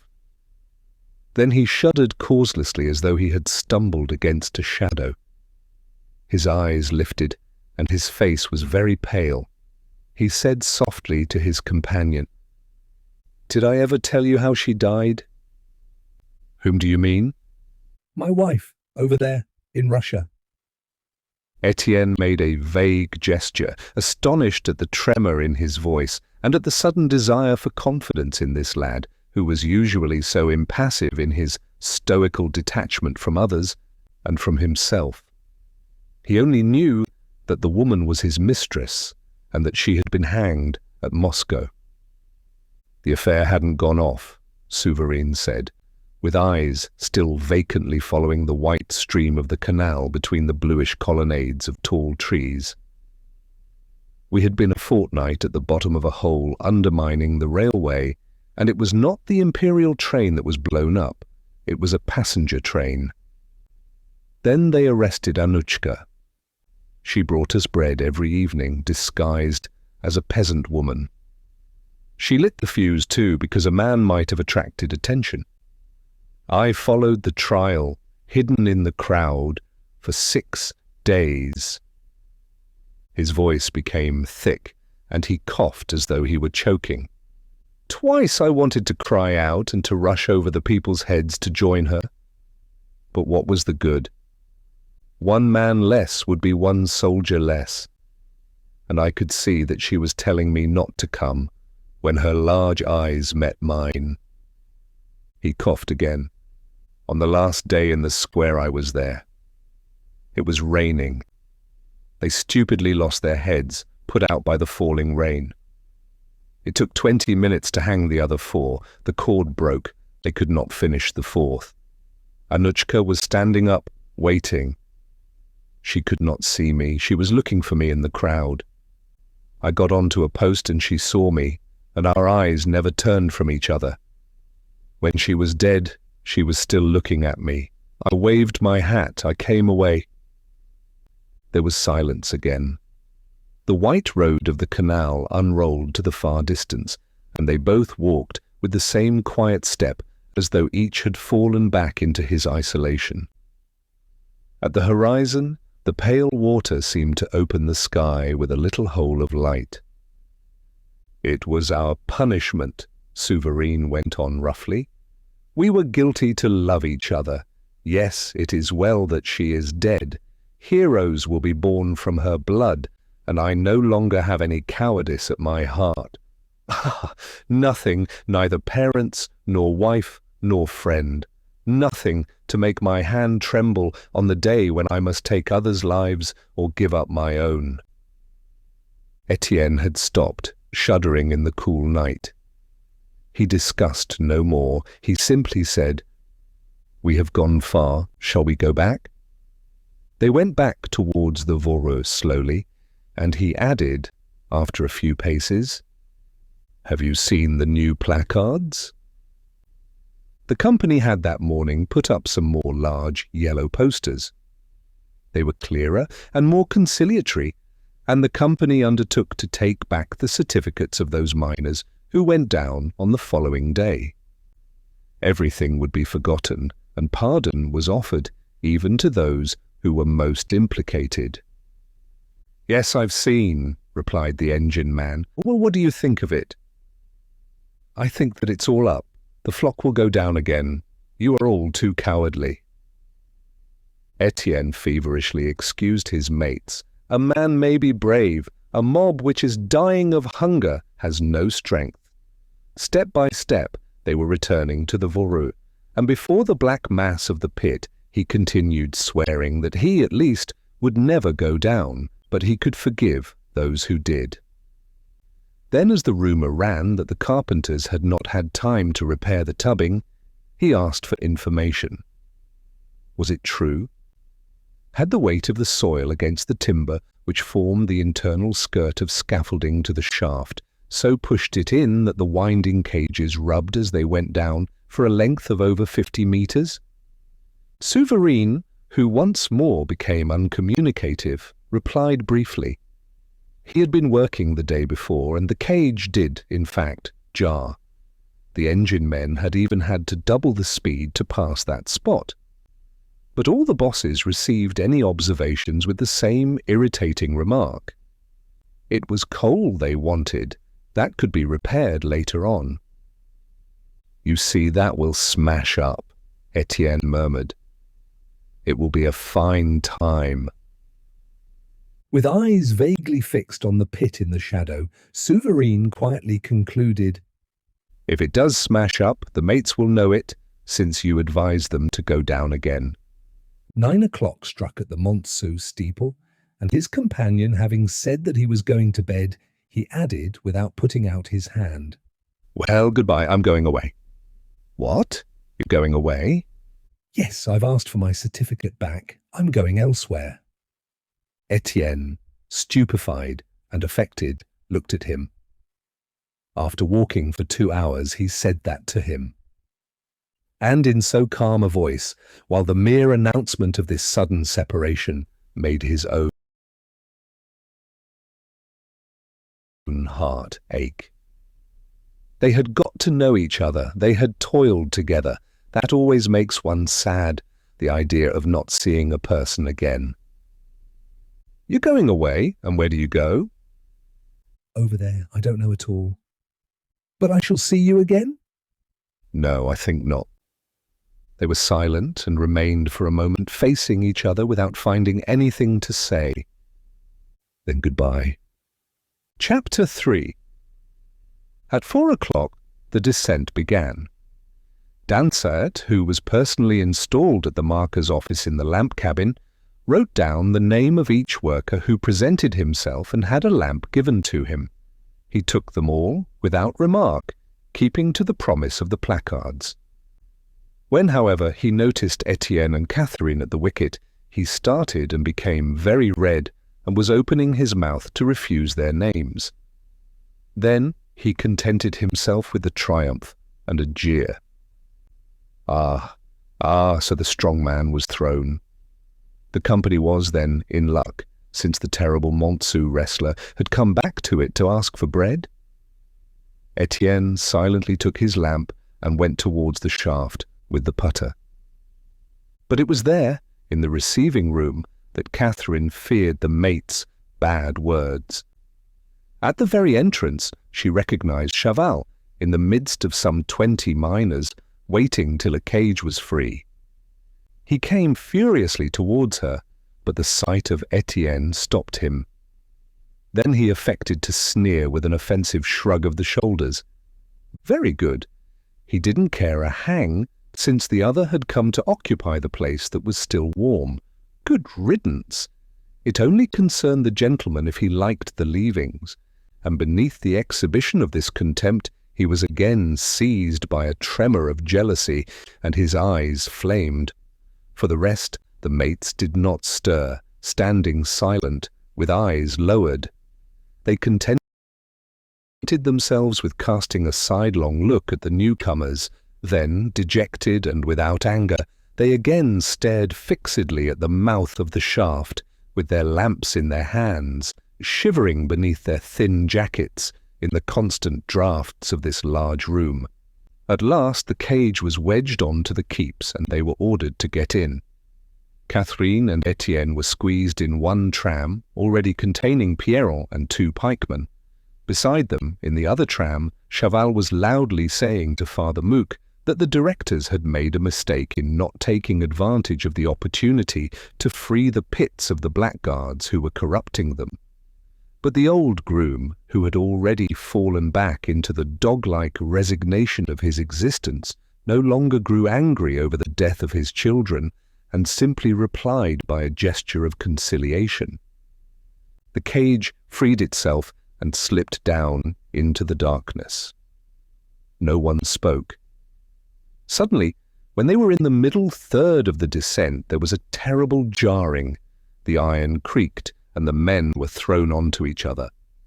"By God!" growled Étienne. "Are they going to flatten us? We shall end by being left here for good with their confounded tubbing. And they talk about having repaired it." The cage had, however, cleared the obstacle. It was now descending beneath so violent a rain like a storm that the workmen anxiously listened to the pouring. A number of leaks must then have appeared in the caulking of the joints. Pierron, who had been working for several days when asked about it, did not like to show his fear, which might be considered as an attack on the management, so he only replied, "Oh, no danger, it's always like that. No doubt they've not had time to caulk the leaks." The torrent was roaring over their heads, and they at last reached the pit-eye beneath a veritable water-spout. Not one of the captains had thought of climbing up the ladders to investigate the matter. The pump would be enough. The carpenters would examine the joints the following night. The reorganization of work in the galleries gave considerable trouble. Before allowing the pikemen to return to their hewing cells, the engineer had decided that for the first 5 days all the men should execute certain works of consolidation which were extremely urgent. Landslips were threatening everywhere. The passages had suffered to such an extent that the timbering had to be repaired along a length of several hundred meters. Gangs of 10 men were therefore formed below, each beneath the control of a captain. Then they were set to work at the most damaged spots. When the descent was complete, it was found that 322 miners had gone down, about half of those who worked there, when the pit was in full swing. Chaval belonged to the same gang as Catherine and Étienne. This was not by chance. He had at first hidden behind his mates and had then forced the captain's hand. This gang went to the end of the North Gallery, nearly 3 kilometers away, to clear out a landslip which was stopping up a gallery in the Dicuit-Poussé seam. They attacked the fallen rocks with shovel and pick.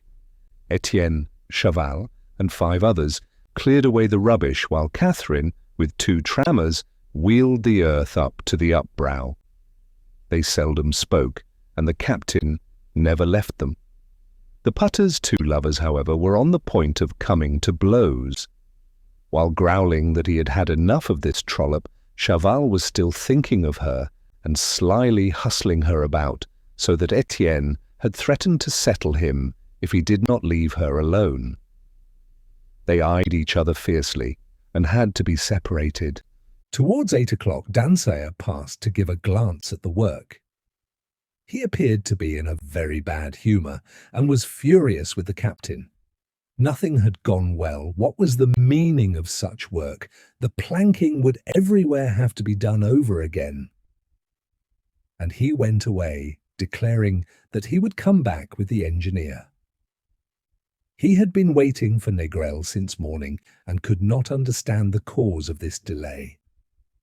Another hour passed by. The captain had stopped the removal of the rubbish to employ all his people in supporting the roof. Even the putter and the 2 trammers left off wheeling to prepare and bring pieces of timber. At this end of the gallery, the gang formed a sort of advance guard at the very extremity of the mine, now without communication with the other stalls. 3 or 4 times strange noises, distant rushes, made the workers turn their heads to listen. What was it then? One would have said that the passages were being emptied and the mates already returning at a running pace. But the sound was lost in the deep silence, and they set to wedging their wood again, dazed by the loud blows of the hammer. At last they returned to the rubbish, and the wheeling began once more. Catherine came back from her first journey in terror, saying that no one was to be found at the upbrow. I called, but there was no reply. They've all cleared out of the place. The bewilderment was so great that the 10 men threw down their tools to rush away. The idea that they were abandoned, left alone at the bottom of the mine, so far from the pit-eye, drove them wild. They only kept their lamps and ran in single file. The men, the boys, the putter, the captain himself lost his head and shouted out appeals, more and more frightened at the silence in this endless desert of galleries. What then had happened that they did not meet a soul? What accident could thus have driven away their mates? Their terror was increased by the uncertainty of the danger, this threat which they felt there without knowing what it was. When they at last came near the pit-eye, a torrent barred their road. They were at once in water to the knees and were no longer able to run, laboriously fording the flood with the thought that 1 minute's delay might mean death. "By God, it's the tubbing that's given way!" cried Étienne. "I said we should be left here for good." Since the descent, Pierron had anxiously observed the increase of the deluge which fell from the shaft. As with two others he loaded the trams, he raised his head, his face covered with large drops, and his ears ringing with the roar of the tempest above. But he trembled especially when he noticed that the sump beneath him, that pit 10 meters deep, was filling. The water was already spurting through the floor and covering the metal plates.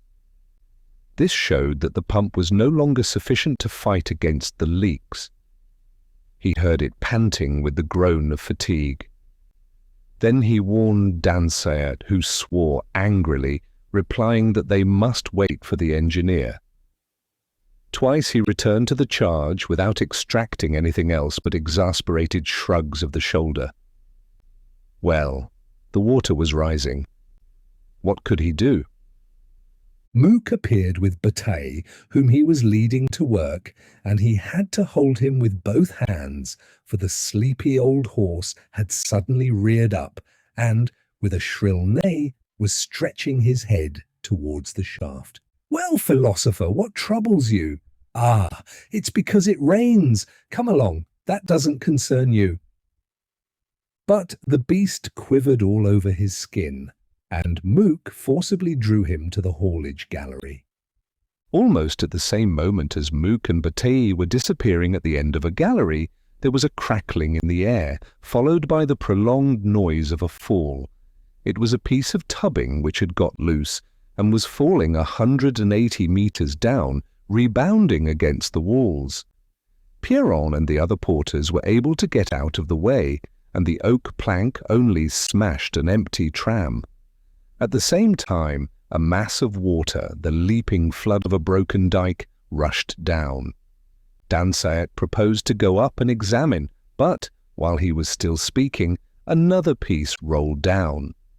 And in terror before the threatening catastrophe, he no longer hesitated but gave the order to go up, sending captains to warn the men in their stalls. Then a terrible hustling began. From every gallery rows of workers came rushing up, trying to take the cages by assault. They crushed madly against each other in order to be taken up at once. Some who had thought of trying the ladder passage came down again, shouting that it was already stopped up. That was the terror they all felt each time that the cage rose. This time it was able to pass, but who knew if it would be able to pass again in the midst of the obstacles obstructing the shaft? The downfall must be continuing above, for a series of low detonations was heard. The planks were splitting and bursting amid the continuous and increasing roar of a storm. One cage soon became useless, broken in, and no longer sliding between the guides, which were doubtless broken. The other jarred to such a degree that the cable would certainly break soon, and there remained 100 men to be taken up, all panting, clinging to one another, bleeding and half drowned. 2 were killed by falls of planking.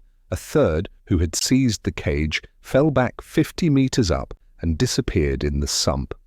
Dansaert, however, was trying to arrange matters in an orderly manner. Armed with a pick, he threatened to open the skull of the first man who refused to obey, and he tried to arrange them in file, shouting that the porters were to go up last after having sent up their mates. He was not listened to, and he had to prevent the pale and cowardly Pierron from entering among the first. At each departure he pushed him aside with a blow, but his own teeth were chattering. A minute more, and he would be swallowed up. Everything was smashing up there. A flood had broken loose, a murderous rain of scaffolding. A few men were still running up when, mad with fear, he jumped into a tram, allowing Pierron to jump in behind him. The cage rose. At this moment, the gang to which Étienne and Chaval belonged had just reached the pit eye. They saw the cage disappear and rushed forward, but they had to draw back from the final downfall of the tubbing. The shaft was stopped up, and the cage would not come down again. Catherine was sobbing, and Chaval was choked with shouting oaths. There were 20 of them. Were those bloody bosses going to abandon them thus? Father Mook, who had brought back Bataille without hurrying, was still holding him by the bridle, both of them stupefied, the man and the beast, in the face of this rapid flow of the inundation. The water was already rising to their thighs. Étienne, in silence, with clenched teeth, supported Catherine between his arms, and the 20 yelled with their faces turned up, obstinately gazing at the shaft like imbeciles, that shifting hole which was belching out a flood, and from which no help could henceforth come to them. At the surface, Dansaert, on arriving, perceived Négrel running up. By some fatality, Madame Hennebeau had that morning delayed him on rising, turning over the leaves of catalogues for the purchase of wedding presents. It was 10 o'clock. "Well, what's happening then?" he shouted from afar.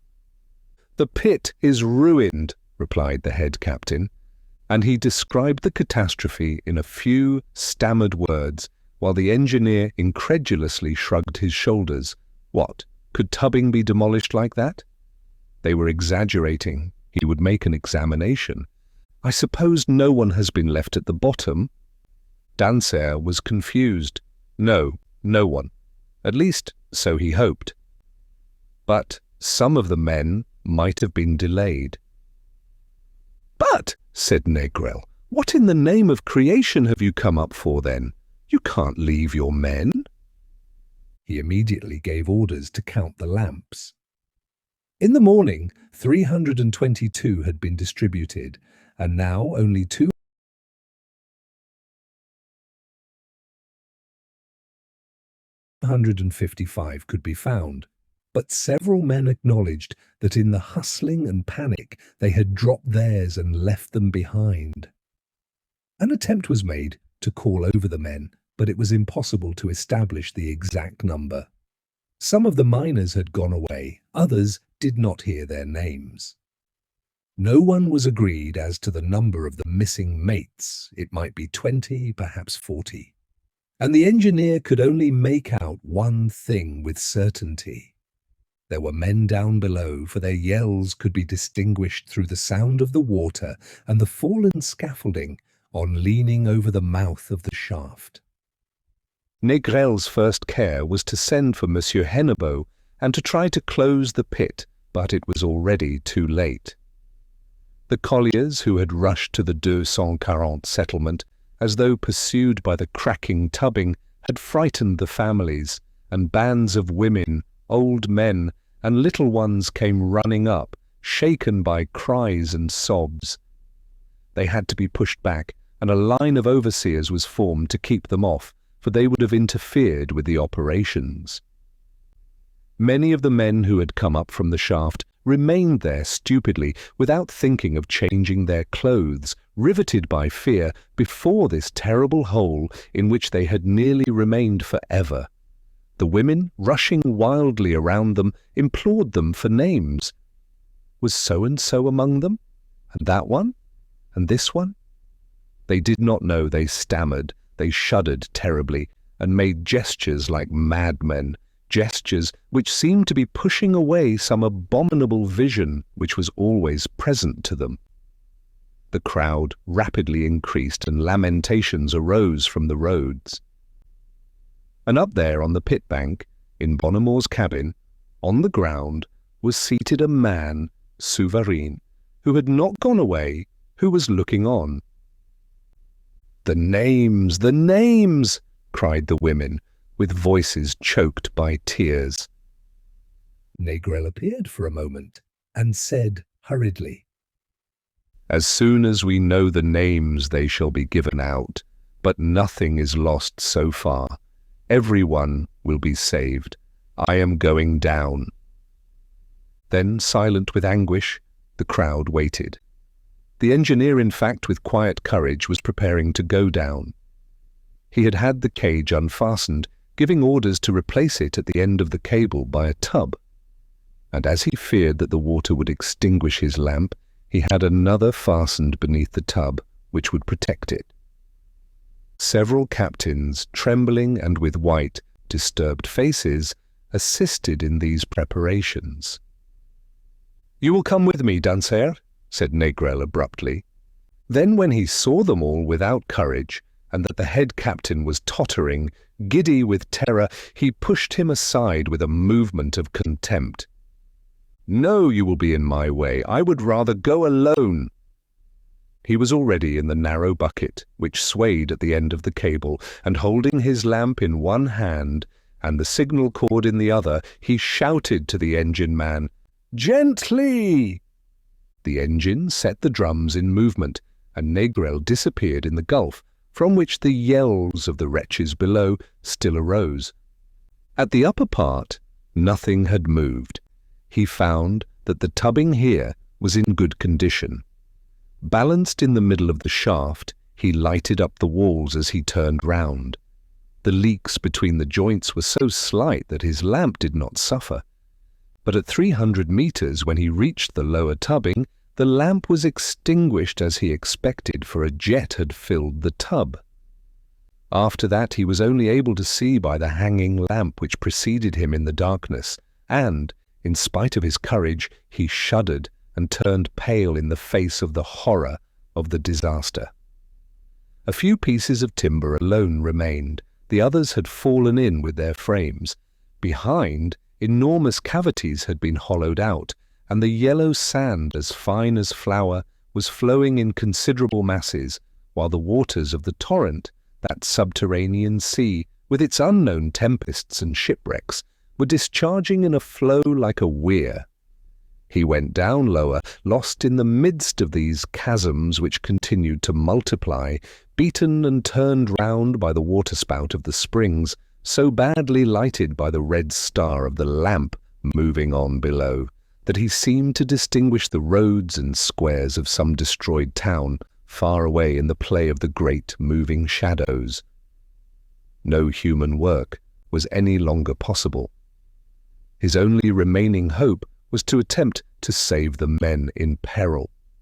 As he sank down, he heard the cries becoming louder, and he was obliged to stop. An impassable obstacle barred the shaft, a mass of scaffolding, the broken joists of the guides, the split brattices entangled with the metal work torn from the pump. As he looked on for a long time with aching heart, the yelling suddenly ceased.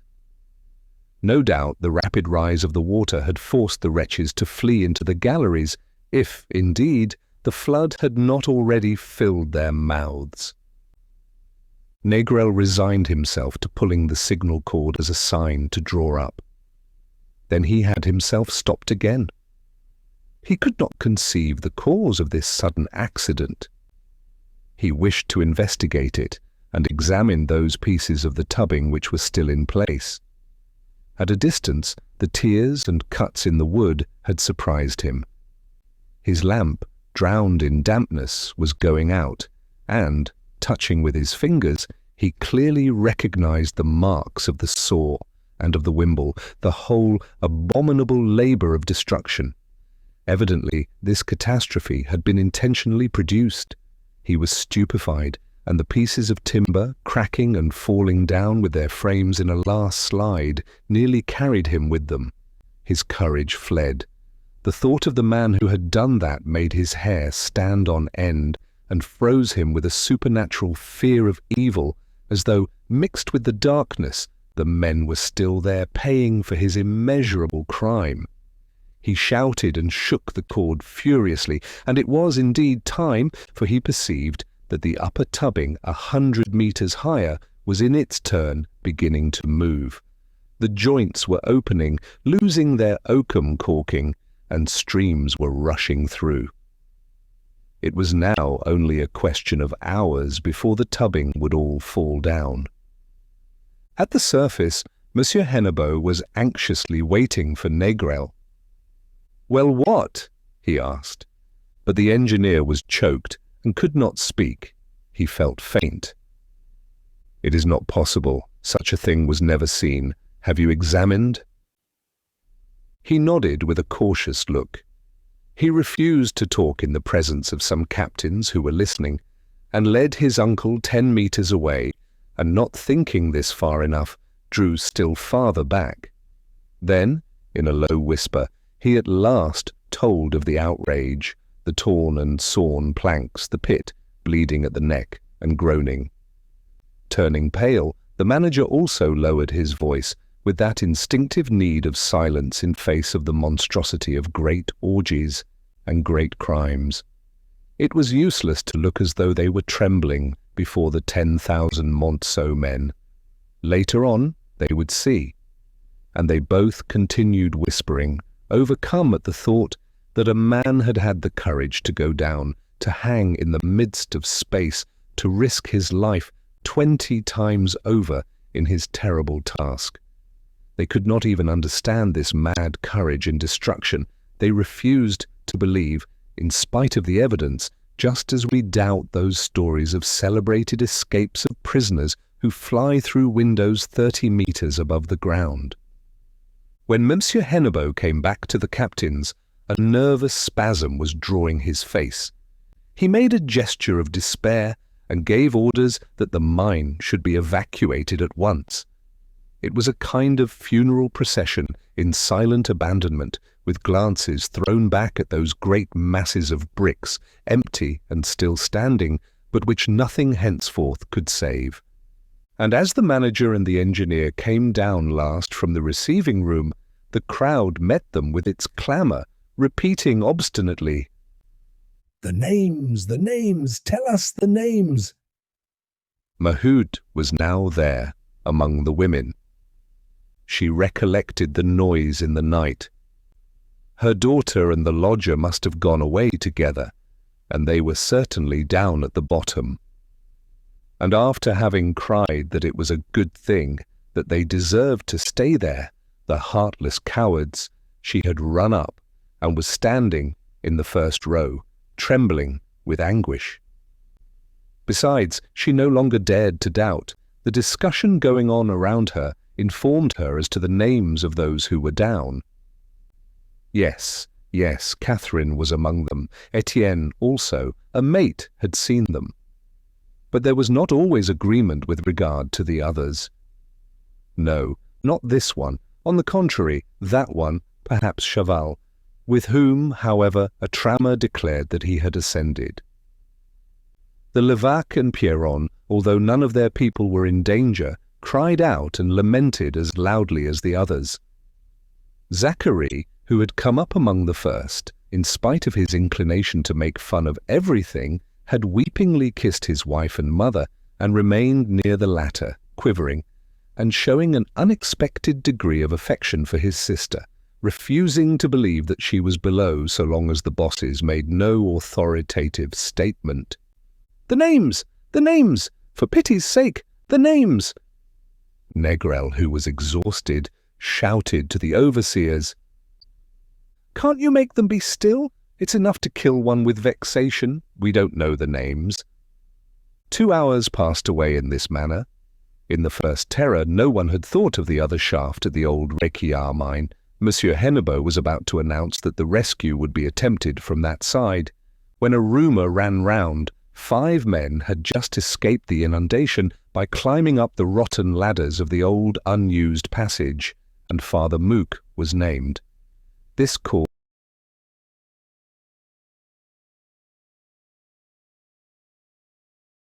surprise, for no one knew he was below. But the narrative of the 5 who had escaped increased the weeping. 15 mates had not been able to follow them, having gone astray and been walled up by falls. And it was no longer possible to assist them, for there were already 10 meters of water in Réquillart. All the names were known, and the air was filled with the groans of a slaughtered multitude. "Will you make them be still?" Négrel repeated furiously. "Make them draw back. Yes, to 100 meters. There is danger. Push them back, push them back." It was necessary to struggle against these poor people. They were imagining all sorts of misfortunes, and they had to be driven away so that the deaths might be concealed. The captains explained to them that the shaft would destroy the whole mine. This idea rendered them mute with terror, and they at last allowed themselves to be driven back step by step. The guards, however, who kept them back had to be doubled, for they were fascinated by the spot and continually returned. Thousands of people were hustling each other along the road. They were running up from all the settlements and even from Montsou. And the man above, on the pit bank, the fair man with the girlish face, smoked cigarettes to occupy himself, keeping his clear eyes fixed on the pit. Then the wait began. It was midday. No one had eaten, but no one moved away. In the misty sky of a dirty grey colour, rusty clouds were slowly passing by. A big dog behind Rasseneur's hedge was barking furiously without cessation, irritated by the living breath of the crowd. And the crowd had gradually spread over the neighbouring ground, forming a circle at 100 metres round the pit. The Voreux arose in the centre of the great space. There was not a soul there, not a sound. It was a desert. The windows and the doors, left open, showed the abandonment within. A forgotten ginger cat, divining the peril in this solitude, jumped from a staircase and disappeared. No doubt the stoves of the boilers were scarcely extinguished, for the tall brick chimney gave out a light smoke beneath the dark clouds, while the weathercock on the steeple creaked in the wind with a short, shrill cry, the only melancholy voice of these vast buildings which were about to die. At 2 o'clock nothing had moved. Monsieur Hennebeau, Négrel, and other engineers who had hastened up formed a group in black coats and hats standing in front of the crowd, and they too did not move away, though their legs were aching with fatigue, and they were feverish and ill at their impotence in the face of such a disaster, only whispering occasional words as though at a dying person's bedside. The upper tubbing must nearly all have fallen in, for sudden echoing sounds could be heard, as of deep broken falls, succeeded by silence. The wound was constantly enlarging. The landslip which had begun below was rising and approaching the surface. Négrel was seized by nervous impatience. He wanted to see, and he was already advancing alone into this awful void when he was seized by the shoulders. What was the good? He could prevent nothing. An old miner, however, circumventing the overseers, rushed into the shed, but he quietly reappeared. He had gone for his sabots. 3 o'clock struck. Still nothing. A falling shower had soaked the crowd, but they had not withdrawn a step.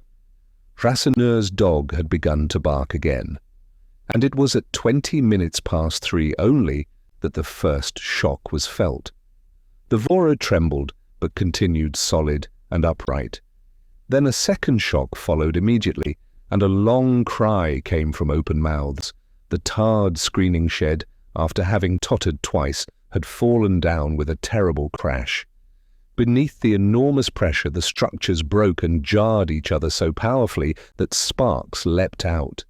From this moment the earth continued to tremble. The shocks succeeded one another. Subterranean downfalls, the rumbling of a volcano in eruption. Afar the dog was no longer barking, but he howled plaintively as though announcing the oscillations which he felt coming, and the women, the children, all these people who were looking on, could not keep back a clamour of distress at each of these blows which shook them. In less than 10 minutes, the slate roof of the steeple fell in, the receiving room and the engine rooms were split open, leaving a considerable breach. Then the sounds ceased, the downfall stopped, and there was again deep silence. For an hour the Voreux remained thus, broken into, as though bombarded by an army of barbarians. There was no more crying out. The enlarged circle of spectators merely looked on. Beneath the piled-up beams of the sifting shed, fractured tipping cradles could be made out with broken and twisted hoppers. But the rubbish had especially accumulated at the receiving room, where there had been a rain of bricks, and large portions of wall and masses of plaster had fallen in. The iron scaffold which bore the pulleys had bent, half buried in the pit. A cage was still suspended, a torn cable end was hanging. Then there was a hash of trams, metal plates and ladders. By some chance, the lamp cabin remained standing, exhibiting on the left its bright rows of little lamps. And at the end of its disemboweled chamber, the engine could be seen seated squarely on its massive foundation of masonry. Its copper was shining, and its huge steel limbs seemed to possess indestructible muscles. The enormous crank, bent in the air, looked like the powerful knee of some giant quietly reposing in his strength. After this hour of respite, Monsieur Hennebeau's hopes began to rise. The movement of the soil must have come to an end, and there would be some chance of saving the engine and the remainder of the buildings. But he would not yet allow anyone to approach, considering another half-hour's patience desirable. This waiting became unbearable. The hope increased the anguish, and all hearts were beating quickly. A dark cloud growing large at the horizon hastened the twilight, a sinister dayfall over this wreck of Earth's tempests. Since 7 o'clock they had been there without moving or eating. And suddenly, as the engineers were cautiously advancing, a supreme convulsion of the soil put them to flight. Subterranean detonations broke out. A whole monstrous artillery was cannonading in the Gulf. At the surface, the last buildings were tipped over and crushed. At first, a sort of whirlpool carried away the rubbish from the sifting shed and the receiving room. Next, the boiler building burst and disappeared. Then, it was the low, square tower where the pumping engine was groaning, which fell on its face like a man mown down by a bullet. And then a terrible thing was seen. The engine, dislocated from its massive foundation, with broken limbs, was struggling against death. It moved, it straightened its crank, its giant's knee, as though to rise, but crushed and swallowed up. It was dying. The chimney alone, 30 meters high, still remained standing, though shaken, like a mast in the tempest. It was thought that it would be crushed to fragments and fly to powder, when suddenly it sank in one block, drunk down by the earth, melted like a colossal candle, and nothing was left, not even the point of the lightning conductor. It was done for. The evil beast crouching in this hole, gorged with human flesh, was no longer breathing with its thick, long respiration. The Voreux had been swallowed whole by the abyss. The crowd rushed away yelling. The women hid their eyes as they ran. Terror drove the men along like a pile of dry leaves. They wished not to shout, and they shouted with swollen breasts and arms in the air before the immense hole which had been hollowed out. This crater, as of an extinct volcano 15 meters deep, extended from the road to the canal for a space of at least 40 meters.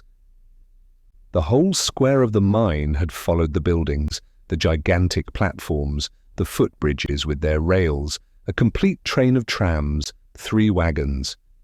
Without counting the wood supply, a forest of cut timber gulped down like straw. At the bottom it was only possible to distinguish a confused mass of beams, bricks, iron, plaster, frightful remains, piled up, entangled, soiled in the fury of the catastrophe. And the hole became larger. Cracks started from the edges, reaching afar, across the fields. A fissure ascended as far as Rasseneur's bar, and his front wall had cracked. Would the settlement itself pass into it? How far ought they to flee to reach shelter at the end of this abominable day, beneath this leaden cloud which also seemed about to crush the earth? A cry of pain escaped Négrel. Monsieur Hennebeau, who had drawn back, was in tears. The disaster was not complete. One bank of the canal gave way, and the canal emptied itself like one bubbling sheet through one of the cracks. It disappeared there, falling like a cataract down a deep valley. The mine drank down this river. The galleries would now be submerged for years. Soon the crater was filled, and a lake of muddy water occupied the place where once stood the Voreux, like one of those lakes beneath which sleep accursed towns. There was a terrified silence, and nothing now could be heard but the fall of this water rumbling in the bowels of the earth. Then, on the shaken pit bank, Souverine rose up. He had recognized Maheu and Zachary sobbing before this downfall, the weight of which was so heavy on the heads of the wretches who were in agony beneath.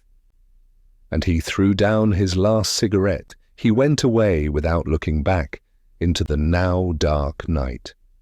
Afar his shadow diminished and mingled with the darkness. He was going over there to the unknown. He was going tranquilly to extermination, wherever there might be dynamite to blow up towns and men. He will be there, without doubt, when the middle class in agony shall hear the pavement of the streets bursting up beneath their feet. Chapter 4. On the night that followed the collapse of the Voreux, M. Hennebeau started for Paris, wishing to inform the directors in person before the newspapers published the news. And when he returned on the following day, he appeared to be quite calm, with his usual correct administrative air. He had evidently freed himself from responsibility. He did not appear to have decreased in favor. On the contrary, the decree appointing him officer of the Legion of Honor was signed 24 hours afterwards. But if the manager remained safe, the company was tottering beneath the terrible blow. It was not the few million francs that had been lost. It was the wound in the flank, the deep, incessant fear of the morrow in face of this massacre of one of their mines. The company was so impressed that once more it felt the need of silence. What was the good of stirring up this abomination? If the villain were discovered, why make a martyr of him in order that his awful heroism might turn other heads and give birth to a long line of incendiaries and murderers? Besides, the real culprit was not suspected. The company came to think that there was an army of accomplices, not being able to believe that a single man could have had courage and strength for such a task. And it was precisely this thought which weighed on them, this thought of an ever-increasing threat to the existence of their minds.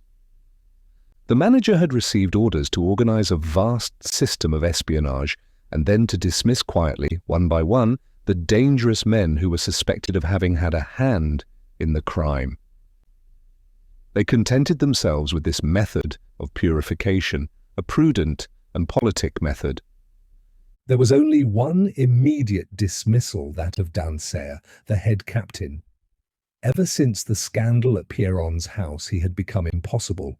A pretext was made of his attitude in danger, the cowardice of a captain abandoning his men. This was also a prudent sop thrown to the miners, who hated him. Among the public, however, many rumours had circulated, and the directors had to send a letter of correction to one newspaper contradicting a story in which mention was made of a barrel of powder lighted by the strikers.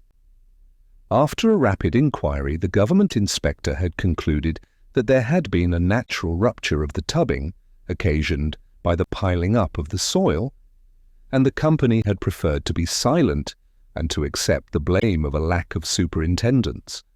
In the Paris press, after the third day, the catastrophe had served to increase the stock of general news. Nothing was talked of but the men perishing at the bottom of the mine, and the telegrams published every morning were eagerly read. At Montsou, people grew pale and speechless at the very name of the Voreux, and a legend had formed which made the boldest tremble as they whispered it. The whole country showed great pity for the victims. Visits were organized to the destroyed pit, and whole families hastened up to shudder at the ruins which lay so heavily over the heads of the buried wretches. Denulin, who had been appointed divisional engineer, came into the midst of the disaster on beginning his duties, and his first care was to turn the canal back into its bed, for this torrent increased the damage every hour. Extensive works were necessary, and he at once set 100 men to construct a dike. Twice over the impetuosity of the stream carried away the first dams. Now pumps were set up, and a furious struggle was going on. Step by step, the vanished soil was being violently reconquered. But the rescue of the engulfed miners was a still more absorbing work. Négrel was appointed to attempt a supreme effort, and arms were not lacking to help him. All the colliers rushed to offer themselves in an outburst of brotherhood. They forgot the strike. They did not trouble themselves at all about payment. They might get nothing. They only asked to risk their lives as soon as there were mates in danger of death.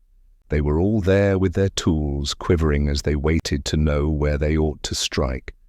Many of them, sick with fright after the accident, shaken by nervous tremors, soaked in cold sweats, and the prey of continual nightmares, got up in spite of everything and were as eager as any in their desire to fight against the earth, as though they had a revenge to take on it. Unfortunately, the difficulty began when the question arose: what could be done? How could they go down? From what side could they attack the rocks? Négrel's opinion was that not one of the unfortunate people was alive. The 15 had surely perished, drowned or suffocated. But in these mine catastrophes, the rule is always to assume that buried men are alive, and he acted on this supposition. The first problem which he proposed to himself was to decide where they could have taken refuge. The captains and old miners whom he consulted were agreed on one point.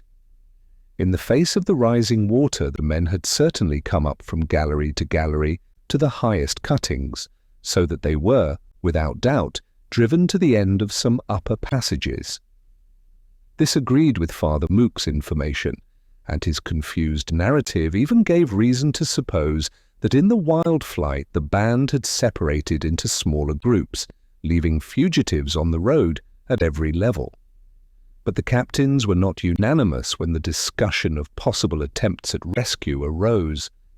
As the passages nearest to the surface were 150 meters down, there could be no question of sinking a shaft. Réquillart remained the one means of access, the only point by which they could approach. The worst was that the old pit, now also inundated, no longer communicated with the Voreux, and above the level of the water, only a few ends of galleries belonging to the first level were left free. The pumping process would require years, and the best plan would be to visit these galleries and ascertain if any of them approached the submerged passages, at the end of which the distressed miners were suspected to be. Before logically arriving at this point, much discussion had been necessary to dispose of a crowd of impracticable plans. Négrel now began to stir up the dust of the archives. He discovered the old plans of the two pits, studied them, and decided on the points at which their investigations ought to be carried on. Gradually this hunt excited him. He was, in his turn, seized by a fever of devotion, in spite of his ironical indifference to men and things. The first difficulty was in going down at Réquillart. It was necessary to clear out the rubbish from the mouth of the shaft, to cut down the mountain ash and raise the sloes and the hawthorns. They had also to repair the ladders. Then they began to feel around. The engineer, having gone down with 10 workmen, made them strike the iron of their tools against certain parts of the seam which he pointed out to them. And in deep silence they each placed an ear to the coal, listening for any distant blows to reply. But they went in vain through every practicable gallery. No echo returned to them. Their embarrassment increased. At what spot should they cut into the bed? Towards whom should they go, since no one appeared to be there? They persisted in seeking, however, notwithstanding the exhaustion produced by their growing anxiety. On the first day, Maheu came in the morning to Réquillart. She sat down on a beam in front of the shaft, and did not stir from it till evening. When a man came up, she rose and questioned him with her eyes. "Nothing? No, nothing." And she sat down again, and waited still without a word, with hard, fixed face. Jeanlin also, seeing that his den was invaded, prowled around with the frightened air of a beast of prey whose burrow will betray his booty. He thought of the little soldier lying beneath the rocks, fearing lest they should trouble his sound sleep. But that side of the mine was beneath the water, and, besides, their investigations were directed more to the left, in the west gallery. At first, Philomène had also come, accompanying Zachary, who was one of the gang. Then she became wearied at catching cold, without need or result, and went back to the settlement, dragging through her days a limp, indifferent woman, occupied from morning to night in coughing. Zachary, on the contrary, lived for nothing else. He would have devoured the soil to get back his sister. At night he shouted out that he saw her, he heard her, very lean from hunger, her chest sore with calling for help. Twice he had tried to dig without orders, saying that it was there, that he was sure of it. The engineer would not let him go down any more, and he would not go away from the pit from which he was driven off. He could not even sit down and wait near his mother. He was so deeply stirred by the need to act, which drove him constantly on. It was the third day. Négrel, in despair, had resolved to abandon the attempt in the evening. At midday, after lunch, when he came back with his men to make one last effort, he was surprised to see Zachary, red and gesticulating, come out of the mine shouting, "She's there! She's replied to me! Come along quickly!" He had slid down the ladders, in spite of the watchman, and was declaring that he had heard hammering over there in the first passage of the Guillaume seam. "But we have already been twice in that direction," Négrel observed sceptically.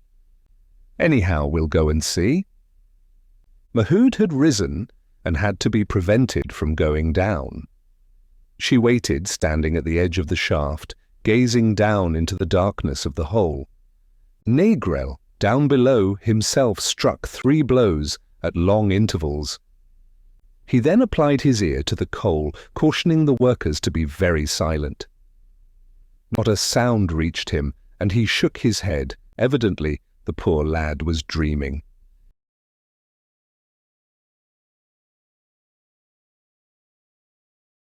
In a fury, Zachary struck in his turn, and listened anew with bright eyes and limbs trembling with joy. Then the other workmen tried the experiment one after the other, and all grew animated, hearing the distant reply quite clearly. The engineer was astonished. He again applied his ear, and was at last able to catch a sound of aerial softness, a rhythmical roll scarcely to be distinguished, the well-known cadence beaten by the miners when they are fighting against the coal in the midst of danger. The coal transmits the sound with crystalline limpidity for a very great distance.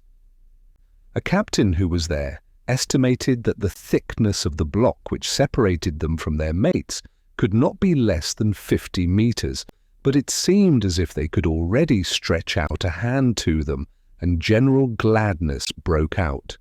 Négrel decided to begin at once the work of approach. When Zachary, up above, saw Maheu again, they embraced each other. "It won't do to get excited," Pierron, who had come for a visit of inquisitiveness, was cruel enough to say. "If Catherine isn't there, it would be such a grief afterwards." That was true. Catherine might be somewhere else. "Just leave me alone, will you?" "Damn it!" cried Zachary in a rage. "She's there, I know it." Maheu sat down again in silence, with motionless face, continuing to wait.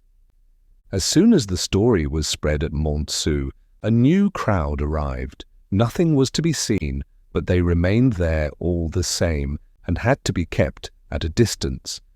Down below, the work went on day and night.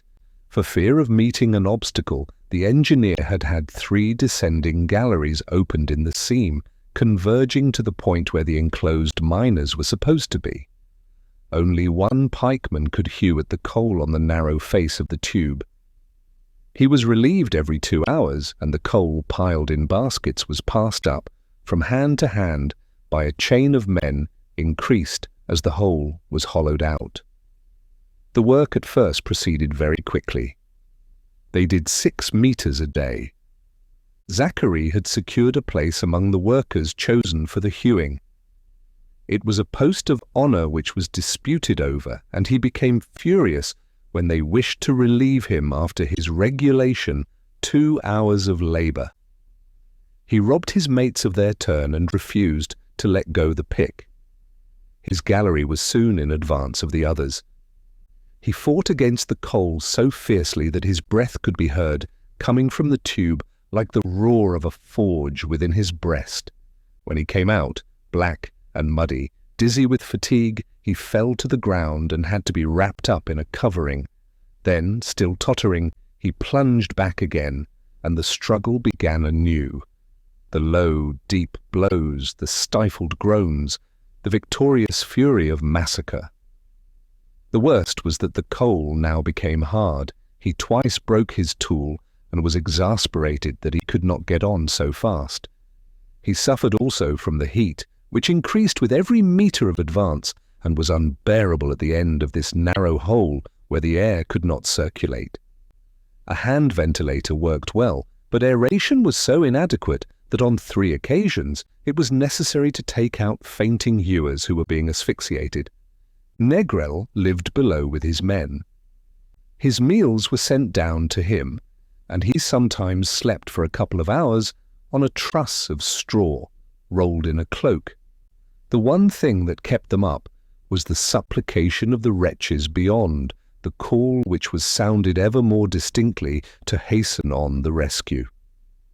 It now rang very clearly with a musical sonority, as though struck on the plates of a harmonica. It led them on. They advanced to this crystalline sound as men advance to the sound of cannon in battle. Every time that a pikeman was relieved, Negrel went down and struck, then applied his ear. And every time, so far, the reply had come, rapid and urgent.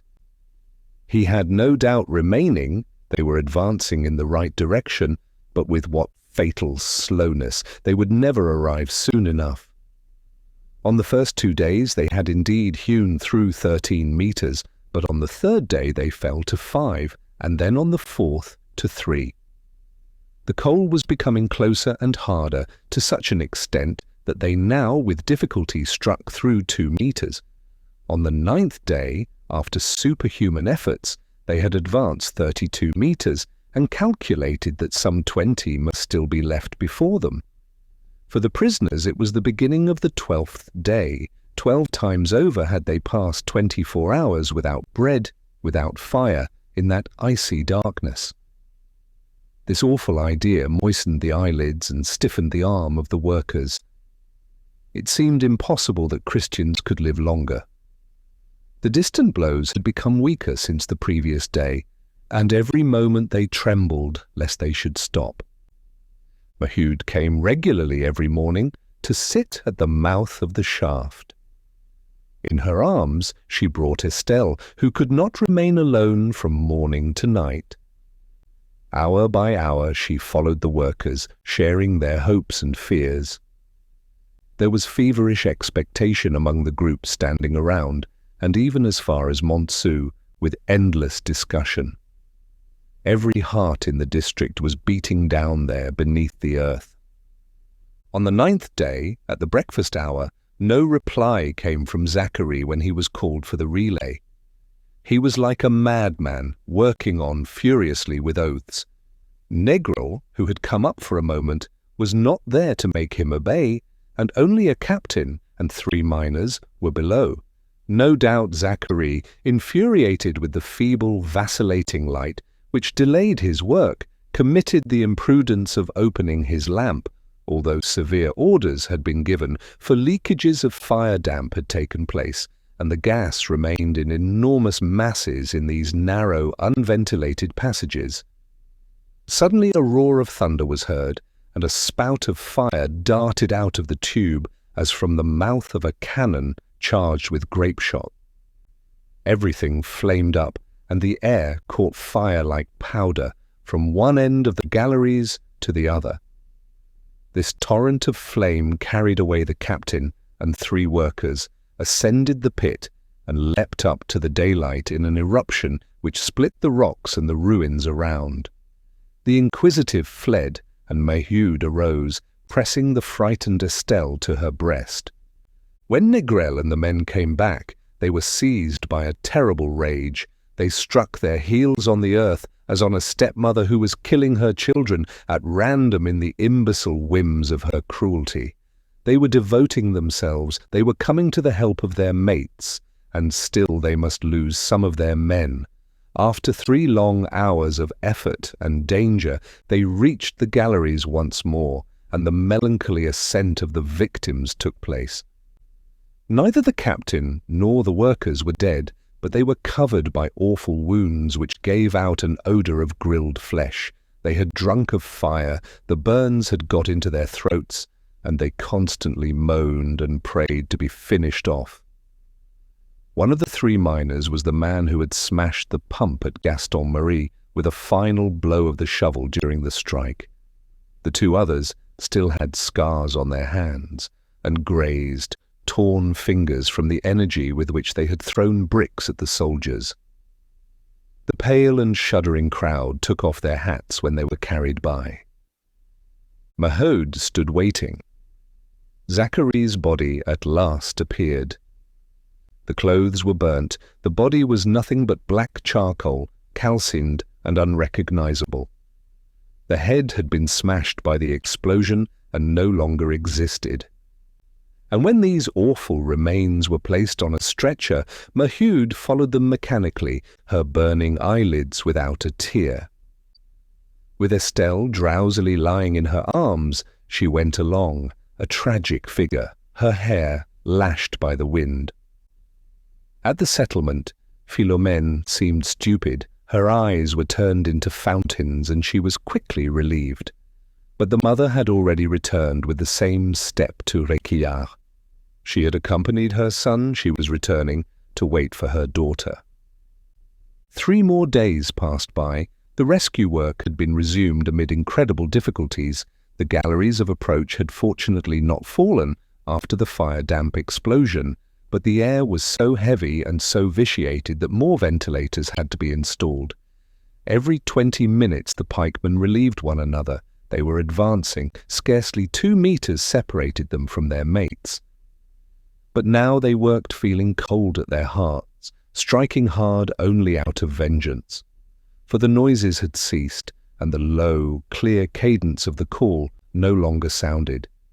It was the 12th day of their labours, the 15th since the catastrophe.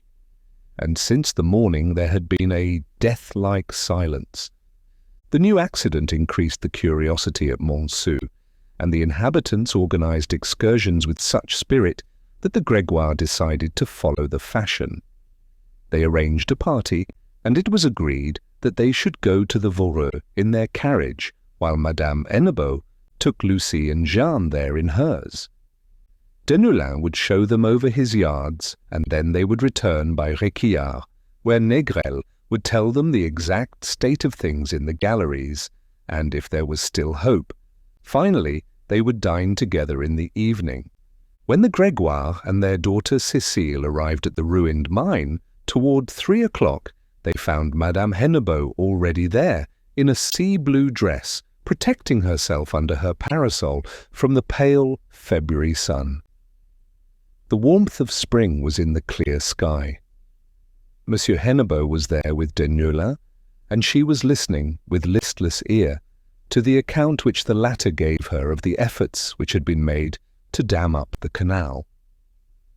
Jeanne, who always carried a sketchbook with her, began to draw, carried away by the horror of the subject, while Lucie, seated beside her on the remains of a wagon, was crying out with pleasure and finding it awfully jolly. The incomplete dam allowed numerous leaks, and frothy streams fell in a cascade down the enormous hole of the engulfed mine. The crater was being emptied, however, and the water, drunk by the earth, was sinking and revealing the fearful ruin at the bottom. Beneath the tender azure of this beautiful day, there lay a sewer, the ruins of a town drowned and melted in mud. "And people come out of their way to see that," exclaimed Monsieur Grégoire, disillusioned.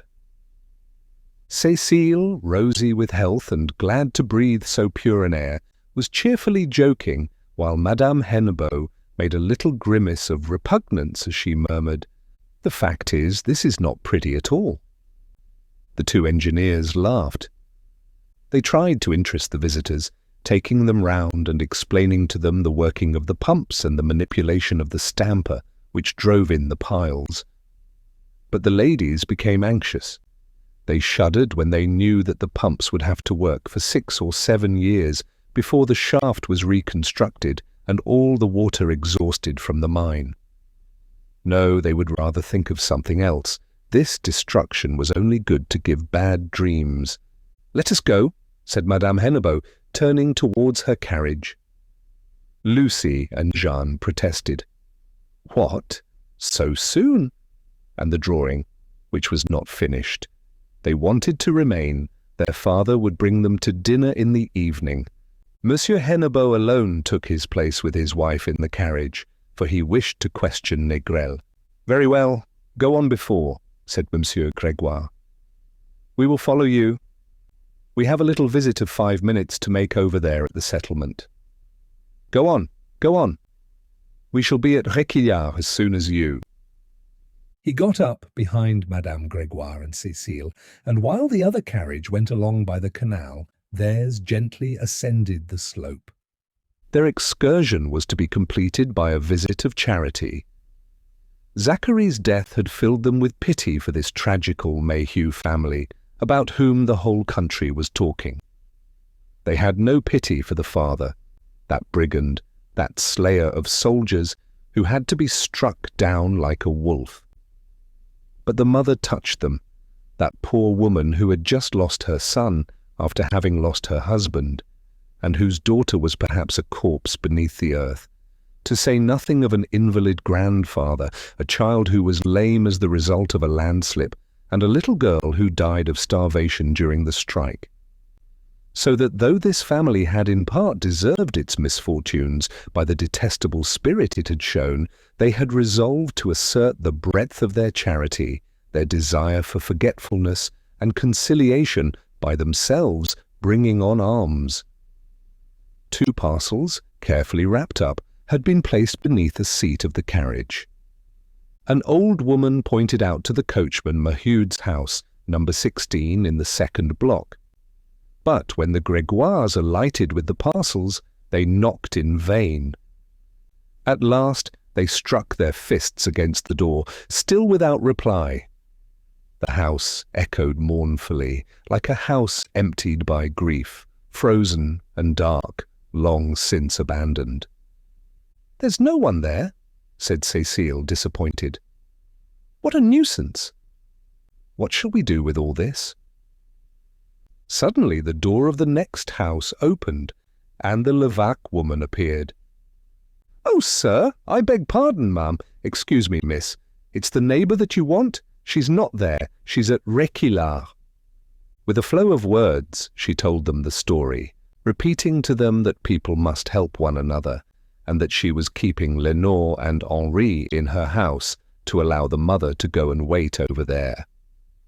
Her eyes had fallen on the parcels, and she began to talk about her poor daughter, who had become a widow, displaying her own wretchedness, while her eyes shone with covetousness. Then, in a hesitating way, she muttered, "I've got the key.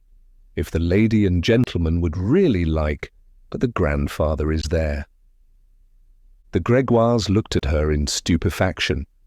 What? The grandfather was there? But no one had replied. He was sleeping then. And when the Levaque made up her mind to open the door, what they saw stopped them on the threshold. Bonnemort was there alone, with large fixed eyes, nailed to his chair in front of the cold fireplace. Around him, the room appeared larger without the clock or the polished deal furniture, which formerly animated it. There only remained against the green crudity of the walls the portraits of the emperor and empress, whose rosy lips were smiling with official benevolence. The old man did not stir, nor wink his eyelids beneath the sudden light from the door. He seemed imbecile, as though he had not seen all these people come in. At his feet lay his plate, garnished with ashes, such as is placed for cats for ordure. "Don't mind if he's not very polite," said the Levaque woman obligingly. "Seems he's broken something in his brain. It's a fortnight since he left off speaking." But Bonnemort was shaken by some agitation, a deep scraping which seemed to arise from his belly, and he expectorated into the plate a thick, black expectoration. The ashes were soaked into a coaly mud, all the coal of the mine which he drew from his chest. He had already resumed his immobility. He stirred no more, except at intervals, to spit.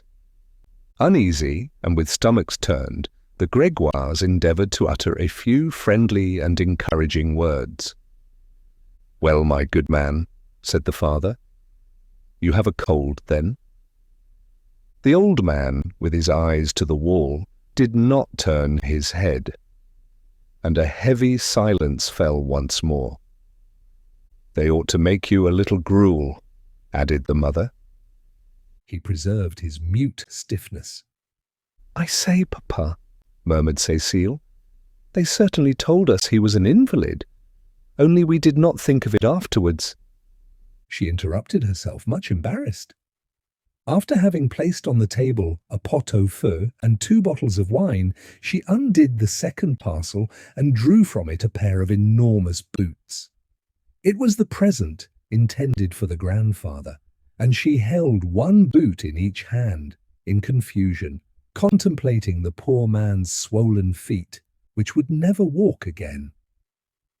"Eh, they come a little late, don't they, my worthy fellow?" said Monsieur Grégoire again, to enliven the situation. "It doesn't matter, they're always useful." Bonnemort neither heard nor replied, with his terrible face as cold and as hard as a stone. Then Cécile furtively placed the boots against the wall, but in spite of her precautions the nails clanked, and those enormous boots stood oppressively in the room. "He won't say thank you," said the Levaque woman, who had cast a look of deep envy on the boots. "Might as well give a pair of spectacles to a duck, asking your pardon." She went on. She was trying to draw the Grégoires into her own house, where she hoped to gain their pity. At last she thought of a pretext. She praised Henri and Lénore, who were so good, so gentle, and so intelligent, answering like angels the questions that they were asked. They would tell the lady and gentleman all that they wished to know. "Will you come for a moment, my child?" asked the father, glad to get away. "Yes, I'll follow you," she replied. Cécile remained alone with Bonnemort. What kept her there trembling and fascinated was the thought that she seemed to recognize this old man. Where then had she met this square, livid face, tattooed with coal? Suddenly she remembered. She saw again a mob of shouting people who surrounded her, and she felt cold hands pressing her neck. It was he. She saw the man again. She looked at his hands placed on his knees, the hands of an invalid workman whose whole strength is in his wrists, still firm in spite of age. Gradually Bonnemort seemed to awake. He perceived her and examined her in his turn. A flame mounted to his cheeks, a nervous spasm drew his mouth, from which flowed a thin streak of black saliva. Fascinated, they remained opposite each other, she flourishing, plump, and fresh from the long idleness and sated comfort of her race, he swollen with water, with the pitiful ugliness of a foundered beast, destroyed from father to son by a century of work and hunger. At the end of 10 minutes, when the Grégoire, surprised at not seeing Cécile, came back into the Maheu's house, they uttered a terrible cry. Their daughter was lying on the ground, with livid face, strangled. At her neck, fingers had left the red imprint of a giant's hand. Bonnemort, tottering on his dead legs, had fallen beside her without power to rise. His hands were still hooked, and he looked round with his imbecile air and large, open eyes. In his fall, he had broken his plate, the ashes were spread round.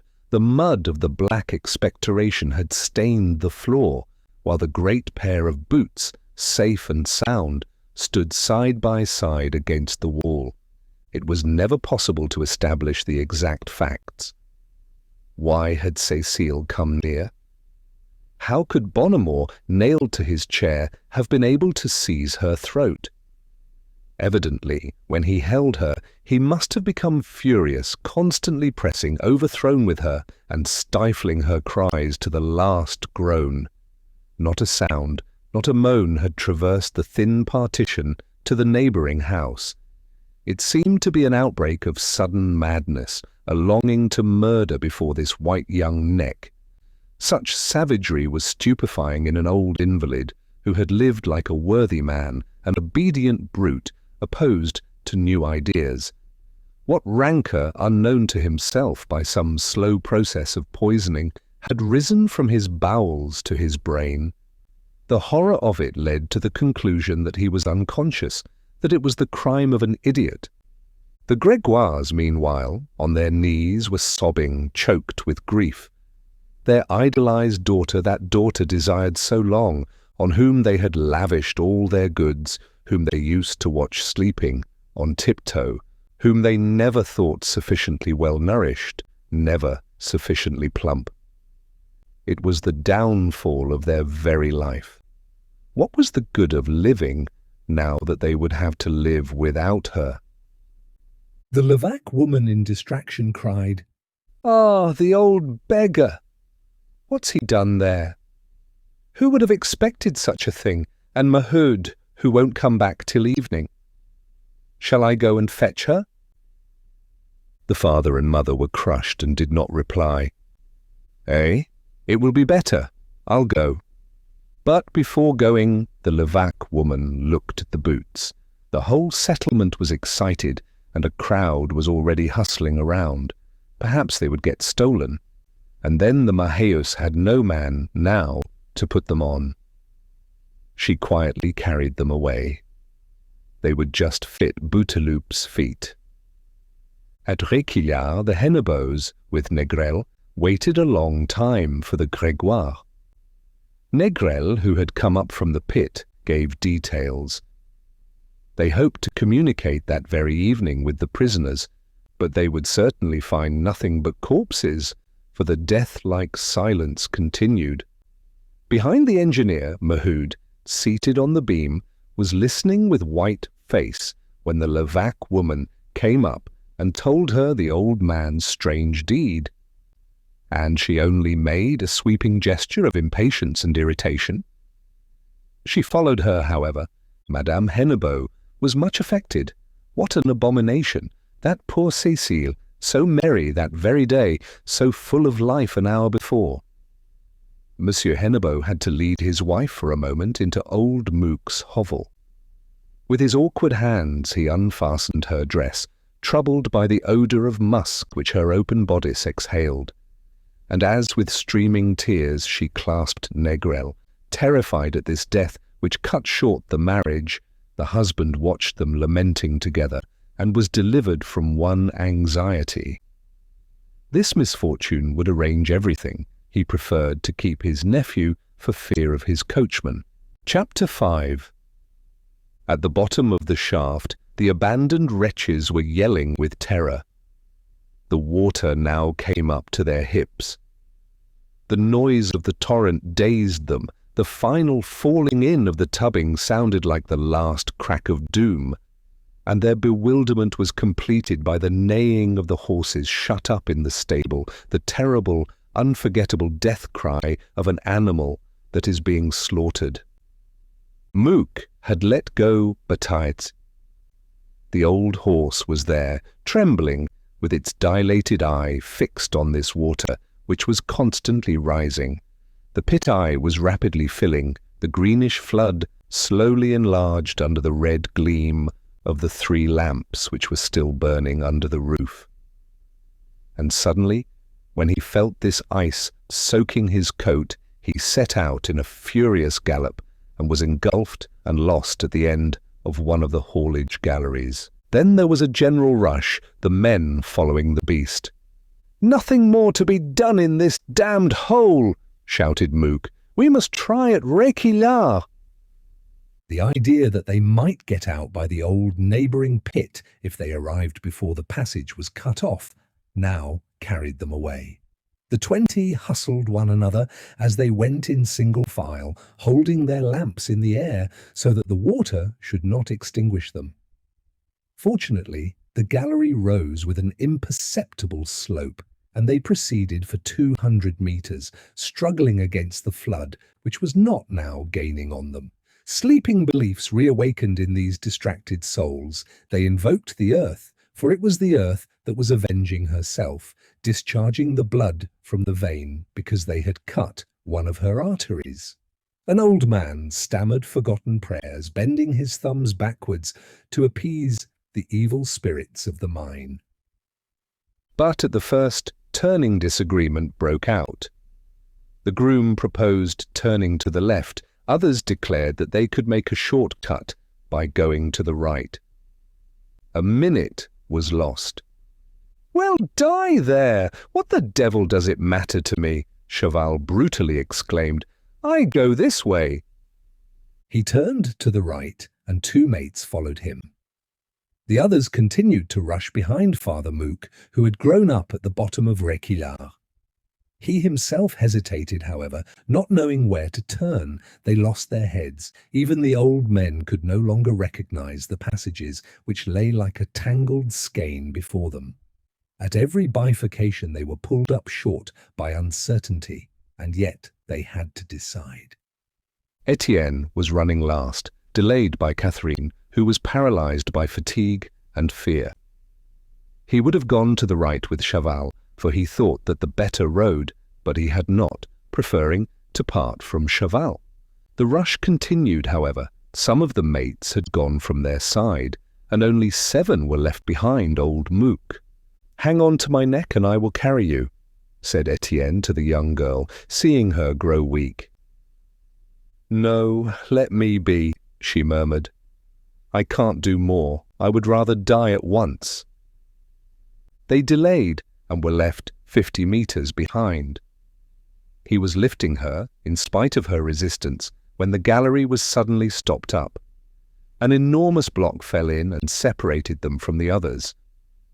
The inundation was already soaking the soil, which was shifting on every side.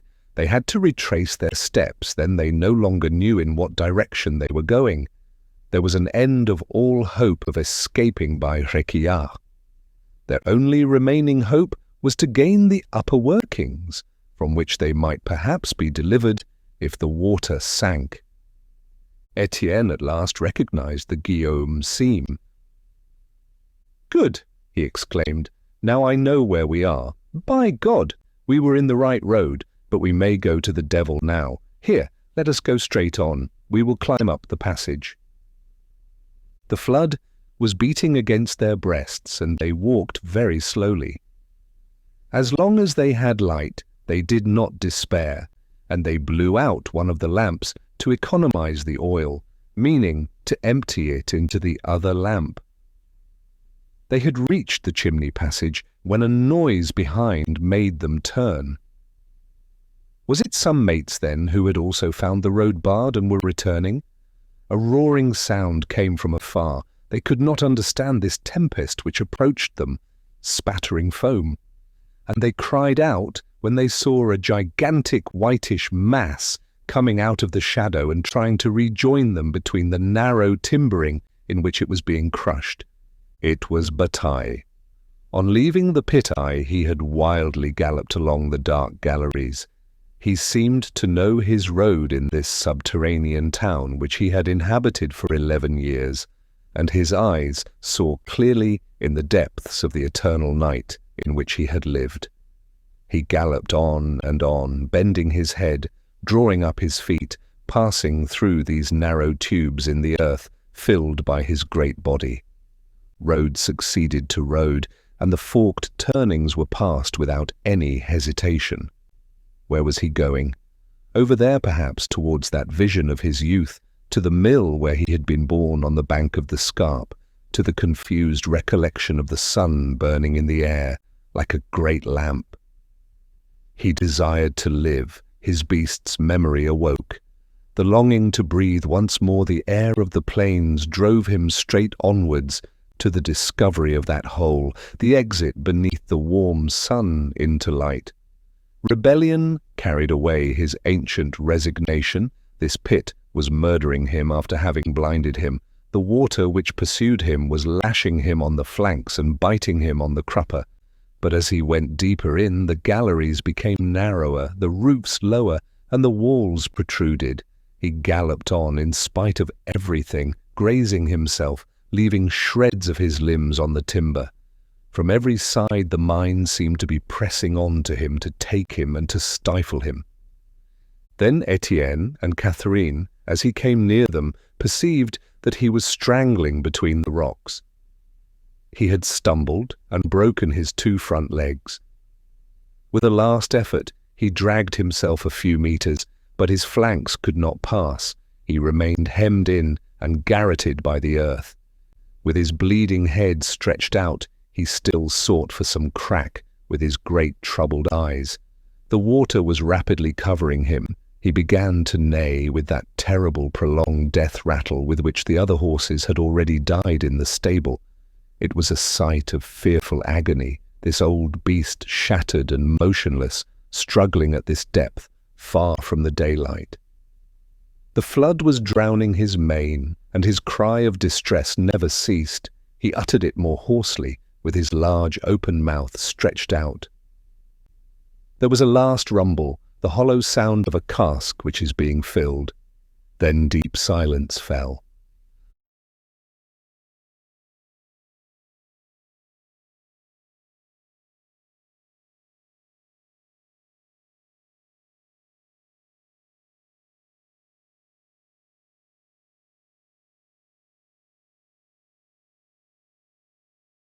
"Oh, my God, take me away," Catherine sobbed. "Ah, my God, I'm afraid I don't want to die. Take me away, take me away." She had seen death. The fallen shaft, the inundated mine, nothing had seized her with such terror as this clamour of bataille in agony. And she constantly heard it. Her ears were ringing with it. All her flesh was shuddering with it. "Take me away, take me away!"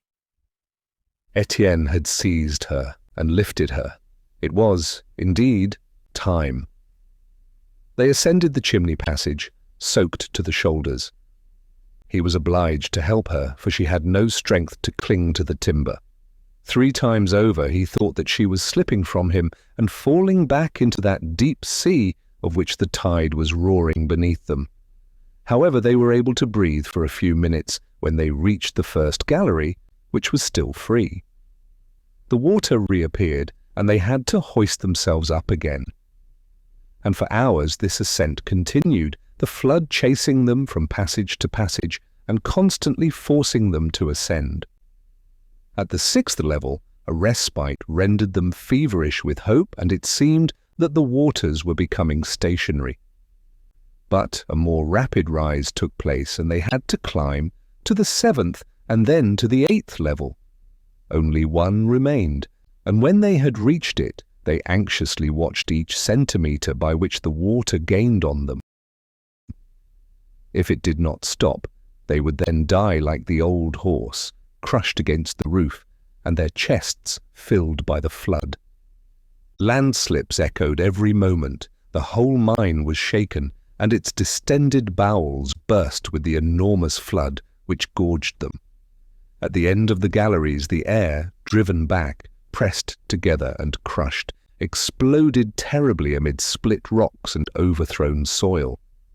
It was a terrifying uproar of interior cataclysms, a remnant of the ancient battle when deluges overthrew the earth, burying the mountains beneath the plains. And Catherine, shaken and dazed by this continuous downfall, joined her hands, stammering the same words without cessation. "I don't want to die, I don't want to die." To reassure her, Étienne declared that the water was not now moving. Their flight had lasted for fully 6 hours, and they would soon be rescued. He said 6 hours without knowing, for they had lost all count of time. In reality, a whole day had already passed in their climb up through the Guillaume seam. Drenched and shivering, they settled themselves down. She undressed herself without shame and wrung out her clothes. Then she put on again the jacket and breeches and let them finish drying on her. As her feet were bare, he made her take his own sabots. They could wait patiently now. They had lowered the wick of the lamp, leaving only the feeble gleam of a night light. But their stomachs were torn by cramp, and they both realized that they were dying of hunger. Up till now they had not felt that they were living. The catastrophe had occurred before breakfast, and now they found their bread and butter swollen by the water and changed into sop. She had to become angry before he would accept his share. As soon as she had eaten, she fell asleep from weariness on the cold earth.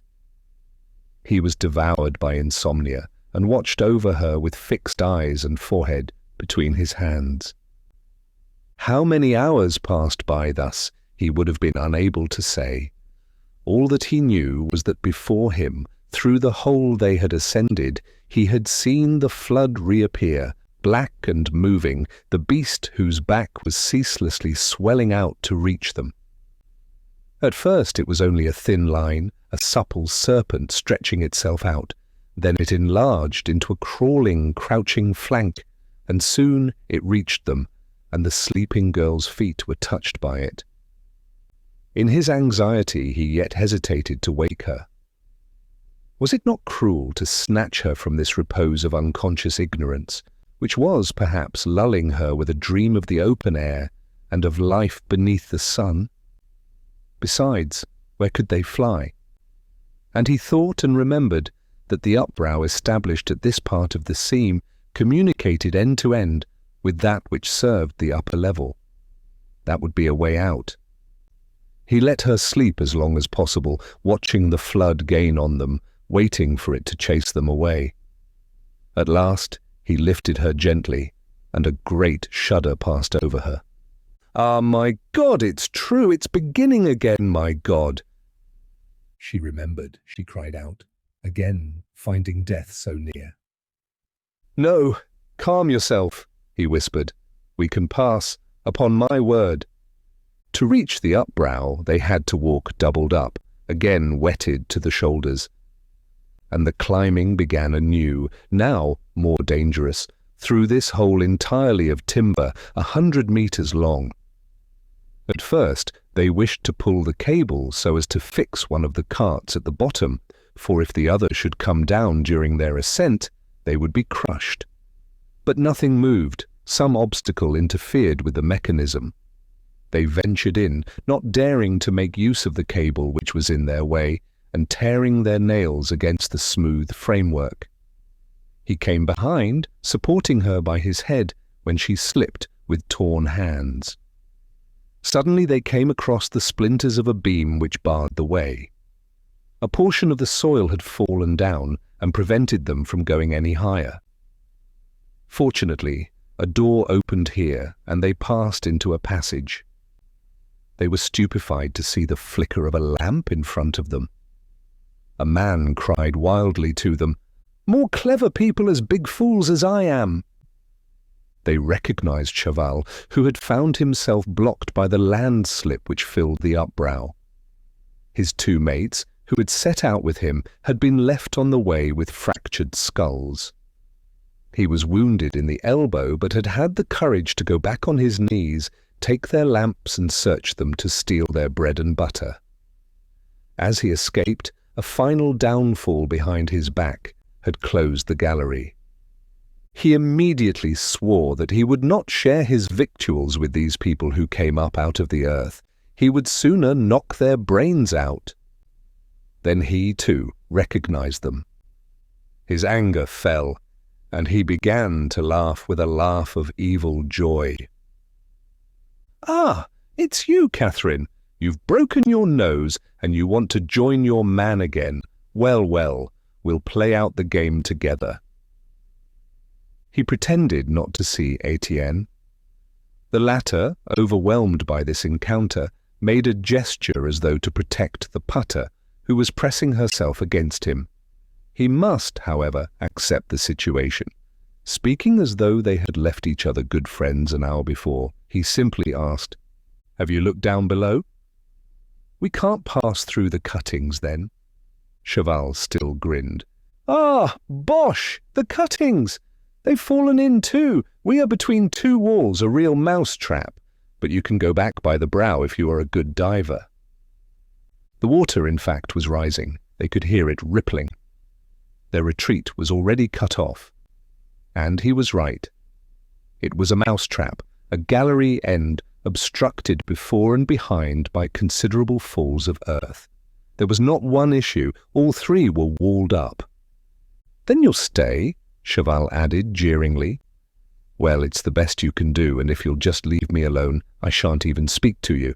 There's still room here for two men. We shall soon see which will die first, provided they don't come to us, which seems a tough job." The young man said, "If we were to hammer, they would hear us, perhaps." "I'm tired of hammering. Here, try yourself with this stone."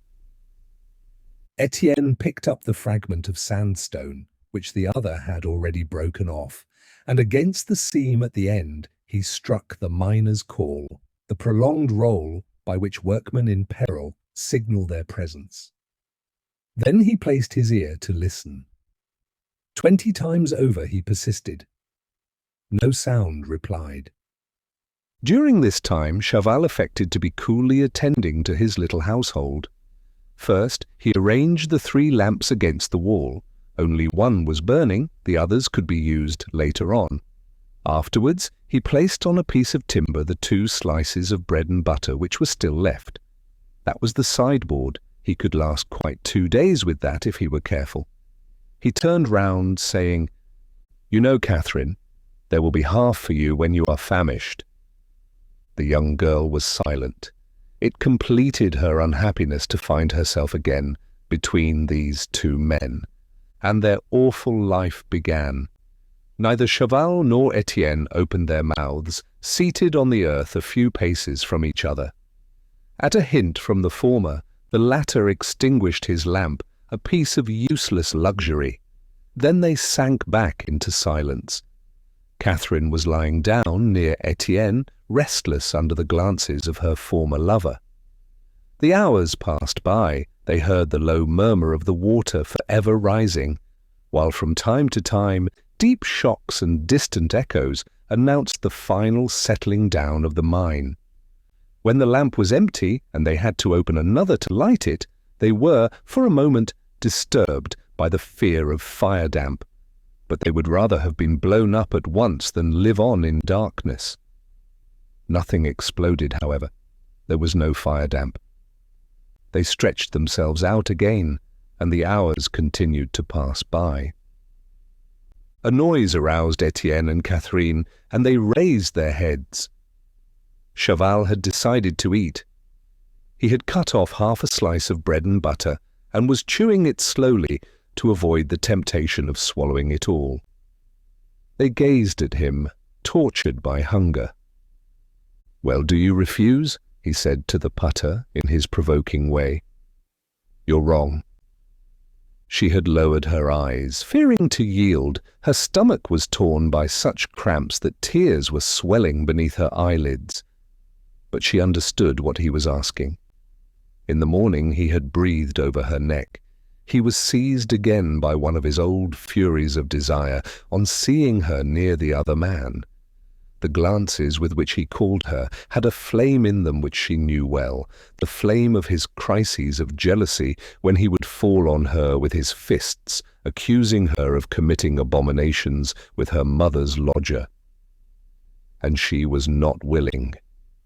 She trembled lest, by returning to him, she should throw these two men onto each other in this narrow cave, where they were all in agony together. Good God, why could they not end together in comradeship? Étienne would have died of inanition rather than beg a mouthful of bread from Chaval. The silence became heavy. An eternity seemed to be prolonging itself with the slowness of monotonous minutes, which passed by one, without hope. They had now been shut up together for a day. The second lamp was growing pale, and they lighted the third. Chaval started on his second slice of bread and butter, and growled, "Come then, stupid!" Catherine shivered. Étienne had turned away in order to leave her free. Then, as she did not stir, he said to her in a low voice, "Go, my child." The tears which she was stifling then rushed forth. She wept for a long time, without even strength to rise, no longer knowing if she was hungry, suffering with pain which she felt all over her body. He was standing up, going backward and forwards, vainly beating the miner's call, enraged at this remainder of life which he was obliged to live here, tied to a rival whom he detested. Not even enough space to die away from each other. As soon as he had gone 10 paces, he must come back and knock up against this man, and she, this sorrowful girl whom they were disputing over, even in the earth. She would belong to the one who lived longest. That man would steal her from him, should he go first. There was no end to it. The hours followed the hours. The revolting promiscuity became worse, with the poison of their breaths and the ordure of their necessities satisfied in common. Twice he rushed against the rocks as though to open them with his fists. Another day was done, and Chaval had seated himself near Catherine, sharing with her his last half-slice. She was chewing the mouthfuls painfully. He made her pay for each with a caress, in his jealous obstinacy, not willing to die until he had had her again in the other man's presence. She abandoned herself in exhaustion, but when he tried to take her, she complained, "Oh, leave me! You're breaking my bones!"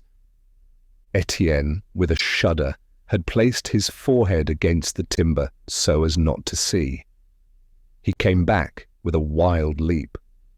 "Leave her, by God!" "Does it concern you?" said Chaval. "She's my woman. I suppose she belongs to me." And he took her again and pressed her, out of bravado, crushing his red moustache against her mouth, and continuing, "Will you leave us alone, eh? Will you be good enough to look over there if we are at it?" But Étienne, with white lips, shouted, "If you don't let her go, I'll do for you." The other quickly stood up, for he had understood by the hiss of the voice that his mate was in earnest. Death seemed to them too slow. It was necessary that one of them should immediately yield his place. It was the old battle beginning over again, down in the earth where they would soon sleep side by side, and they had so little room that they could not swing their fists without grazing them. "Look out!" growled Chaval. "This time I'll have you!" From that moment Étienne became mad. His eyes seemed drowned in red vapour. His chest was congested by the flow of blood. The need to kill seized him irresistibly, a physical need, like the irritation of mucus which causes a violent spasm of coughing. It rose and broke out beyond his will, beneath the pressure of the hereditary disease. He had seized a sheet of slate in the wall, and he shook it and tore it out, a very large, heavy piece. Then with both hands and with tenfold strength he brought it down on Chaval's skull. The latter had not time to jump backwards. He fell, his face crushed, his skull broken. The brains had bespattered the roof of the gallery, and a purple jet flowed from the wound, like the continuous jet of a spring. Immediately there was a pool which reflected the smoky star of the lamp. Darkness was invading the walled-up cave, and this body, lying on the earth, looked like the black boss of a mass of rough coal. Leaning over with wide eyes, Étienne looked at him. It was done, then. He had killed. All his struggles came back to his memory confusedly, that useless fight against the poison which slept in his muscles, the slowly accumulated alcohol of his race.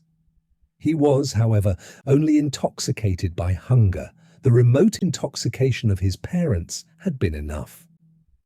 His hair stood up before the horror of this murder, and yet, in spite of the revolt which came from his education, a certain gladness made his heart beat, the animal joy of an appetite at length satisfied. He felt pride, too, the pride of the stronger man. The little soldier appeared before him, with his throat opened by a knife, killed by a child. Now he, too, had killed. But Catherine, standing erect, uttered a loud cry. "My God, he is dead! Are you sorry?" asked Étienne fiercely. She was choking, she stammered. Then, tottering, she threw herself into his arms. "Ah, kill me too. Ah, let us both die." She clasped him, hanging to his shoulders, and he clasped her, and they hoped that they would die. But death was in no hurry, and they unlocked their arms. Then, while she hid her eyes, he dragged away the wretch and threw him down the upbrow to remove him from the narrow space in which they still had to live. Life would no longer have been possible with that corpse beneath their feet, and they were terrified when they heard it plunge into the midst of the foam which leapt up. The water had already filled that hole then. They saw it. It was entering the gallery. Then there was a new struggle. They had lighted the last lamp. It was becoming exhausted in illuminating this flood, with its regular, obstinate rise which never ceased. At first the water came up to their ankles, then it wetted their knees. The passage sloped up, and they took refuge at the end. This gave them a respite for some hours, but the flood caught them up and bathed them to the waist. Standing up, brought to bay, with their spines close against the rock, they watched it, ever and ever increasing. When it reached their mouths, all would be over. The lamp, which they had fastened up, threw a yellow light on the rapid surge of the little waves. It was becoming pale. They could distinguish no more than a constantly diminishing semicircle, as though eaten away by the darkness which seemed to grow with the flood. And suddenly the darkness enveloped them. The lamp had gone out after having spat forth its last drop of oil. There was now complete and absolute night, that night of the earth which they would have to sleep through without ever again opening their eyes to the brightness of the sun. "By God!" Étienne swore, in a low voice. Catherine, as though she had felt the darkness seize her, sheltered herself against him. She repeated in a whisper, the miners saying, "Death is blowing out the lamp." Yet in the face of this threat, their instinct struggled. The fever for life animated them. He violently set himself to hollow out the slate with the hook of the lamp, while she helped him with her nails. They formed a sort of elevated bench, and when they had both hoisted themselves up to it, they found themselves seated with hanging legs and bent backs, for the vault forced them to lower their heads. They now only felt the icy water at their heels, but before long the cold was at their ankles, their calves, their knees, with its invincible, truceless movement. The bench, not properly smoothed, was soaked in moisture and so slippery that they had to hold themselves on vigorously to avoid slipping off. It was the end What could they expect reduced to this niche where they dared not move, exhausted, starving, having neither bread nor light? And they suffered especially from the darkness, which would not allow them to see the coming of death. There was deep silence. The mine, being gorged with water, no longer stirred. They had nothing beneath them now but the sensation of that sea, swelling out its silent tide from the depths of the galleries. The hours succeeded one another, all equally black. But they were not able to measure their exact duration, becoming more and more vague in their calculation of time. Their tortures, which might have been expected to lengthen the minutes, rapidly bore them away. They thought that they had only been shut up for 2 days and a night, when in reality the third day had already come to an end. All hope of help had gone. No one knew they were there, no one could come down to them. And hunger would finish them off if the inundations spared them. For one last time it occurred to them to beat the call, but the stone was lying beneath the water. Besides, who would hear them? Catherine was leaning her aching head against the seam when she sat up with a start. "Listen," she said. At first Étienne thought she was speaking of the low noise of the ever-rising water. He lied in order to quiet her. "It's me you hear. I'm moving my legs." "No, no, not that." "Over there. Listen." And she placed her ear to the coal. He understood and did likewise. They waited for some seconds with stifled breath. Then, very far away and very weak, they heard 3 blows at long intervals. But they still doubted. Their ears were ringing. Perhaps it was the cracking of the soil. And they knew not what to strike with in answer. Étienne had an idea. "You have the sabots. Take them off and strike with the heels." She struck, beating the miner's call, and they listened and again distinguished the 3 blows far off. 20 times over they did it, and 20 times the blows replied. They wept and embraced each other at the risk of losing their balance. At last the mates were there. They were coming. An overflowing joy and love carried away the torments of expectation and the rage of their vain appeals, as though their rescuers had only to split the rock with a finger to deliver them. "Hey!" she cried merrily. "Wasn't it lucky that I lent my head?" "Oh, you've got an ear," he said, in his turn. Now I heard nothing. From that moment, they relieved each other, one of them always listening, ready to answer at the least signal. They soon caught the sounds of the pick. The work of approaching them was beginning. A gallery was being opened. Not a sound escaped them, but their joy sank. In vain they laughed to deceive each other. Despair was gradually seizing them. At first they entered into long explanations. Evidently, they were being approached from Requiart. The gallery descended in the bed. Perhaps several were being opened, for there were always 3 men hewing. Then they talked less, and were at last silent when they came to calculate the enormous mass which separated them from their mates. They continued their reflections in silence, counting the days and days that a workman would take to penetrate such a block. They would never be reached soon enough. They would have time to die 20 times over.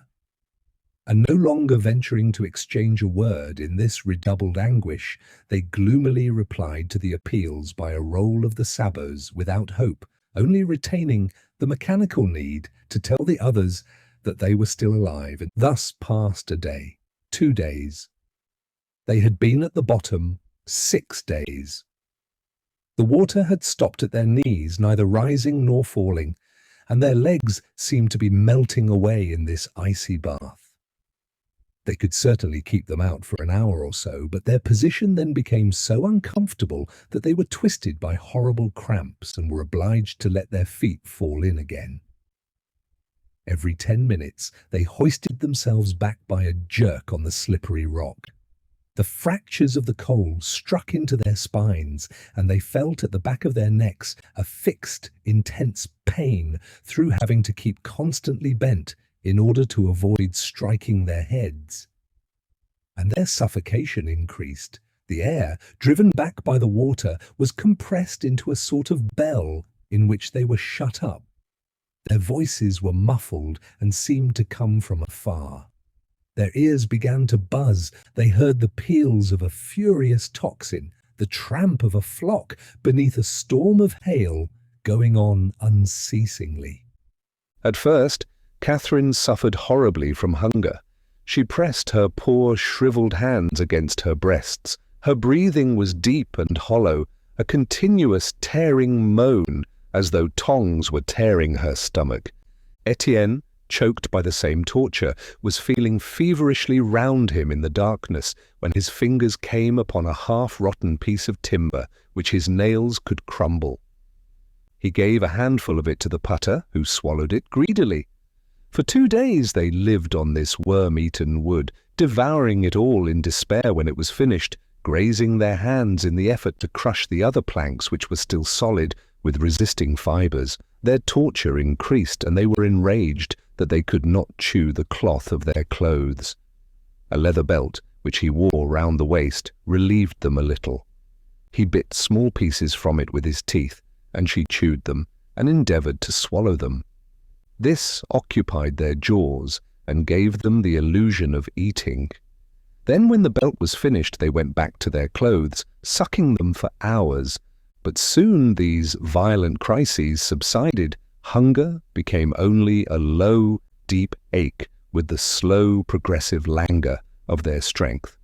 No doubt they would have succumbed if they had not had as much water as they desired. They merely bent down and drank from the hollow of the hand, and that very frequently, parched by a thirst which all this water could not quench. On the 7th day, Catherine was bending down to drink when her hand struck some floating body before her. "I say, look, what's this?" Étienne felt in the darkness. "I can't make out. It seems like the cover of a ventilation door." She drank, but as she was drawing up a second mouthful, the body came back, striking her hand, and she uttered a terrible cry. "My God, it's he!" "Whom do you mean?" "Him! You know well enough. I felt his moustache." It was Chaval's corpse, risen from the upbrow and pushed onto them by the flow. Étienne stretched out his arm. He, too, felt the moustache and the crushed nose, and shuddered with disgust and fear. Seized by horrible nausea, Catherine had spat out the water which was still in her mouth. It seemed to her that she had been drinking blood, and that all the deep water before her was now that man's blood. "Wait!" stammered Étienne. "I'll push him off." He kicked the corpse, which moved off, but soon they felt it again, striking against their legs. "By God, get off!" And the third time, Étienne had to leave it. Some current always brought it back. Chaval would not go. He desired to be with them, against them. It was an awful companion, at last poisoning the air. All that day they never drank, struggling, preferring to die. It was not until the next day that their suffering decided them. They pushed away the body at each mouthful and drank in spite of it. It had not been worthwhile to knock his brains out, for he came back between him and her, obstinate in his jealousy. To the very end he would be there, even though he was dead, preventing them from coming together. A day passed, and again another day. At every shiver of the water, Étienne perceived a slight blow from the man he had killed, the simple elbowing of a neighbour who is reminding you of his presence. And every time it came, he shuddered. He continually saw it there, swollen, greenish, with the red moustache and the crushed face. Then he no longer remembered. He had not killed him. The other man was swimming and trying to bite him.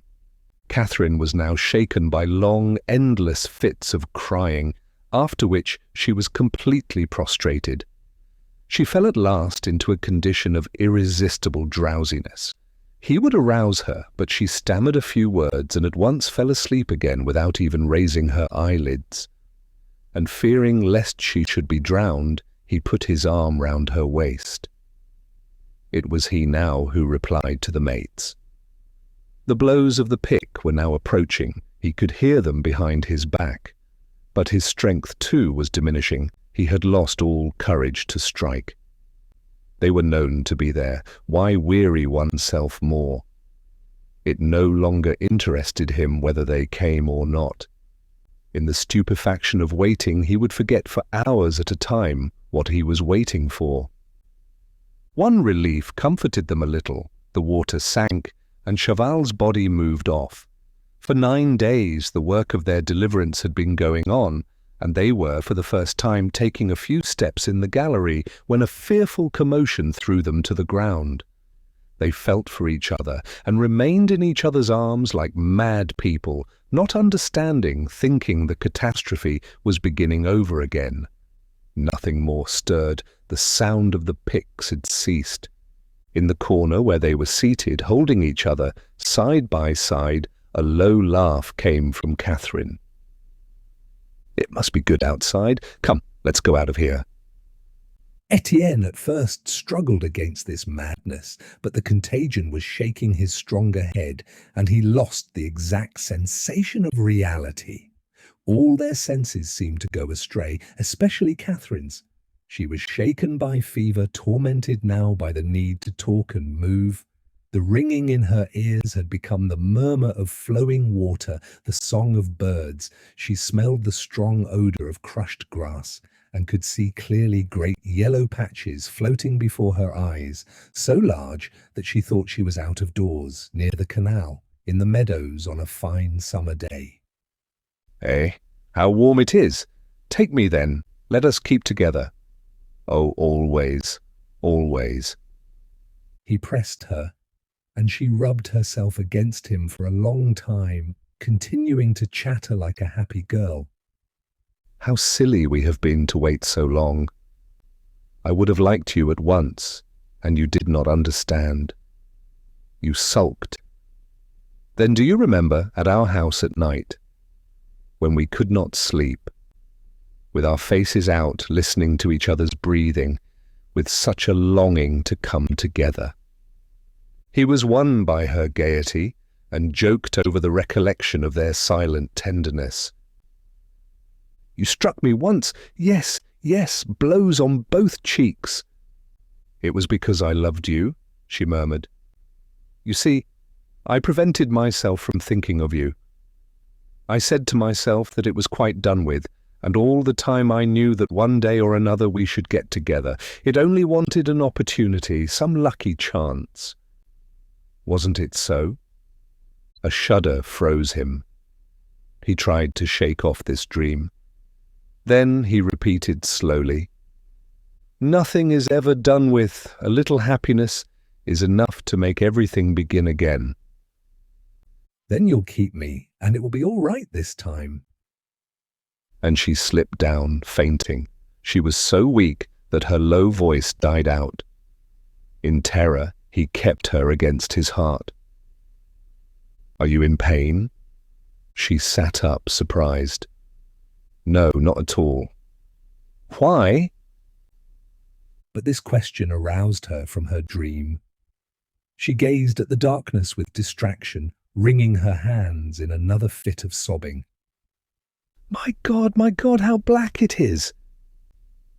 It was no longer the meadows, the odour of the grass, the song of larks, the great yellow sun.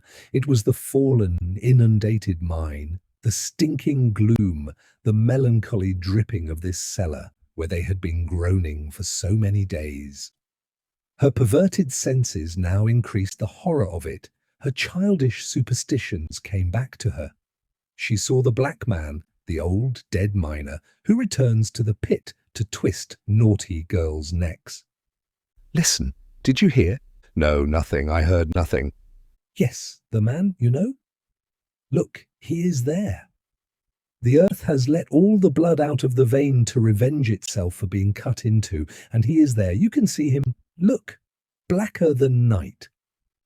Oh, I'm so afraid. I'm so afraid. She became silent, shivering. Then, in a very low voice, she whispered, No, it's always the other one. What other one?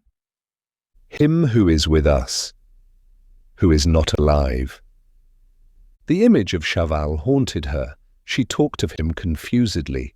She described the dog's life she led with him, the only day when he had been kind to her at Jean Bart, the other days of follies and blows, when he would kill her with caresses after having covered her with kicks. I tell you that he's coming, that he will still keep us from being together. His jealousy is coming on him again. Oh, push him off. Oh, keep me close. With a sudden impulse, she hung on to him, seeking his mouth and pressing her own passionately to it. The darkness lighted up. She saw the sun again, and she laughed a quiet laugh of love. He shuddered to feel her thus against his flesh, half naked beneath the tattered jacket and trousers, and he seized her with a reawakening of his virility. It was at length their wedding night, at the bottom of this tomb, on this bed of mud, the longing not to die before they had had their happiness, the obstinate longing to live and make life one last time. They loved each other in despair of everything, in death. After that there was nothing more. Étienne was seated on the ground, always in the same corner, and Catherine was lying motionless on his knees. Hours and hours passed by. For a long time he thought she was sleeping. Then he touched her. She was very cold. She was dead. He did not move, however, for fear of arousing her. The idea that he was the first who had possessed her as a woman, and that she might be pregnant, filled him with tenderness. Other ideas, the desire to go away with her, joy at what they would both do later on, came to him at moments, but so vaguely that it seemed only as though his forehead had been touched by a breath of sleep. He grew weaker. He only had strength to make a little gesture, a slow movement of the hand, to assure himself that she was certainly there, like a sleeping child in her frozen stiffness. Everything was being annihilated. The night itself had disappeared, and he was nowhere, out of space, out of time. Something was certainly striking beside his head. Violent blows were approaching him, but he had been too lazy to reply, benumbed by immense fatigue, and now he knew nothing. He only dreamed that she was walking before him, and that he heard the slight clank of her sabots. 2 days passed. She had not stirred. He touched her with his mechanical gesture, reassured to find her so quiet. Étienne felt a shock. Voices were sounding, rocks were rolling to his feet. When he perceived a lamp, he wept. His blinking eyes followed the light. He was never tired of looking at it, enraptured by this reddish point which scarcely stained the darkness. But some mates carried him away, and he allowed them to introduce some spoonfuls of soup between his clenched teeth. It was only in the Réquillart gallery that he recognized someone standing before him, the engineer, Négrel. And these two men, with their contempt for each other, the rebellious workman and the sceptical master, threw themselves on each other's necks, sobbing loudly in the deep upheaval of all the humanity within them. It was an immense sadness, the misery of generations, the extremity of grief into which life can fall. At the surface, Maheu, stricken down near dead Catherine, uttered a cry, then another, very long, deep, incessant moans. Several corpses had already been brought up and placed in a row on the ground. Chaval, who was thought to have been crushed beneath a landslip, a trammer, and 2 hewers, also crushed, with brainless skulls and bellies swollen with water. Women in the crowd went out of their minds. tearing their skirts and scratching their faces. When Étienne was at last taken out, after having been accustomed to the lamps and fed a little, he appeared fleshless, and his hair was quite white. People turned away and shuddered at this old man. Maheu left off crying to stare at him stupidly with her large, fixed eyes. Chapter 6. It was 4 o'clock in the morning, and the fresh April night was growing warm at the approach of day. In the limpid sky the stars were twinkling out, while the east grew purple with dawn. And a slight shudder passed over the drowsy black country, the vague rumour which precedes awakening. Étienne, with long strides, was following the Vandame road. He had just passed 6 weeks at Montsou, in bed at the hospital. Though very thin and yellow, he felt strength to go, and he went. The company, still trembling for its pits, was constantly sending men away, and had given him notice that he could not be kept on. He was offered the sum of 100 francs, with the paternal advice to leave off working in mines, as it would now be too severe for him. But he refused the 100 francs. He had already received a letter from Pluchart, calling him to Paris, and enclosing money for the journey. His old dream would be realized. The night before, on leaving the hospital, he had slept at the Bon Joyeux Widow Désir's, and he rose early. Only one desire was left, to bid his mates farewell before taking the 8 o'clock train at Marchiennes. For a moment Étienne stopped on the road, which was now becoming rose-coloured. It was good to breathe that pure air of the precocious spring. It would turn out a superb day. The sun was slowly rising, and the life of the earth was rising with it.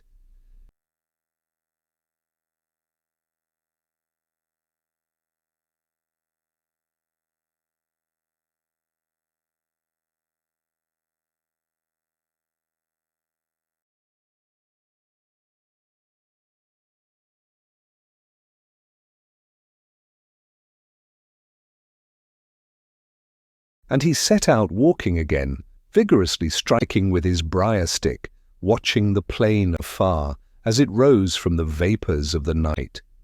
He had seen no one. Maheu had come once to the hospital, and probably had not been able to come again, but he knew that the whole settlement of the 240 was now going down at Jean Bart, and that she too had taken work there.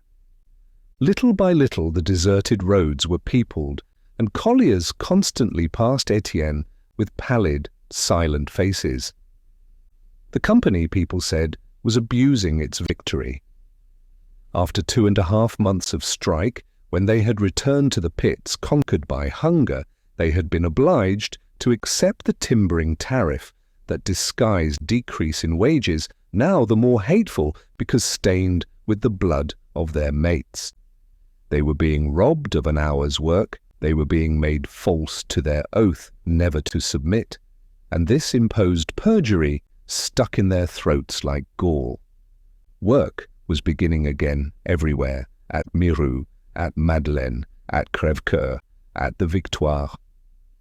Everywhere, in the morning haze, along the roads lost in darkness, the flock was tramping on, rows of men trotting with faces bent towards the earth, like cattle led to the slaughter-house. They shivered beneath their thin garments, folding their arms, rolling their hips, expanding their backs with the humps formed by the brick between the shirt and the jacket. And in this wholesale return to work, in these mute shadows, all black, without a laugh, without a look aside, one felt the teeth clenched with rage, the heart swollen with hatred, a simple resignation to the necessity of the belly. The nearer Étienne approached the pit, the more their number increased. They nearly all walked alone. Those who came in groups were in single file, already exhausted, tired of one another and of themselves. He noticed one who was very old, with eyes that shone like hot coals beneath his livid forehead. Another, a young man, was panting with the restrained fury of a storm. Many had their sabots in their hands. One could scarcely hear the soft sound of their coarse woolen stockings on the ground.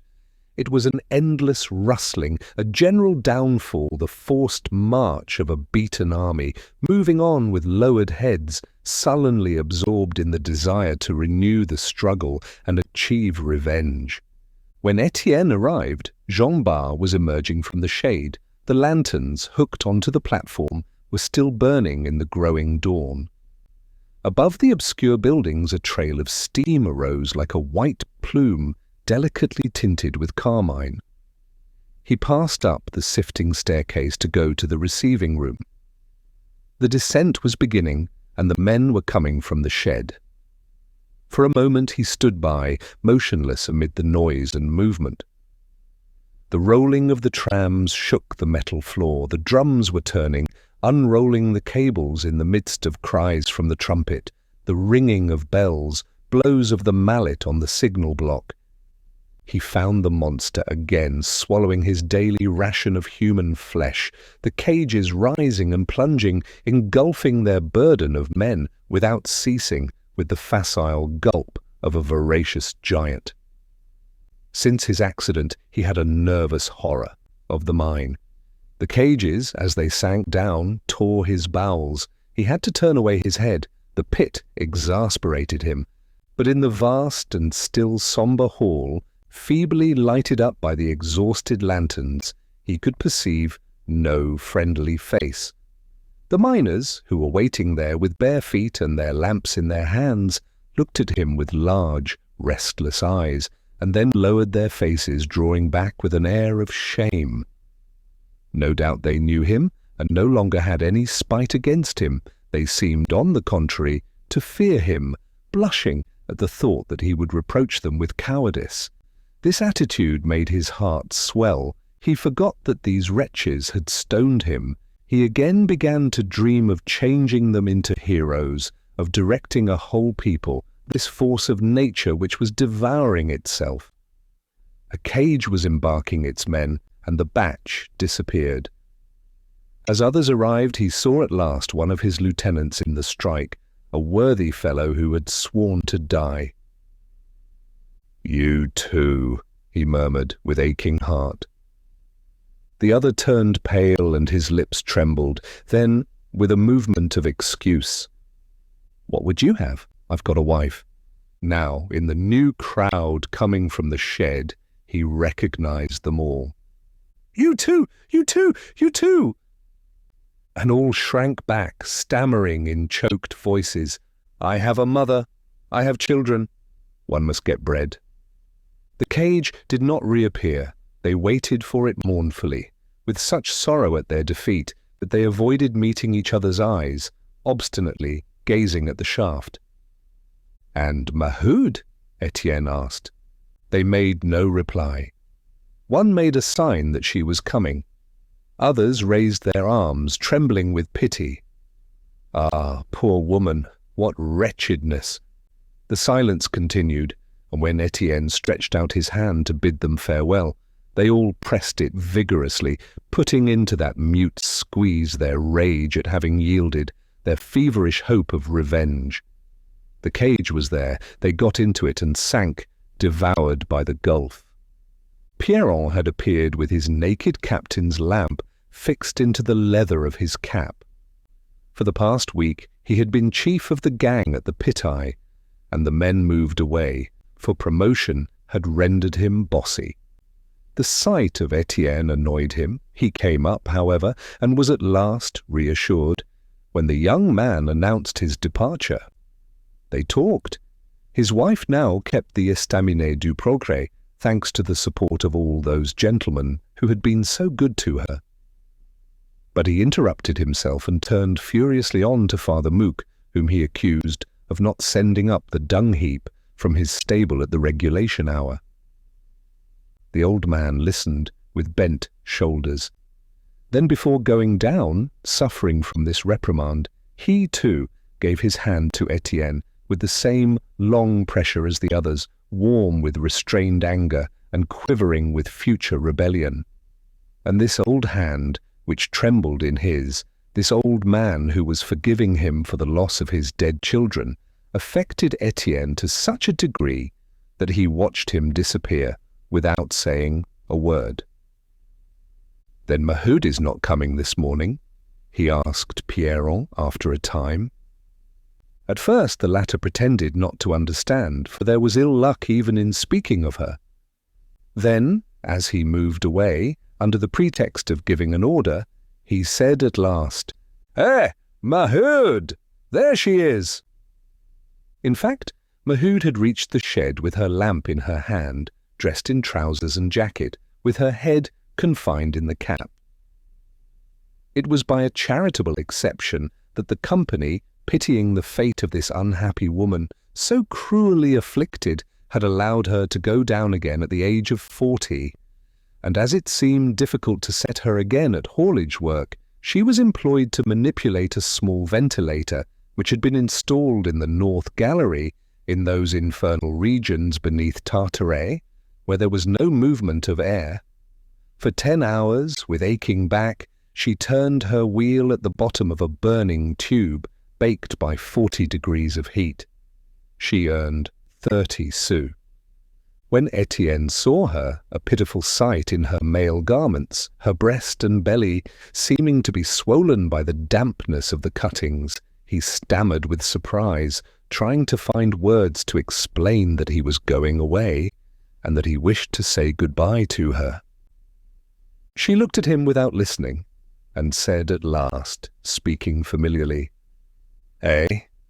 It surprises you to see me.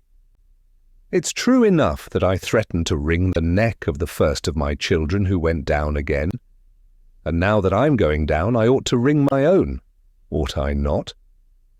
Ah, well, I should have done it by now if it hadn't been for the old man and the little ones at the house." And she went on in her low, fatigued voice. She did not excuse herself. She simply narrated things, that they had been nearly starved, and that she had made up her mind to it so that they might not be sent away from the settlement. "How is the old man?" asked Étienne. "He is always very gentle and very clean, but he is quite off his nut. He was not brought up for that affair, you know. There was talk of shutting him up with the madmen, but I was not willing. They would have done for him in his soup. His story has, all the same, been very bad for us, for he'll never get his pension. One of those gentlemen told me that it would be immoral to give him one." "Is Jeanlin working?" "Yes. Those gentlemen found something for him to do at the top. He gets 20 sous. Oh, I don't complain. The bosses have been very good, as they told me themselves. The brat's 20 sous and my 30, that makes 50. If there were not 6 of us, we should get enough to eat. Estelle devours now, and the worst is that it will be 4 or 5 years before Lenore and Henri are old enough to come to the pit." Étienne could not restrain a movement of pain. "They too!" Maheude's pale cheeks turned red, and her eyes flamed, but her shoulders sank as if beneath the weight of destiny. "What would you have?" "They after the others. They have all been done for there. Now it's their turn." She was silent. Some landers who were rolling trams disturbed them. Through the large dusty windows the early sun was entering, drowning the lanterns in grey light. And the engine moved every 3 minutes, the cables unrolled, the cages continued to swallow down men. "Come along, you loungers, look sharp!" shouted Pierron. "Get in, we shall never have done with it today." Maheu, whom he was looking at, did not stir. She had already allowed 3 cages to pass, and she said, as though arousing herself and remembering Étienne's first words, "Then you're going away?" "Yes, this morning." "You're right. Better be somewhere else if one can. And I'm glad to have seen you, because you can know now anyhow that I've nothing on my mind against you. For a moment I could have killed you after all that slaughter. But one thinks, doesn't one? One sees that when all's reckoned up, it's nobody's fault. No, no, it's not your fault. It's the fault of everybody.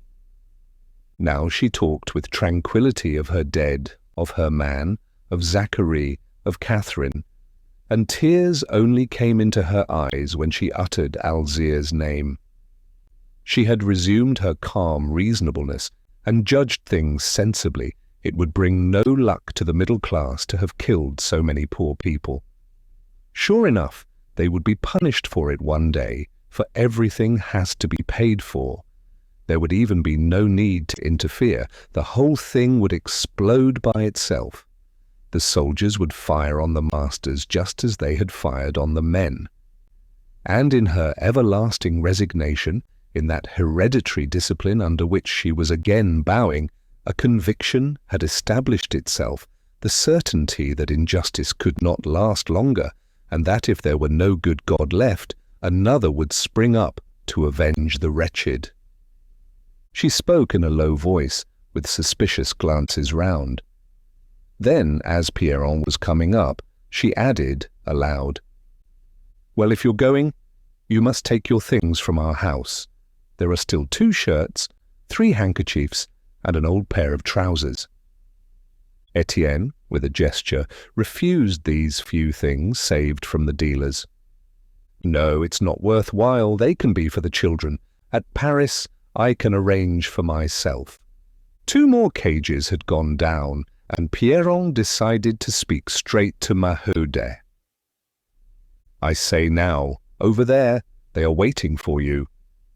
Is that little chat nearly done?" But she turned her back. Why should he be so zealous, this man who had sold himself? The descent didn't concern him. His men hated him enough already on his level. And she persisted, with her lamp in her hand, frozen amid the draughts in spite of the mildness of the season. Neither Étienne nor she found anything more to say. They remained facing each other with hearts so full that they would have liked to speak once more. At last she spoke for the sake of speaking. "The Levaque is in the family way. Levaque is still in prison. Bouteloup is taking his place meanwhile." "Ah, yes, Bouteloup." And listen, did I tell you, Philomène has gone away? "What? Gone away?" Yes, gone away with a Pas-de-Calais miner. I was afraid she would leave the 2 brats on me. But no, she took them with her. Eh? A woman who spits blood and always looks as if she were on the point of death.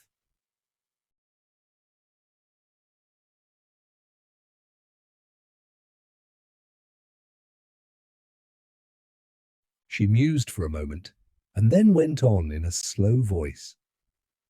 "There's been talk on my account. You remember they said I slept with you. Lord, after my man's death that might very well have happened if I had been younger. But now I'm glad it wasn't so, for we should have regretted it, sure enough." "Yes, we should have regretted it," Étienne repeated simply. That was all. They spoke no more. A cage was waiting for her. She was being called angrily, threatened with a fine. Then she made up her mind and pressed his hand. Deeply moved, he still looked at her, so worn and worked out, with her livid face, her discoloured hair escaping from the blue cap, her body, as of a good, over-fruitful beast, deformed beneath the jacket and trousers. And in this last pressure of the hands, he felt again the long, silent pressure of his mates, giving him a rendezvous for the day when they would begin again. He understood perfectly. There was a tranquil faith in the depths of her eyes. It would be soon, and this time it would be the final blow. "What a damned shammer!" exclaimed Pierron. Pushed and hustled, Maheu squeezed into a tram with 4 others. The signal cord was drawn to strike for meat, the cage was unhooked and fell into the night, and there was nothing more but the rapid flight of the cable. Then Étienne left the pit. Below, beneath the screening shed, he noticed a creature seated on the earth, with legs stretched out, in the midst of a thick pile of coal. It was Jeanlin, who was employed there to clean the large coal. He held a block of coal between his thighs and freed it with a hammer from the fragments of slate. A fine powder drowned him in such a flood of soot that the young man would never have recognized him if the child had not lifted his ape-like face with the protruding ears and small greenish eyes. He laughed with a joking air and, giving a final blow to the block, disappeared in the black dust which arose. Outside, Étienne followed the road for a while, absorbed in his thoughts. All sorts of ideas were buzzing in his head. But he felt the open air, the free sky, and he breathed deeply. The sun was appearing in glory at the horizon. There was a reawakening of gladness over the whole country. A flood of gold rolled from the east to the west on the immense plain. This heat of life was expanding and extending in a tremor of youth, in which vibrated the sighs of the earth, the song of birds, all the murmuring sounds of the waters and the woods. It was good to live, and the old world wanted to live through one more spring. And penetrated by that hope, Étienne slackened his walk, his eyes wandering to right and to left amid the gaiety of the new season. He thought about himself. He felt himself strong, seasoned by his hard experiences at the bottom of the mine. His education was complete. He was going away armed, a rational soldier of the revolution, having declared war against society as he saw it and as he condemned it. The joy of rejoining Pluchart and of being, like Pluchart, a leader who was listened to, inspired him with speeches, and he began to arrange the phrases. He was meditating an enlarged program. That middle-class refinement, which had raised him above his class, had deepened his hatred of the middle class. He felt the need of glorifying these workers, whose odor of wretchedness was now unpleasant to him.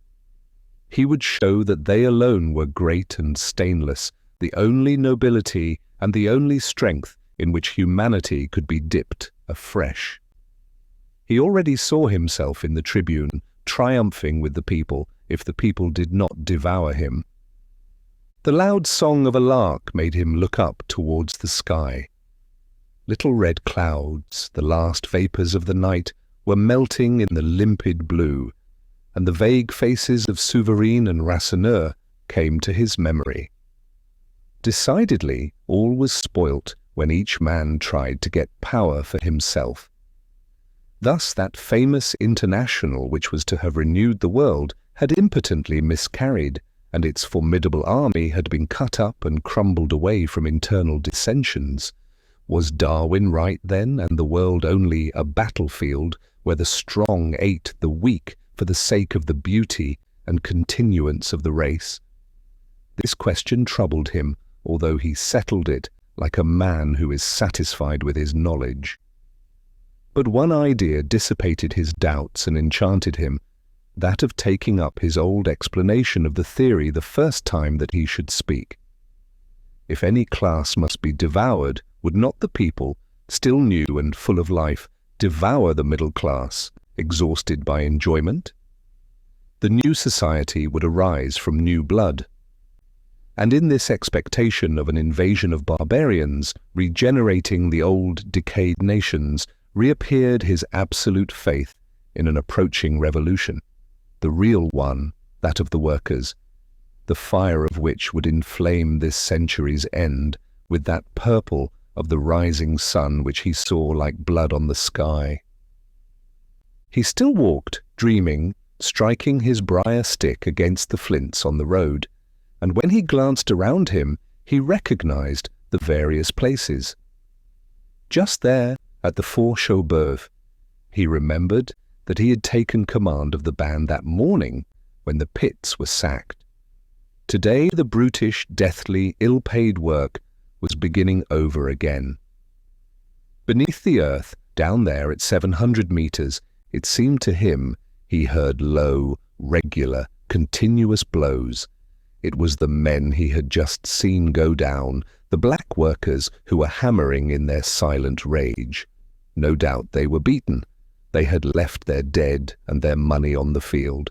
But Paris would not forget the volleys fired at the Voreux, and the blood of the empire too would flow from that incurable wound. And if the industrial crisis was drawing to an end, if the workshops were opening again one by one, a state of war was no less declared, and peace was henceforth impossible. The colliers had reckoned up their men, they had tried their strength, with their cry for justice arousing the workers all over France. Their defeat, therefore, reassured no one. The Monceau bourgeois in their victory felt the vague uneasiness that arises on the morrow of a strike, looking behind them to see if their end did not lie inevitably over there, in spite of all, beyond that great silence. They understood that the revolution would be born again unceasingly, perhaps tomorrow, with a general strike, the common understanding of all workers having general funds, and so able to hold out for months, eating their own bread. This time a push only had been given to a ruinous society, but they had heard the rumbling beneath their feet, and they felt more shocks arising, and still more until the old edifice would be crushed, fallen in and swallowed, going down like the Voreux to the abyss. Étienne took the Joiselle road to the left. He remembered that he had prevented the band from rushing on to Gaston-Marie. Afar, in the clear sky, he saw the steeples of several pits, Maheu to the right, Madeleine and Crèvecoeur side by side. Work was going on everywhere. He seemed to be able to catch the blows of the pick at the bottom of the earth, striking now from one end of the plain to the other, one blow and another blow, and yet more blows beneath the fields and roads and villages which were laughing in the light, all the obscure labour of the underground prison, so crushed by the enormous mass of the rocks that one had to know it was underneath there to distinguish its great painful sigh, and he now thought that perhaps violence would not hasten things, cutting cables, tearing up rails, breaking lamps. What a useless task it was! It was not worthwhile for 3,000 men to rush about in a devastating band doing that. He vaguely divined that lawful methods might one day be more terrible. His reason was ripening. He had sown the wild oats of his spite. Yes, Maheu had well said, with her good sense, that that would be the great blow, to organize quietly, to know one another, to unite in associations when the laws would permit it. Then on the morning when they felt their strength, and millions of workers would be face to face with a few thousand idlers to take the power into their own hands and become the masters. Ah, what a reawakening of truth and justice! The sated and crouching God would at once get his death blow, the monstrous idol hidden in the depths of his sanctuary, in that unknown distance where poor wretches fed him with their flesh without ever having seen him. But Étienne, leaving the Vendôme road, now came on to the paved street. On the right he saw Monceau, which was lost in the valley. Opposite were the ruins of the Voreux, the accursed hole where 3 pumps worked unceasingly. Then there were the other pits at the horizon, the Victoire, Saint-Thomas, Feutry-Cantel, while, towards the north, the tall chimneys of the blast furnaces and the batteries of coke ovens were smoking in the transparent morning air. If he was not to lose the 8 o'clock train, he must hasten, for he had still 6 kilometres before him. And beneath his feet, the deep blows, those obstinate blows of the pick, continued. The mates were all there. He heard them following him at every stride. Was not that Maheu beneath the beetroots, with bent back and hoarse respiration accompanying the rumble of the ventilator? To left, to right, farther on, he seemed to recognize others beneath the wheat fields, the hedges, the young trees. Now the April sun in the open sky was shining in his glory and warming the pregnant earth. From its fertile flanks life was leaping out, buds were bursting into green leaves, and the fields were quivering with the growth of the grass. On every side, seeds were swelling, stretching out, cracking the plain, filled by the need of heat and light. An overflow of sap was mixed with whispering voices, the sound of the germs expanding in a great kiss. Again and again, more and more distinctly as though they were approaching the soil, the mates were hammering. In the fiery rays of the sun on this youthful morning, the country seemed full of that sound. Men were springing forth, a black avenging army, germinating slowly in the furrows, growing towards the harvests of the next century, and their germination would soon overturn the earth. The end. Of the next century, and their germination would soon overturn the earth. The end.